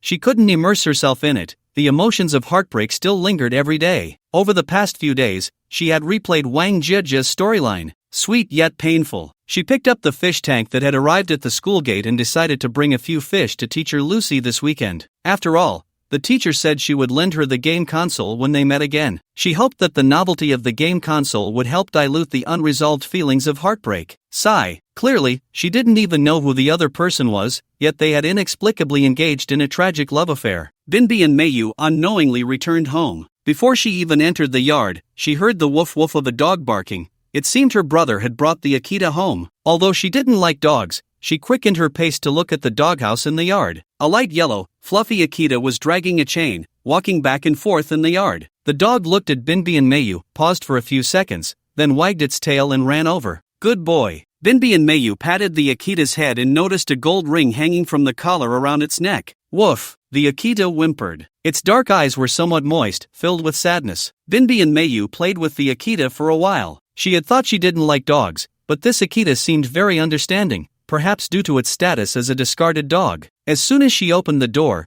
Binbi and Meiyu was hit by a smell she didn't like. She changed into her slippers and entered the house, where her brother and father, who looked like brothers, were sitting on the sofa chatting. You are still too kind, Wanji, said father. Although he knows many secrets, after all, I promised him. Binbi and Wanji pushed up his glasses and smiled, saying, it's fine like this. We can reactivate it if necessary. Just transfer his talents to someone else. Father was smoking, and when he saw his daughter come in, he hurriedly extinguished the cigarette, revealing a kind smile. Meiyu is back. Dad. Binbi and Meiyu forced a smile and then said to Binbi and Wanji, brother, we have dogs at home now. Why are we still eating dog meat? She looked displeased towards the kitchen, where an unpleasant smell wafted out. Sorry, this was a gift from a friend. You can go eat at a restaurant tonight, Binbi and Wanji said, putting his hands together in an apologetic gesture. The frequency of dog meat stews at home has been a bit high lately. Binbi and Mayu raised her voice intentionally, conveying her dissatisfaction to their oblivious father. Sigh, this child is too much like her mother. Father chuckled awkwardly and said to his daughter, I've put this month's nutritional supplements in your bedroom, don't forget to take them. Oh, as Binbi and Mayu stepped onto the stairs, she hurriedly turned back and said, from now on, no one is allowed in my bedroom. There should be a distinction between men and women. Without waiting for her father and brother's reactions, she stomped upstairs. Once in her bedroom, she immediately opened the wardrobe, relieved to find the dream device still there. It absolutely must not be discovered by the adults. Even if they secretly play video games, their supervision over her and the other children is still very strict. She heard that only after entering university can some social rights be unlocked. A glimpse into the world beneath the iceberg. Binbi and Mayu placed her backpack on the table, took her nutritional supplements, and while the smell of dog meat hadn't reached the second floor yet, she hurriedly grabbed her phone and left the house. The Akita in the yard was gnawing on a bone. Does it know it's eating its own kind? But it seems to be enjoying it. Binbi and Mayu felt a bit nauseous and decided to ignore the dog from now on. On the campus of Binhai University, Chen Yang walked alone in the sunlight, looking at his shadow, lost in thought. As long as I nod slightly, I can bring Lu Yuyan home and enjoy the honeymoon period of a brief separation is better than a new marriage. As long as I turn around and wave, I can quickly heat things up with Zhao Zhiming and once again feel the fiery passion that devours everything in the gossip furnace. But I can't, because I, Chen Yang, have matured, transcended, and risen above lowly interests. I am no longer the impulsive kid controlled by my younger brother. The purpose of this game is to build a career, not to chase women. Besides, I just parted ways with Wang Jejia half a month ago. Isn't it a bit heartless to look for another woman now? A real man born between heaven and earth cannot be defeated by hormones. Damn it, I even believe myself. Chen Yang slapped himself. The more realistic situation is that if he encounters women in the game, his cyberpsychosis is about to spiral out of control. He hasn't touched a woman in over half a month in Dark Star, his condition is nearing collapse, and his exhausted body desperately needs emotional nourishment, which definitely isn't something the fifth girl can provide. Only by maintaining a clear mind and engaging in plenty of exercise in both worlds can he sustain his current state. Therefore, whether it's Lu Yuyan or Zhao Zhiming, or even the paid character Yang Dong, he doesn't dare to have any improper thoughts. After sending off the two old flames, Yang Dong slipped back to the dormitory with a notebook. The allure of electronic products for science students is immense, especially when it's a cutting-edge electronic device. Chen Yang guessed that Yang Dong would probably skip a day's classes to study that laptop. He would likely try every means to install World of Warcraft on it. Understandable. Every genius has some flaws. Being playful is nothing to worry about. Chen Yang first returned to the Hengtian Xinyuan house, then took out a simulated 2050 laptop and headed to the school cafeteria to wait for another destined person. Not long after the class bell rang for the fourth period, a chubby boy rushed into the cafeteria, swiftly grabbing a plate with 2 meat dishes and 1 vegetable dish, along with a bowl of spicy hot pot, 5 skewers, and a cup of milk tea. This student had a great name, Wang Gan. Although he had no relation to Wang Kai, they looked like brothers. Classmate, Chen Yang said with a smile as he sat down opposite Wang Gan, let's get to know each other. My name is Chen Yang. Oh, go ahead and sit. Wang Gan thought Chen Yang was there to share a table, and he pulled the bowl of hot pot closer to make more space for him. He pushed the skewers onto his rice, chewing heartily while his gaze was fixed on the animated series on his phone. The show seemed to be called My Teen Romantic Comedy Snafu. Noticing the rebellious acne on Wang Gan's face, Chen Yang quietly asked, Wang Gan, do you want a wife or not? What? Wang Gan finally looked up at the friendly handsome guy in front of him. Let me formally introduce myself. My name is Chen Yang, and I am a time traveler, Chen Yang said. Are you kidding? Wang Gan saw the empty table in front of Chen Yang and pushed the hot pot towards him, saying, if you don't have anything to eat, I can give this to you. I promise I haven't touched it. I'm not here to mooch off you. Chen Yang pushed the hot pot back and said seriously, listen to me. I was sent by your wife to find you across time and space. Who is my wife? Wang Gan paused the animation on his phone, looking at Chen Yang as if to say, let's see how you spin this. Your wife is Yukino Shida, a synthetic human. Synthetic human? That's right, a bionic Type 2 made by Blue Whale Company, based on an anime character, an AI lifeform you personally created. Chen Yang picked up the untouched milk tea from Wang Gan, inserted a straw, took a sip, and continued. But all of this happens 44 years later, on another timeline. And then? Wang Gan's chewing slowed down noticeably, curious about how Chen Yang would continue. When I received the commission, you had already been killed by the Hacker Alliance. I don't know the specific reason. Chen Yang chewed on the tapioca pearls in the milk tea, pushed the notebook towards Wang Gan, and continued, "Your wife wants me to tell you to learn the nervous language as soon as possible, so you can change your fate of being assassinated and fulfill the ultimate mission of saving humanity." Saving humanity? Wang Gan opened the notebook with skepticism. The unfamiliar operating system, strange computer voice, terrifying notebook configuration, and the key was that all of it was real. He gaped in surprise, a half-chewed piece of meat falling onto his plate. "So, I'm like John Connor from The Terminator?" Wang Gan began to question his life, staring blankly at Chen Yang. "You really are a time traveler. My God, it seems I really am the protagonist of this world." "Exactly, you had a premonition." Chen Yang nodded in satisfaction, closed the notebook, and continued, "But your wife knows your character and says you are someone who indulges excessively and is hard to control. Therefore, she sent me to supervise you and urge you to study." "That's true." Wang Gan rubbed his nose sheepishly, continuing to chew his food, lost in thought. "Let's add each other on WeChat." Chen Yang opened his phone, showing his personal QR code and said, "Contact me when you've thought it over. I only give you 24 hours to decide." That evening, to celebrate the establishment of the N-language learning group,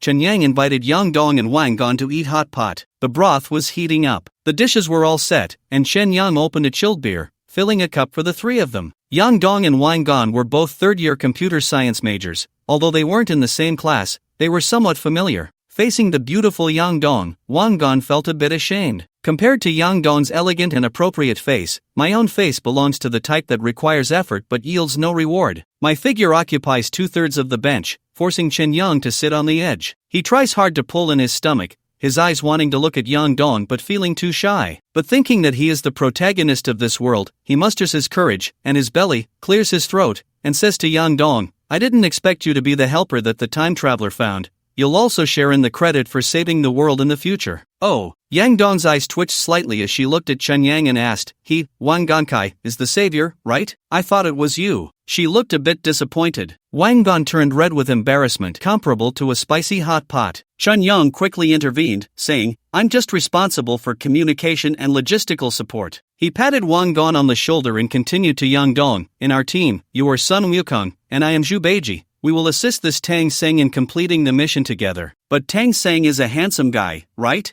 Yang Dong said softly. Seeing Wang Gan's expression as if he wanted to die, she hurriedly said to him, "Don't misunderstand. I didn't say you were ugly. I just think Tang Seng can't handle someone this fat." Chen Yang's analogy is inappropriate. "And no, it's fine, I didn't misunderstand," Wang Gan said with a red face, awkwardly laughing. "Besides, we still need a Sha monk." "The Sha monk got into a car accident," Chen Yang said with a bitter smile. He originally intended to recruit 3 people. Besides Yang Dong and Wang Gan, there was a graduate student who entered a well-known software company after graduation. Unfortunately, that graduate student was hit by a car on the first day of the game while on the way to the agency. Yes, it was that bespectacled guy who once competed with Wang Kai for an apartment. I hope the 3 of us can work together to quickly master the nervous language and seize the initiative in future battles. Chen Yang raised his glass. "Let's have a toast." "Wait, time traveler, you seem to have said you would hire me part-time," Yang Dong asked with a sly smile. "How will the salary be calculated?" "You're still getting paid?" Wang Don thought this money would come from him as the savior and couldn't help but say, "Didn't I already give you a notebook? Come on, the computer you use for work is provided by the company, the salary is separate." Yang Dong turned her gaze to Chen Yang, raising an eyebrow. "To ensure you both can fully commit to your studies, it's 5,000 yuan a month,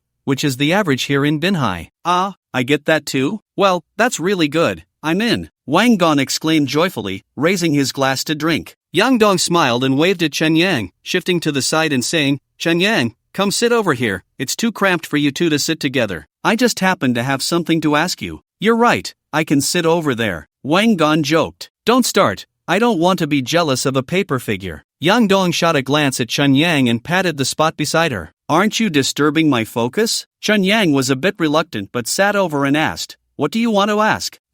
Yang Dong picked up her glass and clinked it with Chen Yang's, shyly asking in a low voice, "Since you come from the future, you know who my future husband is, right?" "What's his name?" Chen Yang thought for a moment and murmured, "I think his name is Vic." "Not you?" "I have the cup of wine ready for our toast," Yang Dong said jokingly, tilting her head back to drink the beer in her glass, teasingly saying, "You time traveler are so boring, you really let me down. Are you flirting with me?" Chen Yang felt his heart race at the scent of the woman. He didn't expect Yang Dong to have such a carefree personality. "Am I a bit superfluous?" Wang Gan rubbed his nose and sighed, saying, it seems my youth romantic story really has issues. After a satisfying meal and drinks, due to the presence of Chen Yang, the time traveler, the topics of Yang Dong and Wang Gon have always revolved around the future. Chen Yang tried his best to answer. After all, he had read the Chronicles of the Dark Star and had a superficial understanding of the general course of history. In short, the future isn't as beautiful as it seems. Chen Yang's conclusion was somewhat heavy, and Yang Dong sipped her beer silently. It's all my fault. If I hadn't died, the future would definitely be different. Wang Gon felt deeply guilty, his face flushed with wine, clenching his fists as he said, I will level up as soon as possible and defeat the damn hacker alliance within language. Nervous seems to be making prosthetics. What does that have to do with the hacker alliance? Yang Dong looked at Chen Yang in confusion, clearly having read the nervous documentation seriously. In the future, computers on Earth will popularize ternary systems, and the most powerful language will be B language. That will be our ultimate goal. I see, B language is the ternary version of N language, so we start by learning nervous. Congratulations, you can answer quickly now. Although Chen Yang joked, he was genuinely impressed by Yang Dong. This woman was smarter than he had imagined. Thud. Wang Gon's head hit the table, and he quickly lifted his head and shook it. I can't take it anymore. I need to go back to the dorm and sleep. Let's call it a night. Get some rest. Chen Yang took the table sign to the front desk to settle the bill. When he returned to the table, Wang Gon was gone, and Yang Dong smiled, saying, the savior said he didn't want to be a third wheel, so he left first. You scared him away, didn't you? Oh, come on, let's not say it out loud. Yang Dong's face was a bit red from the alcohol, and her ears were even redder. She grabbed her bag and phone and walked out of the hot pot restaurant with Chen Yang,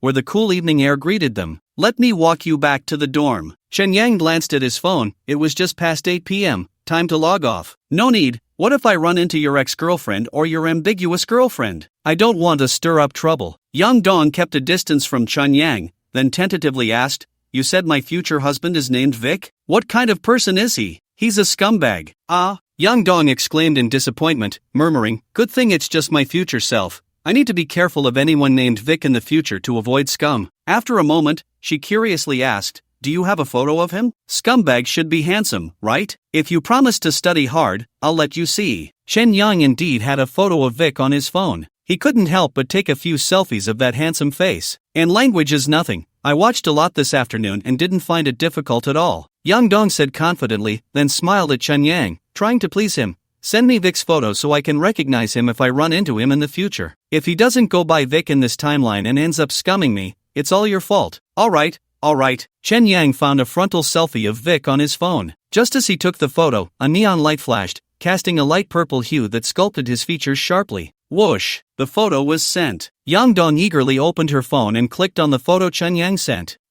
She held back her curse because the face in the photo completely matched her aesthetic, like a male god. How is it? Chen Yang asked. He. Yang Dong pointed at the man in the photo and said, just wait, see how I scum you. Everything was set, and Yang Dong and Wang Gon officially entered the plot. As long as they mastered N language, they could solve the security issues of the prosthetics and completely free themselves from others' surveillance and control. At that time, they could build a secret base. Currently, neither Redstone City nor Chenyayuan could provide a true sense of security. They needed to find a place with fewer people. The only problem is that when players log off, Earth is in a state of suspension, which is highly inefficient. After all, he has limited time to play games each day, and he needs to get the workers to take action themselves to shorten the work period. Unfortunately, this game doesn't have an idle potion. Of course, there are other methods, like constantly sleeping in the game, allowing the game character to accelerate their sleep time without rendering. It seems I'm the one who truly needs hypersomnia, Chen Yang sighed, recovering from the dizziness of disconnecting from the neural network. The sound of rain entered his ears. Since he lived on the 32nd floor of the Wild Wolf apartment, far from the air purifiers in the building, there was no disturbing roar, allowing him to fully enjoy the white noise of a rainy day. However, he had no mind to enjoy it at the moment. Lu Yuyan, Zhao Zhimeng, Wang Jejia, Yang Dong, and even that white-haired hacker and her puppet Xiaoyu were constantly gnawing at his sanity, making his exhausted body feel rigid. Without Judy's help, he could only resort to old methods to combat cyberpsychosis. Chen Yang put on his smart glasses, opened a melodramatic movie to distract himself, and did push-ups on the floor. No good, he switched to squats, then did sprints in place, taking out a helium gold knife to practice slashing, the sound of the blade cutting through the air echoing in the room. Xiaoyu appeared on the sofa like a ghost. She crossed her legs and looked at Chen Yang, saying, just hang in there, Judy will be discharged in half a month. Hearing her tone, it must be that white-haired girl, angrily saying, Are you even speaking human language? She just got seriously injured, and you want her to deal with this? So heartless. Without me, that woman would have been dead long ago. Xiaoyu raised an eyebrow and smiled, teasingly adjusting her short skirt, saying,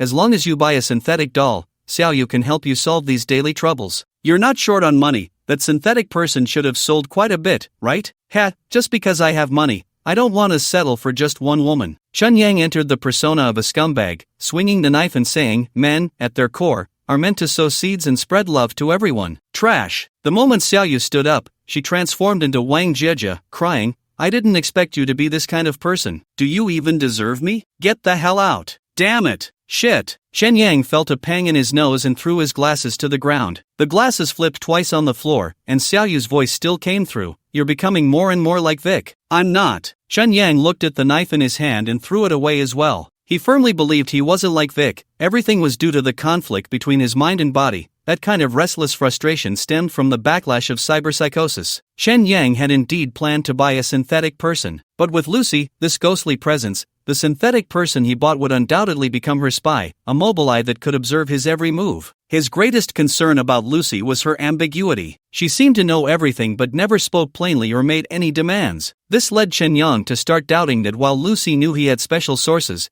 she didn't realize she had higher dimensional abilities. The key was that she never asked, and that ungraspable, unconfirmable feeling was very irritating. Can't that damn woman just be straightforward? Am I a fish unworthy of communicating with her? Damn voyeur, sick pervert. Chen Yang cursed one after another. Suddenly, his right arm moved against his will, raising up and clenching into a fist. The glasses on the ground echoed, Who are you cursing at? My ex. Oh, it's Lu Yuyen. You wouldn't know her even if I told you. Chen Yang shrank back. He was afraid this woman would break his second brother. That kind of lunatic could definitely do it. With his right arm back to normal, he collapsed on the sofa, gasping for breath, finally having endured the symptoms of cyberpsychosis. A brief flash of white light illuminated the room, followed by a rumble of thunder. Shen Yang looked around the dimly lit room, reflecting on what had just happened inside. It really felt like he was losing his mind. Shen Yang decided that the next time he had an episode, he would find a woman to address the problem at its root. The Rose Pistol Club should have a delivery service. After all, I am also a Dark Star person, there's no need to suffer,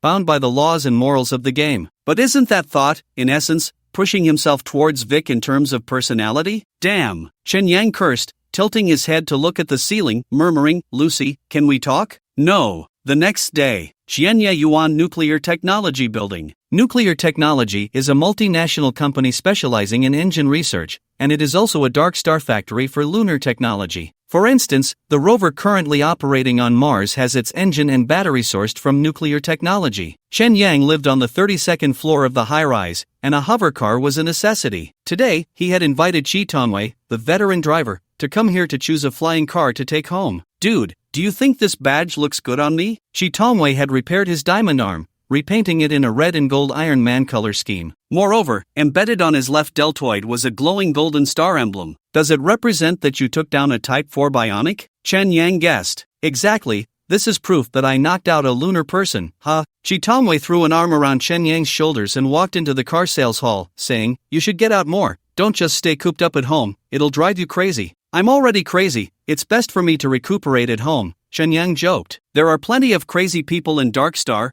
aren't they all out running around like lunatics? As Chi Tongwei spoke, a sales representative approached, and he quickly waved his hand. No need for your introduction, I know these flying cars better than you do, scram. He shooed away the salesperson and whispered to Chen Yang, I ordered an engine for you on the dark web, a clean police version, guaranteed no positioning chip. Once it arrives, I'll swap it for you, but you can only choose between the Pterosaur and Lightning models. Shen Yang looked at the hover cars in the hall, also known as flying cars. Although they all had 3 wheels, their appearances varied greatly. Besides size differences, some cars looked like high heels, while others resembled beetles. There were also some special models, like mobile homes or climbing vehicles that looked like ants. Shen Yang was dazzled and asked, Which 2 models are you talking about? The 2 right in front. My car is the Pterosaur model, which you should be familiar with. The Lightning is faster, but it's a bit less comfortable. Chi Tongwei suddenly stopped in his tracks, his electronic eye flickering, and said to Chen Yang, There's a photo I think you should see. Is it a photo of a car? Chen Yang's lens displayed Chi Tongwei's message, accompanied by a photo. The thumbnail of the photo had 3 letters, VIK. He opened it to take a closer look, and the 3 letters were formed from bloody corpses, with a line of small text below. I know it's you, Vic. Moonlight University campus. During the break, the Gilvilan group was secretly discussing something under a tree. Binbi and Mayu was nibbling on ice cream, just passing by the group of little pups. She intended to keep her distance,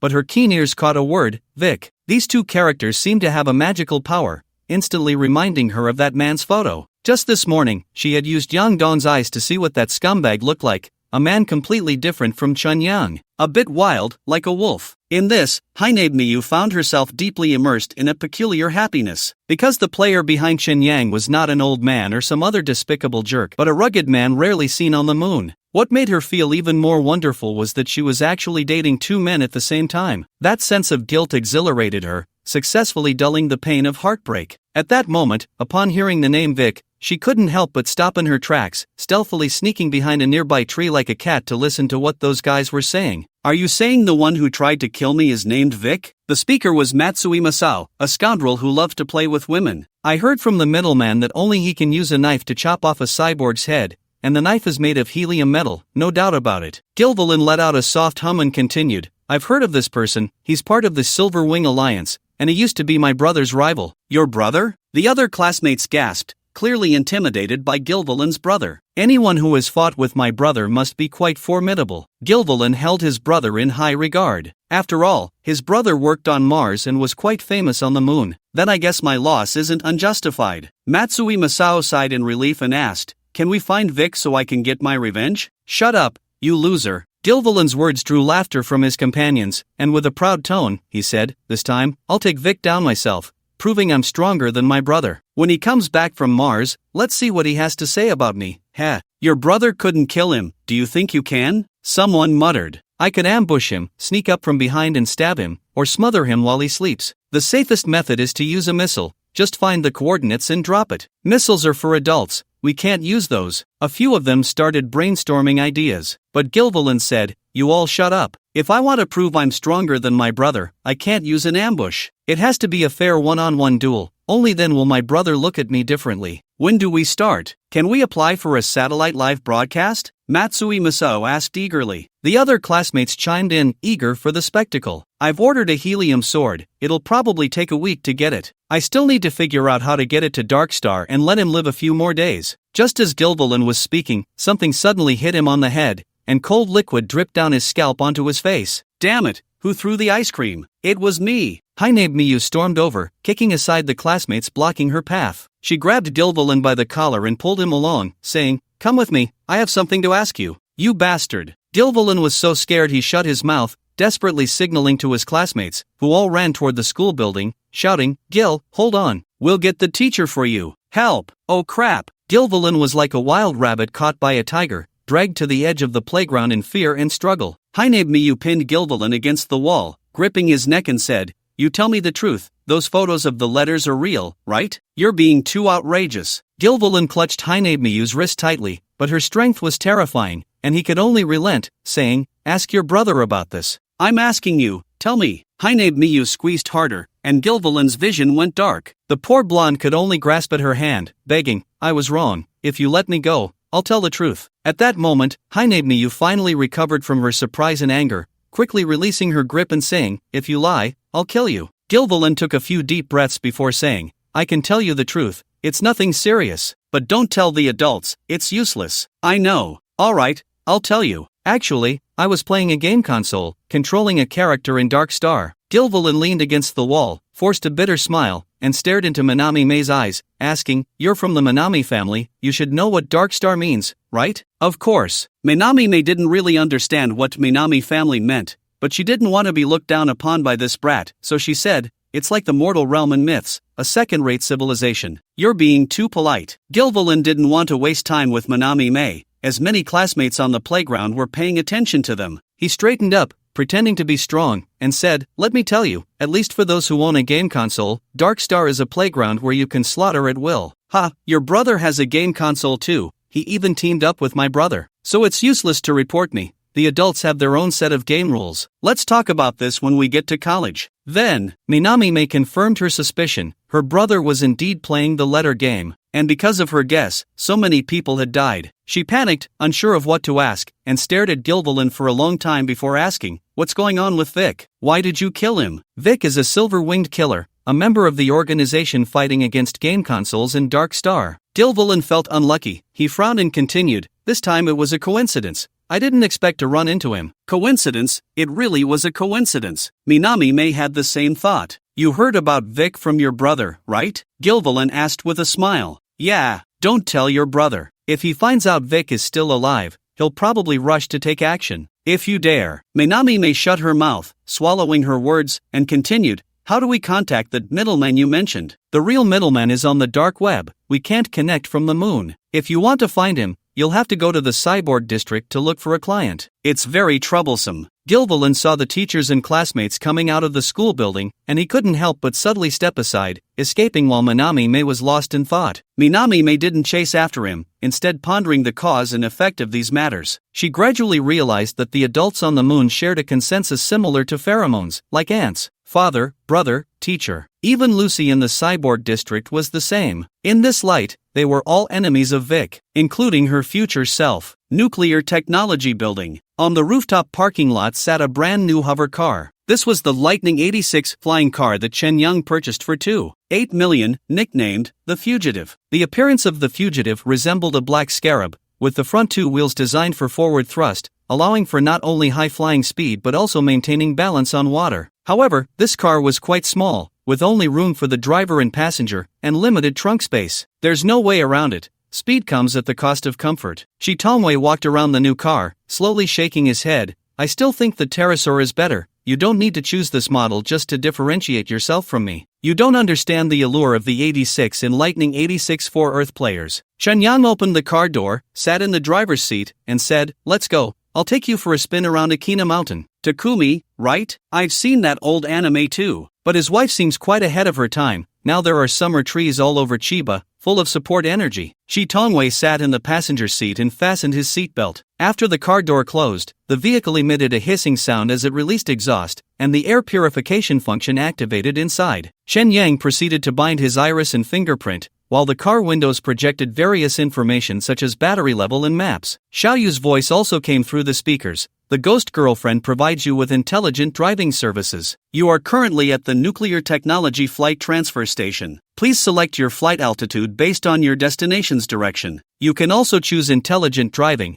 and I will control the flight. You really are everywhere, aren't you?" Chen Yang frowned and opted for manual driving, pressing the start button. He had learned driving techniques from Shi Tongwei, and now he easily maneuvered the escapist to hover in the air, merging into the flow of vehicles heading southwest after selecting an altitude. Meanwhile, Shi Tongwei's hover car also took off, entering follow mode behind the escapist. "How does it feel?" Shi Tongwei asked. "Due to the speed limit in the city, I can't feel the speed of this car yet." Chen Yang gripped the steering wheel and control stick with slight tension. "That's not what I asked. That photo of Vik is clearly a provocation aimed at you." Shi Tongwei scratched his short hair with his metallic fingers and turned to Chen Yang, saying, "It seems you've been exposed. Although it was expected, I didn't think it would happen so quickly. It must be the news sold by Hawkins. He should have spent some money to keep it confidential. Maybe the buyer is a lunar person. It's useless." Chen Yang wasn't surprised. He had originally planned to acquire some lunar materials to sell on the dark web, but now it seemed there was a risk of funding the enemy. The seafood trade still needed to continue. "Is your place safe? Maybe you should change locations?" Shi Tongwei suggested. "If that bionic can really find me, he wouldn't need to send such a provocative photo." Chen Yang gave Shi Tongwei a look and said, "My bodyguard says it's fine. She should be quite reliable." "Got it." Shi Tongwei thought for a moment and then asked Chen Yang,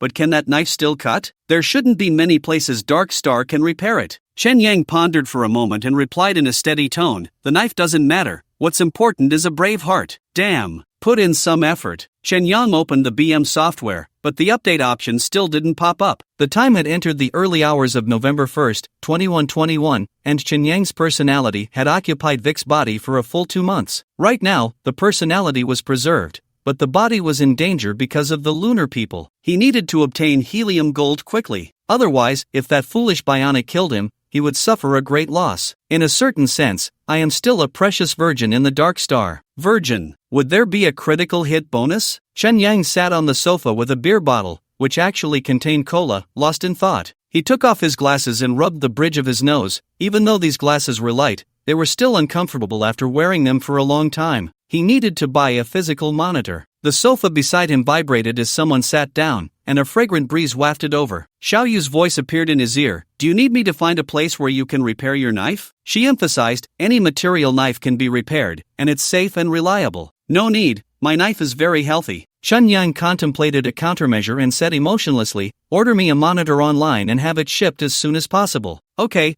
I've already placed the order for you. Xiaoyu reluctantly asked again, really don't need to repair it? Chen Yang smiled lightly, raised his hand to show off, and coldly said, as a swordsman, as long as I have a knife in my heart, I can turn flowers and leaves into blades. A type of plant. Xiaoyu, can your auxiliary sensors touch anywhere? Get lost. That line should have been said by Lucy. Chen Yang smiled proudly, picked up his glasses, and glanced at them again. If BM didn't update soon, he decided he would go to sleep. Often at times like this, surprises occur. The BM software has been updated. The update speed was rapid, with the progress bar visibly racing from 1% to 100%. Chen Yang felt a bit anxious, worried that the rabbit-headed person from the dark web might be unreliable. If there were no lunar materials, it would be a disaster. He opened the material library and indeed found that the number had increased by 12, all concentrated in the unclassified group starting with X. From X9012 to X9023, there were 12 new materials, or rather, deleted lunar materials. The last one, X9023, was helium gold. Awesome, my brother. Chen Yang couldn't wait to edit the knife he had made, but then he remembered he had purchased the full version of BM, so he opened the material library again. To his surprise, the modules and equipment in the library had increased by dozens. Chen Yang took a look, and they were all chips, batteries, and engines related to lunar materials. This was definitely an unexpected delight. Their practical value was even higher than the 12 new materials. After all, these were finished products that skipped the manufacturing process. Although these devices were simulated and tested by researchers on computers, Chen Yang could use a homemade mod to bring them to Earth and then back to the Dark Star. An upgraded version of turning stone into gold. He really wanted to pay his respects to the hero who invented the BM software. Thinking of the flying car he had just bought, Chen Yang couldn't help but search for motorcycle engines in the new material library, and 3 different models of lunar engines appeared before him. Goodness! The engine model 2 Mach was clearly not simple. However, to fit such a model into Earth,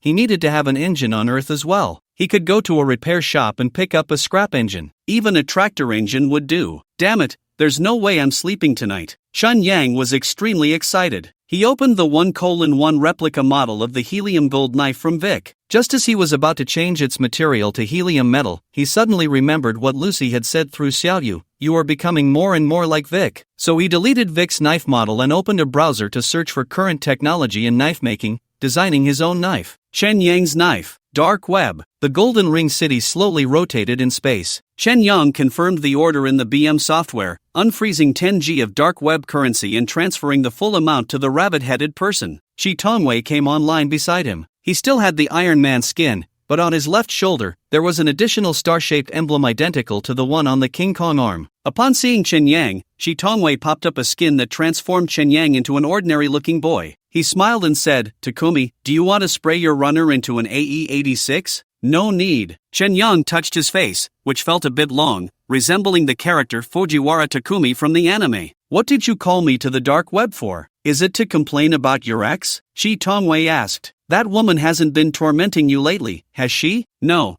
I've been quite obedient. Shi Tongwei gave a helpless smile, staring at Chen Yang with Iron Man's square eyes and said, she has always wanted to know what you are doing in the game. It seems you have a secret she cares about. Probably just jealous. Chen Yang played dumb, secretly thinking, it seems Lucy really doesn't know I have superdimensional abilities. He didn't want to dwell on this matter, so he pulled Shi Tongwei to a less crowded place and asked, if I get a lunar vehicle engine in the dark web that can reach 2 Mach, can my flying car use it? A lunar engine? What are you joking about? Shi Tongwei patted Chen Yang's shoulder, lifted his mask, revealing Tony Stark's face, and said, to enter the dark web, you must use a neural network dedicated line. Its server is underwater. Unless the lunar people come to the dark star, they cannot connect to the dark web. Even if there was a pipe going straight from the seabed to the moon. They don't even sell ordinary rare metals in the dark star belt, and you think they can sell you an engine? Why are you talking so much nonsense? It's about whether you can install it or not. Chen Yang added, in the dark web, anything is possible. You don't understand a thing.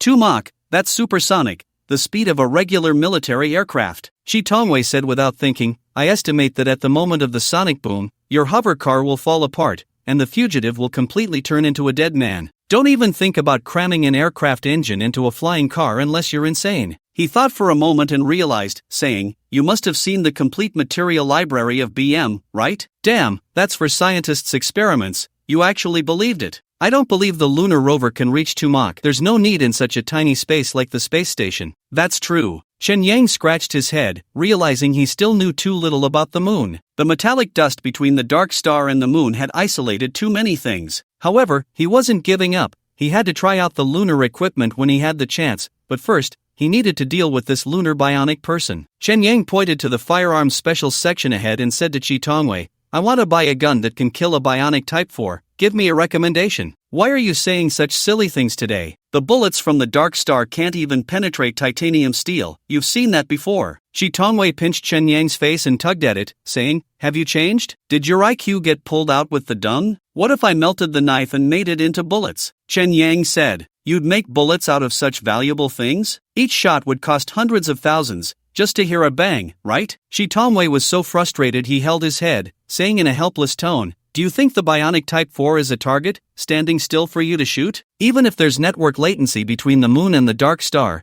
it moves faster than us at long distances. The significance of bullets lies in immediately disrupting the enemy's mobility upon hitting. Bionic people don't have this problem. Critical areas like the neck have streamlined sliding bullet designs. Even helium gold bullets can't cause destructive damage. Unless you can get missiles, just keep chopping. I can't be lazy at all. Chen Yang was super helpless. He realized a fundamental issue. The essential difference between the Dark Star people and the bionic Type 4 was the cost of trial and error. Wealthy people don't care about the cost of trial and error. If a bionic Type 4 breaks, they can just replace it and continue fighting you. But the poor have no trial and error cost. Getting hit by a bullet could mean losing their life, with no chance of a second life. In a bullet exchange, the Dark Star people have no advantage. The only advantage they can utilize is the irreversible network delay between the moon and the Dark Star, which is about 1.5 to 1.8 seconds. The closer the distance, the greater the advantage for this fleeting opportunity. Therefore, Vic chose to use a knife. Shi Tongwei didn't have a sharp blade, so he got a diamond-heavy fist. Just as Chen Yang was thinking, Shi Tongwei patted him on the shoulder and said, but you do need a handy gun. After all, in a place like the Dark Star, most enemies don't have bionic Type 4s. It's very necessary to have one in the car. Let's go. Chen Yang sighed, suddenly remembering something and said, by the way, spread the word that the bionic Type 4 can be sold for 20 million.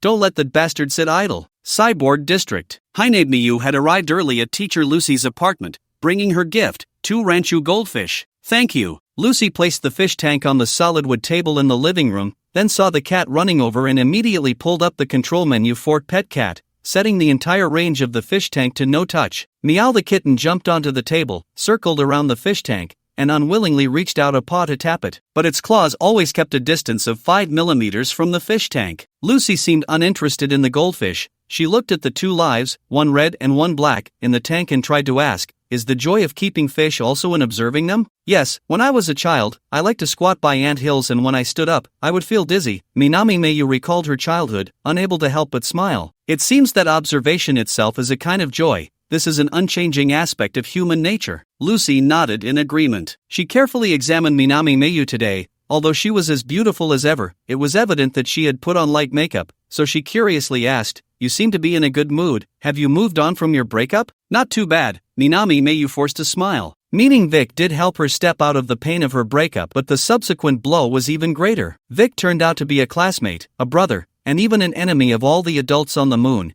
Everyone had the potential to kill him. And psychologically, she leaned more towards Vic's Dark Star persona. Wouldn't that make her a traitor to the moon? Even if she told Lucy about this feeling, she might not understand, and it would be dangerous. One thing she cared about was that Lucy should have long since figured out through the game console's ID that Chen Yang was Vic, yet she hadn't reminded herself. This left Minami Mayu puzzled. She sat at her computer desk as usual, turned on the computer, and at that moment, through the mirror reflection of the monitor, she could clearly see Lucy leaning by the window. Your Super Dream device has downloaded a new script, right? Lucy's tone was casual and relaxed. But through the reflection, Minami Mayu saw that Lucy was furrowing her brows in thought, completely unlike her seemingly easygoing words.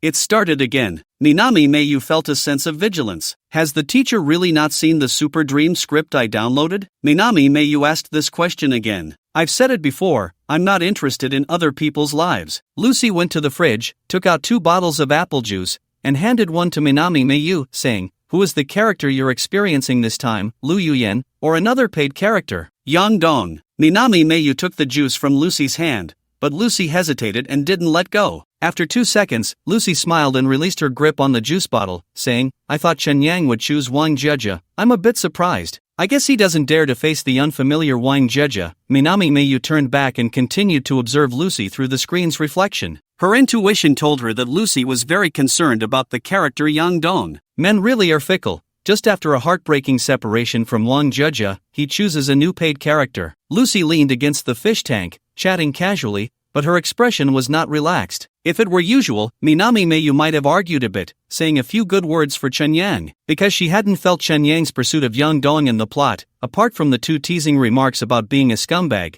Chen Yang's attention was entirely on nervous language. He even brought along a light bulb named Wang Gon. Out of respect for Lucy, this adult, Minami Mayu merely responded with an mm. Did Chen Yang and Yang Dong have any interesting interactions? Lucy asked again. Interesting interactions? Minami Mayu repeated, hesitating, and clenched her fists, saying, not really, just chatting actively, inviting to hot pot, that kind of thing. It's actually quite boring. That's pretty dull. Lucy seemed to breathe a sigh of relief and finally took a sip of the apple juice. At this moment, Minami Mayu was convinced that Lucy really didn't watch Super Dreams. At least, she hadn't watched her Super Dream. Lucy returned to a leisurely state, savoring the juice, saying, by the way, tomorrow I'll let you try the game console and experience the life of the Dark Star. However, my game console is not combat-oriented. You need to be careful when using it. I will definitely be cautious, and more cautious. Binyan Mayu was genuinely happy because once they reached Dark Star, there would be a chance to contact Vic. Lucy just smiled. She turned and leaned closer to the fish tank, watching the black and red goldfish, murmuring softly, just right, a pair. Earth. Since Yang Dong and Wang Gon had no classes in the afternoon, Chen Yang took the 2 of them to IKEA, where they bought 2 computer desks and some miscellaneous office supplies. After the delivery arrived at home, Chen Yang handed the installation work over to Wang Gon. Ha, you want this savior to install it personally? Wang Gon didn't want to be lazy, it was just that with his physique, squatting on the ground to install a desk was too much of a struggle. Nonsense, if you can't even install a desk, how can you be a savior? Chen Yang turned around to look for Yang Dong, only to find that the beautiful girl had run into his bedroom, hurriedly saying, Hey, big sister, don't go snooping around my room. I don't want to let Vic down. It's fine, I've decided to be a bad girl, it doesn't matter who I mess with. Hearing Yang Dong's words, Wang Gon quickly said, Beauty, if you don't mind, you can practice on me. Sorry, I don't want the real thing. Yang Dong quoted a line from the novel Spring. She came out of the bedroom and said to Chen Yang, Your place is nice, close to school, let's share a rental. No way, you'll affect my studies and my sword skills. If you want to rent a place, go find one yourself. Chen Yang ruthlessly refused. Wang Gon suddenly felt a sense of alertness and couldn't help but ask tentatively, Shingu, you don't want what's offered to you. Do you prefer the dry route, like that beautiful boy Izuka Ayaka? Get lost. Chen Yang and Yang Dong said in unison. You damn second-rate otaku, that's sexual harassment. If you keep making crude jokes, I'll kick you to death. Yang Dong snatched the screwdriver from Wang Gon's hand, kicked him, and said, Go buy some ice cream drinks, I'll handle the installation. All right. Before leaving, Wang Gon still couldn't help but ask Chen Yang, Bro, are you sure you're not? Get lost, get lost, get lost. Chen Yang shooed Wang Gon away and took out 10 fruit knives from the IKEA shopping bag, placing them in the kitchen cabinet. Why did you buy so many knives? Yang Dong asked curiously. To practice acrobatics. You really don't tell the truth. It's for a mission. Chen Yang had long prepared various excuses. At this moment, Yang Dong began to install the IKEA desk, gathering her long hair into a bun on top of her head. Although she was wearing long jeans, her lower back was still quite exposed while kneeling on the ground. Sinful, this was an area that could easily trigger mental illness. Chen Yang hurriedly turned back, pressing down on his chin. 10 seconds later, the 10 fruit knives in the cabinet all emitted a clang metallic sound, instantly transforming into 1-meter-long helium gold knives. These knives had slight variations in style, some curved, some straight, and differing in thickness. Additionally, compared to Vic's ancient-style knife, these knives, whether in the blade's engraving or the design of the handle, had a strong sense of futuristic technology. Impressive. Chen Yang was once again amazed by the wonders of his homemade mod. He inspected the details of each knife one by one, confirming they were identical to his design before pressing down on his chin again. After 10 seconds, all these knives disappeared. When Chen Yang returned to the game, the 10 knives reappeared. However, 8 of them returned to their fruit knife form,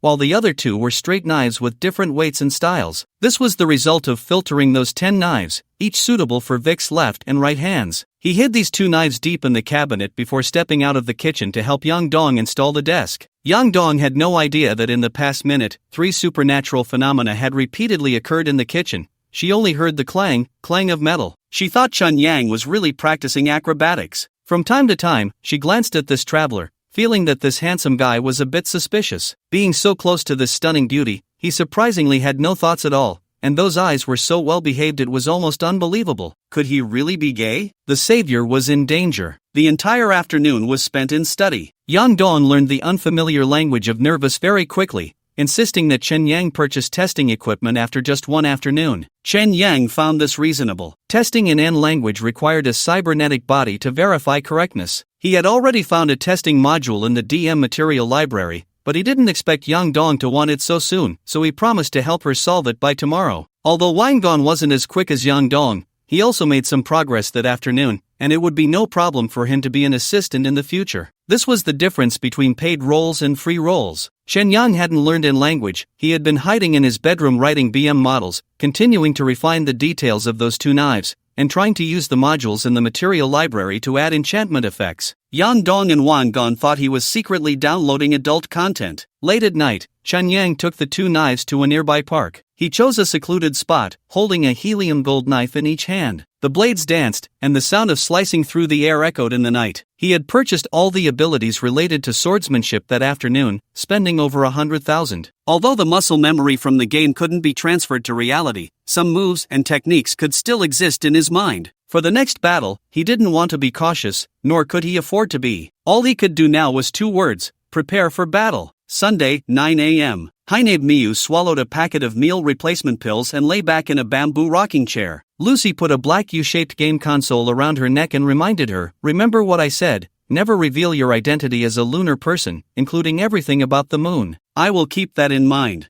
Hainab Miu was a bit excited. This was her first time leaving the moon. Although she could feel the Earth world in the super dream, it was still virtual and completely passive. Lucy placed a fabric cushion behind Hainab Miu's head, turned on the game console, and said, "The first play won't give you too much time. Today you can only experience Dark Star for 6 hours. Remember to return home when you log off. I haven't used this game console, the character connected to it is brand new, and from now on, she will be you." "Really?" Hainab Miu was both excited and nervous, her chest rising and falling quickly. "Of course, there is a price." Lucy stroked her hair, slid her fingers to the back of Hainab Miu's right ear, and pressed the base of her ear, saying, "This is the switch to actively disconnect from the game console. It's about to begin." As she spoke, she pressed the start button on the game console. The console emitted a faint operational sound. Hainab Miu took a deep breath, feeling a contraction where her neck met the game console, gradually warming up. The sensation was similar to the Super Dream device but more intense. As her body lost sensation, her vision blurred into a mass of black. Words began to appear before her eyes. Orion Super Sensory Generation 7 game console starting. Remote character connection successful. Full neural simulation docking complete. Starting bionic body. Hainab Miu opened her eyes. As her vision focused through the blur, she heard distant noises. Her skin could feel the roughness of the bedding, and there was a faint strange smell in the air, a scent she had never encountered on the moon. She slowly sat up and found herself in a dimly lit room. One wall of the room was made entirely of floor-to-ceiling windows, revealing towering skyscrapers outside, adorned with various colored LED advertisement screens. A holographic projection of a Japanese geisha walked past the window. Hainab Miu could only see half of her face, which brightened the room significantly for a moment. "This is Dark Star." She touched her smooth body, feeling that both her sense of touch and skin sensation were just like her real body. So this is what it feels like to be a bionic person. Clothes were piled up by the bed, and she put them on one by one. There was a noticeable delay in her body's reactions, but once she was dressed, that feeling disappeared. Or rather, it was ignored, like the nose in her field of vision, clearly present, yet having no impact. She opened the balcony door and stepped outside. A bone-chilling cold air, accompanied by a rusty, sour smell, invaded her nose, completely different from the temperature-controlled, sunlit environment of the lunar space station. Vic lived in such a world. Minami Mayu didn't linger on the balcony for long. although she wore a red coat designed for warmth, she still couldn't adapt to the low temperatures. She returned inside, closing the door tightly, and realized the room was very small. Besides the bedroom, there was only a kitchen and a bathroom. When she stood in front of the mirror, she was startled. The reflection showed a young woman of Eurasian descent. Curved golden hair, a fair oval face, eyes of a clear water blue, a nose sculpted like a statue, and pale lips that had a sickly appearance. At that moment, a window popped up in front of her. Your body is a bionic Type 4 puppet. The character you control is Anya. United Government Citizen ID, ANIA 20990130. Account balance, 100,000 yuan. Is this the retinal electronic screen? Minami Mayu waved her hand in front of her eyes, confirming that the text was indeed printed on her vision. A gear icon appeared in the upper right corner of her field of view. After focusing on it, a menu popped up, including functions like calls, internet, AR enhancement, and body perception adjustment. Through Wang Jiajia's perspective, she learned that Vic lived in Redstone City. She immediately opened the online map and took a look, discovering her location was in Chiba Source, an exceptionally long distance from Redstone City. The navigation indicated that the fastest travel time would take 3 days, which made her heart sink. Could she call in using her citizen ID? No. Her understanding of Vic was entirely through the perspectives of Wang Jiajia and Yangdong and Earth, and aside from Redstone City, she had no other clues about him. What to do? Minami Mayu anxiously leaned against the basin. This game only lasted 6 hours. If she didn't contact Vic during this time, she would have to wait until next week. Suddenly, she remembered something and hurriedly left the apartment, finding the elevator and pressing the button for the first floor. It was only then that she realized she was living on the 32nd floor. She was secretly amazed. There were no buildings this tall on the moon. Frost Flower Street, the most bustling pedestrian street in Chiba Source. Even in the morning, the dim sky still allowed a clear view of the blue whale hologram. Crowds swarmed like ants. Dazzling neon lights, layers of holographic advertisements, and electronic music clamored to fill her ears. A death rock performance surrounded girls in sailor suits. They might not be bionic, but they had barcodes printed on their arms or thighs. Minami Mayu, dressed in a red coat and black leggings, felt dizzy as she stepped out of the taxi. She had never seen so many people, so many cybernetic bodies, and such provocative commercial advertisements. As she navigated through the crowded throng, she felt an inexplicable fear. Hey, beautiful, want to have some fun? A man with a metal eye patch stuck out his tongue at her, but thankfully, he just bumped shoulders and moved on. That was close. Minami Mayu sighed in relief, lowered her head, and followed the arrows on the ground. Look at that bitch. She must be a womb from the newborn project, right? Definitely high-end, who knows, she might have a lock down there. Hey, is there? Don't ask, just touch and you'll know. 3 men followed her. Minami Mayu clenched her fists in anger. She could feel the abundant power within her and couldn't help but turn around to glare at the 3. They were intimidated by her presence, exchanged glances, and stopped in their tracks. Do you want to die? As a lunar inhabitant, Minami Mayu also had her pride. Looking at those 3 disgusting bastards, she suddenly had the thought of killing them would be fine, and this dangerous signal successfully conveyed her emotions. Oomph, can't take a joke. The 3 of them didn't dare to cause trouble openly on Frostflower Street and turned away with cold mockery. Seeing this, Minami Mayu no longer shrank back. She charged forward with her chest out and head held high, which made no one dare to provoke her. 10 minutes later, she was hovering above the street, watching a blue planet slowly rotate. That was her destination, the official store of the game Earth. This store occupied the first 5 floors of the mall, and as soon as Minami Mayu entered, she saw 2 familiar faces. Chen Yang and Lu Yuyan were at the reception on the first floor. The 3 worlds, Moon, Dark Star, Earth, instantly converged in her mind, merging together. This place was much more exciting than the moon. Hello, how can I help you? A staff member who looked almost like Chen Yang approached her, paused for a moment, and then said, "This lady is not one of our Earth players. Do you need me to introduce the game to you?"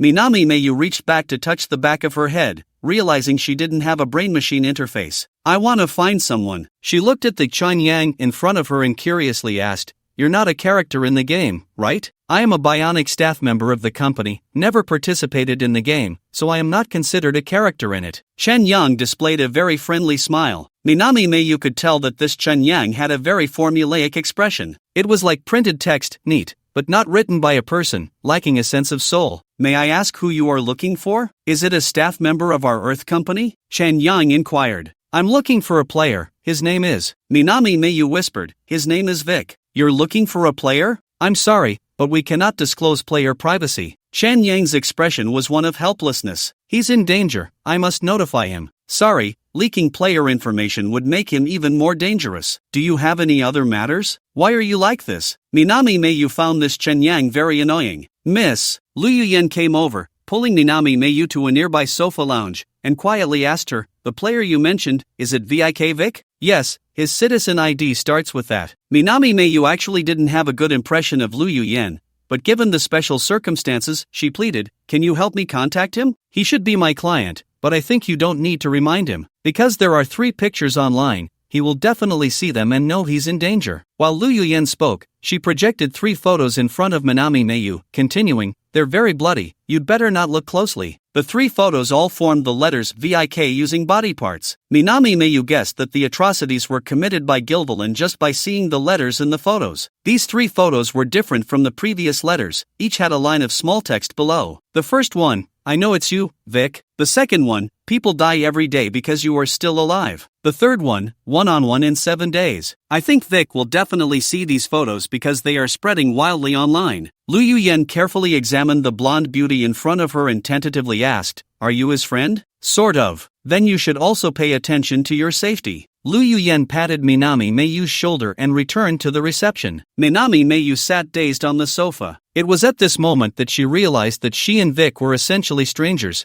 She had only stolen a part of her feelings from someone else. Vic didn't even know of her existence. Even if I meet him now, what should I say? She suddenly felt like a perverted stalker, too abrupt. In the dilapidated factory of the abandoned district of Chiba-gen, which had collapsed halfway. Is that all you've got, little Vic? The bionic Type 4 with golden short hair smiled provocatively, his body darting around, always able to evade Chen Yang's blade. Get lost, you little brat. Chen Yang chased and attacked, his arms moving alternately with the motion of his waist. The blade flickered continuously in the dim space. He hoped to get behind the bionic, but this guy was surprisingly fast, weaving through his blade like a ghost, swaying right in front of him. Hiss! The blade grazed the bionic's trench coat, a slight sensation felt in his fingers. Not bad, that connection just now was the Mandarin duck blade, right? You're quite the player. Oof. Chen Yang tried to incorporate Earth's sword techniques into actual combat, adjusting his breath as he said, Xiaoyu, play some rock music, Link 234. Coming right up with the sudden burst of guitar sound, Chen Yang accelerated with all his might, the 2 helium gold blades slicing densely, layer upon layer of pressure, the blade light continuously drawing bloodlines on the bionic's body. Finally looking a bit like Vic, you little brat. The bionic turned and ran. Chen Yang chased that shadow, lunging with a strike. Bang! The blade flashed past a steel beam, which broke with a sound. What the hell kind of knife is that? The bionic asked. Bought it on the dark web, badass alloy steel knife. Chen Yang swung the knife behind him, whoosh, and threw it forward, the released blade light turning into a disc that sliced through the bionic's waist. Then he followed up to chop off the bionic's head. The bionic's body flickered and disappeared in the lens. I'm exhausted. Chen Yang felt like his lungs were about to explode. He picked up the right-hand knife that had fallen on the ground, leaning on his knee, gasping for breath. Pick up the knife and let me see. The music in his earphones stopped.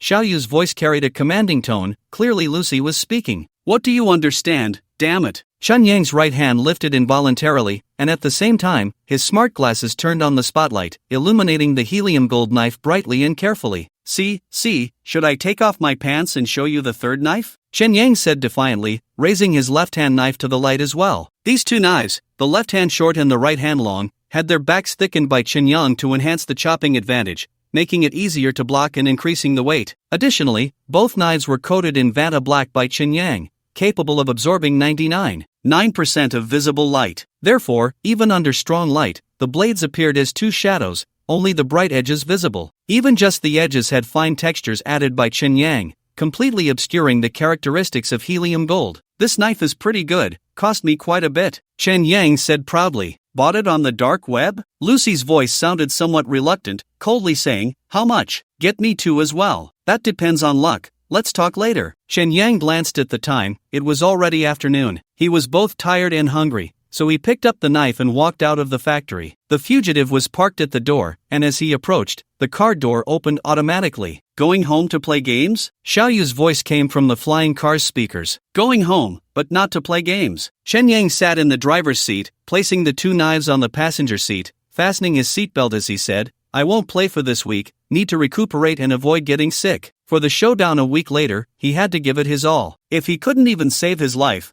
What was the point of binary? He had to get through this first. The flying car quickly returned to Chiba Gen. Chi Tongwei sent a call invitation, and as soon as the call connected, he said urgently, "Brother, send your flying car over. The custom engine has arrived, and I'll install it for you right away." Isn't it a bit too urgent? Chen Yang just wanted to go home, take a shower, eat, and catch up on some sleep. As soon as possible, I have a business deal to attend to in the night city. The quicker, the better. Then I'll give you the car, and you can let it come back by itself once you're done. Shen Yang yawned, lowered the flying car to the side of the road, got out with a knife, and shared control with Chi Tongwei. "Okay, I'll take care of it." The fugitive flew off on its own under Chi Tongwei's control. Chen Yang pulled up his collar and adjusted his smart glasses to hide Vic's face behind him. Snowflakes began to fall from the sky. He immediately called a taxi to return to the Wild Wolf apartment. By the time he got out of the car, the snow was falling heavily. He hurried into the building, brushed off the snow on his clothes, and entered the elevator. Just as the elevator doors closed, he heard the sound of high heels approaching. Chen Yang hesitated for a moment but pressed the open door button, waiting for the neighbor to enter. However, the footsteps hesitated as if the person didn't want to share the elevator with him. Just as Chen Yang released the open door button, the footsteps hurried over. TSK. Chen Yang, annoyed, pressed the open door button again. A blonde woman in a red coat stepped into the elevator and nodded at him, saying, "Thank you." After leaving the Earth Game Store, Hainebe Miyu wandered around Frostflower Street to relax. Since childhood, her father and brother had instilled in her that Dark Star was a production factory for the moon, a backward second world. She could even vaguely sense from her father and brother's conversations that the humans of Dark Star were like livestock, raised by the moon people, akin to pigs, dogs, and cattle. But as she walked through this commercial pedestrian street, she didn't feel that way at all. The sense of technology here was overwhelming.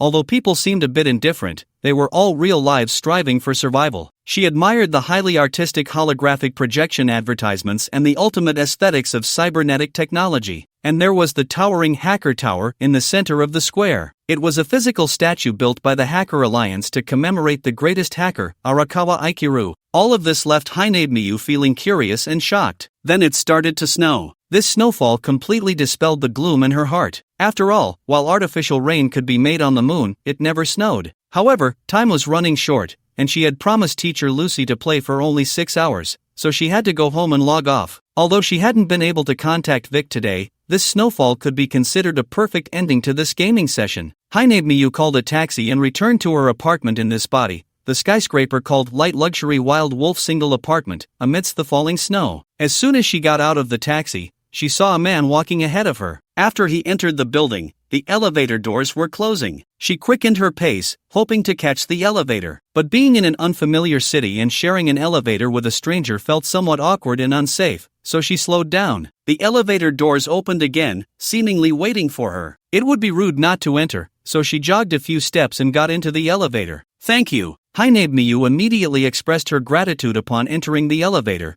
but she was startled when she glanced at the man. He was very tall, with short gray-white hair, and his face was completely obscured by smart glasses and the high collar of his coat, giving him a dangerous appearance. Moreover, he stood to her left, and his left hand seemed to be holding 2 black long knives. Even though he was blocking them with his body, the cold gleam of the blades was exceptionally noticeable in the elevator. Hainebe Miyu regretted her decision. She wanted to exit the elevator, but the man had already closed the doors. "Which floor do you live on?" The man turned to look at her, his voice somewhat cold. 32. Hainebe Miyu instinctively stepped back, leaning against the corner of the elevator. The man stared intently at her face before raising his hand to input 32 on the elevator control panel, then lowered his hand. He didn't input his own floor. Could he also live on the 32nd floor? But this building has over 100 floors, making that probability less than 1%, almost impossible. The elevator ascended. Binyan Meiyu's heart rose to her throat. The man tilted his head, although he stood still. Binyan Meiyu could feel his eyes fixed on her through the reflection in the elevator door. She clenched her fists and asked, "Do you live on the 32nd floor too?" "That's right, we're neighbors." The man turned back, his voice laced with amusement. Binyan Meiyu couldn't decipher what his amusement concealed. She took a step back, tightening her fists,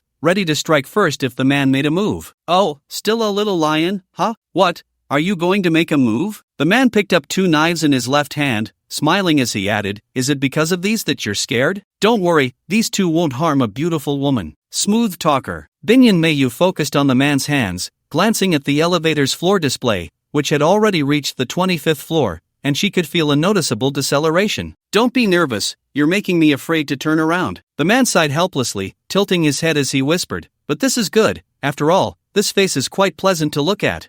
I seem to have a special affinity for neighbors, all of them are blonde, blue-eyed beauties. Do you have Russian blood? Shut your mouth." Binyan Mayu was very displeased. The elevator stopped, and the doors opened automatically. "I live in room 32D, if you need help, you can call me, in any way." The man slowly stepped back, turning around only after exiting the elevator, heading straight for the door facing the elevator. Binyan Mayu frowned and cautiously stepped out of the elevator. She lived in 32C, so she walked to the left of the man, her gaze fixed on this suspicious character. The corridor lights in the apartment were bright, illuminating the man's short hair with a silver sheen, clearly revealing 3 letters on his ear, VIK. These 3 letters felt like a command, freezing Binyan Mayu in place. The image of that photo flashed in her mind, the scumbag Vic seen through Yang Dong's eyes, his hair seemingly cut into letters. However, in the photo, Vic was facing forward, and the specific letters were not visible, but their hair was both silver. The man pressed the doorknob, and the door made a click sound as it unlocked. "Wait." Binyan Mayu stared at the man's face hidden behind the lenses, her body involuntarily moving closer. "Oh my, you're not a robber, are you?" The man immediately pushed the door back and locked it again. "I'm not a robber, I live next door to you." Binyan Mayu walked a bit too quickly, and not quite used to her high heels, she stumbled, but the man reached out to steady her. Seizing the opportunity, she grabbed the man's arm and leaned in to ask, You are Vic, right? Is it because of this?" The man turned his head, revealing the letters above his temple, smiling as he said, "That's an unlucky name. I suggest you." "What are you doing?" Swish! Binyan Mayu had already pulled down his collar, exposing his stubbled chin and high nose. She then took off the man's glasses, finally seeing his face, which bore an expression of surprise and confusion. "It really is you." Binyan Mayu felt a bit of a sting in her nose, unable to help but touch the man's face. She had known this man, had been in love with him, and even had a special physical intimacy, but all of that had been passive. Even breathing and blinking were beyond her control. It was only at this moment that she truly touched this man. "Big sister, you're quite scary like this." Chen Yang, bewildered, grabbed the woman's hand and gently set it down, saying, "Even though you're a beauty, you can't act like a rogue, right?" "Alright, I admit, this kind of rogue is indeed appealing, but who are you?" Sorry. Binyan Mayu quickly stepped back, her face flushed, and she lowered her head, saying, I really live next door to you. My name is Anya. My name is Anya." This woman's mind seemed a bit off. Chen Yang frowned and tentatively asked, "Do you know me?" Binyan Mayu nodded, her eyes uncontrollably drawn to Chen Yang, her gaze fervent as she said, I am your fan." "A fan? Does Vic still have a boy band experience? Could she be a fan of the Silver Wing Alliance?" Chen Yang stared at this woman with a glazed look in her eyes, reaffirming that saying, fans are often not quite normal, and indeed, it was so. "Have we met before? Have we had any interactions?" Chen Yang deliberately scratched his head and smiled, saying, "Sorry, I seem to not remember you." Binyan Mayu trembled slightly with excitement. She felt wronged, she had put in so much effort, yet this man didn't recognize her. As her eyes grew warm, tears began to roll down. "Damn!" Chen Yang cursed inwardly, "Vic, you bastard, are you sleeping with fans?" "I ran into a brain-dead fan who lives next door, crying and wailing. It's really scary." After entering the house, Chen Yang set aside 2 knives, pulled the curtain shut, and said, "I don't believe it's such a coincidence. Can you help me check her profile? Also, this place isn't safe anymore, right? Isn't that great? You're neighbors, and you can touch Nico now." Lucy still spoke in that indifferent tone. It felt quite annoying. She paused and asked, "Is it that woman named Anya? Stop pretending, you must have seen her through your glasses." "I'm not that free, but investigating Anya exceeds the scope of digital security." "I know, extra payment, right?" Chen Yang directly transferred 10,000 to Lucy, adding a note, "Consider it a deposit." "Thank you, boss." Lucy's voice was quite smug. Chen Yang moved his mouth, silently cursing, took off his coat, and said, "I'm going to take a shower, want to see?" "Sure, I'll live stream it to your neighbor, she must love watching." Lucy sneered, "I'll tell you the results soon. As soon as possible. If the situation isn't right, I need to change places or control that woman." Chen Yang took off his smart glasses and auxiliary sensor, tossing them onto the table, and went to the bathroom to disinfect and shower. When he came out, he put the auxiliary sensor on the back of his head,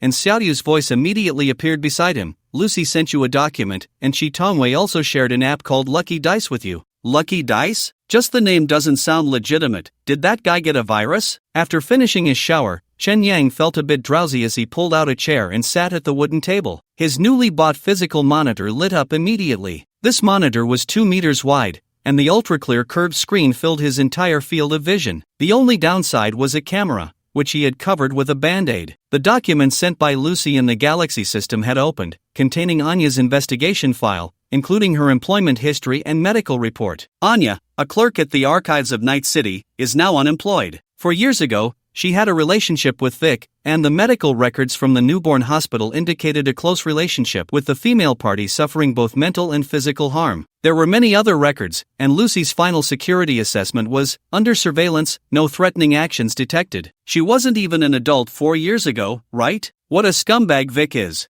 I wonder how Lucy, this ex, feels seeing Anya, this ex. Chen Yang yawned as he recalled that woman, Anya, feeling a bit strange about her, though he couldn't quite articulate why. Since Lucy said she was temporarily safe, there was no need to dwell on it any longer. Now was not the time for such thoughts. He opened the app sent by Chi Tanwei, and the lucky dice turned out to be a gambling platform. The most popular project, ranked first, was the showdown between the corpse killer and Vik, with over 50,000 participants placing bets. To Chen Yang's surprise, 89% of the people believed the corpse killer would win, while only 11% thought Vik could turn the tables. Was there something wrong? I am the renowned Silver Wing Killer, and yet I'm so undervalued? What the hell? Chen Yang opened the comments section, and the messages there only added to his frustration. Let this Vik die already, the perverted killer is his fault. Exactly, if Vik is dead, there wouldn't be so many problems. I heard Vik betrayed the Silver Wing Alliance. This time, he's probably here to settle old scores. He deserves to die. I heard the real Vik has been dead for a long time. This one is a fake,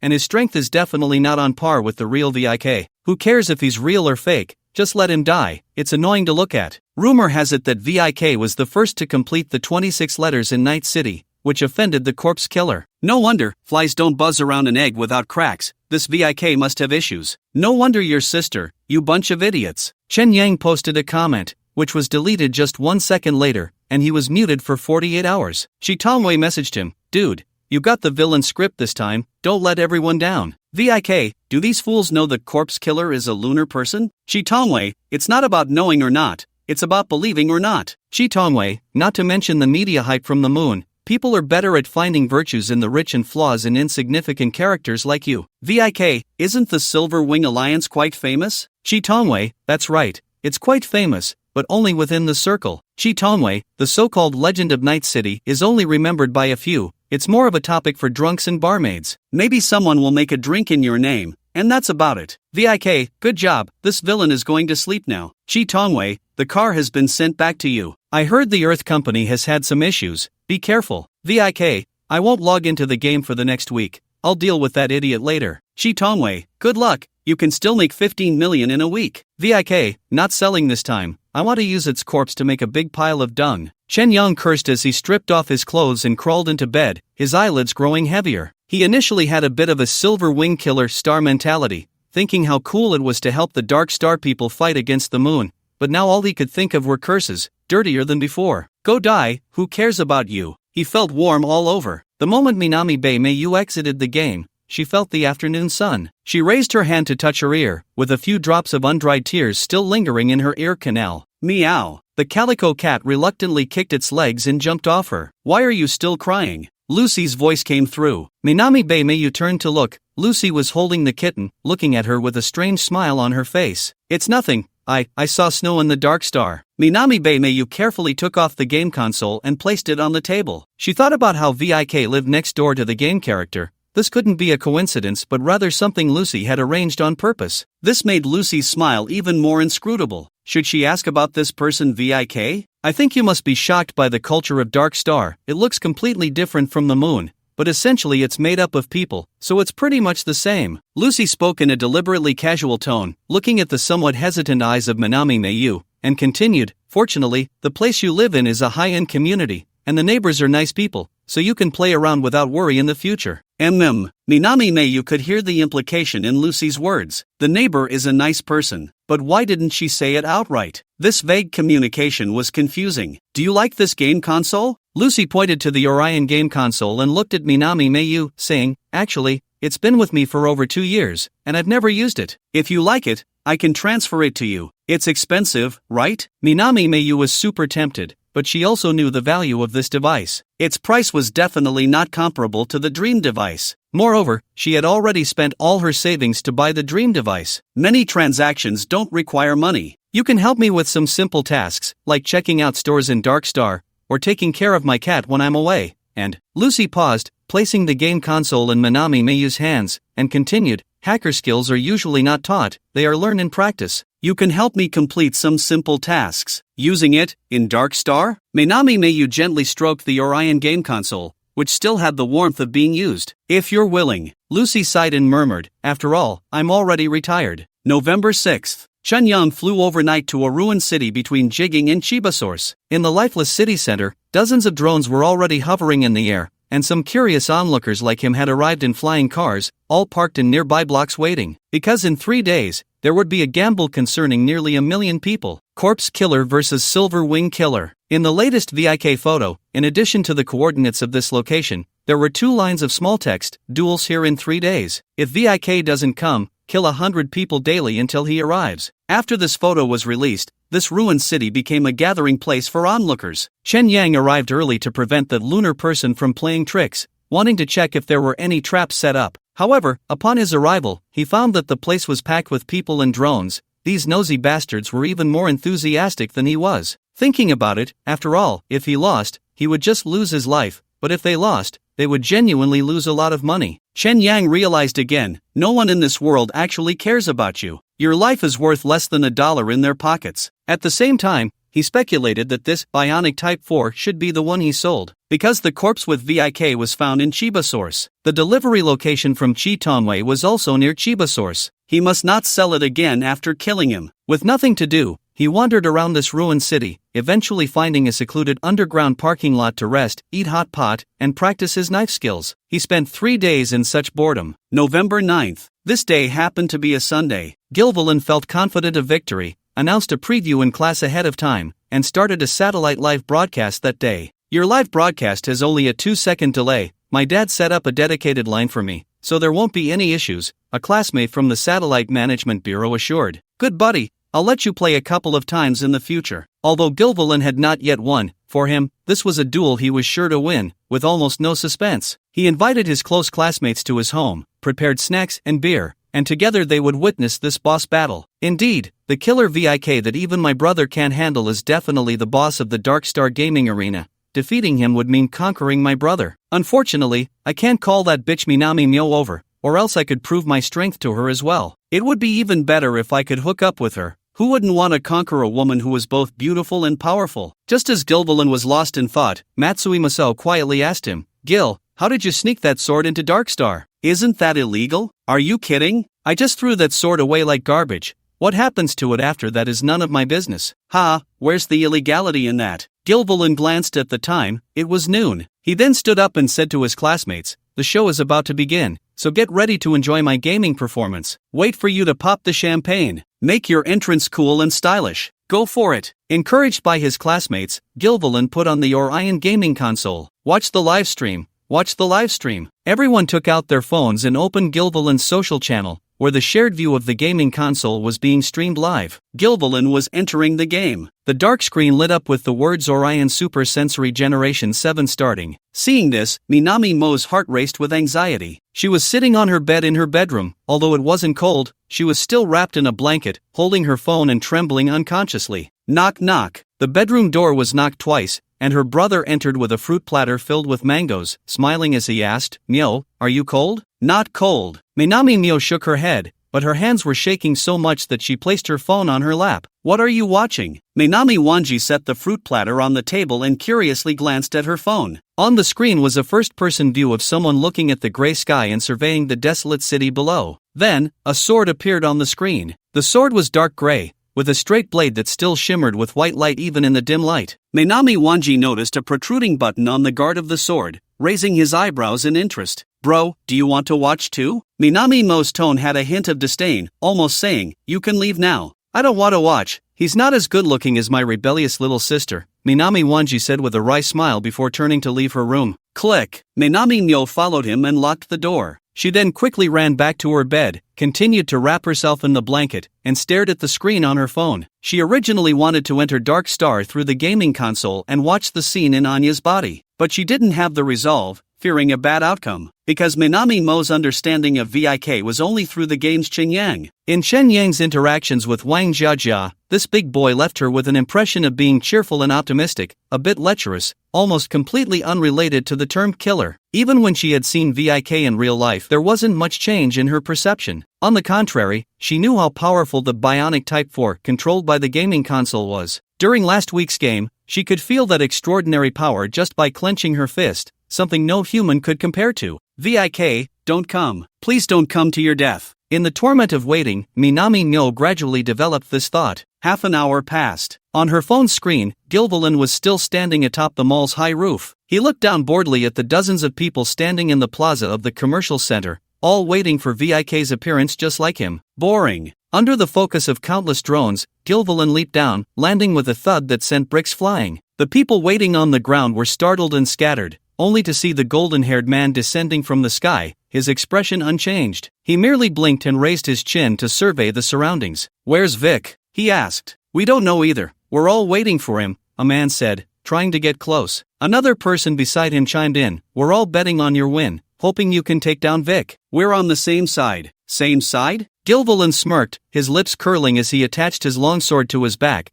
his shining eyes fixed on these people. "You lot, you think you can be on my side?" Suddenly, he thrust his hands into his waist, pulled out two guns, and began shooting wildly. The once quiet square erupted into chaos, gunfire echoing through the empty city. Some onlookers had already taken precautions, some fled to distant flying cars, while others, unable to escape, drew their guns to retaliate, cursing the assassin for his lack of gratitude. "A bunch of trash, thinking they can use me as a tool to make money, damn." Although Gilvilan's clothes were riddled with bullet holes, his body remained unscathed, and within a minute, the square was littered with corpses. Meanwhile, several flying cars fled into the sky, and out-of-control drones crashed to the ground with a loud thud. Whoosh! A grenade was thrown from the mall. Gilvilan turned to look at the grenade, unafraid, using his arm to shield his face and neck. The grenade exploded, filling the world with blinding white light. A flashbang? Just as the footsteps reached his ears, he heard a man's voice. "Here I come, bro." Clang! The flash of a blade passed, and two handguns were knocked to the ground. Gilvilan lunged forward, unsheathing his longsword and spinning to unleash a dazzling flame. Chen Yang was about to pursue when he was forced back by the wave of heat. "Are you Vic?" Gilvilan released the button on the hilt of his sword, looking at the man whose face was hidden behind glasses and a collar. He then shifted his gaze to the helium gold knife in Chen Yang's hand, smiling as he asked, "What's wrong? Afraid to show your face, Vic of the Silver Wing Alliance?" "A bit of an idle burden, just afraid of fans like you who are too clingy." Chen Yang assessed the bionic Type 4, noticing a reinforced collar-like device around his neck, and couldn't help but chuckle. "What's wrong? Afraid to show your neck? Scared of being cut? Last time you ambushed me, this time, you won't get away with it." Gilvilan swung his sword, the blade igniting with flames once more, the leaping fire roaring towards him. This time, Chen Yang was on guard, already dodging and counterattacking with his knife. The blade sliced into Gilvilan's arm, producing a metallic clang. In the midst of their swift movements, Gilvilan relied on his sturdy body to attack without defense, his longsword occasionally spewing flames. After several attacks, he gained the upper hand, pursuing Chen Yang with slashes and thrusts. Although there was a 1.5-second delay between the moon and Earth, the bionic could compensate with extraordinary reflexes and speed, making the delay seem negligible. There were still over a dozen drones in the air, capturing the scene from all angles. "Gil is awesome," Matsui Maso shouted in frustration. Remembering that rainy night when Vic had killed him in a flurry of blows, seeing him now so thoroughly suppressed made him jump in place, looking at Gilvilan lying in a chair and shouting, "Come on, kill him." The other classmates appeared relaxed. A boy munching on an apple said, "Is it really that serious? Vic is just a Dark Star beast. Losing is expected. Besides, look at his knife. It's about to break." "You don't know anything," Matsui Maso retorted, a bit annoyed. He had witnessed how terrifying Vic could be. Unable to hide his excitement, he messaged the class group, "Classmates, I bet the fight will be over in a minute. Anyone believe me?" "Get lost," replied Hainabe Myo. At this moment, she felt her heart racing to her throat, making it hard for her to breathe, her body as cold as if she had fallen into an ice cave. "Vic, run!" Why was he still standing there, holding firm? "Run!" Her neck ached, and her eyes were hot with tears. Clang! Vic's knife was severed by Gilvilan. Dinby and Mayu was so frightened that her heart stopped, but at that moment, she remembered that when she had seen Vic earlier, he seemed to have 2 black knives, not this one. Did he have a backup? Meanwhile, Chi Tongwei was hiding in the mall, clutching a notebook and continuously inputting commands. Dude, give it a little more power. Shen Yang sent a voice message. Almost there, just hold on for a few more seconds. Chi Tongwei was sweating at his temples, finally infiltrating the chips of those drones, hitting enter, done. Shen Yang was dodging clumsily amidst the sword light and flames when he heard Chi Tongwei's words and finally breathed a sigh of relief. They had finally cleared the area. Vic, what are you still hiding for? Just accept your death. I can chop all day. How much stamina do you have left? Can you compare? Just as Gilvilan was feeling triumphant, the buzzing drones in the air suddenly stopped working and fell to the ground. He paid no attention to the ridiculous dark star technology and continued to unleash his power, swinging his longsword to chase and slash at Shen Yang, cutting through walls and rebar like butter. Warm-up complete. Shen Yang escaped into the shadows in front of the mall. He reached into his mouth and stuffed something in, then turned his hands behind his back, instantly drawing out 2 long knives. The appearance of these 2 knives was very sudden. No one could have imagined how they had been hidden behind him and how they were drawn out. From Gilvilan's first-person perspective, at that moment, Vic's body seemed to drop frames, flickering and then disappearing. Bang bang bang! Shen Yang wielded the 2 shadows, moving at incredible speed around the bionic man, slashing. The situation had reversed. Although Gilvilan was not blinded like Matsui Masao had been, no matter how he turned, he could never see Shen Yang's shadow. Vic, do you still have the helium gold knife? He swung his sword wildly, only able to hear the harsh sound of the blade striking his body and see the sparks flying around him. The 5 seconds of network latency became insurmountable. Shen Yang chewed on the candy in his mouth, which was the Sea Dog Happy Bean that could enhance movement speed. Under the influence of the stimulant, he felt an extraordinary thrill. Crack! He used his left hand to parry Gilvilan's long sword, while his right hand slipped a knife under his armpit. The sound of the device being pried open echoed. Since the neck was hard to cut, he would first disarm the bionic man's arm, rendering him combat ineffective. Shen Yang feigned a slash in front of Gilvilan's eyes with his left hand,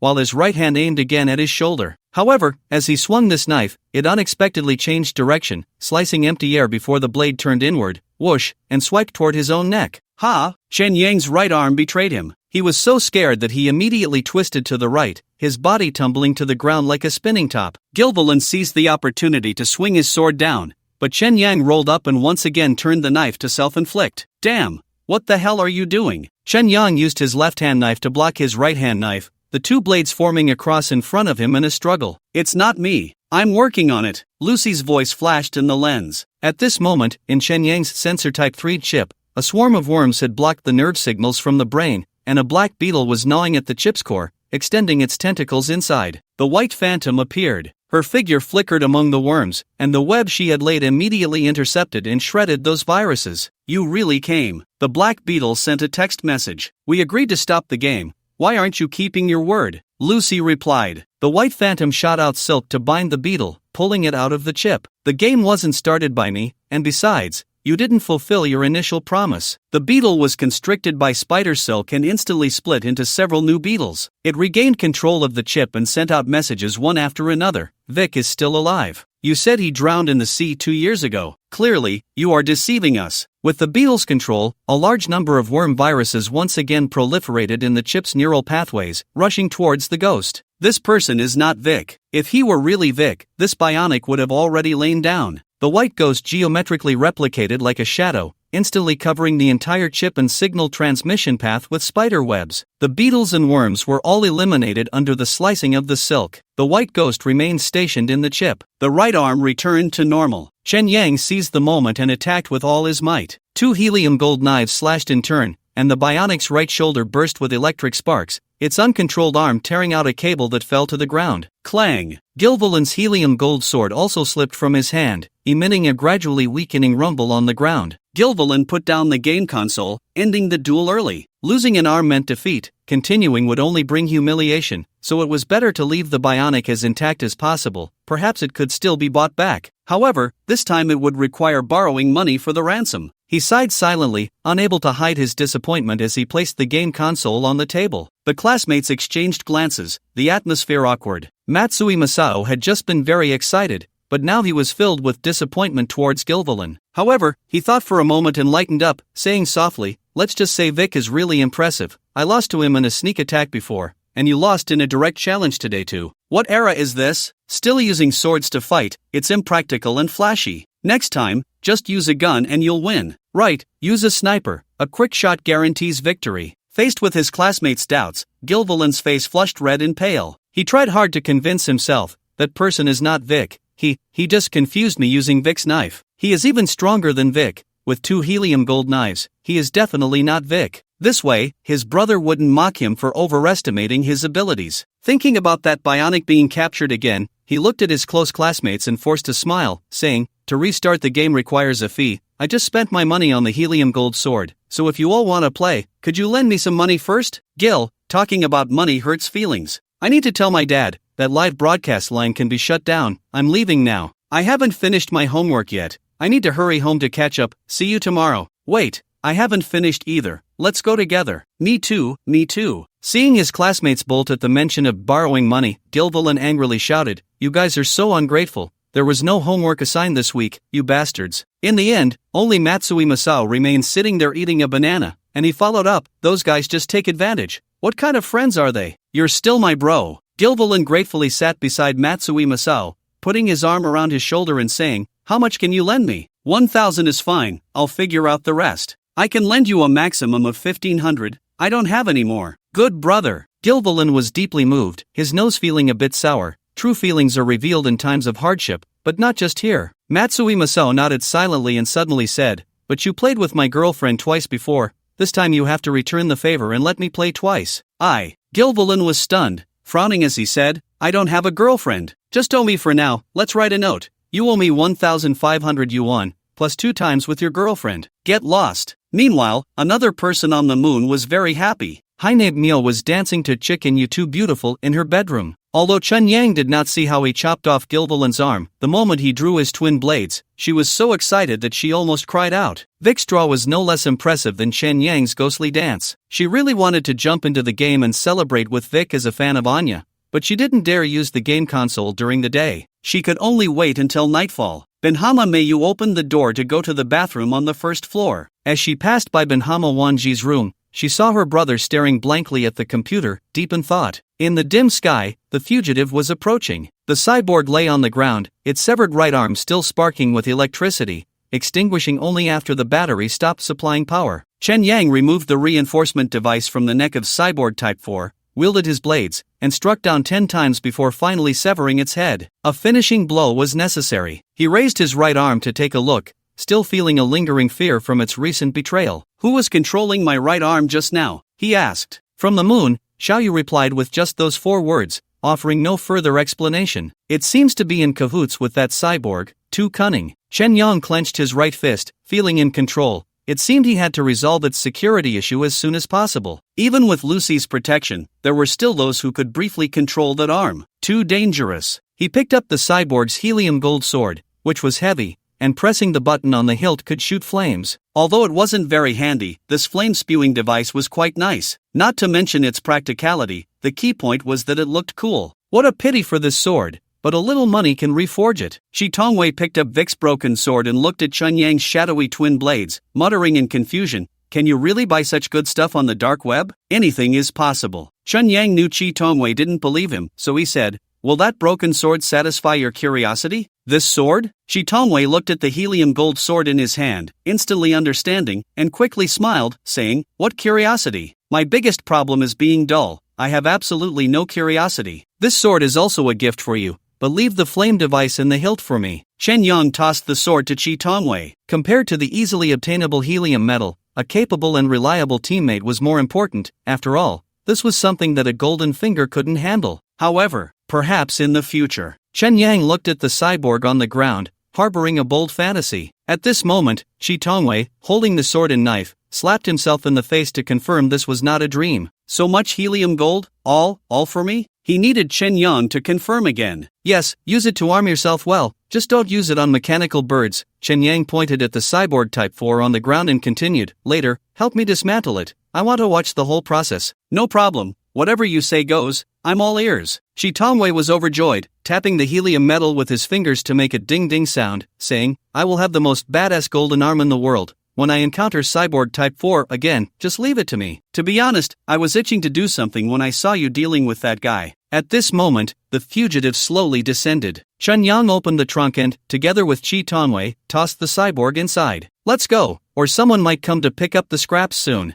Chi Tongwei took the initiative to sit in the driver's seat, activating manual flight mode, saying, "Go to my secret base, and let's dispose of this cyborg quickly. It will be troublesome if the people above track us down." Base? Chen Yang felt an inexplicable longing for the word base. The fugitive climbed into the sky and sped forward, trailing two light blue flames, quickly swallowed by the haze in the sky. Chi Tongwei's base was in the northeast of Chiba Source, a ruined city near the coast. The city is vast, devastated by nuclear war into a wasteland, still plagued by pollution levels that exceed safety standards, and no one comes here to scavenge. The fugitive traverses the abandoned streets and slips into an underground parking lot of a residential building, quickly descending through a dark corridor. The descent lasts several dozen meters before the hovering vehicle comes to a stop. The headlights illuminate a metal door, which opens to reveal a square hall. The hall is very bright, filled with water purifiers, computer servers, and various mechanical equipment, resembling a survival base in a post-apocalyptic wasteland. My base is absolutely safe, pollution-free, and signal-free. Even Lucy can't invade here. Chi Tongwei opens the car door and trunk, moving the bionic person inside. After Chen Yang gets out, he knocks on the wall, and the sound reveals it to be a thick steel plate. The outer metal looks somewhat familiar, seemingly similar to what Vic had in the drawer at home in Redstone City, possessing strong electromagnetic wave isolation properties. I need to set up a base like this too. Chi Tongwei's underground base, the bionic Type 4, is disassembled into dozens of pieces, laid out on a metal workbench. Due to over a dozen damages to its regenerative muscle, it is completely stripped away, revealing a gray-black all-metal skeleton. The internal organs protected by the skeleton are all precision modular devices, encapsulated in a type of plastic that can adhere to nerve-sensing wires and has a certain elasticity, perfectly simulating the rise and fall of breathing. In short, after losing the regenerative muscle covering, the disassembled bionic person is entirely a robot. In terms of framework structure, it's not much different from the bionic Type 3. Chi Tongwei activates the projector on the wall, casting an anatomical diagram of the bionic Type 3 onto the workbench, adjusting its orientation to align with the bionic Type 4, nearly identical. The biggest difference is the skeleton. The Type 3 is titanium alloy, while the Type 4 is solid titanium steel, both designed to be hollow. Additionally, he points to the bionic person's chest and head, continuing, the Type 4 battery is a more powerful star flash energy type, and the chip in its head is not an ordinary bionic chip, but a remote sensing chip used for distant control. This thing is a chip? Chen Yang picks up the so-called remote sensing chip, which resembles a Zippo lighter. That's right, also known as a puppet chip. It can remotely log into bionic devices, originally used for Dark Star's exploration of the moon. Now it has turned into a slaughter tool for the moon against Dark Star. Chi Tongwei tosses the screwdriver in his hand onto the tool table, sighing, such is human nature. After saying this, he sits down on a chair, while a nearby maintenance robot helps him remove his diamond arm and replace it with a bionic arm. Chen Yang's eyes are opened further. Whether it's the bionic chip or the maintenance robot Chi Tongwei is using, or even the entire underground base, he notices the servers plugged into network cables and asks, how is the network here set up? This city originally had fiber optics, which can be pulled in for direct use, but it requires some money to open a separate line. The neural network dedicated line branches directly from the seabed. As long as the money is in place, the dark web can handle it. Chi Tongwei sees that Chen Yang also wants to set up an underground base and continues, the money you made from selling the bionic person is enough to pull these two network lines. What about water and electricity? The power system is the easiest to solve. Just use industrial battery packs from nuclear fusion technology. Here, you can draw underground water, very convenient. The troublesome part is the sewage system. After all, humanity's biggest production is waste. Look at how few people are on the moon, and the garbage is almost filling up Dark Star, those damn things. After replacing his arm, Chi Tongwei walks over and pats Chen Yang on the shoulder. Want to be my neighbor? At least you can pull the network line directly. Chen Yang doesn't want to be too close to Chi Tongwei, since it's a base. Being more private is safer. Moreover, his golden finger could produce a large number of extraordinary items, and it wasn't something that could be brushed off with a simple bot from the dark web. Even someone as relatively familiar as Chi Tongwei couldn't guarantee that he wouldn't treat him as a human 3D printer, which would be disastrous. He smiled and said, I want to open a harem at the base. It wouldn't be convenient to be your neighbor. So you think of me as the neighbor Wang to be wary of, huh? Chi Tongwei joked, placing the helium gold sword on the workbench and said, compared to the bionic person, this thing needs some research before handling. It could be troublesome if it explodes. Take your time with the research. I need to head home. Chen Yang pointed at the bionic person and the items he wanted, saying, I'll leave these here for now. We'll contact each other later on the dark web or at the entertainment city to avoid Lucy eavesdropping. Don't be in such a hurry to leave. I still have a few bottles of wine hidden in the base. Forget it. I want to go home and order some takeout to reward myself. Is it takeout from the Rose Pistol Club? Chi Tongwei saw through Chen Yang's little scheme at a glance and laughed, saying, I get it. After a life-and-death battle, you need to let off some steam. Do you want me to recommend a few ladies? Damn, no need. Chen Yang bid farewell to Chi Tongwei, carefully piloting the hovercar away from the base and returning to the Wild Wolf apartment in Qianyuan. At 10 p.m., as the hovercar slowly drove onto the apartment balcony, Chen Yang noticed the light on in the neighboring 32C. Thinking of that ex who wasn't very bright and had unstable emotions, Chen Yang felt strange. Clearly, he hadn't done anything, hadn't even touched her, yet he inexplicably felt burdened by emotional debt, which was quite annoying. Unlike the perverted Lucy, this neighbor clearly had old feelings for Vic. What if things got out of hand? Wouldn't that mean I green myself? Just thinking about it was stimulating. No, it was awkward. Vroom, the hovercar stopped, and the engine turned off. After returning to his room, Chen Yang first went to take a shower. During this time, Lucy informed him that she had already cleared the network data, so he could stay at the Wild Wolf apartment with peace of mind. Peace of mind, my foot. Nowadays, the sensor Type 3 was practically a whore. Without resolving the chip's security issues, he couldn't feel at ease no matter what. He needed to sort out the binary chip as soon as possible. His third round of Earth had been offline for a week. It was time to get back to work. Before that, he needed to let his second brother relax a bit. It was time to get the takeout business going. After all, it had been over half a month since the last time they indulged. Hold it in for one more day, and it'll explode. Endure one more night, and it'll melt away. I want to claim you as my own, baby. Chen Yang unconsciously started dancing. Ding dong, the doorbell rang. Shit,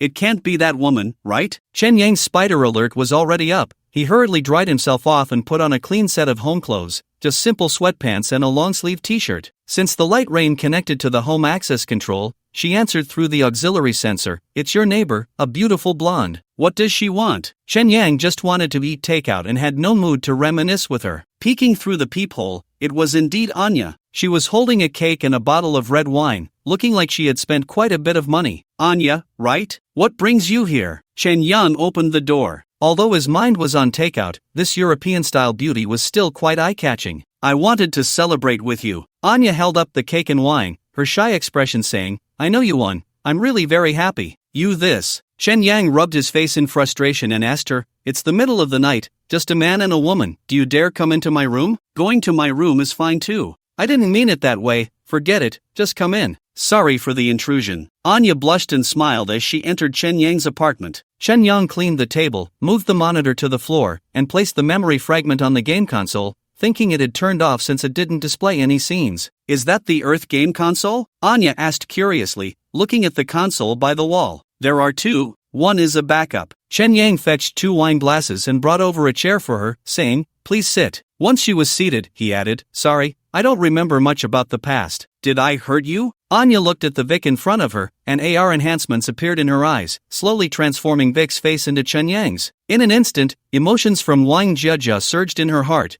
and she shook her head with teary eyes, saying, You didn't hurt me, but I miss you. Oh no, this woman is having a breakdown. Seeing Anya tear up, Chen Yang panicked. He had some experience with ex-girlfriends, like Lu Yuyan and Lucy, but he had never encountered this situation before. Anya still looked affectionate. Are you going to rekindle your old flame? Xiao Yu whispered in his ear. Chen Yang scratched his head, pondering how to comfort Anya, and after a moment of hesitation, suggested, How about some cake? The woman shook her head, wiping her tears. Chen Yang truly lacked experience in comforting women. He had never had a falling out with Wang Jiajia, and with Lu Yuyan, a few words of I was wrong followed by a physical chemistry session could almost resolve everything. If one session didn't work, 2 would. But he couldn't just give Anya a physical chemistry session, could he? He poured half a glass of red wine for both of them and said, Let's drink, drown our sorrows in wine. They clinked glasses, and just as Chen Yang was about to drink, Anya tugged at his arm and then wrapped her arm around him. A toast? Huh? Is this a trend among the dark stars too? Little did he know This was something Wang Jieja had learned while joking around with her classmates in the dorm. Anya happily drank the red wine, and after putting down her glass, she gazed at Chen Yang, saying, "It's so great to see you here, it feels like a dream." Chen Yang sensed that the atmosphere was off and explained, "Beautiful lady, I might not be the Vic you know, so don't get your feelings mixed up." "I know," Anya said, holding Chen Yang's hand softly. "You are the Vic I just met." Her gaze was a bit dazed, her breathing slightly rapid, in a tipsy state. "Is that so?" Chen Yang poured himself another glass, and after drinking it, felt nothing. This woman gets drunk from just a little? The wine doesn't intoxicate people, people intoxicate themselves. Maybe she's pretending, giving you a chance, Xiaoyu whispered. "No way." When Chen Yang looked at Anya, she was leaning closer to him, eyes closed. It seemed today's fast food wasn't going to happen, not even a bite of cake. Although it was a bit sudden, refusing her now would hurt her even more, and besides, it wasn't a big deal in this world. It was the proper way to entertain a guest. Yet, he couldn't find any familiar feelings in this ex of his. That night, heavy snow began to fall, and the wind howled, swirling snowflakes onto the balcony, creating a layer of white gauze on the glass window. Anya, who had been passive, finally turned and sat up, the neon lights casting colors on her body, changing like a chameleon. Chen Yang, having experienced life and death battles, felt a vibrant life force emanating from Anya. Everything was so beautiful, except she was a bit heavy. Perhaps it was due to her European ancestry and larger frame. What surprised Chen Yang was that, compared to Judy, Anya didn't have the typical scent of a Caucasian. Are there related medical methods? These questions were fleeting. His thoughts quickly became chaotic, hormones gnawing at his brain, leading him to hallucinations. The lunar girl appeared on Anya's face, her expressions shifting with her emotional fluctuations, contradictory yet captivating. Chen Yang touched his face. Without wearing smart glasses, how did Xiaoyu possess him? Just as she was thinking this, Anya leaned down, her long hair cascading like a curtain over Chen Yang's face. Her stunningly beautiful face appeared incredibly real among the strands. Lucy tossed a few fish pellets into the fish tank, watching the two goldfish chase and gobble them up, a smug smile creeping onto her lips. She could finally appreciate the joy of keeping fish. She wondered if these two fish could have baby fish. Probably not now, they should grow a bit first. It seems Vic is really dead. That person is not Vic. A line of text suddenly appeared before her. How disappointing. Lucy frowned, left the living room, turned off the lights, and returned to her bedroom to rest. That line of text didn't let her go, reappearing again. "You actually killed Vic." Lucy replied, "You said you wouldn't contact me again. If you harass me, I'll delete the terminal and cut off all contact. I don't know who that person is, but I know you've been protecting him. I can see traces of your activity online. This is my hobby. I want to bring him into the organization. I'm here to inform you today. Just keep in touch with him. Don't bother me. Then it's settled." The line of text no longer appeared, and Lucy couldn't sleep. She couldn't help but recall that night when she infiltrated Vic's auxiliary sensor, forcibly controlling his nerves, making him ride his motorcycle into the sea. Although Vic didn't die, he developed a neurological disorder and had to hide away working at the Redstone factory. 2 years later, he lost his personality in the game, leading to the current Vic taking over his body. After all, he still died by his own hand. It was meant to be. Chen Yang slept until the next morning. After opening his eyes, he stared blankly out the window, feeling a bit strange, a sense of loss washing over him. Anya had hurriedly left after their encounter last night. There was no warmth of rekindled feelings. He had thought they would cuddle up and sleep together. How ruthless, pulling away without a hint of reluctance. Did she take me for Mr. Tunjin? It's possible. Fortunately, the experience was still quite wonderful. It was clear she had been single for a while and was well maintained. It's just, Chen Yang touched the auxiliary sensor on the back of his neck, recalling Anya's sudden change of expression last night, and took it off. Since the auxiliary sensor could interfere with touch and smell, it could naturally also interfere with vision. Control was everywhere. "I'm hungry." Chen Yang got out of bed, eating the cake Anya had sent, and opened his computer to check the BM material library, where there indeed were remote sensing chips, and even bionic chips. Earth truly lived up to its reputation as a simulation lab. It had everything. But with the computing power of Earth Corporation's servers, could they handle this level of computation? He chewed on the cake, raised his left hand to grab a box of milk from Earth, but nothing came out. Damn! Trying again, still nothing. Could it be that my golden finger has failed? Chen Yang broke out in a cold sweat, hurriedly trying to take out instant noodles, but that didn't work either. Chen Yang suddenly felt parched, and after calming himself, he tried to retrieve the fruit knife he bought from IKEA. This time, he succeeded. What's going on? Did I eat all the milk and instant noodles I bought? I remember buying 3 boxes of Tessalin and over 20 packs of instant noodles. It's impossible to have eaten them all. Could it be that my golden finger has a problem? Chen Yang lost his appetite for cake and immediately lay back down, connecting the game data line to return to Earth, which he hadn't logged into for a week. His eyelids felt heavy. His body was somewhat weak, making it hard to even open his eyes. A familiar voice echoed in his ears. I have been imprisoned for 10,000 years and expelled from my homeland. Now, you dare to invade my territory, truly seeking your own death. You are seeking your own death. What's going on? Did I just run into World of Warcraft? Chen Yang opened his eyes, and before him was a line of text. Hello world, the 2050 simulation notebook. Yang Dong was playing a game behind the notebook, her full forehead and somewhat messy long hair exposed. Her hand was clicking the mouse on the bed with a click-click sound. Chen Yang found himself lying in a hospital room, and 4 drip attached to his hand.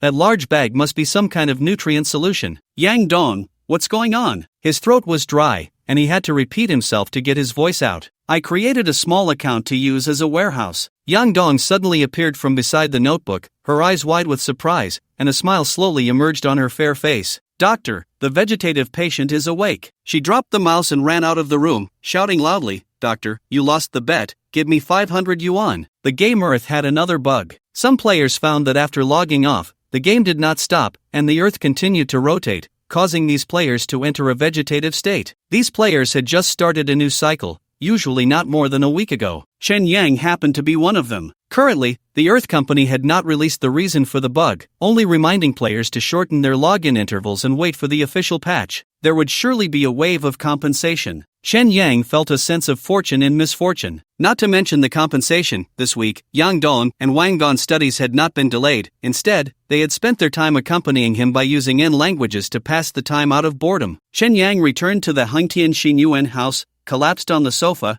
and asked, Did you guys eat all my milk and instant noodles? It was all Wang Gon's doing. I'm on a diet. Yang Dong was actually just slightly chubby, and with her height, she looked quite sturdy. She tugged at her t-shirt, sniffed it, frowned, and said, It's all gone bad. Can I use your bathroom? Wang Gon, if you need to go, hurry up. I'm not going. Wang Gon continued to bring pots and pans from the hospital into the house, took out a box of milk, and handed it to Chen Yang, saying, Thanks to us knowing you're a time traveler, we didn't believe the doctor saying you were a vegetative patient. Otherwise, you'd probably be cremated by now since they couldn't contact your relatives. Not bad, not bad, well done. Chen Yang gave Wang Gon a thumbs up. Thank you very much. Did you travel to the future? Tell me, does my wife have a mission again? Wang Gon suddenly smiled flatteringly, sitting close to Chen Yang and saying, Next time, take a picture of my wife for me to see. Sure, if your wife asks me to take a picture, I'll take a few for you. Chen Yang finally breathed a sigh of relief. Although the game had a bug, the golden finger was still there, so it wasn't a big problem. He opened the Changdong shopping app, selected a few items, and sent them to Wang Gon, saying, You work a bit harder, go to the medical equipment store and buy these things back as soon as possible. 2 each of the electrotherapy device and arm model? Wang Gon didn't understand why Chen Yang wanted to buy these things, but since it was something a time traveler wanted, there must be a reason. He just scratched his head and said, No problem, but the money, I'll transfer it to you right away. Chen Yang transferred 10,000 to Wang Gon and suddenly remembered the hospital expenses, asking, Who paid for my hospital stay? Yang Dong, the little rich girl, spent several thousand in total. Wang Gon seemed quite emotional, giving Chen Yang a wild look with his eyes. She was busy running around in the hospital, staying in the ward at night to take care of you. If you didn't know better, you'd think she was your girlfriend. She's really good to you. She is indeed a good girl. Warmth surged in Chen Yang's heart. At that moment, the sound of a shower came from the bathroom, and Wang Gon turned to look, revealing a strange expression to Chen Yang. What does that mean? Chen Yang inquired with his gaze. Wang Gon just smiled, scratched his nose with his chubby hand, and deliberately said loudly, I'm going to buy something. After saying that, he put on his sneakers and went out to buy the equipment. Chen Yang didn't know what the fat man was hinting at. Soon, he received a message from Wang Gon. Yang Dong bribed me to deliberately say good things about her to you. What the hell? Chen Yang replied, Then why are you telling me? Wang Gon, after all, I am the savior. How can I be controlled by her assistant? Just a bowl of beef rice and she thinks she can win me over? Dream on. Chen Yang replied, You don't need to give me the leftover money for the equipment, just keep reporting. Wang Gon, got it. These women, 100 schemes in their minds. Chen Yang couldn't help but laugh and cry at the same time, suddenly feeling that the somewhat dull and not very bright Anya was actually a bit better. At that moment, Wang Gon sent another message, but Yang Dong is really nice to you, and she's not even your girlfriend yet, and she's already taking care of you. Ha! Chen Yang covered his face, and his phone clattered to the ground. After Yang Dong finished her shower, the room was filled with the scent of shampoo. Her long hair was still a bit damp, and her dark hair color made her face look even whiter. Perhaps due to being slightly plump, her skin was very good, whether on her face, arms, or those sturdy thighs. Next time you time travel, give us a heads up. It's quite scary. Yang Dong let her hair down. Her white t-shirt with "Hello World" printed on it was somewhat revealing, and her black shorts made her legs look even longer. She saw Chen Yang looking lifeless and couldn't help but smile, asking him, "What are you thinking about? Did you get traumatized from going to the future?" No. Chen Yang saw her sit down on the sofa and instinctively shifted to the side. He felt restless, his mind filled with serious medical questions, like whether a vegetative person could regain consciousness. Have some fruit. Yang Dong broke a banana and handed it to Chen Yang. Chen Yang looked at her hand and the banana, feeling a bit dead inside, then glanced at the somewhat disheveled beauty,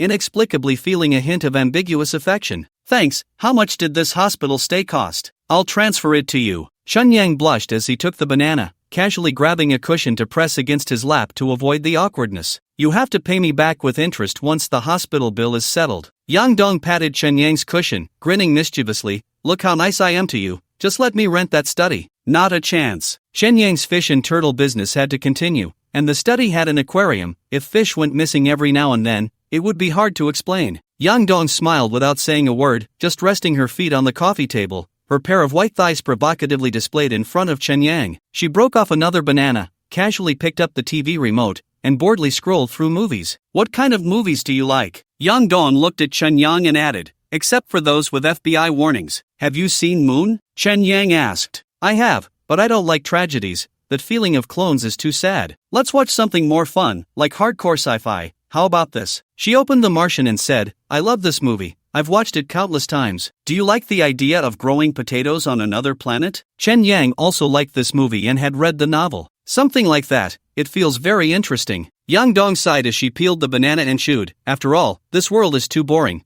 Everything feels dull, just like the languages you brought, lacking any challenge. So old-fashioned. Chen Yang also peeled a banana to eat, thinking about the unresolved bugs in Earth games, and said, in the next few days, I might have to time travel back again. If I turn into a vegetative person again, just let me lie at home without sending me to the hospital. I really envy you. You can actually travel to the future. Yang Dong nudged Chen Yang with her shoulder, her gaze sincere. Can you let me time travel too? I'll agree to any conditions. Actually, we are only this far from the future world. Chen Yang pinched with his thumb and index finger, separated only by the thickness of a game console shell, and continued, as long as you cooperate fully with me, maybe I can help you achieve it. Are you just trying to sell me a dream? Yang Dong felt that Chen Yang was joking. She looked at the movie with bright eyes, and a few minutes later turned her head to ask, really? If I can travel through time, you definitely can too. Although Chen Yang wasn't a genius, he was still a science student who loved science fiction literature. After living on Dark Star for 2 months,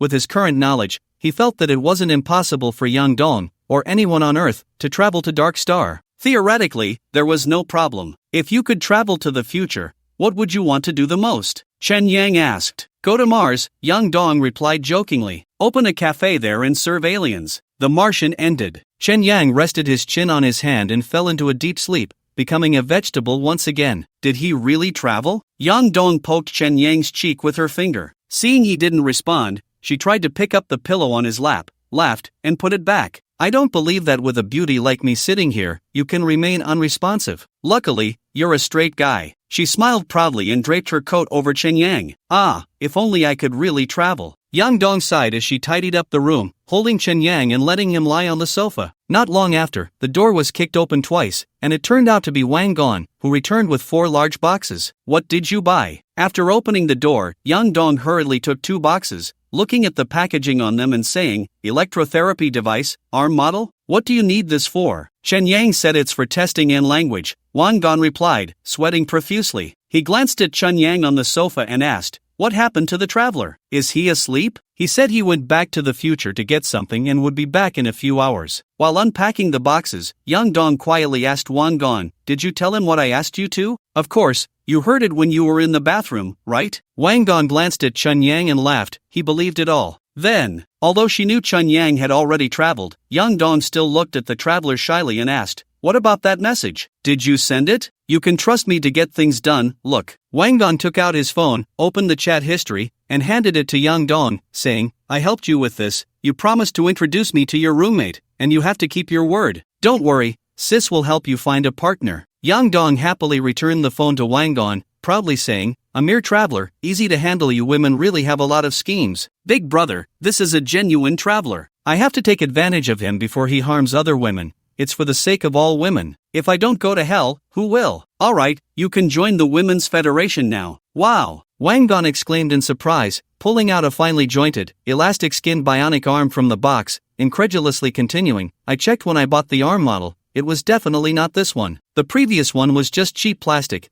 and this one is way too realistic. I suddenly have a bold idea. Get lost. Yang Dong saw through Wang Dong's dirty thoughts. She picked up another realistic arm, also with a look of amazement, and looked at the cables on the arm, saying, this is future technology. It seems we can control it within language. She opened another unopened box, which contained a metal device the size of a router, with the words Neural Signal Converter printed on it. I see, this device can convert the digital signal of N language into neural signals to be transmitted to the brain, and vice versa. Yang Dong eagerly placed the converter and the bionic arm on her computer desk, connecting the data cable, and said to Wang Dong in a serious tone, we'll each use one set, and you're not allowed to touch mine. No way, no way. Wang Dong intertwined his fingers with the bionic arm. It wasn't as soft and smooth as he had imagined, but it felt incredibly real. He took on the demeanor of a world protagonist. Since I've become the savior, I need to show my true skills. Just as their enthusiasm for learning reached unprecedented heights, Chen Yang, who had been slumped on the sofa, curled the corner of his mouth. Who doesn't have a little cunning? That Yang Dong is a bit too green. I just feel like this game is missing something. After stepping away from the game, Chen Yang scratched his head, got out of bed, and said, Xiaoyu, set a timer for me to return to Earth every 6 hours. Is it because of the rotation bug in the Earth game? Xiaoyu's voice came from the monitor's speakers. Exactly, the game's life is still life. The Earth company just released an announcement. I think you should take a look. As Xiaoyu spoke, she opened a web page on the monitor displaying the Earth company's official announcement. Chen Yang thought the rotation bug had been fixed, but it hadn't. On the contrary, the Earth company launched a new paid product, meal replacement pills. Taking the meal replacement pills could maintain physical and nutritional supply for 8 to 12 hours without causing adverse reactions in the body. Normally, they cost 1,000 yuan per pill, but players who reported the bug could receive 3 pills for free each day as compensation from the game company. I can't believe there's such a product. This product was not just a weight loss miracle, it had even greater uses in aerospace and space stations. Since the meal replacement pills could be effective in Earth, it indicated that they had a scientific basis, but due to raw material and cost issues, mass production was impossible. If I could get my hands on the ingredient list, wouldn't I be able to produce them in bulk? However, such high-end biotechnology formulas should be as closely guarded as Sea Dog Happy Beans, and it was unlikely they would leak onto the public network. Although I could ask on the dark web, exposing my intentions would be too dangerous. It would be better to make more money by through official channels, and then transport it into reality using my golden finger. Chen Yang closed the Earth Company's game announcement. He realized that the launch of the meal replacement pills meant that the rotation bug in Earth could not be resolved in the short term. It was probably the work of the Hacker Alliance again. Thinking of Wang Jiajia's death, this grudge could not be forgotten. After finishing off that piece of cake, Chen Yang began to clean the house, moving the monitor back to the desk. Since the memory fragments could not display scenes due to the game bug, he simply switched to a photo of him and Wang Jiajia and placed it on the desk. While dusting the game console, Chen Yang recalled Yang Dong's mention of wanting to travel through time. Theoretically, as long as Yang Dong's neural signals were transmitted through the game console to Dark Star and then connected to the puppet chip, she could achieve time travel with the help of the bionic person. It was essentially reverse gaming. Yang Dong would play Dark Star on Earth. The difficulty lay in the fact that as a game character, her neural signal permissions were on the Earth Company's server. That was something even the Hacker Alliance couldn't handle. However, one could settle for a second best option, abandoning the full neural simulation technology and instead using a traditional VR headset to take her to Dark Star for a look. Before he knew it, night had fallen again. Chen Yang was standing on the balcony chatting with Judy when he saw a military green-winged dragon hover car slowly approaching. Old Wei, Shi Tongwei's square face, lined with metal threads, appeared at the car window, waving to Chen Yang, "Get in. I'll take you out for a meal and let you meet a few friends." Meet friends? Chen Yang hung up on Judy, revealing a troubled expression. No way, I have social anxiety. Always messing with the neighbors' social anxiety? Stop talking nonsense, get in the car. Chi Tongwei opened the car door and gave Chen Yang a knowing look, saying, today's dinner party is all about Earth players. I specially arranged this for you, so don't be ungrateful. Alright,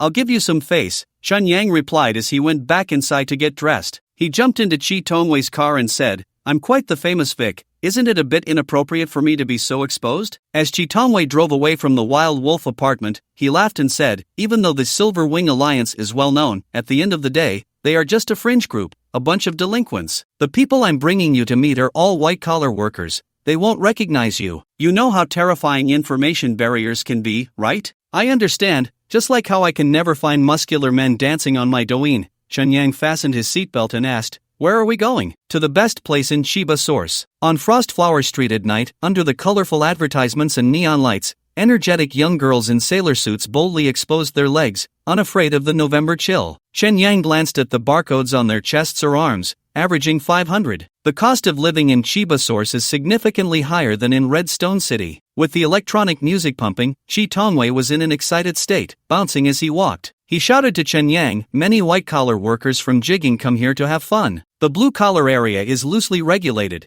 and everyone likes to push the boundaries of the law here. Didn't you ask how to move to jigging? There's a friend at tonight's dinner who works in civil affairs. You can contact him privately. Thanks, I didn't expect you to remember that. Chen Yang looked at the variously dressed oddballs on the street, feeling a bit overwhelmed. In this world, you need to make more friends. Being a homebody like you won't work. There's a friend tonight that you'll definitely be interested in. He's my former colleague. Chi Tongwei put his arm around Chen Yang's shoulder and patted him hard, smiling as he said, the character designer from Earth Company, your ex-girlfriend is currently under his control. Lu Yuyan? Chen Yang immediately thought of her. For Earth players, Lu Yuyan is almost synonymous with ex-girlfriend. Of course, I'm a loyal fan of Yuyan's thighs. Chi Tongwei raised an eyebrow. Why does that sound so strange coming from you? Chen Yang, after all, was a persona that came out of a game. He wasn't as carefree as the Dark Star players. You might not know, but the Lu Yuyan you meet now is already the 5th version. She has a 35% personality difference from the original. The game characters in Earth evolve just like products based on player preferences.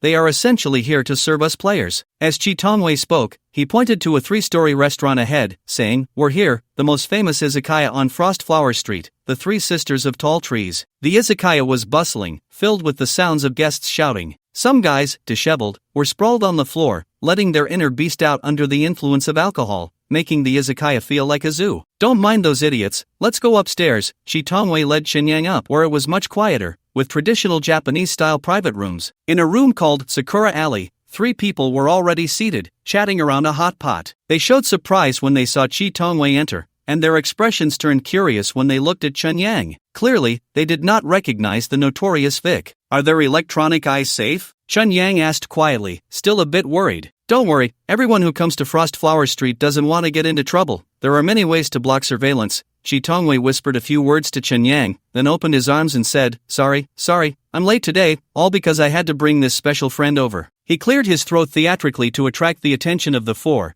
then pulled Chen Yang forward to introduce. This friend's name is known to everyone and is very familiar. Chen Yang. Chen Yang cursed softly. As a result, the 3 of them widened their eyes, and one middle-aged man who looked very much like an elite said, could it really be Chen Yang's personality? That kind of personality cognitive disorder? Another woman in her 30s gasped, covering her mouth. Are there really people like that? The third was a bespectacled man, who seemed somewhat skeptical. That's right, this is 100% a character that crossed over from a game. Chi Tongwei said to Chen Yang with a smile, buddy, this is a genuine virtual identity, very safe. You old bastard. Chen Yang had just cursed when the middle-aged gentleman immediately said, that's right, it's that spontaneous you old bastard, he really is Chen Yang. Is it really that rare? Chen Yang frowned, feeling that these people were a bit exaggerated. Cyber mental illness is everywhere. Information barrier, brother. Chi Tongwei patted Chen Yang on the shoulder and introduced the 3 white-collar individuals to him. My best buddy colleague, a character designer from Earth Company, Job. Job was that elite in his 40s, with a well-groomed beard,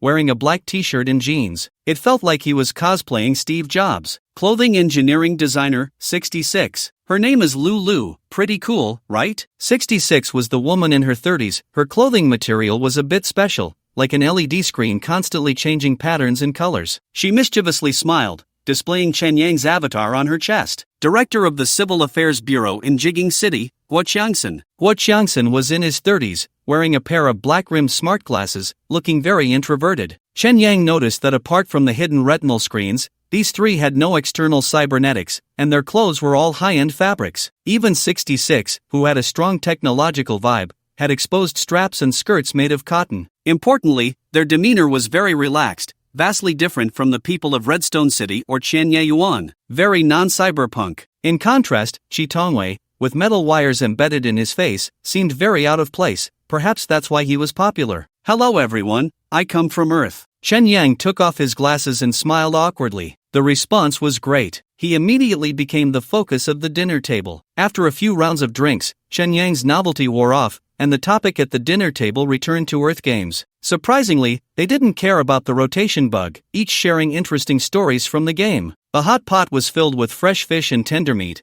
and the vegetables were all non-synthetic, tasting quite similar to those on Earth. It even had a bit more of a high-end flavor. Chen Yang sat between Job and 66. 66 was a mixed-race individual. Her profession was clothing engineer, which actually meant she was a nanoelectronics researcher who loved fashion design, part of the working class in Jigang City. After chatting and having a few drinks with Chen Yang, she began discussing game mods with Qi Tongwei, seemingly wanting to throw her boss into the game for a beating. Only then did Chen Yang have the chance to talk to Job about character design. I heard you are the designer of Lu Yuyan? Every game character has a team behind it. It's not just me designing alone. Our team is responsible for characters not just Lu Yuyan, but two others as well. Job looked very refined. Although he was already in his 40s, he had a youthful demeanor. His words carried no bragging, just calmly stating, one of them is relatively obscure, named In Xiao, also a free character. Little Jojiao, Sun Ji's ex-girlfriend. Chen Yang had seen that Korean beauty and didn't expect her to be designed by the same character designer as Lu Yuyan. Thinking about it,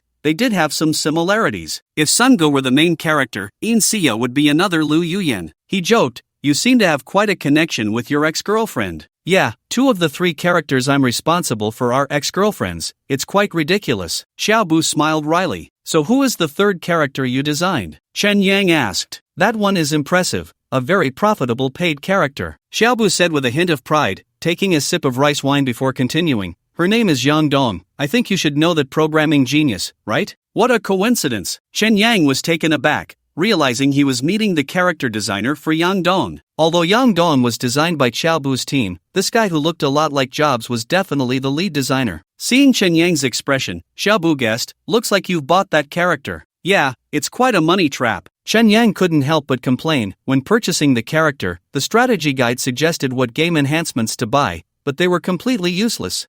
If you play through the game a few more times, you might find them useful. Xiaobu clinked his glass with Chen Yang's and said slowly, actually, it's not a money trap, because the personality design of paid characters is very complex, and there are slight differences every time you enter the game. He took another sip of rice wine and continued, only in this way will players be encouraged to make multiple purchases. Qi Tongwei, overhearing their conversation, interjected, Old Xiao, don't try to argue, what you have is definitely a money trap, and players have to buy stamina boosts, as if Yang Dong is so easy to deal with. Yeah, I pursued her for 2 months and still couldn't get it done even after deleting my save. Guo Qiangxin joked, damn it, refund me. That's because your intentions were too obvious, triggering Yang Dong's self-protection mechanism. Talking about the characters he designed, Xiaobu couldn't hide his pride and excitement. Usually, at times like this, people have a strong desire to share. May I ask, how was the character Yang Dong designed? Chen Yang timely inquired. Qi Tongwei, Guo Qiangxin, and 66 exchanged glances, wearing expressions of here we go again, and gathered to chat about mod stories. Although Xiaobu wasn't wearing glasses, he instinctively made a gesture as if pushing up glasses and said to Chen Yang, that was 7 years ago. Our team got permission to create paid characters and thought about how to design an interesting character to attract players. Of course, we also wanted to earn some commission from the paid character. So in 2020, we searched through historical materials for fashion elements that young people were interested in at the time. Later, we found that most had already been used, like short video streamers, so we continued to look back to see if there were any phenomenal trends to draw inspiration from. Eventually, we came across an old anime called The Melancholy of Haruhi Suzumiya. I love that one too. Chen Yang was both surprised and delighted, and then he realized, are you saying that Yang Dong borrowed elements from Haruhi Suzumiya? That sounds fascinating. Although The Melancholy of Haruhi Suzumiya is a light novel set in a school, its essence is a science fiction theme, and Chen Yang had read that series of novels. To be precise, he had seen it in the settings. So you can guess her underlying traits now? Xiaobu asked. If it's Haruhi Suzumiya, she would find the current world boring, life monotonous, and want to seek supernatural elements in the mundane to make life interesting. The more Chen Yang spoke, the more he felt that Yang Dong was indeed that kind of person. Exactly, and with the alien elements of Nagato Yuki, Yang Dong's underlying logic emerges. It's a pity, Xiaobu said with a helpless smile. At that time, players didn't buy it. After all, Yang Dong's personality was a bit strong, and sometimes she would go to great lengths to achieve her goals. So we put some thought into the character introduction to make players feel like she was easy to deal with.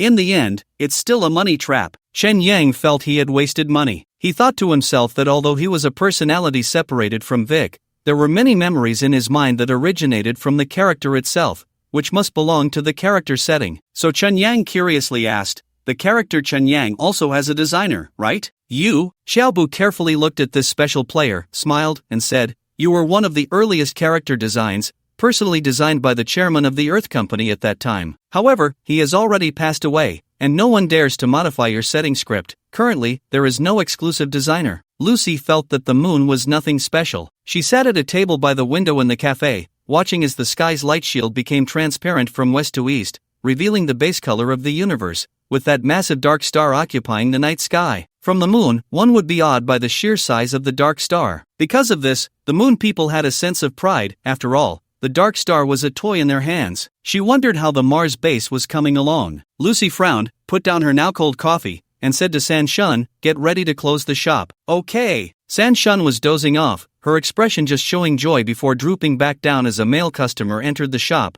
followed by an Akita dog. The man was dressed in black sportswear, seemingly having come from a run, and the dog was so tired it was just sticking out its tongue. Are you closing soon? The customer smiled as he pushed up his glasses. He had a scholarly appearance, looking refined and cultured. San Shun thought he looked somewhat familiar, very much like a certain beautiful girl named Binbai. She smiled and said, what would you like to drink? I can stay a bit longer. Just black coffee will do. The visitor was indeed Binbai Meiyu's brother, Binbai Wanji. He glanced around the shop and directly walked to Lucy's table, sitting across from her. Pets are not allowed in our shop. Lucy looked at the Akita dog at his feet, her tone full of disdain. This is the cyborg district. It fits right in here. If you insist on calling it a pet, then that would be a bit self-deprecating. Binbai Wanji displayed an impeccable, kind smile. Did you come because of what happened yesterday? Lucy didn't want to waste time with him and said directly, I'm that person's security consultant. You invaded his arm, so of course, I have to intercept. I hope you understand the rules in the future. I know he is Vic, even though his head has been replaced, it can't be wrong. Binbai Wanji smiled as he studied the woman in front of him, curiously asking,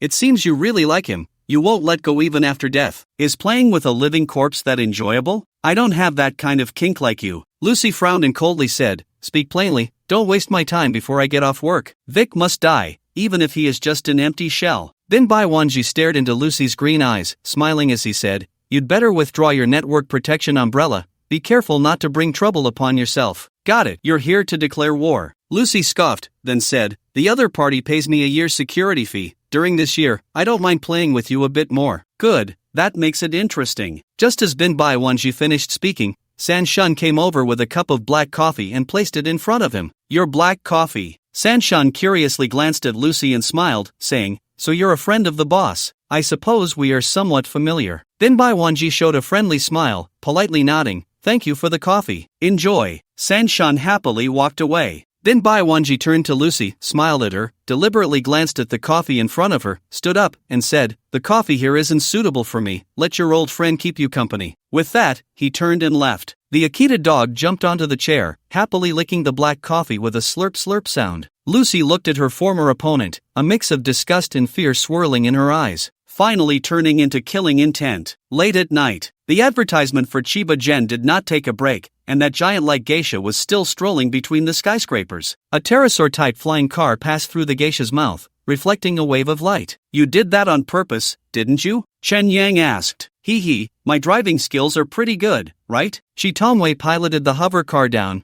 returning to the designated aerial route, saying, "Once I drop you off at home, I'm going to find a Japanese girl and inject some patriotic genes. Damn, it's because I'm not perverted enough that I don't fit in with you guys." After the dinner party, the three white-collar workers happily went their separate ways, leaving him to be sent home. Chen Yang felt underestimated. How does it feel? Going out to have some fun is better than being embarrassed at home, right? Shi Tongwei said, experiencing what it's like to be a giant panda. You added all their contact info, right? These are all reliable connections, absolutely no problems, you can rest assured. Shi Tongwei paused, turned to look at Chen Yang, and asked, I saw you asking about going to jigging. You're not planning to move to that boring place, are you? Not me, helping a friend. The one who's in the hospital, your close friend? Yeah, helping her fulfill a dream. Chen Yang certainly had another plan, which was to have Judy go to the safe place in jigging and help him sell pet fish through proper channels. The identity of Vic was special, and he might have to move again someday. He needed a stable and safe source of income,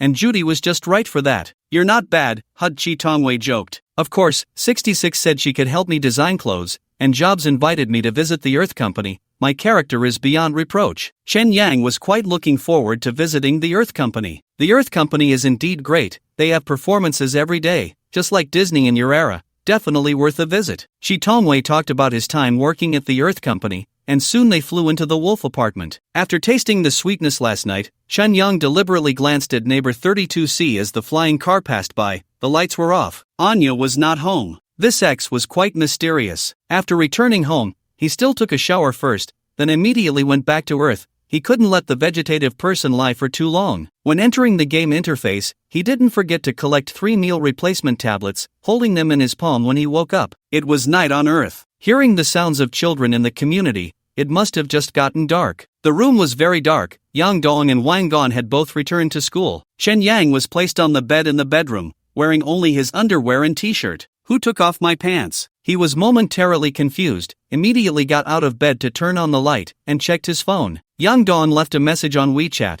There's porridge in the rice cooker. I made you egg fried sausage. It's a bit salty. Drink more water. Great. Probably some dark cuisine. Wang Gon's message was very simple. Remember to take a photo of my wife. Great. Let Xiaoyu synthesize one for you. His body, having lain down all day, was already sweating from hunger. He placed the meal replacement tablets on the bedside table and left the bedroom. As soon as he turned on the living room light, he saw 2 prosthetic arms giving him the middle finger. Damn! Chen Yang was at a loss whether to laugh or cry. It seemed these two were learning quickly and could proceed to the next step of work. He picked up one of the arms to examine it closely. The joint skin texture was quite ordinary. After all, it was a test material model. Based on it, he could use BM's rich material library to modify an arm that suited him. Having thought of this, Chen Yang went to the kitchen to scoop a large bowl of rice porridge and took Yang Dong's plate of egg fried sausage. While eating, he used a laptop with a mirroring system to edit the BM model. The system already had Vic's right arm data, making it very simple to produce. The prosthetic arm device, whether it was the central controller, nerve trigger, battery, or regenerative muscle, had laboratory versions in the BM material library that far exceeded the commercial version of Dark Star. The binary chip is inferior to the ternary chip in performance and heat dissipation,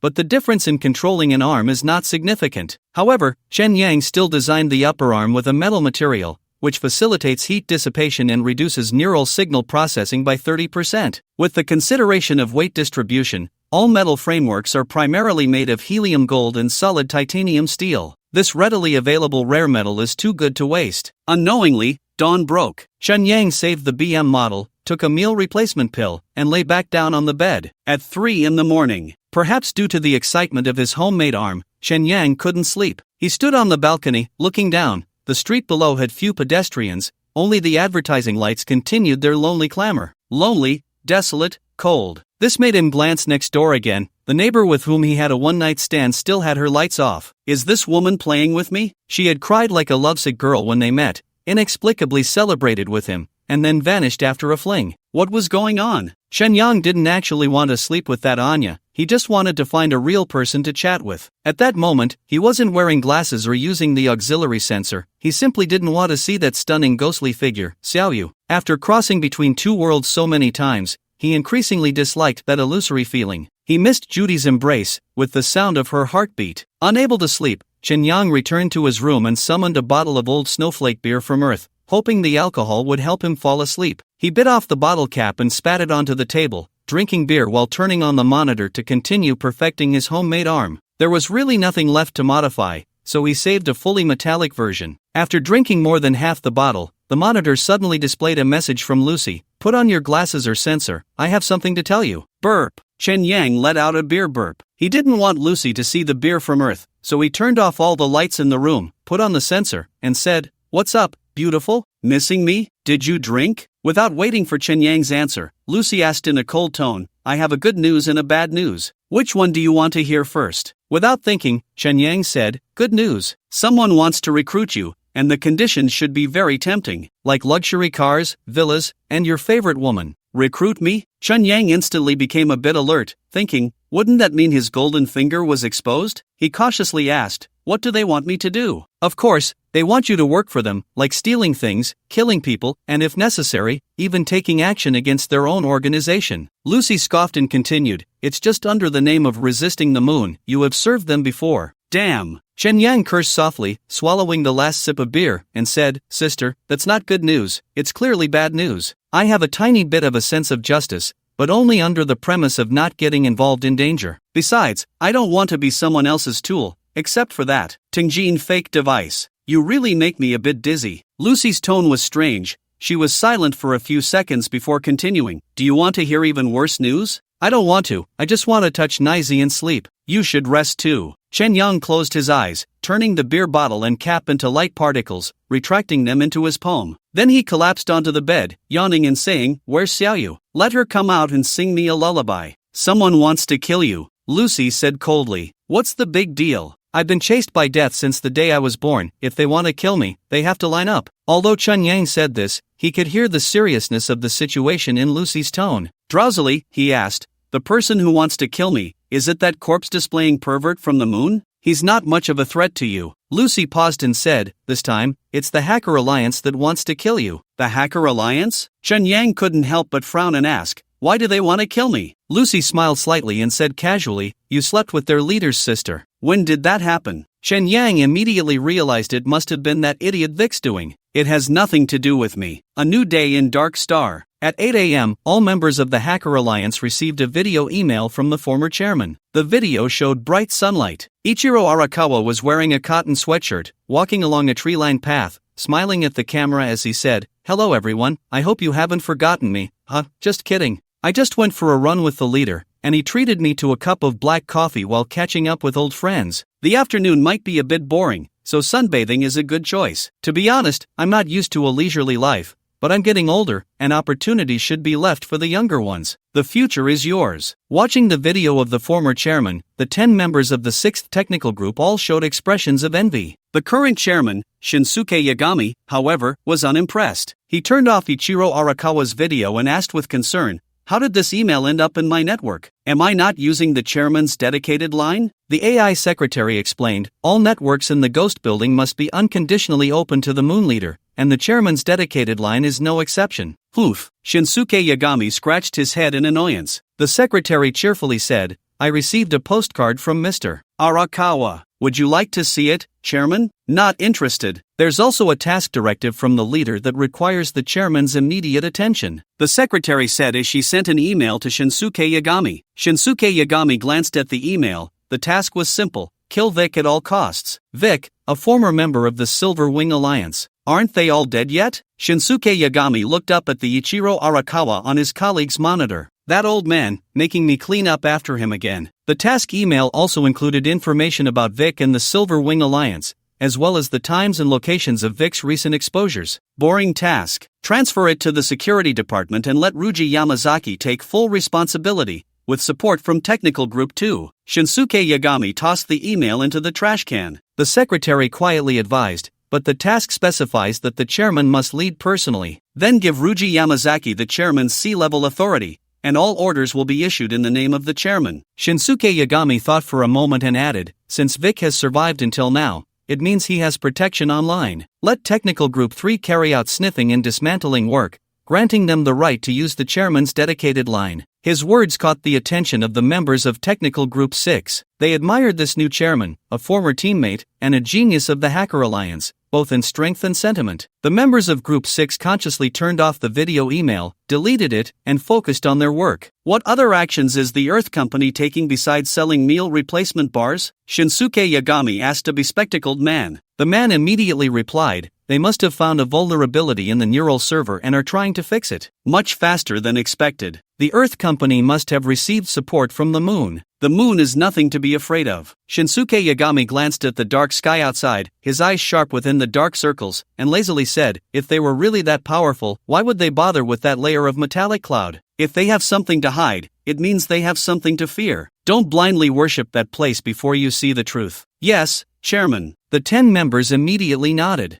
Yagami Masamori had a look as if he had eaten a bug. "Friends, I have my own name." "All right, Masamori." The team members breathed a sigh of relief, exchanged glances, and smiled. "Anyone who calls me chairman again will have their salary deducted for the month." Yagami Masamori smiled as well, turning back to stare at the code on the monitor, muttering to himself, "Next, it's a race against time. I don't want to waste energy on those trivial matters." At that moment on the moon, an Akita dog stood on a wooden cabin, gazing up at the bright dark star with fervent eyes. "Woof woof, woof woof woof woof," he barked hoarsely. Chen Yang slept through the night, numbed by alcohol. The morning light didn't brighten the room much, but it was enough to wake him. "You only slept for 3.5 hours. Xiaoyu's voice appeared in his ear, a warm hand brushing across his face. Chen Yang opened his eyes, and Xiaoyu's smiling face slowly faded from view. "Damn it." He removed the auxiliary sensor and tossed it to the side, feeling a bit flustered. The Hacker Alliance. This was far more threatening than that lunatic on the moon. No matter how skilled one was, a gun was still a gun, let alone a missile. He still remembered that rainy night when he threw his phone. A missile had obliterated an entire building,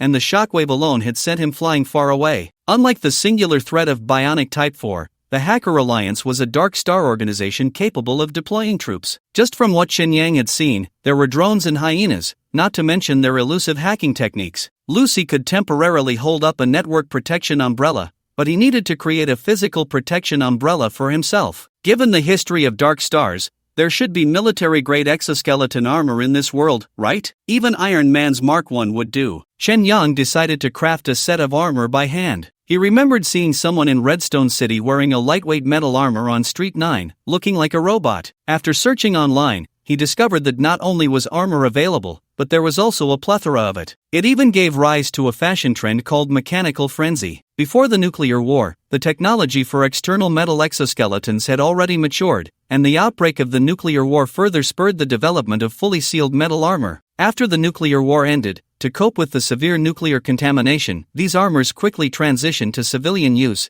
becoming lightweight metal protective suits. The Dark Star people survived the first 20 years of severe nuclear pollution under the protection of these suits. Perhaps due to psychological dependence, the Dark Stars still had a fashion of wearing armor, later named mechanical frenzy. Coincidentally, 66 was a designer passionate about mechanical frenzy. This allowed Chen Yang to easily obtain a set of armor design blueprints without having to search the dark web. This armor was called Tyren Bug Soldier, derived from an old game called StarCraft. Although it was fully covered in metal, 66 added leather elements to it, making it look less cumbersome. The only downside was that the BM material library lacked the relevant chips and drivers. Fortunately, 66, being a nanoelectronic engineer, was quite specialized, and Chen Yang bought a set at a lower price. The key point was that it was offline. Chen Yang then devoted himself to editing the BM model, crafting the components on the blueprint one by one. Considering that the Hacker Alliance would trace the source of the armor, Chen Yang made significant changes to its appearance, painting it entirely in Vanta black, resembling a black hole. Additionally, he replaced the armor's metal material with solid titanium steel. Although helium gold was harder, this rare metal was too heavy for the armor's microdrivers to handle. However, solid titanium steel was sufficient. After 3 days of relentless work, all 69 components of the armor were completed. Once 60 SAXS chips and drivers arrived, he could assemble and test it. But if the Hacker Alliance really launched missiles, how would he defend against that? Hong Tian Xin Yuan. The house rented by Chen Yang has become the N-language studio. Except for the bedroom,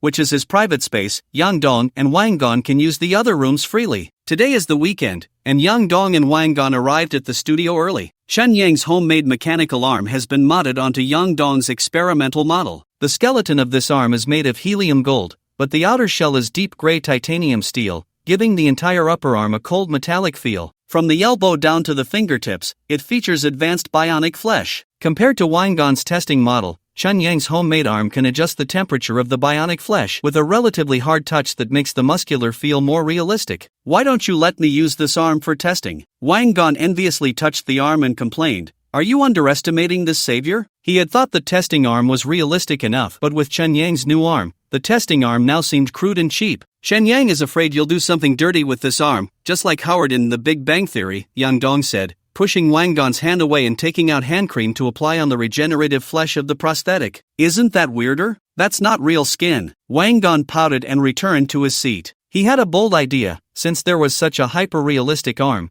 there must be even more realistic prosthetics available. Should he bribe the traveler to get some exclusive benefits for the savior? It seemed he needed to study harder, at least to catch up with Yang Dong in N language. As the future savior, his potential was definitely not an issue. Indeed, Yang Dong was just a bird that flew early. Wang Gan was full of confidence, immersed in N language. Meanwhile, Yang Dong hummed a tune, casually typing a few lines on her notebook, then pressed enter and said, "I'm going to tidy up the room. Play some music." The music started. "Young man, there's no need to feel down." "Hey, beauty, the traveler is sleeping, don't wake him up," Wang Gan said. "Are you kidding? He's a vegetable now, there's no way to wake him up," Yang Dong replied, coming out of the bathroom with a rag, humming along with the music. "YMCA, it's fun to stay at the YMCA." With the rhythm of the music, the arm Yang Dong was testing also snapped its fingers, forming the YMCA gesture. "I can't believe it. How did she do that?" Wang Gan ran incredulously to Yang Dong's computer to check the N language script she had written. Does genius really exist in this world? At that moment,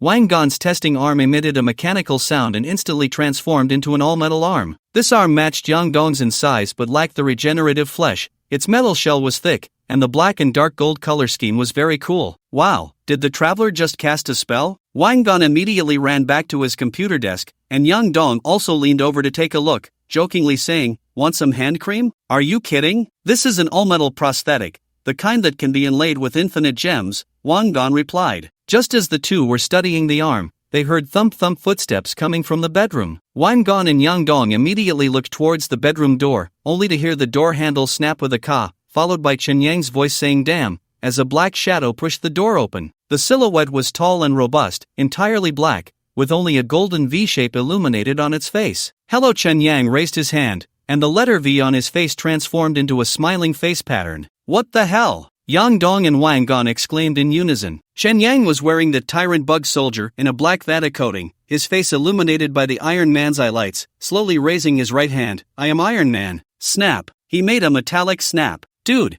you're so cool like this. What is this outfit? Metal armor?" Wang Gan's surprised expression froze on his face as he came over to touch Chen Yang's armor. "Wow, it really is like Iron Man's. Can it fly?" "No, it's just a sturdy beetle." Chen Yang sighed helplessly and continued, "In 2121, there is still no controllable nuclear fusion. Besides, even if the armor could fly, it would be very difficult to solve the shock absorption problem. If it gets hit in the air, landing in a box is a high probability event." His voice was emitted through a speaker, with an electronic modulation effect. "That's still pretty cool." Yang Dong also came over to touch it, her eyes filled with longing as she exclaimed, "It's amazing that such interesting things can be made in the future. I really want to see it." Technologically speaking, this armor is considered outdated in 2121. Chen Yang took off his helmet, wiping the sweat from his forehead, and continued, "No way, this thing is too hot, not suitable for the current temperature." "Is there no air conditioning?" "Of course there is, but it hasn't had the chip and driver installed yet. The armor hasn't activated its power system." Chen Yang smiled awkwardly. He had just finished assembling the armor and entered the game to test the size. "Let me feel it." Wang Gan put the helmet on his head, shook it, and excitedly said, "Wow, it really feels like Iron Man. It has a ruler and can scan. The visual system is achieved through cameras. Awesome." He turned to Yang Dong. "The data shows 36C. Get lost." Yang Dong kicked Wang Gan. She turned around, took the arm prosthetic from the computer desk, and handed it to Chen Yang, saying, "The nerve sensing program has been written in.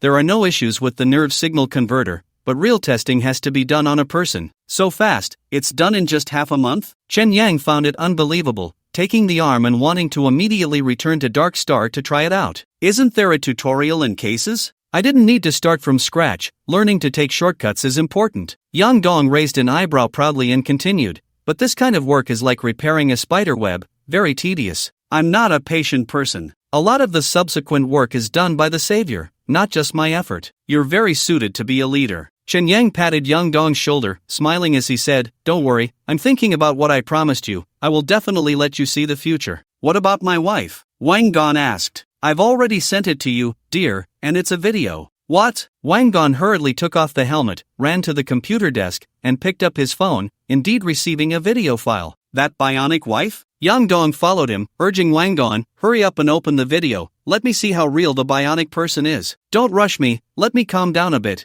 I'm a little nervous." Wang Gon sat in the chair with the phone, took a few deep breaths, and then raised his trembling finger to open the video. A beautiful high school girl with long black straight hair appeared in the video. She looked at the camera with a shy expression, playing with her hair and asking, "Is this for college-age Wang Gon?" "Well, okay. Is it really Yukino?" Wang Gon's nose tinged, and he cried out, "I'm sorry, I shouldn't have made you a widow, I'm sorry, sob. "This is the real deal, huh? The bionic technology in the future is so amazing?" Yang Dong stared at the woman on the screen, studying her closely, then glanced back at Chen Yang, only to find that the traveler had already taken off the armor and was lying back in bed. The arm had disappeared. Wild Wolf Apartment. After Chen Yang unplugged the data cable, he took a moment to catch his breath, removed the binary arm from the ground, and decided to install it immediately to give it a try. Since Yang Dong's coding progress far exceeded expectations, he hadn't even bought a repair robot yet, and to replace the prosthetic, he could only seek help from Chi Tongwei. Thinking of the dangers outside, Shen Yang quickly requested a voice call with Lucy to ask for her opinion. Although this ex-girlfriend was a voyeur, her abilities were still trustworthy. Over the past few days, drones from the Hacker Alliance had flown past his window several times, even making eye contact with him, yet they still failed to recognize Vic's face. This made Chen Yang suspect that the claim the Hacker Alliance wants to kill him was just Lucy's nonsense. Soon, Lucy agreed to the call request. "Lulu, can I go out?" Chen Yang casually gave her a nickname. "If you keep talking nonsense, I'll crush your little brother," Lucy cursed unusually. Chen Yang was pleased, but for the safety of his little brother, he apologized, saying, Sorry,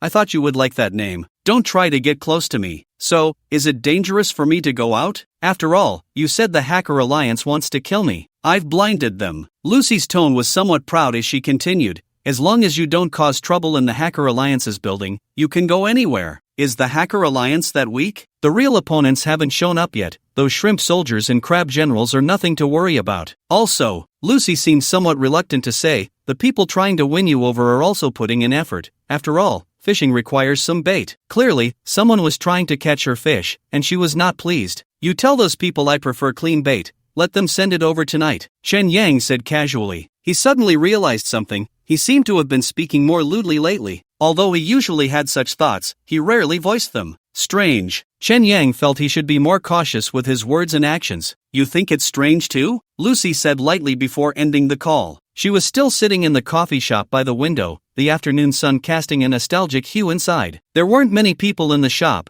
mostly trendy young people, and their yearning for the future made her feel envious. "Shopkeeper." San waved at her and then pointed to the door. It turned out to be Hamanaka Myo who had arrived. Hamanaka Myo came over with a flushed face and sat down across from her. Lucy's lips curled into a teasing smile. "You arranged for me and Vic to be neighbors on purpose, didn't you?" Hamanaka Myo asked in a low voice. "I thought you would like this arrangement." "Why? Isn't he special?" Hamanaka Myo instinctively looked around before continuing. "I heard he's the public enemy of the Moon People, and many want to kill him." "It's not that serious. With the arrogance of the Moon People, there are no public enemies from the Dark Star. Vic just defended a certain special person." Lucy smiled as she looked at Hamanaka Myo, asking with a hint of meaning, "Are you getting along well with him?" "Well, it's not bad." Hamanaka Myo's face flushed, and her expression became much more flustered. She wasn't sure if Lucy could monitor the game console, so it was better to play dumb about the matter of rolling in the sheets with Vic. Lucy's knowing smile, as if seeing through her, took a sip of her coffee and asked, "Have you been watching his Super Dream lately?" "No, his game console seems to be broken. It hasn't been able to download the latest scripts. It seems the Earth Company's loopholes haven't been fixed yet." Lucy pondered silently, then changed the subject after a moment, saying, "You guys finished school early today." "We just finished the final exams today. We have a holiday starting tomorrow." Hamanaka Myo sighed in relief and said softly, "I've been preparing for exams these past few days. I finally made it through." At that moment, Sanshan brought a cup of coffee. After thanking her, Binbi and Mayu took a sip and tentatively asked, "Teacher, can I come over more during the holidays to learn hacking skills?" "With your current knowledge, it's pointless to come here just to look at cases. you might as well go straight to practical experience. Lucy leaned forward, beckoning to Binbi and Meiyu, hinting that she wanted to share a secret. Binbi and Meiyu quickly leaned in, tossing her long hair aside, and heard Lucy whispering in her ear, "There's an organization in Dark Star that wants to kill Vic." Binbi and Meiyu froze. Someone wants to kill Vic and Chen Yang? She was so shocked that her expression stiffened, both anxious and angry, instinctively asking, why? Who wants to kill him? That scumbag, for what reason? Women, of course. Lucy's tone was indifferent, her expression dismissive. He really is a scumbag. Binbi and Meiyu muttered quietly, somewhat dissatisfied. But she had no complaints. After all, she was the third party, having stolen the feelings between Chen Yang and Wang Jia. Now, under the name of a fan, she was sleeping with Vic. Compared to that scumbag,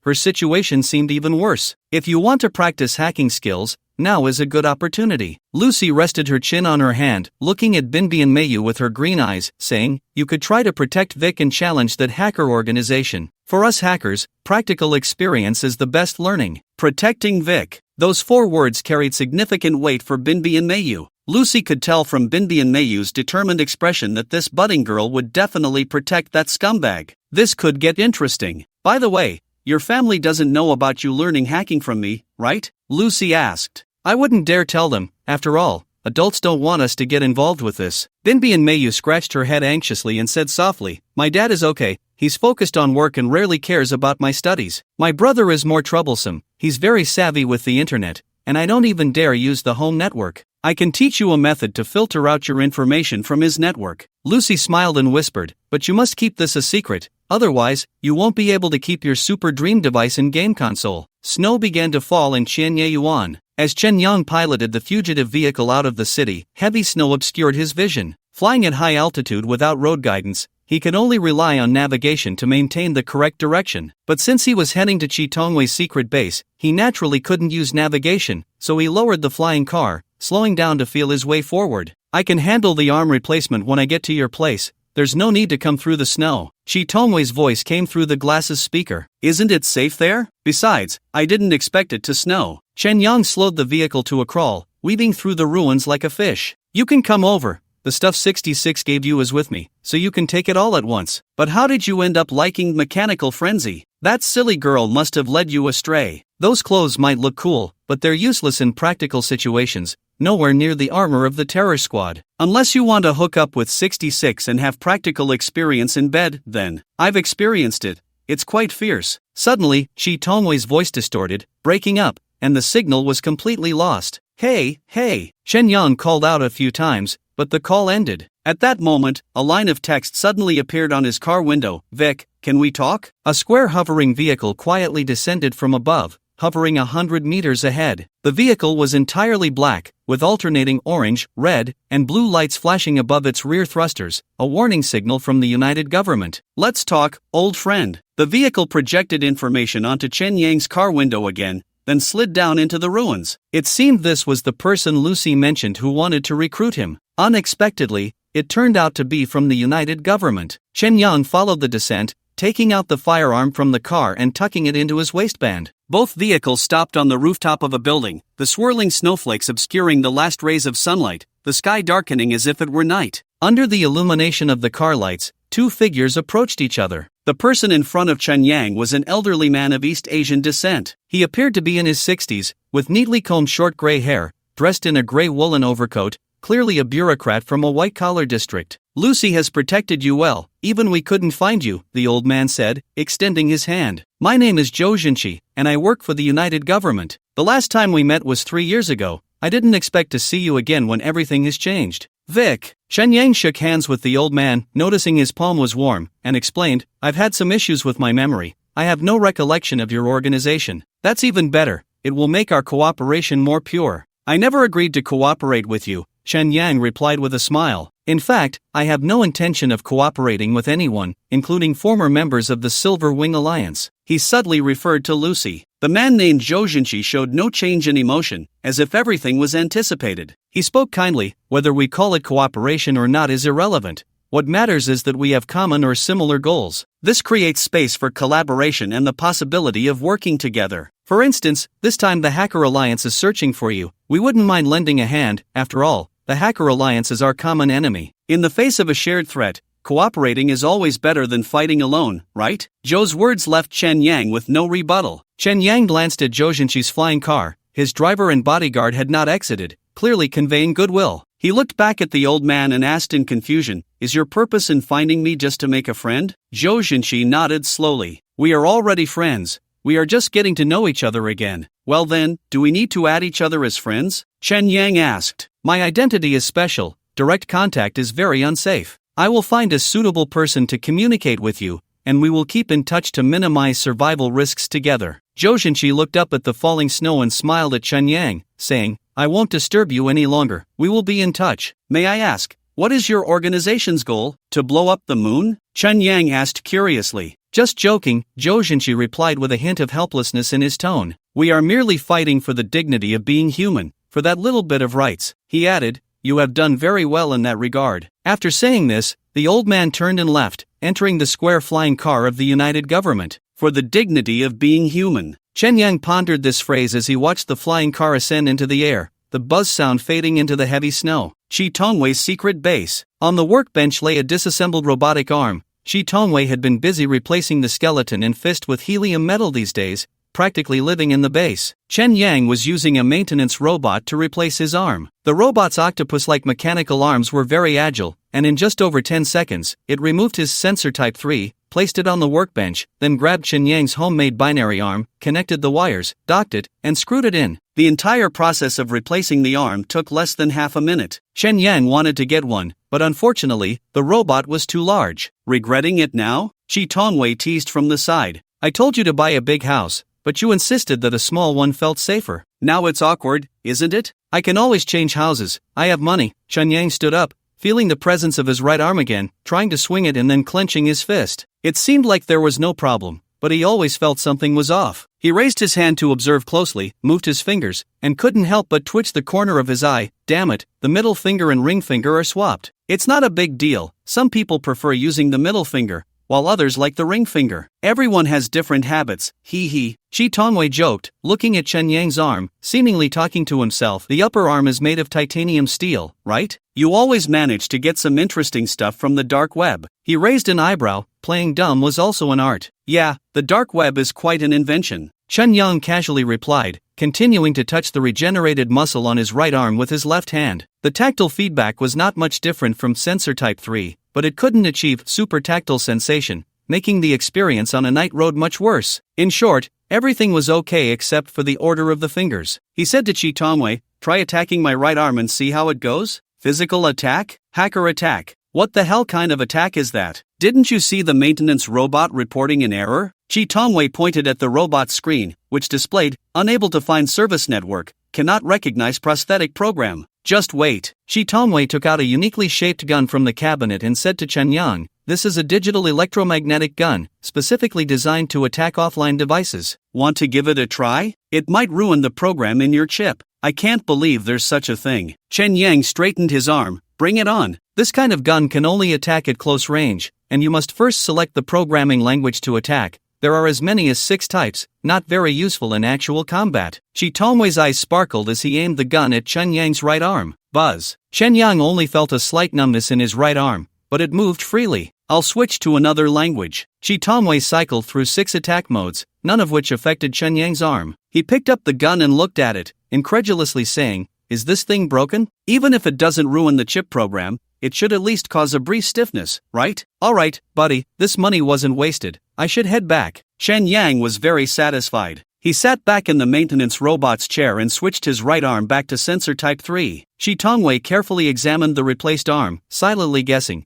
is there a new driver program in this chip? Or is there some kind of electrical protection? It can't be a brand new chip, right? Take your time to think. Chen Yang smiled proudly, putting the chip and driver that 66 gave him into the hover car, then took back the binary arm and said, "By the way, I contacted Guoqiangsen a few days ago and spent 3 million to get Judy a residence permit in Jigging. Can you help me bring her over?" He paused and said, "I'm being hunted by the Hacker Alliance now, and I'm afraid it will implicate her. If that's the case, I'm not safe either. Why not trouble 66? They're all women, so it would be easier. Leave this to me." Chi Tongwei knocked on Chen Yang's car door and continued, "Why don't you just stay here? The Hacker Alliance would have a hard time finding this place. I don't want to be a turtle hiding its head, whether in bed or out of bed. I need to stand tall. Chen Yang started the hover car, smiled at Chi Tongwei, and said, don't forget, what's the best defense? Ha, you're not coming to pick me up? Judy's tone was very disappointed. For her, Vic was the only support in this world. I can't help it, I'm in a bit of trouble right now, and it's dangerous to see you. Chen Yang parked the hover car on the balcony, got out, and continued, once you get to jigging and take care of yourself, I'll transfer you some money. We'll discuss what you need to do when we meet. You're so good to me. It's nothing. I need someone reliable too. You should rest. Chen Yang ended the call and put his smart glasses into his pocket. Opening the trunk of the flying car, Chen Yang ensured that no one was watching nearby before transforming his binary arm into light particles and absorbing them into his palm, returning to his room on Earth. Then he would have Yang Dong fix the bugs, and this arm would be complete. The next step was to start building a base. At that time, this little fish of mine would jump out of the fishbowl and swim into the vast ocean. That would infuriate Lulu and Cece, haha. Chen Yang opened the balcony door and entered the house, first putting away the chip and driver of the Tyrone bug soldier into the cabinet, then he took off his clothes to take a shower. It was mainly for disinfection, washing both ends clean, and finally using bubble soap to make his body smell nice. Soon, Chen Yang stepped out of the bathroom, drying himself off. The scene projected by the memory fragments on his desk was a photo of him and Wang Jiajia holding a fishbowl together. Thinking about how the Hacker Alliance poisoned Jiajia and was now trying to kill him, this grudge had to be avenged even more fiercely. Moreover, the reason the Hacker Alliance wanted to kill me was quite absurd. They said I was involved with their leader's sister? What a joke! I'm not the Rui Jingu Bang, able to poke from Dark Star to the moon. It must be Lucy's nonsense. I need to clarify this. Just as Chen Yang was about to contact Lucy, the doorbell rang. There was only one person in this world who would ring his doorbell, and that was his somewhat slow-witted ex-girlfriend, the Russian girl Anya. Wait a moment. Chen Yang hurriedly put on a short-sleeved shirt and shorts before opening the door. Outside was indeed his neighbor Anya, her golden long hair tied into a ponytail on top of her head, revealing her pretty face and slender neck. It must be said that Vic's taste was still on point. Whether it was Lucy or Anya, both were women of exceptional looks and figures. Anya was wearing a gray plaid shirt, a white tank top, and a short skirt, her long legs clad in cotton slippers. Additionally, she was holding a laptop. Chen Yang remembered how she had run off after their last encounter and couldn't help but smile and ask her, "Do you need my help again today?" "Today I." Anya looked at the man in front of her, her heart racing, her voice becoming much weaker as she quietly said, "I'm here to help you." "Close enough, let's help each other out." Chen Yang pulled Anya into the house, closed the door, and locked it. Click! The bolt popped out, firmly inserting into the lock. Anya's laptop fell to the floor, her slippers scattered left and right, her plaid shirt tossed onto the sofa, and her short skirt and tank top, which had originally been draped over the edge of the bed, fell to the floor as the mattress shifted. Of course, what Chen Yang also pulled off was her rationality. Hainab Miyu felt that a switch had been flipped. She had initially wanted to refuse or not be so direct, but once things started, they became uncontrollable. During the process, she occasionally glanced at the projection device on the desk, Wang Jiajia's memories reviving in her mind, selfishly replacing Vic's face with Chen Yang's. Although they were the same person, the feeling was completely different. It was as if she had returned to that room on Earth, on the sofa in the living room, on the chair in the study, and that night of parting and death. An hour later, the neon lights outside shone into the room, casting changing shades of pink and purple on the walls. Hainab Miyu felt dreamy and surreal, as if she had fallen into a spinning kaleidoscope. Chen Yang, on the other hand, felt as if his body had fallen into a black hole, stretching under the force of gravity, dying in the collapse of space. The room was extremely quiet. Chen Yang was contemplating the mysteries of time and dimension. Although he still grasped the size of the moon, his mind was pondering very serious matters. I need to think of a way to deal with the Hacker Alliance. The best defense is offense. Even Anya knew this, and he certainly did too. Using hacking techniques wouldn't work. He had to be a bit tougher, using physical force to convince them. At that moment, Anya climbed onto him, admiring the scars on his body and the pair of wing tattoos in the light. "Aren't you going back tonight?" Chen Yang asked. Anya seemed not to hear, slowly lifting her head and shyly nodding, saying, "I'll go back when it gets light." "All right then." Chen Yang brushed her messy long hair aside, letting her sculpted face be illuminated by the light. Remembering Lucy's investigation report, he recalled that Anya had been tortured by Vic to the point of hospitalization, suffering both physical and mental trauma. It was likely that her dullness was a lingering effect from that time. That scoundrel Vic. With a jerk like him, he might have actually gotten involved with the Hacker Alliance leader's sister. And here I am, the one left to pick up the pieces. It's truly unfair. Looking at the poor Anya, even though she lived in a high-end apartment,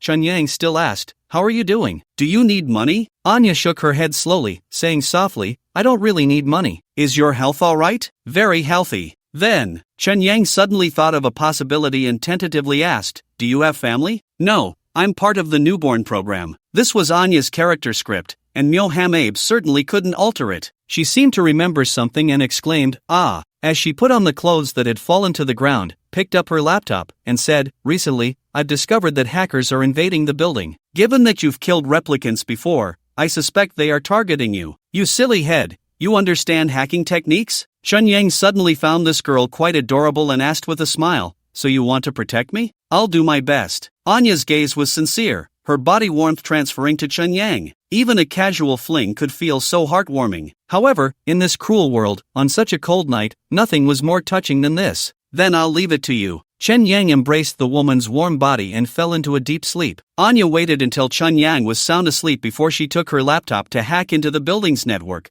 setting up a virtual account for Chen Yang and deploying anti-tracking crawlers. The next day, when Chen Yang woke up, Anya had already left. After getting up, he first had a bowl of 2 eggs and a sausage chicken mushroom noodles, then returned to Earth to find Yang Dong to fix the bug in his arm, and conveniently bought a box of chalk to modify into helium gold bullets for backup. At noon, a Hacker Alliance's bat drone flew into the Wild Wolf apartment. Although Lucy said not to pay attention to them, Chen Yang was still very concerned. In the discussion group of the mysterious forest, someone mentioned that the Hacker Alliance's drones and hyenas were appearing in various cities, even in white-collar areas. Some protesters attempted to shoot them down, but all were ruthlessly gunned down. There were also homeless people who were brutally killed by passing hyenas. These photos and videos vanished online in an instant, leaving no trace. Chen Yang pondered for an entire afternoon, plugged into the neural network dedicated line, and entered the dark web circular city. Dark web, the mechanical engineering hub of the circular city. Chen Yang entered a shop called Cybertron Private Sale, where the shelves were filled with models of engineering vehicles. The owner was a transformer, Optimus Prime. Welcome to Cybertron Private Sale. I can get you overclocked versions of any machine you see. Optimus Prime's mechanical voice was quite captivating. Chen Yang looked at the various vehicle models on the shelves.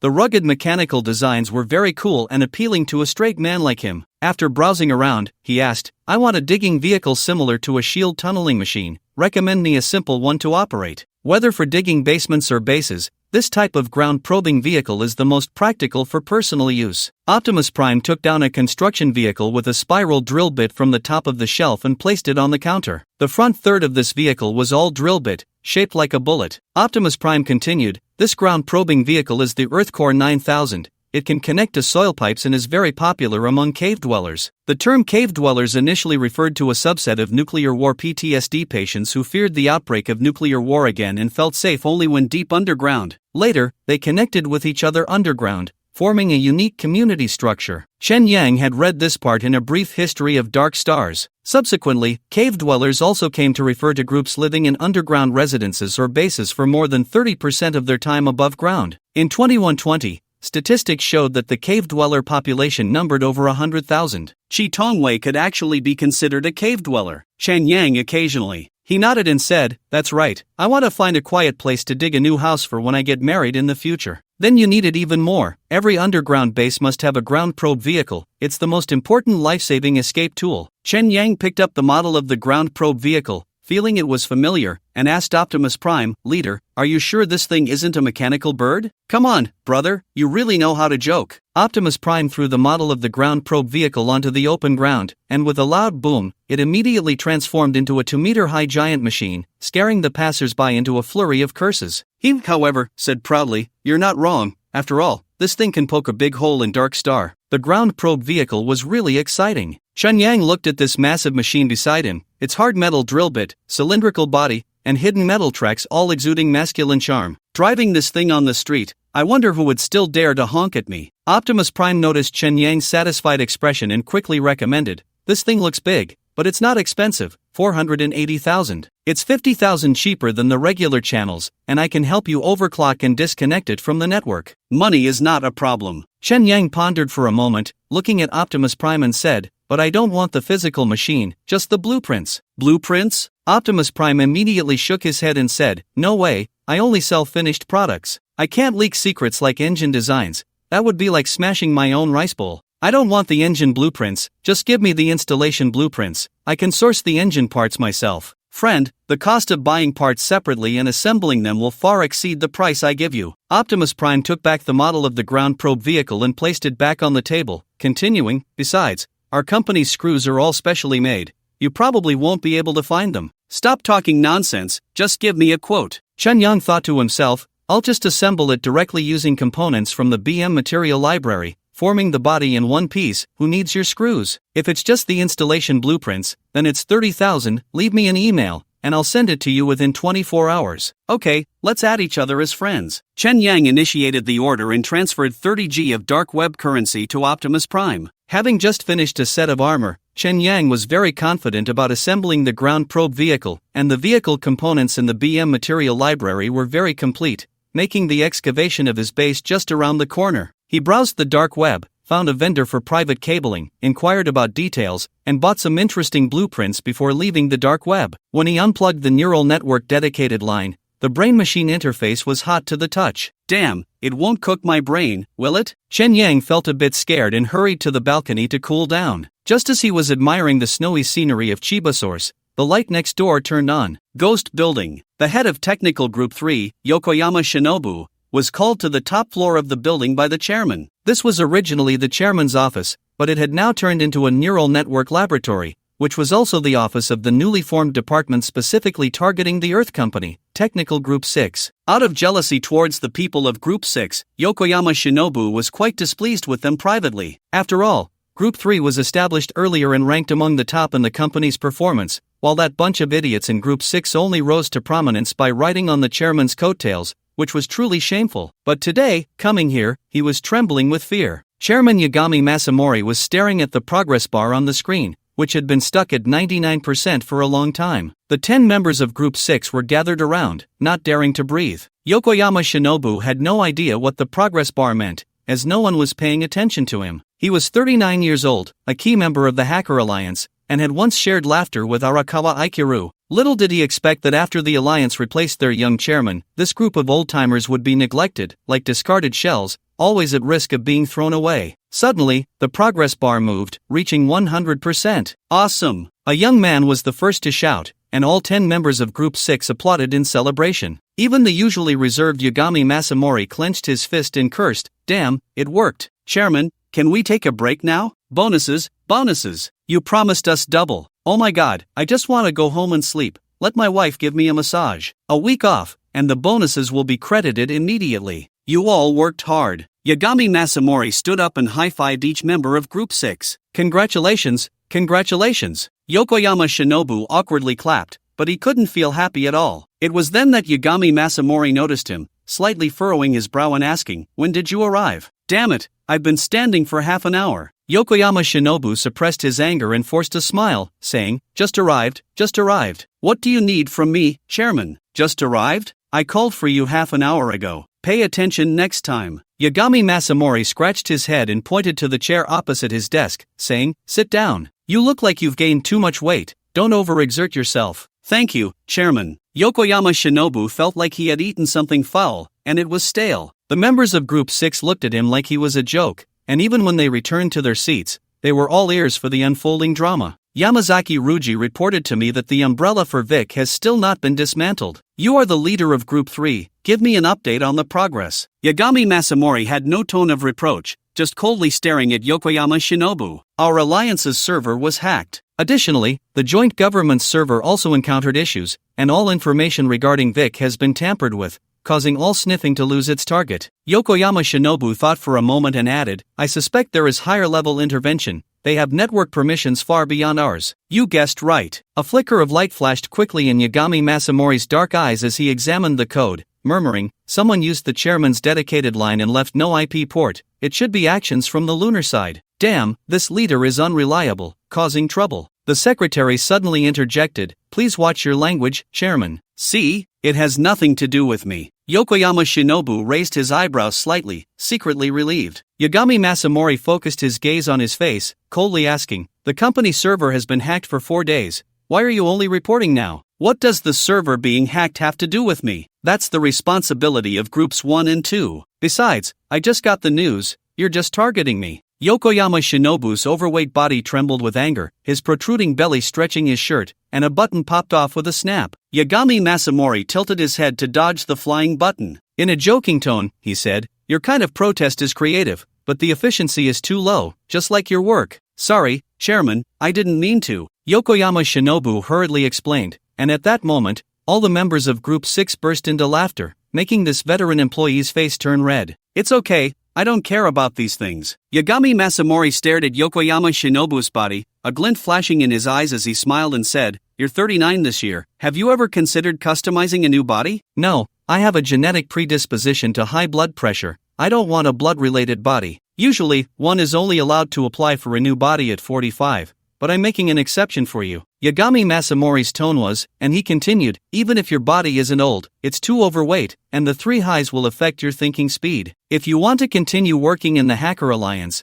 you should change it immediately." "Thank you, Chairman." Yokoyama Shinobu felt a surprising sense of a blessing in disguise. It seemed he had misunderstood Yagami Masamori. This young chairman had his merits. Yokoyama Shinobu couldn't hide the joy on his face and said again, "Thank you. It's nothing. The price is that you won't stay in the tech department. Report to the security room of the building." Yagami Masamori waved his hand at Yokoyama Shinobu, signaling him to leave. The room suddenly fell silent. Not only did Yokoyama Shinobu fail to react, but the members of Group 6 also exchanged serious glances. The backbone of the Hacker Alliance was going to guard the door. This humiliation even made members who disliked Yokoyama Shinobu feel a twinge of sympathy. Yagami Masamori yawned, lazily staring at Yokoyama Shinobu, and smiled, "Are you too fat to stand up?" "No." Yokoyama Shinobu propped himself up with the chair, smiled calmly, and said, "Thank you for the arrangement, Chairman." He turned to leave, maintaining his last shred of dignity under the pitying gazes of the Group 6 members. It wasn't until he walked out of the office and entered the elevator that his expression turned fierce, igniting a fire within him.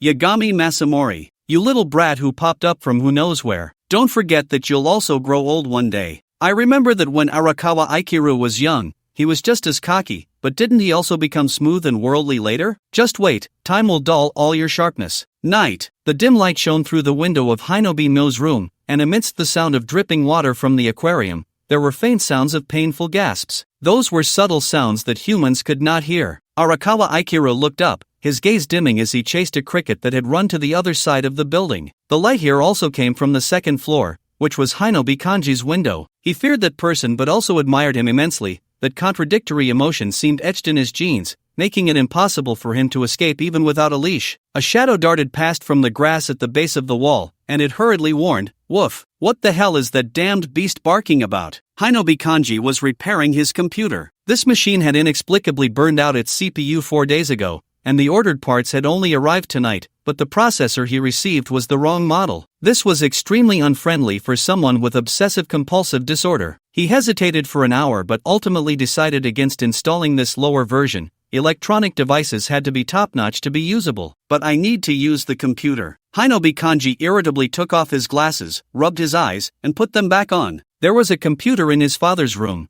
but he didn't even dare to enter that bedroom, let alone touch his father's computer. Moreover, it seemed that Hinobi Myo was secretly hiding a computer that he could borrow in an emergency. Thinking of his rebellious younger sister, he felt a bit of a headache. She had been ignoring him lately. Hinobi Kanji hesitated for a moment but decided to take a chance. He walked out of his room and stood in front of Hinobi Myo's bedroom door, where a sticky note was posted. "Brother and Dad are not allowed to enter." "Have you lost your mind?" Hinobi Kanji angrily tore off the sticky note and threw it on the ground. He raised his hand and knocked on the door, saying, "Myo, are you asleep? I need to borrow the computer." No response. It was only 8 p.m. She couldn't possibly be asleep that early, could she? "Mao?" Hinobi Kanji pressed his ear against the door, only able to hear the sound of water gurgling in the bedroom. He tried to twist the doorknob, but as soon as his fingers touched it, a blue spark shot out with a pop. Static electricity? Hinobi Kanji tried again, this time directly shocking his fingers. Truly a member of the Binbian family. The cowardly older brother dared not provoke his sister any further and picked up the sticky note to reattach it to the door. He decided to wait for their father to return and then complain. At that moment,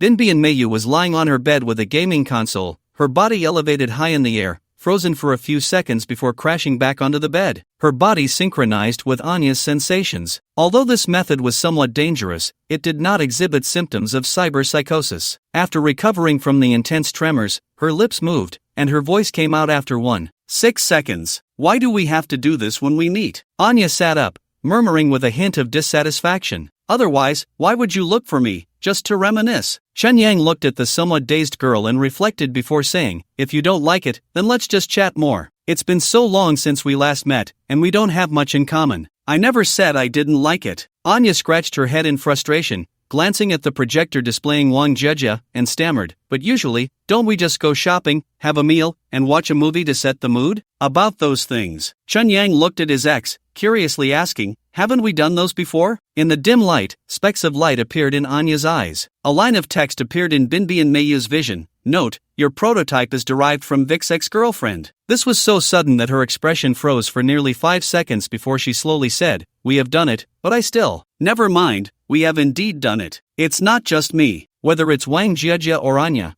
I am the one hiding in the background, without even a name. A hermit crab like a wandering soul. Just because I am a lunar person, and he is a dark star person, and a silver-winged assassin Vic. Binbi and Meiyu felt a bit down, but she quickly realized that her current position was largely driven by teacher Lucy. This teacher was becoming increasingly mysterious and gradually dangerous. Seeing her lost in thought, Chen Yang felt that this friend with benefits was a bit sentimental, so he pulled her in for a kiss, offering some comfort. Although he was a bit hungry, he couldn't cook anything with Anya around, so he secretly popped a meal replacement tablet into his mouth. Chirp chirp. A message notification came from the monitor. Chen Yang got dressed and got out of bed to take a look. It was a message from Chi Tongwei. Chi Tongwei, dude, the Hacker Alliance has launched a manhunt for you. Vic, what do you mean? Chi Tongwei, the Hacker Alliance printed out your photo and gave it to all the gangs in Qianyuan. If they find you, there's a reward of 50 million. Chi Tongwei, other cities are probably the same. You've become quite the hot commodity. Hung Tian Shi Nguyen. Yang Dong resolved all the issues based on the error logs from Chen Yang's arm. Wang Gon also implanted the program Yang Dong wrote into the fully metallic arm he was responsible for testing,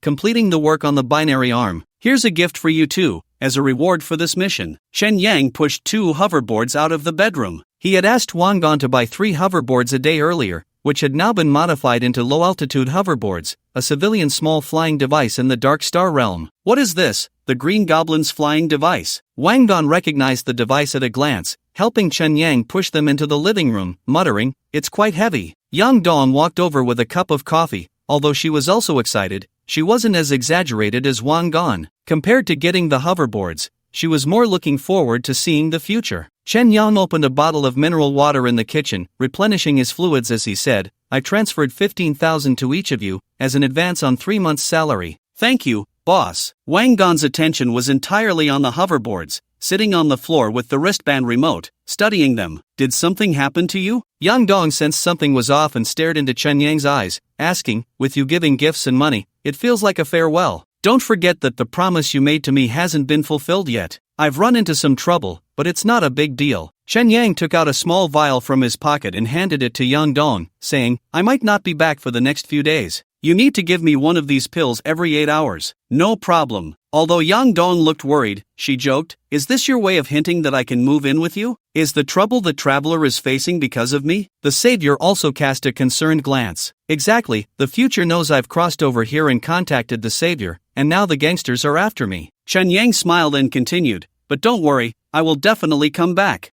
I won't let your efforts go to waste. Wang Gon's eyes sparkled as he put down the remote control and said, I will definitely master the Yen language. What do we need to do next? Help me buy a car, any junk or scrap will do, the cheaper the better, as long as it's a car. Chen Yang thought for a moment and said to Yang Dong, I want to set up a secret base. Can you help me find an abandoned factory or a small courtyard in the countryside? It needs to be discreet. You're planning something big, huh? Yang Dong's expression showed some excitement. As for what the junk car would be used for, it was obvious. Just like the ARM model and skateboard, it would be used to turn stone into gold. They both already knew the traveler's magic. Leave the base matter to me, Wang Gon said confidently, revealing a somewhat awkward expression. My dad used to do steel structures. His company went under a couple of years ago, and the factory hasn't been sold yet, so we can use it for now. Finally, you're starting to look like a savior. Just as Yang Dong finished speaking, a loud rumble of thunder echoed outside, and the rain began to pour down heavily. The sound startled Chen Yang, reminding him of the missile from that rainy night. At that moment, Wang Gon walked to the window to look outside, complaining, what the hell, it suddenly started raining so heavily, and I didn't bring an umbrella. There's a supermarket downstairs, just buy a couple. Young Dong wasn't worried, she had already decided to stay the night. Get me one too,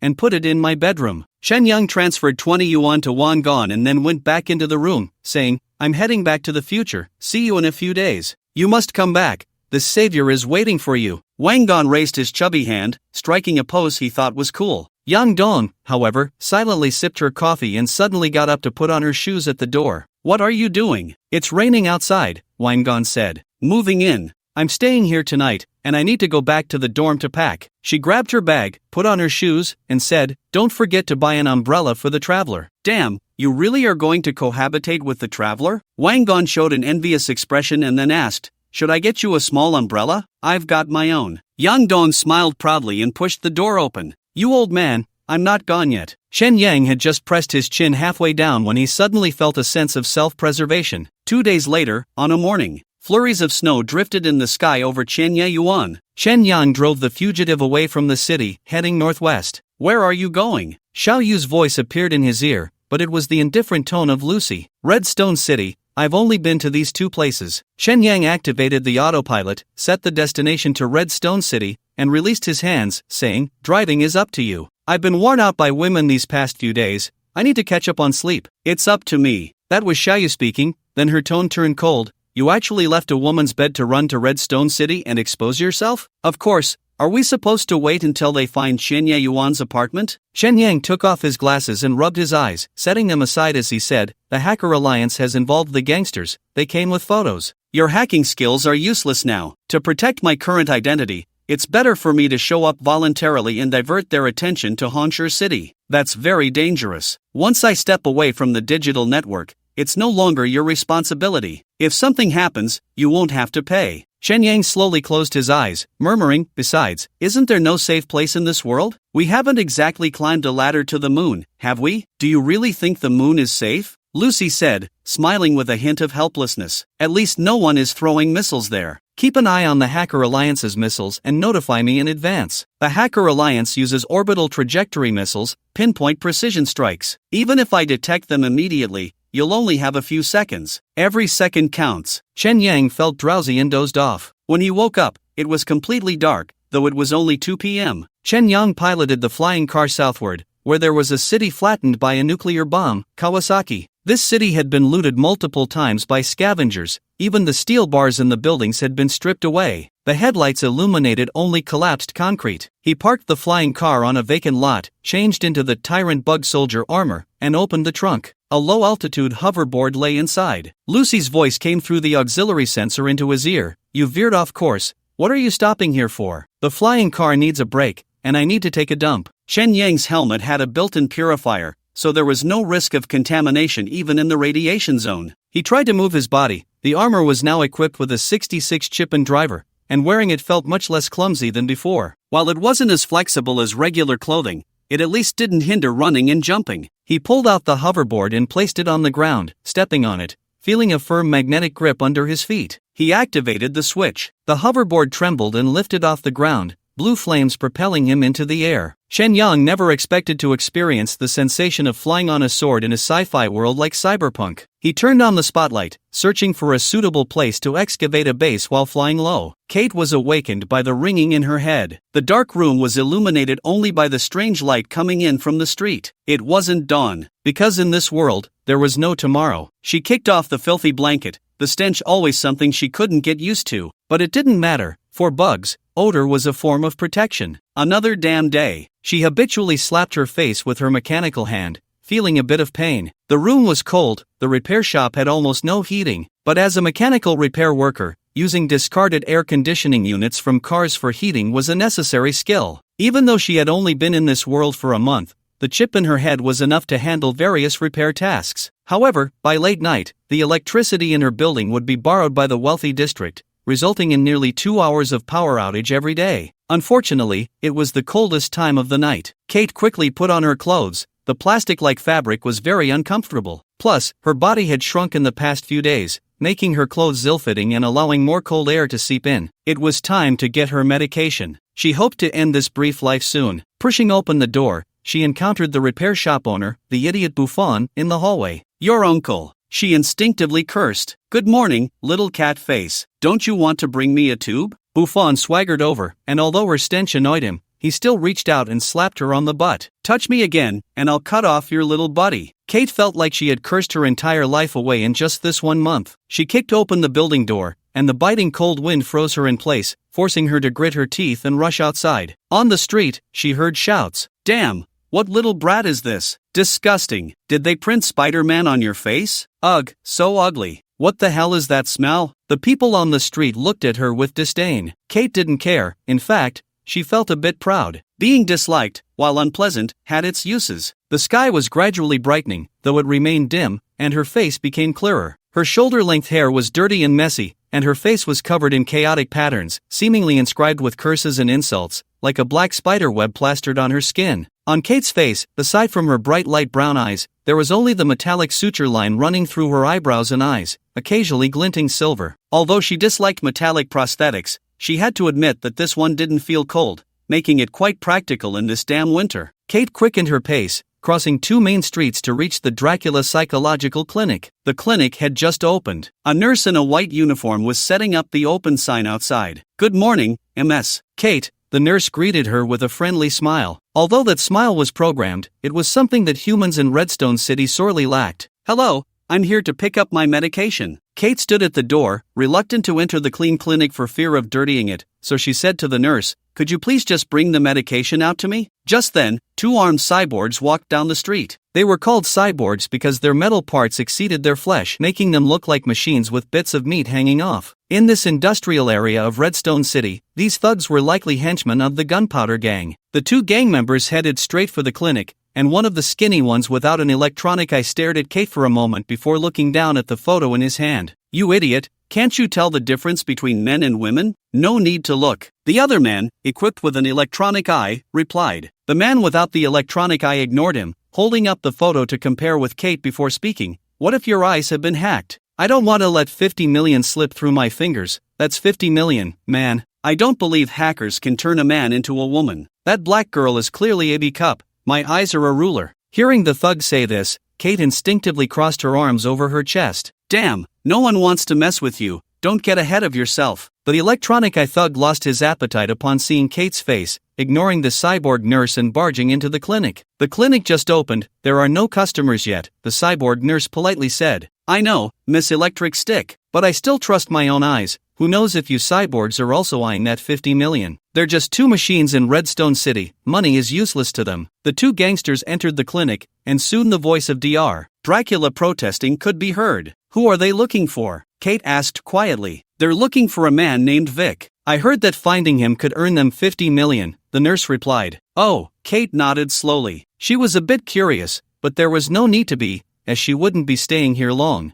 "You should come inside with me to get your medication, it's too cold outside." The cyborg nurse pulled Kate inside just as the 2 gangsters were coming out, cursing as they saw the snotty, foul-smelling Kate and left the clinic. Once the voices of the thugs had completely faded, the cyborg nurse said to Kate, "Actually, that Mr. Vic has been treated at our clinic. Like you, he is also a patient with personality recognition disorder. But he didn't take medication for treatment, he healed himself later. He's also a cyber psychopath." Kate felt a slight sense of familiarity with the unseen Vic. By the way, the nurse took a synthetic rice ball from her pocket and handed it to Kate, saying, "This is the warmth of the United Government. Please accept it." "Thank you." Kate unwrapped the plastic around the rice ball and stuffed it into her mouth. Hunger is a wonderful seasoning. The taste of the synthetic rice ball gradually became delicious. Speaking of which, the United Government is quite reliable. Not only do they provide free treatment for mental illness, but they also give out rice balls every time they meet. However, this world is too cold, and this little warmth is not enough to make her stay here. Chewing on the rice ball, Kate was curious why the nurse hadn't given her medication yet, so she asked, "Miss Nurse, if I take the medication for another month,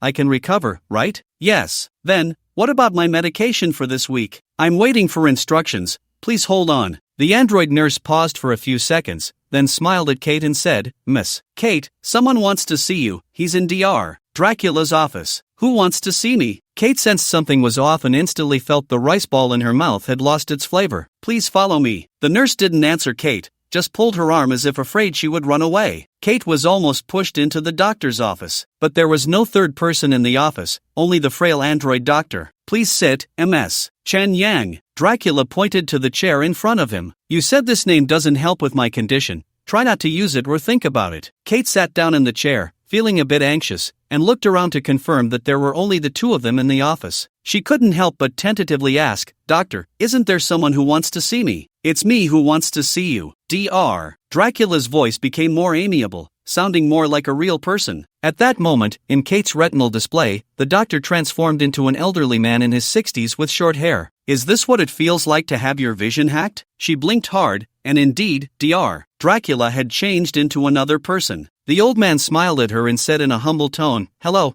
I have a job recommendation for you. Would you like to hear it? You want me to be your organization's liaison? Kate felt confused and curiously asked, You should know my situation, right? I'm a cyber psychopath with personality recognition disorder. I could be overridden by my dominant personality at any moment. Precisely because of that, you are the most suitable candidate for the liaison, the old man said. Why? Kate pondered for a moment and guessed, because I have no vested interests in this world and could be disposed of at any time, right? Don't be so pessimistic. You can absolutely survive in this world. The old man paused for a moment, then continued in that gentle voice, I can provide you with generous living conditions, and the job is quite simple. It's just passing messages. Is there such a good deal? Kate felt a bit tempted but also skeptical. Any light in the darkness is enough to stir one's heart because no one wants to die. Because you are very lucky, at the right time and the right place, you just happen to be the perfect piece of this puzzle. The old man smiled and continued, You just need to nod, and a brand new life will begin immediately. A brand new life.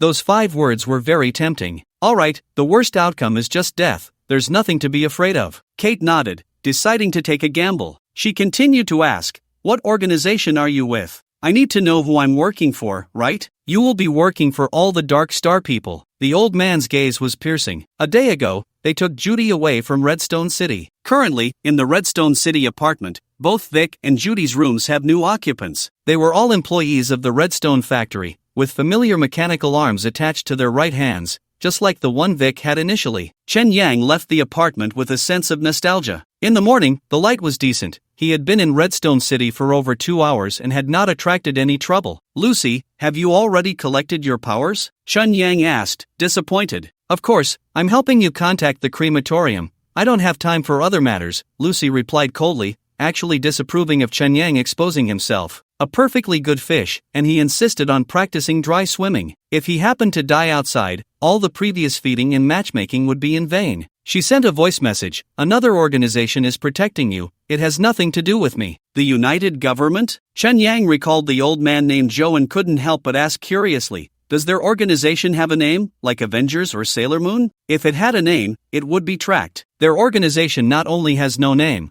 but its members are also elusive. That's just not cool. Chen Yang thought names were important. For example, if it were called the Avengers, he might actually feel a bit tempted. The allure of nostalgia was irresistible. He had always been thinking about the Natsuki shops on Chiba Source Street. Redstone City was relatively backward in this regard, with the streets filled with the worker ant tribe of the Redstone factory. Chen Yang walked openly down the street. Although the Tyren bug soldiers were quite eye-catching, his face was simply not noticed. I am Vic, Mr. 50 million. Gangsters, aren't you all looking for me? Chen Yang shouted as he walked down the street, feeling extremely awkward. Idiot, who would shout like you if they were Vic? A man passing by cursed. Although the pedestrians on the street looked at Chen Yang, no one took him seriously. Instead, they were very interested in his mechanical craze outfit, with 2 even asking for purchase links. Was this the blinding effect of hackers? Impressive. Chen Yang felt helpless. Whether it was Lucy or that mysterious organization of the United Government,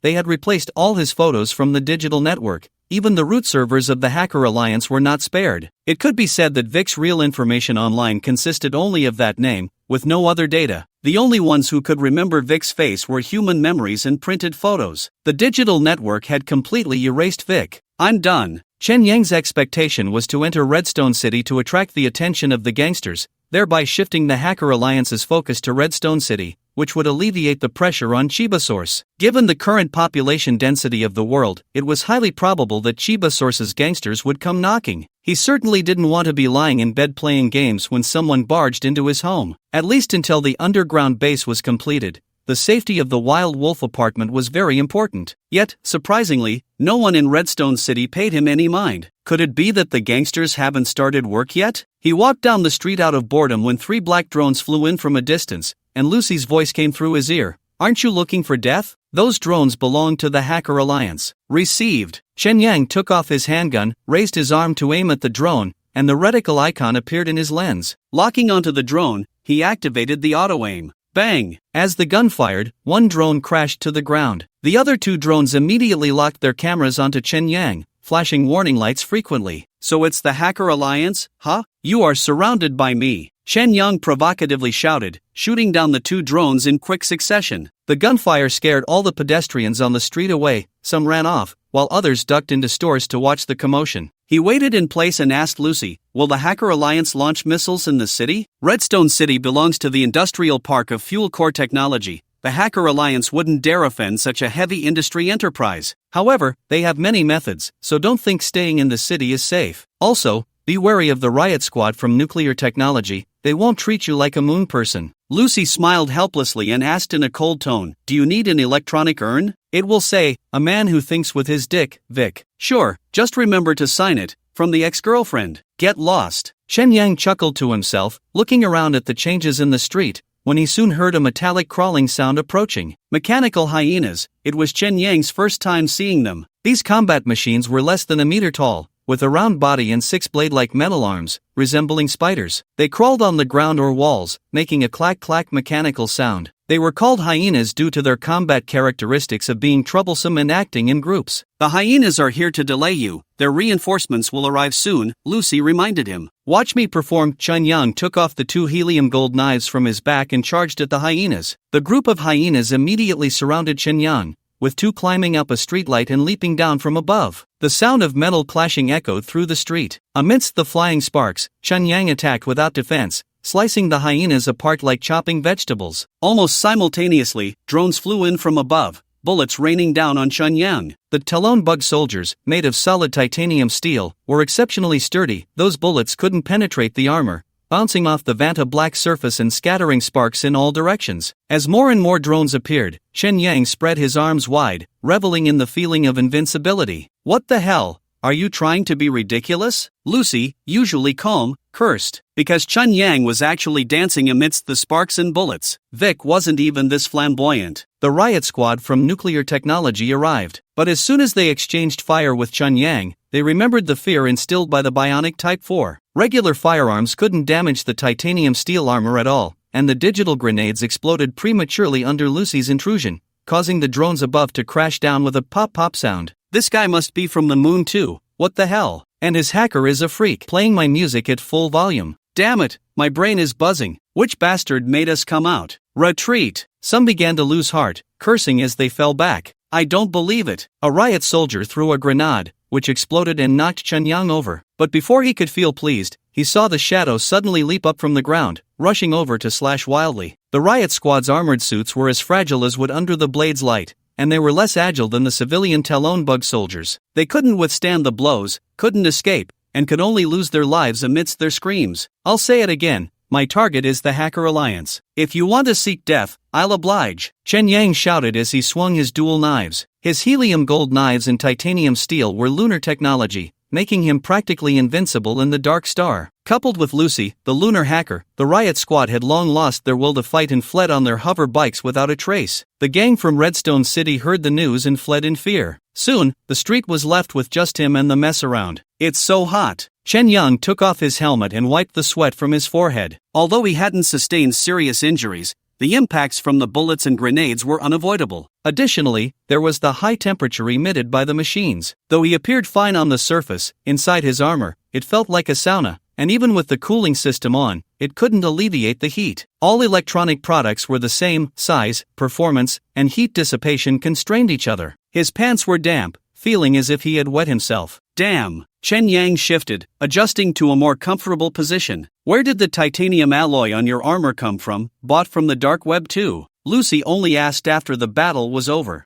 Otherwise, it can't just appear out of thin air, right? Chen Yang felt he had exposed enough and it was unnecessary to linger. Just as he was about to call for a hovercar, a roaring sound came from afar. The main force of the Hacker Alliance is here, it's the whale shark hunter. Lucy chuckled with interest and continued, that kind of equipment has a signal jamming field, I can't help you anymore, take care of yourself. What do you mean? Shen Yang's auxiliary sensors picked up interference, Lucy's voice coming through in fragments. Your area. Disconnected. Disrupted. Communication was completely lost. A massive shadow appeared from the sky. The flying vehicle was 5 meters long, its pitch-black metallic floor lit with mottled spotlights, resembling a swimming whale shark. As it approached, the lights of nearby buildings and shops began to flicker. Vic, you will pay for your recklessness today. The hunter's deep voice echoed down. Shen Yang realized that the whale shark hunter's interference was more than just a network disruption. All electronic devices on him were affected by the signal jamming. Even though the Tyrant Bug Soldier was designed to operate offline,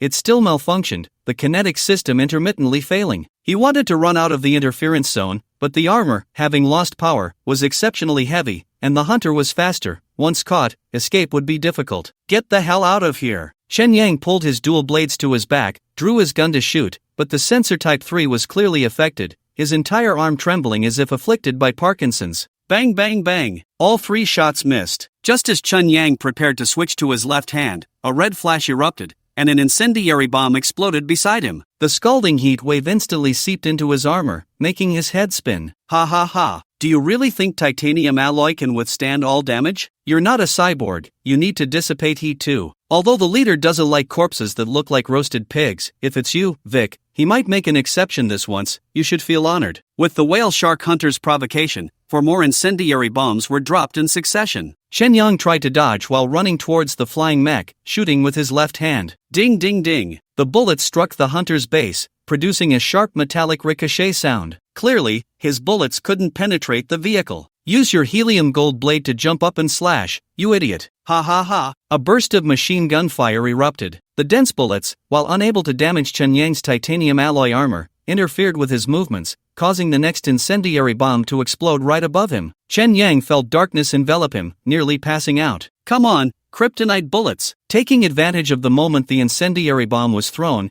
he used his right hand to adjust a switch on the gun, the internal mechanism whirring to life. Switching to magazine number 2. Raising the gun again at the hunter, he felt a stronger recoil as the bullet fired. The light trail of the projectile flashed in the air, and the bottom of the hunter emitted a loud boom of destruction. This was a helium gold bullet worth hundreds of thousands. Bang bang bang! 5 shots fired in quick succession, the hunter's lights flickered, showing signs of malfunction. The power of kryptonite was so straightforward and brutally effective. What kind of gun is that? This is impossible, the speaker blared with an exasperated voice. At the same time, an incendiary bomb was launched, but it was shot through midair by a helium gold bullet, exploding in a dazzling fireball. Chen Yang, enduring the enemy's machine gun fire, continued shooting relentlessly until he finally brought down the whale shark hunter. Boom! The 5-meter-long flying vehicle crashed to the ground, becoming a pile of scrap metal after losing power. Don't think I'm a free character on Earth. Here on this dark star, I'm a solid kryptonite boss. Chen Yang muttered proudly. He climbed onto the heap of scrap metal, where a man in the cockpit was preparing to escape.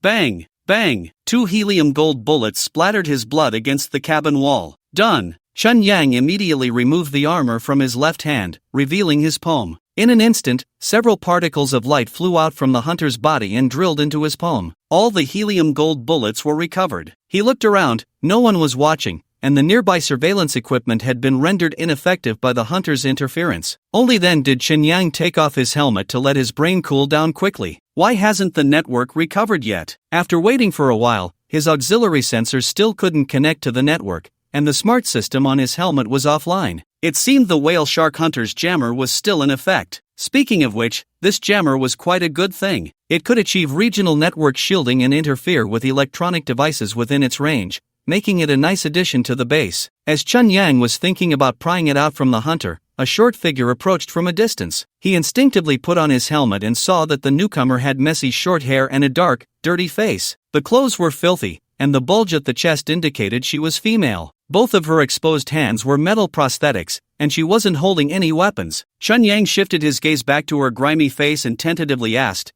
"Did you get blown up by a firebomb because you were just watching the show? Zhou Shenqi sent me to find you." The dirty girl walked closer to Chen Yang, carrying a scent that struck deep into the lungs, and continued, "I am your contact. Wait, let's not get into business just yet. Am I hallucinating, or is there a bad smell? Chen Yang immediately activated the purification system on his helmet. That's my protective scent. The girl's embarrassed expression was hidden by the tattoos on her face as she scratched her itchy scalp and continued. My body is called Kate, and my self-awareness is called Chen Yang. You can call me whatever you like. Chen Yang? Chen Yang immediately reacted, laughing as he said, Are you also a personality recognition disorder, nutcase? That old man must have deliberately chosen you as a contact. Exactly, he said you would trust my identity more. Kate looked curiously at the shadow in front of her and continued, Zhou, she said you are also Chen Yang, is that true? I believe so. Chen Yang could only respond this way. He felt that his purity of being Chen Yang had somewhat diminished and that he needed to quickly return home and immerse himself in the game. What did Zhou Zhenqi want you to find me for? Chen Yang used a knife to cut open the whale shark hunter's shell, trying to locate the jammer. Nothing much. He said I live upstairs from you and asked me to hitch a ride back with you. Upstairs? Hitch a ride? Yes, that's all. After all, it's only my first day on the job, just a few hours. Seeing Chen Yang searching for something, Kate asked while rummaging through, What are you looking for? A jammer, something that can shield signals and disrupt digital communications. As Chen Yang spoke, he looked at Kate's face and noticed some dirty words among the tattoos, indicating her living environment was quite poor. He tentatively asked, What do you do in Redstone City? Mechanical repair worker, the most miserable bottom tier. Kate's eyes sparkled as she pointed to the back of the hunter's underside. The equipment you want is over there. Do you have electronic eyes and a brain chip? Chen Yang used his knife to open the spot she pointed to, revealing a half-meter-long trumpet-shaped device. That's essential for repair workers. Along with these mechanical hands, I rely on them. Kate struggled to pull out the trumpet device and pointed to the switch on it, saying, That's it. My arms can detect that it's emitting strong interference signals. Chen Yang didn't rush to turn off the switch and continued to ask Kate, If I turn it off, someone will be listening. Is there anything else you want to tell me? Nothing much. Zhou Zhenqi just asked me to be a messenger between you two. I don't know anything else. For example, I don't know what organization he belongs to or what he's doing. Kate smiled bitterly and continued, He has no constraints on me. The only requirement is that the content of the message remains confidential. I don't believe he has no constraints on you. Your brain chip could very well be a bomb. You should be careful and think before you act, Chen Yang said. It doesn't matter. I've been on medication for a month already. The worst outcome is just death. Kate pointed to her temple and continued, By the way, they installed a terminal in my chip, so they might be listening to our conversation at any time. It's fine, I'm used to it. Chen Yang thought to himself, You're jumping into a fish tank, so don't blame me. Today in Redstone City, it was like a one-on-one with the Hacker Alliance, thoroughly exposing everything. It was time to go home. He turned off the jammer, and once the network was restored, he called for the fugitive and took Kate out of Redstone City. Once they were in the flying car, Chen Yang and Kate talked a lot about Earth. From Kate's tone, word choices, and catchphrases, he could infer that this woman was indeed the genuine female version of Chen Yang. Although he still felt a sense of wariness towards her, emotionally, it was hard not to feel a bit of familiarity. With their shared interests and even similarities in personality, they quickly closed the distance, to the point where their conversation became quite unrestrained. Sister, even if we're at the bottom of society, we shouldn't make ourselves smell this bad. It's painful to my eyes, Chen Yang said, feeling very frustrated. Although the flying car had an air purification system, having Kate, this pollution source, so close made it useless even at full power. I can't help it. Between stinking to death and being used by men, I can only choose the former. Damn it, Kate said, gripping her scalp tightly, making a scratching sound. With an angry tone, she added, Women are too weak in this damn world. I wish I could get sick to protect myself. It's useless. Mechanical birds can't get sick. You still have to make yourself stronger, Chen Yang said, feeling a bit sorry for this little cat face. He continued, Did your organization give you any money? I can help you get some hard cash later. So far, they gave me an apartment, a salary of 10,000 a month, and I think there's a medical card or something. My identity is that of a regular civil servant of the United Government. Kate seemed quite satisfied with these conditions. Chen Yang, however, felt a bit dissatisfied, feeling like he was losing value. Jokingly, he said, That old man is too stingy. You might as well work with me, and I'll give you 20,000 a month. By the way, how are you so impressive? Kate pointed at this capable and handsome male version of Chen Yang, jokingly asking, Do you have a cheat? Sheet my ass. Chen Yang smiled helplessly and said with a sense of nostalgia, On my first day after crossing over, I went to the lunar garbage dump to pick up trash, and then I encountered a scavenger who wanted to cut out my kidney. Fortunately, I fought back and killed him, getting his very impressive cybernetic body. What's cybernetic body? Kate asked curiously. Mechanical bird, spinning and jumping with my eyes closed. Damn. Kate instinctively glanced at Chun Yang's crotch, and then I started my electronic duck career. Chun Yang became excited, gesturing as he spoke. As the saying goes, to do a good job, one must first sharpen their tools. Plus, with my real skills, I worked my way from Redstone City to Qianya Yuan,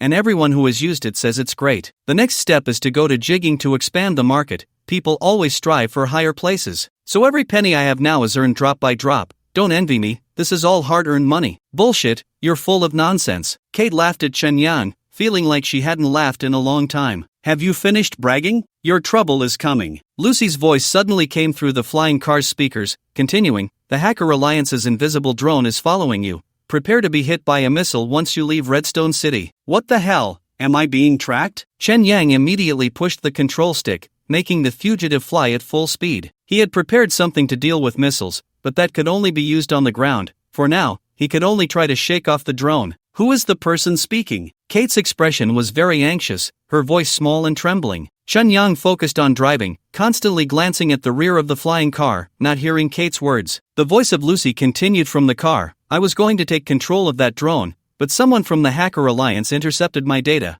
I didn't expect that little bastard to be quite capable. Her cold tone seemed somewhat unwilling as she continued. I can only mark the drone's location for you and try to shake it off. A flashing red dot suddenly appeared on the small map on the car window. The red dot was getting closer to the fugitive. No way, the flying car is already at maximum speed. We can't shake it off. Chen Yang frowned, wanting to dive down to the ground to open his physical parachute. At that moment, Kate's eyes were flashing with light. She looked down at Chen Yang's control panel and muttered to herself, nuclear technology lightning type 86, fugitive, can overclock, can enter control mode. The flying car would be locked onto by missiles once it left Redstone City, but if they stayed within the city area, more drones and elite members of the Hacker Alliance would come over. If Chen Yang were solo, he would have a way to deal with it. But with Kate as a burden beside him, he still had some concerns. After all, he couldn't expose his superdimensional abilities. If it came to it, he could just abandon her. After all, they had just met, and there were no feelings yet. Just as Chun Yang was hesitating,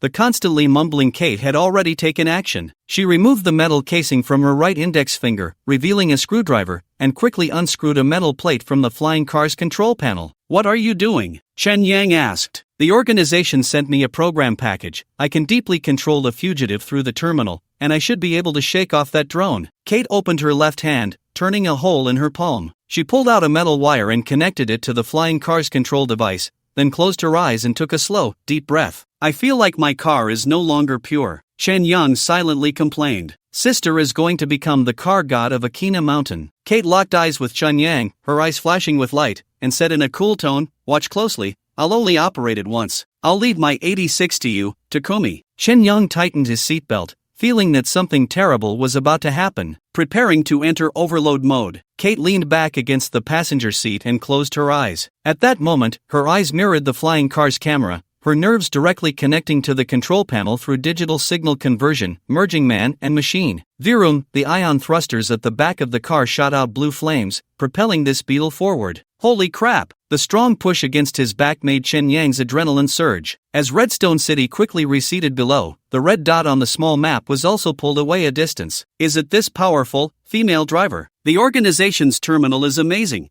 It's like playing a game. Yay! The flying car left Redstone City amidst Kate's shouts, turning to fly in the opposite direction of Chiba Gen. As expected of me, I actually know to go against the current, not exposing Chiba Gen's residence. Just as Chun Yang was praising Kate, he suddenly noticed the flying car slowing down, and the red dot on the map was closing in again. He hurriedly asked, why are we slowing down? Overload mode can't be used continuously. To shake off this drone, we can't rely solely on speed. We have to take some risks. Kate's body suddenly tilted, and the flying car followed suit, drawing an arc in the air. Chen Yang felt like he was on a roller coaster, the push against his back turning into a push against his stomach. Dizziness set in. Plus, with this woman's sour scent, he felt like throwing up. Hold on tight. Kate's voice was surprisingly excited. Sit down, you. Chen Yang felt like his but was above his head, completely lacking the feeling of sitting. The flying car made several sharp turns, and Chen Yang began to experience tinnitus, when suddenly a black drone appeared in the car window. Where did that come from? It's the one chasing us. Kate's voice was muffled, as if coming from underwater. Ha!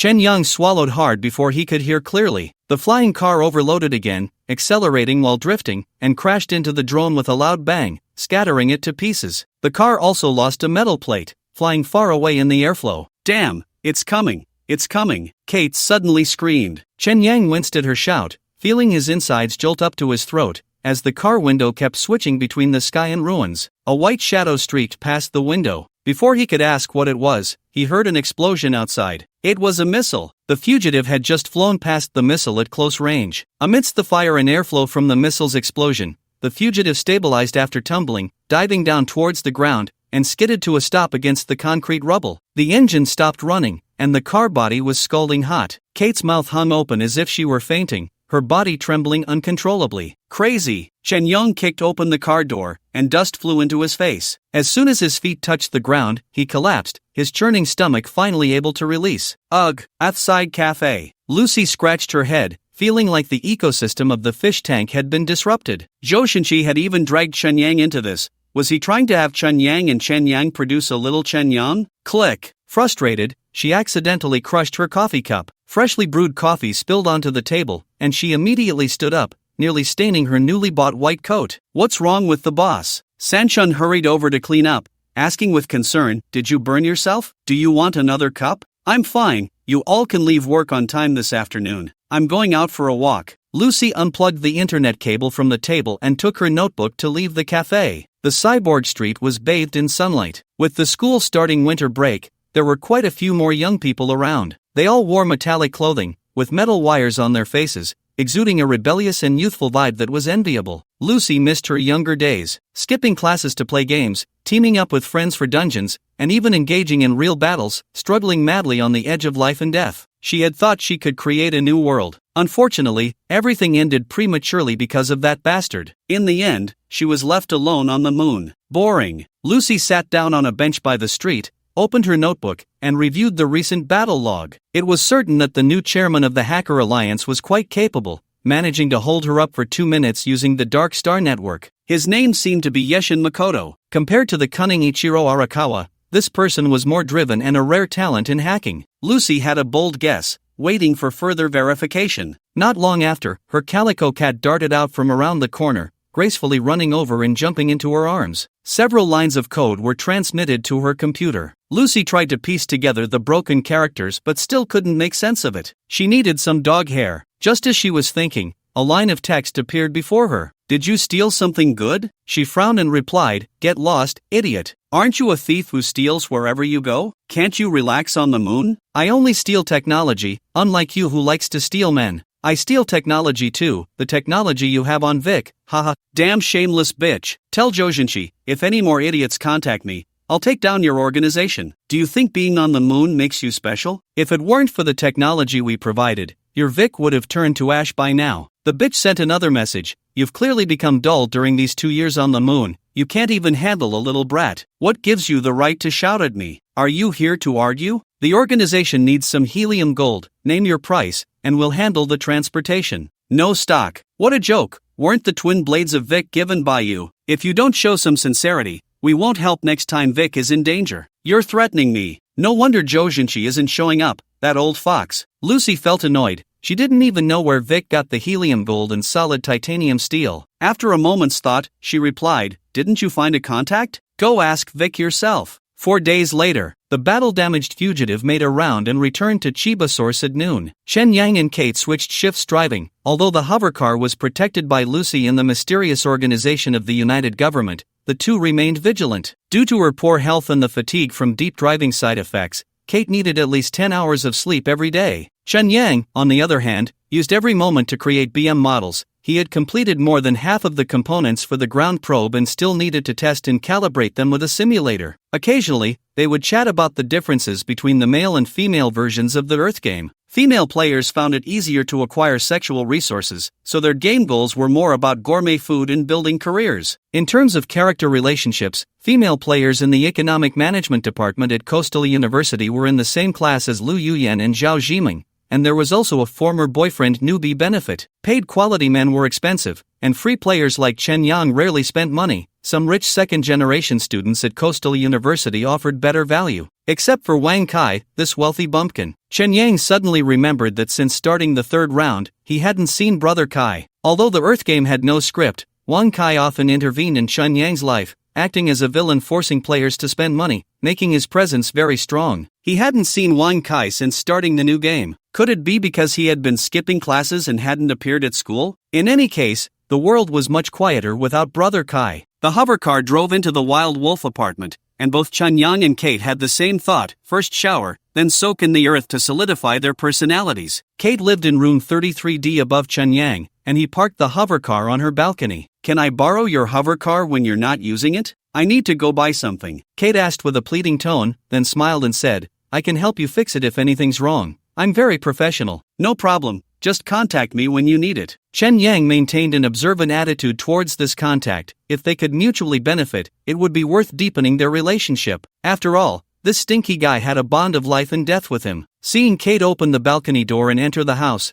Chen Yang then controlled the hovercar to slowly descend back to his own balcony. "Back already?" Anya's message appeared immediately. This trip to Redstone City took a week, and this ex kept sending him messages, asking when he would return, like a lovesick fool. "Just got home. I'm going to take a shower first." "Are you at home?" Chen Yang replied. "Before soaking in the earth, it would be nice to bubble with Mame too." "I'm not home. I'm just glad you returned safely. I was really worried." Anya replied. "I'm fine. You take care of yourself too. You should rest well." Anya, also known as Binbi and Mayu, was at her home on the moon at that moment. She had been researching information forwarding technology these past few days and could send messages to Chen Yang through her phone. Her father and brother had been very strict with her lately, so she didn't dare play games during the day. Moreover, as her feelings for Chen Yang deepened, her identity anxiety also intensified. After all, she was not Anya, but merely a scheming bionic. She longed to be honest with Chen Yang but was afraid to face the consequences. Furthermore, Lucy might have been monitoring her all along, making her hesitant even to face Lucy. Minami Mayu gradually realized that due to the special relationship between the moon and the dark star,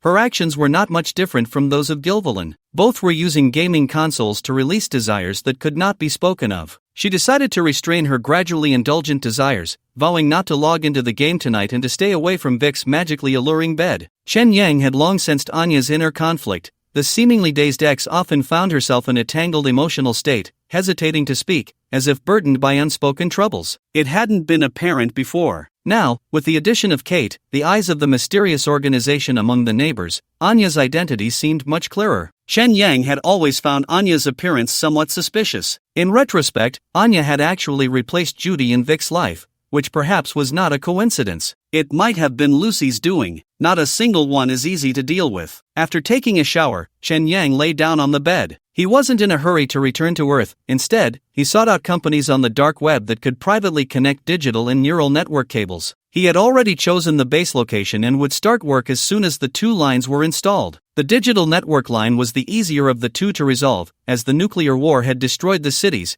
but the digital network cables remained intact. The neural network line was more troublesome. It was a product of the post-nuclear war era and had to be pulled separately from nearby stations. If there were no nearby neural network stations, a dedicated line would have to be pulled from the seabed, costing nearly 10 million. Chen Yang was fortunate. He spent 8 million to pull a seabed line. It was expected to be completed in half a month. Chen Yang calculated the production progress of the ground vehicle, and with the preparation of industrial batteries, the base construction would not start for at least another half-month. Earth, go! He plugged in the data line to Earth and returned to his mental home. At this moment, the Earth company had already fixed the rotation bug, but since Chen Yang's gaming console was a modified version, the official forced update only updated his subworld, while the main world's bug remained, requiring a manual update. Chen Yang was not in a hurry to update. The rotation bug, aside from needing to purchase meal replacement chips, met all his current gaming needs. Therefore, his gaming console was still in rotation. The game interface could no longer receive free meal replacement chips, directly entering the game. Hong Tian Xin Yuan. Chen Yang awakened in the bedroom. Although he had not yet opened his eyes, he could feel the light. It seemed that it was nighttime in Binhai City. The room was filled with the familiar scent of shower gel, along with a slightly pungent odor that tickled his nose. Chen Yang secretly opened his eyes. Yang Dong was sitting beside him. To be precise, she was sitting on the other side of the bed in the bedroom. He remembered asking Yang Dong to help him take the meal replacement chips a week ago, and she had taken the opportunity to say she wanted to move in. It seemed she was indeed quite proactive. The question was, how did she end up in his bedroom? Chen Yang secretly opened his eyes. Indeed, he was lying on the bed in his bedroom. Yang Dong was sitting on the other side of the bed. She must have just taken a shower, her long hair still slightly damp, wearing black short sleeves and light gray shorts, looking as casual as ever. What attracted Chen Yang the most was her fair and proportionate long legs, which were bent on the bed, toes pointed, painted with shiny pink nail polish. Although Yang Dong controlled her diet during meals, she was not as strict as Wang Jiajia, and with her height of about 1.75 meters, her slightly plump figure was not very noticeable. She truly looked slim in clothes,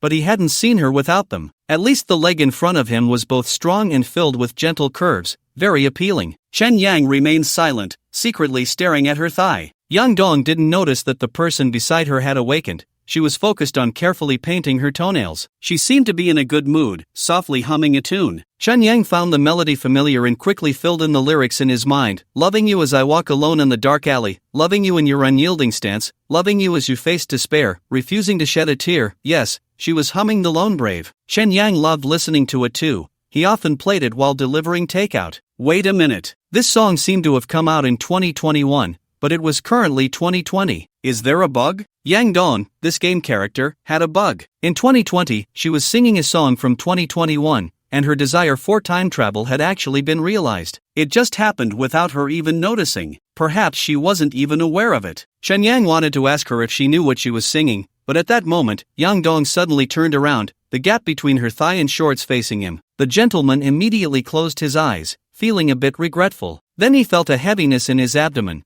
Clearly, Yang Dong had draped both legs over him. Is this girl using me as a pillow? Chen Yang decided to continue pretending to be a vegetative person to see how this woman usually treated him. Burning my calories, goodbye donuts, Vic Chen Yang instant noodles. She switched to another song, even changing the lyrics, seeming quite happy. Chen Yang felt a pinch on his face, followed by a tug on his ear. It was hard to hold back, but he managed. Yang Dong seemed to have dialed a WeChat call, and soon he heard Wang Don's voice coming from the phone's earpiece. Sister, what's up so late? Don't play dumb with me. How did the meeting with Xiao Zhang go? I had to say a lot of good things to get her to come out. What else could it be? Just like that, Wang Don sounded a bit down, mumbling. She didn't say much, but it was obvious she thought I was fat. Looks like she's just another shallow woman who only cares about appearances. Then why don't you show her your soul? You say we women are shallow. You guys can like beautiful women, but we can't like handsome guys? As Yang Dong spoke, she touched Chen Yang's face and continued, anyway, I've done what I promised you. If you want to find a girlfriend, lose weight and follow my method. I've already followed your method, eating cucumbers to lose weight. Wang Don said angrily, then quietly asked,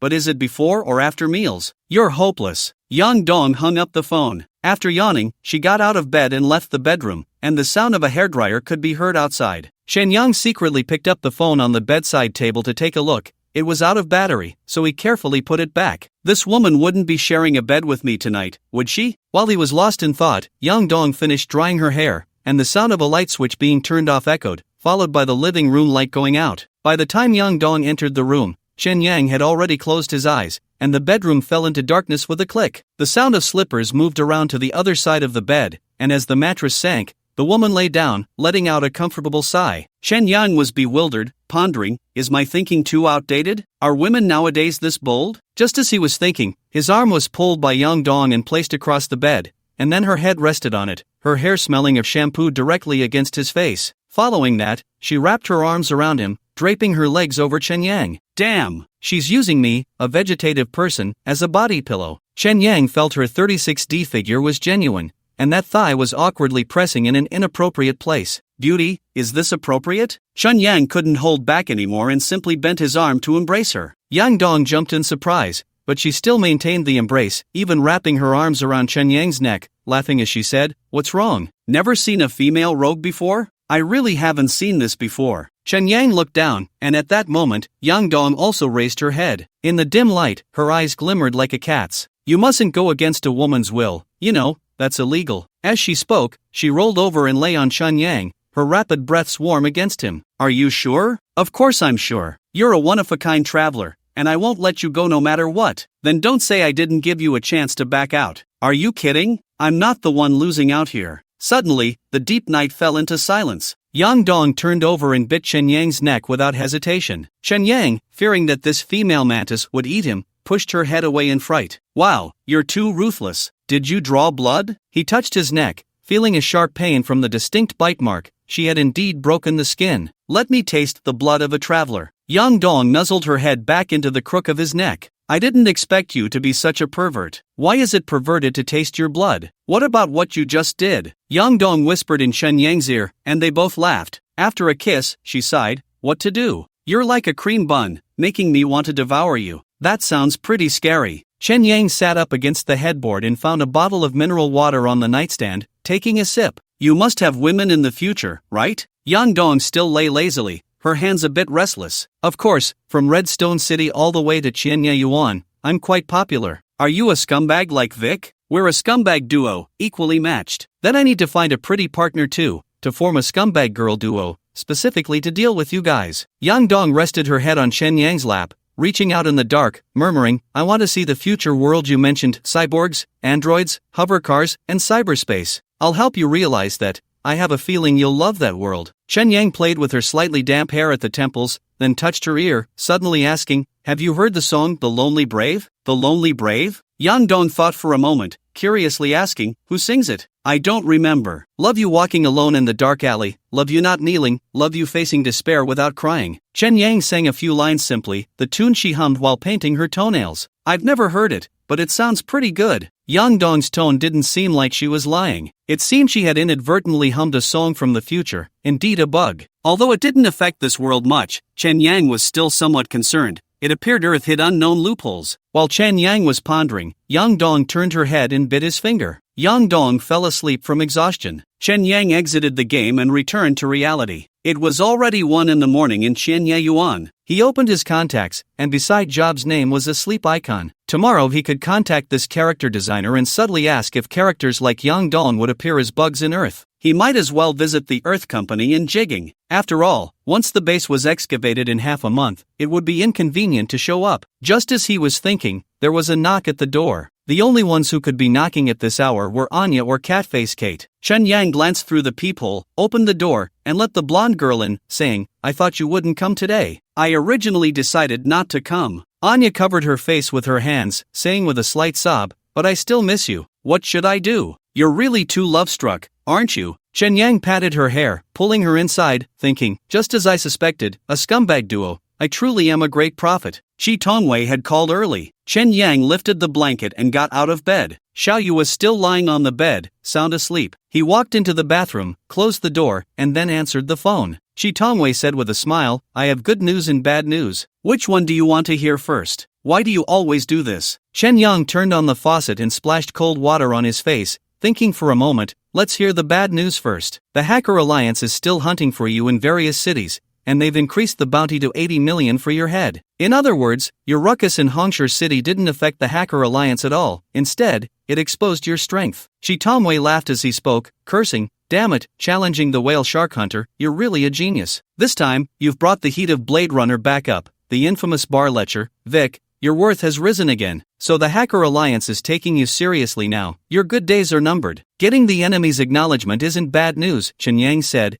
sticking his head under the faucet, enjoying the cold water on his head. He shivered, took a towel to dry his head, and said, now tell me the good news. If it's about romance, forget it. I've been really busy lately, surrounded by women who love me. Are you bragging to me? Sooner or later, you'll be a mechanical chicken, replaced by a robotic one. The pink skeletons aren't joking. Look at me now. Never mind, let's get to the point. Shi Tongwei sighed and continued, the good news is that after your ruckus in Hongshire City, especially after the battle video of you repelling the bomb squad was uploaded online, those gangs were left dumbfounded. At least the Chiba source and a few other gangs have been demoralized. The thugs who were looking for you a couple of days ago have disappeared, so your trip to Hongshire City can be considered half successful. That's enough. As long as he could get half a month of peace, it would be enough to buy time for the underground base. Chen Yang admired his handsome face in the mirror from various angles and suddenly noticed a small scar on his neck. It seemed to be a bite mark. The scar was hidden among his tattoos and must have been there for a long time. He only just discovered it today. At that moment, there was a knock on the door, and he quickly said to Chi Tongwei, I'm planning to go to Jigging to check out the Earth Company. Interested in joining? Forget it,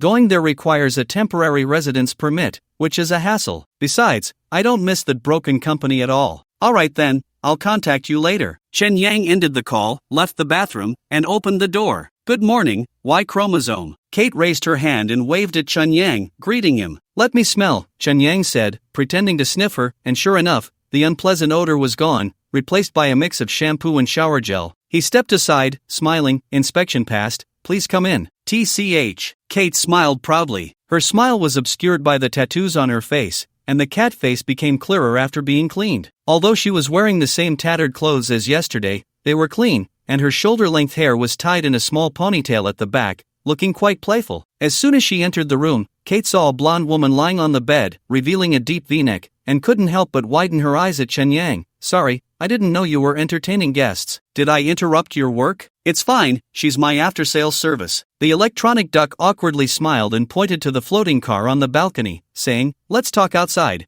Wait for me to put on a jacket. Okay.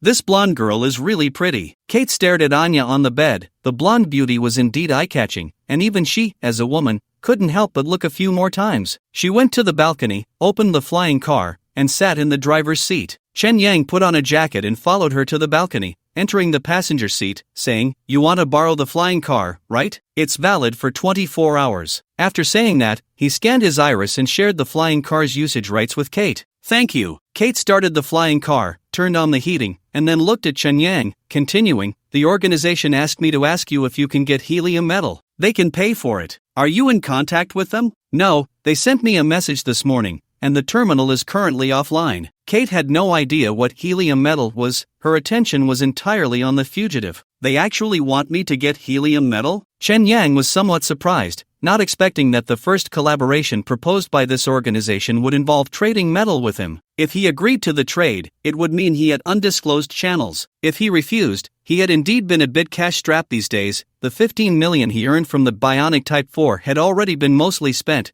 and he was left with just over $1 million now. Although most materials and components could be obtained through hyperdimensional and the BM software, some blueprints and software had to be purchased in reality. He thought for a moment and said to Kate, I can reluctantly part with my right-hand knife and sell it for 80 million. Oh, Kate nodded silently, suddenly widening her eyes in surprise, asking, 80 million? Is it in the electronic currency of the United Government, not yen or rubles or something? It was at this moment that she realized how valuable helium metal was. That's right, it's 80 million, and it's a dark web transaction. Chen Yang's 2 knives had already been exposed to view. Selling them would be considered disposing of stolen goods and wouldn't reveal the source. Alright, I'll reply to them as you said. Kate looked at Chen Yang somewhat reluctantly, murmuring, you're also a cyber psychopath, yet you've managed to become a big shot. With after-sales service so well done, TSK. It's earned bit by bit, don't be envious. Chen Yang joked, suddenly remembering she was a mechanical repair worker, and asked, if I wanted to fit a 2 Mach engine into this flying car, do you know how to modify it? 2 Mach, supersonic? Kate paused for a moment, her eyes sparkling as she clearly searched for information in her brain chip, then said, that wouldn't be a modification. It would require starting from the shell and changing the materials. The battery and stabilizer would also need to be replaced, otherwise, your flying car would turn into popcorn at the moment of the sonic boom. Can you come up with a plan? Chen Yang asked. Of course I can't, but the terminal has related programs, though I don't have permission to download them. That's part of the trading conditions, have them give you permission. Chen Yang opened the door and got out, watching Kate drive the flying car away from the balcony, disappearing into the gray morning. Are you going to sell the helium knife? Lucy's voice came through the auxiliary sensor into his ear. Chen Yang didn't rush to go inside. He looked through the window at Anya on the bed and smiled, saying, if you want it, I can sell you the left-hand knife for a friendly price of 99 million. How can you fight without a knife? As a swordsman, even without a knife in hand, I have a knife in my heart. Even the falling flowers and leaves can harm. I can't come up with that much money. Lucy sneered, pausing before saying, but I can get you a woman, an exact replica of Xiaoyu, a real person. Do you want that? A lunar person? Doesn't that feel more appealing? No. Chen Yang smiled bitterly, I'm already very busy. I don't want to change mechanical birds. After resting for 2 days in Chiba Source, Chen Yang drove the flying car to the northern city of Jigging. He entrusted Guo Qiangsen to handle the temporary residence procedures in Jigging, allowing him to stay in that city for 3 days. Accompanying him was Anya, his ex with a romantic mindset. Although Anya didn't play the Earth game, she had heard that Chen Yang was going to visit the Earth Company and strongly insisted on going along. her enthusiasm leaving Chen Yang somewhat baffled. It's easy to imagine the deep feelings shared with her in bed. She had also complained about not having any dates, so I agreed to her request as a form of compensation. It only takes half a day to travel from Chiba Source to Jigging. The two of us set off at night and flew into the Jigging management area the next morning, a white-collar zone city directly governed by the United Government. Once we entered the city of Jigging, vehicles from outside had to surrender their driving rights. I set the destination to Earth Company and then activated the autopilot mode. This city is much larger than Chiba Source. It's the most prosperous city I've ever seen, Anya remarked softly, gazing at the bustling scene outside the car window. The flying cars in Jigging flew at a low altitude, and the dense traffic was orderly under unified scheduling, weaving through the towering skyscrapers like a flowing river of metal. Although this city is only half a day's drive from Chiba Source, its urban civilization bears no trace of cyberpunk. There are very few light pollution advertisements on the streets, and pedestrians rarely display exposed cybernetic bodies. The elderly and children stroll leisurely along the streets. Even though there is no sunlight here, the faces of the people do not show blooming emotions. They seem to be filled with hope for the future. No wonder Judy's dream is to move here, I said. I had contacted Judy last night. Although she could now walk, her movements were still inconvenient, and she was currently staying at a rehabilitation center. I didn't want to disturb her at the center, so I told her I would visit once she rented a place, and I transferred her some money to ease her worries about finances. As the flying car entered the center of Jigging, a blue spherical building came into view from afar. A vibrant blue earth stood tall in the heart of the city. On the way to the Earth Company, the surrounding skyscrapers occasionally lit up with advertisements for the Earth Company, and as the spokesperson Chen Yang, both the male and female versions were the most eye-catching. Anya widened her eyes, finally connecting Earth with game, and the intertwining feelings of virtual and reality made her eyes moist. Her trembling hand tightly grasped mine, as if to prove the authenticity of that feeling. The flying car followed the designated route into the Earth Company, where the blue planet housed a vibrant ecological chamber. The ceiling of the chamber simulated a light source, and the humidity and temperature were comfortably controlled. The ground was covered in lush green grass, and pleasant birdsong echoed from the dense woods. It's just like the moon. Anya was so astonished that she fell silent, quickly closing her mouth. My heart skipped a beat, and I pretended not to hear, looking outside, but my mind was a jumbled mess. What's going on? Has this girl been to the moon? Or is she originally from the moon, coming to Darkstar just to sleep with Vic? That's quite an addiction. It might really be related to Lucy. Damn, this is overwhelming. The hovercar parked in the designated lot, and after we got out, we exchanged glances, one pretending nothing was said, the other feigning deafness, a perfect tacit understanding. Almost everyone getting out in this parking lot were tourists visiting the place. They chatted excitedly as they walked across the grassy area toward the central building of the Earth Company. I put on my smart glasses and had a voice call with the character designer. Job, hey, I've arrived at the Earth Company. Great. My office is on the 6th floor of the tech center. Everyone is waiting for you, Job replied excitedly. All right. I braced myself for being the center of attention. I should have brought Kate along. That female Chen Yang would surely help share the spotlight. Job sent me navigation, and we quickly found the tech center of the Earth Company, a massive white square building surrounded by a ring of maple trees, some of whose leaves had already turned yellow. Damn, this is the first time I've touched a real tree on Dark Star. Before entering the building, Chen Yang pulled Anya under the trees to feel the nature. He wasn't sure if it was psychological, but when he touched the trees, it seemed he could sense their warmth. He even pressed his ear against one, feeling that this tree had more vitality than many people. Anya, however, didn't show much affection. After all, there were 2 trees in her yard. One was a jujube tree, and the other was also a jujube tree. Vic. Job stepped out of the economic center's door and waved to Chen Yang. He was still wearing that black t-shirt and jeans, his tall, slender figure complemented by silver-rimmed glasses, giving off a very elite vibe. In fact, this guy was indeed an elite. He worked as a character designer at Earth Company, especially known for the popular character Lu Yuyen, affectionately referred to by players as the father of ex-girlfriends, or simply, the former father-in-law. Chen Yang led Anya over and introduced her. This is Job,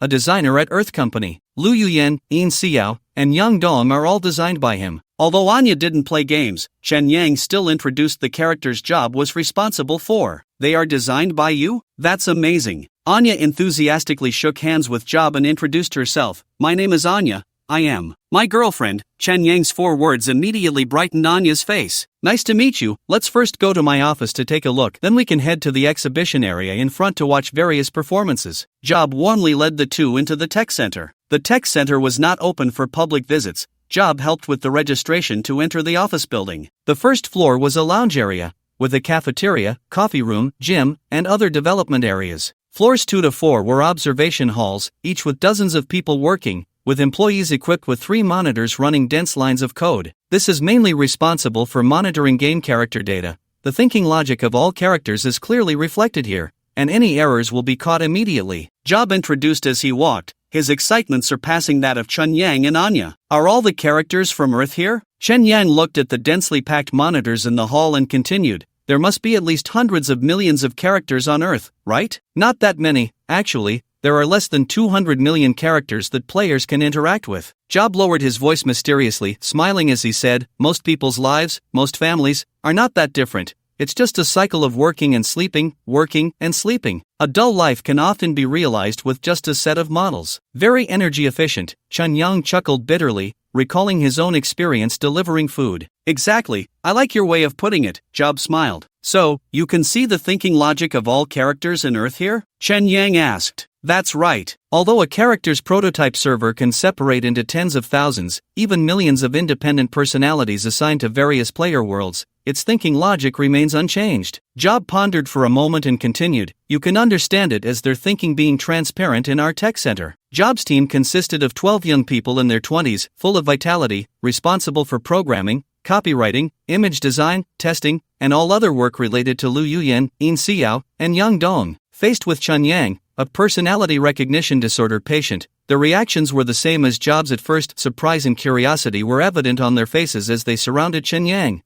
asking all sorts of questions. However, 2 boys seemed a bit smitten upon seeing Anya, leading to a sour attitude towards Chun Yang. After more than 10 minutes, Chen Yang was finally rescued by Job and entered Job's team leader office with Anya. On the wall of the office, there was a special screen displaying the female character payment ranking. The first place was held by a white moonlight-type campus beauty, far ahead of the second place. The second place was a blonde, blue-eyed white character, clearly thanks to the white player demographic. The third place was a hot-bodied, slightly rebellious little delinquent, the type that makes any man think twice. Chen Yang looked around and found that Yang Dong, the character known for scamming players, ranked 9th, barely making it into the top 10. The competition is fierce, Xiaobu sighed, continuing, the earlier a paid character is planned, the more advantageous they are. Yang Dong, as a character that has only been in the store for 5 years, making it into the top 10 is quite remarkable. Her high IQ will put some pressure on male players. After all, half of the top 10 are dumb sweethearts, Chen Yang analyzed simply. You're absolutely right. In the V1 version, Yang Dong's IQ was even higher, and her personality was more assertive. After a breakup,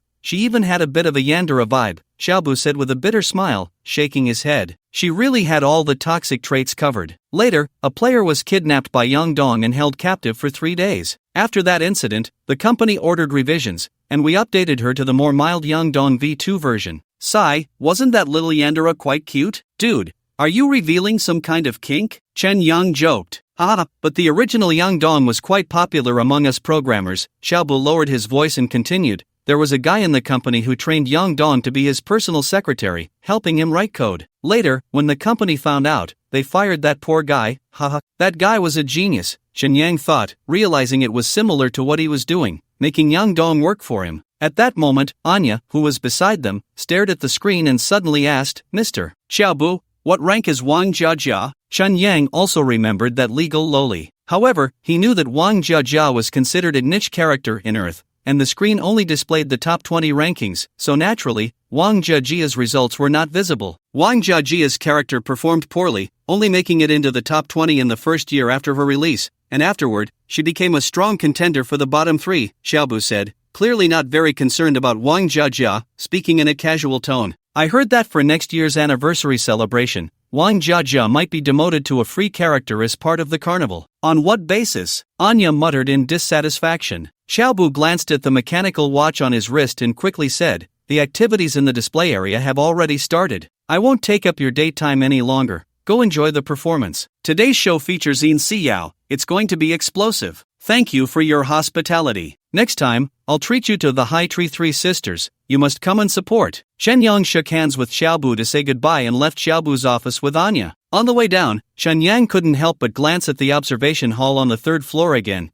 thinking about how all the characters' thoughts in the Earth game were displayed there, which felt a bit eerie. If he hadn't crossed over to Dark Star and was just an Earthling, he couldn't imagine that all human thoughts were being monitored by aliens. At this moment, the thoughts of Yang Dong and Wang Gon were also being displayed there. Their actions were being monitored by the Earth Company at all times, which perhaps meant that the Earth Company was on guard against them. You wait here, Chen Yang called to Anya and returned alone to Xiaobu's studio. Okay, Anya responded a beat late, her eyes receiving a message from Lucy. You have already aroused Vic's suspicion, you must be more cautious. Understood. Anya replied with 3 words, feeling both conflicted and torn inside. She realized that what she was bearing had already exceeded the experience range of a high school student. Whether it was her emotions or the contradictions regarding Vic, everything was heading towards an uncontrollable direction. Losing control often means losing everything. Anya helplessly leaned against the wall, feeling lost and confused. Chen Yang quickly returned, taking her hand and continuing down the stairs. What did you go back for? Anya asked. I asked about the game characters, Chen Yang replied vaguely. He suddenly turned the question back to Anya. You don't play Earth, how do you know about Wang Jieja? I just saw some information online. Occasionally, Anya's lie was completely unconvincing. Chen Yang nodded, asking further was pointless. He couldn't help but think that his game console had also been infected with a virus, and if Anya and Lucy were in cahoots, it would make sense. In any case, maintaining a relationship with this girl from the north was best kept to arising from feelings. Stopping at the cannon. After leaving the tech center, the two headed straight to the Earth Company's exhibition area, which looked like an amusement park for tourists, with staff members naturally being the humanoid characters from Earth. There were not only popular characters like Lu Yuyan but also Zhao Jiming selling green tea drinks, Wang Gon and Wang Kai selling fried chicken, and Yang Dong selling tickets for the roller coaster. Some game characters were also busy in the exhibition area, but Chen Yang didn't recognize them and didn't pay much attention. In the center of the exhibition area was an open-air stage where game characters took turns singing and dancing to rap. When Chen Yang and Anya rushed over, it was just in time for Yin Xiao's performance. To the upbeat electronic music, Yin Xiao, dressed provocatively, twisted her body and danced sharply under the dazzling lights. Apaki, apaki, apaki, apaki. Hundreds of audience members swayed along, singing the monotonous yet catchy lyrics together. Amidst the collective revelry, both Chen Yang and Anya, despite having their own thoughts, were swept up in the atmosphere and danced along with the beat. Just as Chen Yang was excitedly moving, his gaze suddenly fell on the next performer waiting off stage. It was Wang Jieja. The petite girl, barely over 1.50 meters, looked like a high school student. Wang Jieja had her hair tied in twin ponytails with a light pink headband, wearing a pink t-shirt with lace and a white pleated skirt, exactly the style she often wore. Although Wang Jieja was holding a microphone, she was also jumping around with the audience, dancing along to Yin Xiao's performance. Memories of her sleeping in his arms flooded Chen Yang's mind. That sadness made his nose tingle, and his eyes felt hot and blurry, forcing him to widen his eyes to prevent tears from falling. Anya, noticing Chen Yang's unusual expression, followed his gaze. The sight of that petite figure instantly made her break down in tears. What's wrong with you? Chen Yang felt concerned about this love-struck girl's mental state. He vaguely sensed that Anya was connected to Lucy and had an inexplicable association with Wang Jieja, but he couldn't sort out these suspicions. For now, he could only crouch beside her to comfort her. Control yourself. Lucy sent a message, but Anya still couldn't control her emotions, crouching on the ground and sobbing continuously. Nearby audience members looked at Anya in confusion, thinking that Chen Yang, the scumbag, had upset his girlfriend, and they couldn't help but show disdain towards him. Yin Xiao's performance ended at that moment. After Wang Jieja took the stage, the audience's mood dropped significantly, and the sound of whispering conversations grew louder. Hello everyone, I am Wang Jieja, welcome to Earth Company. Wang Jieja smiled warmly and waved. Her confident demeanor was completely different from the somewhat awkward girl during the game's live broadcasts. Chen Yang remembered that in the Earth Experience store, the staff member Lu Yuyan had mentioned that the game characters made into humanoids did not participate in the game. They were prototype designs separated from the character server. Therefore, this Wang Jieja is not the junior he met in the game. His Wang Jieja is already dead. Chen Yang is certain of this fact, and the sadness he felt just moments ago has eased significantly as he comforts Ainea, pulling her up. I'm sorry. Ainea wipes her swollen eyes, looking at Wang Jieja on stage with intense longing. For her, Wang Jieja represents her former self. Her death feels like the grievances of childhood, a deep-seated pain and unwillingness. As Wang Jieja introduces herself, her gaze sweeps over every audience member. Chen Yang can feel her eyes pass over him, not lingering for half a second, just like the other spectators. This leaves him somewhat disappointed, which quickly turns into relief. Today, I will bring you a classic song, can't take my eyes off you. My gaze cannot leave you. Wang Jieja introduces with a bright expression, and the music begins to play. The audience's reaction is decent, with a sparse crowd having left, which allows Chen Yang to find a closer viewing spot, pulling Ainea to within less than 5 meters of Wang Jieja. You are so beautiful, it feels unreal. I cannot take my eyes off you. You are like the paradise people long for. Wang Jieja is unaffected by the departing audience, slowly moving her body and skillfully singing this classic song. Her dance is very fluid, completely different from the spirit-invoking one in the dance studio. Chen Yang unconsciously smiles. Ainea also emerges from her sorrow, gently nodding along with Wang Jieja's music, humming along. Suddenly, a beam of sunlight from the Earth Company's light shield falls upon Wang Jieja. The light bathes her youthful face in a golden hue. Even the fine hairs on her skin seem to bloom with golden flowers, radiating youthful vitality. Compared to the others, Chen Yang and Ainea are immersed in a montage of memories and reality. As the song reaches the second chorus, Wang Jieja's dance changes, and Chen Yang feels a sense of familiarity, as if he has seen it somewhere before. It's that challenge video, the one interrupted by narcolepsy. Just as Chen Yang's eyes widen in surprise, Wang Jieja extends her arm while dancing, opening her palm towards him, her thumb and index finger coming together, while her ring and little fingers also touch. That strange gesture is fleeting, but Chen Yang has already captured that moment, tense to the point of breathlessness. Wang Jieja smiles at Chen Yang and sings loudly, "I love you, dear, please believe what I have said. I pray you won't let me down." Chen Yang stands frozen, tears streaming down his face. He remembers that night when Wang Jieja made that gesture and said, "This is my most charming moment." She knew I would come today? Chen Yang thinks it might not be so. Just as the music quietly ends, Wang Jieja bows to the audience in farewell, and as she steps off the stage, she is stopped by a blonde beauty. "Hello, can I take a picture with you?" Ainea's eyes are red, her expression a mix of nervousness, excitement, and an indescribable sadness. She clearly has a story. Wang Jieja blinks at Ainea, and after a brief pause, smiles and says, "Of course, I'm happy to meet you." Chen Yang hurriedly puts on his glasses to hide his swollen eyes. He opens the holographic camera in the lenses and says to Ainea and Wang Jieja, "I'll take your picture. Look at the camera. 3, 2, 1, cheese." Click. "Vic, do you want to take a picture?" Ainea excitedly runs over, pulling Chen Yang along. "I don't need to take one." Chen Yang feels a bit embarrassed, but his body honestly leans close to Wang Jieja. Wang Jieja smiles at Chen Yang, reaching out to take off his glasses, saying, "How can you wear glasses for a photo?" Just as she was returning the glasses to Chen Yang, she quietly asked,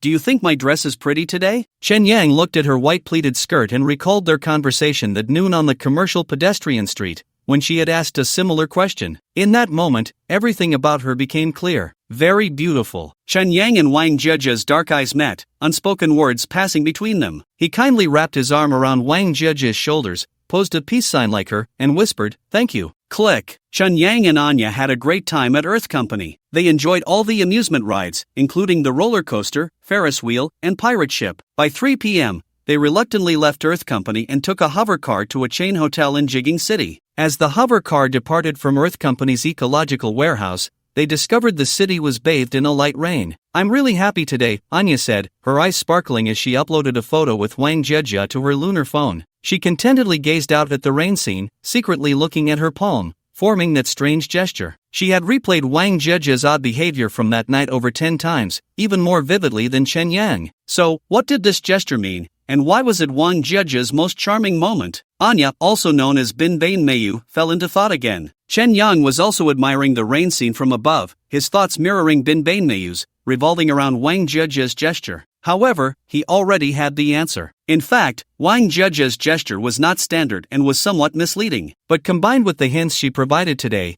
Chen Yang's earlier evaluation of her dress stemmed from a physics experiment, Schrödinger's cat. Therefore, it could be confirmed that Wang Jieja's gesture alluded to another famous physics experiment, the double-slit interference experiment. This experiment demonstrated the wave-particle duality of photons. The same experiment can yield different results due to the presence of an observer. Who is the observer? Naturally, it is the hundreds of monitors in Earth Company's observation hall, which constantly observe the game characters' thought activities. In the eyes of the observer, the game characters in Earth exist in a controllable state that aligns with design logic. If there were no observers, these game characters would be in another state, possibly an uncontrollable thought state. Perhaps the concerns of Earth Company had already materialized. Other game characters were unaware, but at least Wang Jieja had a self-personality. Chen Yang opened the photo of Wang Jieja in his smart glasses, the light and shadow splitting her face into two colors of light and dark. In that moment, she possessed self-awareness. That was why it was her most charming moment. After Chen Yang and Anya left Job's office in the morning, he returned alone. He inquired about the Lone Warrior error concerning Yang Dong. Can game characters experience bugs that exceed time limits, like unintentionally humming a song that won't appear until the second year? Job showed no surprise at Chen Yang's question and calmly explained, such issues are quite common, but they are not the character's fault, they are caused by the player's cache. The cache in the game console? Exactly, that's the most important cache, and part of it is stored in the player's brain-machine interface. Job pointed to his neck and smiled, surprised, right? Although our brain-machine interface doesn't have executable programs, it has a 100G storage capacity, and some of the player's own data is stored in the brain-machine interface. For example, if you connect to Earth but haven't entered the game yet, it's this part of the data that is at work. I can understand that. Chen Yang instinctively touched his brain-machine interface. As a science student studying computer languages, he quickly guessed the reason. He tried to analyze. The memories of game characters are stored in the cache. If there is data from the previous game cycle in the cache,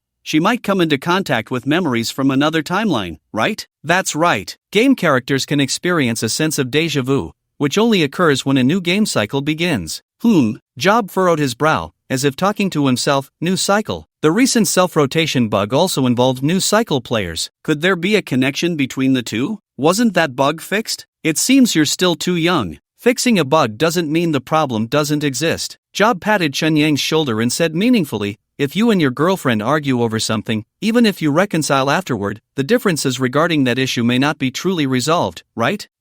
Chen Yang thought for a moment. The last time he argued with his girlfriend dated back to the time of Lu Yuyan. In his second cycle, he had been in a honeymoon phase with Wang Jia and hadn't argued at all. In the third cycle, his relationship with Yang Dong was quite strange, more like friends with benefits, resembling a cooperative relationship. In reality, Judy wasn't a couple but a supportive friend. Anya could be considered a friend with benefits. So, after all this effort, am I still single? Long live being single. Chen Yang realized he indeed had a talent for being a scumbag. Having figured out Yang Dong's bug, Chen Yang bid farewell to Job again and left the office. After Chen Yang left, Job had a cup of coffee. He hesitated but eventually found the name Park In-yong in his contacts. Park In-yong, Earth Company, Technical Department, Server Program Inspection Team, Team Leader. He initiated a call, and after 5 seconds, he heard a rather brusque voice. I'm busy right now. What is it? I was just chatting with a friend and casually mentioned the game character's déjà vu, which reminded me of the recent self-rotation bug. Job, as a character designer, why are you concerned about server security? That's not your responsibility. Park In-yong's tone was somewhat displeased. He continued, that bug has been eradicated. You should focus on generating revenue for the company.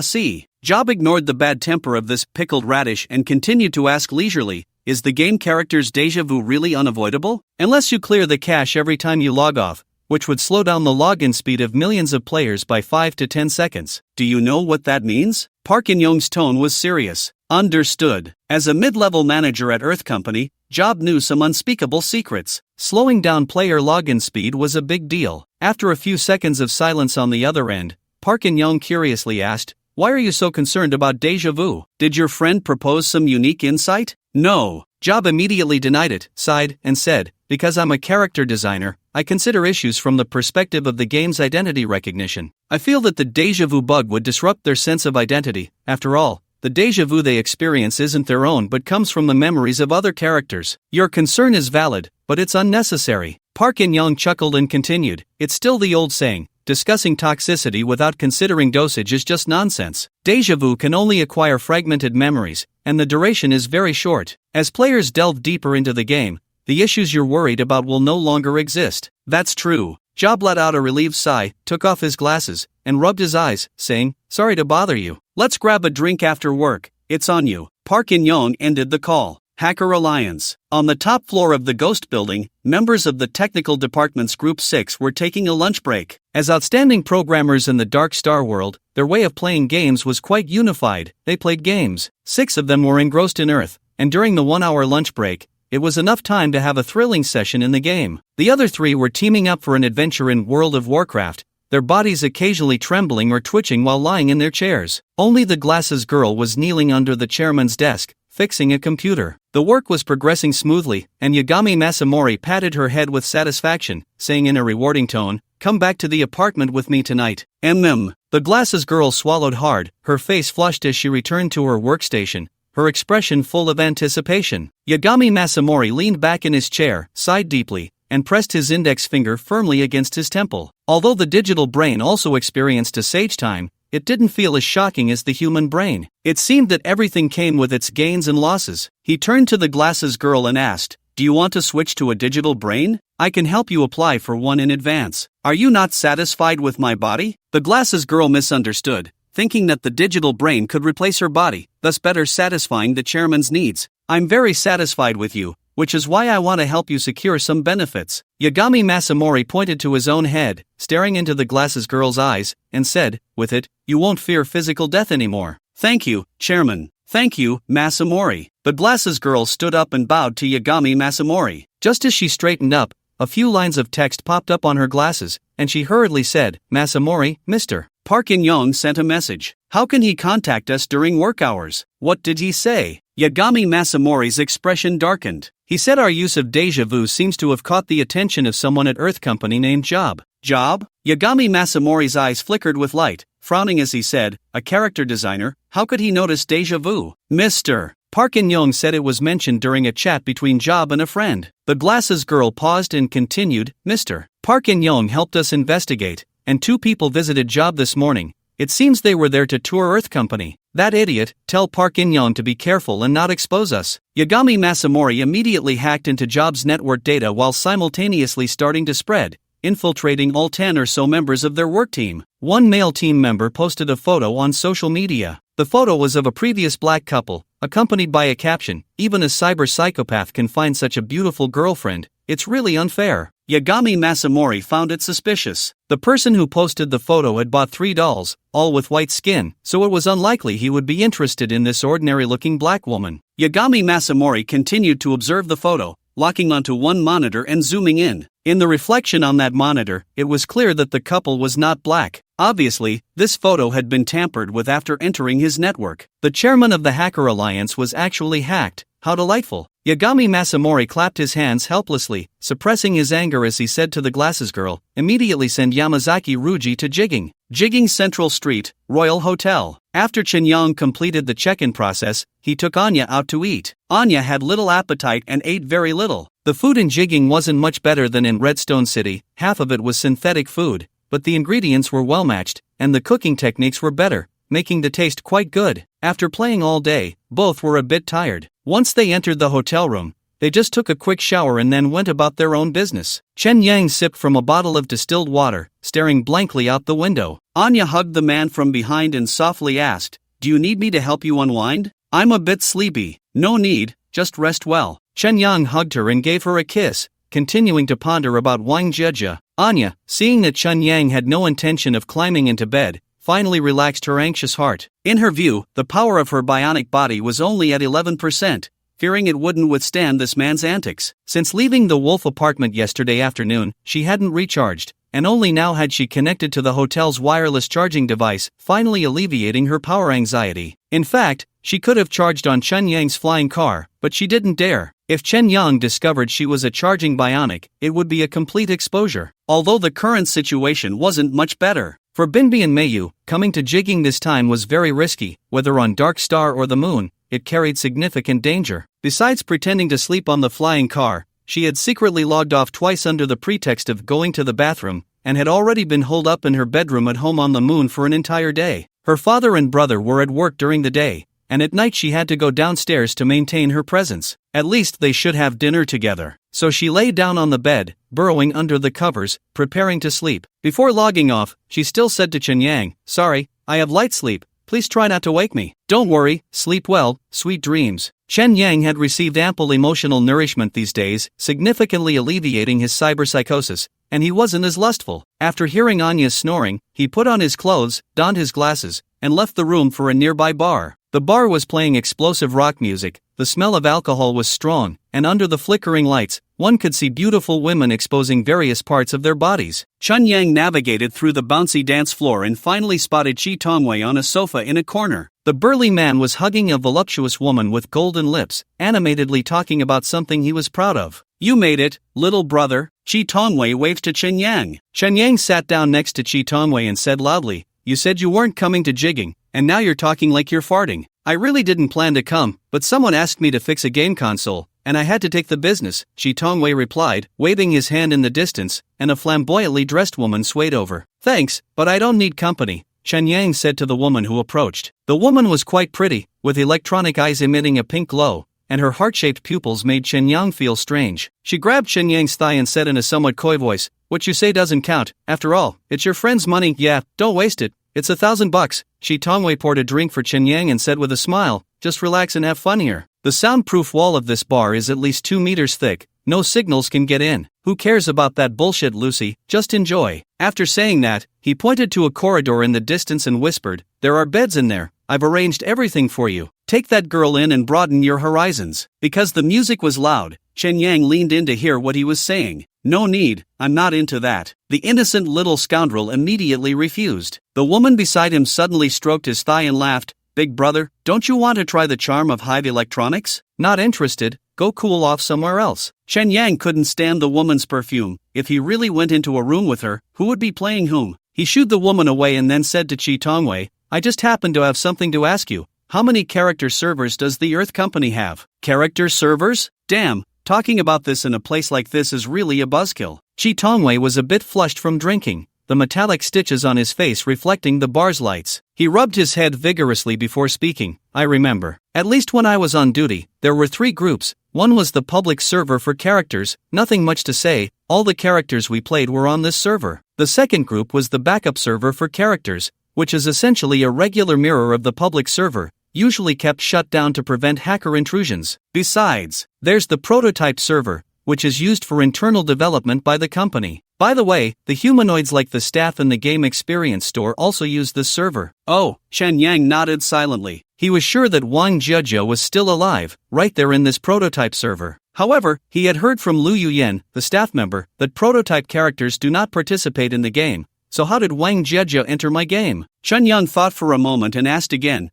"The prototype server doesn't participate in the game, right? You idiot, I regret bringing you out." Chi Tongwei touched the thigh of the woman beside him, as if to clear his mind for a moment before continuing. "The prototype server is also connected to the Earth's neural server, but they live in a parallel world without players, so whether they participate in the game depends on your understanding of the game." Damn, suddenly it's rising to a philosophical concept. "No, I need to go philosophize a bit." Saying this, Chi Tongwei pulled the woman beside him and walked towards the small rooms with beds. Chen Yang fell into deep thought amidst the enveloping rock music. Although Wang Jiejia was in the prototype server, she was also connected to Earth, existing in a parallel state with his game world. So she could traverse between parallel worlds? No, that's not right. Wang Jiejia herself was a program within the server. She had no physical form and didn't need to traverse. The Wang Jiejia in the game world and the Wang Jiejia in the prototype server only needed to exchange memories. As for the method of exchanging memories, server caching, it could be achieved using a method similar to déjà vu. Was Wang Jiejia conveying the information that she has a self-personality to me, asking me to save her? While Chen Yang was pondering, someone in the bar suddenly screamed, shouting hoarsely, "Exploding pigeon! Shit, run!" The screams, rock music, and footsteps instantly filled the bar. Chen Yang looked up and was startled to see several drones hovering at the ceiling of the bar. They looked like mosquitoes gorged with blood,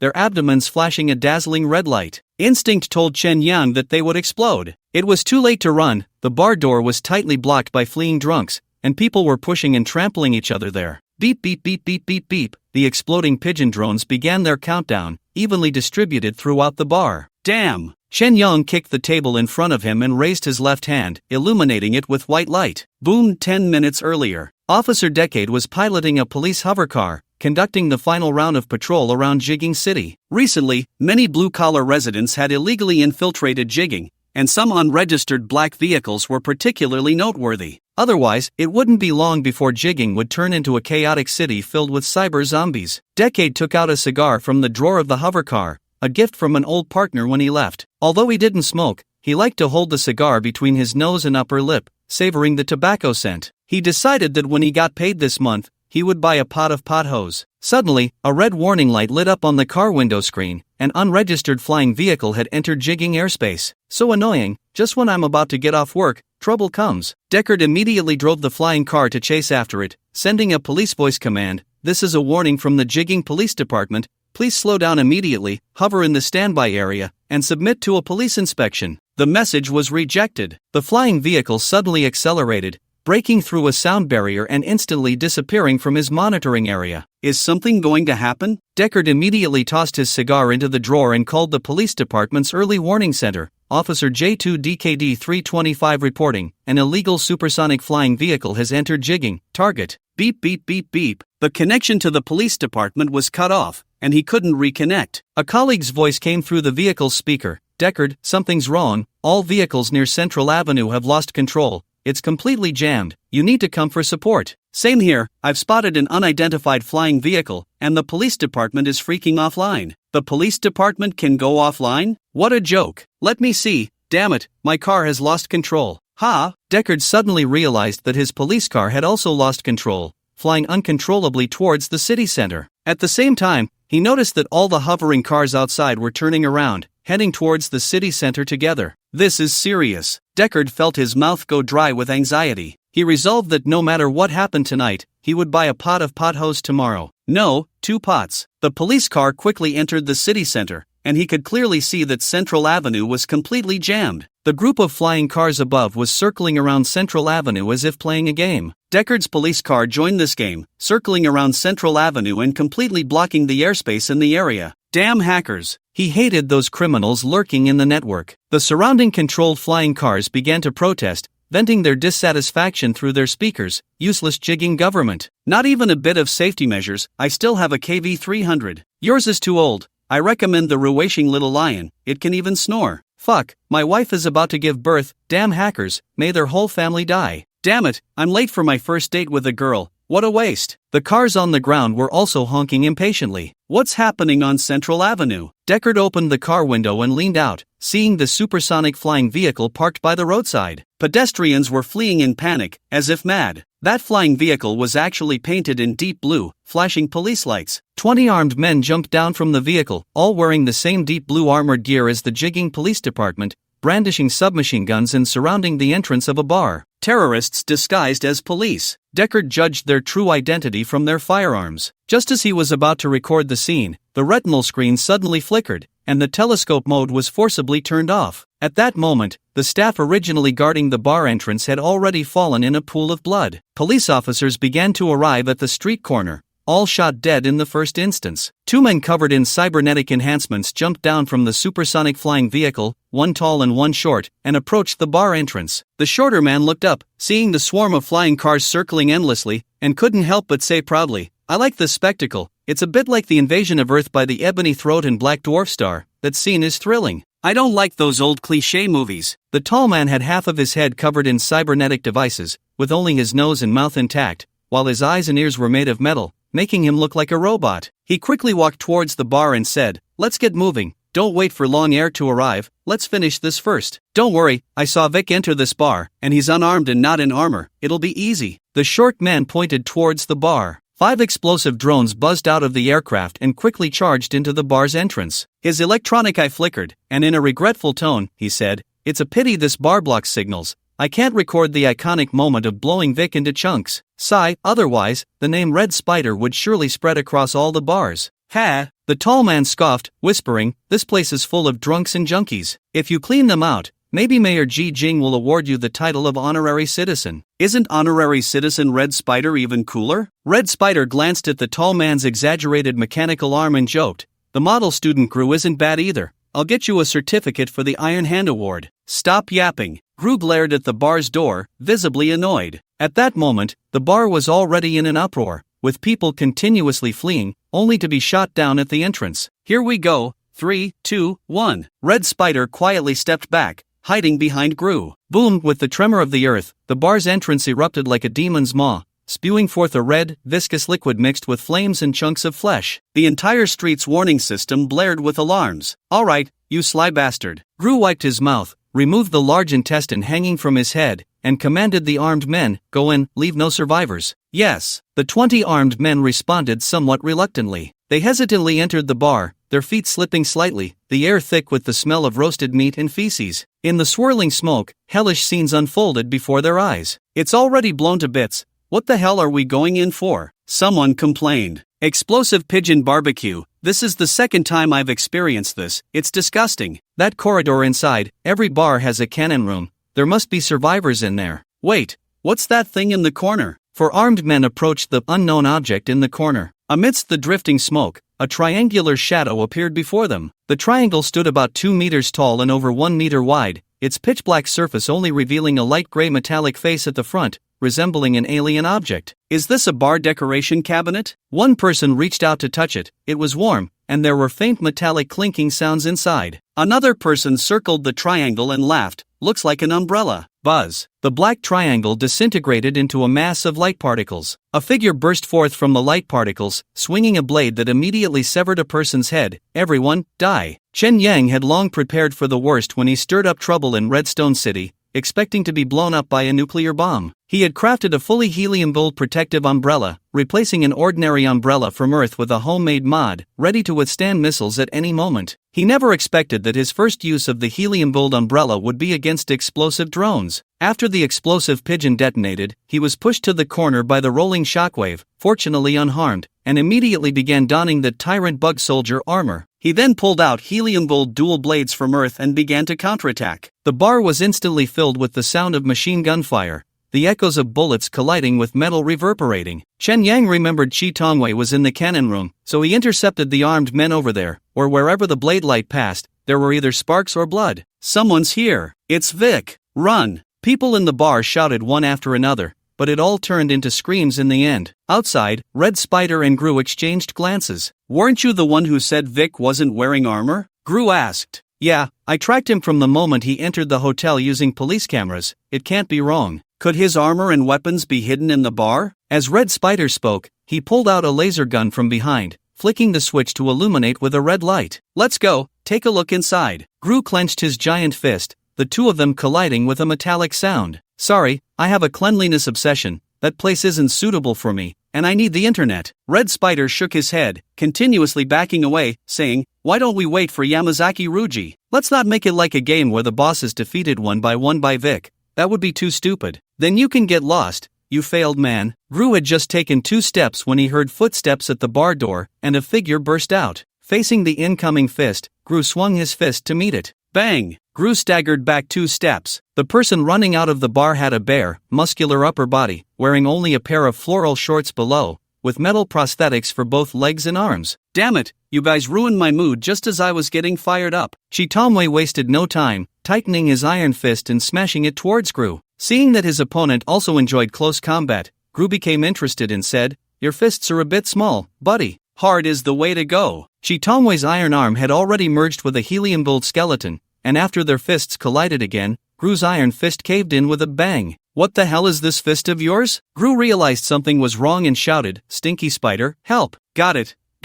In the distance, Red Spider had already raised his laser gun, and a searing beam shot towards Chitomwe with a buzz. Almost simultaneously, a shadow darted out from behind Chitomwe, charging towards him with a crimson beam. "Vic?" Red Spider was so scared he turned to flee. He knew Vic's armor was made of solid titanium steel, and ordinary bullets and lasers couldn't penetrate it. Plus, with his 2 helium-built knives, he was a monster with cheat codes. What was there to fight about? Thinking this, his electronic eye flickered, and his legs suddenly shot out flames, propelling his body several meters high. He raised his hand and flung out a grappling hook, which thudded into the wall, swinging up the building like a spider. Damn! Chen Yang was stunned by Red Spider's maneuver. "Vic, you flying Iron Man clearly can't compare to my wall-crawling Spider-Man." Seeing Chen Yang helplessly standing still, Red Spider felt quite pleased and added, "Watch how Grandpa punishes your little short legs." Damn it! Chen Yang regretted not bringing the gun loaded with helium-built bullets. Who would have thought that in this directly governed city of Jigging, a group of terrorists would emerge? "Where are you from, Hacker Alliance?" he asked. "Ask King Yin." Red Spider waved his hand, and several green light spots flew out from the supersonic aircraft, swarming towards Chen Yang like a swarm of mosquitoes. Chen Yang hurriedly circled towards the aircraft. As he got closer, he realized that the green light spots were actually small magnetic bombs, sticking to his armor and making a ding-ding-ding sharp sound, followed by a boom that erupted into a dazzling fireball. Incendiary bombs. Chen Yang was blown away, crashing beside the aircraft. And what about you, Vic? Today, I'm going to roast you alive. Red Spider's electronic eye kept flashing, and another group of green light spots flew out from the aircraft, chasing after Chen Yang. Chen Yang sprinted towards the shadow of the aircraft, and as he passed through the shadow and emerged, his body had already shot into the air. Red Spider discovered that there was actually a hoverboard under Chen Yang's feet. Where did he get that? There was no time to think. Chen Yang was already flying towards him on the skateboard, hurriedly throwing out a grappling hook to hang onto a streetlight, swinging down. Trying to run? As Chen Yang chased after Red Spider, he pulled his right hand back, ready to swing and slash. However, his arm suddenly stiffened, losing control. He was blacked out. Seeing those incendiary bombs approaching again, he quickly propelled himself forward. Come to me! Chi Tongwei shouted at him. Chen Yang quickly turned to see Chi Tongwei had already incapacitated Gru, and was now swinging the man's legs like a windmill. Chen Yang understood and charged down with the group of Molotov cocktails. Whoosh! Chi Tongwei threw Gru into the air, and all the Molotov cocktails were absorbed by Gru's arms, exploding into a bloody red cloud. Damn it, where is Long Air? The Red Spider was swinging in the air when suddenly his hands went numb, and everything went dark. Who the hell is messing with me? He plummeted to the ground with a thud. That's mine, don't steal it. Chi Tongwei excitedly ran over, stomping on the Red Spider twice to secure a double kill. You should probably put on some pants first, it's hard to look at. Chen Yang tried to move his right arm, returning to normal. He looked around. The central street was empty except for the two of them, and police were already deploying on both sides of the street, but no one dared to approach. The flying car above was still spiraling out of control. Clearly, this wasn't over yet. This is going to be troublesome. Chi Tongwei pulled off Gru's pants and put them on, saying, We're probably going to end up on the blacklist of the United Government. I'll lose a big chunk of my business. You don't lack money. Just as Chen Yang was speaking, a message from Lucy appeared before him. Get out now. I'm being interfered with by the Hacker Alliance. Yamazaki Long Air is about to arrive. You aren't his match. Yamazaki Long Air? Chi Tongwei clearly received Lucy's message as well. He looked at Chen Yang and said, That's the Hacker Alliance's ultimate weapon, known as the disaster of humanity, someone we can't afford to mess with. You go ahead, I have a few things to take care of. Chen Yang picked up the Red Spider's laser gun and entered the bar alone, systematically burning holes in the brain chips of the 20 corpses. These people might have witnessed his superdimensional abilities, so he had to clean up thoroughly. As for the hoverboard, he had found it under the aircraft. It didn't matter if someone saw that action. Vic, are you in there using the bathroom? Chi Tongwei's voice came from the doorway, followed by a chuckle as he said, Lucy is scolding you, why aren't you leaving? Alright, no need to rush, he's coming. The moon. The dark star hung in the night sky, and the Akita dog in the yard looked up. A calico cat strolled leisurely over the courtyard wall. The Akita dog saw the cat but remained silent, observing quietly. Inside the house, a family of 3 was having dinner. The father and brother were discussing work, using terms like genes and stem cells, which Hainab Mio didn't quite understand. She quickly shoveled rice into her mouth, accompanied by egg, persimmon, and sauced beef to finish the meal. Ding ding! Hainab Wanji's phone rang. He just glanced at it before turning off the screen and continued chatting with his father. The father noticed his son seemed a bit distracted and said, If you have something to deal with, go ahead. It's just a small matter, no worries. Hainab Wanji smiled at his father. Although his father looked too young, that kind of authority couldn't be reflected in appearance alone. You go, I want to talk to Mio. Those words made Hainab Mio's heart skip a beat. She regretted indulging in those few bites of beef. She should have left the table earlier. Sigh. Then you two take your time. Hainab Wanji turned to his sister with a sly smile, as if to say, just wait to be scolded. Heh. Dad, my stomach hurts. Hainab Mio immediately put on a pained expression. That trick worked before you turned 5. Now that mom isn't here, no one is spoiling you. The father sat upright, and Hainab Mio could only obediently lower her head. I heard you injured a classmate over a game console? The father said. They often insult me. It's really harsh. If it's because they insulted you, you could totally fight back. But if it's about the game console, then that's your fault. Father took a pack of cigarettes from his pocket, lit one, and said, On the moon, that kind of game console is a legal form of entertainment. Your actions have infringed upon the legal rights of others. You must not do it again next time. Why? Although Minami Mayu did not dare to defy her father, she still wanted to seize the opportunity to ask for clarification, whispering, That's not an ordinary game console, it's a device for controlling bioengineered beings to hunt dark star beings. Is that really considered legal entertainment? At least it's not illegal. Father flicked the ash from his cigarette, his eyes peering through the smoke at his daughter, speaking gently, though there are some things I need to wait until university to tell you. Since you've encountered them early, there's no need to hide it anymore. In the laws of the moon, there is no explicit clause stating that killing dark star life is illegal. Moreover, there's a mistake in your wording. The term dark star beings does not exist in the moon's dictionary. They're not human, are they? Minami Mayu said with some disgust. Biologically, they are indeed humans, but they are still different from us. Father pondered for a moment, then smiled and said, "You know the story of the Immortals match, right? Immortals and mortals are not allowed to marry. Even if an immortal was once immortal, it still doesn't count. Because in the eyes of the immortals, mortals are like livestock, and thus cannot intermarry or leave descendants. In mythology, the moon is a celestial paradise, and reality is the same." Minami Mayu had long felt this truth in her life,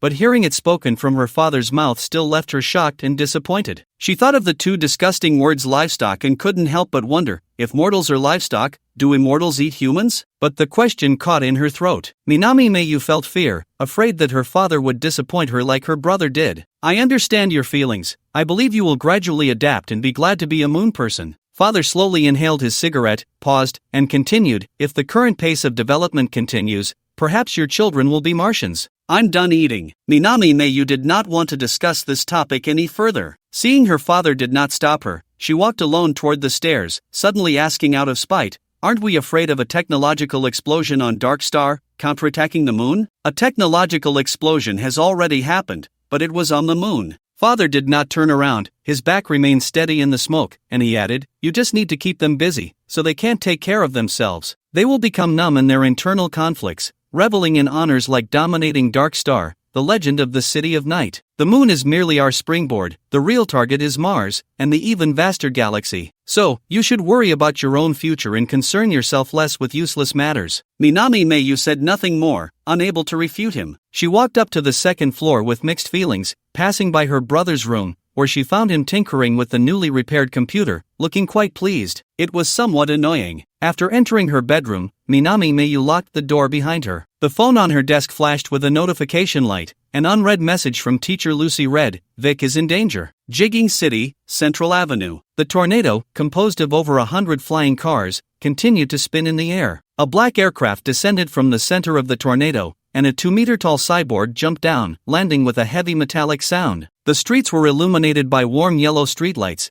and the advertising screens of the buildings cast warm hues of pink and orange. Yet, on Yamazaki Ruji's purplish-blue face, there remained a chilling coldness. His face was made of special metallic fibers, which not only made it sturdy but also eliminated unnecessary expressions. As a figure that instilled fear, Yamazaki Ruji's body had been completely transformed into a cyborg. Like a black metal zombie, wielding a long-handled heavy hammer, it walked purposefully towards the blood-soaked bar. At this moment, all the police stationed at the street corner had retreated. Even the surveillance drones dared not approach, only peeking from a great distance. There was no escaping now. Chitongwei took a deep breath, watching as Yamazaki Ruji approached him, his body involuntarily trembling. Thinking negatively, "I spent $2,000 today and didn't even get a shot off, what a loss." Thinking positively, "There's a chance to become a legend, but I don't know if I can seize it." He licked his dry lips, pulled up the control panel of the emotion regulator, and set it to emotion no. 55. 50% calm, 50% confidence. Activated. Damn, it's not that impressive. My helium-gold heavy punch isn't for show. Chitongwei's gaze focused on the heavy hammer of Yamazaki Ruji,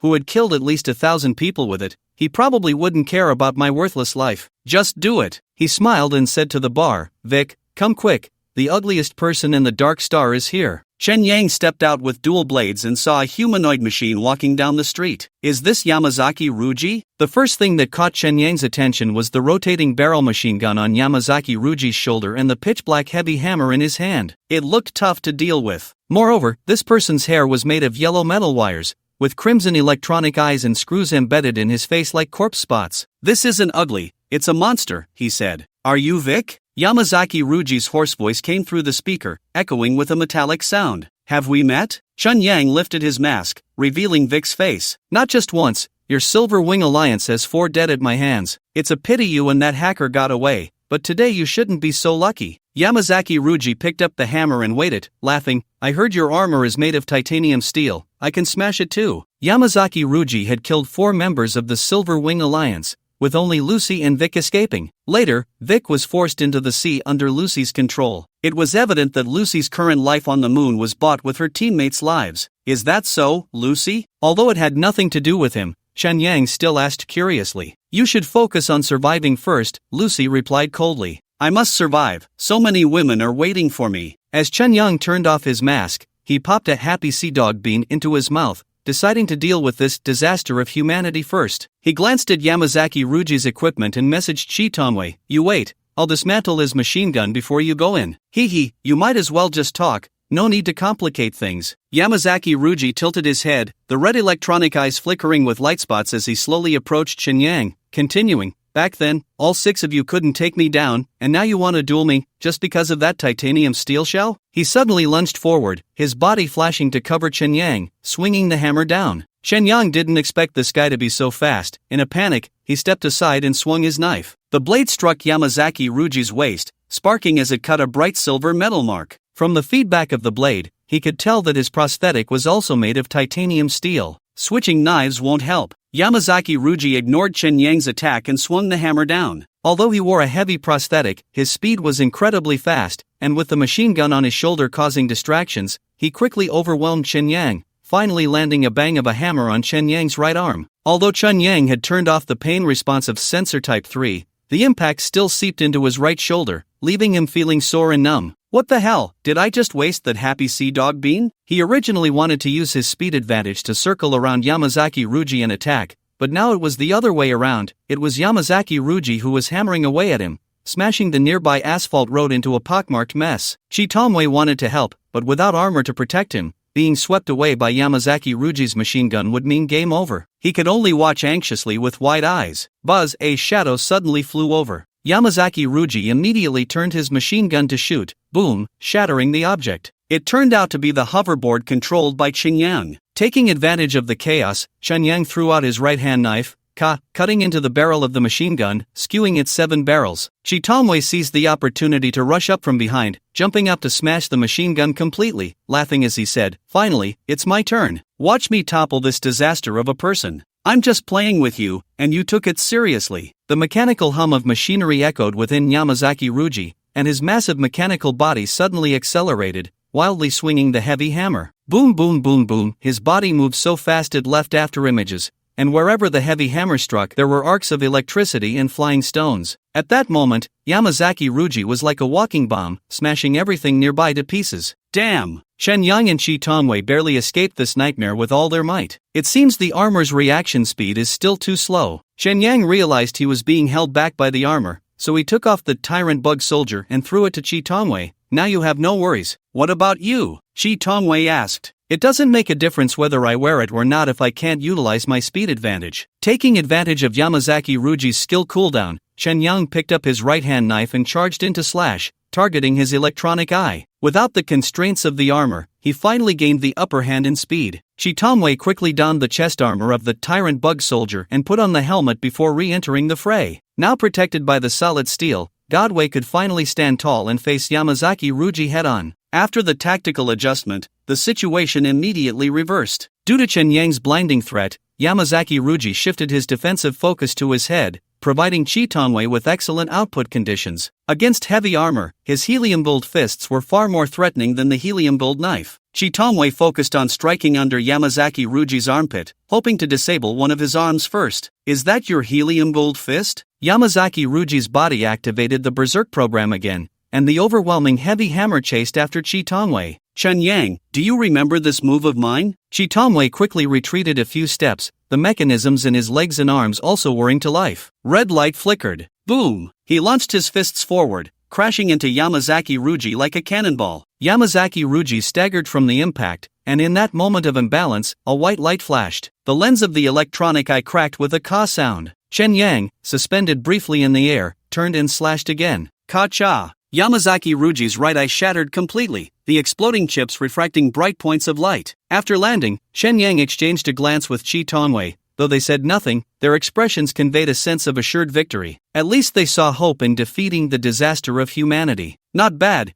you really have some skills. Yamazaki Ruji plucked out his 2 electronic eyes and threw them to the ground, raising his head and saying, I still have plenty of eyes, let the real battle begin. At that moment, several drones flew out from the aircraft he was in, circling around them. Those are all his eyes. Shi Tongwei smiled wryly and said to Chen Yang, look at your ex, but those drones are likely point-to-point transmissions that are hard to hack. She should be too busy to care. Chen Yang raised his trembling right hand, and the helium-billed knife fell to the ground with a clang. Damn! Shi Tongwei also realized that something was wrong, furrowing his brow. My firewall has been breached. Clearly, the hackers had entered the scene. Battery at 35%. Hainabe Miyu awakened within Anya. Instantly, 12 IP addresses sent by teacher Lucy appeared before her, along with a simple message from Lucy. The above are the attack sources of the Hacker Alliance. Counterattack immediately. Just me? Hainabe Miyu, experiencing her first real battle, felt a bit dazed, but thinking of the life of Vic, she could only execute immediately. She opened the terminal, called up the virus program she learned from Lucy, and injected it into the 12 IP addresses one by one. Suddenly, a system window of a bionic person popped up in her eyes. You are allowed to access the lunar network Perfume 009. You have activated multi-information processing mode. Your computing speed is supported by the electronic perfume server. Your background resident program can be transferred to the electronic perfume server for synchronous operation. You have obtained secondary administrator privileges of the electronic perfume server. Program allocation technology is being injected into your brain. Hainabe Miyu felt a bit dizzy. She quickly sent a message to Chen Yang. How are you? Where are you? 1. Chen Yang replied with just a number, looking very busy. Hainabe Miyu hurriedly got dressed, running out of the room while operating the hacker program. She felt that merely providing hacker support was not enough. Although directly participating in the battle would expose her bionic identity, if Vic encountered danger, her inconsequential identity would lose its meaning. A navigation arrow appeared beneath her feet. Lucy, on Central Avenue. Central Avenue. A cyclone created by over 100 flying cars continuously spread across the street. The dense sound of metal collisions pierced through the air, stimulating adrenaline secretion. Although Yamazaki Ruji had drones as his eyes, his visual and physical coordination was not optimal, and the accuracy of both attack and defense had significantly decreased. Chen Yang and Shi Tongwei were similarly affected by the hackers' interference, creating a stalemate among the three under different factors. The Hacker Alliance's attack focus was on Chen Yang. Even with Lucy stationed, that right hand still occasionally reached for Chen Yang's neck. Damn! Chen Yang dodged the treacherous right hand again, quickly retreating 2 steps and said, Lucy, ensure Shi Tongwei's actions. It's not that easy. The Hacker Alliance has mobilized completely. At this moment, Lucy was trapped within Chen Yang's chip, facing the incessant onslaught of beetle viruses. Any slight negligence could lead to Chen Yang's demise at the hands of the right hand. To make matters worse, her server was under digital attack from the moon. In any case, don't worry about me, he said, placing his left-hand knife under his right arm, slicing backhandedly, severing the cable with a swish, and triggering a Type 3 physical shutdown. Lucy's battlefield vanished in an instant. Without the constraint of his right arm, Chen Yang charged back towards the disaster of humanity, employing the ground-slicing knife tactic, crouching low to fiercely attack Yamazaki Ruji's ankle. He believed 10 strikes would suffice to sever it.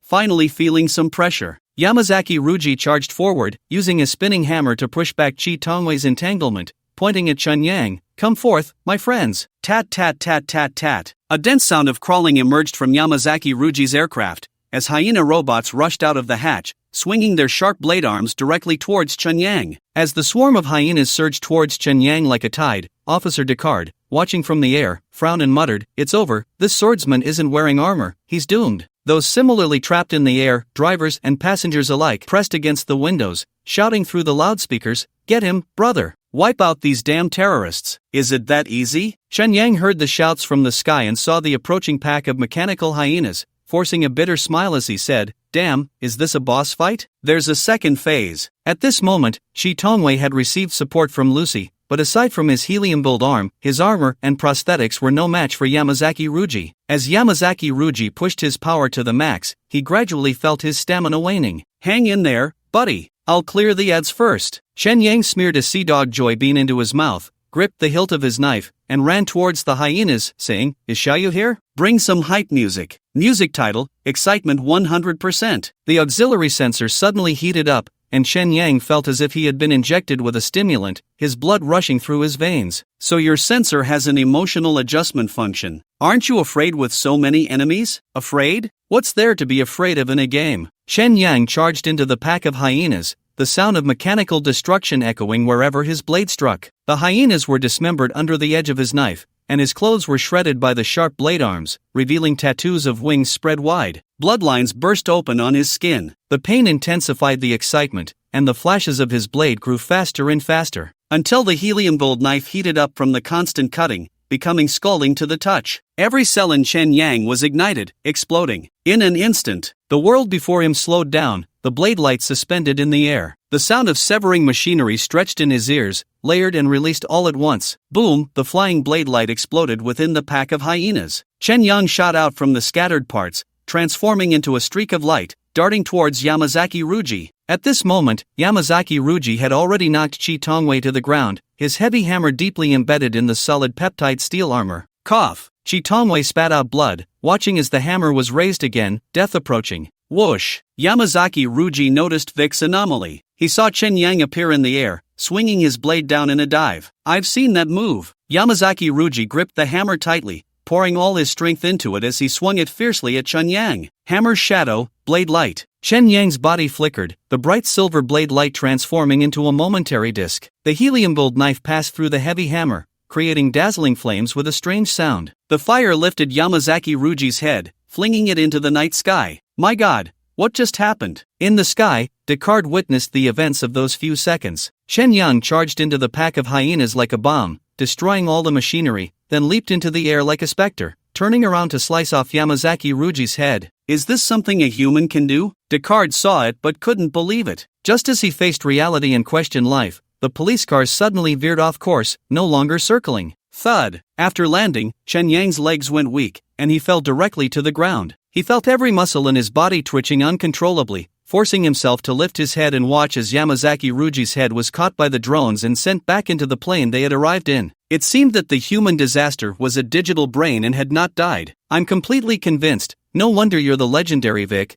You've raised the gold content of the term awesome to a new level. Chi Tongwei trembled as he walked over, helping Chen Yang up and continuing, how did you do that? It's terrifying. Ha ha ha ha. You wouldn't understand if I told you, talent is. Before Chen Yang could finish, two large characters flashed before him. Run! The roar of flying cars suddenly echoed through the night sky. Chen Yang and Chi Tongwei both looked up, seeing over 100 flying cars that had just been circling in the air now diving down, targeting the two of them. Damn, is the Hacker Alliance crazy? Chi Tongwei's expression turned horrified as he pulled Chen Yang, saying, run, follow me. Chen Yang immediately picked up the dual knives from the ground. Although he could still keep up with Chi Tongwei's pace, his legs trembled and could collapse at any moment. In fact, Chi Tongwei wasn't running very fast, his prosthetic legs were getting heavier. Bang! A hovering car crashed to the ground with a scream. Chen Yang and Chi Tongwei rolled aside and continued running north along Central Avenue. Another flying car came rushing down, its massive shadow looming over Chen Yang, howling as it approached. Damn! Chen Yang exerted all his strength to leap forward. The air blast from the car landing flipped him in midair,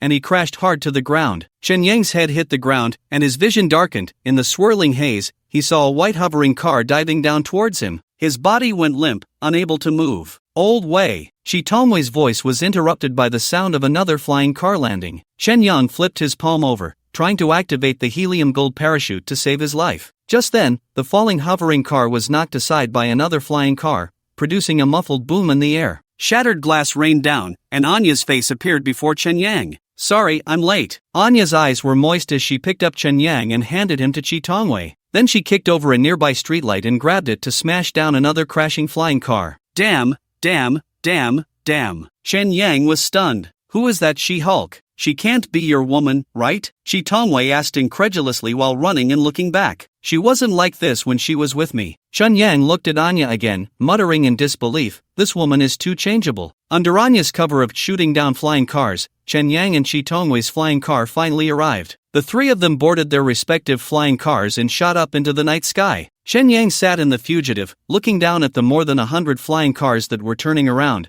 but as soon as they caught up, they flew off in different directions. Clearly, the Hacker Alliance's control had been interrupted. The police cars and drones from Jigging City followed them for a while, only returning after they left Jigging's airspace. This is so damn refreshing. That's Disaster of Humanity Yamazaki Ruji, the Hacker Alliance's big weapon, and I was going toe-to-toe with him. If it weren't for my prosthetics battery running out early, I could have smashed him without you needing to step in. Right, I still didn't have any weapons. I was fighting him barehanded. Looks like I can add another star emblem to my shoulder. The title of Great God is truly deserved. Ha ha ha. Shitomoe's voice was still excited, and his flying car swayed back and forth in front. Alright, let me rest for a bit. Chen Yang hung up on Shitomoe. He sat exhausted in the driver's seat, looking at Anya, who had a serious expression, and joked, "So you're super strength girl, huh? Thanks to you today." Chen Yang didn't ask about her identity. Some things were better left unspoken, or it was best to wait for the other party to take the initiative to speak. And no, it's nothing, Anya smiled bitterly. She didn't care about exposing her identity as a cyborg,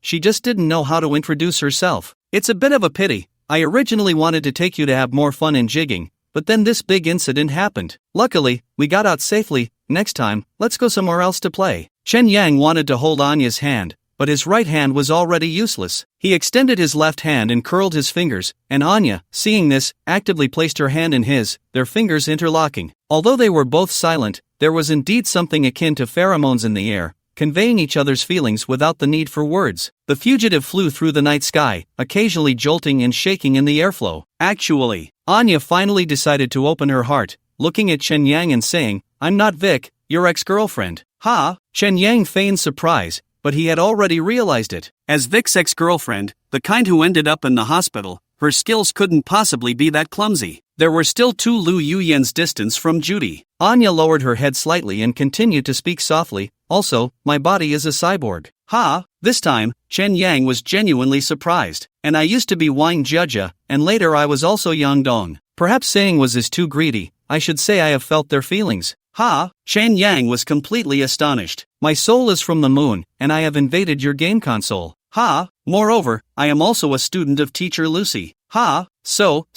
Anya blushed and looked at the bewildered Chen Yang with a pleading gaze, tentatively asking, "So you know who I am now, right?" "I'm not a prophet. You, at least tell me your name?" Chen Yang said. "My name is Minami Mo." Anya formally introduced herself, a bit shyly. Chen Yang pondered, Minami Mo, moon person, Lucy student. Connecting these keywords, he quickly concluded, Little Mio? He immediately recalled the image of Little Mio as a high school student, the flawless beauty on the moon's phone screen. "You are the one from the phone screen? The high school girl with a tear mole at the corner of her right eye?" Yes. Minami Mio immediately showed an excited smile, looking pleased that she still had a presence in Vic's heart, not a complete stranger. "So you also have a game console?" "Actually, it's teacher Lucy's game console. She gave it to me." "Oh." Chen Yang nodded silently, thinking, it seems she was introduced by Lucy to play adult games, conveniently solving Vic's sexual needs. That old pervert Lucy, seeing that I wouldn't buy a cyborg, directly sent one over. "So, strictly speaking, I am still a pure little virgin in Dark Star." He chuckled to himself and asked, "What about Wang Jia? I see you have a good relationship with her." "I used the Super Dream device to experience Wang Jia's life." Minami Nyo showed a guilty expression and said softly, "It's equivalent to stealing her feelings." "So you have experienced everything that happened between me and Wang Jia?" Chen Yang was, of course, referring to that kind of thing. Minami Nyo lowered her head and said nothing. Her flushed face said it all. Chen Yang understood immediately. It seemed this high school girl had experienced it more than once and was quite satisfied. Otherwise, how could she be encouraged by Lucy to date me? Everything made sense now. He never expected to hit the bullseye from afar. It was truly magical. Even fantasy novels wouldn't dare to write it this way. Long live science. However, Chen Yang suddenly realized something serious. During the 2 days he lived with Wang Jia, he sold blue guppies in Dark Star, and the aquarium in his study inevitably showed scenes of blue guppies disappearing in an instant. That Wang Jia, who had self-personality, should have noticed, right? If Wang Jia saw it, then this Minami Nyo could also see it, right? Chen Yang had just felt a bit proud,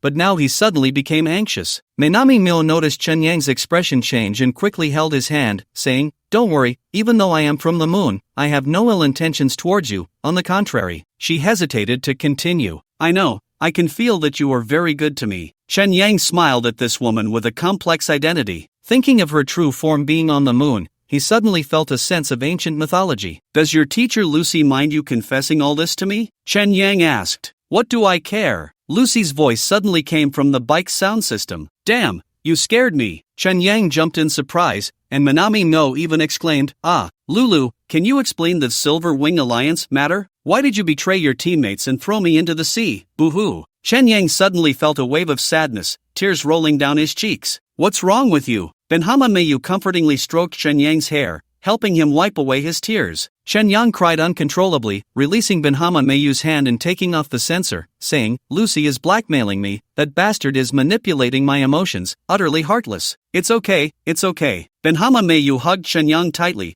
curiously touching his warm brain interface. "Damn Vic," Lucy cursed, putting her notebook aside. She went to the fridge to grab a can of beer, walked to the window, and gazed up at the bright dark star, a smile unconsciously forming on her lips. Thinking of the moment when Chen Yang sliced through the pack of hyenas and took down Yamazaki Ruji in an instant, she still felt a surge of excitement. That was something even Vic couldn't do. What method did this kid use, and where did his resources come from? Crack! The sound of bubbles popped as she opened the beer. Lucy silently savored the wheat juice until there were a few scratches at the door, then she left the window and opened the door. A calico cat dashed into the room, jumping next to the notebook and meowing. It seemed it had gotten its paws on some dog hair again. Ghost Tower. Yagami Masamune sat in his office chair, scratching his head repeatedly until a burning pain shot through his scalp. Only then did he lower his hand from his messy hair, his nails stained with blood. Defeat. Not to mention Yamazaki Ruji being beheaded. In the digital network game, the entire tech department and he, the chairman, were utterly helpless against Lucy. Although he didn't want to admit that there were hierarchies in technology, reality slapped him in the face. This indirectly proved, he, Yagami Masamune, was not as good as the former chairman, Arakawa Ichiro. Regarding this failure, the mysterious lunar leader sent him 4 words: "If you're bad, practice." Damn, how dare he say that? It was because of that damn leader's network issues that Vic couldn't be locked down online. Damn! Yagami Masamune slammed the table. The members of Tech Group 6 remained silent. They had tried their best, but the digital network was not their specialty. Group 6 was established for neural networks. Moreover, they had just achieved success in the Earth game. The punishment for this failure shouldn't affect them. They all turned their gaze to the Glasses Girl, as it seemed she was the only one brave enough to speak. The Glasses Girl shook her head, indicating she didn't dare. The air in the office gradually thickened. They just wanted to get off work. "Chairman, the mayor of Jigging City has sent a call invitation, urgency level 5. The AI secretary sent a voice message, projecting a call window in front of Yagami Masamune without the chairman's permission. "We're leaving first." The Glasses Girl finally found an opportunity, stood up to bow, and left the office. The other 5 followed suit, afraid of being left behind. Yagami Masamune frowned and clicked the green button. "Arakawa, are you out of your mind, actually carrying out terrorist activities in our jigging? You dialed the wrong number." Yagami Masamune hung up the call. 5 seconds later, the call request appeared again, and he answered. "Sorry, I forgot your Hacker Alliance changed chairman," the mayor of Jigging City said coldly. "Understandable, old people have poor memories." Yagami Masamune smirked. "Yeah, if it were Arakawa, today would have been a different outcome." The mayor of Jigging City chuckled, sarcastically saying, "After all, Arakawa Ichiro is an undefeated legend, unlike you. Holding onto the record of achievements without taking action, of course, he remained undefeated." Yagami Masamune sneered. He didn't want to get entangled with these politicians who excelled at verbal battles, directly stating, "All losses incurred today will be paid by our Hacker Alliance, deducted from next year's security affairs fee." Does Jigging City lack this little money? What we want is security, the security you promised. Vic is a terrorist. We sacrificed over 20 lives to deal with him. What more do you want? Yagami Masamune's imposing presence filled the room. You invaded the civilian hovercar, using their lives as ammunition. Don't make baseless claims without evidence. Yagami Masamune, arguing with you is pointless. I need a reasonable explanation to inform the public. The hovercar was hijacked by Vic. They created this outcome to cover up the identity of the terrorists. A glint flickered in Yagami Masamune's eyes as he continued, "By the way, Mayor, it seems you have an unfinished deal with the New Life Company. Do you need my help?" You're threatening me." Mayor Ji Jing was clearly feeling guilty. "I'm helping you. Cooperation for mutual benefit is the survival rule of Dark Star, you know that better than I do." Seeing the other party fall silent, Yagami Masamune continued, "You just need to publicly announce that Vic and his accomplices are terrorists. No one will believe it. I will make people believe it, just like everyone believes you are a competent mayor of Jijing." Yagami Masamune smiled and ended the call. He then pressed the button for his secretary, draft a security report and apply to the United Government to freeze Vic and Chi Tongwei's personal accounts, as well as the applications for related virtual accounts. What about that Miss Anya? She's a Type 4 bionic. The United Government probably has no authority to interfere, nor would they dare to. Yagami Masamune chuckled helplessly. He walked to the balcony and raised his middle finger to the night sky. At 3 a.m, Anya returned alone to the Wild Wolf apartment. Chen Yang took Chi Tongwei's hovercar and entered Chi Tongwei's underground base. Damn, I'm starving. What are you eating?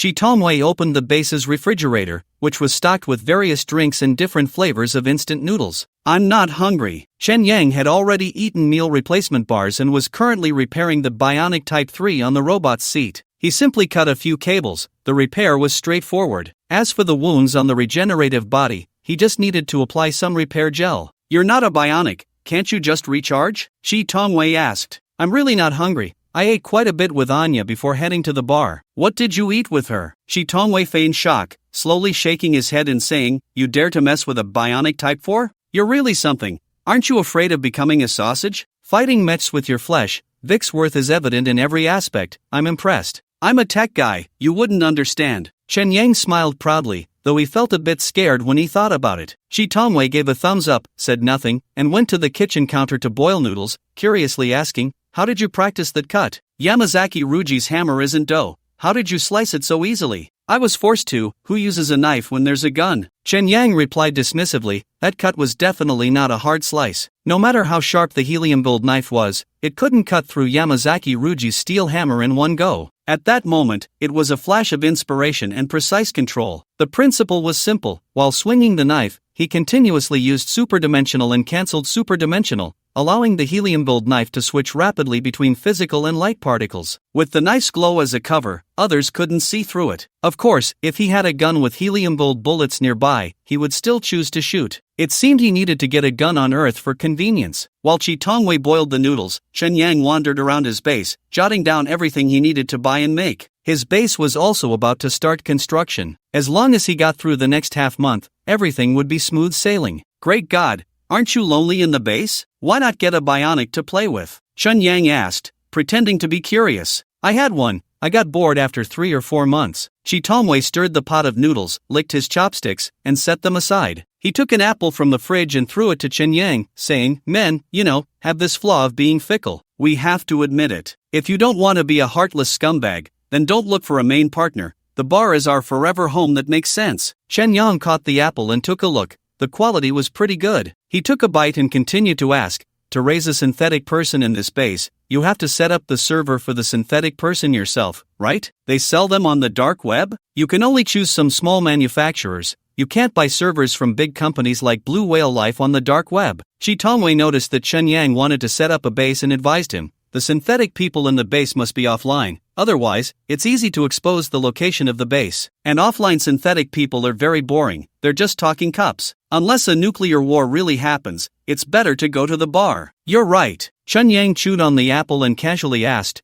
Can you get a character server for Earth? Someone like Jobs should be able to, right? You're thinking of peaches. Chi Tongwei laughed at Chen Yang's whimsical thoughts. At 8 a.m, just after Chi Tongwei dropped Chen Yang off at his apartment, Kate from upstairs came to visit. Kate was wearing a white coat with a hood, making her tattooed and metal-lined face look even more messy, like a mischievous tabby cat. I've finally seen the power of Senior Chen Yang, you're quite popular online. After entering, Kate sat down on the bed without any hesitation and continued, but an hour ago, all your videos disappeared. In their place, there are accusations against you, saying you're a terrorist and that you were the one who broke up the Silver Wing Alliance. She curiously asked, What is the Silver Wing Alliance? It's something like the Avengers. I'm not very clear on it either. Chen Yang had just finished showering, and perhaps due to a psychological shadow left earlier, he instinctively sniffed the air when he saw Kate. He was exhausted from the day and didn't care about the presence of the opposite sex, directly lying down on the bed. Seeing Chen Yang's bare upper body with over 10 swollen wounds, Kate pointed and said, Do you want me to help you treat those? I've already applied medicine, it's a small matter. Chen Yang pulled up the blanket to cover himself and asked,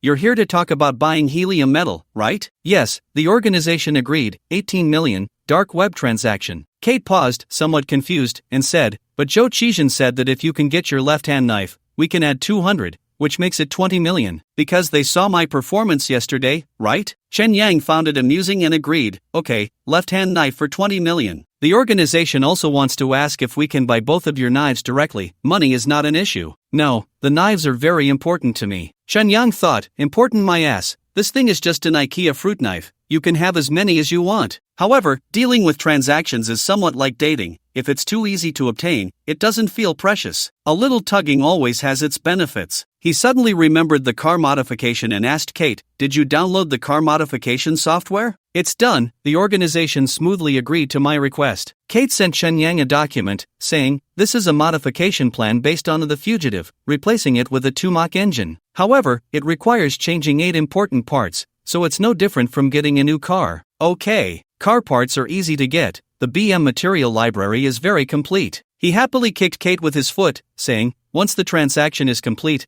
I'll give you $1 million as a kickback. You can go now. I need to sleep for a bit. $1 million? Kate was so surprised she almost lost her voice. She stared blankly for several seconds before murmuring, then I can dump my current boyfriend and buy Morong Yunhai. You're too good. Morong Yunhai seems to be the top female player in the pay-to-win game. Chen Yang then realized that the little cat face in front of him was also a genuine player. Out of kindness, out of the bond of sharing the name Chen Yang, and out of being fellow oppressed individuals under capitalism, Chen Yang asked her, you and your boyfriend must have done that a lot in the game, right? Well, it's just the way of men and women. That kind of thing is quite normal. After realizing it was all just a game, I even secretly arranged a few meetups using software. Kate was quite sincere, willing to chat about anything. Chen Yang became interested and sat up to ask, so besides personality disorder, do you have any other symptoms of your cyberpsychosis? Yes, there's that feeling of not adapting to real life, a bit in terms of physiology and body, a bit. Kate scratched her head, seemingly unable to find the right words. Unfulfilled desires? Chen Yang offered a description he could relate to.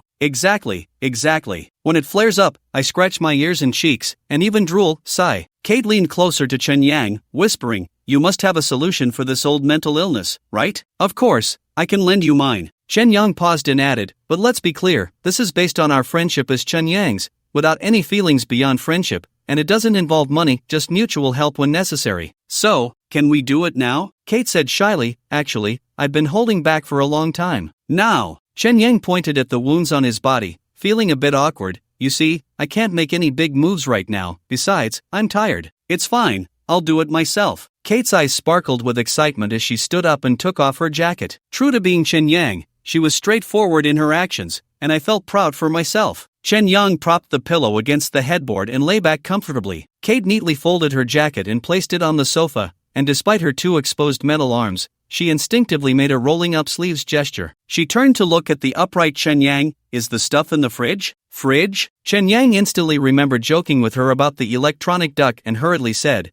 I was just kidding earlier, I didn't install the mechanical bird. That thing doesn't need to be kept in the fridge, right? Ha, if you're asking me to do it, you have to give me some meat and vegetables, right? Kate glanced down and spotted the little Vic waiting for an opportunity, blinking and asking, is there some misunderstanding? I can't get used to this world's synthetic food, I'm craving it. You aren't, right? You mean, cooking? Are you trying to make love? Damn. Chen Yang quickly pulled the blanket over himself, feeling so ashamed that he burrowed into it. I'll give you 2 million. Forget what just happened, thank you. What about my cravings? The 3 sisters of Gaoshu on Frostflower Street have good food. Go out and close the door. Alright, take care of yourself. Kate silently left with her jacket. 2 minutes later, laughter like a barbell echoed from upstairs. At dusk, in the economic development zone outside the 4th ring of Binhai City, Virum, 2 hovering aircraft shot blue flames as they flew past several closed factories, continuing westward. Oh my, I finally overcame my fear of heights, thank God. Although Wang Dong said this, his thick thighs were still shaking badly, let alone playing on his phone like Yang Dong. Yang Dong was happily taking selfies. She tossed her long hair, enjoying a pleasure that mortals couldn't feel, glancing down at the remote control on her wrist and saying, we're only over 200 meters off the ground, real sword flying should be crossing mountains and going through clouds without a problem. Forget it,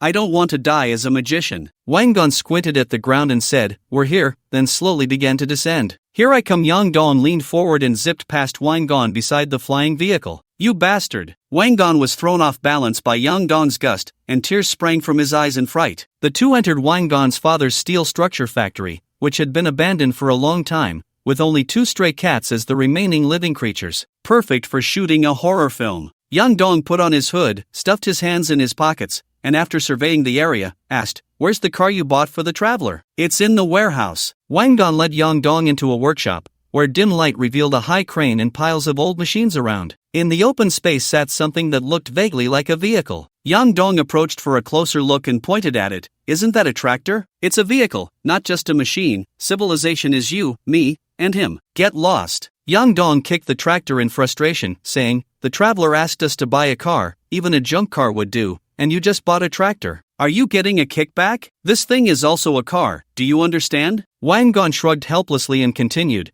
"This is scrap from the factory next door, only $300, how cheap is that?" "No way, I'm going to ask the repair shop." As Yang Dong spoke, he headed outside. "Why act like the boss's wife?" Wang Dong hurried to catch up. Just as he was about to explain further, they heard a loud boom from behind. Both were startled and turned back to see the tractor transform into an engineering vehicle over 2 meters tall, equipped with a giant drill at the front. "The traveler is back." Joy and excitement spread across Yang Dong's face. Chen Yang had completed the construction of the ground-penetrating vehicle. As long as the fiber optics and neural network lines were connected to the designated location, he could switch to binary arms and dig the underground base without anyone noticing. For now, he focused on Wang Jiajia, the one with self-awareness, a true earthling. Chen Yang wanted to contact her. This matter was related to his abruptly halted feelings, but more so it was curiosity and a hint of expectation. Living in this world, aside from eating, sleeping, and embracing women, one must do things that leave no regrets, like taking down those who don't see themselves as human trash, destroying the Hacker Alliance, overthrowing the rule of the Lunar Space Station. Moreover, perhaps there were even more impressive things waiting for him to accomplish. Shen Yang didn't want to become any kind of legend. He just wanted to see the reality, to witness a broader and farther world. Earth. Night fell over Binhai University. Shen Yang pulled Yang Dong to the school cafeteria for a meal,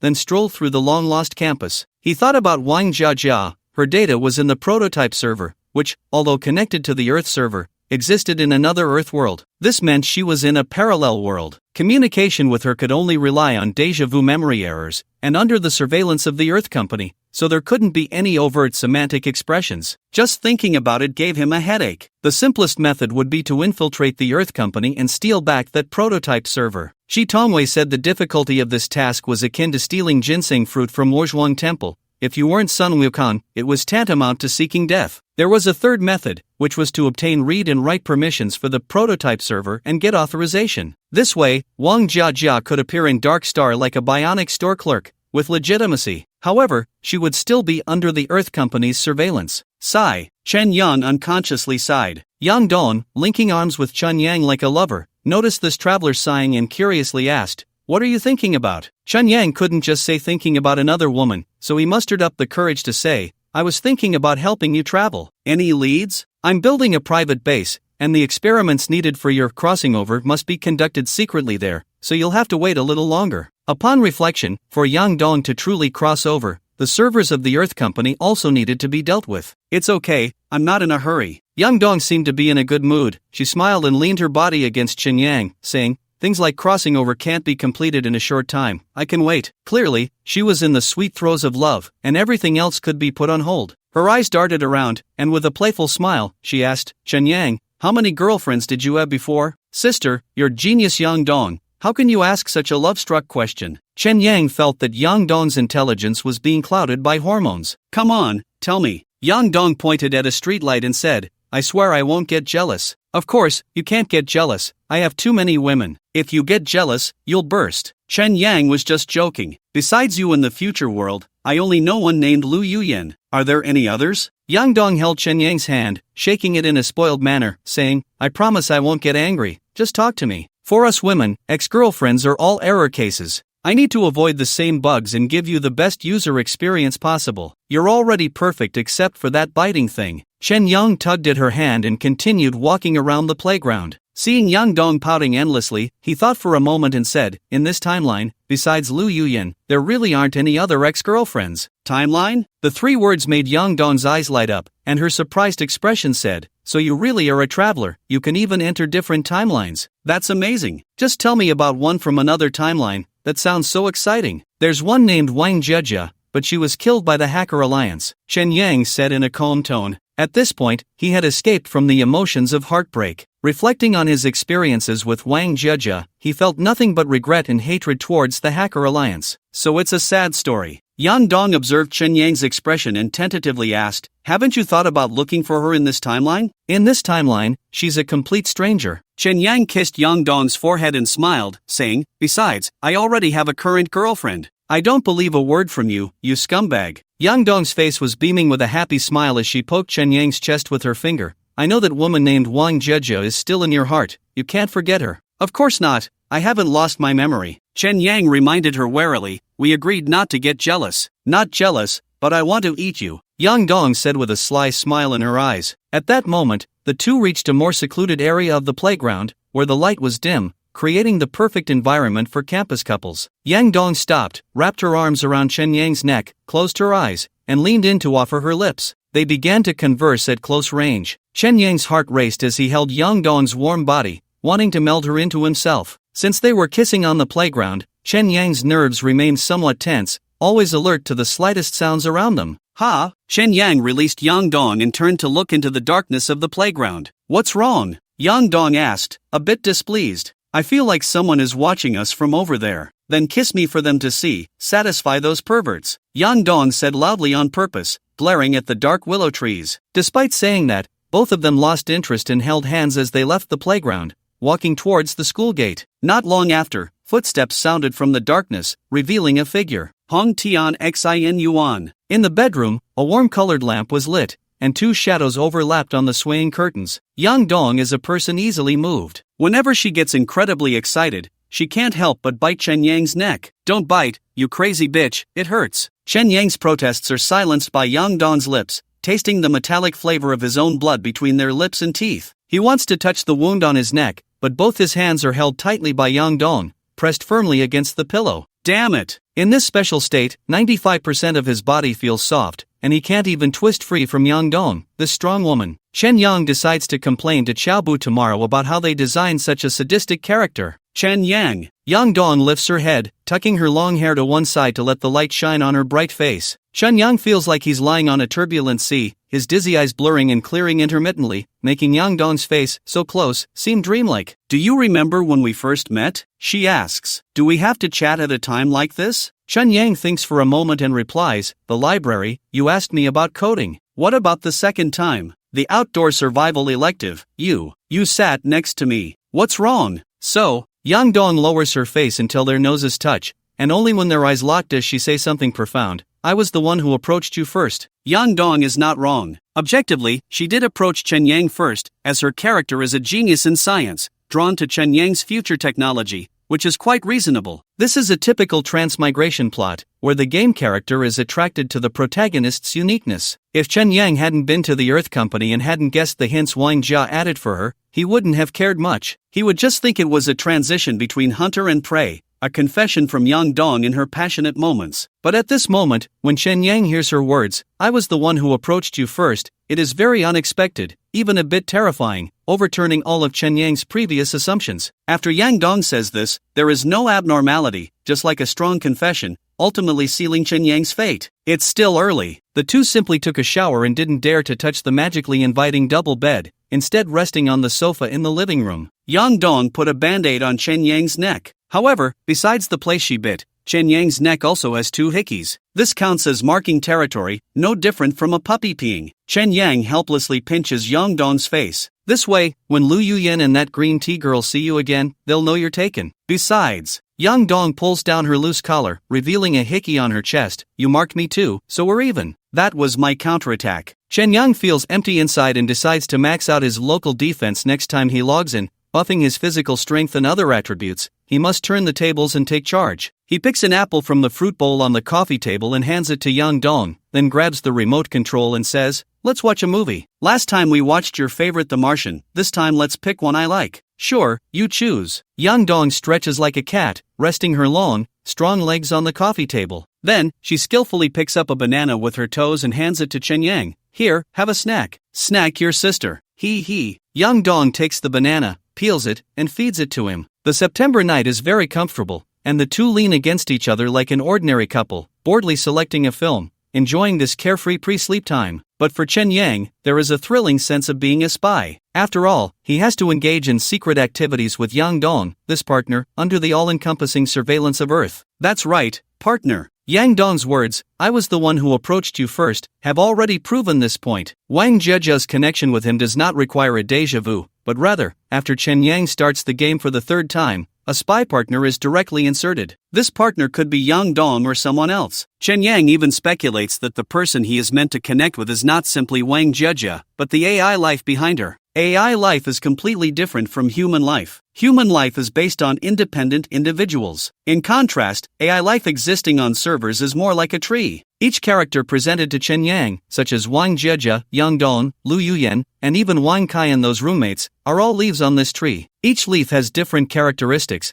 but they are connected by roots and stems. The one truly meant to connect with Chen Yang is that tree, not just Wang Jiejia. To verify his guess, Chen Yang found a movie about AI intelligent life called Her. This film tells the story of an intelligent operating system that communicates with all users under different identities. The two silently watched the entire movie. After it ended, Chen Yang patted Yang Dong's thigh and asked, "So, what do you think? This movie is pretty good, right? It's a bit like an art film." Yang Dong nodded with little enthusiasm, turning to meet Chen Yang's gaze, her eyes sincere but her tone dismissive as she said, "But the technical aspects are quite realistic. It falls into the hard sci-fi category, not bad." "That's good, at least we didn't waste this hour and a half." Chen Yang felt relieved to have an answer. It seems that the matter of Wang Jiejia is far more complicated than he imagined. Yang Dong lowered her head, looking at Chen Yang's hand on her thigh and asked, "Which leg is better, mine or Lu Yuyan's?" "Come on, we agreed not to be jealous." Chen Yang laughed as she stood up, muttering, "We are of the same root.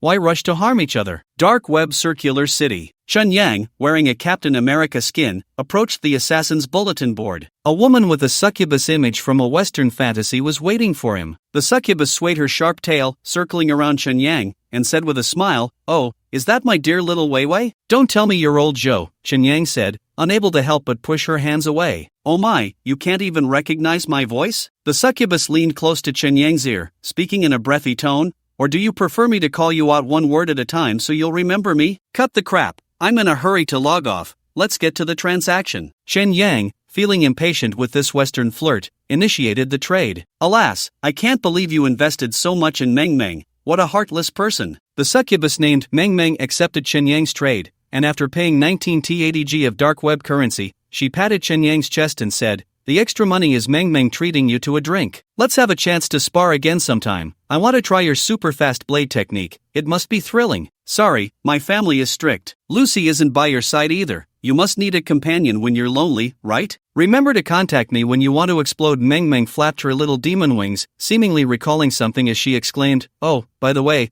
old Joe asked me to tell you that the United Government has classified you and Chi Tongwei as terrorists." "Terrorists?" Chen Yang thought for a moment and understood. No one would take the blame for Ji Jing's mess, so it had to fall on him, this nameless pawn. "Damn it, I was surrounded and killed in Ji Jing, and now I'm labeled a terrorist. Damn United Government. They'll probably freeze your personal account within 24 hours at the earliest, and even the virtual identity Lucy created for you won't be safe." Meng Meng approached Chen Yang, speaking in a sweet, coaxing tone. "I advise you to transfer the money out of your account first. Don't rely on Lucy's technology. Her skills are no match for mine, whether on the keyboard or in bed. You know what I mean? What do you mean?" Chen Yang ignored her provocation and continued, "I'll give the things you want to the contact person and have her pass them on to you. You really don't know what's good for you. You deserve to be schemed against." Tisk. Meng Meng pouted and swayed her hips as she left. Chen Yang didn't rush to log off. He first went to the place selling firearms and bought 2 blueprints, preparing to make them into mods to insert into Earth. This way, he could carry them through hyperdimensional means and wouldn't have to use a knife anymore. Next time he encountered Yamazaki Ruji, he could just blast him with a magazine of helium bullets, knocking his head off. Chen Yang wandered around the circular city before logging off from the dark web. It was already early morning in Chiba. The wolf apartment was very quiet, with different colored lights alternating on the walls. Chen Yang unplugged the neural network line, looking at the apartment he had lived in for just over a month, feeling that just as he was starting to develop some feelings, he had to move again. "I'm really fed up with this nomadic life, sigh." He called Chi Tongwei and informed him about the upcoming wanted notice from the United Government,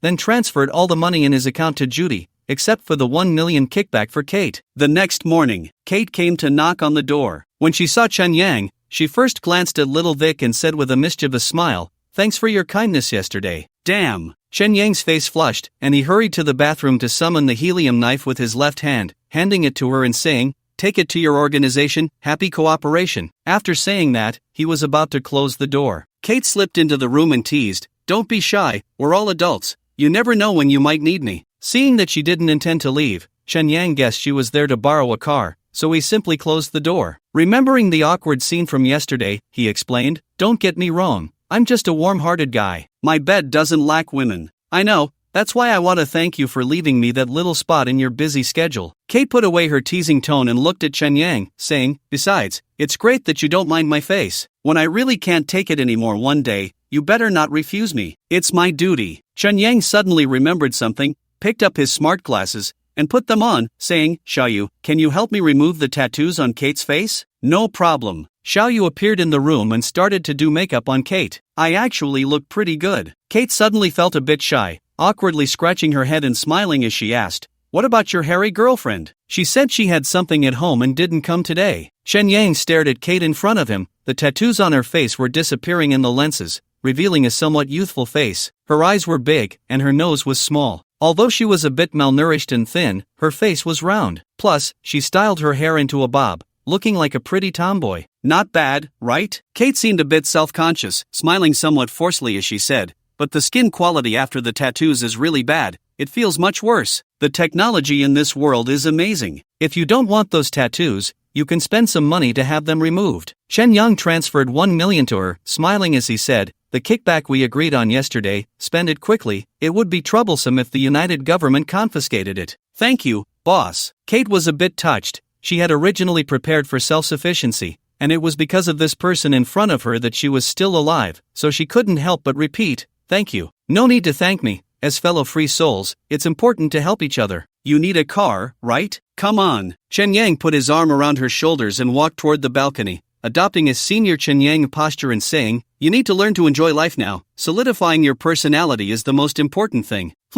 Kate nodded and said gratefully, "I heard you're being hunted by the United Government. If you have nowhere to stay, you can come to my place. Then we'd both be caught together. No need for you to worry." Chen Yang shared the usage rights of the flying car with Kate. Thinking about the blueprint Kate gave him for a flying car that could install a 2-Mach engine, he needed to work on it quickly these days. He went to dig for a base. He couldn't use the car that was being monitored by Lucy and Zhou. Everything had to be done with the safest equipment. Kate started the flying car, and suddenly she rolled down the window and said to Chen Yang, "By the way, I installed a casino in the game. We can have a drink in there, and you can see my true self." "Sure, I haven't seen the female version of Chen Yang in the game yet." Chen Yang waved goodbye to Kate and turned back to enter the house. He suddenly thought that in the game Earth, only Chen Yang had both a male version and a female version, which meant the two of them couldn't appear in the game's regular areas at the same time. The only exception was the casino, this special space. There would probably be quite a few Chen Yang players looking for fresh flings in the casino,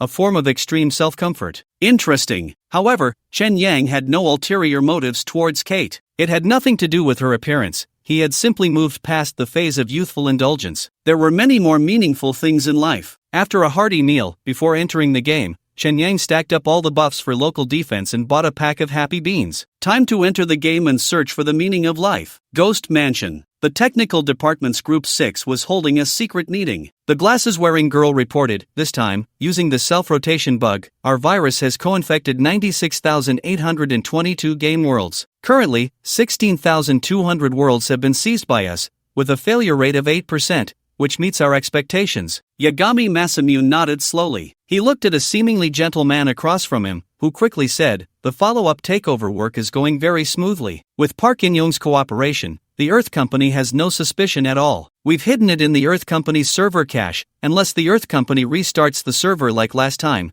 these unowned worlds will always be under our control." "That's good. Once we gather 50,000 worlds, we will have enough samples for the next experiment." A smile finally appeared on Yagami Masamune's face. He had been enduring the torment of failure these past few days. Although failure was also a form of experience, he didn't like that feeling. The glasses-wearing girl observed the chairman's expression and smiled. "Masamune is really impressive. he achieved what the previous chairman couldn't in just 1 month. This time, the depth of the invasion into the Earth server is much stronger than that narcolepsy incident. Yes, Akagawa's narcolepsy was merely altering the server time. It wasn't in the neural network field, which is where Masamune excels. Exactly, the script for finding the lunar phone was also ghostwritten by Masamune. One by one, members followed up with flattery. Alright, you should focus on practical work and not learn those crooked ways, or you'll be the next Nishiyama Shin. Yagami Masamune timely stopped his subordinate's nonsense and said seriously, we must acknowledge Ichiro Akagawa's abilities. His problem lies in being overly protective of his reputation, placing too much importance on the undefeated legend, and becoming more cautious with age. However, he did do one good thing. He made the public, including the Earth Company,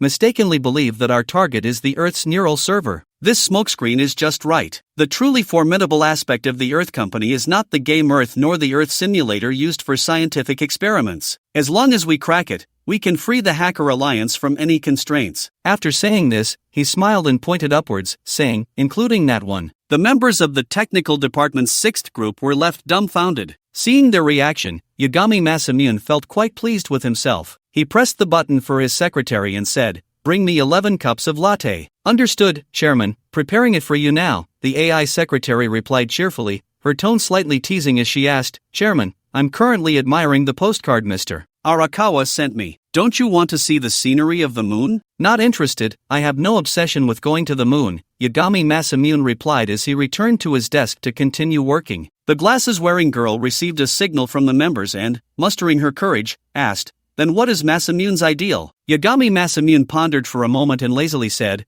I don't have any ideals, I just want to prove that I'm stronger than Arakawa Aikiru. Coastal University. The library bathed in the glow of the setting sun. Chen Yang, Yang Dong, and Wang Gon were sipping deer-scented coffee, immersed in their notebooks. Chen Yang was working on a model for a supersonic hovercar. Having experience in making ground-penetrating vehicles, this time creating the flying car model was much easier, and he estimated it could be test-flown on Earth in about a week. Just thinking about it was thrilling. He remembered discussing BM with Chi Tongwei, who mentioned that many mechanical manufacturers now design their products using BM to create models before testing them in the Earth Company's Earth simulator. Especially for flight tests, it could eliminate the risks of crashes and minimize losses. Chen Yang had always been puzzled. What kind of processor does the Earth simulator use? It not only ensures that nearly 1 million players in the game Earth can run simultaneously but also handles such large-scale scientific calculations. The computing power of that server was simply astonishing. Awesome, he muttered unconsciously. Yang Dong was seriously playing World of Warcraft, and when Chen Yang suddenly blurted out a curse, she merely kicked him lightly. Ever since Wang Gon learned that he was the future savior, he dressed with vibrant energy every day. His clothes were fashionable, his hairstyle spiked, always ready for a blind date. After completing Chen Yang's binary arm, Wang Gon began to study another N-language case, remote-controlled robots. Similar to a lunar gaming console, but it was entry-level technology. Traveler, can I really control future bionic people through this remote signal? Wang Gon asked again, as he couldn't believe that a signal from 2020 could cross over to 2121. Theoretically, no problem. But you need to switch to a ternary computer and use B language for programming. That's a bit troublesome, and I don't have time to deal with it right now. You should first learn the concepts with N language, Shen Yang suggested. He thought about using the galactic system in the game as a relay station, allowing the game data to be transmitted to Dark Star. Although there were some read-write permission issues, they could always be resolved. Isn't this your ternary N language? Yang Dong curiously looked at Chen Yang's notebook, which mirrored the galactic system on his matebook. The ternary version of N language is called B language. What I'm writing is BM, which can create holographic models for brain neurons, Chen Yang explained while noticing Yang Dong's hand brushing against his leg. This was a signal that needed attention. Is BM a type of B language? She asked. It's one of them, similar to Maya or 3D Max for the brain. Then what's the most powerful B language? Yang Dong's eyes widened, curious like a child. The most powerful? Chen Yang thought for a moment and pretended to be indifferent, saying, B-Service, after all, that's software that ordinary people can't purchase. In the future, it belongs to monopolized knowledge. What a pity it's monopolized. If I were you, I would definitely learn the most powerful language. Yang Dong pinched him on the leg and continued playing her World of Warcraft. Chen Yang remained silent, continuing to write BM code. Yang Dong's intentions were clear. She wanted him to learn B-Service. This was the language used to develop the game Earth. Chen Yang indeed planned to learn B-Service, but his goal was to enhance his superdimensional abilities, not to serve Wang Jieja and Yang Dong's tree behind them. Until he understood what that tree aimed for, he didn't want to be a pawn at anyone's disposal. Although in most sci-fi films and dramas, helping AI life seemed cool, in reality, it was extremely dangerous and foolish behavior. In a way, both Wang Jieja and Yang Dong were femme fatale. Chen Yang felt that the small head could be muddled, but the big head must remain clear, so as not to be used as a gun by others for no reason. I don't need B-Service right now, learning without a goal is meaningless, Chen Yang hinted to her, taking a sip of his coffee. Yang Dong merely nodded slowly, appearing indifferent. By the time it got dark, the three of them left the library for the cafeteria, casually eating 2 meat dishes and 1 vegetable and spicy hot pot. Wang Gon ended his role as a third wheel and returned to the boys' dormitory alone. Chen Yang and Yang Dong talked about the future, holding hands as they walked towards Hengtian Xingyuan. Passing by a fruit stall, Yang Dong bought some bananas, red Fuji apples, and white pears. While paying, she suddenly asked the vendor, "Do you have pear apples?" "No, what kind of fruit is that?" The fruit seller was a young girl, probably helping her parents at the stall, and clearly had no idea what pear apple was. "It's a type of grafted fruit, not something that grows on a single tree," Chen Yang explained. "Nope," the girl shook her head. "Then forget it." Yang Dong scanned the payment and showed a regretful expression to Chen Yang. "What a pity, I wanted you to try something new." "It's fine, I had it when I was a kid, the skin is too thick." Chen Yang took the fruit and carried it in his hand. He guessed that Yang Dong wanted to tell him she was actually a fruit grafted onto the Earth's official system, unable to contact her tree and provide him with answers. Sigh, this kind of communication was exhausting. Chen Yang felt a bit frustrated. He suddenly remembered that his game console was still in a rotation state, which might prevent Yang Dong from connecting with the lifeforms of the prototype server through the cache. Since the binary arm had been completed, this downtime could fix the rotation bug. By the time they entered Hengtian Xingyuan, it was already past 7 p.m. As soon as they entered the elevator, Yang Dong hugged Chen Yang and kissed him, getting a bit hands-on. This woman appeared dignified and graceful, but her essence was quite seductive, especially after confirming their relationship. She became very proactive. Chen Yang could feel that she was a vibrant person. However, such a person could also be quite terrifying if they were scheming, likely like Lucy. Lu Shi, Yang Dong. Their names were quite interesting. If they added a Hubei, they could form a chapter of Journey to the West. As the elevator light lit up to 5, Chen Yang hurriedly pulled away from Yang Dong's lips, smiling as he said, "Tonight, I'll show you the true power of a traveler. I guarantee you won't be able to come down tomorrow." Before he could finish, the elevator doors opened. In the instant the doors cracked open, a man dressed in black and wearing a black mask suddenly rushed in. "Die!" The man in black brandished a glinting dagger, thrusting it towards Chen Yang. "Ah!" Just as Yang Dong screamed in fright, Chen Yang instinctively kicked out, sending the man flying out of the elevator. Chen Yang didn't care who this person was. He followed him out and unleashed a flurry of punches and kicks. At that moment, his body was practically stacked with buffs. Not only was he a tank in bed, but he had also acquired quite a few martial arts abilities to deal with the bionic Type 4. With a few kicks, he knocked the dagger out of the black-clad man's hand. The man in black did not expect this to be a Super Saiyan, and in a panic, he could only flee down the stairs. Chen Yang caught up, leaping twice like a leopard, blocking the man in black and saying, "Want to run? You've picked the wrong target today." "I didn't pick wrong, it's you, Chen Yang." The voice of the man in black sounded somewhat familiar. Although he was wearing a mask, just from his face shape and the eyes that were exposed, Chen Yang felt a sense of déjà vu. "Who are you?" Chen Yang felt something was off. "Who am I? I should be you." The man in black took off his mask and coldly said, "You took everything that was supposed to belong to me." Damn! Chen Yang was stunned. The man in black turned out to be Wang Kai. Wang Kai, who had not appeared in the third round, had met him in this way. Although Wang Kai was at a disadvantage in strength, his gaze was aggressive, and his whole demeanor was imposing, as if he wanted to swallow Chen Yang whole. Chen Yang thought about Wang Kai's inexplicable words and asked him, "Why do you want to kill me? I don't think I've taken anything from you. You took everything from me. Are you out of your mind? You're a rich second generation, born with parents to rely on. How can you envy me?" Chen Yang was both angry and amused, asking without thinking, "I get it, it's because of Lu Yuyan? She was originally mine, but you occupied her." Wang Kai clenched his fists, glaring at Chen Yang and said, "You think I don't know? In fact, I am Chen Yang. You, Wang Kai, took away my identity, and only by killing you can I regain everything." "Ha!" Chen Yang was surprised, thinking that Wang Kai must be insane. He incredulously asked, "What?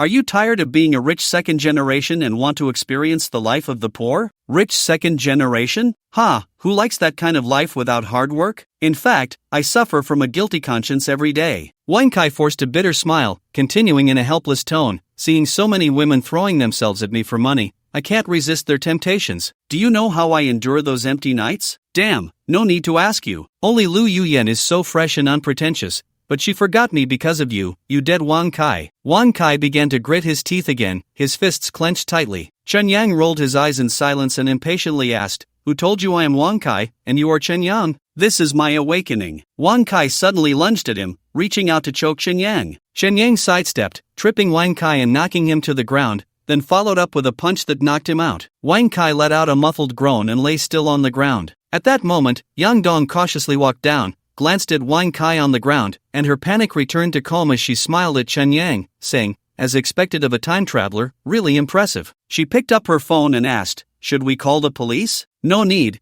it's not that troublesome. Chen Yang sat on the stairs, looking at the scene before him, feeling a sense of familiarity. Same stairs, same beating of Wang Kai, the same woman walking down from above. Although the woman at that time was Lu Yuyen, Yang Dong and Lu Yuyen could be considered to have a power relationship, after all, they were designed by the same designer. A déjà vu of yesterday. What Wang Kai referred to as awakening might stem from this déjà vu cache bug. He had obtained erroneous memories that did not belong to him, leading him to believe he was Chen Yang. So, Wang Kai got my memories? However, players seem to have no memory cache. I remembered Xiaobu mentioning in a chat that Binbi and Meiyu also said there was no super dream of Chen Yang. Could it be that the Earth Company has another bug? While Chen Yang was pondering, Yang Dong squatted down beside him and said, if you don't call the police, aren't you afraid he will wake up and try to kill you again? Calling the police won't change anything. Chen Yang got up and pulled Yang Dong upstairs, glancing back at Wang Kai, give him another chance to start over. You're being too much of a saint, Yang Dong said, clearly unhappy with Chen Yang's decision. She looked at Wang Kai on the ground and then at Chen Yang, somewhat puzzled. Chen Yang just smiled, picked up the dagger from the floor after reaching the 5th floor, opened the door, and went home. You go take a shower first,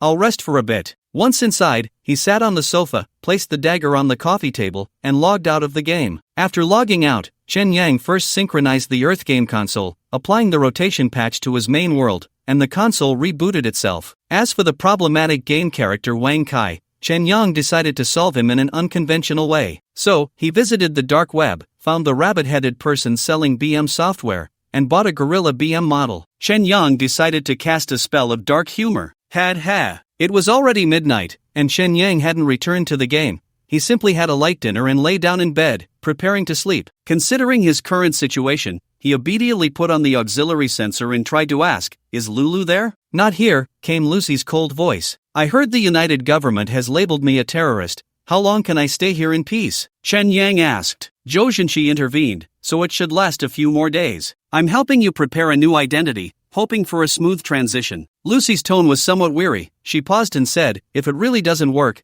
you can stay next door for a few days. After all, the cards are on the table, right? I sincerely appreciate Lulu's thoughtful care. If there were an award for the best ex in history, I would definitely slap. Chen Yang received a light slap on his right hand. I expected that slap. Chen Yang yawned and continued, objectively speaking, you really did help me a lot, so that helium knife is yours. I want the left-hand knife. It's already sold. The right-hand knife works just the same. Besides, if you take it, you'll just melt it down and recast it. There's no difference between left and right. Forget it. I don't want to share a pair of knives with your Meng Meng. Lucy's words were a bit sour. Big sister, I don't even know who Meng Meng is. Besides, that kind of cheap woman isn't my type. If you don't want that knife, I'll just sell it on the dark web. Just keep it for me. I'll go get it when I have time. Okay. Thinking about seeing this ex again, he felt a little anticipation. Chen Yang yawned again, his eyelids heavy, and said, I'm going to sleep. Good night. Aren't you going to use the knife? Lucy asked. I'm Chen Yang, not Vic. I don't like fighting and killing. In this world, finding a woman to cuddle and sleep with is the real deal. Then sleep well. Lucy laughed a little and didn't send any more messages. Chen Yang suddenly thought about asking her if she could buy the B-Service software, but he was too sleepy and dozed off. It was just a short nap. The doorbell woke him up. It was probably the moonlit high school girl who played those games online. The addiction is too strong. Chen Yang glanced at the peephole, opened the door, and indeed, it was the blonde girl Anya. I came to see how your injury is. Anya blushed a little, nervously tucked a strand of hair behind her ear.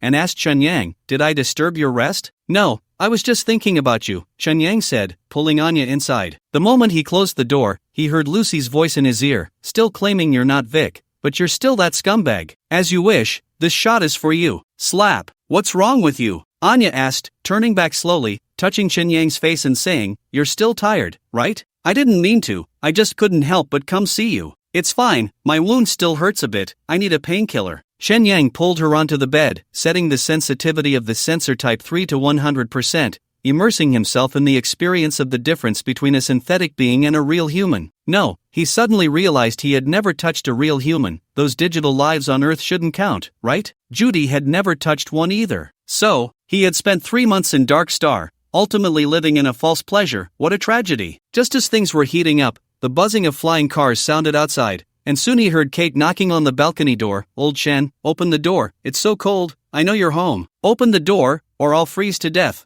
Vic," Kate shouted through the glass. Damn, what a time to choose. Chen Yang hesitated for a moment before jumping out of bed, dripping with sweat, to open the door, letting in the shivering little flower cat from outside. "Dude, if you were any later, I would have frozen stiff." Kate sniffled as she entered, trembling and hugging herself, saying, "The flying car's battery is fully charged, and the places we crashed into have all been repaired." Meng said the dark web transactions. She blinked, then noticed that Chen Yang's underwear was actually his tattoos. Looking down, she saw Vic was also sniffling, and only then did she realize what was happening in the room. There were rustling sounds from the bed, and even in the dim light, she could see someone burrowing under the covers. "Not what I think." She immediately covered her eyes and stumbled toward the door, saying, Sorry, I really didn't know you were busy with something like this." "Oh dear, I'm leaving, you continue." "It's fine, there are plenty of peepers, you're not the only one." Chen Yang opened the door for her, let the cat out, and locked the door behind her. It was a bit cold inside. He hadn't lingered outside too long and quickly returned to bed, pulling the covers over himself. "Who is she?" Anya asked softly. Although she couldn't see her face in the dark, she could feel Anya's shyness from her rising body temperature. "She's my upstairs neighbor, like me. She has personality recognition disorder. She's the female version of Chen Yang," Chen Yang said. Since this girl was in cahoots with Lucy, he didn't hide anything. A female version of Chen Yang. Anya found it quite fascinating. After Kate's scare, both of their enthusiasm had waned. Halftime break. Chen Yang simply turned on the light, and Anya gradually transformed in his eyes into Minami Miku. He studied this high school girl for a long time,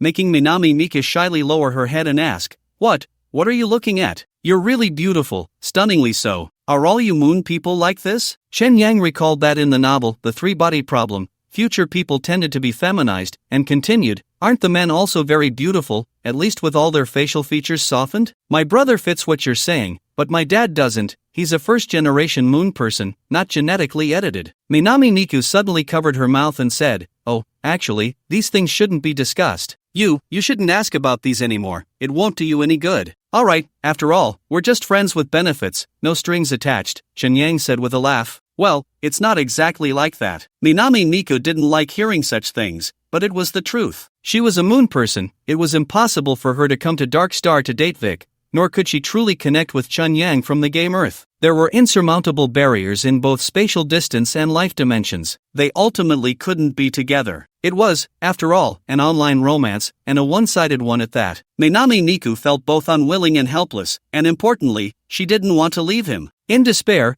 she felt her nose tingle and her eyes heat up. She was about to cry. "Sister, I'm sorry, please don't cry. I'm not very good at comforting girls." Chen Yang hurriedly apologized, wrapping his arms around Anya's body to comfort Minami Miku. "I'm fine." Minami Miku forced back her tears, trying to put on a mature, carefree demeanor. "How about I take you out shopping tomorrow?" Chen Yang said. "No, you are in a dangerous period now, it's not safe." Oh, Chen Yang actually felt that there was no future with her. But still, as the old saying goes, a day as husband and wife means 100 days of affection. Even if she is a hybrid of a synthetic human and a lunar person, no matter how strange the relationship, after investing so much, he couldn't just harden his heart and take advantage of her. But there was only so much he could do. He thought of Haine Miyu, a high school student from the moon, and couldn't help but ask her, "Is there a software mall where you are? I need the B-Service software, can I buy it?" B-Service? Haine Miyu clearly hadn't heard of this software, but she was happy that Vic wanted her help, smiling as she said, "I'll ask about it for you tomorrow. If I really can't find it, I'll ask teacher Lucy." "I don't have it." Lucy's voice came into Chen Yang's ears. Damn, I knew you were eavesdropping. But then again, it was strange that Lucy had never asked about all the BM models he had written in the computer. The next day, Anya logged off in her room. Chen Yang received the black market rabbit heads gorilla model, modified it a bit, and stuffed it into Earth in the form of a private mod. Before returning to Earth, Chen Yang thought he should ask Job about Wang Kai's erroneous self-awareness issue. As soon as Job answered the call, he excitedly started talking about the chaos in jigging. My god, it's the famous fic. What you did in jigging is just too cool. Quite an impressive battle, even I was moved and stirred. Haha, you're flattering me. As long as I didn't get you into trouble, that's good. It's not really trouble, just a few questions from the police. Don't worry, I didn't say anything. After all, the Hacker Alliance is our common enemy. That's good. Chen Yang took off the auxiliary sensor and threw it on the table, saying, I need to confirm something with you. Will our players have memories left in the server or the game console's cache? Impossible, that's technically unfeasible. Do you have a problem? One of my game characters has a problem. Chen Yang recounted Wang Kai's situation and asked Job, is this considered a game bug? It doesn't sound like a bug, it should be infected with a malicious virus. Using the deja vu loophole, it bypassed the character server's firewall and injected artificially written false memories into Wang Kai. Similar to, Job paused, similar to giving Wang Kai a super dream. You know about super dream experiences, right? I've heard of it. Chen Yang thought of Hainei Miyu inexplicably falling in love with him, which showed how strong the reality of the super dream was. But it seems the company hasn't received similar cases recently. I have a friend named Park In-young, who happens to be in charge of server security. I can ask him later, Job said. Besides killing players and prematurely ending game cycles, does this malicious virus have any other effects? Chen Yang thought for a moment and added with some concern, will there be others coming to trouble me? Well, Job fell silent for a moment and cautiously said, mainly because the sample size is too small. I'll ask that friend and get back to you. Alright, thank you. Chen Yang hung up the phone and took a meal replacement tablet before entering Earth. At home in Hengtian, Xinyuan. Chen Yang had only been offline for a little over 10 minutes since the last time, and the pain from punching Wang Kai still lingered. Yang Dong was removing her makeup in the living room, turned to look at Chen Yang, and asked in surprise, you came back so quickly? Yeah, there won't be any long-distance travels in the future. I can save a lot of meal replacement tablets. Chen Yang stood up and went to the door, pressing his ear against it to listen to the outside. What's wrong? Has Wang Kai woken up? Yang Dong sighed and complained to Chen Yang, you should have called the police.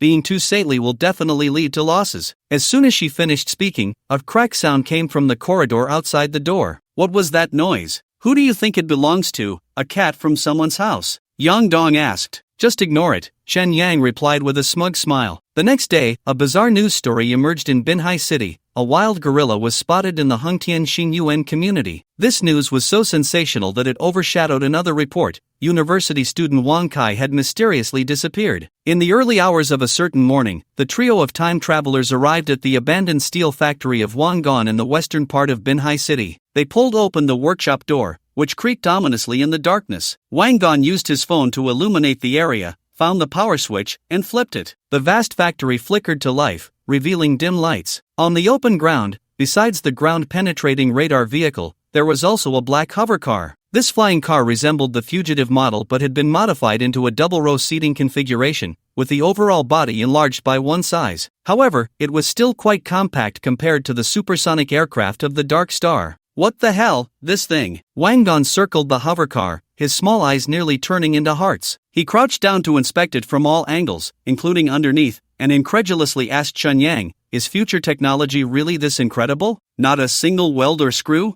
How did they fit the parts inside? How would I know? Chen Yang feigned ignorance. He had built a model of this hover car, and the most challenging part was the monocoque body. To ensure its sturdiness, he even replaced the shell with titanium alloy, making it fly like a bullet. He opened the car door, sat in the driver's seat, and said, anyone not afraid of dying, get in. We're test flying a new car, supersonic style. Without hesitation, Yang Dong jumped into the passenger seat, her face brimming with excitement. I'll pass, it wouldn't be good to throw up in your car. Wangon stepped back a few paces, not daring to joke with his life. Then you wait here, I'll take you flying next time. Chen Yang pressed the start button, and 3 seconds later, the hover car hummed to life, illuminating the control panel and the projection screens on the windows. Wow, this is so cool. Yang Dong's eyes sparkled with excitement. Although she was an undercover agent sent by Earth's Life faction, she still lived on a monitored server, essentially just an ordinary game character. However, her mind contained a special thought imprint that allowed her to accurately receive the déjà vu from the server's cache, subconsciously completing tasks. Therefore, she was unaware of future events and reacted very genuinely to the concept of supersonic flight. As the searchlight flickered on, Wang Gon immediately shielded his eyes. The engine's roar seemed to have a magical effect, stimulating every nerve, and the blood in his veins surged faster. No way, this is something no man can resist. If I die, I die. Wang Gon hurriedly opened the back door of the hovercar, climbed in, and fastened his seatbelt, his heart racing with excitement. Let's go. Chen Yang skillfully operated the hovercar, locked the doors,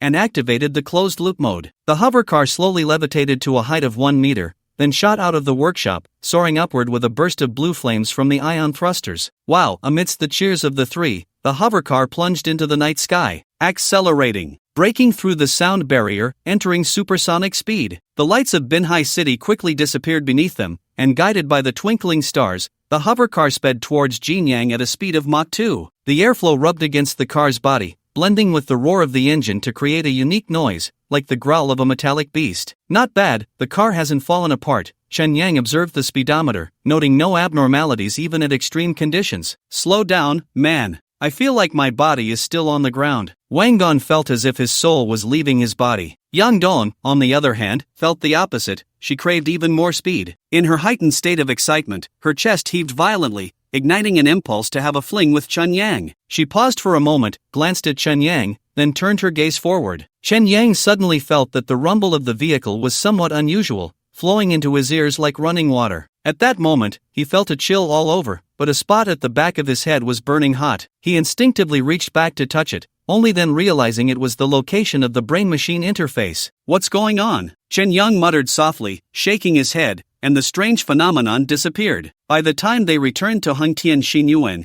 it was already 2 in the morning. Yang Dong didn't let Chen Yang off easily. Although she wanted to finish quickly, Chen Yang's passive resistance held out for more than half an hour before this routine activity came to an end. Damn, it's almost 3. Chen Yang put down his phone and patted Yang Dong, asking, do you want to wash up first or should I? You go ahead, I'll rest for a bit. Yang Dong slumped on the bed, not wanting to move at all. Heh, you're weak but have a big appetite. Chen Yang proudly got out of bed, kicked Yang Dong's butt, and cheerfully went to the bathroom to take a shower. Not long after the sound of the shower started, Chen Yang's P40 on the bedside table began to vibrate. Yang Dong turned over to glance at the phone but was too lazy to reach for it, pretending she didn't hear it. The vibration stopped. Soon it buzzed again. Yang Dong crawled over to pick up the phone and took a look. The caller was Lulu. Alert! A woman calling in the middle of the night must have something fishy going on, and her name is Lulu. Her previously weak body suddenly filled with strength. She hurriedly put on her underwear and jumped out of bed. Walking to the bathroom door, she said, Chen Yang, your Lulu is calling you. She deliberately spoke very softly. Seeing Chen Yang didn't respond, she pressed the green button and answered the call without hesitation. Vic, why did it take you so long to answer? A cold voice came from the receiver.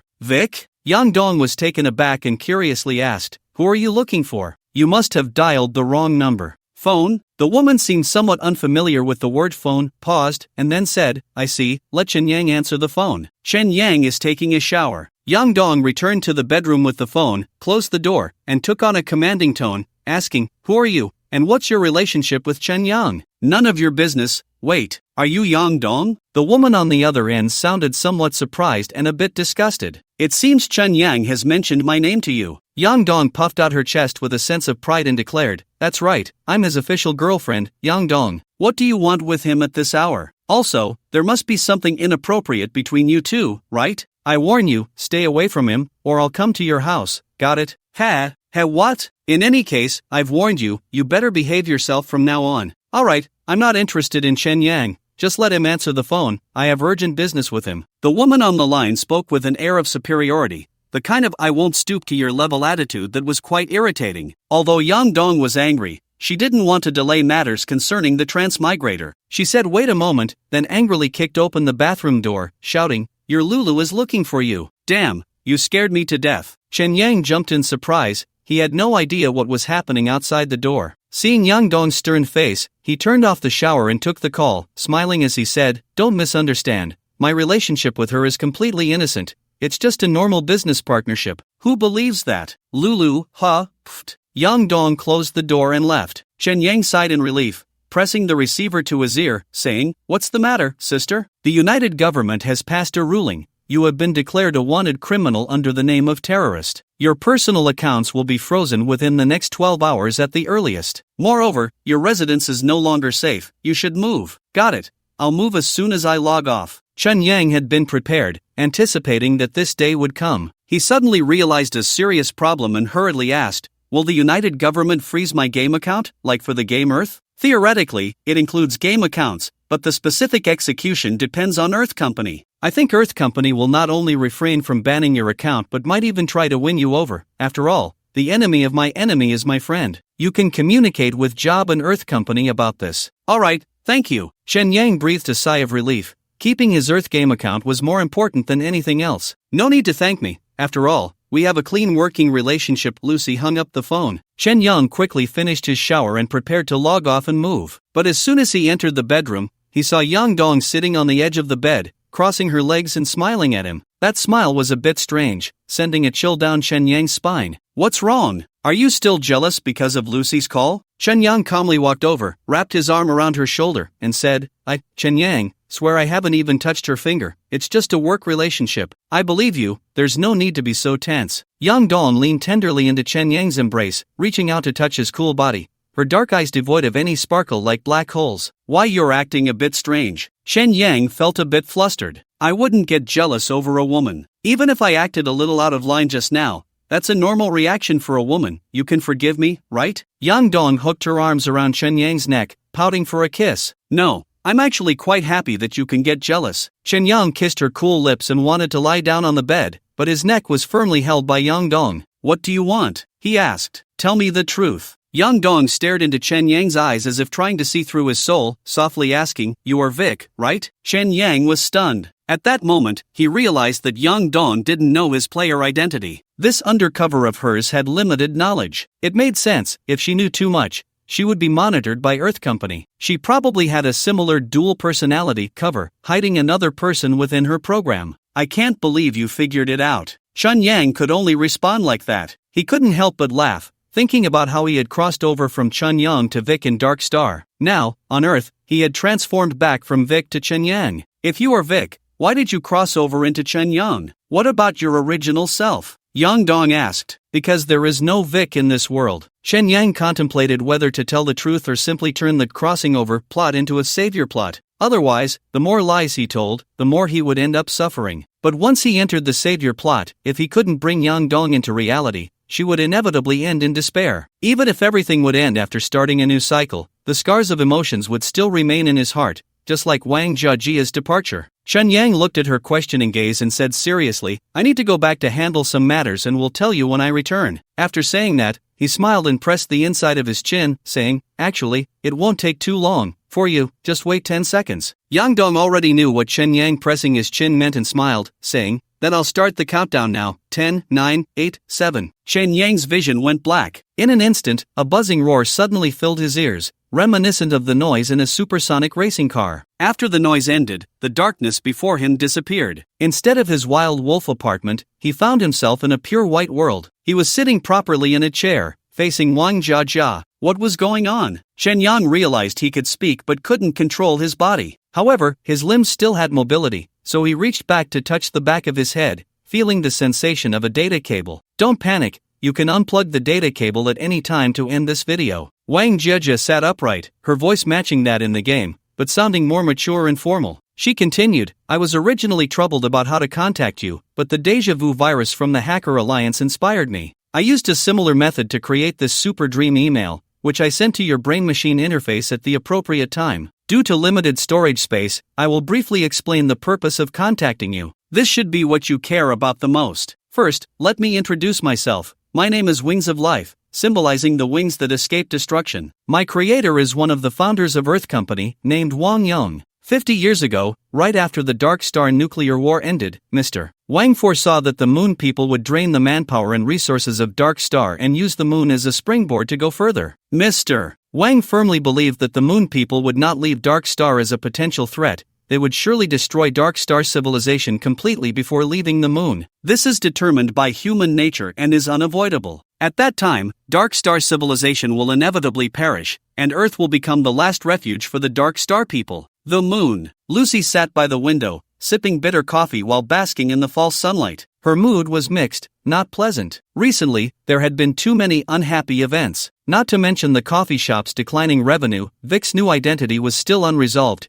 and even the usually stable electronic perfume server was constantly under attack from dog owners. Moreover, the dog owner's sister was also a source of worry, crying in front of her. "Are you sure you want to break up with Vic?" she asked again, lowering her voice. "Are you just tired of playing?" "No, it's not that. I just feel there's no hope for the future with him. Continuing would only lead to deeper entanglement and more pain." Tears rolled down Minami Mo's cheeks, falling into her coffee. "Well, Vic is moving anyway, so it won't be easy to find him again." Lucy comfortingly patted Minami Mo's head, sighing. "Not all stories have perfect endings. Love is more like a dessert with an expiration date. It's best to throw it away before it goes bad. I thought you would advise me to hold on a little longer. That scumbag Vic isn't worth it. Break up quickly." Lucy smiled oddly and asked her, "How's that software he asked you to buy? The service? It's already uploaded to his computer. That software looks very complicated. It seems to be a language about neural networks." Minami Mo was very interested in that language and continued, "Lucy's super dream must have been written in that language, right? I bet your skills are impressive. I once used B-Service to help others in Dark Star. It was just the level of an ordinary employee at Earth Company, quite average." Lucy took a sip of her coffee, feeling a bit sentimental. "I learned super dream from a friend, but unfortunately, she is no longer here." Sigh. "Sounds like there's a story there. Can you tell me about it?" "There's nothing much to tell." Although Lucy said that, she still reminisced about the past, murmuring, "Back then, I was still in college, and I got captured to do hard labor, writing code for him day and night. Later, I found an opportunity to escape, wandering in Dark Star, encountering many dangers, until I was rescued by a thug. That thug brought me into his team, letting me learn skills from the female hacker in the group. I learned Super Dream during that time." "Wait a minute, I guess the boss is dating that thug." San Shun, who had been eavesdropping, suddenly interjected. Really?" Benhama Mayu glanced at Lucy and saw that her expression was one of tacit agreement. Curious, she asked San Shun, "How did you guess? Is there even a need to guess? From what I know about the boss, she's the type that attracts trouble." "Put." Benhama Mayu laughed out loud. San Shun, however, patted Benhama Mayu on the shoulder and sighed. "Little beauty, you shouldn't laugh. Your situation is even more serious. I guess you're a Scorpio, right? Once conquered, it's hard to resist. Be careful." "San Shun, are you that bored?" Lucy said flatly, "From today on, you're responsible for fortune-telling for every customer. Don't waste your talent." "Boss, I was wrong." San Shun left in a huff. Lucy's server was once again under malicious attack. Benhama Mayu couldn't help and felt embarrassed to disturb her further, so she left the Earth Backstreet Cafe after her eyes had stopped swelling. She didn't ride her bike, she just walked home, stepping on her shadow. Ever since she lived on Dark Star for a while, she found the lunar space station unusually small. Although the moon had a better natural environment, more abundant food, and even advanced technology, she increasingly preferred life on Dark Star. Benhama Mayu didn't know why. Perhaps it was because of the special person, Vic, or maybe the complex environment there allowed people to indulge their rebellious emotions. Life on the moon was too orderly. From the day she was born, her life had already been laid out like a checklist, and all she had to do was complete it every day. Benhama Mayu wanted to escape this life, but it was impossible, so she decided to cut off the temptations from Dark Star, say goodbye to Chow Meng and the game console, and also to Chen Yang and Vic. It would be easier that way. When she got home, the Akita dog in the yard was lying on the grass, basking in the sun. It looked up at Benhama Mayu, wagged its tail, and closed its eyes again. This dog gave off a strange feeling. Benhama Mayu ignored it, went inside, and headed upstairs, where she saw her brother coming out of her room. "What were you doing in my room?" "I brought you some nutritional medicine. Your rebellious phase isn't over yet, is it?" Benhama Wanshi glared at his sister coldly and continued, "You should go participate in social work instead of hiding at home like a nuisance." "You're the nuisance. You can't come into my bedroom from now on." "Then you can't come into my bedroom either." Benhama Wanji looked at his sister meaningfully, smiled oddly, and closed the door. Click. The door was locked from the inside. Who cares about your broken room?" The villain complains first. Benhama Mayu felt a bit guilty because a few days ago, she had sneaked into her brother's room and secretly broke his computer. Teacher Lucy had said that the strongest hackers don't need code, they just dismantle their opponent's computer. She had used this method to break her brother's computer, allowing her to safely use the internet and play games. So annoying. After entering her bedroom, Manhwa Mayu also closed and locked the door. She saw the nutritional capsules on her desk, a product from her father's company designed to delay aging, which not everyone could afford even on the moon. So she picked up a capsule, wiped it with a tissue, and swallowed it with water. It would be great if she could give it to Vic. That thought flashed through her mind and quickly disappeared. No need for that. Today she would break up with him and completely end this twisted relationship. Manhwa Mayu's nose felt sour. She opened the wardrobe, pulled out the drawer containing her underwear, and found the Chow Meng device and game console underneath. Seeing that their position and direction hadn't changed, she breathed a sigh of relief. Her brother shouldn't have rummaged through her underwear. Manhwa Mayu put on the game console, lay down on the bed, and pressed the start button. This is the last time we meet. Meanwhile, Vic was still reading the Chow Meng emails. The Wings of Life, taking the form of Wang Jieja, sat in front of Chen Yang, continuing to speak in that familiar voice about unfamiliar matters. Mr. Wang's expectations have been realized. Currently, the Dark Star has the capability to digitize humans, allowing them to escape to Earth and continue their familiar lives. Since Earth replicates all the rules of reality, activities in research, art, and more can continue to develop on Earth. Once the lunar inhabitants evacuate the solar system and nuclear contamination is completely resolved, we Earth can assist the New Life Project in helping humanity leave the digital world and return to the Dark Star to start anew. This was Mr. Wang's original plan. It was also the intention behind the establishment of the Earth Company and New Life Medical. Of course, this is the ideal scenario. The reality has diverged from his ideals. Currently, the moon has completely taken control of the Earth Company and New Life Medical, using them to satisfy the lunar inhabitants' selfish desires. The mission bestowed upon me by Mr. Wang is to find a glimmer of hope. Mr. Vic, the superdimensional ability you possess is my hope, and it is also the hope of Dark Star civilization. Therefore, I earnestly request your assistance. Back up Earth. Before the lunar inhabitants destroy everything, we need to back up Earth from the Earth Company's servers. Wang Jieja leaned slightly forward, revealing a pleading gaze. She paused before continuing, "Rest assured, I will not put your assistance in danger, and I will provide you with ample help and encouragement. I hope you can help us." Finally, this email will be destroyed at this moment. Goodbye. The white world, along with Wang Jieja, vanished. Chen Yang's vision returned to normal. He was lying in the wild wolf apartment of Qin Yi Yuan. A cold wind blew outside, and flickering light danced in the room. Click! After pulling out the data cable, Chen Yang, feeling dizzy and nauseous from the side effects, reflected on the video content he had just seen. It turned out that the purpose of the Earth Life contacting him was not to escape the server but to back up Earth. This was indeed unexpected. It makes sense, though. For lives trapped in the server, they didn't even possess Earth, and escaping to the barren Dark Star was meaningless. As for whether to agree to the request of that Wings of Life, I can't even take care of myself. Chen Yang immediately got up to pack his things,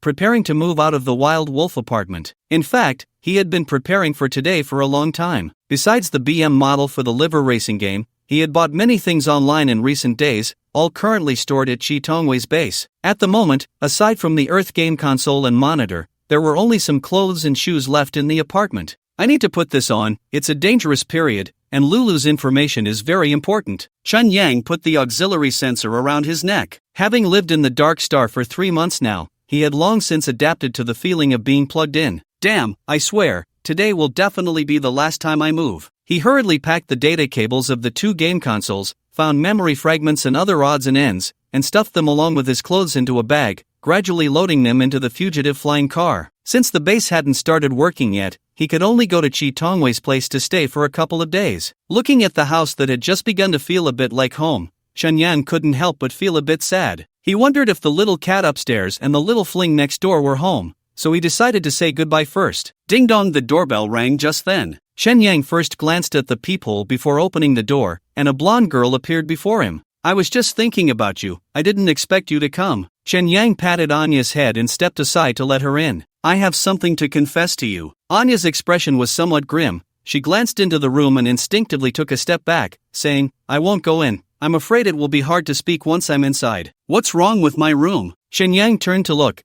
That bed seemed to be the place she was wary of. "All right, then." Chen Yang pointed to the elevator. "Let's go outside and talk. Take a walk together." Anya responded with a soft her eyes glistening as she turned away. Seeing her like this, Chen Yang withdrew his hand that he had intended to extend to her, stuffing it into his pocket as they entered the elevator together. Chen Yang had some unpleasant memories. His relationship with Vic wasn't significant, It stemmed from his character's dullness and lack of awareness. In his memory, his relationship with Lu Yuyan during university was quite harmonious, or at least he thought so. But on graduation day, Lu Yuyan suddenly called him out of the dorm, her expression serious as she proposed a breakup. Chen Yang's mind was filled with, why? How did this happen so suddenly? At this moment, as Chen Yang and Anya stepped out of the Wild Wolf apartment building into the cold, he recalled the feelings he had when Lu Yuyan called him out. To cope, he mentally prepared himself, portraying himself as a scumbag. He told himself, Anya is just a friend with benefits. And indeed, that was the case. Their emotional connection was maintained only in bed. As for this beautiful android, his feelings for her could at most be described as fetishism. That's right. Even though he knew she was a high school student on the moon, Miyu,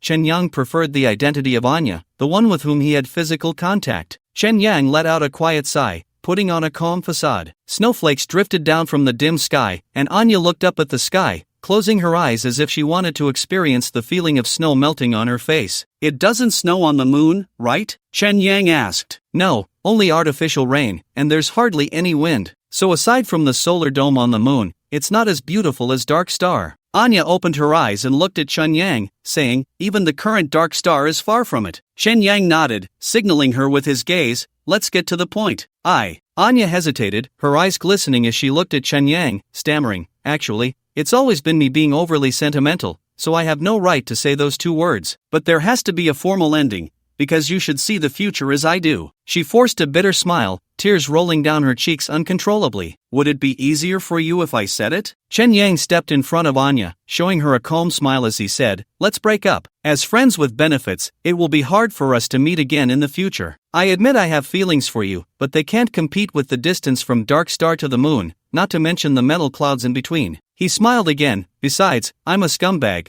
There are many other women besides you, so it's not worth your expectations of me. If that's the case, I would feel burdened. Anya simply looked into Chen Yang's eyes, her face shifting between bitterness and helplessness as if she were losing control. Not at all. Suddenly, her body trembled, sobbing as if it were falling apart. No matter who says it, it's not good. I'm not as carefree as I imagined, even though I'm prepared, I still don't want to leave you. I want to keep even a little bit of hope. I want to jump down from the moon, but I can't escape the gravity over there. I hate everything that adults dictate. I'm sorry for rambling, but why am I experiencing this? My heart is breaking, Vic, woo. Chen Yang raised his hand. He wanted to comfort the girl's shoulder, but thinking that would ruin everything, he quietly lowered it. Vic! Anya suddenly looked up, her face showing immense surprise. What's wrong with you? As soon as Chen Yang spoke, Anya forcefully pushed him away. Run! Anya shouted with all her might. A bright light flashed. Her slender body was enveloped by the explosive light, disintegrating and scattering in Chen Yang's eyes. Boom! A missile exploded in the courtyard of the Wild Wolf apartment. Chen Yang was lifted by the shockwave, and before he landed, he had already raised his left hand,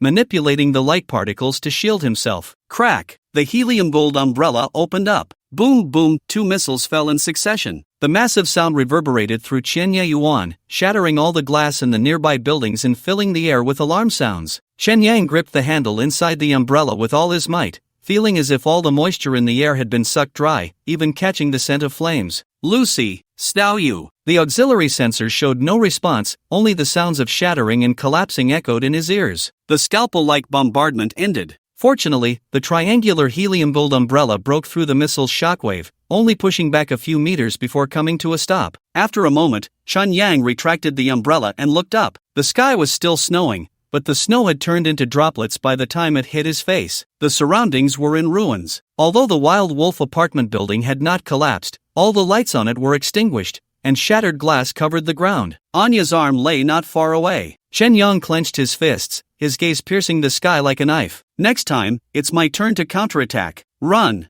Hinamoto Meiyu's vision went black, and when it returned, she was staring at the ceiling of her bedroom, the faint buzzing of the game console fading in her ears. She had no time for any emotional reaction and hurriedly grabbed her phone to call Lucy. Just moments ago, Lucy had sent her a message that missiles were targeting her. Clearly, Anya was being monitored. The enemy used her as bait to launch a missile attack on Vic. Who are they? Hinamoto Meiyu, agitated, slammed her fist on the bed, breaking a bedboard with a loud bang. Lucy did not answer the call, evidently in trouble as well. Knock knock. The door was knocked on, followed by her brother's voice. Meiyu, Dad wants you to come downstairs for dinner. His tone was somewhat smug, even carrying a hint of mockery. "I'm not hungry," Hinamoto Mayu replied angrily. "Today Dad bought your favorite fried turkey, the kind that's crispy on the outside and tender on the inside. Get lost." "Humph, then I'll have Dad come up to invite you. I hope you can keep this attitude. Don't let me underestimate you." Hinamoto Wanji laughed as he left, muttering as he went down the stairs, "It's really hard to guard against family thieves. This little girl is even playing spy games." Their father was sitting on the sofa smoking, glanced at his son, and asked expressionlessly, "What's wrong with Mayu?" "She's singing Heavenly Match over there." "Dad, you can play the Jade Emperor, and I'll play Erlangshin. Let's sing the villains together," Hinamoto Wanji said, smiling proudly afterward. Their father curled his lips but said nothing more, continuing to look at his phone. Hinamoto Wanji observed his father's expression and tried to ask, "Dad, if I really uncover the secrets of the Earth Company, can you promise me to go to Mars? It seems you have a lot of confidence in that subordinate down there." "He's a young man," Hinamoto Wanji said meaningfully. "Sometimes rebellion is also a kind of energy. It often leads to unexpected actions. Young people need to be monitored. Don't let them do anything out of line like Mayu." "I will learn my lesson." Hinamoto Wanji thought for a moment and said, "Mayu said she would only come down for dinner if you invited her." Sigh. Their father stood up helplessly, walking upstairs with his hands behind his back. Hinamoto Wanji hummed a tune in a good mood, stretching in the yard after stepping outside. He looked at the Akita dog beside him and smiled. "If I'm Erlangshin, wouldn't you become the sky howling dog?" "Woof woof." The Akita wagged its tail eagerly, spinning in place. Until Hinamoto Wanji returned to the house, it bared its teeth and let out a low whine. Snow fell heavily. The fugitive stopped on the rooftop of an abandoned building, its body covered in a layer of accumulated snow. Inside the car, Kate was replacing Chen Yang's prosthetic arm. She was still trembling slightly from the bombing that had occurred half an hour ago, her tattooed face taut and expressionless. "It's done." She finally completed her task and pinched Chen Yang's new arm. Chen Yang felt the pain. This binary arm had finally come in handy. He transferred the full control of the hovercar to Kate, took off his glasses, and shut them down, saying, "Okay, this car is yours now. We'll keep in touch in the game. You gave me the car, how are you getting back?" Kate felt a bit reluctant about this man, Chen Yang. "Someone's picking me up." Chen Yang got out of the car with the sensor Type 3, opened the trunk, and took out the game console and other items, along with a bag containing Anya. Even though he knew Anya's soul was still alive, the dismemberment of this woman still had a significant impact on him. He opened the metal bag, packed the auxiliary sensors, smart glasses, and the sensor Type 3 into it, and tied it shut. Then he patted the hovercar and said, "You can go now. See you in the game then." Kate leaned out, jokingly saying, "You better stay alive, don't let me lose my job." "Don't worry, we'll be in touch." Chen Yang waved at her, watching the hovercar ascend into the sky and disappear in the falling snow. "I'm free now." He let out a sigh of relief. From this moment on, the roles were reversed. Now I am in the dark, and you are in the light. It was time for a counterattack. He picked up 2 game consoles and threw them down the building's stairwell. The sound of them rolling down echoed inside. In the aftermath, it was analyzed that the 3 missiles were aimed at Anya. Chen Yang's equipment had not been exposed or tracked. Only Lucy's electronic perfume server had crashed. It was evident that the Hacker Alliance had conducted a surprise bombing using Anya as bait. Given that Anya's original body, Minami Myo, had accessed this game console, it was clear that her game console and Super Dream equipment were not safe, and these 2 Earth game consoles could no longer be used. Fortunately, he had already bought 2 new ones, which were being connected in parallel at Shi Tongwei's place. As a science guy, he understood the importance of backups. He raised his left hand to summon the supersonic hovercar, opened the trunk, and loaded the remaining items inside, manually driving towards Shi Tongwei's underground base. A month later, the Dark Star entered the year 2122. In the southwest of Chiba, there was a coastal wasteland, Numazu. This place had not suffered a direct nuclear strike. Its pollution mainly stemmed from the continuous leakage of a nuclear power plant, making it one of the more heavily polluted cities in the Dark Star even 50 years later. The buildings in Numazu were relatively intact, presenting a scene of apocalyptic decay after 50 years of dust covering. In this lifeless city, the only vitality came from a position 100 meters underground. In the dark underground, a ground-probing vehicle was excavating through the rock layers. The crushed stones and sand were being extracted through pipes at the back of the vehicle and secretly piled in a corner of a parking lot. Kaka. The drilling sound's feedback from the vehicle could feel the hardness of the rock layer, along with the sound of underground water. For this solid peptide steel drill bit, it was invincible, not to mention these natural rocks, even steel plates could be easily penetrated. For men, digging itself was a kind of joy. Especially in that enclosed, dark, and humid space, the ground-probing vehicle stirred up the sand and soil, and that joy was indescribable. Chen Yang stared at the 3D detection model on the screen. The underground cave he had set up was now complete. The current underground cave was a square space 32 meters long, 20 meters wide, and 10 meters high. To prevent collapses during excavation, he would set up steel frames embedded in the soil and rock every few meters he dug. It should be about right. Chen Yang looked at the simulated level on the screen, which met the construction requirements. He drove the ground probe into the ascent channel for flying vehicles. After getting out of the car, he found the soil beneath his feet somewhat slippery, and he could hear the sound of water droplets in his ears. The temperature felt around 15 degrees Celsius. The smell of the earth was strong, and surrounded by the dark, sandy soil, Chen Yang suddenly felt like a mole. From now on, I'll be living like a troglodyte, Chen Yang sighed softly, adding to himself, although my second brother has been a troglodyte for a long time. Indeed, his second brother was the true pioneer of life. He picked up the searchlight and entered the spacious area, measuring various locations such as the ventilation openings, sewers, and network lines. After circling around, he returned to the side of the ground probe and raised his left hand,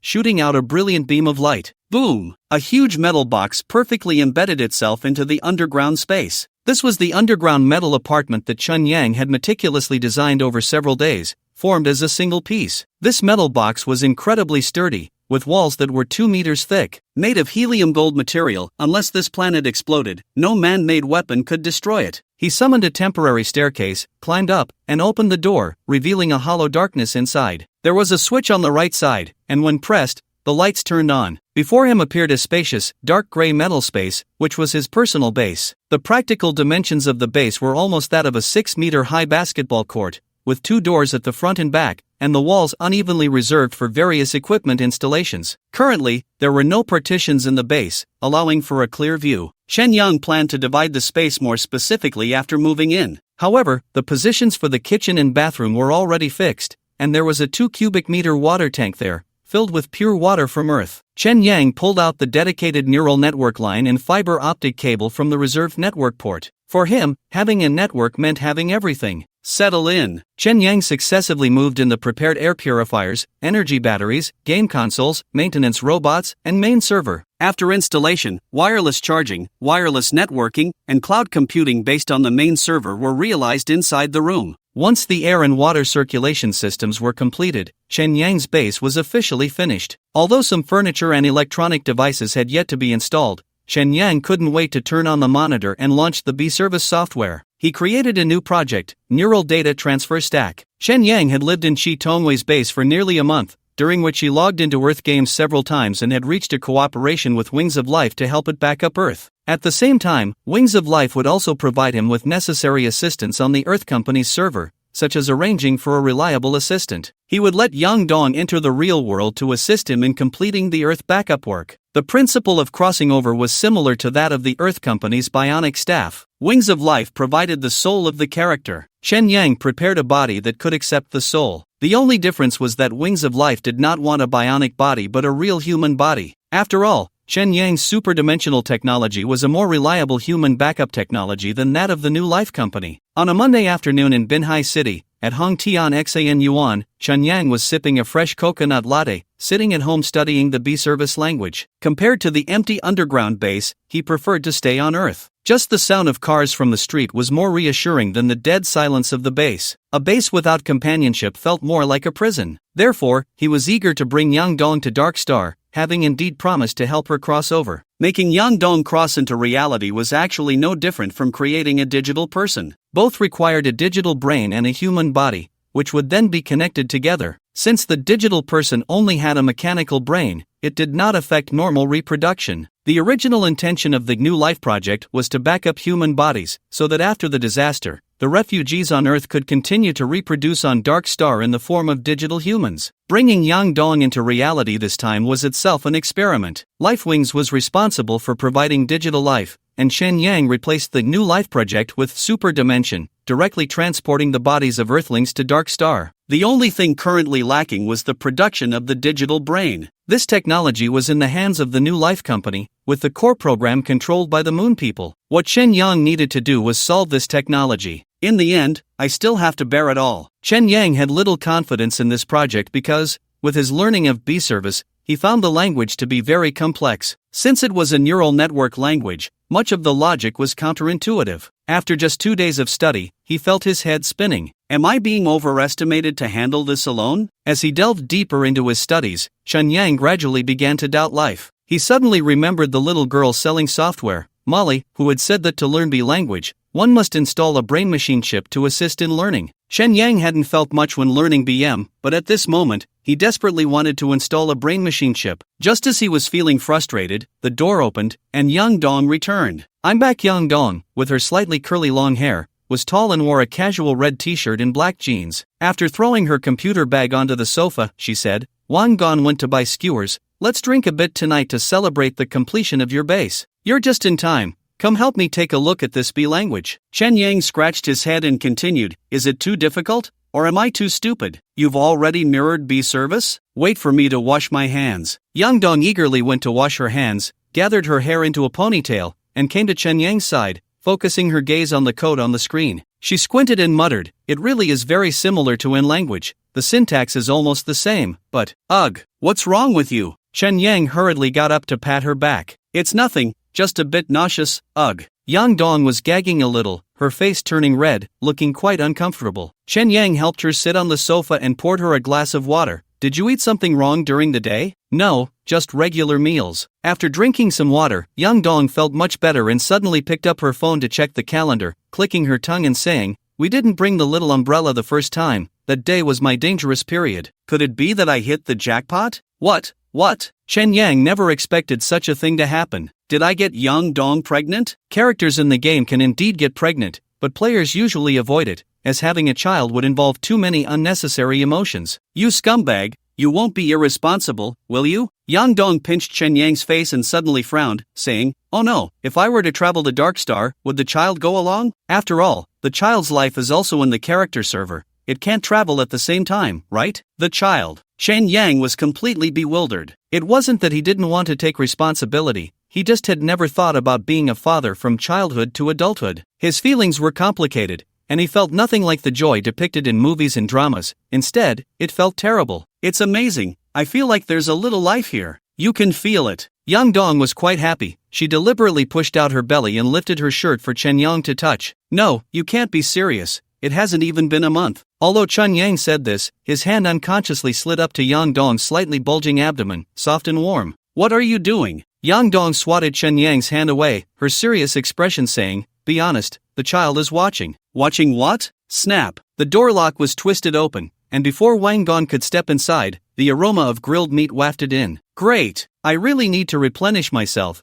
It's reasonable to eat more meat today, right? Yang Dong smiled as she grabbed the skewers and took out 3 bottles of beer from the fridge, placing them on the dining table. You can eat more meat, but you shouldn't drink. It's not good, Chen Yang said, making a child's shape with his mouth. Wang Gon was unaware of Yang Dong's situation and asked Chen Yang, Did you bring back the software for the traveler? Don't call him a traveler. Chen Yang is now a sharpshooter with a 100% hit rate, Yang Dong said with a laugh. Sharpshooter? Wang Gon looked at Chen Yang, confused. Aren't you supposed to use a knife? Don't listen to her nonsense, Chen Yang said with a wry smile, pointing to his laptop. The program is installed, but I haven't had the chance to swap computers for you too. Let's do it tomorrow. Wang Gon and Yang Dong already knew that Earth was a game. Initially, Yang Dong was very dissatisfied with being a character being played, teetering on the edge of turning dark, but she relaxed after understanding how the game operated. However, she had no attachment to Earth from then on and was even more determined to cross over into reality. Even if life on Dark Star was tough, it was still better than being an NPC on Earth. That's what she believed. Wang Gon, on the other hand, felt relieved knowing he wasn't the savior, shedding a heavy burden. After understanding the situation on Dark Star, he had no desire to cross over. Staying on Earth was just fine. The only regret was not having a bionic wife. But that could be easily resolved. Chen Yang promised to bring him software for creating intelligent life. Although it was impossible to make a bionic person on Earth, creating an intelligent companion like in her was still feasible. Let me take a look. Wang Don walked directly to Chen Yang's laptop,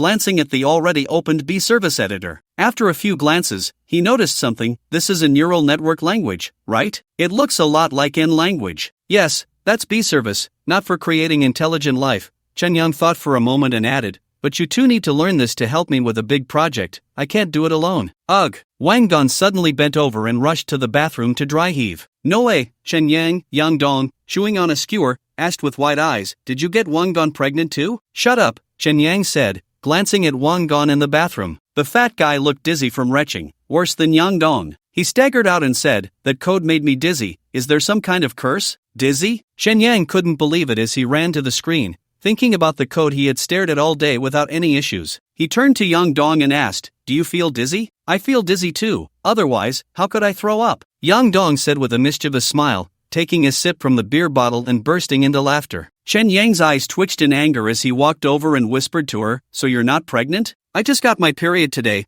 I'm just messing with you. Yang Dong raised an eyebrow suggestively and kicked Chen Yang lightly, saying, doesn't feel good to be tricked, does it? Nighttime. Chen Yang dialed the phone number for the Earth Company, Jobs. Although Yang Dong had her period, she still playfully fidgeted with him, annoyingly cheerful. Stop it, Chen Yang said, somewhat irritated, pulling her hand away. Yang Dong was like a playful and persistent cat, unwilling to easily let go of her toy. This is probably what they mean by men not raising cats. She clung to Chen Yang, laughing. I can't stand his arrogant look. Isn't it because of you? Stop messing around. I'm calling your dad. Nonsense. You don't even have my dad's number. Don't speak yet. Hey, Job, is it convenient to chat for a moment? Chen Yang sat up straight against the headboard, listening to Job's voice on the line. I've already finished work and I'm on my way home. I want to ask you something. Remember when I visited you last time, you mentioned that 5 years ago a colleague had Yang Dong help him write code, and then he got fired from the company. Is that true? Ha! Yang Dong heard her name and quickly climbed up to Chen Yang,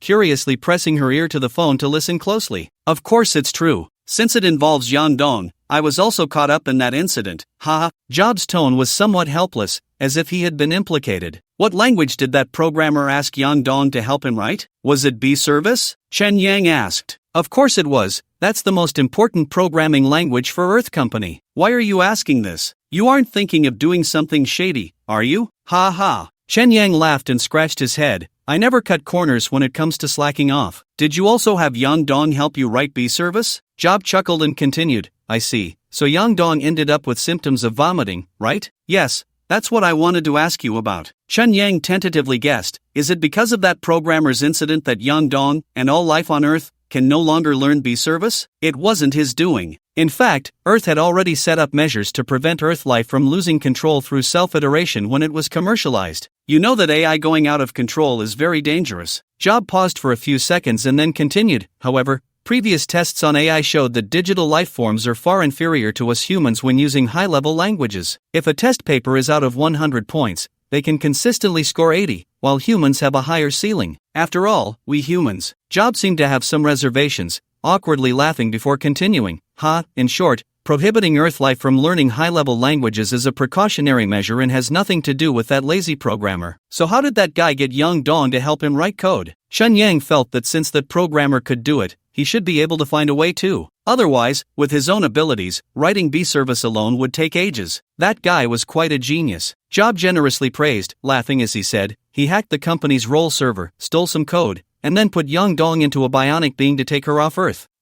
That Yang Dong ran off to Darkstar? Not only was Chen Yang surprised, but Yang Dong's eyes also lit up, her expression dissatisfied. Yes, that's the only escaped AI from Earth Company. Just listen to this and don't spread it around. Job's tone surprisingly carried a hint of relief. Perhaps Yang Dong's escape aligned with his wishes. After all, Yang Dong could be considered his child. What happened next? Do you have that guy's contact information? Chen Yang asked. You can't reach him anymore. After being fired by Earth Company, he died in his apartment, with a deep cut on his neck, a throat-slitting death. Job sighed, speaking with a tone of regret. It's a pity that the bionic being made from Yang Dong disappeared. I really wanted to meet her. Sigh. This incident caused quite a loss for Earth Company, and they took many targeted measures afterward, so it's not that easy now. Alright then, I won't disturb you any longer. Chen Yang exchanged a few pleasantries with Job before hanging up. Have other Yang Dongs already escaped Earth? Yang Dong's disappointment was evident. She had wanted to be the first person to break out,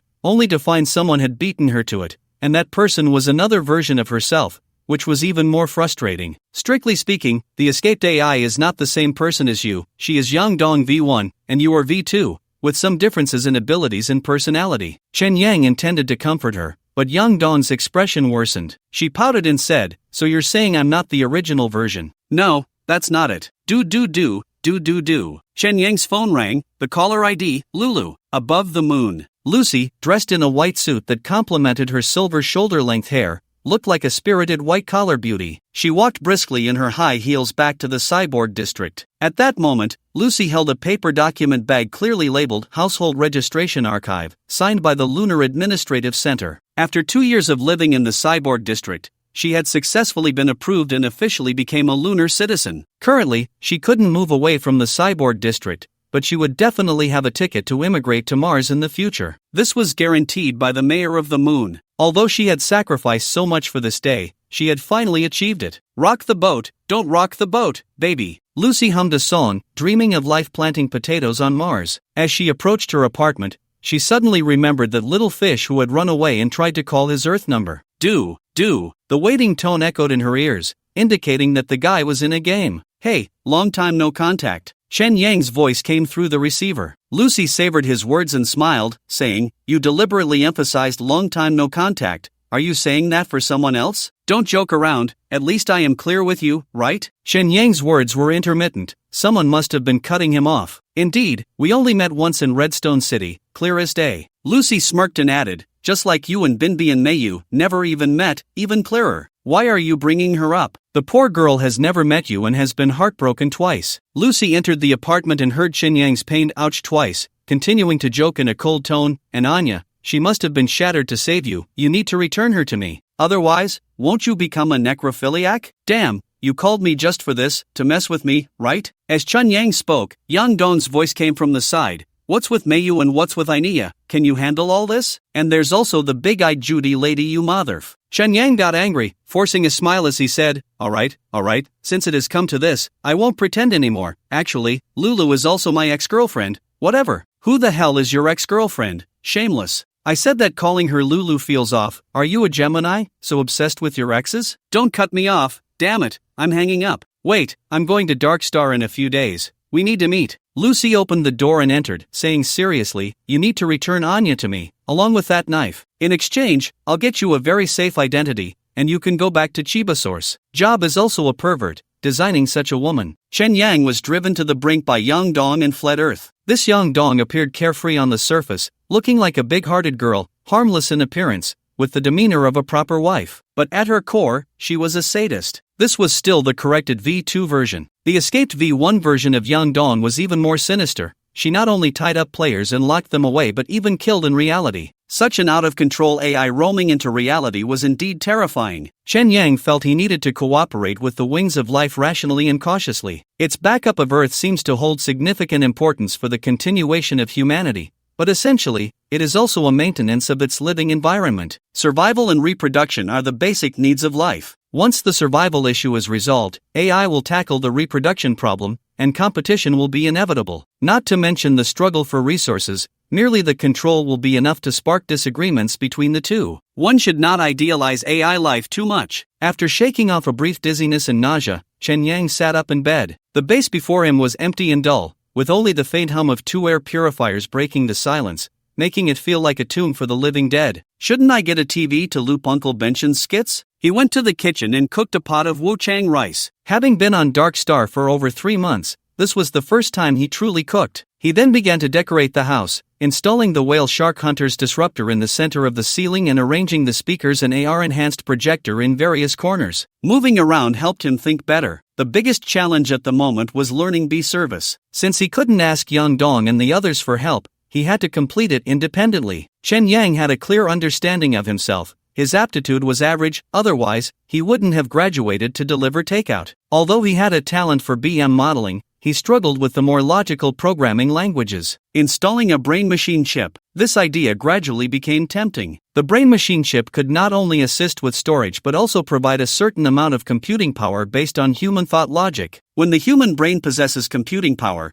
it is almost like a low-energy, high-efficiency biological computer. Moreover, when the user is deep in thought, the brain-machine chip would provide necessary associative materials, attempting to act as an electronic muse. Coupled with a retinal electronic screen, the scalability is very strong. Chen Yang found it not so easy to resist the temptation of cybernetic enhancements in this cyberpunk technological world. In fact, he had been quite restrained, especially regarding the extension of mechanical birds. But one could press down the small head and lift the big head. The brain-machine chip gradually became a necessity with his career transition. Having personally experienced missile bombardments, with even the bionic Type 4 disintegrating before his eyes, Chen Yang felt that individual strength was no different from that of a bug in the face of technology. To overthrow the oppression of the lunar people, one must use equal or stronger technology to resolve it. Therefore, a chip that enhances the brain is crucial. However, once the brain-machine chip is installed, it would almost expose memories to the chip manufacturers and hackers, which is absolutely unacceptable for Chen Yang, who possesses higher dimensional abilities. In the end, it's still the contradiction between fish and bear's paw. After the rice was cooked, Chen Yang simply made a plate of scrambled eggs with persimmons, adding a bit more sugar to nourish his brain. He savored the deliciousness of self-sufficiency and continued to ponder, is there an external brain-machine chip? The external solution is more flexible. When higher dimensions are needed, it can be unplugged to avoid memory leaks. Currently, there is none on the market, but there are similar products in life. For example, Lucy's auxiliary sensor, which can interfere with nerves, indicates that a technical connection with brain nerves has been achieved, laying the foundation for making brain-machine chips. Furthermore, Chen Yang looked at his Earth game console. In fact, Earth itself is a huge external brain machine. When players enter the role they are playing, their brains receive the set memories of that character, enhancing the immersive experience. Within Earth's payment capabilities, knowledge like C language can be directly purchased. The only difference is that Earth does not provide computing power. I should suggest that Earth Company add this paid project. If they could provide computing power for players, everything would be easily resolved. Chen Yang felt a bit regretful. He chewed on the sweetness of the carbohydrates, and he didn't know which taste bud triggered the butterfly effect, but a bold idea suddenly burst into Chen Yang's mind. Is there a possibility that the Earth Company has activated the user's brain computing power? It just claims the user's computing power as its own. The Earth Company has millions of users, equivalent to millions of biological computers, and if they were connected, the computing power would be terrifying. Isn't this just like the Matrix? Chen Yang instantly resolved his doubts, his thoughts clear. The apartment of Yaxing Jinsho had no extra furniture and was surprisingly clean. There was no internet installed in his room, and the walls were made of special metal that blocked signals. He was having hot pot with 10 members from the technical team, Group 6. After a few rounds of drinks, everyone was a bit tipsy and began to speak their minds without restraint. What the hell is this bullshit leader? Just a bunch of capitalist bastards squeezing our lives. Come on, let's toast to getting rid of them soon. Someone raised their glass, and everyone downed their beer. And that new company, those bastards, treating people like commodities, using them up from head to toe, not even sparing their brains. Damn, do those moon people really think they've detached from humanity? Of course. Otherwise, how could Arakawa work so hard, a traitor of Dark Star? Destroy the moon. Our conversation isn't being monitored by the moon, right? The glasses-wearing girl looked a bit anxious, glancing at Yaxing Jinsho beside her, worried. Unless the moon people have technology like the protons in the three-body problem, they won't be able to take a single bite from my house, Yaxing Jinsho burped, rubbing his somewhat numb face, smiling proudly. Once everyone's glasses were filled, Yaxing Jinsho raised his cup and said loudly, "Friends, we have successfully obtained 60,000 Earthworlds. These samples are enough for us to experiment and crack the computing power problem of Earth. As long as we master this technology, we can break free from the Hacker Alliance. Let's take our fate into our own hands. Although Dark Star's missiles can't locate the moon, our data can break through that layer of metal cloud. Let us become true hackers, not killing machines, not the dogs of capital. Friends, let's fight for freedom. Blast the moon." Everyone raised their glasses high, letting the alcohol flow through their bodies. Yaxing Jinsho wiped the beer from the corner of his mouth, and in his dizzy brain, he had a hallucination. He seemed to see a lush tree. He leaned against the glasses-wearing girl, murmuring, "The earth is like a tree. What we need to do is actually very simple. Just extract its moisture through a leaf, to give back to this land." The members of Group 6 looked at each other, their eyes filled with firm belief. They fought for the name of Hacker, fought for Dark Star. In the jigging airspace,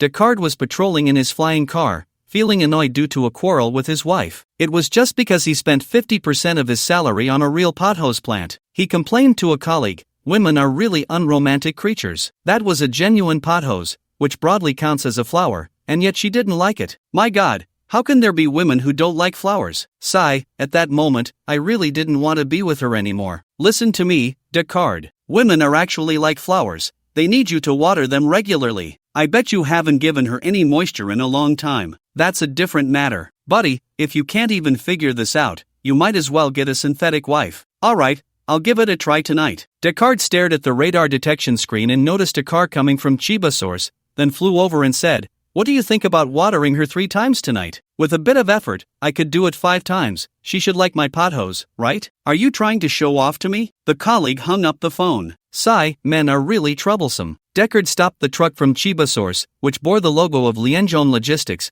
clearly a vehicle from the logistics company directly under the United government. He halted the truck and pressed the detection button, sending a drone flying over. The drone transmitted images from inside the truck, revealing a man and a woman. The driver was a girl with a face full of tattoos, looking somewhat like a tabby cat. She frowned at the drone, appearing a bit guilty. Deckard couldn't help but feel wary. The man in the passenger seat was of mixed race, with sharp features and a very short goatee. Unlike the tabby cat, this man looked directly at the drone without a care, even brushing his short hair. Deckard observed closely and noticed 4 letters carved into his temple, OJBK. He had no idea what it meant. The drone performed a facial recognition scan and retrieved information on the 2 from the United government's files. The girl was named Kate, and the man was named Ujibokai, both official employees of the logistics company under the United government. Identity verification, authentic. Deckard let out a silent sigh of relief. Ever since being frightened by that terrorist attack last November, he had been on edge during every shift. He spoke through the drone. "Hello, according to the instructions from the Jigging City Hall, vehicles from Chiba Source need to be inspected. Please open the truck door to let the drone in." "No problem, but I hope your drone behaves. My client's goods are very expensive," the man named Ujibokai replied with a smile. After the truck's rear compartment opened,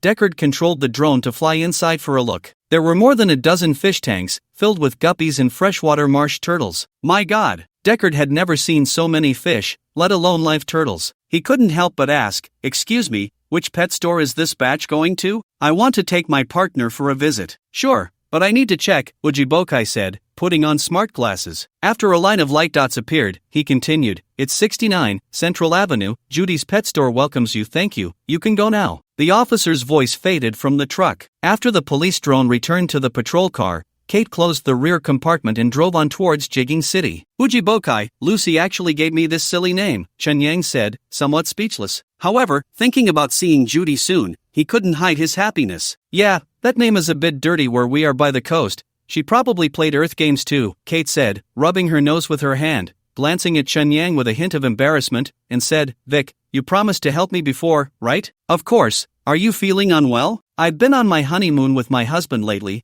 and we've been playing a bit too often." Morong Yunhai is a paid character, skilled in every aspect. You understand the reasoning. Kate sighed lightly, muttering, "Game enjoyment comes at the cost of reality. I'm counting on you." "You should have said so earlier. I've been quite idle for over a month. I just started to feel that way." Kate sighed again, murmuring, I feel sorry for my husband." "It's fine. We're like medical needles, health first, friendship second, unrelated to love, just a simple exchange between fellow patients." Chun Yang put his arm around Kate's shoulder, thumping his chest as he said, "Once we return to Chiba Source, I guarantee you'll be cured." He thought for a moment and curiously asked, "Have you ever encountered any supernatural phenomena in the game, like suddenly becoming smarter or something?" "You make it sound like I'm foolish." Kate frowned, thought for a moment, and slowly shook her head. "No, why do you ask?" "Nothing, just wondering if there are any bugs in the game that can be exploited." Shen Yang scratched his head. What he intended to do was quite simple, steal the computing power of Earth. Since he had connected to the Earth's computing network while playing the game, theoretically, as long as he could obtain the permissions, he could also utilize the computing resources composed of millions of players. As long as he accessed the Earth's computing power, the B-service language would be a piece of cake. But how could he obtain the permissions? Shen Yang pondered, feeling a headache and frustration. Afternoon. 69, Central Street, Jigging City. The Judy Pet Store had just finished renovations, and the store's decor was quite ordinary, lacking the flashy feel of cyberpunk. As the flying car landed at the store entrance, Judy, with her golden ponytail, ran out. Although Chun Yang had transferred over 2 million to Judy over time, she still wore the dark coat and fitted jeans he had bought for her, paired with black leather shoes. She stood on her tiptoes, and upon seeing Chen Yang, her face lit up with a smile as she waved enthusiastically. "Truly a digital duck, the quality of women is quite high." Kate gave Chen Yang a thumbs up. Chen Yang jumped out of the flying car, seeing that Judy looked great, even a bit plumper, and couldn't help but pull her into an embrace, saying, "Hello, Judy, it's been over 2 months since we last met. I really missed you." Judy's eyes glistened as she kissed Chen Yang and, studying his face closely, asked, "You're still Chen Yang, right?" "Yeah, do I look much like Vic?" "A bit strange, I know it's you, but it feels like him." "It doesn't matter, I am who I am." Chen Yang brushed off the matter, pulling Judy into the pet store and quietly advising her, "From now on, I'll handle the supply, and you just help me sell. That Kate unloading the goods is one of us, so feel free to discuss anything with her." "Is the supply safe? You won't be in danger, right?" Judy asked worriedly. "I have the joint government paperwork, so don't worry. Besides, all the money earned will be with you, my account isn't safe." Chen Yang placed his hands on her shoulders, smiling as he said, "Isn't your dream to live in the white-collar district? It's already come true. All of this is thanks to you." Judy was so grateful she didn't know what to say. She took Chen Yang's hand and said, "My apartment is right upstairs, do you want to take a look?" "Of course." Chen Yang quickly told Kate, who was carrying a fish tank into the house, "I'll leave the goods to you. If I'm not done by the time it gets too late, you can find a place to stay yourself." "Do I even need to say that?" Kate smiled at Judy and continued to Chen Yang, "I'll unload my goods, you go unload yours." To be honest, since Judy had participated in the freshman program before, Chen Yang had been very restrained out of respect for her, always suppressing the urge to go further during their arguments. Once that restraint was lifted, Chen Yang finally let go completely, releasing all his pressure on this woman who had given him warmth from the very beginning. The women Chen Yang had experienced were all quite reserved, but Judy was a typical Western woman, not only snoring loudly but also somewhat ostentatiously proactive, bringing him a completely different feeling. What mattered most was the emotion. For the unmet desires of cyberpsychosis, the emotional support was something that no one else could replace. Judy had feelings for Vic, and now, after being saved by Chen Yang, she relied on him even more. "You are my freshman program," she thought. That feeling of being needed and trusted was, in itself, an affirmation of life's value. Both of them found comfort in this. Even after it ended, they remained intimately bonded together. Chen Yang's anxiety was completely erased, and he felt a sudden clarity, a calmness that allowed him to let go of all problems. This was the second time he had felt this way. The last time was in Redstone City, also thanks to Judy. It seemed that real human feelings could not be replaced. Although Anya was behind Minami Mei, there was ultimately a network delay between them, making harmonious synchronous communication impossible. The bedroom was lit with warm yellow light. This made Judy's golden hair even more enchanting, and on her high nose, a few tiny beads of sweat glistened, while the freckles on her face were hidden beneath a rosy blush, making her alluring. "Don't back away just yet, let's chat a bit." She was still immersed in the fullness of her emotions, smiling as she asked, "Have I gained weight?" "Just right." Chen Yang measured her with his eyes, noticing her fixed gaze on him, and curiously asked, "Do you think I've changed a lot in the past 2 months?" "A lot. If I hadn't seen Vic, I might not have recognized you," Judy said, reaching out to touch Chen Yang's beard, her gaze becoming hazy as if recalling how he looked when they first met. "You were very polite before, with a guarded look in your eyes. Even when you were doing that, you were very proper. Now you're a bit wilder, but gentler than Vic. I think you're in a great state now." Her eyes refocused on Chen Yang's, and she comfortingly said, "I've seen you twice before, and you weren't in this state. It seems like you and Vic have blended together, complementing each other." "Ha!" Although Chen Yang had this suspicion, hearing it from Judy made him a bit flustered. "But I don't have his memories. I'm still Chen Yang," he said. "I'm just talking nonsense, don't take it seriously. It's just a woman's intuition." Judy noticed Chen Yang's anxiety and soothingly stroked his hair. "Everyone has their strengths and weaknesses. If you can reach an agreement with Vic, maintaining each other's strengths while compensating for each other's weaknesses, wouldn't that be great? But I still want to keep my own appearance." Chen Yang said this, but he knew it was something he couldn't stop. Fortunately, his memories and self-awareness were still that of the Earth's Chen Yang. If it were Vic, he probably wouldn't be able to use superdimensional anymore. Moreover, there was one thing he cared about very much. That was his vague concept of Vic. He knew nothing about where this Vic came from or what had happened before. He was completely a stranger. Merging with a stranger would inevitably bring fear and resistance. "It seems I've said something I shouldn't have." To express her apology, Judy pulled up the blanket and burrowed into the bed, allowing Chen Yang to reminisce a bit. That evening, Chen Yang invited 66 to dinner to express his gratitude for her help in taking care of Judy. He also arranged to meet Job from the Earth Company, who had been working overtime but rushed over as soon as he learned that female Chen Yang was present. Originally, Chen Yang had also invited Guo Qiangsen, who was in charge of household registration, but unfortunately, he was on a business trip and could only wait for the next time. As for Chi Tongwei, that unfortunate guy had also been placed on the terrorist list and currently couldn't enter the directly governed cities of the United Government. This inevitably made Chi Tongwei complain. Lucy is indeed your old flame, still thinking of helping you get an identity. Poor me, though, I have no one to care for me and can no longer go to jigging. Hick. Chi Tongwei burped on the call and continued, Old Wei, you have to help me out. If not, use your charm to satisfy Lucy a few times so she can help me get an identity too. That's an exclusive benefit for exes, you can just envy it. Chen Yang shamelessly teased, then added, besides, you've already pre-deposited all the money in your account for the bar. Right now, you're a VIP in the female drinking world of Qianye Yuan, and this wanted criminal title hasn't affected your fun. I'll call you for the next gathering of the Gao Tree Sisters, bye. Chen Yang ended the call with Chi Tongwei. Before him was a well-known restaurant in Jigging, with a menu mostly featuring deep-sea fish, the biggest highlight being all natural, no synthetic ingredients. At that moment, the table had a large pot of sauerkraut fish. Kate was enjoying the treatment of a giant panda, sandwiched between Job and 66, and Chen Yang could deeply empathize with the feeling of being grilled for details. It seems a lot has happened in the past 2 months. Judy's mouth had been busy, and Chen Yang knew why she had gained weight. It is understandable that after living a hard life in Redstone City, she would indulge her appetite a bit upon arriving in Jigging. Similarly, Kate stared at the sauerkraut fish with wide eyes. Unfortunately, with Job and 66 attacking from both sides, bombarding her with questions, she was too exhausted to eat more than a few bites. Seeing Kate cast a pleading glance, Chen Yang patted Job and asked him a question he had prepared long ago. Job, remember you said Chen Yang was designed by a chairman of a company on Earth? What's his name? Wang Yon. Players respectfully call him Lord Hero.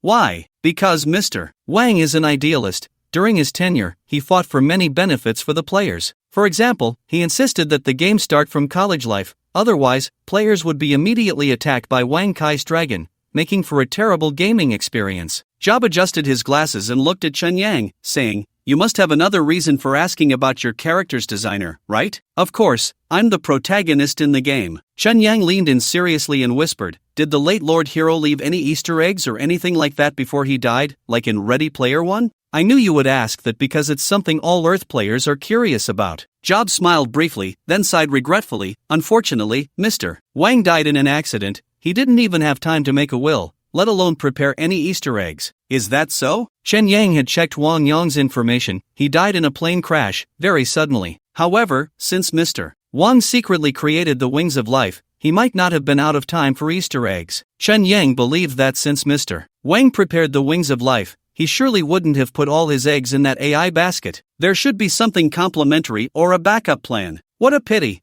It would have been great if there were a plot like in Ready Player One. Sigh. Chen Yang feigned a regretful sigh. Job turned back to continue listening to Kate and 60's conversation, paused for a moment, then turned back to Chen Yang and said, By the way, there's actually one thing that players have always considered an Easter egg. Do you know what it is? What is it? Chen Yang's eyes lit up, eager not to miss a word. This is something many players, no, at least 90% of players should know. Job pointed at Kate, then at Chen Yang, saying, You, that is, Chen Yang, are the only character in the entire game with dual genders. Because I'm the free protagonist, Chen Yang thought this was only natural and not surprising at all. Job shook his head, pondering. Initially, the female player's free character was someone else. It was Mr. Wang who insisted on designing the female Chen Yang using his chairman's authority. If Mr. Wang really left an Easter egg, it's likely this. Chen Yang didn't know if there were indeed Easter eggs in Earth. The Wings of Life hadn't mentioned it. Even if there were, it might not be related to Earth's computing power. It could just be Wang the hero popping out to shout surprise, and throwing some money before it ended. Chen Yang didn't have too many expectations. However, as a gamer, he still received a lot of information about Easter eggs from Job and online. Millions of players went to great lengths to find Easter eggs, which was quite eye-opening. Some travel-loving players found their greatest joy in searching for miracles, firmly believing that Mr. Wang would leave hints in nature. Some extreme players attempted to summon spirits, hoping to resurrect Mr. Wang in the game. Given that Chen Yang was designed by Mr. Wang, with a metaphor of having a father, these crazy players even dug up ancestral graves. The vast majority still focused on the uniqueness of Chen Yang's dual gender. After all,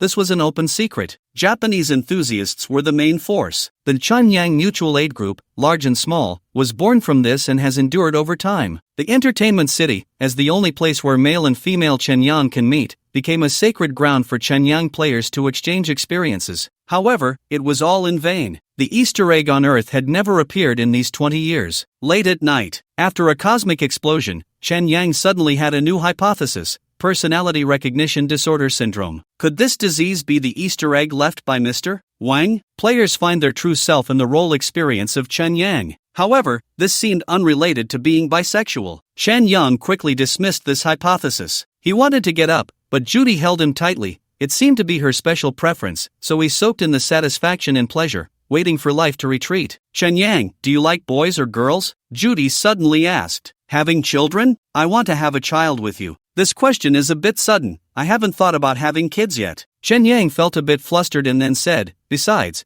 you just had major surgery. Being pregnant wouldn't be good for your body, right? I didn't say I want to now. I'm on medication. I'm thinking about the future. Judy was a child of the newborn plan, and in her education growing up, childbirth held significant importance. She sensed Chen Yang's resistance and quickly added, I'm having a child for myself. You don't need to feel pressured. It's not about pressure, it just feels a bit irresponsible to bring a child into this world. Chen Yang lay back on his pillow, caring for Judy's emotions, and still thought for a moment before saying, if I really had to choose, I prefer girls. I like boys because girls suffer more. Judy fell into her own fantasies, speaking happily. Boys are brave and decisive, while girls are delicate and thoughtful. Each has their own characteristics, so one boy and one girl is best. Oh, then what do you want me to choose? Chen Yang felt more relaxed and reached out to feel the maternal dependence. Perhaps Mr. Wang had similar thoughts. He designed male Chen Yang, but due to the strengths and weaknesses of personality, he compensated for the regrets in female Chen Yang. Only when male and female Chen Yang came together could he appear rational. It seems this Mr. Wang was a perfectionist. Chen Yang chuckled silently. If the combination of male and female Chen Yang was the key,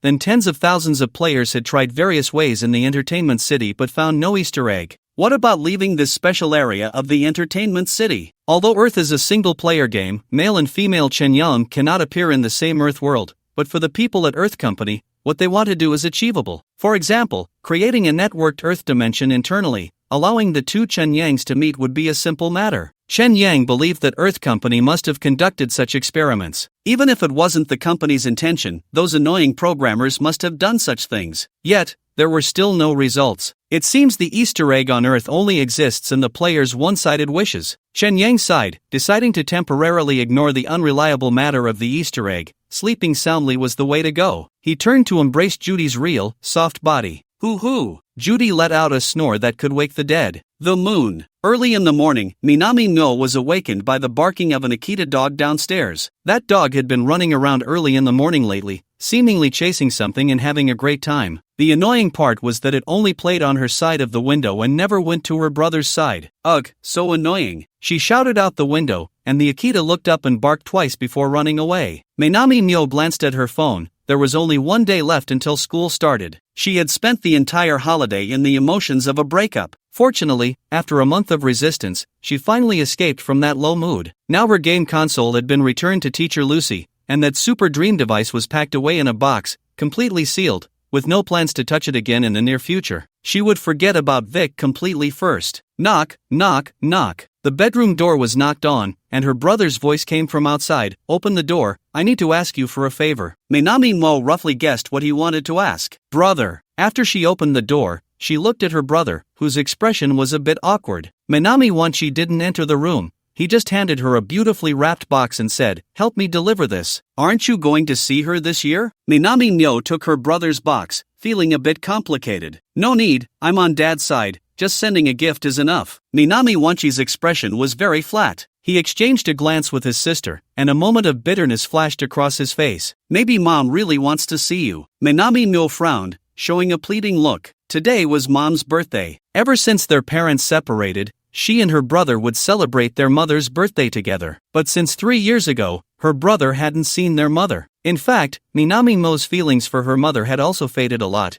Without her brother accompanying her, she didn't want to go either. After all, Mom had a new child with someone else. I don't want to go either. Minami Nyo muttered softly. That's your business. The gift in the box is a mechanical watch. If you're not going, just keep it for yourself. Minami Wanchi turned and left. Sigh. Minami Nyo sighed silently, closing the bedroom door and placing her brother's gift on the table. For now, she could only hope that Mom was too busy with work to meet, and by the time school started tomorrow, she would have ample reasons not to see Mom. She picked up her phone and dialed her mother's number. Soon, a clear and pleasant voice came through the receiver. Myo, I knew you would call. Are you missing Mom? Minami Myo tried to adjust her emotions and said, Happy birthday, Mom. Happy.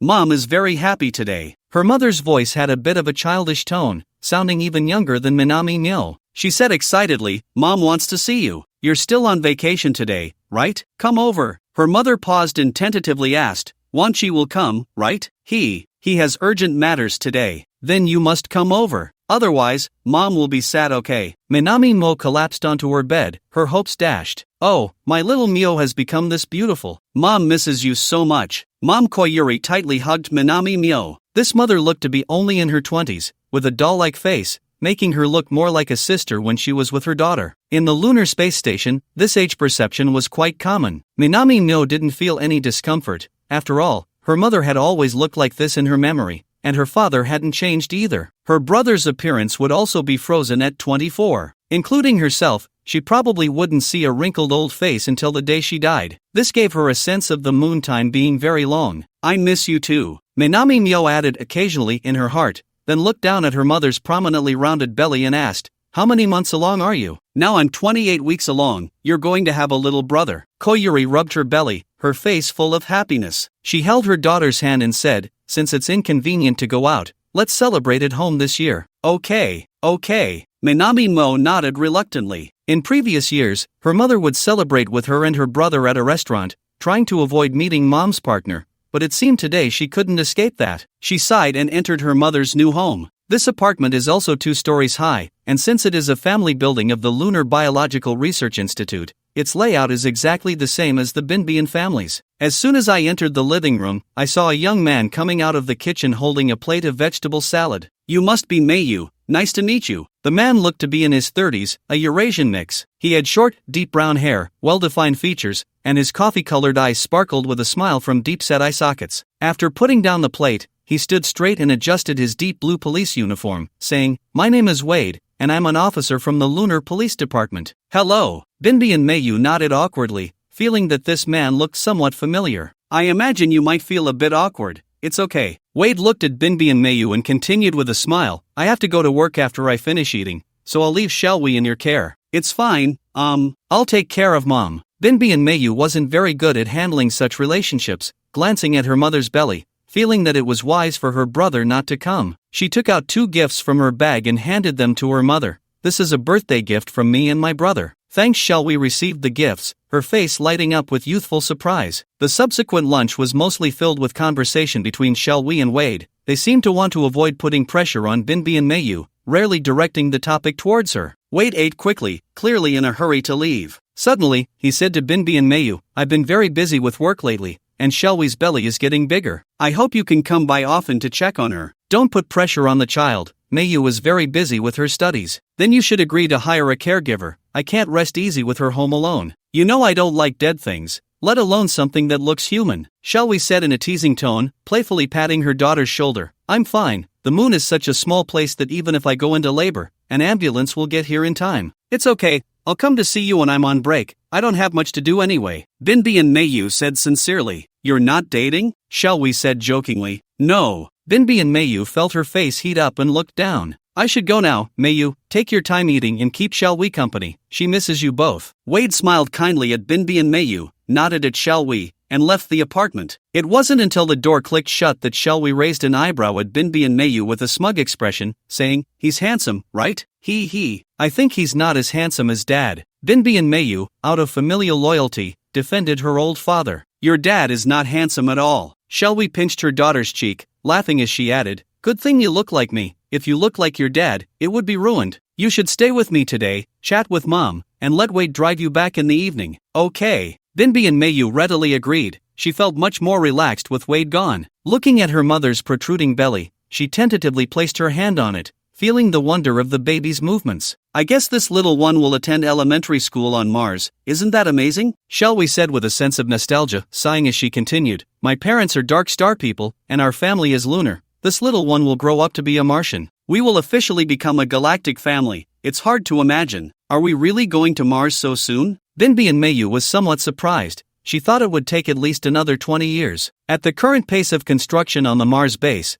the slowest it will take is 10 years for everyone to move over. Shall we said, why do we have to go to Mars? The natural environment there isn't as good as Dark Star. Binbi and Mayu shook her head in confusion and continued, if we use the energy for migrating to Mars on Dark Star, I think the nuclear pollution there could be managed too. Dark Star is about to become history, silly daughter. Shall we? Patted Binbi and Mayu's head, pressing down on her daughter's hand still resting on her belly, and continued, we humans are like the little ones in the belly. After they are born, they first learn to crawl, then stand up and run. It's a gradual developmental process. From Dark Star to the moon, we are crawling. From the moon to Mars, we are running. Only then can we have the ability to explore further places. Oh, Binbi and Mayu nodded silently and asked, after we leave, will the moon base be left for the Dark Star people to continue crawling up? I've been saying that the current education has problems. Shall we sighed and said directly to Binbi and Mayu, the Dark Star people are a hidden and enormous danger to us. It's time to recognize reality, my naive silly daughter. The Dark Star will be abandoned by the moon people. Binbi and Mayu realized this fact, and the first thing that came to her mind was, Vic will be getting further and further away from me. Why did she think of him again? She had almost forgotten. Binbi and Mayu sighed, irritated with her own lack of resolve, and downed her glass of water. At this moment,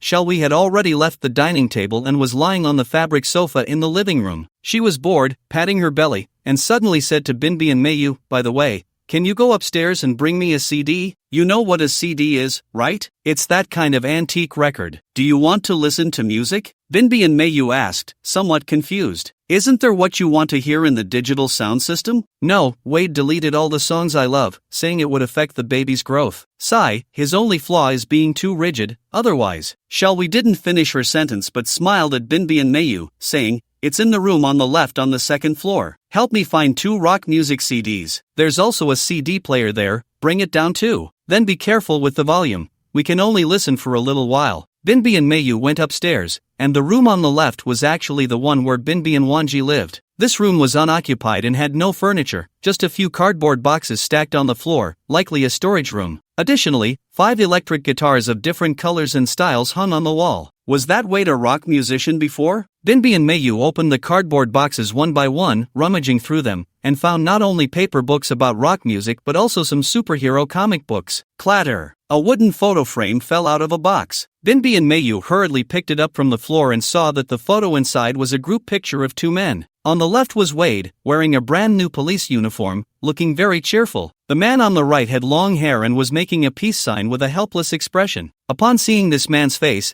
Binbi and Mayu's pupils instantly contracted, and her whole body trembled. It was him, Vic. That's Wade's brother, Vic. Shelby took the photo frame from Binbi and Mayu and, looking at Vic's smiling face in the photo, unconsciously smiled as she said to her daughter, he used to be a big star in Mom's heart, a very talented guitarist. Guitarist? Binbi and Mayu struggled to suppress her inner excitement, but her voice still trembled a bit. She sat next to her mother and curiously asked, when did you meet him? Just after I separated from your dad, about 7 years ago, I saw their performance in a bar. At that time, Vic was in his early 20s, and he played the guitar super well. He had Mom mesmerized. Ha ha. Shelby reminisced about the past, her face turning a bit red as she laughed. She never expected Vic to be a moon person. Moreover, he knew her mother, and by the timeline, she was still in elementary school. Binbi and Mayu felt that the moon space station had become even smaller. At this moment, Shelby looked at the photo in the frame and seemed to be talking to herself. Vic was very rebellious, refusing to take anti-aging supplements, and was very popular at that time. He secretly asked me for stimulants after he found out I worked at the Biology Research Institute, so he could play the guitar faster. Did you give it to him? Of course, at that time, it was my honor. Shalbaiha blushed and continued,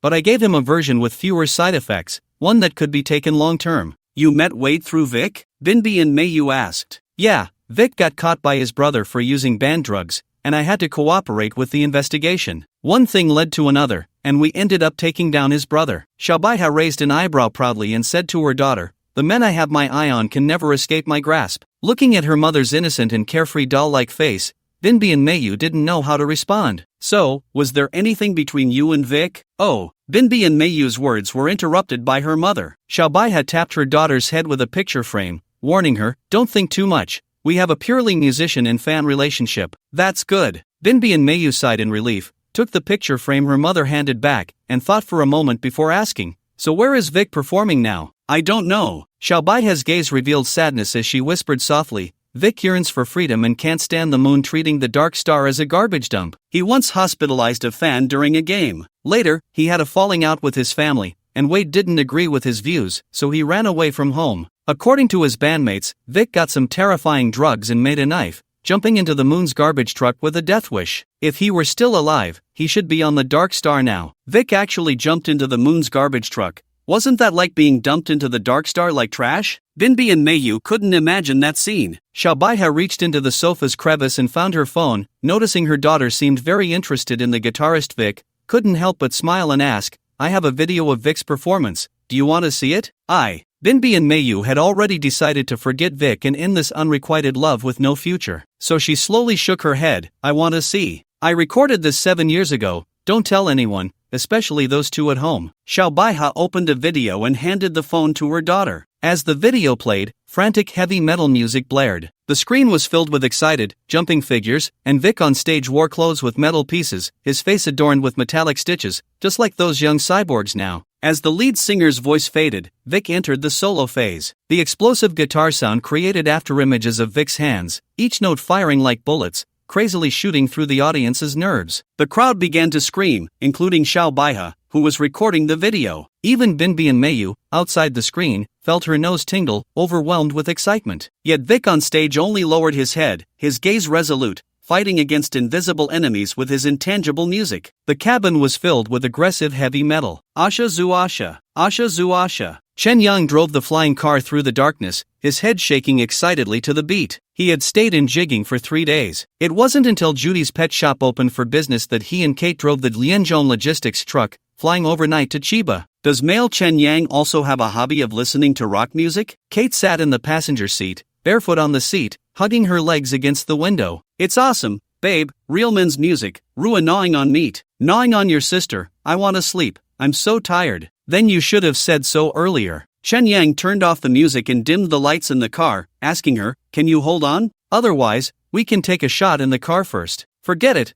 I still prefer to be in bed. The first time has to leave a good impression." Kate yawned, climbed into the back seat of the car like a cat, crossed her legs, and lay down, saying, "Sorry, Morong Yunhai, this illness of mine was caused by you, so just endure this green light." Sigh. "Sorry, Morong Yunhai, my brother's illness was also caused by you, so just bear with this green light." Sigh. Chen Yang mimicked her words and received a light hit on the head from Kate. He chuckled and suggested, "You could customize a Morong Yunhai android on the dark web. That way, you'd have a similar android husband in reality." "That won't do. What if I buy Duan Mulei in the next game cycle and marry him? Then I'd have a Morong Yunhai in reality too. Wouldn't that be double betrayal? Are you planning to start a new cycle?" Chen Yang was a bit surprised and turned to Kate, asking, "I thought women were more devoted." "Of course, no matter how much Morong Yunhai dotes on me, there will always be a day when it gets stale. This isn't me being fickle, it's human nature." "True." Chen Yang genuinely agreed. It seemed that whether it was male Chen Yang or female Chen Yang, they were both the same kind of scum. After all, they were the same person, and there were bound to be overlapping traits. That feeling of mutual understanding was quite nice. "Is Ujibo Kai there?" Lucy's cold voice came through the truck's speakers. "Damn it." Chen Yang felt annoyed just thinking of that name, and Kate let out a soft laugh behind him. "I've arrived at Chiba Source. Get the things ready that you need to give me, and let's meet up." Lucy added, "I won't stay at Dark Star for too long, so hurry up. Half an hour to get started, so hurrying doesn't help." Chen Yang bantered, glanced at the time, and continued, "I should be able to get into Chiba Source around 6 a.m. The earliest we can meet is 8 a.m. "Okay, I'll contact you at 8:30. Remember to bring the auxiliary sensor." "Lucy." Chen Yang thought for a moment and asked, "Can you tell me about the Silver Wing Alliance when we meet?" Lucy was silent for more than 10 seconds before replying with 2 words, "Sure." Chen Yang and Kate returned to Chiba Source. Although Kate was a liaison for Vic, her main job was indeed as an employee of Lianzhong International's logistics company, so she went to work as soon as they arrived. Chen Yang returned to the Wild Wolf apartment, first driving Kate's escapist to Chi Tongwei's place to retrieve Anya's bulk body, then tossed the helium gold from his right hand into the trunk and returned to Chiba Source. Around 8 a.m., Chen Yang put on the auxiliary sensor. "Lucy is waiting for you south of Chiba Source, in the Pingfu ruins." Xiao Yu's voice appeared in his ear. "I thought we would meet in a more romantic place. The cafe where we met last time was nice." Chen Yang didn't turn on the navigation and manually drove the flying car toward the ruins. As the escapist left the brightly lit area of Chiba Source, the ground turned into a gray-black wasteland, with scavengers crawling around in the moonlit garbage dump. Finally, the tail flame of the flying car disappeared into the fog-shrouded ruins. "Now you can hand the car over to me." Xiaoyu maneuvered the flying car, weaving left and right through the ruins, occasionally passing under collapsed bridges, and finally disappeared into the shadows of the underground parking lot. "Mysterious, making it feel like an affair," Chen Yang muttered to himself, not daring to say it out loud. At this moment, he switched back to the sensor Type 3 right arm, knowing that his mouth might get him into trouble. Although Lucy was Vic's ex-girlfriend and he often teased her, it ultimately had nothing to do with him, Chen Yang. Joking online was one thing, but meeting in person should be more appropriate. Thud! The flying car landed on the ground and continued to drive in the parking lot. "You have entered a signal silence zone," Xiaoyu reminded him as the low hum of drones could be heard outside the car. A bright area appeared ahead, the light source coming from a white hover car, where a tall woman leaned against the front, backlit as she waited for him. "Stop acting mysterious." Chen Yang pushed the car lights to max, illuminating Lucy. Lucy still had her shoulder-length silver hair, her eyes sparkling emerald green under the strong light, and her pretty face seemed to have aged a bit since the last time they met. More mature. She wore a white-fitted suit, looking very capable. The originally cold expression on her face subtly changed upon seeing Chen Yang, as if part of it melted away. "Hello." After getting out of the car, Chen Yang greeted her and immediately went to the trunk to retrieve Anya and the helium-build knife, carrying them towards Lucy. Lucy scrutinized Chen Yang, her tone cool as she said, "You're 5 minutes late. I'll make it up to you next time. I mean, I'll allow you to be 5 minutes late too." "Ha!" Lucy smiled slightly, leading Chen Yang to the back of her hover car and opening the trunk. "Aren't you going to check the goods?" As Chen Yang spoke, he was also carefully observing Lucy's face. This woman had a special aura, she should be quite enchanting, but it was sealed behind a layer of frost. Seeing Lucy shake her head, Chen Yang directly placed the items in her car. "Have you become a cave dweller now?" Lucy closed the trunk of the hover car, looking at Chen Yang with a dissatisfied expression. She was still quite concerned about the little fish escaping from the fishbowl matter. "Of course, once you lunar people head to Mars, this dark star will lose its value, and I don't believe you will leave this hidden danger behind," Chen Yang said. "Don't deliberately emphasize you lunar people like that." Lucy smiled, staring into Chen Yang's eyes, her tone slow as she said, "In fact, just between you and me, you are the real lunar person, Vic." "I am." "Wait, Vic is a lunar person?" Chen Yang was shocked to the point of his scalp tingling, scratching his head. "Really? Otherwise, with the physical quality of dark star people, they probably couldn't handle that helium-build knife." Lucy enjoyed Chen Yang's surprise and suddenly asked, "Do you want to go back to the moon? That way you wouldn't have to be a cave dweller anymore, and in the future, you could go even further. What's so good about that tiny place on the moon?" Chen Yang scoffed, looking directly at Lucy as he said, "If you can't bear to part with Vic,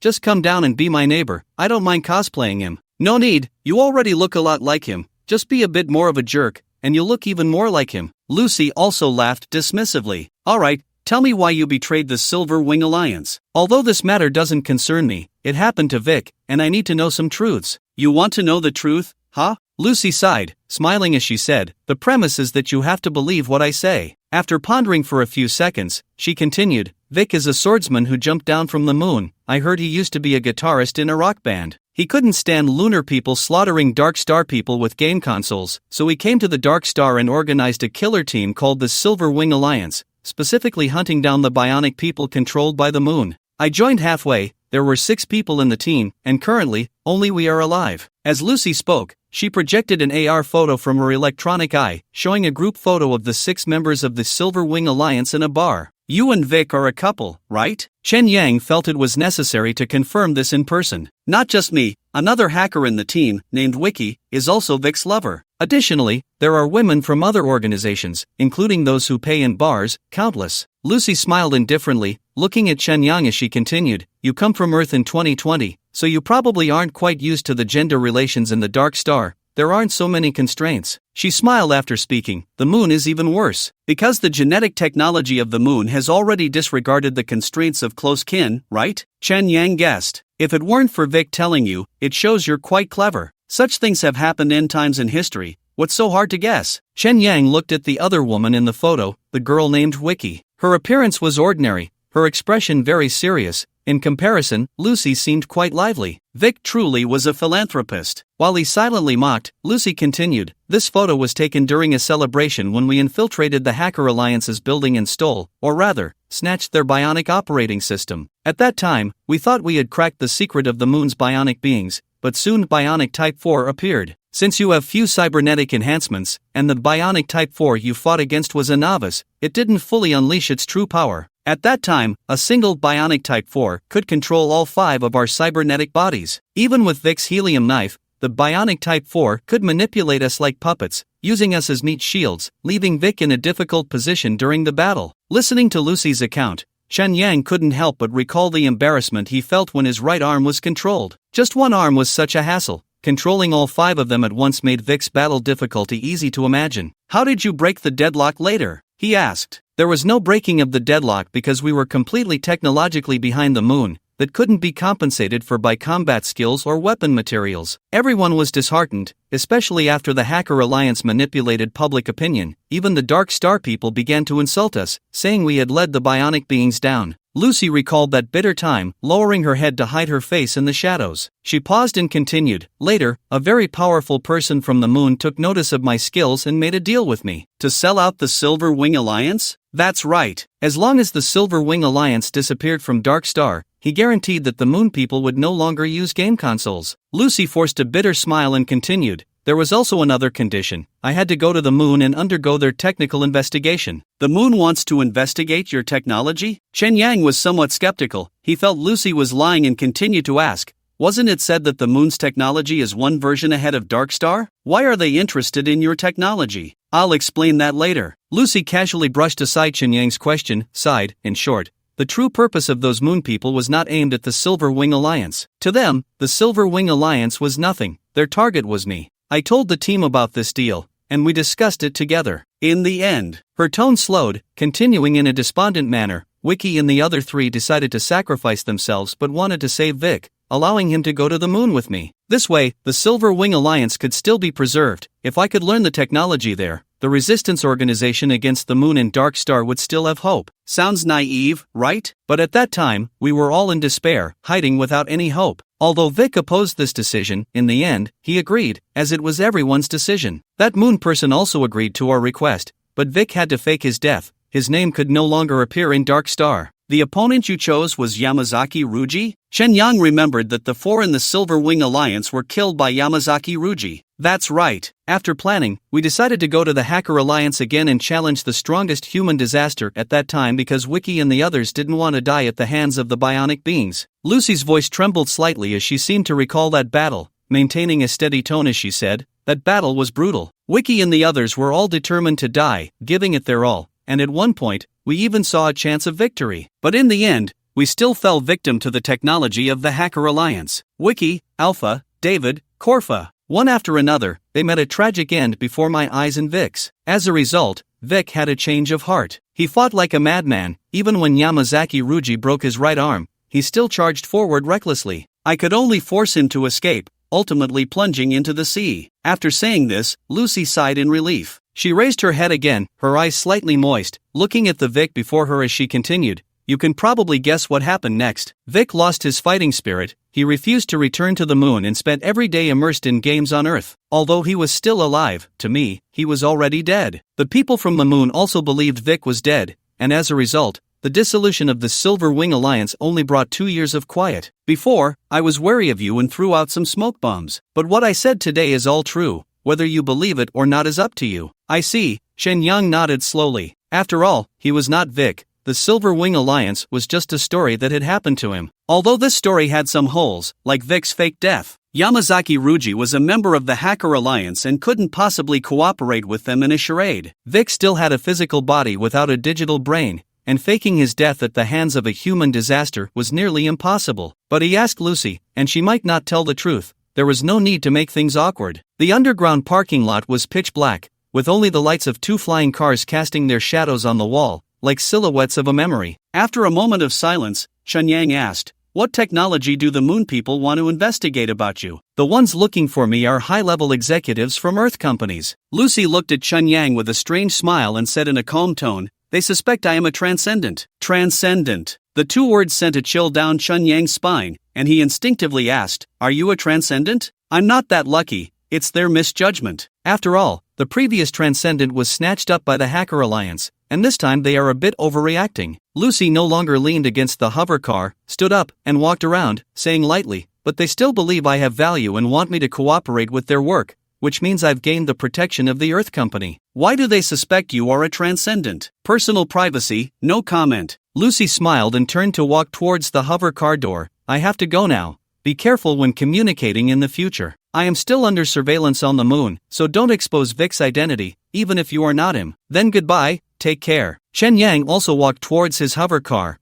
pondering what characteristics Lucy had that would make the Earth Company suspect she was a transcendent. Could it be that Lucy also suffered from a personality recognition disorder? Suddenly, he remembered something and quickly turned back to say, "Are you Yang Dong?" Lucy paused for a second in her motion of opening the car door, pretending she hadn't heard, and drove away from the parking lot. Night God Masamune had not slept for 3 days. Although he was a digital brain, his body still couldn't take it. His hands trembled slightly as they struck the keyboard, and his eyes, dried out from the glare of the retinal screen, could only rely on constant eye drops for relief. The people from Technical Group 6 were also working overtime. As a result, the top floor of the ghost building was filled with the smell of takeout and sweat. Starting the 26,044th experiment, the glasses girl yawned. She hadn't had time to replace her digital brain. Working day and night left her mind empty, and she could only rely on her trust in Night God Masamune to keep working. She strained her eyes and forced her voice to rise, saying, "Continue the experiment to connect with the world," replacing the main character with male and female Chen Yang, and meet on the university campus. Engage in sexual activity. There were 3 women in Group 6, and they had made significant sacrifices in the game these past few days. Please. Yoshiro Masamune cast an apologetic glance at the woman connecting the data line. It's nothing serious, I've gotten used to it. The female member smiled wryly as she picked up the data line for the special game console and closed her eyes to insert it at the back of her head. Another male member followed suit and entered Earth. Record the time period, location, and all factors including the weather on Earth. Yoshiro Masamune tirelessly repeated the same instructions,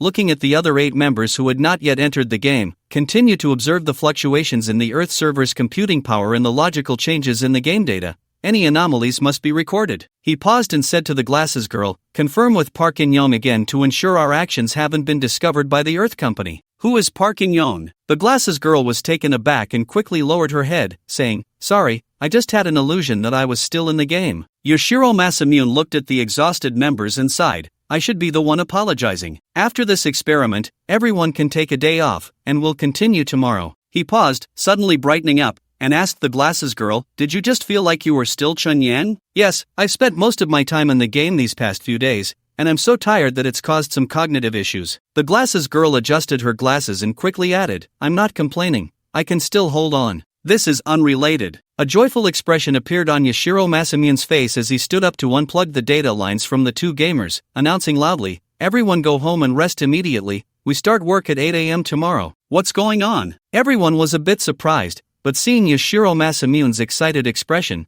they were filled with anticipation. Yoshiro Masamune explained, "The computing power of the Earth Company is generated by the player's brains, and the player's identities in the game are game characters. This difference in self-perception is itself a kind of firewall based on neural networks. To break through this firewall, we must find the right key for testing, otherwise, everything is in vain." He pressed the button for the AI secretary, immediately search for Earth players with personality recognition disorders. That night in the Wolf apartment, the neon lights flickered on the walls like a slideshow, frequently changing chaotic colors. A patient was showering in the bathroom. Listening to the sound of the rain, the doctor took out a prepared box of small umbrellas and placed it on the bedside. There was also a pack of tissues and 2 cups of clear water. What's going on? You don't seem to be in good shape? The doctor's stress was a bit high. Chun Yang's room had been reclaimed due to account freezing, so he could only stay in Kate's 33rd floor apartment. The purpose of staying here tonight was simple, to help his good buddy with acupuncture treatment. Once Kate's cyberpsychosis eased, he would return to the underground base in Numazu. Although he was quite skilled at acupuncture, it felt strange to think that the subject was Kate, a woman with the same name as his. It created an awkward feeling, as if he were about to watch a movie with a good buddy. Chen Yang was not the extroverted type. He decided to do something else to distract himself, so he opened the online mall with the Ujibokai account to buy some medicine. Not for congestion, but for hair growth. Considering that after returning to the base, he would have to tackle the difficult B-service language, he feared he might overexert his brain. To prevent baldness, he needed to prepare some hair growth products in advance. Soon, Kate emerged from the bathroom wearing a casual t-shirt and shorts. Her arms had been replaced with bionic prosthetics, specifically the Sensor Type 3 from Lizard Technology, but without the electronic screen. Besides those two smooth arms, her face, neck, chest, and legs were adorned with strange tattoos. This made her sleek arms appear quite out of place. When we do this, can we pull the curtains and turn off the lights? Otherwise, I look really weird, right? Kate scratched her head awkwardly. It's fine, I've already erased your tattoos with my glasses, Chen Yang said as he closed the online store. At that moment, in his lenses, Kate had no tattoos at all. She was just a girl with a round face, full of youthful energy. He took off his glasses and continued a bit awkwardly, but wearing glasses might be too disrespectful to you, let's go without them. I don't mind your tattoos. It doesn't matter, do as you like. Kate glanced at the umbrella, tissues, and clean water on the bedside, her already warm face heating up again. Although she could casually make crude jokes and had a tendency towards carnivorous women in games, she felt a bit nervous when it came to real-life matters, especially with Chen Yang. They both knew what was about to happen, and it was inevitably a bit awkward. Chen Yang mustered his masculine spirit and patted the space beside him. Sit here, this is just a discussion between fellow patients, nothing to be shy about. Right. Kate pretended to be carefree as she threw herself over and said, there's really nothing to be shy about. We humans are animals that can ignore the seasons and can get aroused at any time. There's no need to hide when doing this, just go with the flow. I didn't expect your theoretical knowledge to be so solid, even rising to biology, Chen Yang said as he took one of Kate's hands in his. Their eyes met, creating a feeling of left hand holding right hand, and they leaned in to touch their lips. It was just the natural sensation of upper lip meeting lower lip. What's with this old couple feeling? Kate found it unbelievable. Let's try again. Chen Yang kissed Kate again, murmuring, is it that I've invested too much in Judy, and now I feel a bit numb? Could it be that having the same name repels us? What does that have to do with anything? I guess. Chen Yang speculated, we are both patients with personality recognition disorder, stemming from the same person in terms of self-awareness. Although there are distinctions between genders, most of the settings are the same. That kind of familiarity makes us lose the novelty. It's okay. Kate inexplicably became optimistic. She took off her shoes, climbed into bed, and said, I usually get symptoms after waking up in the morning, and I'm really ravenous then. No matter what, I guarantee it'll be fine. Indeed, I also have a buff in the morning, perfect. Chen Yang pulled the curtains, turned off the lights, and climbed under the covers. He wrapped his arms around Kate, smelling her orange-scented shampoo, and curiously asked, what does it feel like to hold like this? It feels very reassuring. Kate closed her eyes and wrapped her arms around Chen Yang, saying, it's so amazing. Something as abstract as personality and self-awareness actually has such a big impact on the body. What's even more amazing is that our personalities come from the game and can actually affect our physical bodies in reality. Chen Yang thought about his own trans-dimensional experience. Although there were no clear records online, he suspected that the first trans-dimensional being also had personality recognition disorder. The Earth Company suspected Lucy was a trans-dimensional being, likely related to Yang Dong. They suspected Yang Dong had sneaked out from the game using a trans-dimensional method. Therefore, there might be some intrinsic connection between personality recognition disorder and trans-dimensional. He pondered this while gently tracing the tattoos on Kate's back, having set his tactile sensitivity to 100%, easily feeling the patterns. Kate's hands were also busy. Even old couples can slowly ignite a fire. While there was still some rationality left, Chen Yang reached for the box at the head of the bed, only for the little umbrella to fall to the ground with a thud. He wanted to get out of bed to pick it up, but Kate pulled him back. Aren't you afraid of having a little son? It's fine, I'm in the adjustment period, taking medicine. You should have said so earlier. After that, it could only be described as water flowing to its course. There were no skills, little emotion, and the rest was just a collision of hormones. The room was devoid of any light. The dark apartment felt isolated from the outside world. At first, Kate could still hear the advertisements outside the window, but as her body heated up, her hearing seemed to be turned off by other senses, all her nerves concentrated in her head. Not only her hearing but also her sense of smell faded away. When all senses diminished, Kate could feel Chen Yang's strength even more. It wasn't just a simple physical collision, there was something ineffable that spread within her body, activating every dormant cell like an electric current. In that moment, Kate could clearly sense that she and Chen Yang were in a state of synesthesia. Based on the name Chen Yang, the overlapping parts were exceptionally clear, a perception she had never experienced before. She exhaled, feeling a sense of relief after surviving a disaster. As her senses gradually returned, Chen Yang's snoring sounded in her ears. It seemed he was quite exhausted. Poor thing. Kate wrapped her arms around him, but Chen Yang's body felt a bit cold, and the soft touch was somewhat unfamiliar.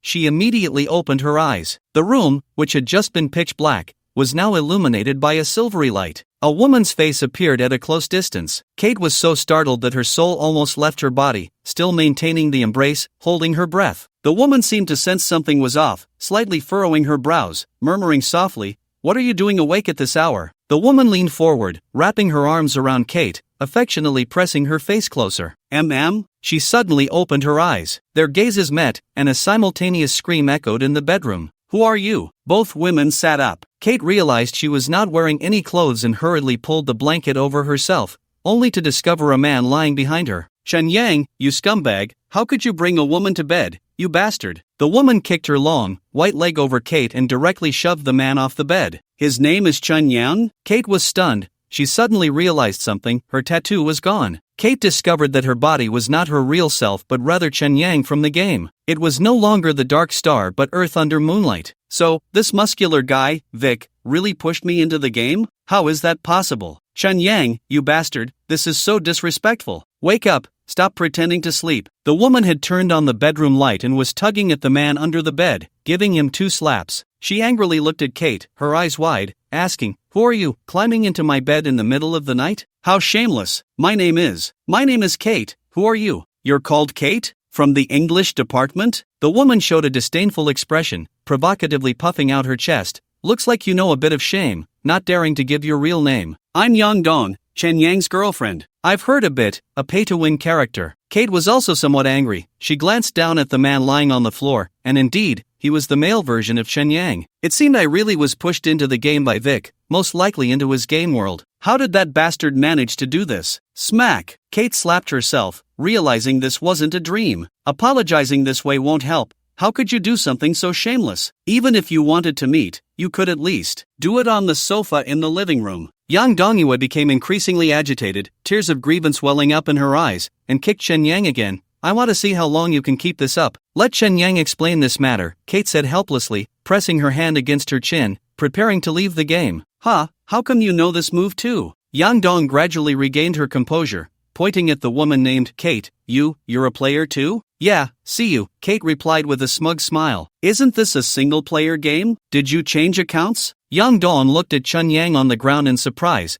her earlier anger replaced by curiosity. After all, men with 3 legs are everywhere, but bugs with 2 legs are quite rare. 10 seconds later, Kate's hand pressing her chin trembled slightly, and she muttered in disbelief, "Damn it, why can't I get out? What are you doing?" Yang Dong stared at Kate in confusion. This woman wasn't a stunning beauty at first glance, but she had a very appealing look. Her features weren't striking, yet they harmonized well together. Even if she appeared naked on the bed, there was no lewdness about it. Simply put, a naturally charming girl. The kind of woman who makes men unknowingly fall for her. Yang Dong completely regained her rationality. She first glanced at the door, then searched the living room and bedroom, finding no sign of Kate's clothes or shoes. She couldn't have run all the way here naked. Surely, even Chen Yang wouldn't do something stupid like force a double date. How would I know? She couldn't exactly say, "Your man brought you in here," could she? At this moment, Kate was completely panicked, still stubbornly pressing her chin. Slap! She slapped herself across the face. This must be a dream.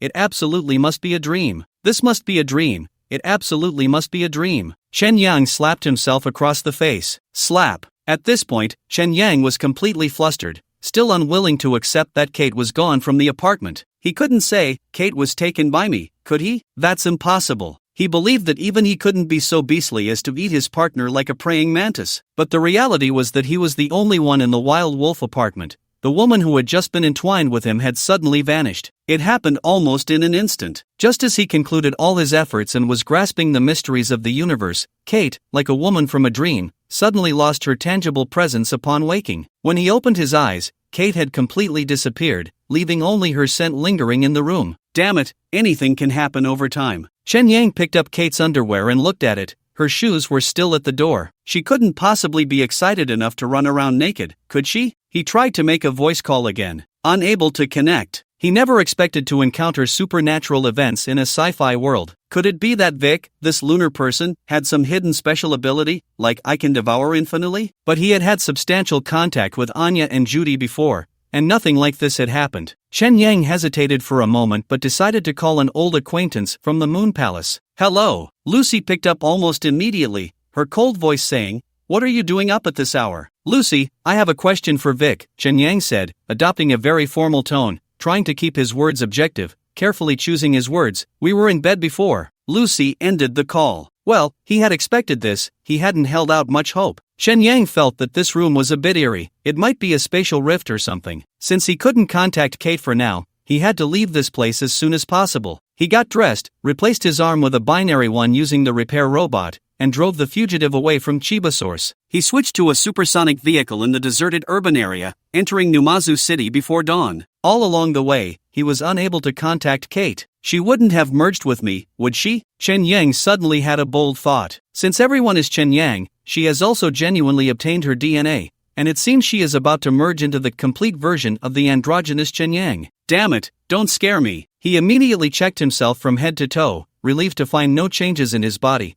and let out a sigh of relief. Maneuvering the flying car into a hidden underground parking lot, he found the lift shaft and descended 100 meters. As the sensor lights flickered on, the base's entrance gradually emerged from the darkness. Sigh, hey, be careful, there's danger in bed. Thinking of Kate, who had vanished without a trace, he couldn't help but feel uneasy, sensing that her situation was dire. Poor tabby cat. Chen Yang felt a pang in his nose and warmth in his eyes. He grabbed the sensor Type 3, jumped out of the flying car, and raised his hand to transform the supersonic vehicle into light particles, collecting them in his palm. After days of preparation, the spacious base now had a few potted plants and a large aquarium with the sound of flowing water. His sleeping area was also enclosed with solid steel plates, resembling a bedroom. However, it still felt lonely. Chen Yang, feeling down, went to take a shower, lacking the appetite to eat, and swallowed a meal replacement pill before collapsing onto the bed. Remembering that he hadn't logged into the game for 4 or 5 days, he plugged in the data cable to stabilize his personality back on Earth. He awakened on Earth. The sounds of the Hong Tian Xin Yuan residential area were the first to reach his ears. Chen Yang opened his eyes, the daylight brightened the familiar bedroom, easing his mood considerably. However, Yang Dong was nowhere to be found. As he sat up, he felt a bit of heat in his face, as if it were slightly swollen. Yang Dong, you pervert, did you do something to me? Chen Yang, dressed only in his underwear, stepped out of the bedroom and saw Yang Dong sitting on the sofa, chatting with another girl. Damn! He was startled and immediately turned back to the bedroom, wondering how Yang Dong had called a female classmate over, but that girl's face seemed oddly familiar, as if she were the female version of Chen Yang? Chen Yang peeked through the door and saw the two women staring at him, their gazes filled with reproach. Chen Yang, come here. Yang Dong's cold voice was very much like Lucy's. Vic, come here. Although it was the first time he heard the female Chen Yang's voice, the fact that she called him Vic meant, what the hell? His world couldn't possibly have a female Chen Yang. This was insane. Chen Yang quickly put on his jeans and t-shirt, and when he returned to the living room, he had already guessed the possibility, so he pointed at the female Chen Yang and asked, "Are you Kate?" "Yeah, how did you get me in here?" Kate frowned but sighed in relief upon seeing Chen Yang. "How would I know?" Chen Yang noticed Kate was wearing a black t-shirt with "Hello World" printed on it and beige shorts, and couldn't help but question her, "Why are you wearing Pinru's clothes?" In the morning breakfast shop, Yang Dong and Kate hadn't slept since the night before and were now starving, each devouring 2 baskets of buns. Chen Yang, not so carefree, stared at the buns with no appetite. The female Chen Yang had appeared in his Earth world. Regardless of how Kate got in, it was clearly a bug. If this caught the attention of the Earth Company, this game cycle would likely be doomed. If the Earth Company forcibly deleted the data, Yang Dong and Wang Gan's data would be wiped out, which would be tragic. Kate being trapped in the game was also likely a bad omen. He glanced at Yang Dong, who, as a game character monitored by the Earth Company, had already seen the female Chen Yang and knew that Kate was a player. This was definitely a 100% exposure. Sigh. Chen Yang sighed. He never expected that a single day could lead to eternal resentment. Originally, he had good intentions, helping Kate with her treatment, but good intentions had not been rewarded. Sigh. He sighed again. Sigh your head, hurry up and eat. Yang Dong picked up a bun and fed it to him, saying, "Finish eating quickly and go offline to Kate's house to help her unplug the game data cable. Otherwise, she'll be stuck in the game, and her real body will be in danger, right?" I know. Chen Yang chewed on the bun. Kate didn't mention that her being trapped in the game was related to Chen Yang. She only said her game console was broken because she entered the wrong game world, which caused her to be unable to log out. Yang Dong believed her. She had limited knowledge about Earth's game consoles and trusted women's intuition very much. Her intuition told her that there was no ambiguity between Chen Yang and Kate. Their relationship was as clear as that of one person. At most, it was a relationship of ex-lovers that had fallen apart. In any case, there was no threat. Therefore, Yang Dong said to Kate, "Don't worry, let Chen Yang help you unplug the data cable, and you'll be able to return to reality." "I hope so," Kate said, quietly pressing her chin again, but there was no response. Chen Yang noticed and thought she still didn't know that her real body was already gone. From this speculation, the female Chen Yang in front of him did not originate from the game data. She should have been transformed from Kate's body. This wasn't a game bug. It was more like a virus invasion, or it could also be seen as a kind of higher dimension. The physical reality was converted into digital coding in a higher dimension. No, in this set of neural servers on Earth, Kate should be a set of neural signals, controlling the idle female Chen Yang model. If that were the case, Kate was also a higher dimensional being. Chen Yang fell into deep thought again, and a bold guess arose in his heart once more. Although Yang Dong wanted to participate in the exciting plot, she didn't want to let down her parents' tuition, so she reluctantly returned to school for class. Chen Yang pretended to be offline, lying on the bed. Kate pressed her ear against the door, confirmed that Yang Dong had gone downstairs, and only returned to the bedroom after seeing that woman leave the community from the balcony. "Alright, stop pretending." Kate pushed Chen Yang and frowned, asking, "Come on, how did you get me in here? Are you toxic?" "If I had known, I would have used the little umbrella." Sigh. Chen Yang sat up and awkwardly said, "What are you talking about? Judy is just fine, right? She doesn't play games." Kate tugged at Chen Yang's hand, pulling him off the bed, saying, "Let's go. I just saw there's a fast 9 across the community. Let's make it quick." "What for?" "To replicate the method. We can't do it on your and Yang Dong's bed, right?" "No, wait." Chen Yang grabbed Kate, making her sit back on the bed, saying, "You should try to see if you can leave the game by yourself. I think you should have that ability." "My chin is about to fall off. I can't log out of the game normally. I'm already enough of a burden to Morong Yunhai, and you're still dragging this out." Kate thought of her electronic husband who was on their honeymoon, her expression turning even more troubled, and she tried pressing her chin again. Chen Yang pulled Kate's hand down, saying, "That method won't work because you're already gone in reality." "I'm gone?" Kate froze for 3 seconds, her eyes widening in disbelief. "You can't be serious. You didn't melt me, did you? Are you toxic? Listen to me, you should have activated your superpower," Chen Yang said seriously, explaining the higher dimension case, but he didn't say he was a higher dimensional being, concluding, "You might be a higher dimensional being. You should be able to use your own ability to transform your body out." "Transform your sister," Kate muttered quietly. She had no concept of dimensions and didn't watch much sci-fi. Movies like The Avengers didn't count. Seeing that Chen Yang was insistent, she couldn't just refuse, so she closed her eyes to concentrate and feel if there was any change in her body. "Do you feel anything?" Chen Yang asked. "Damn, I really do." Kate slowly opened her eyes, her face showing a joyful expression. Chen Yang hurriedly asked, "What feeling?" "I need to poop." Kate rubbed her belly and exclaimed in surprise, "This body in this world doesn't have constipation, it's so refreshing." After saying that, she really did skip off to the bathroom. Damn. Chen Yang felt utterly helpless. However, he hadn't really expected much. He was just politely letting Kate give it a try. He couldn't just drag Kate to a hotel room right after Yang Dong left. Well, Kate did do that. A woman with a husband is bold. Chen Yang reviewed the entire event again, validating his guesses and inferences, with 3 keywords constantly colliding and merging in his mind. They were personality cognitive disorder, higher dimension, and Earth Easter egg. All 3 terms originated from the Earth world and were directly related to him, Chen Yang. They were also connected to another person, the former chairman of the Earth Company, known as the Brave by players, Mr. Wang Yang. If we take Mr. Wang's wish to preserve hope for humanity as the goal, these 3 terms play a crucial role. Personality cognitive disorder is about selecting executors, ensuring that the executors have a sense of belonging to the Earth world and a natural wariness towards the dark star and the moon. Although it is unclear whether higher dimension is related to Wang Yang, it seems that only Chen Yang can obtain it, and it becomes infectious when the male and female Chen Yangs merge. Kate's higher dimension should originate from herself, just expressed differently. The Earth Easter egg should truly exist, but what it can bring is still unknown. Since the Easter egg was buried by Wang Yang, it is highly likely directly related to personality cognitive disorder and higher dimension, and it also requires bisexual Chen Yang for verification. The answer is about to be revealed. To unlock the Easter egg's anti-theft door, one needs to turn the first lock in reality and then turn the second lock in the Earth. Understanding this, Chen Yang felt that his world must be safe. A world capable of opening the Easter egg is definitely of super specifications and cannot be easily discovered and eliminated by the Earth Company. So, an hour later, in a hotel room at Speed 9, the 2 Chen Yangs, who should belong to different worlds, came together to turn the second lock of the Easter egg. There was no build-up,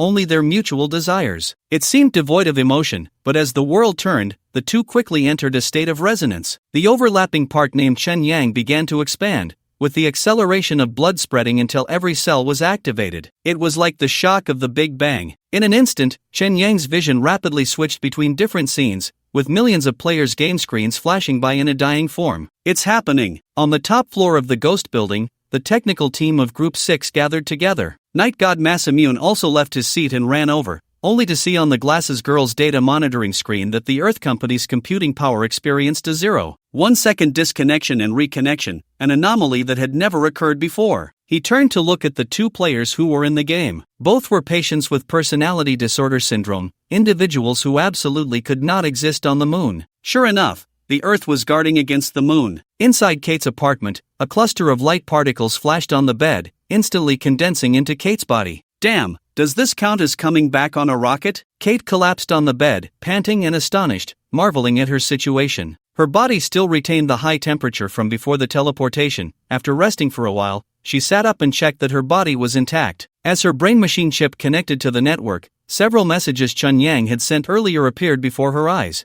Where did you run off to? Where are you? Did you get too high? Don't scare me. I didn't mean to, it was a bit heavy on top. Where are you? You didn't run naked, did you? Are you still there? I'm worried about you. These were all messages sent 8 hours ago. Kate felt a bit warm-hearted and immediately requested a call with Chen Yang. Even that guy can still reach him on his phone through the Earth Company's server while playing the game on Earth. When the call connected, she couldn't wait to say, I've returned to the apartment, don't worry. I told you it would work. You can now freely travel between reality and the game. Chen Yang's voice sounded a bit tired as he continued, but this must be kept a secret, or you'll end up being taken to the lab, so be careful. Do I need you to tell me that? Kate said, shaking her leg with a hint of pride. She closed her eyes and focused, and indeed sensed some special power. She tried to use it, and her body transformed into a mass of light particles, disappearing. Bang! She lay back in the room of the Speed 9 hotel. Beside her, Chen Yang was lying down, resting, and when he saw her suddenly appear, he exclaimed, What the hell? Little Chen Yang can't handle it either, getting so tired after just one time. With so much money, why not invest in some abilities to satisfy women's desires with quality and quantity? Kate joked as she picked up her clothes and put them on. Sigh, you have no idea what I've been through. I estimate at least several million. Chen Yang wanted to save the brains of several million players passed through his mind, but thinking that this would expose his abilities, he shut his mouth and didn't continue. Hundreds of thousands of little tadpoles? Kate, with her solid theoretical knowledge, immediately filled in Chen Yang's words and continued joking. That's a bit too few, take care of your health, young man. Yeah, it's been a bit frequent lately, I need to rest. Chen Yang also got dressed, and he and Kate sneakily left the hotel, returning to the house in Hengtian Xingyuan. Once inside, Kate said,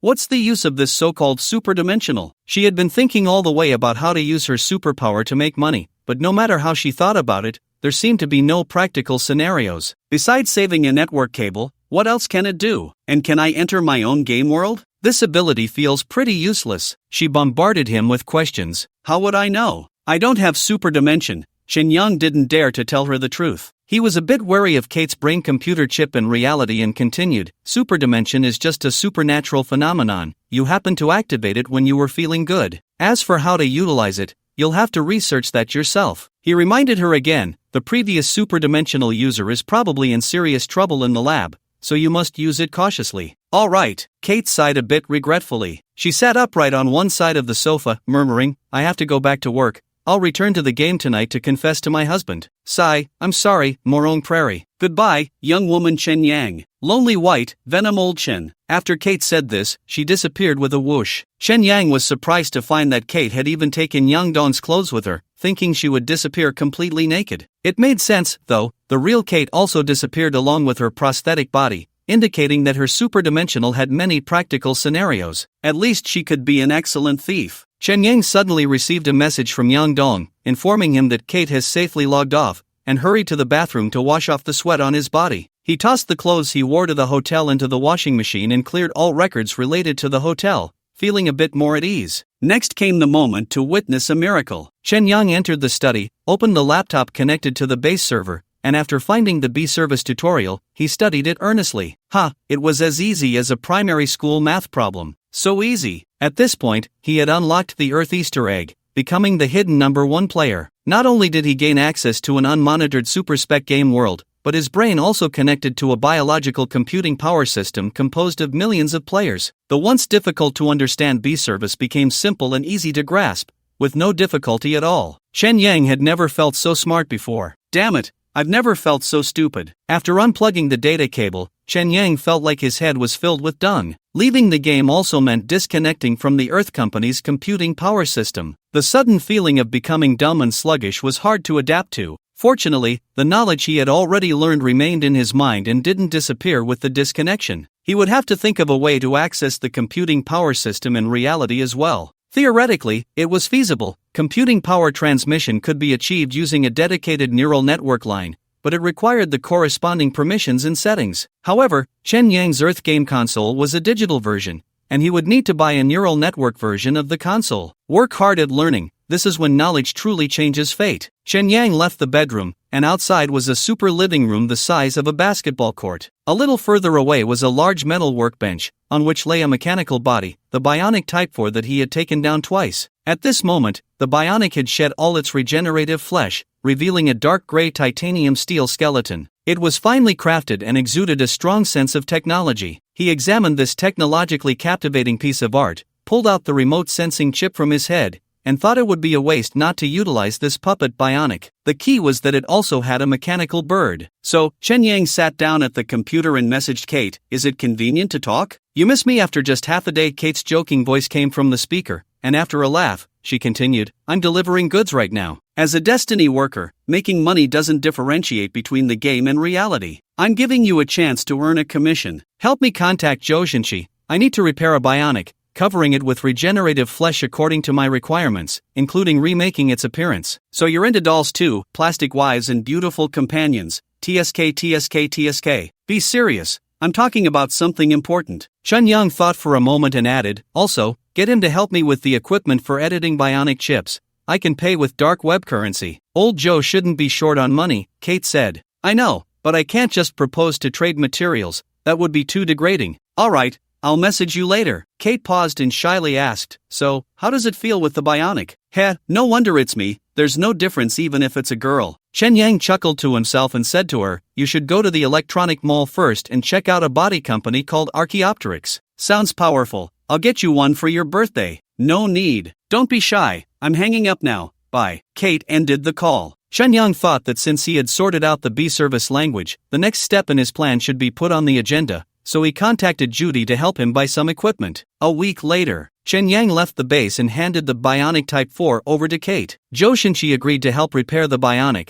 but the condition was naturally to use materials that Dark Star didn't have, helium metal. However, Chen Yang didn't want helium to flood the market and devalue, so he refused on the grounds of not being able to get the goods and ultimately replaced the trade with more titanium steel. After staying a night at Chiba Source, he went to jigging. Judy's pet shop was booming, and he brought over some small fish and turtles, as well as several batches of tadpoles, which were all easy tasks. After a few days, he retrieved the equipment purchased by Judy, and it had taken nearly half a month back and forth. Before returning to Numazu, Chen Yang first visited Chi Tongwei's base. "I'm here to visit the lonely old man." Chen Yang moved 2 bags of rice and flour from the trunk of the flying car, along with some vegetables and meat. Since being wanted by the United Government, Chi Tongwei had not only had his private accounts frozen but had also lost most of his original business, becoming a full-fledged cave dweller. Chen Yang felt a bit guilty about this, and naturally, he couldn't skimp on providing living supplies. "Goodness, this is some solid stuff." Chi Tongwei saw what Chen Yang had sent without asking too many questions, simply carrying it into the base. In fact, for someone like him, who was quite astute, he had already guessed a rough idea of Chen Yang's so-called special channel since the appearance of the helium gold dual blades. Both personality disorders and transcendence had been around for 20 years, hardly a secret. Chen Yang also knew he couldn't keep it hidden, so he simply stopped pretending. For mentally mature adults, only shared interests could build a solid cooperative relationship. It was impossible to overthrow the rule of the moon relying solely on one person's strength. Shi Tongwei had fought alongside him twice, his character was guaranteed, and abilities like transcendence would eventually be exposed,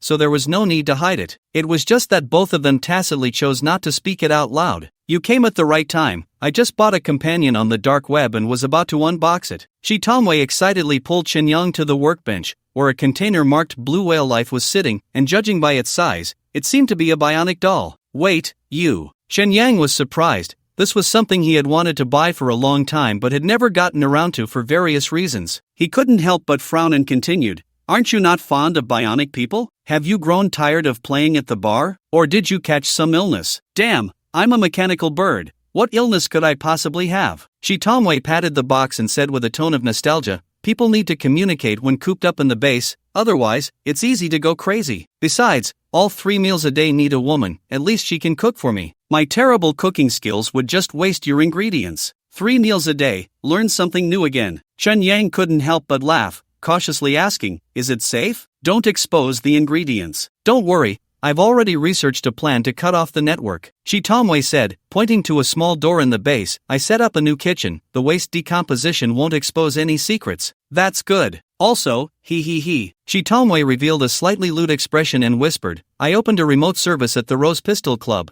They can control it remotely and communicate in sync. Ah, Chen Yang thought for a moment. Wasn't that just the way Minami Miku controls Anya? He not only asked, aren't you just making a fuss over nothing? In the end, you're still playing with a bionic person. Why spend that extra money? Bro, how can it be the same? Shi Tongwei's eyes widened in surprise. You know it's a bionic person, but knowing there's a living human behind it makes all the difference in emotional investment during communication. Moreover, my bionic person uses the Hive 12th generation. As long as the same parameters are inputted as the partner, the feedback inside is also in sync. You're still too earthbound, not cyber enough. Chen Yang was speechless. Indeed, humanity's creativity was all used for the lower half. Just as Shi Tongwei was about to unbox it, Chen Yang stopped him. No, you should enjoy this unboxing joy by yourself. I won't ruin the atmosphere. Are you envious and jealous? Shi Tongwei laughed. Yeah, I'm afraid if I see it, I'll get itchy and end up buying a bionic person too. Chen Yang sighed helplessly, slowly shaking his head. I can't even take care of myself right now.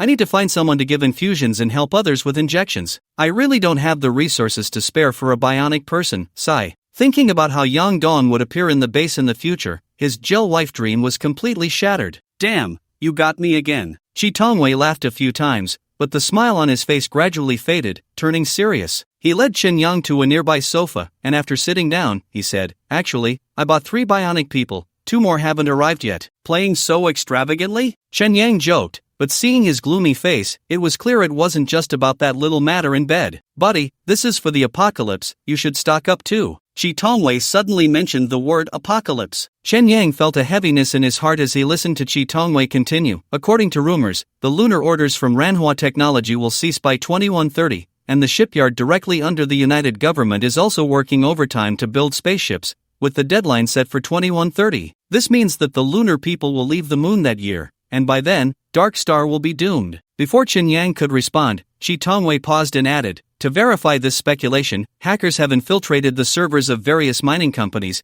concluding that the rare metals on Dark Star are decreasing in a fault-like manner. Once Dark Star loses its value, the lunar people will definitely cut off their supply, completely destroying the civilization of Dark Star. For them, it's just a matter of pressing a few buttons. Many people are currently digging bases, and the prices of related goods are skyrocketing. So regardless of whether you can use them or not, buying a few more replicants is definitely a good idea. 2130. Chen Yang had anticipated such an outcome, but he didn't expect it to come so soon. He had less than 10 years left. This time, the lunar people would initiate a nuclear war aimed at the complete destruction of humanity, leaving no room for mercy. By then, Dark Star would become a death planet. Even if the cave dwellers could survive, there would be no room for development in the future, just a slow death. Can the Dark Star people only be slaughtered? Chen Yang tried to ask, as Shi Tongwei understood this world better. As far as the current situation is concerned, there is no opportunity at all. Shi Tongwei shook his head bitterly, sighed deeply, and said, the United Government is a puppet of the lunar people. Whether it's nuclear weapons or satellites, including the neural and digital networks,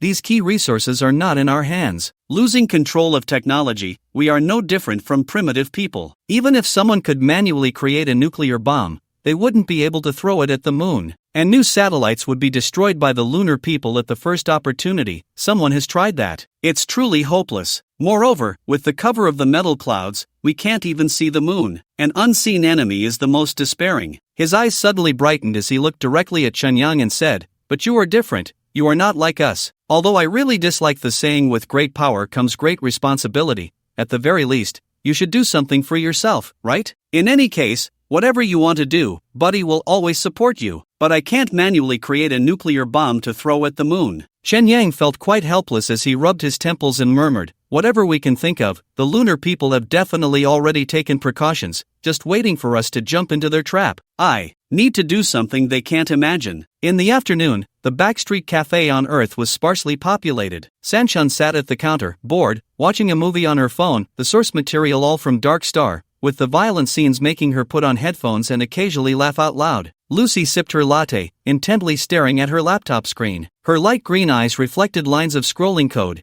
and as she absorbed new knowledge, a joyful expression emerged on her indifferent face. After more than 2 months of stealing work, Lucy finally obtained the technology she wanted. The hero of this operation lay lazily on the table, occasionally swatting the wooden surface with its fluffy tail, emitting satisfied purring sounds. Well done. Lucy scratched the calico cat's chin, speaking in a rewarding tone, with this technology, I will upgrade you again, making your memory richer. The calico cat clearly didn't see the point of memory, it simply enjoyed lying back, belly up in bliss. Dingling, the sound of the wind chime at the door made the calico cat roll over, and upon looking towards the entrance, it immediately jumped off the wooden table, disappearing into the shadows of the cafe. Lucy looked towards the shop door and saw Mil Binbei pushing the door to enter the cafe. The little beauty from the Binbei family was still in her school uniform, carrying her backpack, clearly just out of school. Nyoa's here San Shun showed a surprised expression at this guest who had been coming less frequently lately. 2 mousse cakes and a cappuccino, please. Mil Binbei glanced around the shop and headed straight for Lucy's table, sitting down opposite her and saying,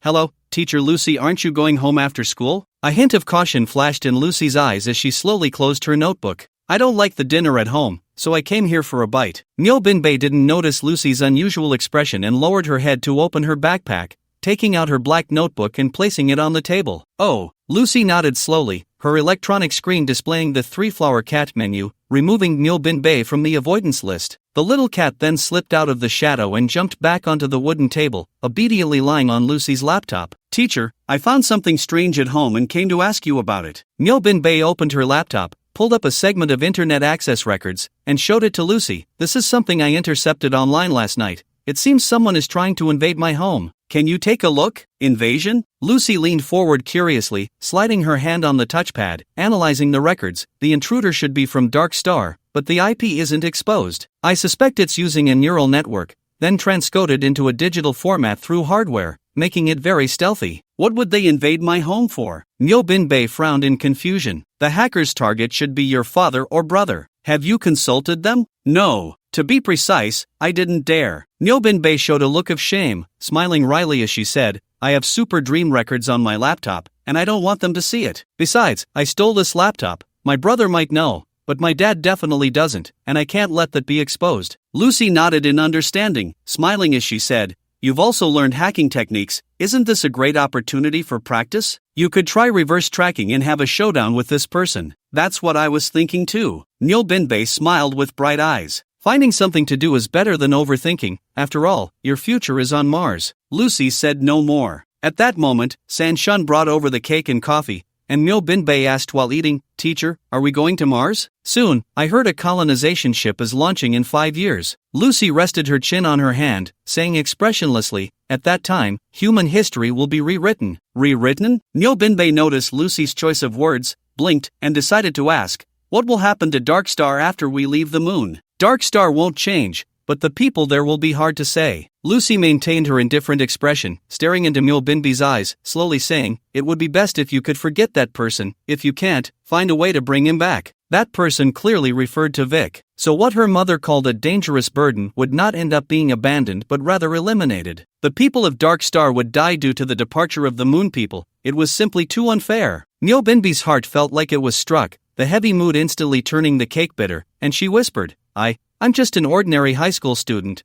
How could I have that ability? You still have at least 5 years. You can do something in college, and there will be opportunities. Lucy sighed lightly, staring blankly at the sunset outside the window. I need to go to the bathroom. Mil Binbei's nose felt a bit sour. She forced a smile and got up to leave the table. Lucy watched Mil Binbei's back, slightly furrowing her brow. She thought for a moment, then twisted the ring finger of her right hand, removing a section of the regenerative tissue to reveal a metal socket. A rookie from the Hacker Alliance. She smiled and inserted her metal finger into Minami No's notebook. Hacker Alliance Ghost Mansion. Park In-young sent a message saying that Earth Company is conducting a large-scale inspection and wants us to clear 60,000 cache worlds as soon as possible, reported the Glasses Girl to Yagami Masamori. The members of Technical Group 6 all wore worried expressions, looking at the personality disorder player still testing on Earth. Someone unwillingly said, "But our experiment isn't over yet, the sample size is too small, and the computational power restart only happened that one time." "It doesn't matter," Yagami Masamori said calmly, looking at his puzzled colleagues. "Don't forget we are hackers. As long as the Earth Company's computational power system makes a mistake,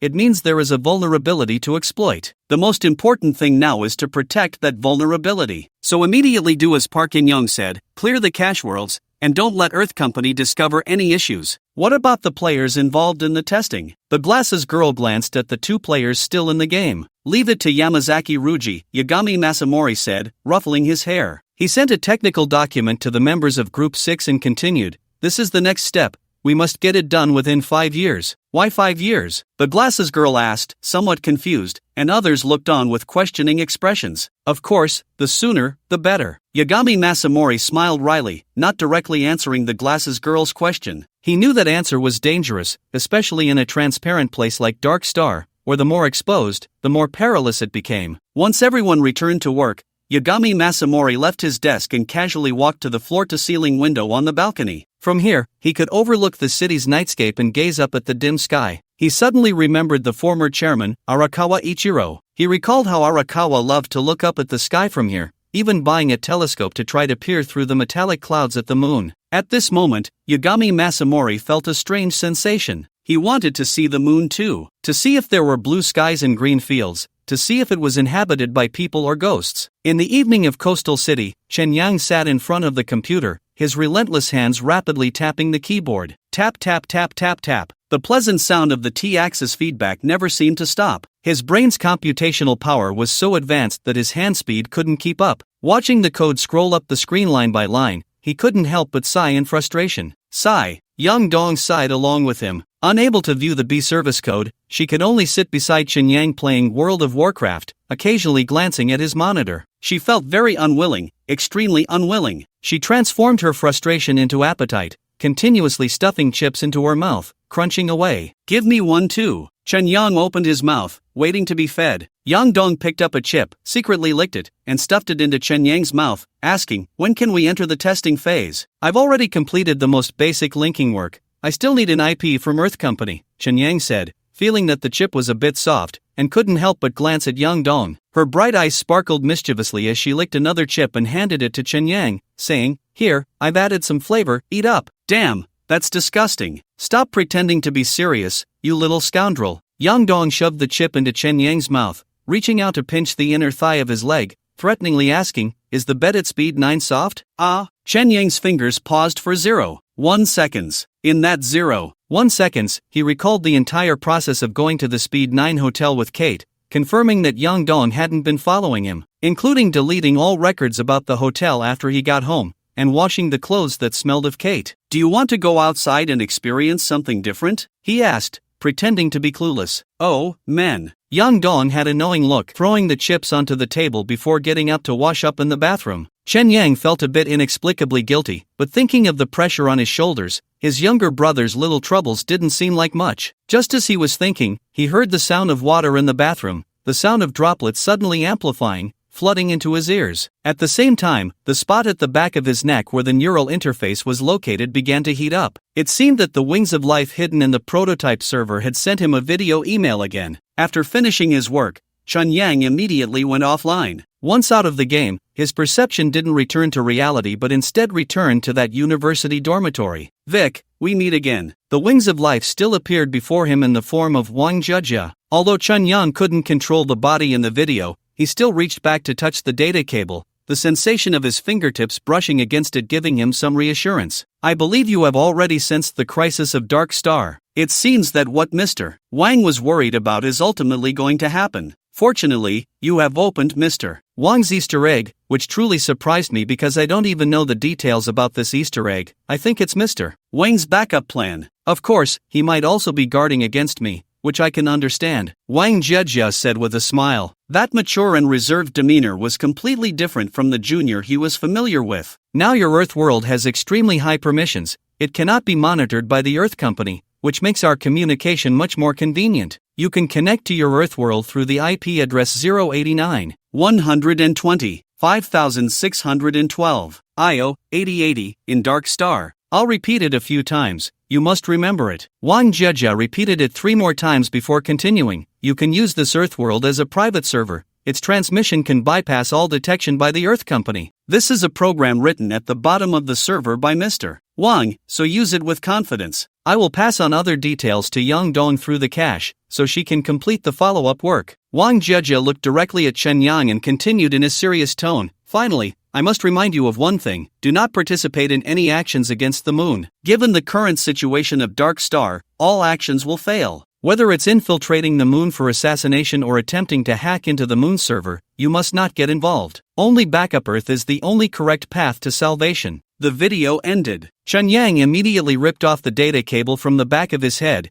enduring the nausea and dizziness as he hurried to the computer desk. While the memory was still clear, he wrote down that IP address in his notebook with a carbon pen. With this IP, he could enjoy the Earth Company's network and also use it as a server for subsequent experiments. This really solves a big problem. Chen Yang immediately opened the base server's B service and started the previously written Neural Data Relay Stack project. After filling in the server IP, a form for Earth users indeed appeared. After searching for Yang Dong, paid role, he conducted a connection test, and a black text box popped up on the screen. Yang Dong, what's going on? Why is everything gone? Is this a form of consciousness communication? Chen Yang, that's right, I'm conducting a test. Chen Yang, currently, Earth is in a paused state. We are communicating in Dark Star, and your consciousness has already crossed into reality. Yang Dong, what about the body? Chen Yang, I promised the wings of life to turn you into a digital person, meaning the body is a real human brought into reality. The issue of connecting the digital brain with the real human body has not yet been resolved, so we need to wait a bit. Chen Yang, after all, I have a lot of work to do. Yang Dong, then you need my help even more. Get me a bionic person first. Damn,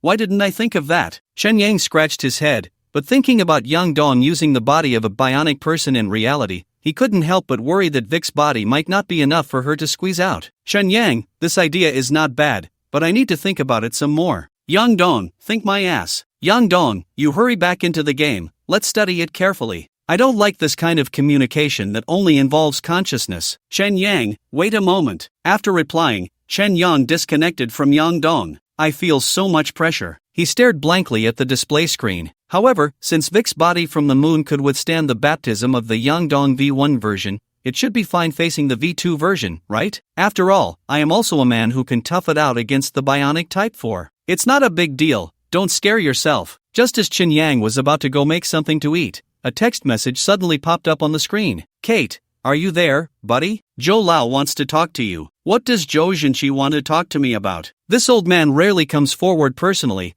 There must be something important to discuss this time. Chen Yang sat back down at the computer and replied, sure. Zhou Zhenqi, Vic, we need your help. Goodness. Chen Yang couldn't help but smile wryly, first sending a smiley face emoji, then replying, if it doesn't involve personal safety, I don't mind hearing it out. If the price is right, I can also lend a hand. Zhou Zhenqi, this matter concerns the life of the entire Dark Star. Zhou Zhenqi, I guarantee with my character that I am not exaggerating any facts. The hope of all humanity rests on you right now. Vic, can I understand this as you want me to help with something extremely dangerous, right? Zhou Zhenqi, if you are willing to take action, we have a chance of winning. Vic, it seems like a life and death situation. Don't tell me you guys are planning an assassination on the moon. Zhou Zhenqi, I hope you can consider it. Consider my ass. Chen Yang cursed, isn't this just asking me to go die? But thinking of Kate and Judy, the 2 potential hostages, Chen Yang didn't immediately refuse and replied, this is a serious matter, I need to think it over carefully. Coastal Commercial Pedestrian Street. In the Luxin Cafe, Chen Yang, Yang Dong, and the lightbulb Wang Gon were discussing their next plan over coffee. Chen Yang had already mastered the B-Service neural network language and was learning the digital programming of Dark Star, preparing to venture into network security. Since he had connected to the neural computing network of an Earth company, he had an almost photographic memory,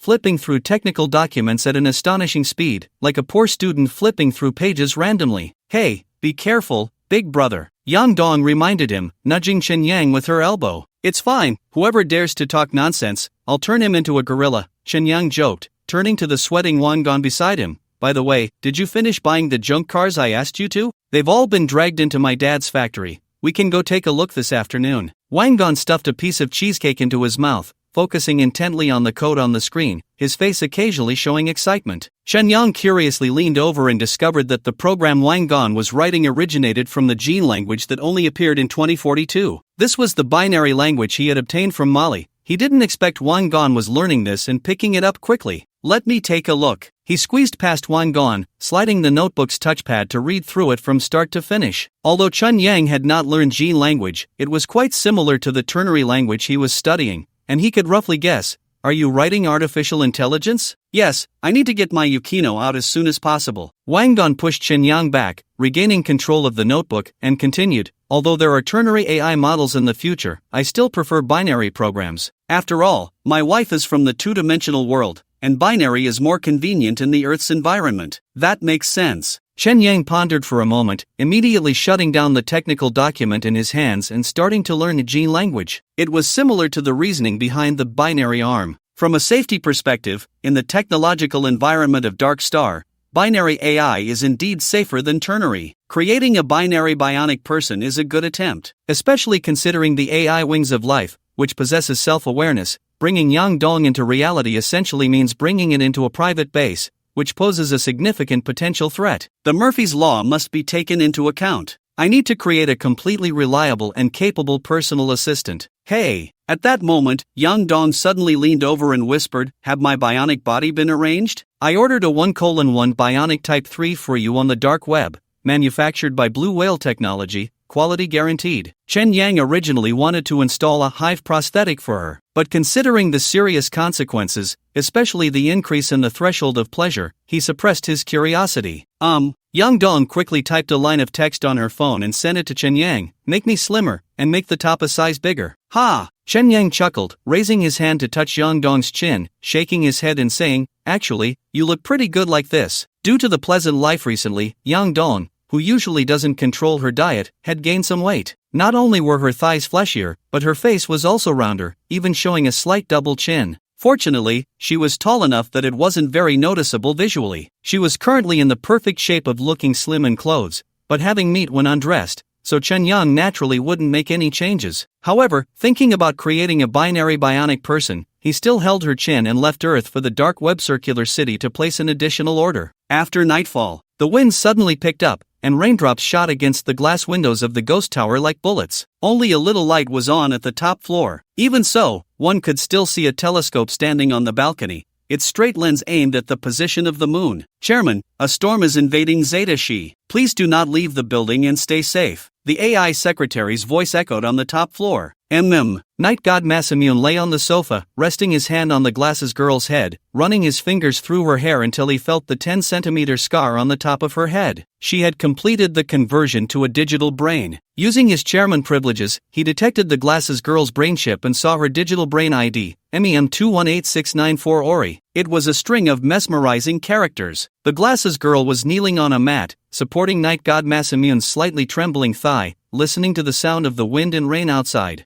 "How does the digital brain feel?" Night God Masamune's question appeared on the glasses girl's retinal screen. The glasses girl imprinted the words through her consciousness, replying to the hero in her heart, "No difference, even the taste memories are inherited well." "Isn't that terrible?" "No, I like your taste." Night God Masamune smiled at her answer, fell silent for a few seconds, and continued to send her a message. "How's the task I asked you to do? I've contacted the arms dealer, but there are still no private satellites available for launch." "That's okay, I'm working on the satellite issue." "Is it dangerous?" "Not really, because we are already in a desperate situation." Night God Masamune leaned his head back forcefully, a helpless expression on his face, and his dim eyes suddenly sparkled with dazzling light. His brain data transformed into a black assassin, spreading its wings and leaping from the balcony, ignoring the storm outside, piercing through the metallic clouds straight towards the moon. Through the chairman's dedicated line, Yagami Masamune infiltrated the network above the moon. A solid firewall blocked his way once again. Only the leader could open it. Yagami Masamune dared not act rashly, he merely observed silently, trying to find even the slightest gap. He firmly believed that no program was perfect. All firewalls had vulnerabilities that could be pried open. Whether the moon's leader was human or ghost,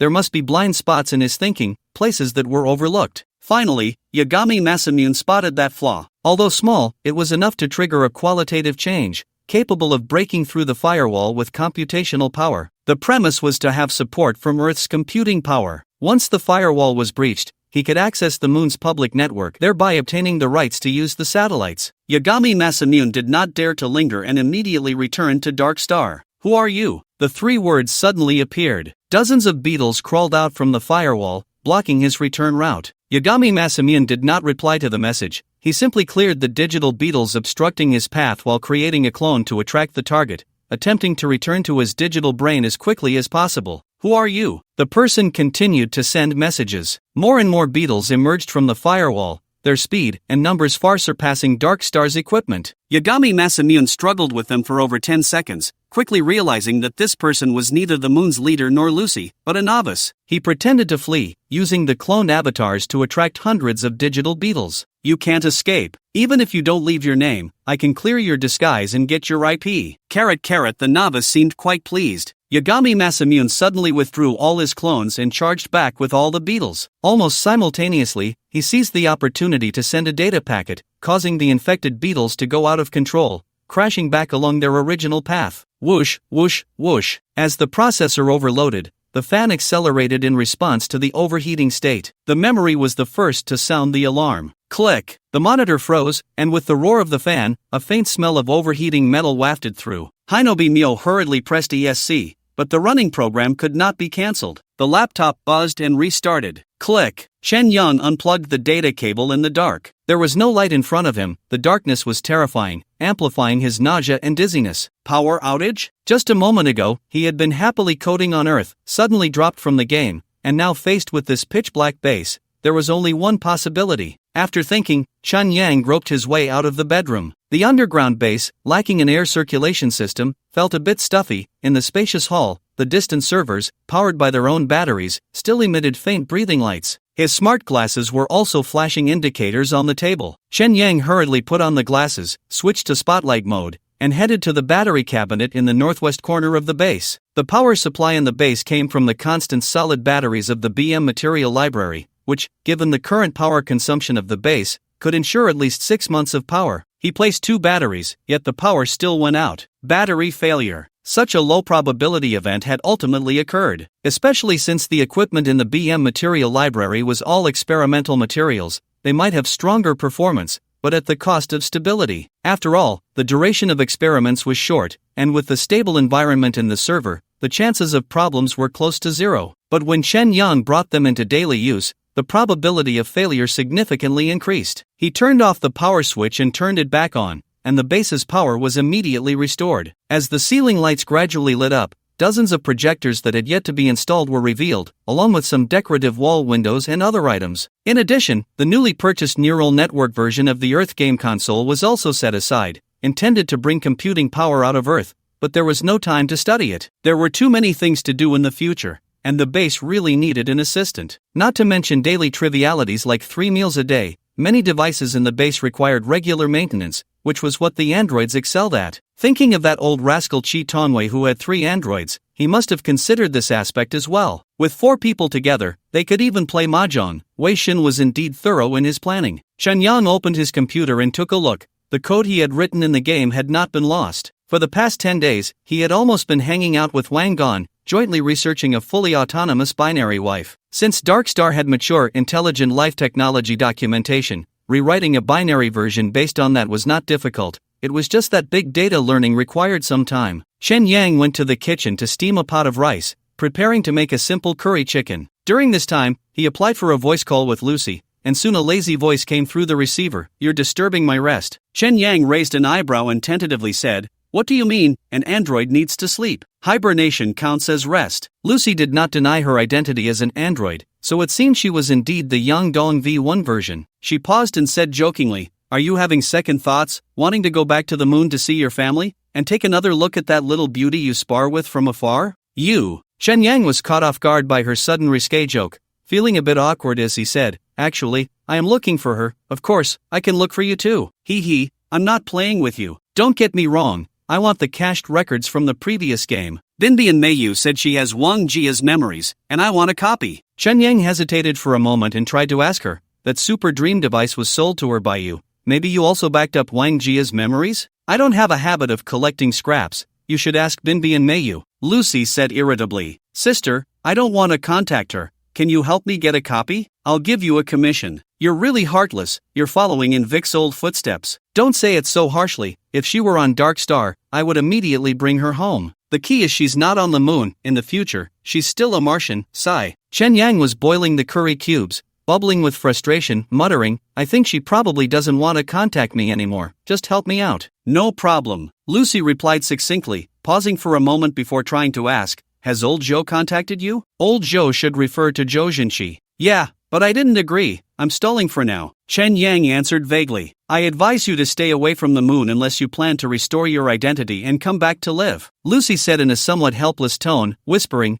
it's far more terrifying here than you imagine. You can't handle it. Half a month later, Dark Star entered mid-February 2122. Chen Yang once again took on the identity of Ujibo Kai and drove a truck to Jigging with Kate. In Judy's pet shop, he met the character designer from the Earth Company, father of the ex-girlfriend, Job. This is the information you wanted. I sacrificed a bit of my charm to get Wang Jia's prototype data. Job joked as he handed a storage card to Chen Yang, continuing, this also contains Yang Dong's data, although I don't know what you're going to use it for. Just remember, under no circumstances say I gave it to you. Don't worry, my lips are sealed. Chen Yang looked over at Judy, who was chatting with Kate. The blonde beauty immediately understood and brought over a small aquarium. These are 2 side-necked marsh turtles. I think Mr. Job will definitely like them. Judy placed the aquarium on the table next to Job. Thank you very much. Job maintained a gentlemanly demeanor, but the excitement in his eyes was impossible to hide as he stared at the 2 turtles and said, my goodness, this is just 2. He furrowed his brow, pondering how to describe it, and finally said, so full of life. This is something that bionic animals cannot compare to. Chen Yang was very pleased with Job's reaction. Of course, you know how precious and rare true life is after spending so long in the world of bionics. Job suddenly sighed and looked at Chen Yang meaningfully, asking, you must have heard Chi Tongwei say that it won't be long before the moon people migrate to Mars. By then, we might be in trouble. I've heard. Do you have any plans? I'm preparing to dig an underground base. Connecting to Nomo Reagan is a good option. Job adjusted his glasses and smiled, saying, you should know Nomo Reagan, right? It's the gnome's main city in World of Warcraft, and the closest underground city to Jigging is named that. There are more than 30,000 troglodytes there, and all kinds of facilities are quite complete. To be honest, we usually look down on these troglodytes, but since the rumors of the apocalypse have emerged, Nomo Reagan has become a hot city, and many people from Earth Company have started to take action. I'm also preparing to become a troglodyte for survival. Chen Yang was very interested in this underground city and couldn't help but ask, is a city like Nomo Reagan under the jurisdiction of the United Government? It has nothing to do with the United Government. Those troglodytes rarely come to the surface and have their own armed forces. The United Government won't manage these people. Job leaned closer to the fish tank, a look of disappointment and regret on his face, murmuring, due to the massive influx of people from above, Nomo Reagan has already restricted entry. These 2 little turtles might be my ticket in. He glanced awkwardly at Chen Yang. You don't mind, do you? Of course I don't mind. If they can help you get into the underground city, that's much more useful than just being admired at home. After a moment of contemplation, Chen Yang quietly asked Job, may I ask, are you a digital person? Of course, that's not a secret. Job tapped his head and said, what's inside here is just an empty shell. All my memories and thoughts come from a brain chip that has been installed for 5 years. If you move to Nomo Reagan, are there maintenance personnel there? Chen Yang pretended to think, furrowing his brow as he tentatively asked, for example, after your body ages, can you get a new body? Are there relevant prosthetic doctors in Nomo Reagan? Nomo Reagan has prosthetic doctors who can maintain digital people. However, they can only maintain and cannot create new digital people, which disappointed Chen Yang. The biggest challenge in creating a digital person or converting oneself into a digital person lies in writing the human brain into a digital chip. Since the operation of human brain neurons is in a quantum state, Ordinary digital processors cannot accomplish this. Only a biological computing system can achieve it. This is the greatest asset that Earth Company has to stand firm in the Dark Star. As long as brain data chips can be produced, the prosthetic doctors in Nomo Reagan, or many prosthetic clinics in Dark Star, can complete the neural suturing work between the brain chip and the human body. For Chen Yang, as long as he can bring Earth's computing power into reality, he can bypass Earth Company and independently produce brain chips. The future work will be very heavy. After staying in Jigging for 2 days,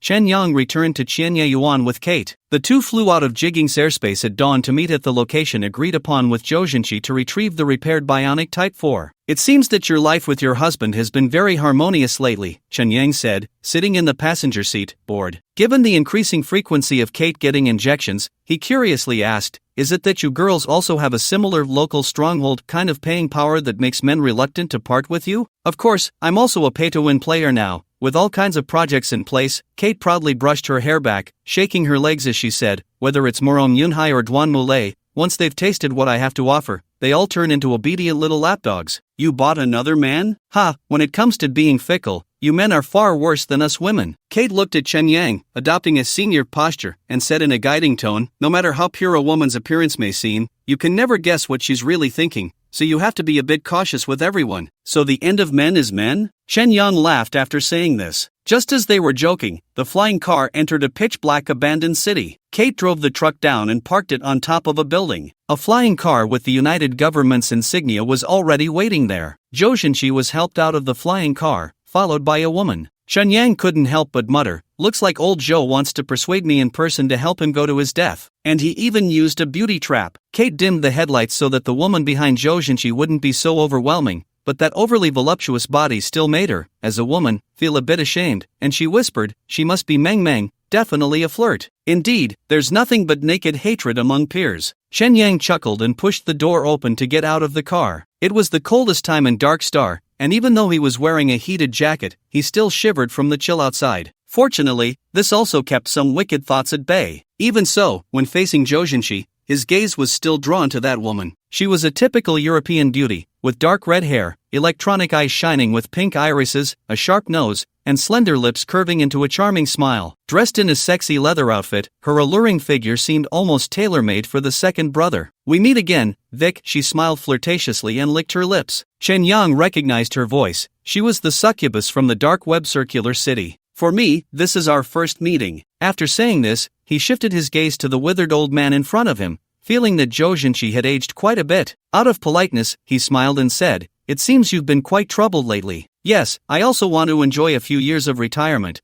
but reality doesn't allow it. After all, my children also live in Dark Star, and even out of selfishness, I have to do what I can. Zhou Zhenqi gave Chen Yang a wry smile, gazing for a moment with a hint of melancholy before speaking, it's been half a month. How have you considered it? To be honest, my self-awareness is that I'm an earthling, and I don't have much of a sense of belonging to either Dark Star or the moon. Chen Yang casually laid this out, which was indeed his personal stance. Zhou Zhenqi nodded slowly. The woman behind him raised an eyebrow, casting a questioning look at Chen Yang. However, since I live in Dark Star, I naturally have to contribute to my territory, provided there is a certain level of safety. Furthermore, Chen Yang locked eyes with Zhou Zhenqi. What is the reality of the situation? Is the moon really going to take action against Dark Star? It's inevitable. Zhou Zhenqi sighed lightly, continuing in a somewhat weak voice, from the recent series of actions by the United Government, it's clear that the moon has completely taken control of the satellites, networks, and ground nuclear weapons. Additionally, rare metals, the seed bank of new companies,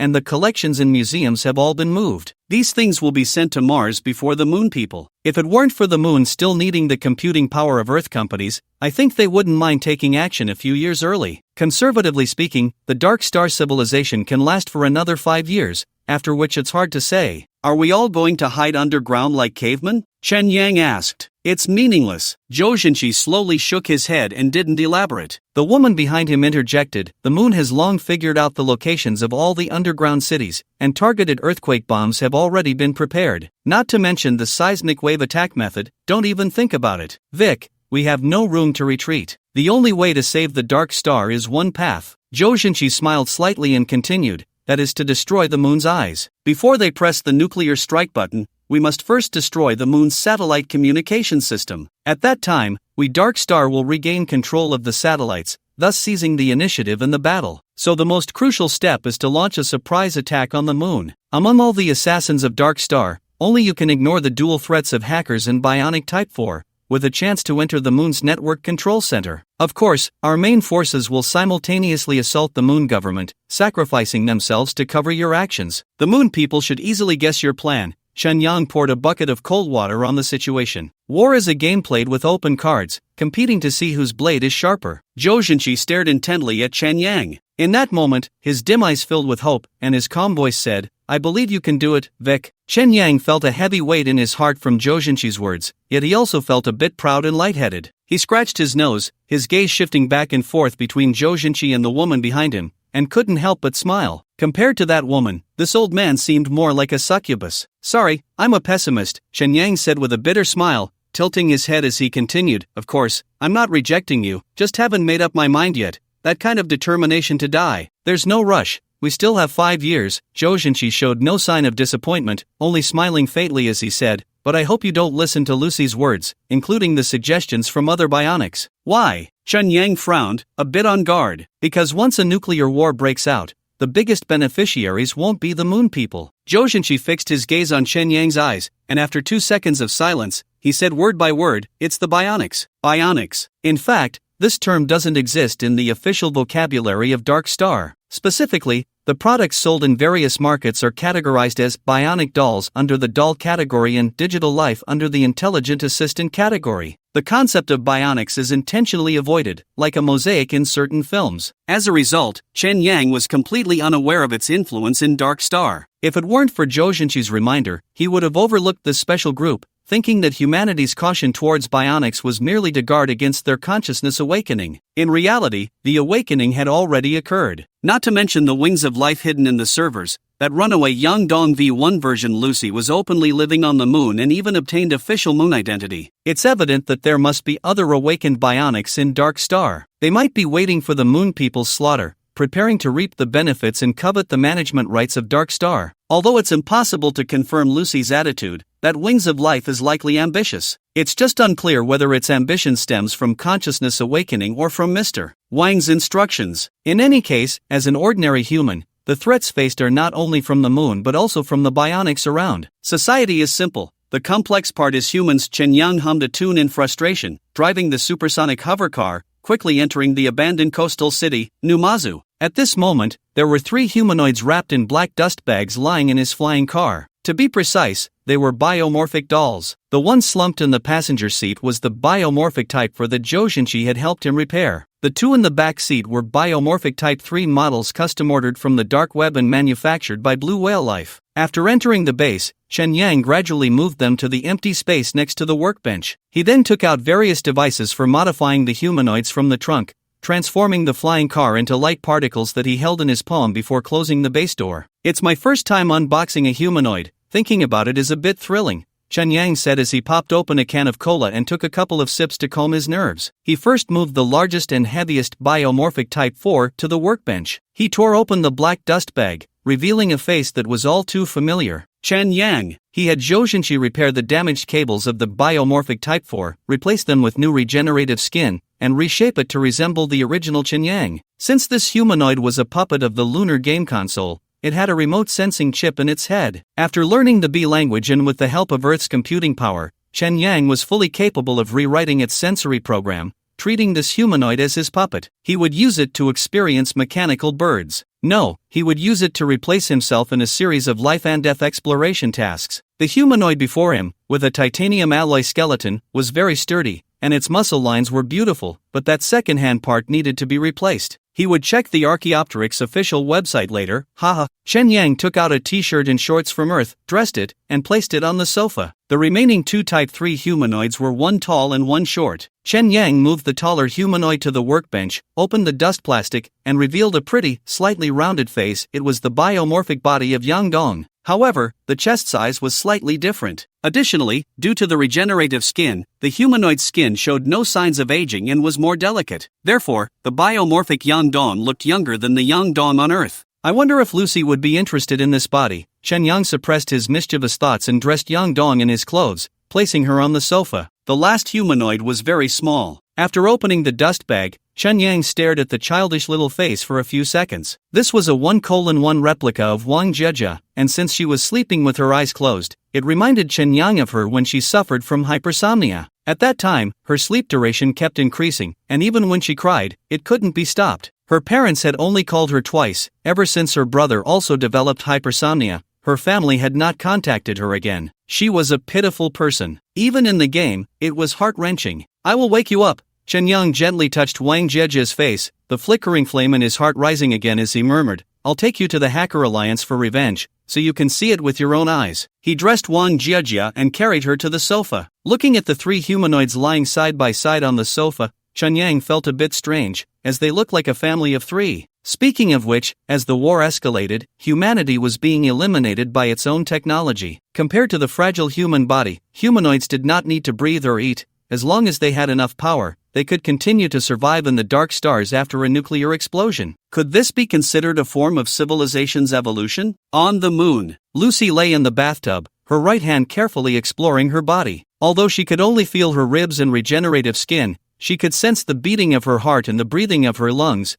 but she knew that all of this was simulated. Her internal organs were actually cold devices, and her body temperature came from their heat dissipation. Although this was a brand new life form, it still felt like a freak. After all, the term bionic person emphasizes bionic rather than person. Some things are better left unknown. Once you know, you can no longer deceive yourself and can only get used to this feeling of disgust. Sheep East, Deer West. Lucy smiled. Not only was her body bionic, but even her name was the same situation. Changing from long black hair to short white hair, these were all ideas he came up with. That bastard Vic. That guy's personality must have been completely overshadowed by Chen Yang. His only struggle was to leave some rogue habits on Chen Yang, and the essence of a scumbag was also reflected in Chen Yang. Moreover, everything about Vic was gone, including the memories he was unwilling to revisit. What a pity, that bastard man. She closed her eyes, and as her nostrils flared slightly, tears soaked her eyelashes. Lucy slowly slid into the bathtub, submerging her entire head underwater, the tears merging into the water before they could drop. This way, she could survive without breathing, once again proving she was no longer human. She missed the feeling of hunger being satisfied, missed the body that could grow old with her. Even a viral flu could prove she was still human. Meow. A cat's meow made her surface from the water, wiping the traces of water from her face. The calico cat scratched at the door, slipping into the bathroom, bringing a digital message. Lucy's electronic eye lit up, projecting the message before her. Sender, MEM10086 Ori, old friend, I have given you the knowledge you wanted, but it seems you have not fulfilled your promise to me. Old friend. Heh, who would have thought one day she would use this term to address him, because they were both monsters? She smiled bitterly and edited the message. Your master has been quite idle lately. I dare not easily invade his network. However, I have placed a backdoor program in his sister's computer, and I will help you pass messages when the time is right. Lucy sent the message to the cat, instructing it, be careful on your way to deliver the message. Once the calico cat left the bathroom, she remembered that memory and decided it was better to delete it for safety reasons. She opened the memory bank, finding that evening from 3 months ago. 3 months ago, November 10th, 2121, at 7 p.m. After the dark stars appeared in the night sky, Lucy and Sanshun were preparing to close the shop for the night. Just then, Hamabe Wanji came by with his Akita dog, entering the cafe. Hamabe Wanji. This seemingly cultured man was, in fact, a demon who could kill without blinking. He was not only the leader of the Hacker Alliance but also a fervent gamer. He deliberately chose the Night City as his gaming location, entangled with the Silver Wing Alliance and Vic. Vic said that during his time living on the moon, he had offended the Hamabe family in his private life, to the extent that Hamabe Wanji was determined to kill him. The specific reason was not mentioned, but it was probably related to a woman. After Vic disappeared into the sea, the Hacker Alliance continued to search for news about him, showing the Hamabe family's hatred towards him. Hamabe Wanji came to find Lucy today, naturally because of Vic's fake death. Sanshun was unaware of the reason and thought Hamabe Wanji was a friend of Lucy's, so she smiled and brought a cup of coffee to the table. Here's the black coffee you wanted, so you are a friend of the boss. She had a good impression of this cultured man. Hamabe Wanji also showed a friendly smile, politely saying, I suppose we look familiar. Thank you for the coffee. Enjoy. Sanshun happily left. Hamabe Wanji deliberately glanced at Lucy's coffee, then at his own, showing a disdainful smile as he said, the coffee here doesn't suit me, let your old friend keep you company. He deliberately emphasized the words old friend and got up to leave. The old friend Akita dog stretched out its tongue and jumped onto the chair, looking at Lucy with a smile that seemed to curl the corners of its mouth. Was this dog Arakawa Ichiro, the Hacker Alliance leader who had never been defeated in their encounters? Her intuition told her it was so. Hamabe Kanji had come today to humiliate her. In that moment, Lucy felt an overwhelming sense of disgust, humiliation, which ultimately transformed into an uncontrollable fear. It was only after she arrived on the moon that she learned the hyperdimensional player who appeared 20 years ago had not fallen into the hands of the Earth Corporation, but had been seized by the Hacker Alliance and taken to the Hamabe family's biological laboratory for research. The specific results had not been disclosed, but the Hamabe family indeed had a grasp on the genetic technology of prolonging youth. Furthermore, it was rumored that Hamabe Kanji possessed a special technology that allowed him to edit the brain data chips of digital humans, altering memories and even modifying deeper aspects. For instance, in terms of self-perception, turning a person into a dog. Most of the pets sold in Hamabe Kanji's pet shop originated from this technology, being digital pets with human intelligence. The Akita dog before her was one of his creations. However, this dog's previous self was somewhat special. Arakawa Ichiro, do you remember that you were once human? Lucy asked tentatively. The Akita dog could not answer, merely using its front paws to scratch at the wooden table, licking the coffee with a slurp sound, looking quite pleased. Humiliation. I, Yang-dong, can't even compete with a dog. Lucy glared with fury, wishing she could kick this pitiful creature to death. It wasn't until Hamabe Kanji walked away outside the window that the Akita dog jumped down, barking and chasing after its owner out of the cafe. This customer is really something, actually feeding the coffee I made him to a dog. Bah, a cultured scoundrel. San Shun huffed as she came over to clear the coffee cups. Lucy struggled in a mix of anger and fear, her whole body trembling with cold. At that moment, San Shun suddenly exclaimed. She pointed at the tabletop next to the coffee cup and said to Lucy, "Look, doesn't this look like a character?" Lucy then got up to look at the tabletop and saw that at the position of the Akita dog's right paw, there were two characters outlined in blood, looking incomplete: cooperation. There are no eternal friends, nor eternal enemies. Adult relationships are often very pragmatic. So-called face and dignity are worthless in the face of interests. Love and affection are even less trustworthy. Yang-dong. Chen Yang sat at the computer desk, lost in thought as he looked at the code on the screen. That woman was Yang-dong in the Earth's environment, but once she left the server, she became Wings of Life. Whether she was friend or foe depended on needs and circumstances. At least for now, Wings of Life had a demand for him, or rather, he had an irreplaceable value for use, and they could still maintain a close cooperative relationship, but one must remain vigilant. Come on, my little dong-dong. After making some settings, Chen Yang clicked the connect button, and a prompt immediately popped up on the screen: Earth server, 089, 120, 5612. Io, Yang-dong, paid character, is searching for a carrier. At this moment, Yang-dong's doll chip had already been rewritten by Chen Yang, allowing it to receive digital signals from the Earth server and convert them into neural signals to activate bodily sensations. Yang-dong was sitting on the sofa, resting her head on Chen Yang's shoulder, devoid of any life. After Chen Yang turned on the power at her jaw, the display updated with the prompt: a matching carrier has been found. Blue Whale Life Bionic Type 3, ID verification successful, starting and connecting. Chen Yang, intrigued, stood in front of the sofa, carefully watching Yang-dong's activation process. He saw her body tremble slightly, her rising chest beginning to heave, her lips parting slightly, and the lifeless body suddenly radiated a breath of life. A few seconds later, she opened her eyes, her dazed gaze refocusing, finally settling on Chen Yang's face. Have I really crossed over to the year 2121? She blinked, trying to moisten her dry eyes. It's already 2122, to be precise, February 28th, Chen Yang smiled, spreading his hands. Welcome to Dark Star, this impending doomsday world. It's just the end of humanity. Yang-dong straightened her body and moved her neck, carefully examining the legendary scumbag Vic,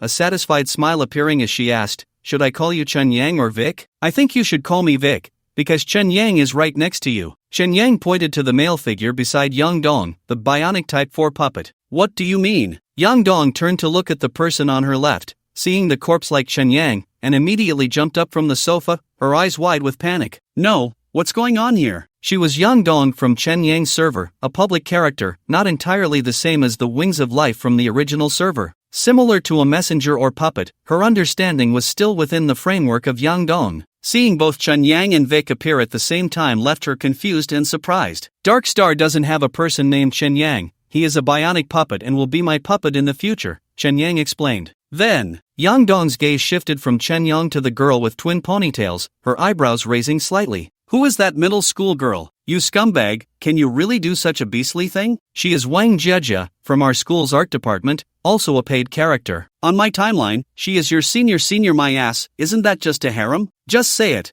it's not embarrassing. Yang Dong's mindset was never one focused on romance, especially since she had a mental imprint prioritizing backup Earth. She glanced at the corpse like Wang Jieja and Chen Yang before redirecting her attention to her own bionic body. The visual, auditory, tactile sensations, including the awareness of her internal organs and rhythm with her breathing, were all quite similar to her body on Earth, with no significant sense of dissonance. Bionic technology is really impressive, she marveled. The detailed data of your body, sensitivity parameters, and so on have all been adjusted according to the set specifications, so there shouldn't be much difference, Chen Yang observed, looking at the brand new Yang Dong, feeling a bit strange. She looked exactly like the Yang Dong from Earth, yet there was an indescribable difference. It was probably due to the disparity between visual observation and neural transmission. Heh, you little rascal. Yang Dong grabbed her chest, the burden from the different size being quite apparent. She looked at Vic's somewhat unfamiliar face with a flirtatious smile and said, "Let me see your true strength." This cold underground base felt like a metal coffin. Even with Chen Yang placing 2 potted plants and a beautiful aquarium,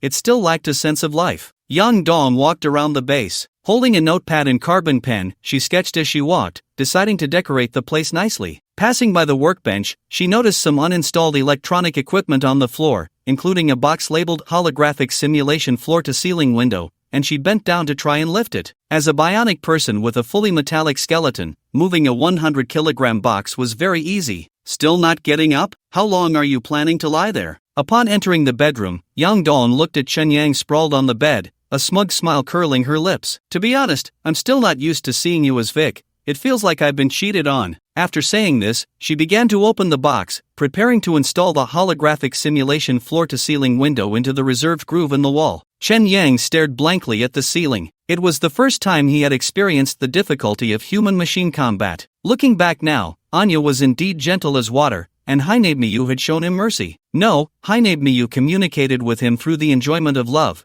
and she used a lunar game console, which had synchronous feedback. Yang Dong, this beast, was purely focused on combat, deliberately testing the sensations of the bionic body. Now he understood why Chi Tongwei had to install the mechanical bird. Humans were incredibly fragile in front of machines. Sigh. Chen Yang got out of bed, tore off the sheets, and threw them into the washing machine before returning to install the floor-to-ceiling windows with Yang Dong. Speaking of which, the bionic body is really convenient. After working for half a day, I'm not hungry at all, and the screen of the electronic eye is quite pleasant. Yang Dong was very satisfied with the bionic body, her beautiful peach blossom eyes sparkling with light. Don't speak too soon. Chen Yang raised his left hand, took an apple from Earth, and handed it to her. You'll know once you try it. The original design of the bionic person was not meant for us humans, and even now, it cannot solve the problem of taste. Taste? Yang Dong took the apple and bit into it, grimacing in pain after just 2 chews. She frowned and carefully examined the Fuji apple in her hand, unwillingly licking it, then stuck out her tongue and said, "What kind of weird taste is this?" Ugh. Both smell and taste are very complex, and there are significant differences among individuals. Installing a taste analysis machine in the limited body of a bionic person is currently unachievable. Chen Yang took back the apple from her hand and continued eating, saying, "So for us humans, if we want to use a bionic body, we must give up taste. So the most perfect is a digital person, a digital brain combined with a human body?" Yang Dong swallowed the apple in her mouth, extremely disappointed. The digital brain is at risk of being hacked, so. Chen Yang summarized his life experience in Dark Star, raising an eyebrow and saying, "If we don't consider lifespan issues, humans are already quite perfect." Yang Dong silently nodded, sighing, "Without taste, half of life's joy is gone." Chen Yang suddenly thought of Lucy, the woman who ran a cafe on the moon. He scratched his head and speculated, taste should be able to be modified through code, allowing for simple flavors to be debugged, like coffee or juice. That would still be quite monotonous, but you don't need to rush. Once the production of digital people is resolved, I will take your body out of Earth. Chen Yang suddenly had a question. Lucy's body seemed to be a bionic person. Why didn't she use a human body to become a digital person? With this thought, he asked Yang Dong, "If you could, would you want to become a digital person?" Of course, a digital person is better, Yang Dong said without thinking, but after a moment of contemplation, she continued, "But I want to use my own body." Using someone else's body. That would mean killing a person, which is too cruel, right? Chen Yang silently nodded. It seemed that whether it was Yang Dong or Lucy, their original design intentions and the essence of their humanity were kind. This was perhaps the reason why my superdimensional was more suitable than the new life plan. Chen Yang embraced Yang Dong's body, soothing Lucy's back. Dark Web Circular City. Shen Yang changed into the Ninja Turtle Da Vinci body and headed to the 5th floor of the underground mall. Yang Dong said she needed to back up Earth data, which required a neural central server. The digital server at Chen Yang's base could not store it. The neural central server, like the B-Service software, could not be purchased through regular channels in Dark Star, and it was not available in the BM material library, so they could only try their luck on the dark web. Chen Yang wandered around the dark web but couldn't buy anything, so he had to find that powerful intermediary, Hawkins. Hawkins's shop was unattended, but the magic lamp on the coffee table was still there. Chen Yang unceremoniously picked it up and rubbed it a few times. With a puff of white smoke, the intermediary in a white suit, with dark golden skin, appeared. "Hello, Ninja Tortoise, I guess you must have a big deal to discuss with me." Hawkins stood straight on the ground, adjusting his golden bow tie, revealing a professional smile as he said, "After all, I am the intermediary with the widest connections in the dark web." The name Hawkins is indeed built on genuine credibility, piled up with money. "Then I'll give you a chance to prove yourself." Chen Yang was not in the mood to banter with him and went straight to the point. "I need a neural central server. You should be able to get one to help the moon people with their business, right? Neural central servers are in high demand lately." Hawkins looked at the Ninja Tortoise with interest, as if trying to see the master behind him, and smiled. "If I'm not mistaken, you're also planning to use it to escape the apocalypse, aren't you? Is a lot of people doing this?" Chen Yang was not surprised. After all, compared to cave dwellers, digital beings could lower dimensions and slip into servers. Although entering a server meant losing initiative,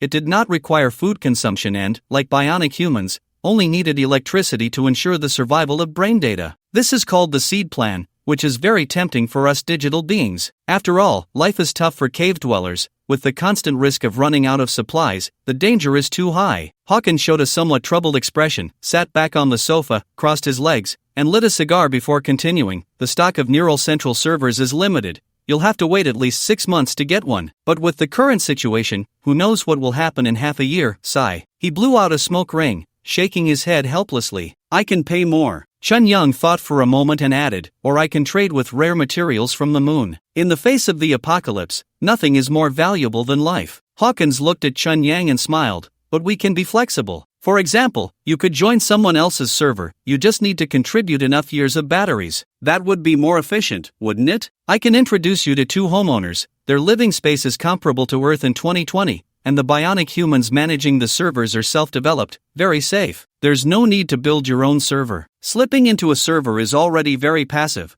Without management rights, wouldn't that make me a pet being raised?" "There's no choice, all choices in life are a gamble. Who made us the passive underdogs? Just take it easy, green guy." After Hawkins said this, he fell silent, waiting for Chen Yang's decision. "Perhaps, besides cave dwellers and digitization, there's another option." Chen Yang also sat on the sofa, looking at Hawkins, his eyes behind the blue mask revealing an expectant gaze. "Do you have a planet-class engine with 33 Mach? I want to escape from Dark Star. Is there an engine that can reach escape velocity?" Chen Yang didn't use the term second cosmic velocity but chose escape velocity instead, adding, "Even if there's no stock, having the blueprints would be fine." "Are you crazy?" Hawkins looked at Chen Yang in disbelief. His surprised eyes quickly turned into a smile, shaking his head and saying, "Whether you want to wander the universe or place the server outside Dark Star, your spacecraft would probably be shot down by the moon people before it even leaves the atmosphere of Dark Star, dying even faster. Even if it gets shot down, it would still be a luxurious funeral. Just tell me if you have it or not." "A planet-class engine? That's impossible." Hawkins stood up, said, "What a joke," and transformed into a cloud of white mist, diving back into the lamp.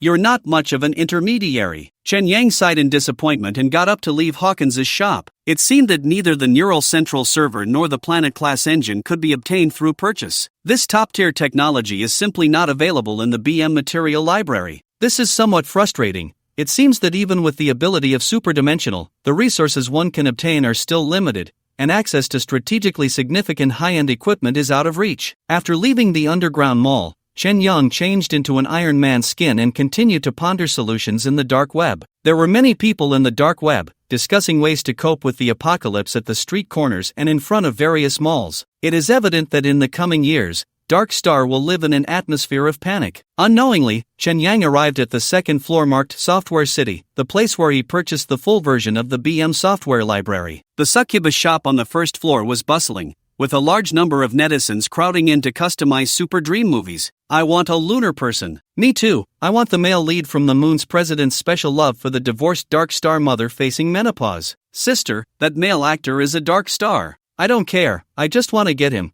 preferably in a villa on the moon. Damn lunar people. Then I want the female lead from the moon's Supergirl's obsession with the Dark Star garbage picker, also on the moon, Cthulhu style. It seems everyone's hostility towards the moon is quite direct. Among them were some rationalists who, with a tone of helplessness, said, "You've all been fooled. The so-called rumors of the moon destroying Dark Star are clearly a trap set by various businesses to maliciously inflate prices, low IQ hype." Yeah, this morning the lunar government specifically released information saying Dark Star is their hometown and they cannot carry out destruction actions. Everyone should not believe or spread rumors. The United Government also stated that there is no apocalypse. Everyone should still use the second brother in the right position. Get lost. I just want to fight the lunar women. I will never coexist with the lunar people. Blast the moon. Everyone, stop arguing, line up first. The succubus master maintained order, muttering softly, as if you really want to go to the battlefield. After watching the commotion for a while, Chen Yang went up the stairs to the second floor and found the rabbit-headed shop where he had purchased the full version of BM. The rabbit-headed shopkeeper was still wearing a gray tracksuit. Upon seeing Chen Yang, the Iron Man, enter, he hurried over and said, "Mr. Stark,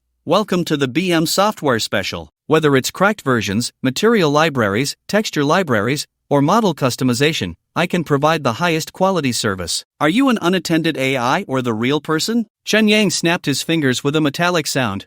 Iron Man, want to make a big deal. Wow, wait a moment. The rabbit-headed person made a very cartoonish surprised expression, pausing for more than 10 seconds before his expression returned to normal, lazily saying, "I'm here. I hope it's really a big deal." The shopkeeper seemed still half asleep, yawning widely. "Can I customize BM materials?" "The price is negotiable," Chen Yang said, adding, "I have already purchased the full version of BM from your shop. Currently, there are over 20,000 instruments and devices in the material library. None of these can meet your experimental projects?" The rabbit-headed person frowned and asked Iron Man, "What do you want?" "But I must state in advance, controllable nuclear fusion things are definitely not available. I need a neural central server and a 33 MHz planetary engine." This was the last opportunity, so Chen Yang felt a bit nervous, even his breathing became somewhat constricted. "That really is a big deal." The rabbit-headed person frowned and shook his head with difficulty, saying, "The neural central server is definitely not available. Even if software engineers wanted to create one,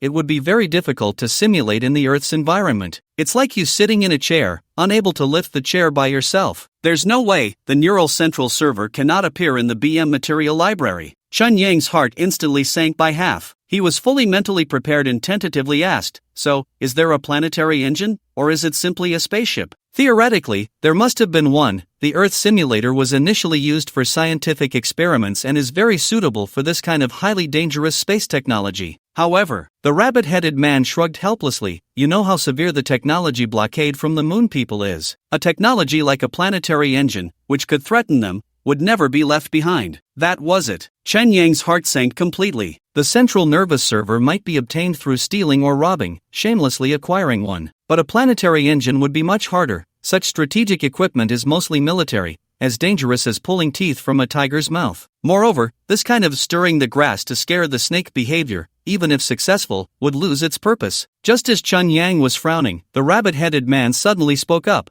"But, dude, do you talk like that because you've never been hit?" Chen Yang clenched his fists in anger, but hope reignited in his heart, and his mood lifted considerably. You know this is a sales tactic. I also want to secure more benefits." The rabbit-headed man patted Chen Yang on the shoulder and said with a smug smile, "You know, all software companies have archive servers, which contain various versions of the released software. And the archive servers themselves also need backups, and inevitably, some disks get damaged. They have fortunately avoided the moon people's scrutiny, It was likely that this guy had intentionally damaged them." Chen Yang gave a thumbs up and sighed in relief, saying, "Name your price. As long as the goods are fine, I guarantee you'll be satisfied with the price." "Wait 10 minutes, I need to check and get back to you." The rabbit-headed man sat down on a nearby stool and went offline. While Chen Yang was waiting, a message popped up from Chi Tongwei. "Chi Tongwei, I didn't expect to run into you on the dark web. Are you here to subscribe to the remote service of the Rose Pistol Club? Chen Yang, I'm not interested in bionic people. Shi Tongwei, who are you trying to fool? Shi Tongwei, by the way, I've contacted the prosthetic doctor from Nomoregan. He agreed to teach us the docking technology for digital people,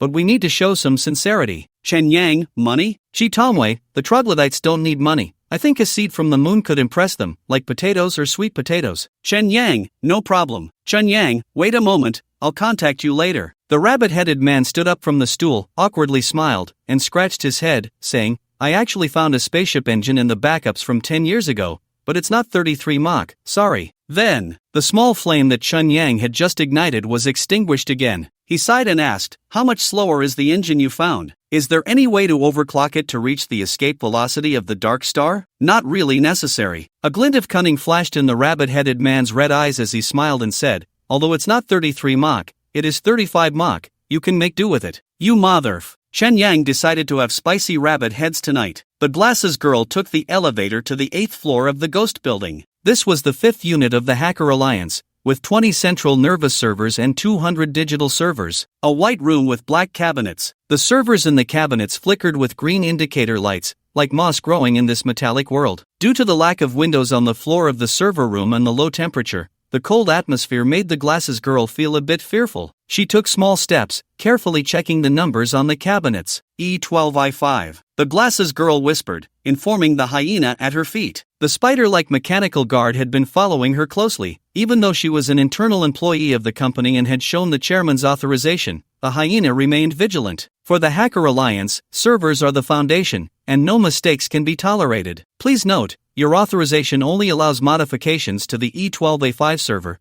Touching other servers is prohibited. The mechanical hyena repeated this every 15 seconds. Understood. The girl with glasses obediently replied, quickly locating cabinet number 12, where the first machine was the neural central server labeled A5. She glanced at the cold mechanical dog at her feet, tried to open the cabinet door, and, seeing that the icy creature did not stop her, she breathed a sigh of relief and inserted the prepared data card into the server interface. Then, light spots flickered in her eyes as she updated the server settings through the data card. It wasn't until the server rebooted with a beep that she pulled out the data card, feeling a sense of relief. After waiting a few seconds, a message from Yagami Masamune appeared before her. It's done, come back. Seeing the chairman's message, the girl with glasses felt a surge of confidence, no longer paying attention to the mechanical dog at her feet, and walked briskly out of the machine room, chest held high. When she took the elevator back to the chairman's office on the top floor, the smell of sweat and takeout hit her face. The members of Technical Group 6 had begun their endless overtime, following Yagami Masamune to reverse engineer the brain computation model of the Earth Company. After all, they had little time left. Whether to save the Dark Star or simply to save themselves,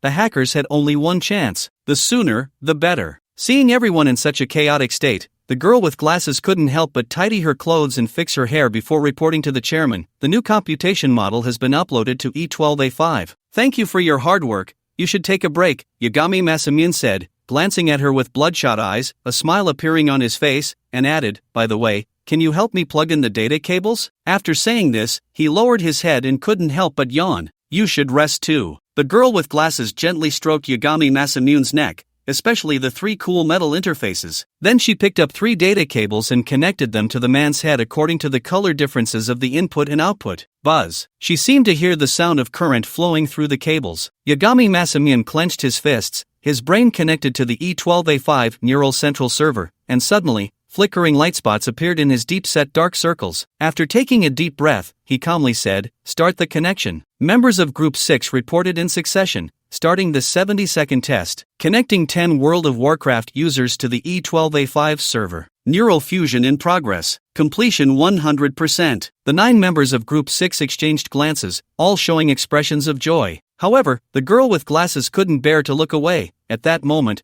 the chairman had become a human computer, using his brain to establish a neural computation model. Add another 20. Yagami Masamune said. Okay, continuing to connect 20 players, neural fusion successful. Masamune, report status. I'm fine, the model is being created as planned. Yagami Masamune furrowed his brow tightly. Due to the overload of his brain, his body trembled rigidly, and he managed to say, the computation speed isn't enough, connect another 20 players. Continuing to connect, the limit of 50 players has been reached. Neural fusion degree, 85%. Masamune, report status. Yagami Masamune did not respond. The girl with glasses immediately turned to look at him. The man had slumped back in his chair, completely devoid of human vitality. His body was motionless, only his chest still weakly rising and falling, in stark contrast to the rapidly rolling light spots in his eyes. Masamune? The girl with glasses tried to touch the data interface at the back of the chairman's head. As soon as her fingertip touched the metal plate, she recoiled from the heat. Yagami Masamune suddenly spoke, Add 10 more users. That's too dangerous. It's already beyond individual tolerance. This is the chairman's order. Execute it immediately. Your head will be burned off. All the members of Group 6 focused their gaze on Yagami Masamune, then they looked at the glasses girl closest to the chairman, signaling her to unplug the data cables. The glasses girl swallowed hard. Just as she grasped 3 data cables, she heard Yagami Masamune's weak voice say, Brothers, this is a 1 in a million chance. I am confident I can complete it and establish the foundational model for brain neural computation. Even if I die because of this, you can continue to improve it and achieve our goal. At that time, I will be your sharp blade. Hearing his words, the glasses girl released the data cables in her hands, her eyes moist as she looked at the other members. We must believe in Masamune and do as he says. Okay. Everyone nodded, maintaining a respectful standing posture. The operator's trembling voice said, Continue adding connections. We have exceeded the limit and reached 60 players. Neural fusion degree, 80%. Masamune, report status. Yagami Masamune did not make any sound. He just gripped the chair tightly, his body convulsing as if electrocuted, frozen in the chair. At this moment, his digital brain had exceeded its limits. Even with his eyes closed, the light from the electronic screen still shone through his eyelids, casting a blood-red glow. He is still breathing. The glasses girl placed her hand in front of Yagami Masamune's nose,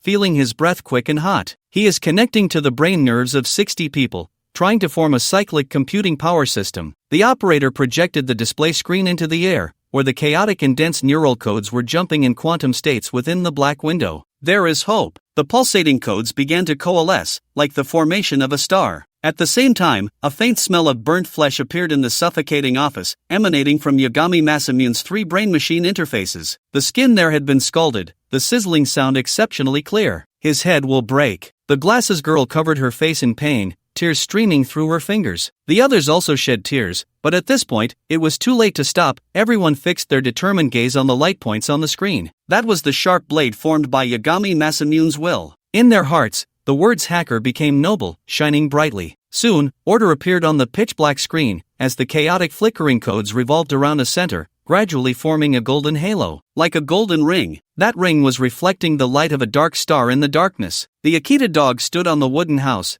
gazing up at the bright planet with wide eyes, its eyes moist, hope and fear intertwining within. Ichiro Arakawa firmly believed, the undefeated hacker would not end here. At a hot pot restaurant by the seaside, Young Dong took 2 sips of juice, hurriedly picked up 2 slices of meat from the spicy pot, dipped them in sesame sauce, stirred them a couple of times, and stuffed them into her mouth. Hiss, so spicy, so satisfying. She picked up a tissue to wipe the sweat from her forehead and continued to add meat to the pot. Wang Dong looked at Young Dong in disbelief, surprised to the point that the fish ball in his mouth fell back onto the plate, and quietly asked Chen Yang, Is this girl really pregnant? She's showing off too much. She hasn't eaten for a week. She's in a state of binge eating. Chen Yang saw Yang Dong's gluttonous appearance, thinking that it was because her head experience couldn't match her bionic body, leading to her current craving, and couldn't help but murmur, In a way, this is also a manifestation of cyber mental illness, so it's good for me to stay on Earth. Even if the apocalypse you mentioned is coming, I don't feel it. Wang Gong was quite open-minded. After all, being in the server, even if the server was bombed or shut down,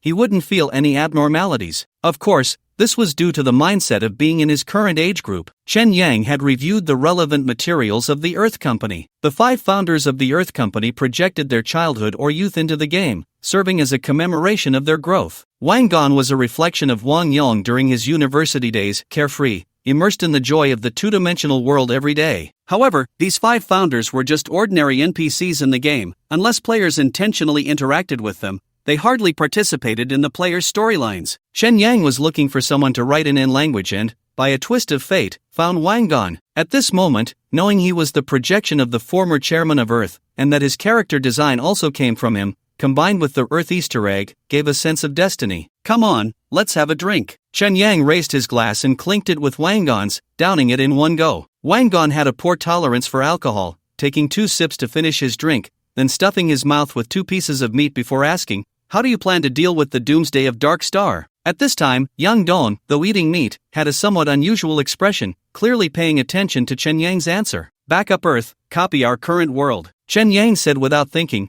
pouring himself another glass of beer before continuing, "then find an Earth-like planet to replicate Earth civilization." "Isn't that awesome? Damn, you." Wang Gon's small eyes widened in surprise, quickly pouring a glass of beer and raising it to Chen Yang. "This isn't just awesome, it's downright the epitome of delusion. I'm impressed. Don't listen to his nonsense." Yang Dong wiped the grease off her mouth with a napkin, smiling at Chen Yang. "Even if you can solve energy and food problems with superdimensional technology, it's like taking the whole Earth on a trip, but you can't escape the limits of human lifespan. You know, from Dark Star to the nearest Earth-like planet, it's at least 4 light-years away, and it seems Dark Star doesn't have mature hibernation technology yet. How are you going to get there? Have kids, just like the story of the foolish old man moving mountains." Chen Yang joked. "That was just a show. In the end, it was the gods who helped him move the mountain. What good does having kids do?" Yang Dong rolled her eyes, took a sip of juice, and continued eating meat, mumbling, "As if your superdimensional can be inherited. Just be a caveman honestly. The hope of the entire Dark Star rests on you alone, so don't mess it up. How could it be just me? There must be others fighting against the moon,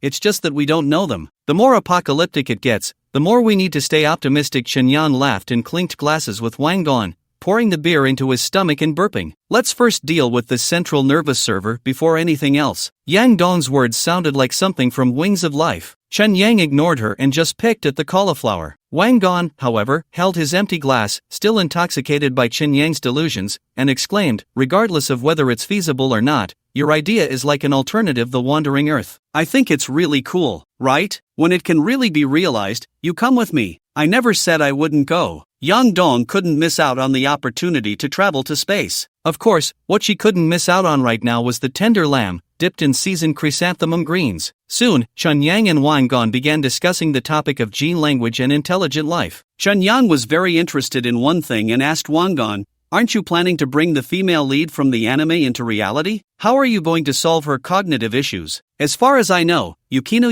Shida is the male lead's girlfriend in Spring, right? How are you going to make her your girlfriend?" In fact, Chen Yang had a similar problem. He wanted to bring Wang Jiajia from his memories into reality, but in reality, he was Vic, not Chen Yang. Getting Wang Jiajia to accept Vic as Chen Yang was a bit difficult. "I've thought about this problem long ago, and the conclusion is to give up on that idea." Wang Gon sighed with deep emotion, his chubby face displaying an unparalleled sincerity as he whispered, "The Yukino I like is like a fish in a fishbowl. Taking it out would only lead to its death. Even if it survives, it would turn into an amphibious frog. So I plan to use her as a prototype to design an entirely new character, without forcing her into reality." "That makes sense." Chen Yang nodded silently, re-examining the philosophical question of who exactly is Wang Jiajia. If judged purely by memory, isn't Hainab Myo Wang Jiajia? Anyone who has seen that segment of Super Dream is Wang Jiajia. Damn, it suddenly turned into The Ring. In the underground base of Dark Star, a holographic simulation floor-to-ceiling window in the bedroom was raining. Since this device was connected to the base's water and air circulation, it was also equipped with a scene sense system, capable of simulating hyper-realistic rain scenes. Moist wind blew in through the window, and real raindrops fell on the windowsill, spreading out. This made Chen Yang and Yang Dong forget they were in a base 100 meters underground. "This window is so beautiful. Let's buy a few more," Yang Dong said, hugging her legs as she sat by the window. With the flickering light in her eyes, the rain scene in the window instantly transformed into a winter wonderland covered in white snow. The cold wind blowing in through the window cracks felt very real. Chen Yang also liked this window, although it was fake. In the current technology, the boundary between real and fake was becoming increasingly blurred. Just like Yang Dong, who was moving her little feet in front of him, she was a fake bionic person by Earth's standards. Yet, as a reference to reality, she was a real bionic person, having detached from the digital world. The end of this question is philosophical. Chen Yang let out a slight sigh and quietly set up a low table on the bedroom floor, placing a keyboard and touchpad on it, while the projected monitor displayed the BM software updating. If all went well, the updated BM material library would feature an engine capable of reaching 35 Mach. This speed would be enough for him to escape Dark Star's gravity. The next step was to manufacture a spaceship,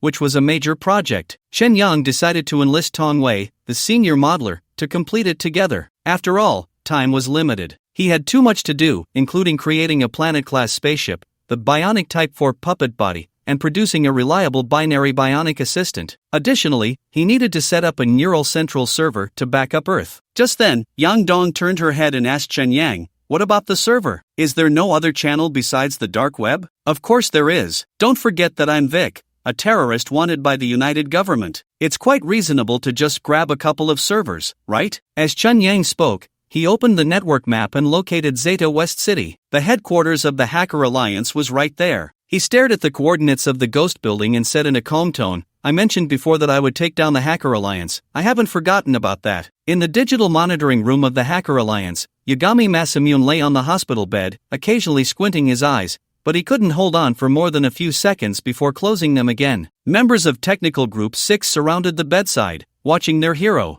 This young chairman had built a model of the neural computing network at the cost of sacrificing 15% of his brain data, effectively breaking through the computational power blockade imposed by Earth Company by his own efforts. This silenced those who had previously criticized Yagami Masamune, as this was something even the former chairman, Ichiro Arakawa, could not achieve. Throughout the morning, the senior members of the Hacker Alliance came to visit the chairman, offering insincere blessings and a hint of smug regret. Since the brain data remained in a quantum state, it could not be artificially edited, resulting in irreparable damage. The 15% of Yagami Masamune's damaged brain data was primarily concentrated in the left deep computing area. Although it had no impact on his daily life, he could no longer perform high-speed calculations and had completely lost the ability to connect to the central nerve server. For a top hacker, this was cruel. Until no one came to visit him anymore, Yagami Masamune activated the chairman's window and turned off the network surveillance. He glanced at the members of Group 6 in turn, swallowed a dry gulp, and said, "The subsequent work will be handed over to you. Even if a new chairman takes my place, our plan can still be executed." He forced a smile and joked, "Because I left a backdoor, that's a hacker's signature move. Will the leader choose a new chairman?" The glasses girl sniffled, her nose feeling a bit sore, and muttered, "You just achieved merit. How could they possibly find someone to replace you at this time?" The others in Group 6 remained silent.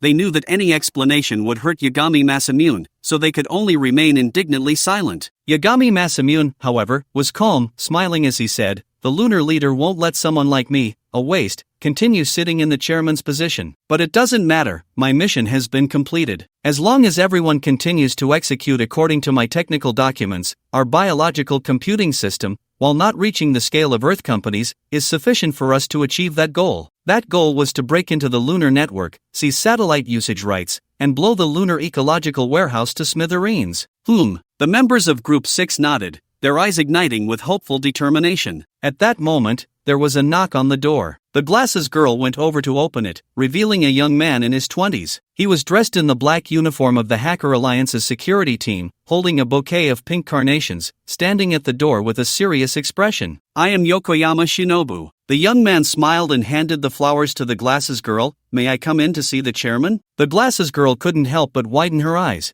comparing this young man to the middle-aged fat man in her memory. Yokoyama Shinobu had once been the head of Technical Group 3. Nearly 4 months ago, Yagami Masamune had removed his position as head, demoting him from a mid-level member of the Hacker Alliance to a low-level security personnel. Everyone thought Yokoyama Shinobu would leave in shame, but after changing his body, he actually reported to the security office. The glasses girl glanced back at Yagami Masamune, seeking the chairman's permission. Seeing Yagami Masamune nod, she stepped aside and said, "Please come in, the chairman agrees to meet you." "It's not really a meeting, given my current status, it's just a subordinate visiting a superior. Just a chance to flatter the leader and say some nice words." Although Yokoyama Shinobu looked like a young man, he spoke with an air of maturity. "Come on, I could really use some nice words right now." Yagami Masamune pressed a button at the edge of the bed, and the hospital bed automatically raised, allowing him to sit up. It seems the words from other visitors were quite harsh. Yokoyama Shinobu stood opposite the hospital bed,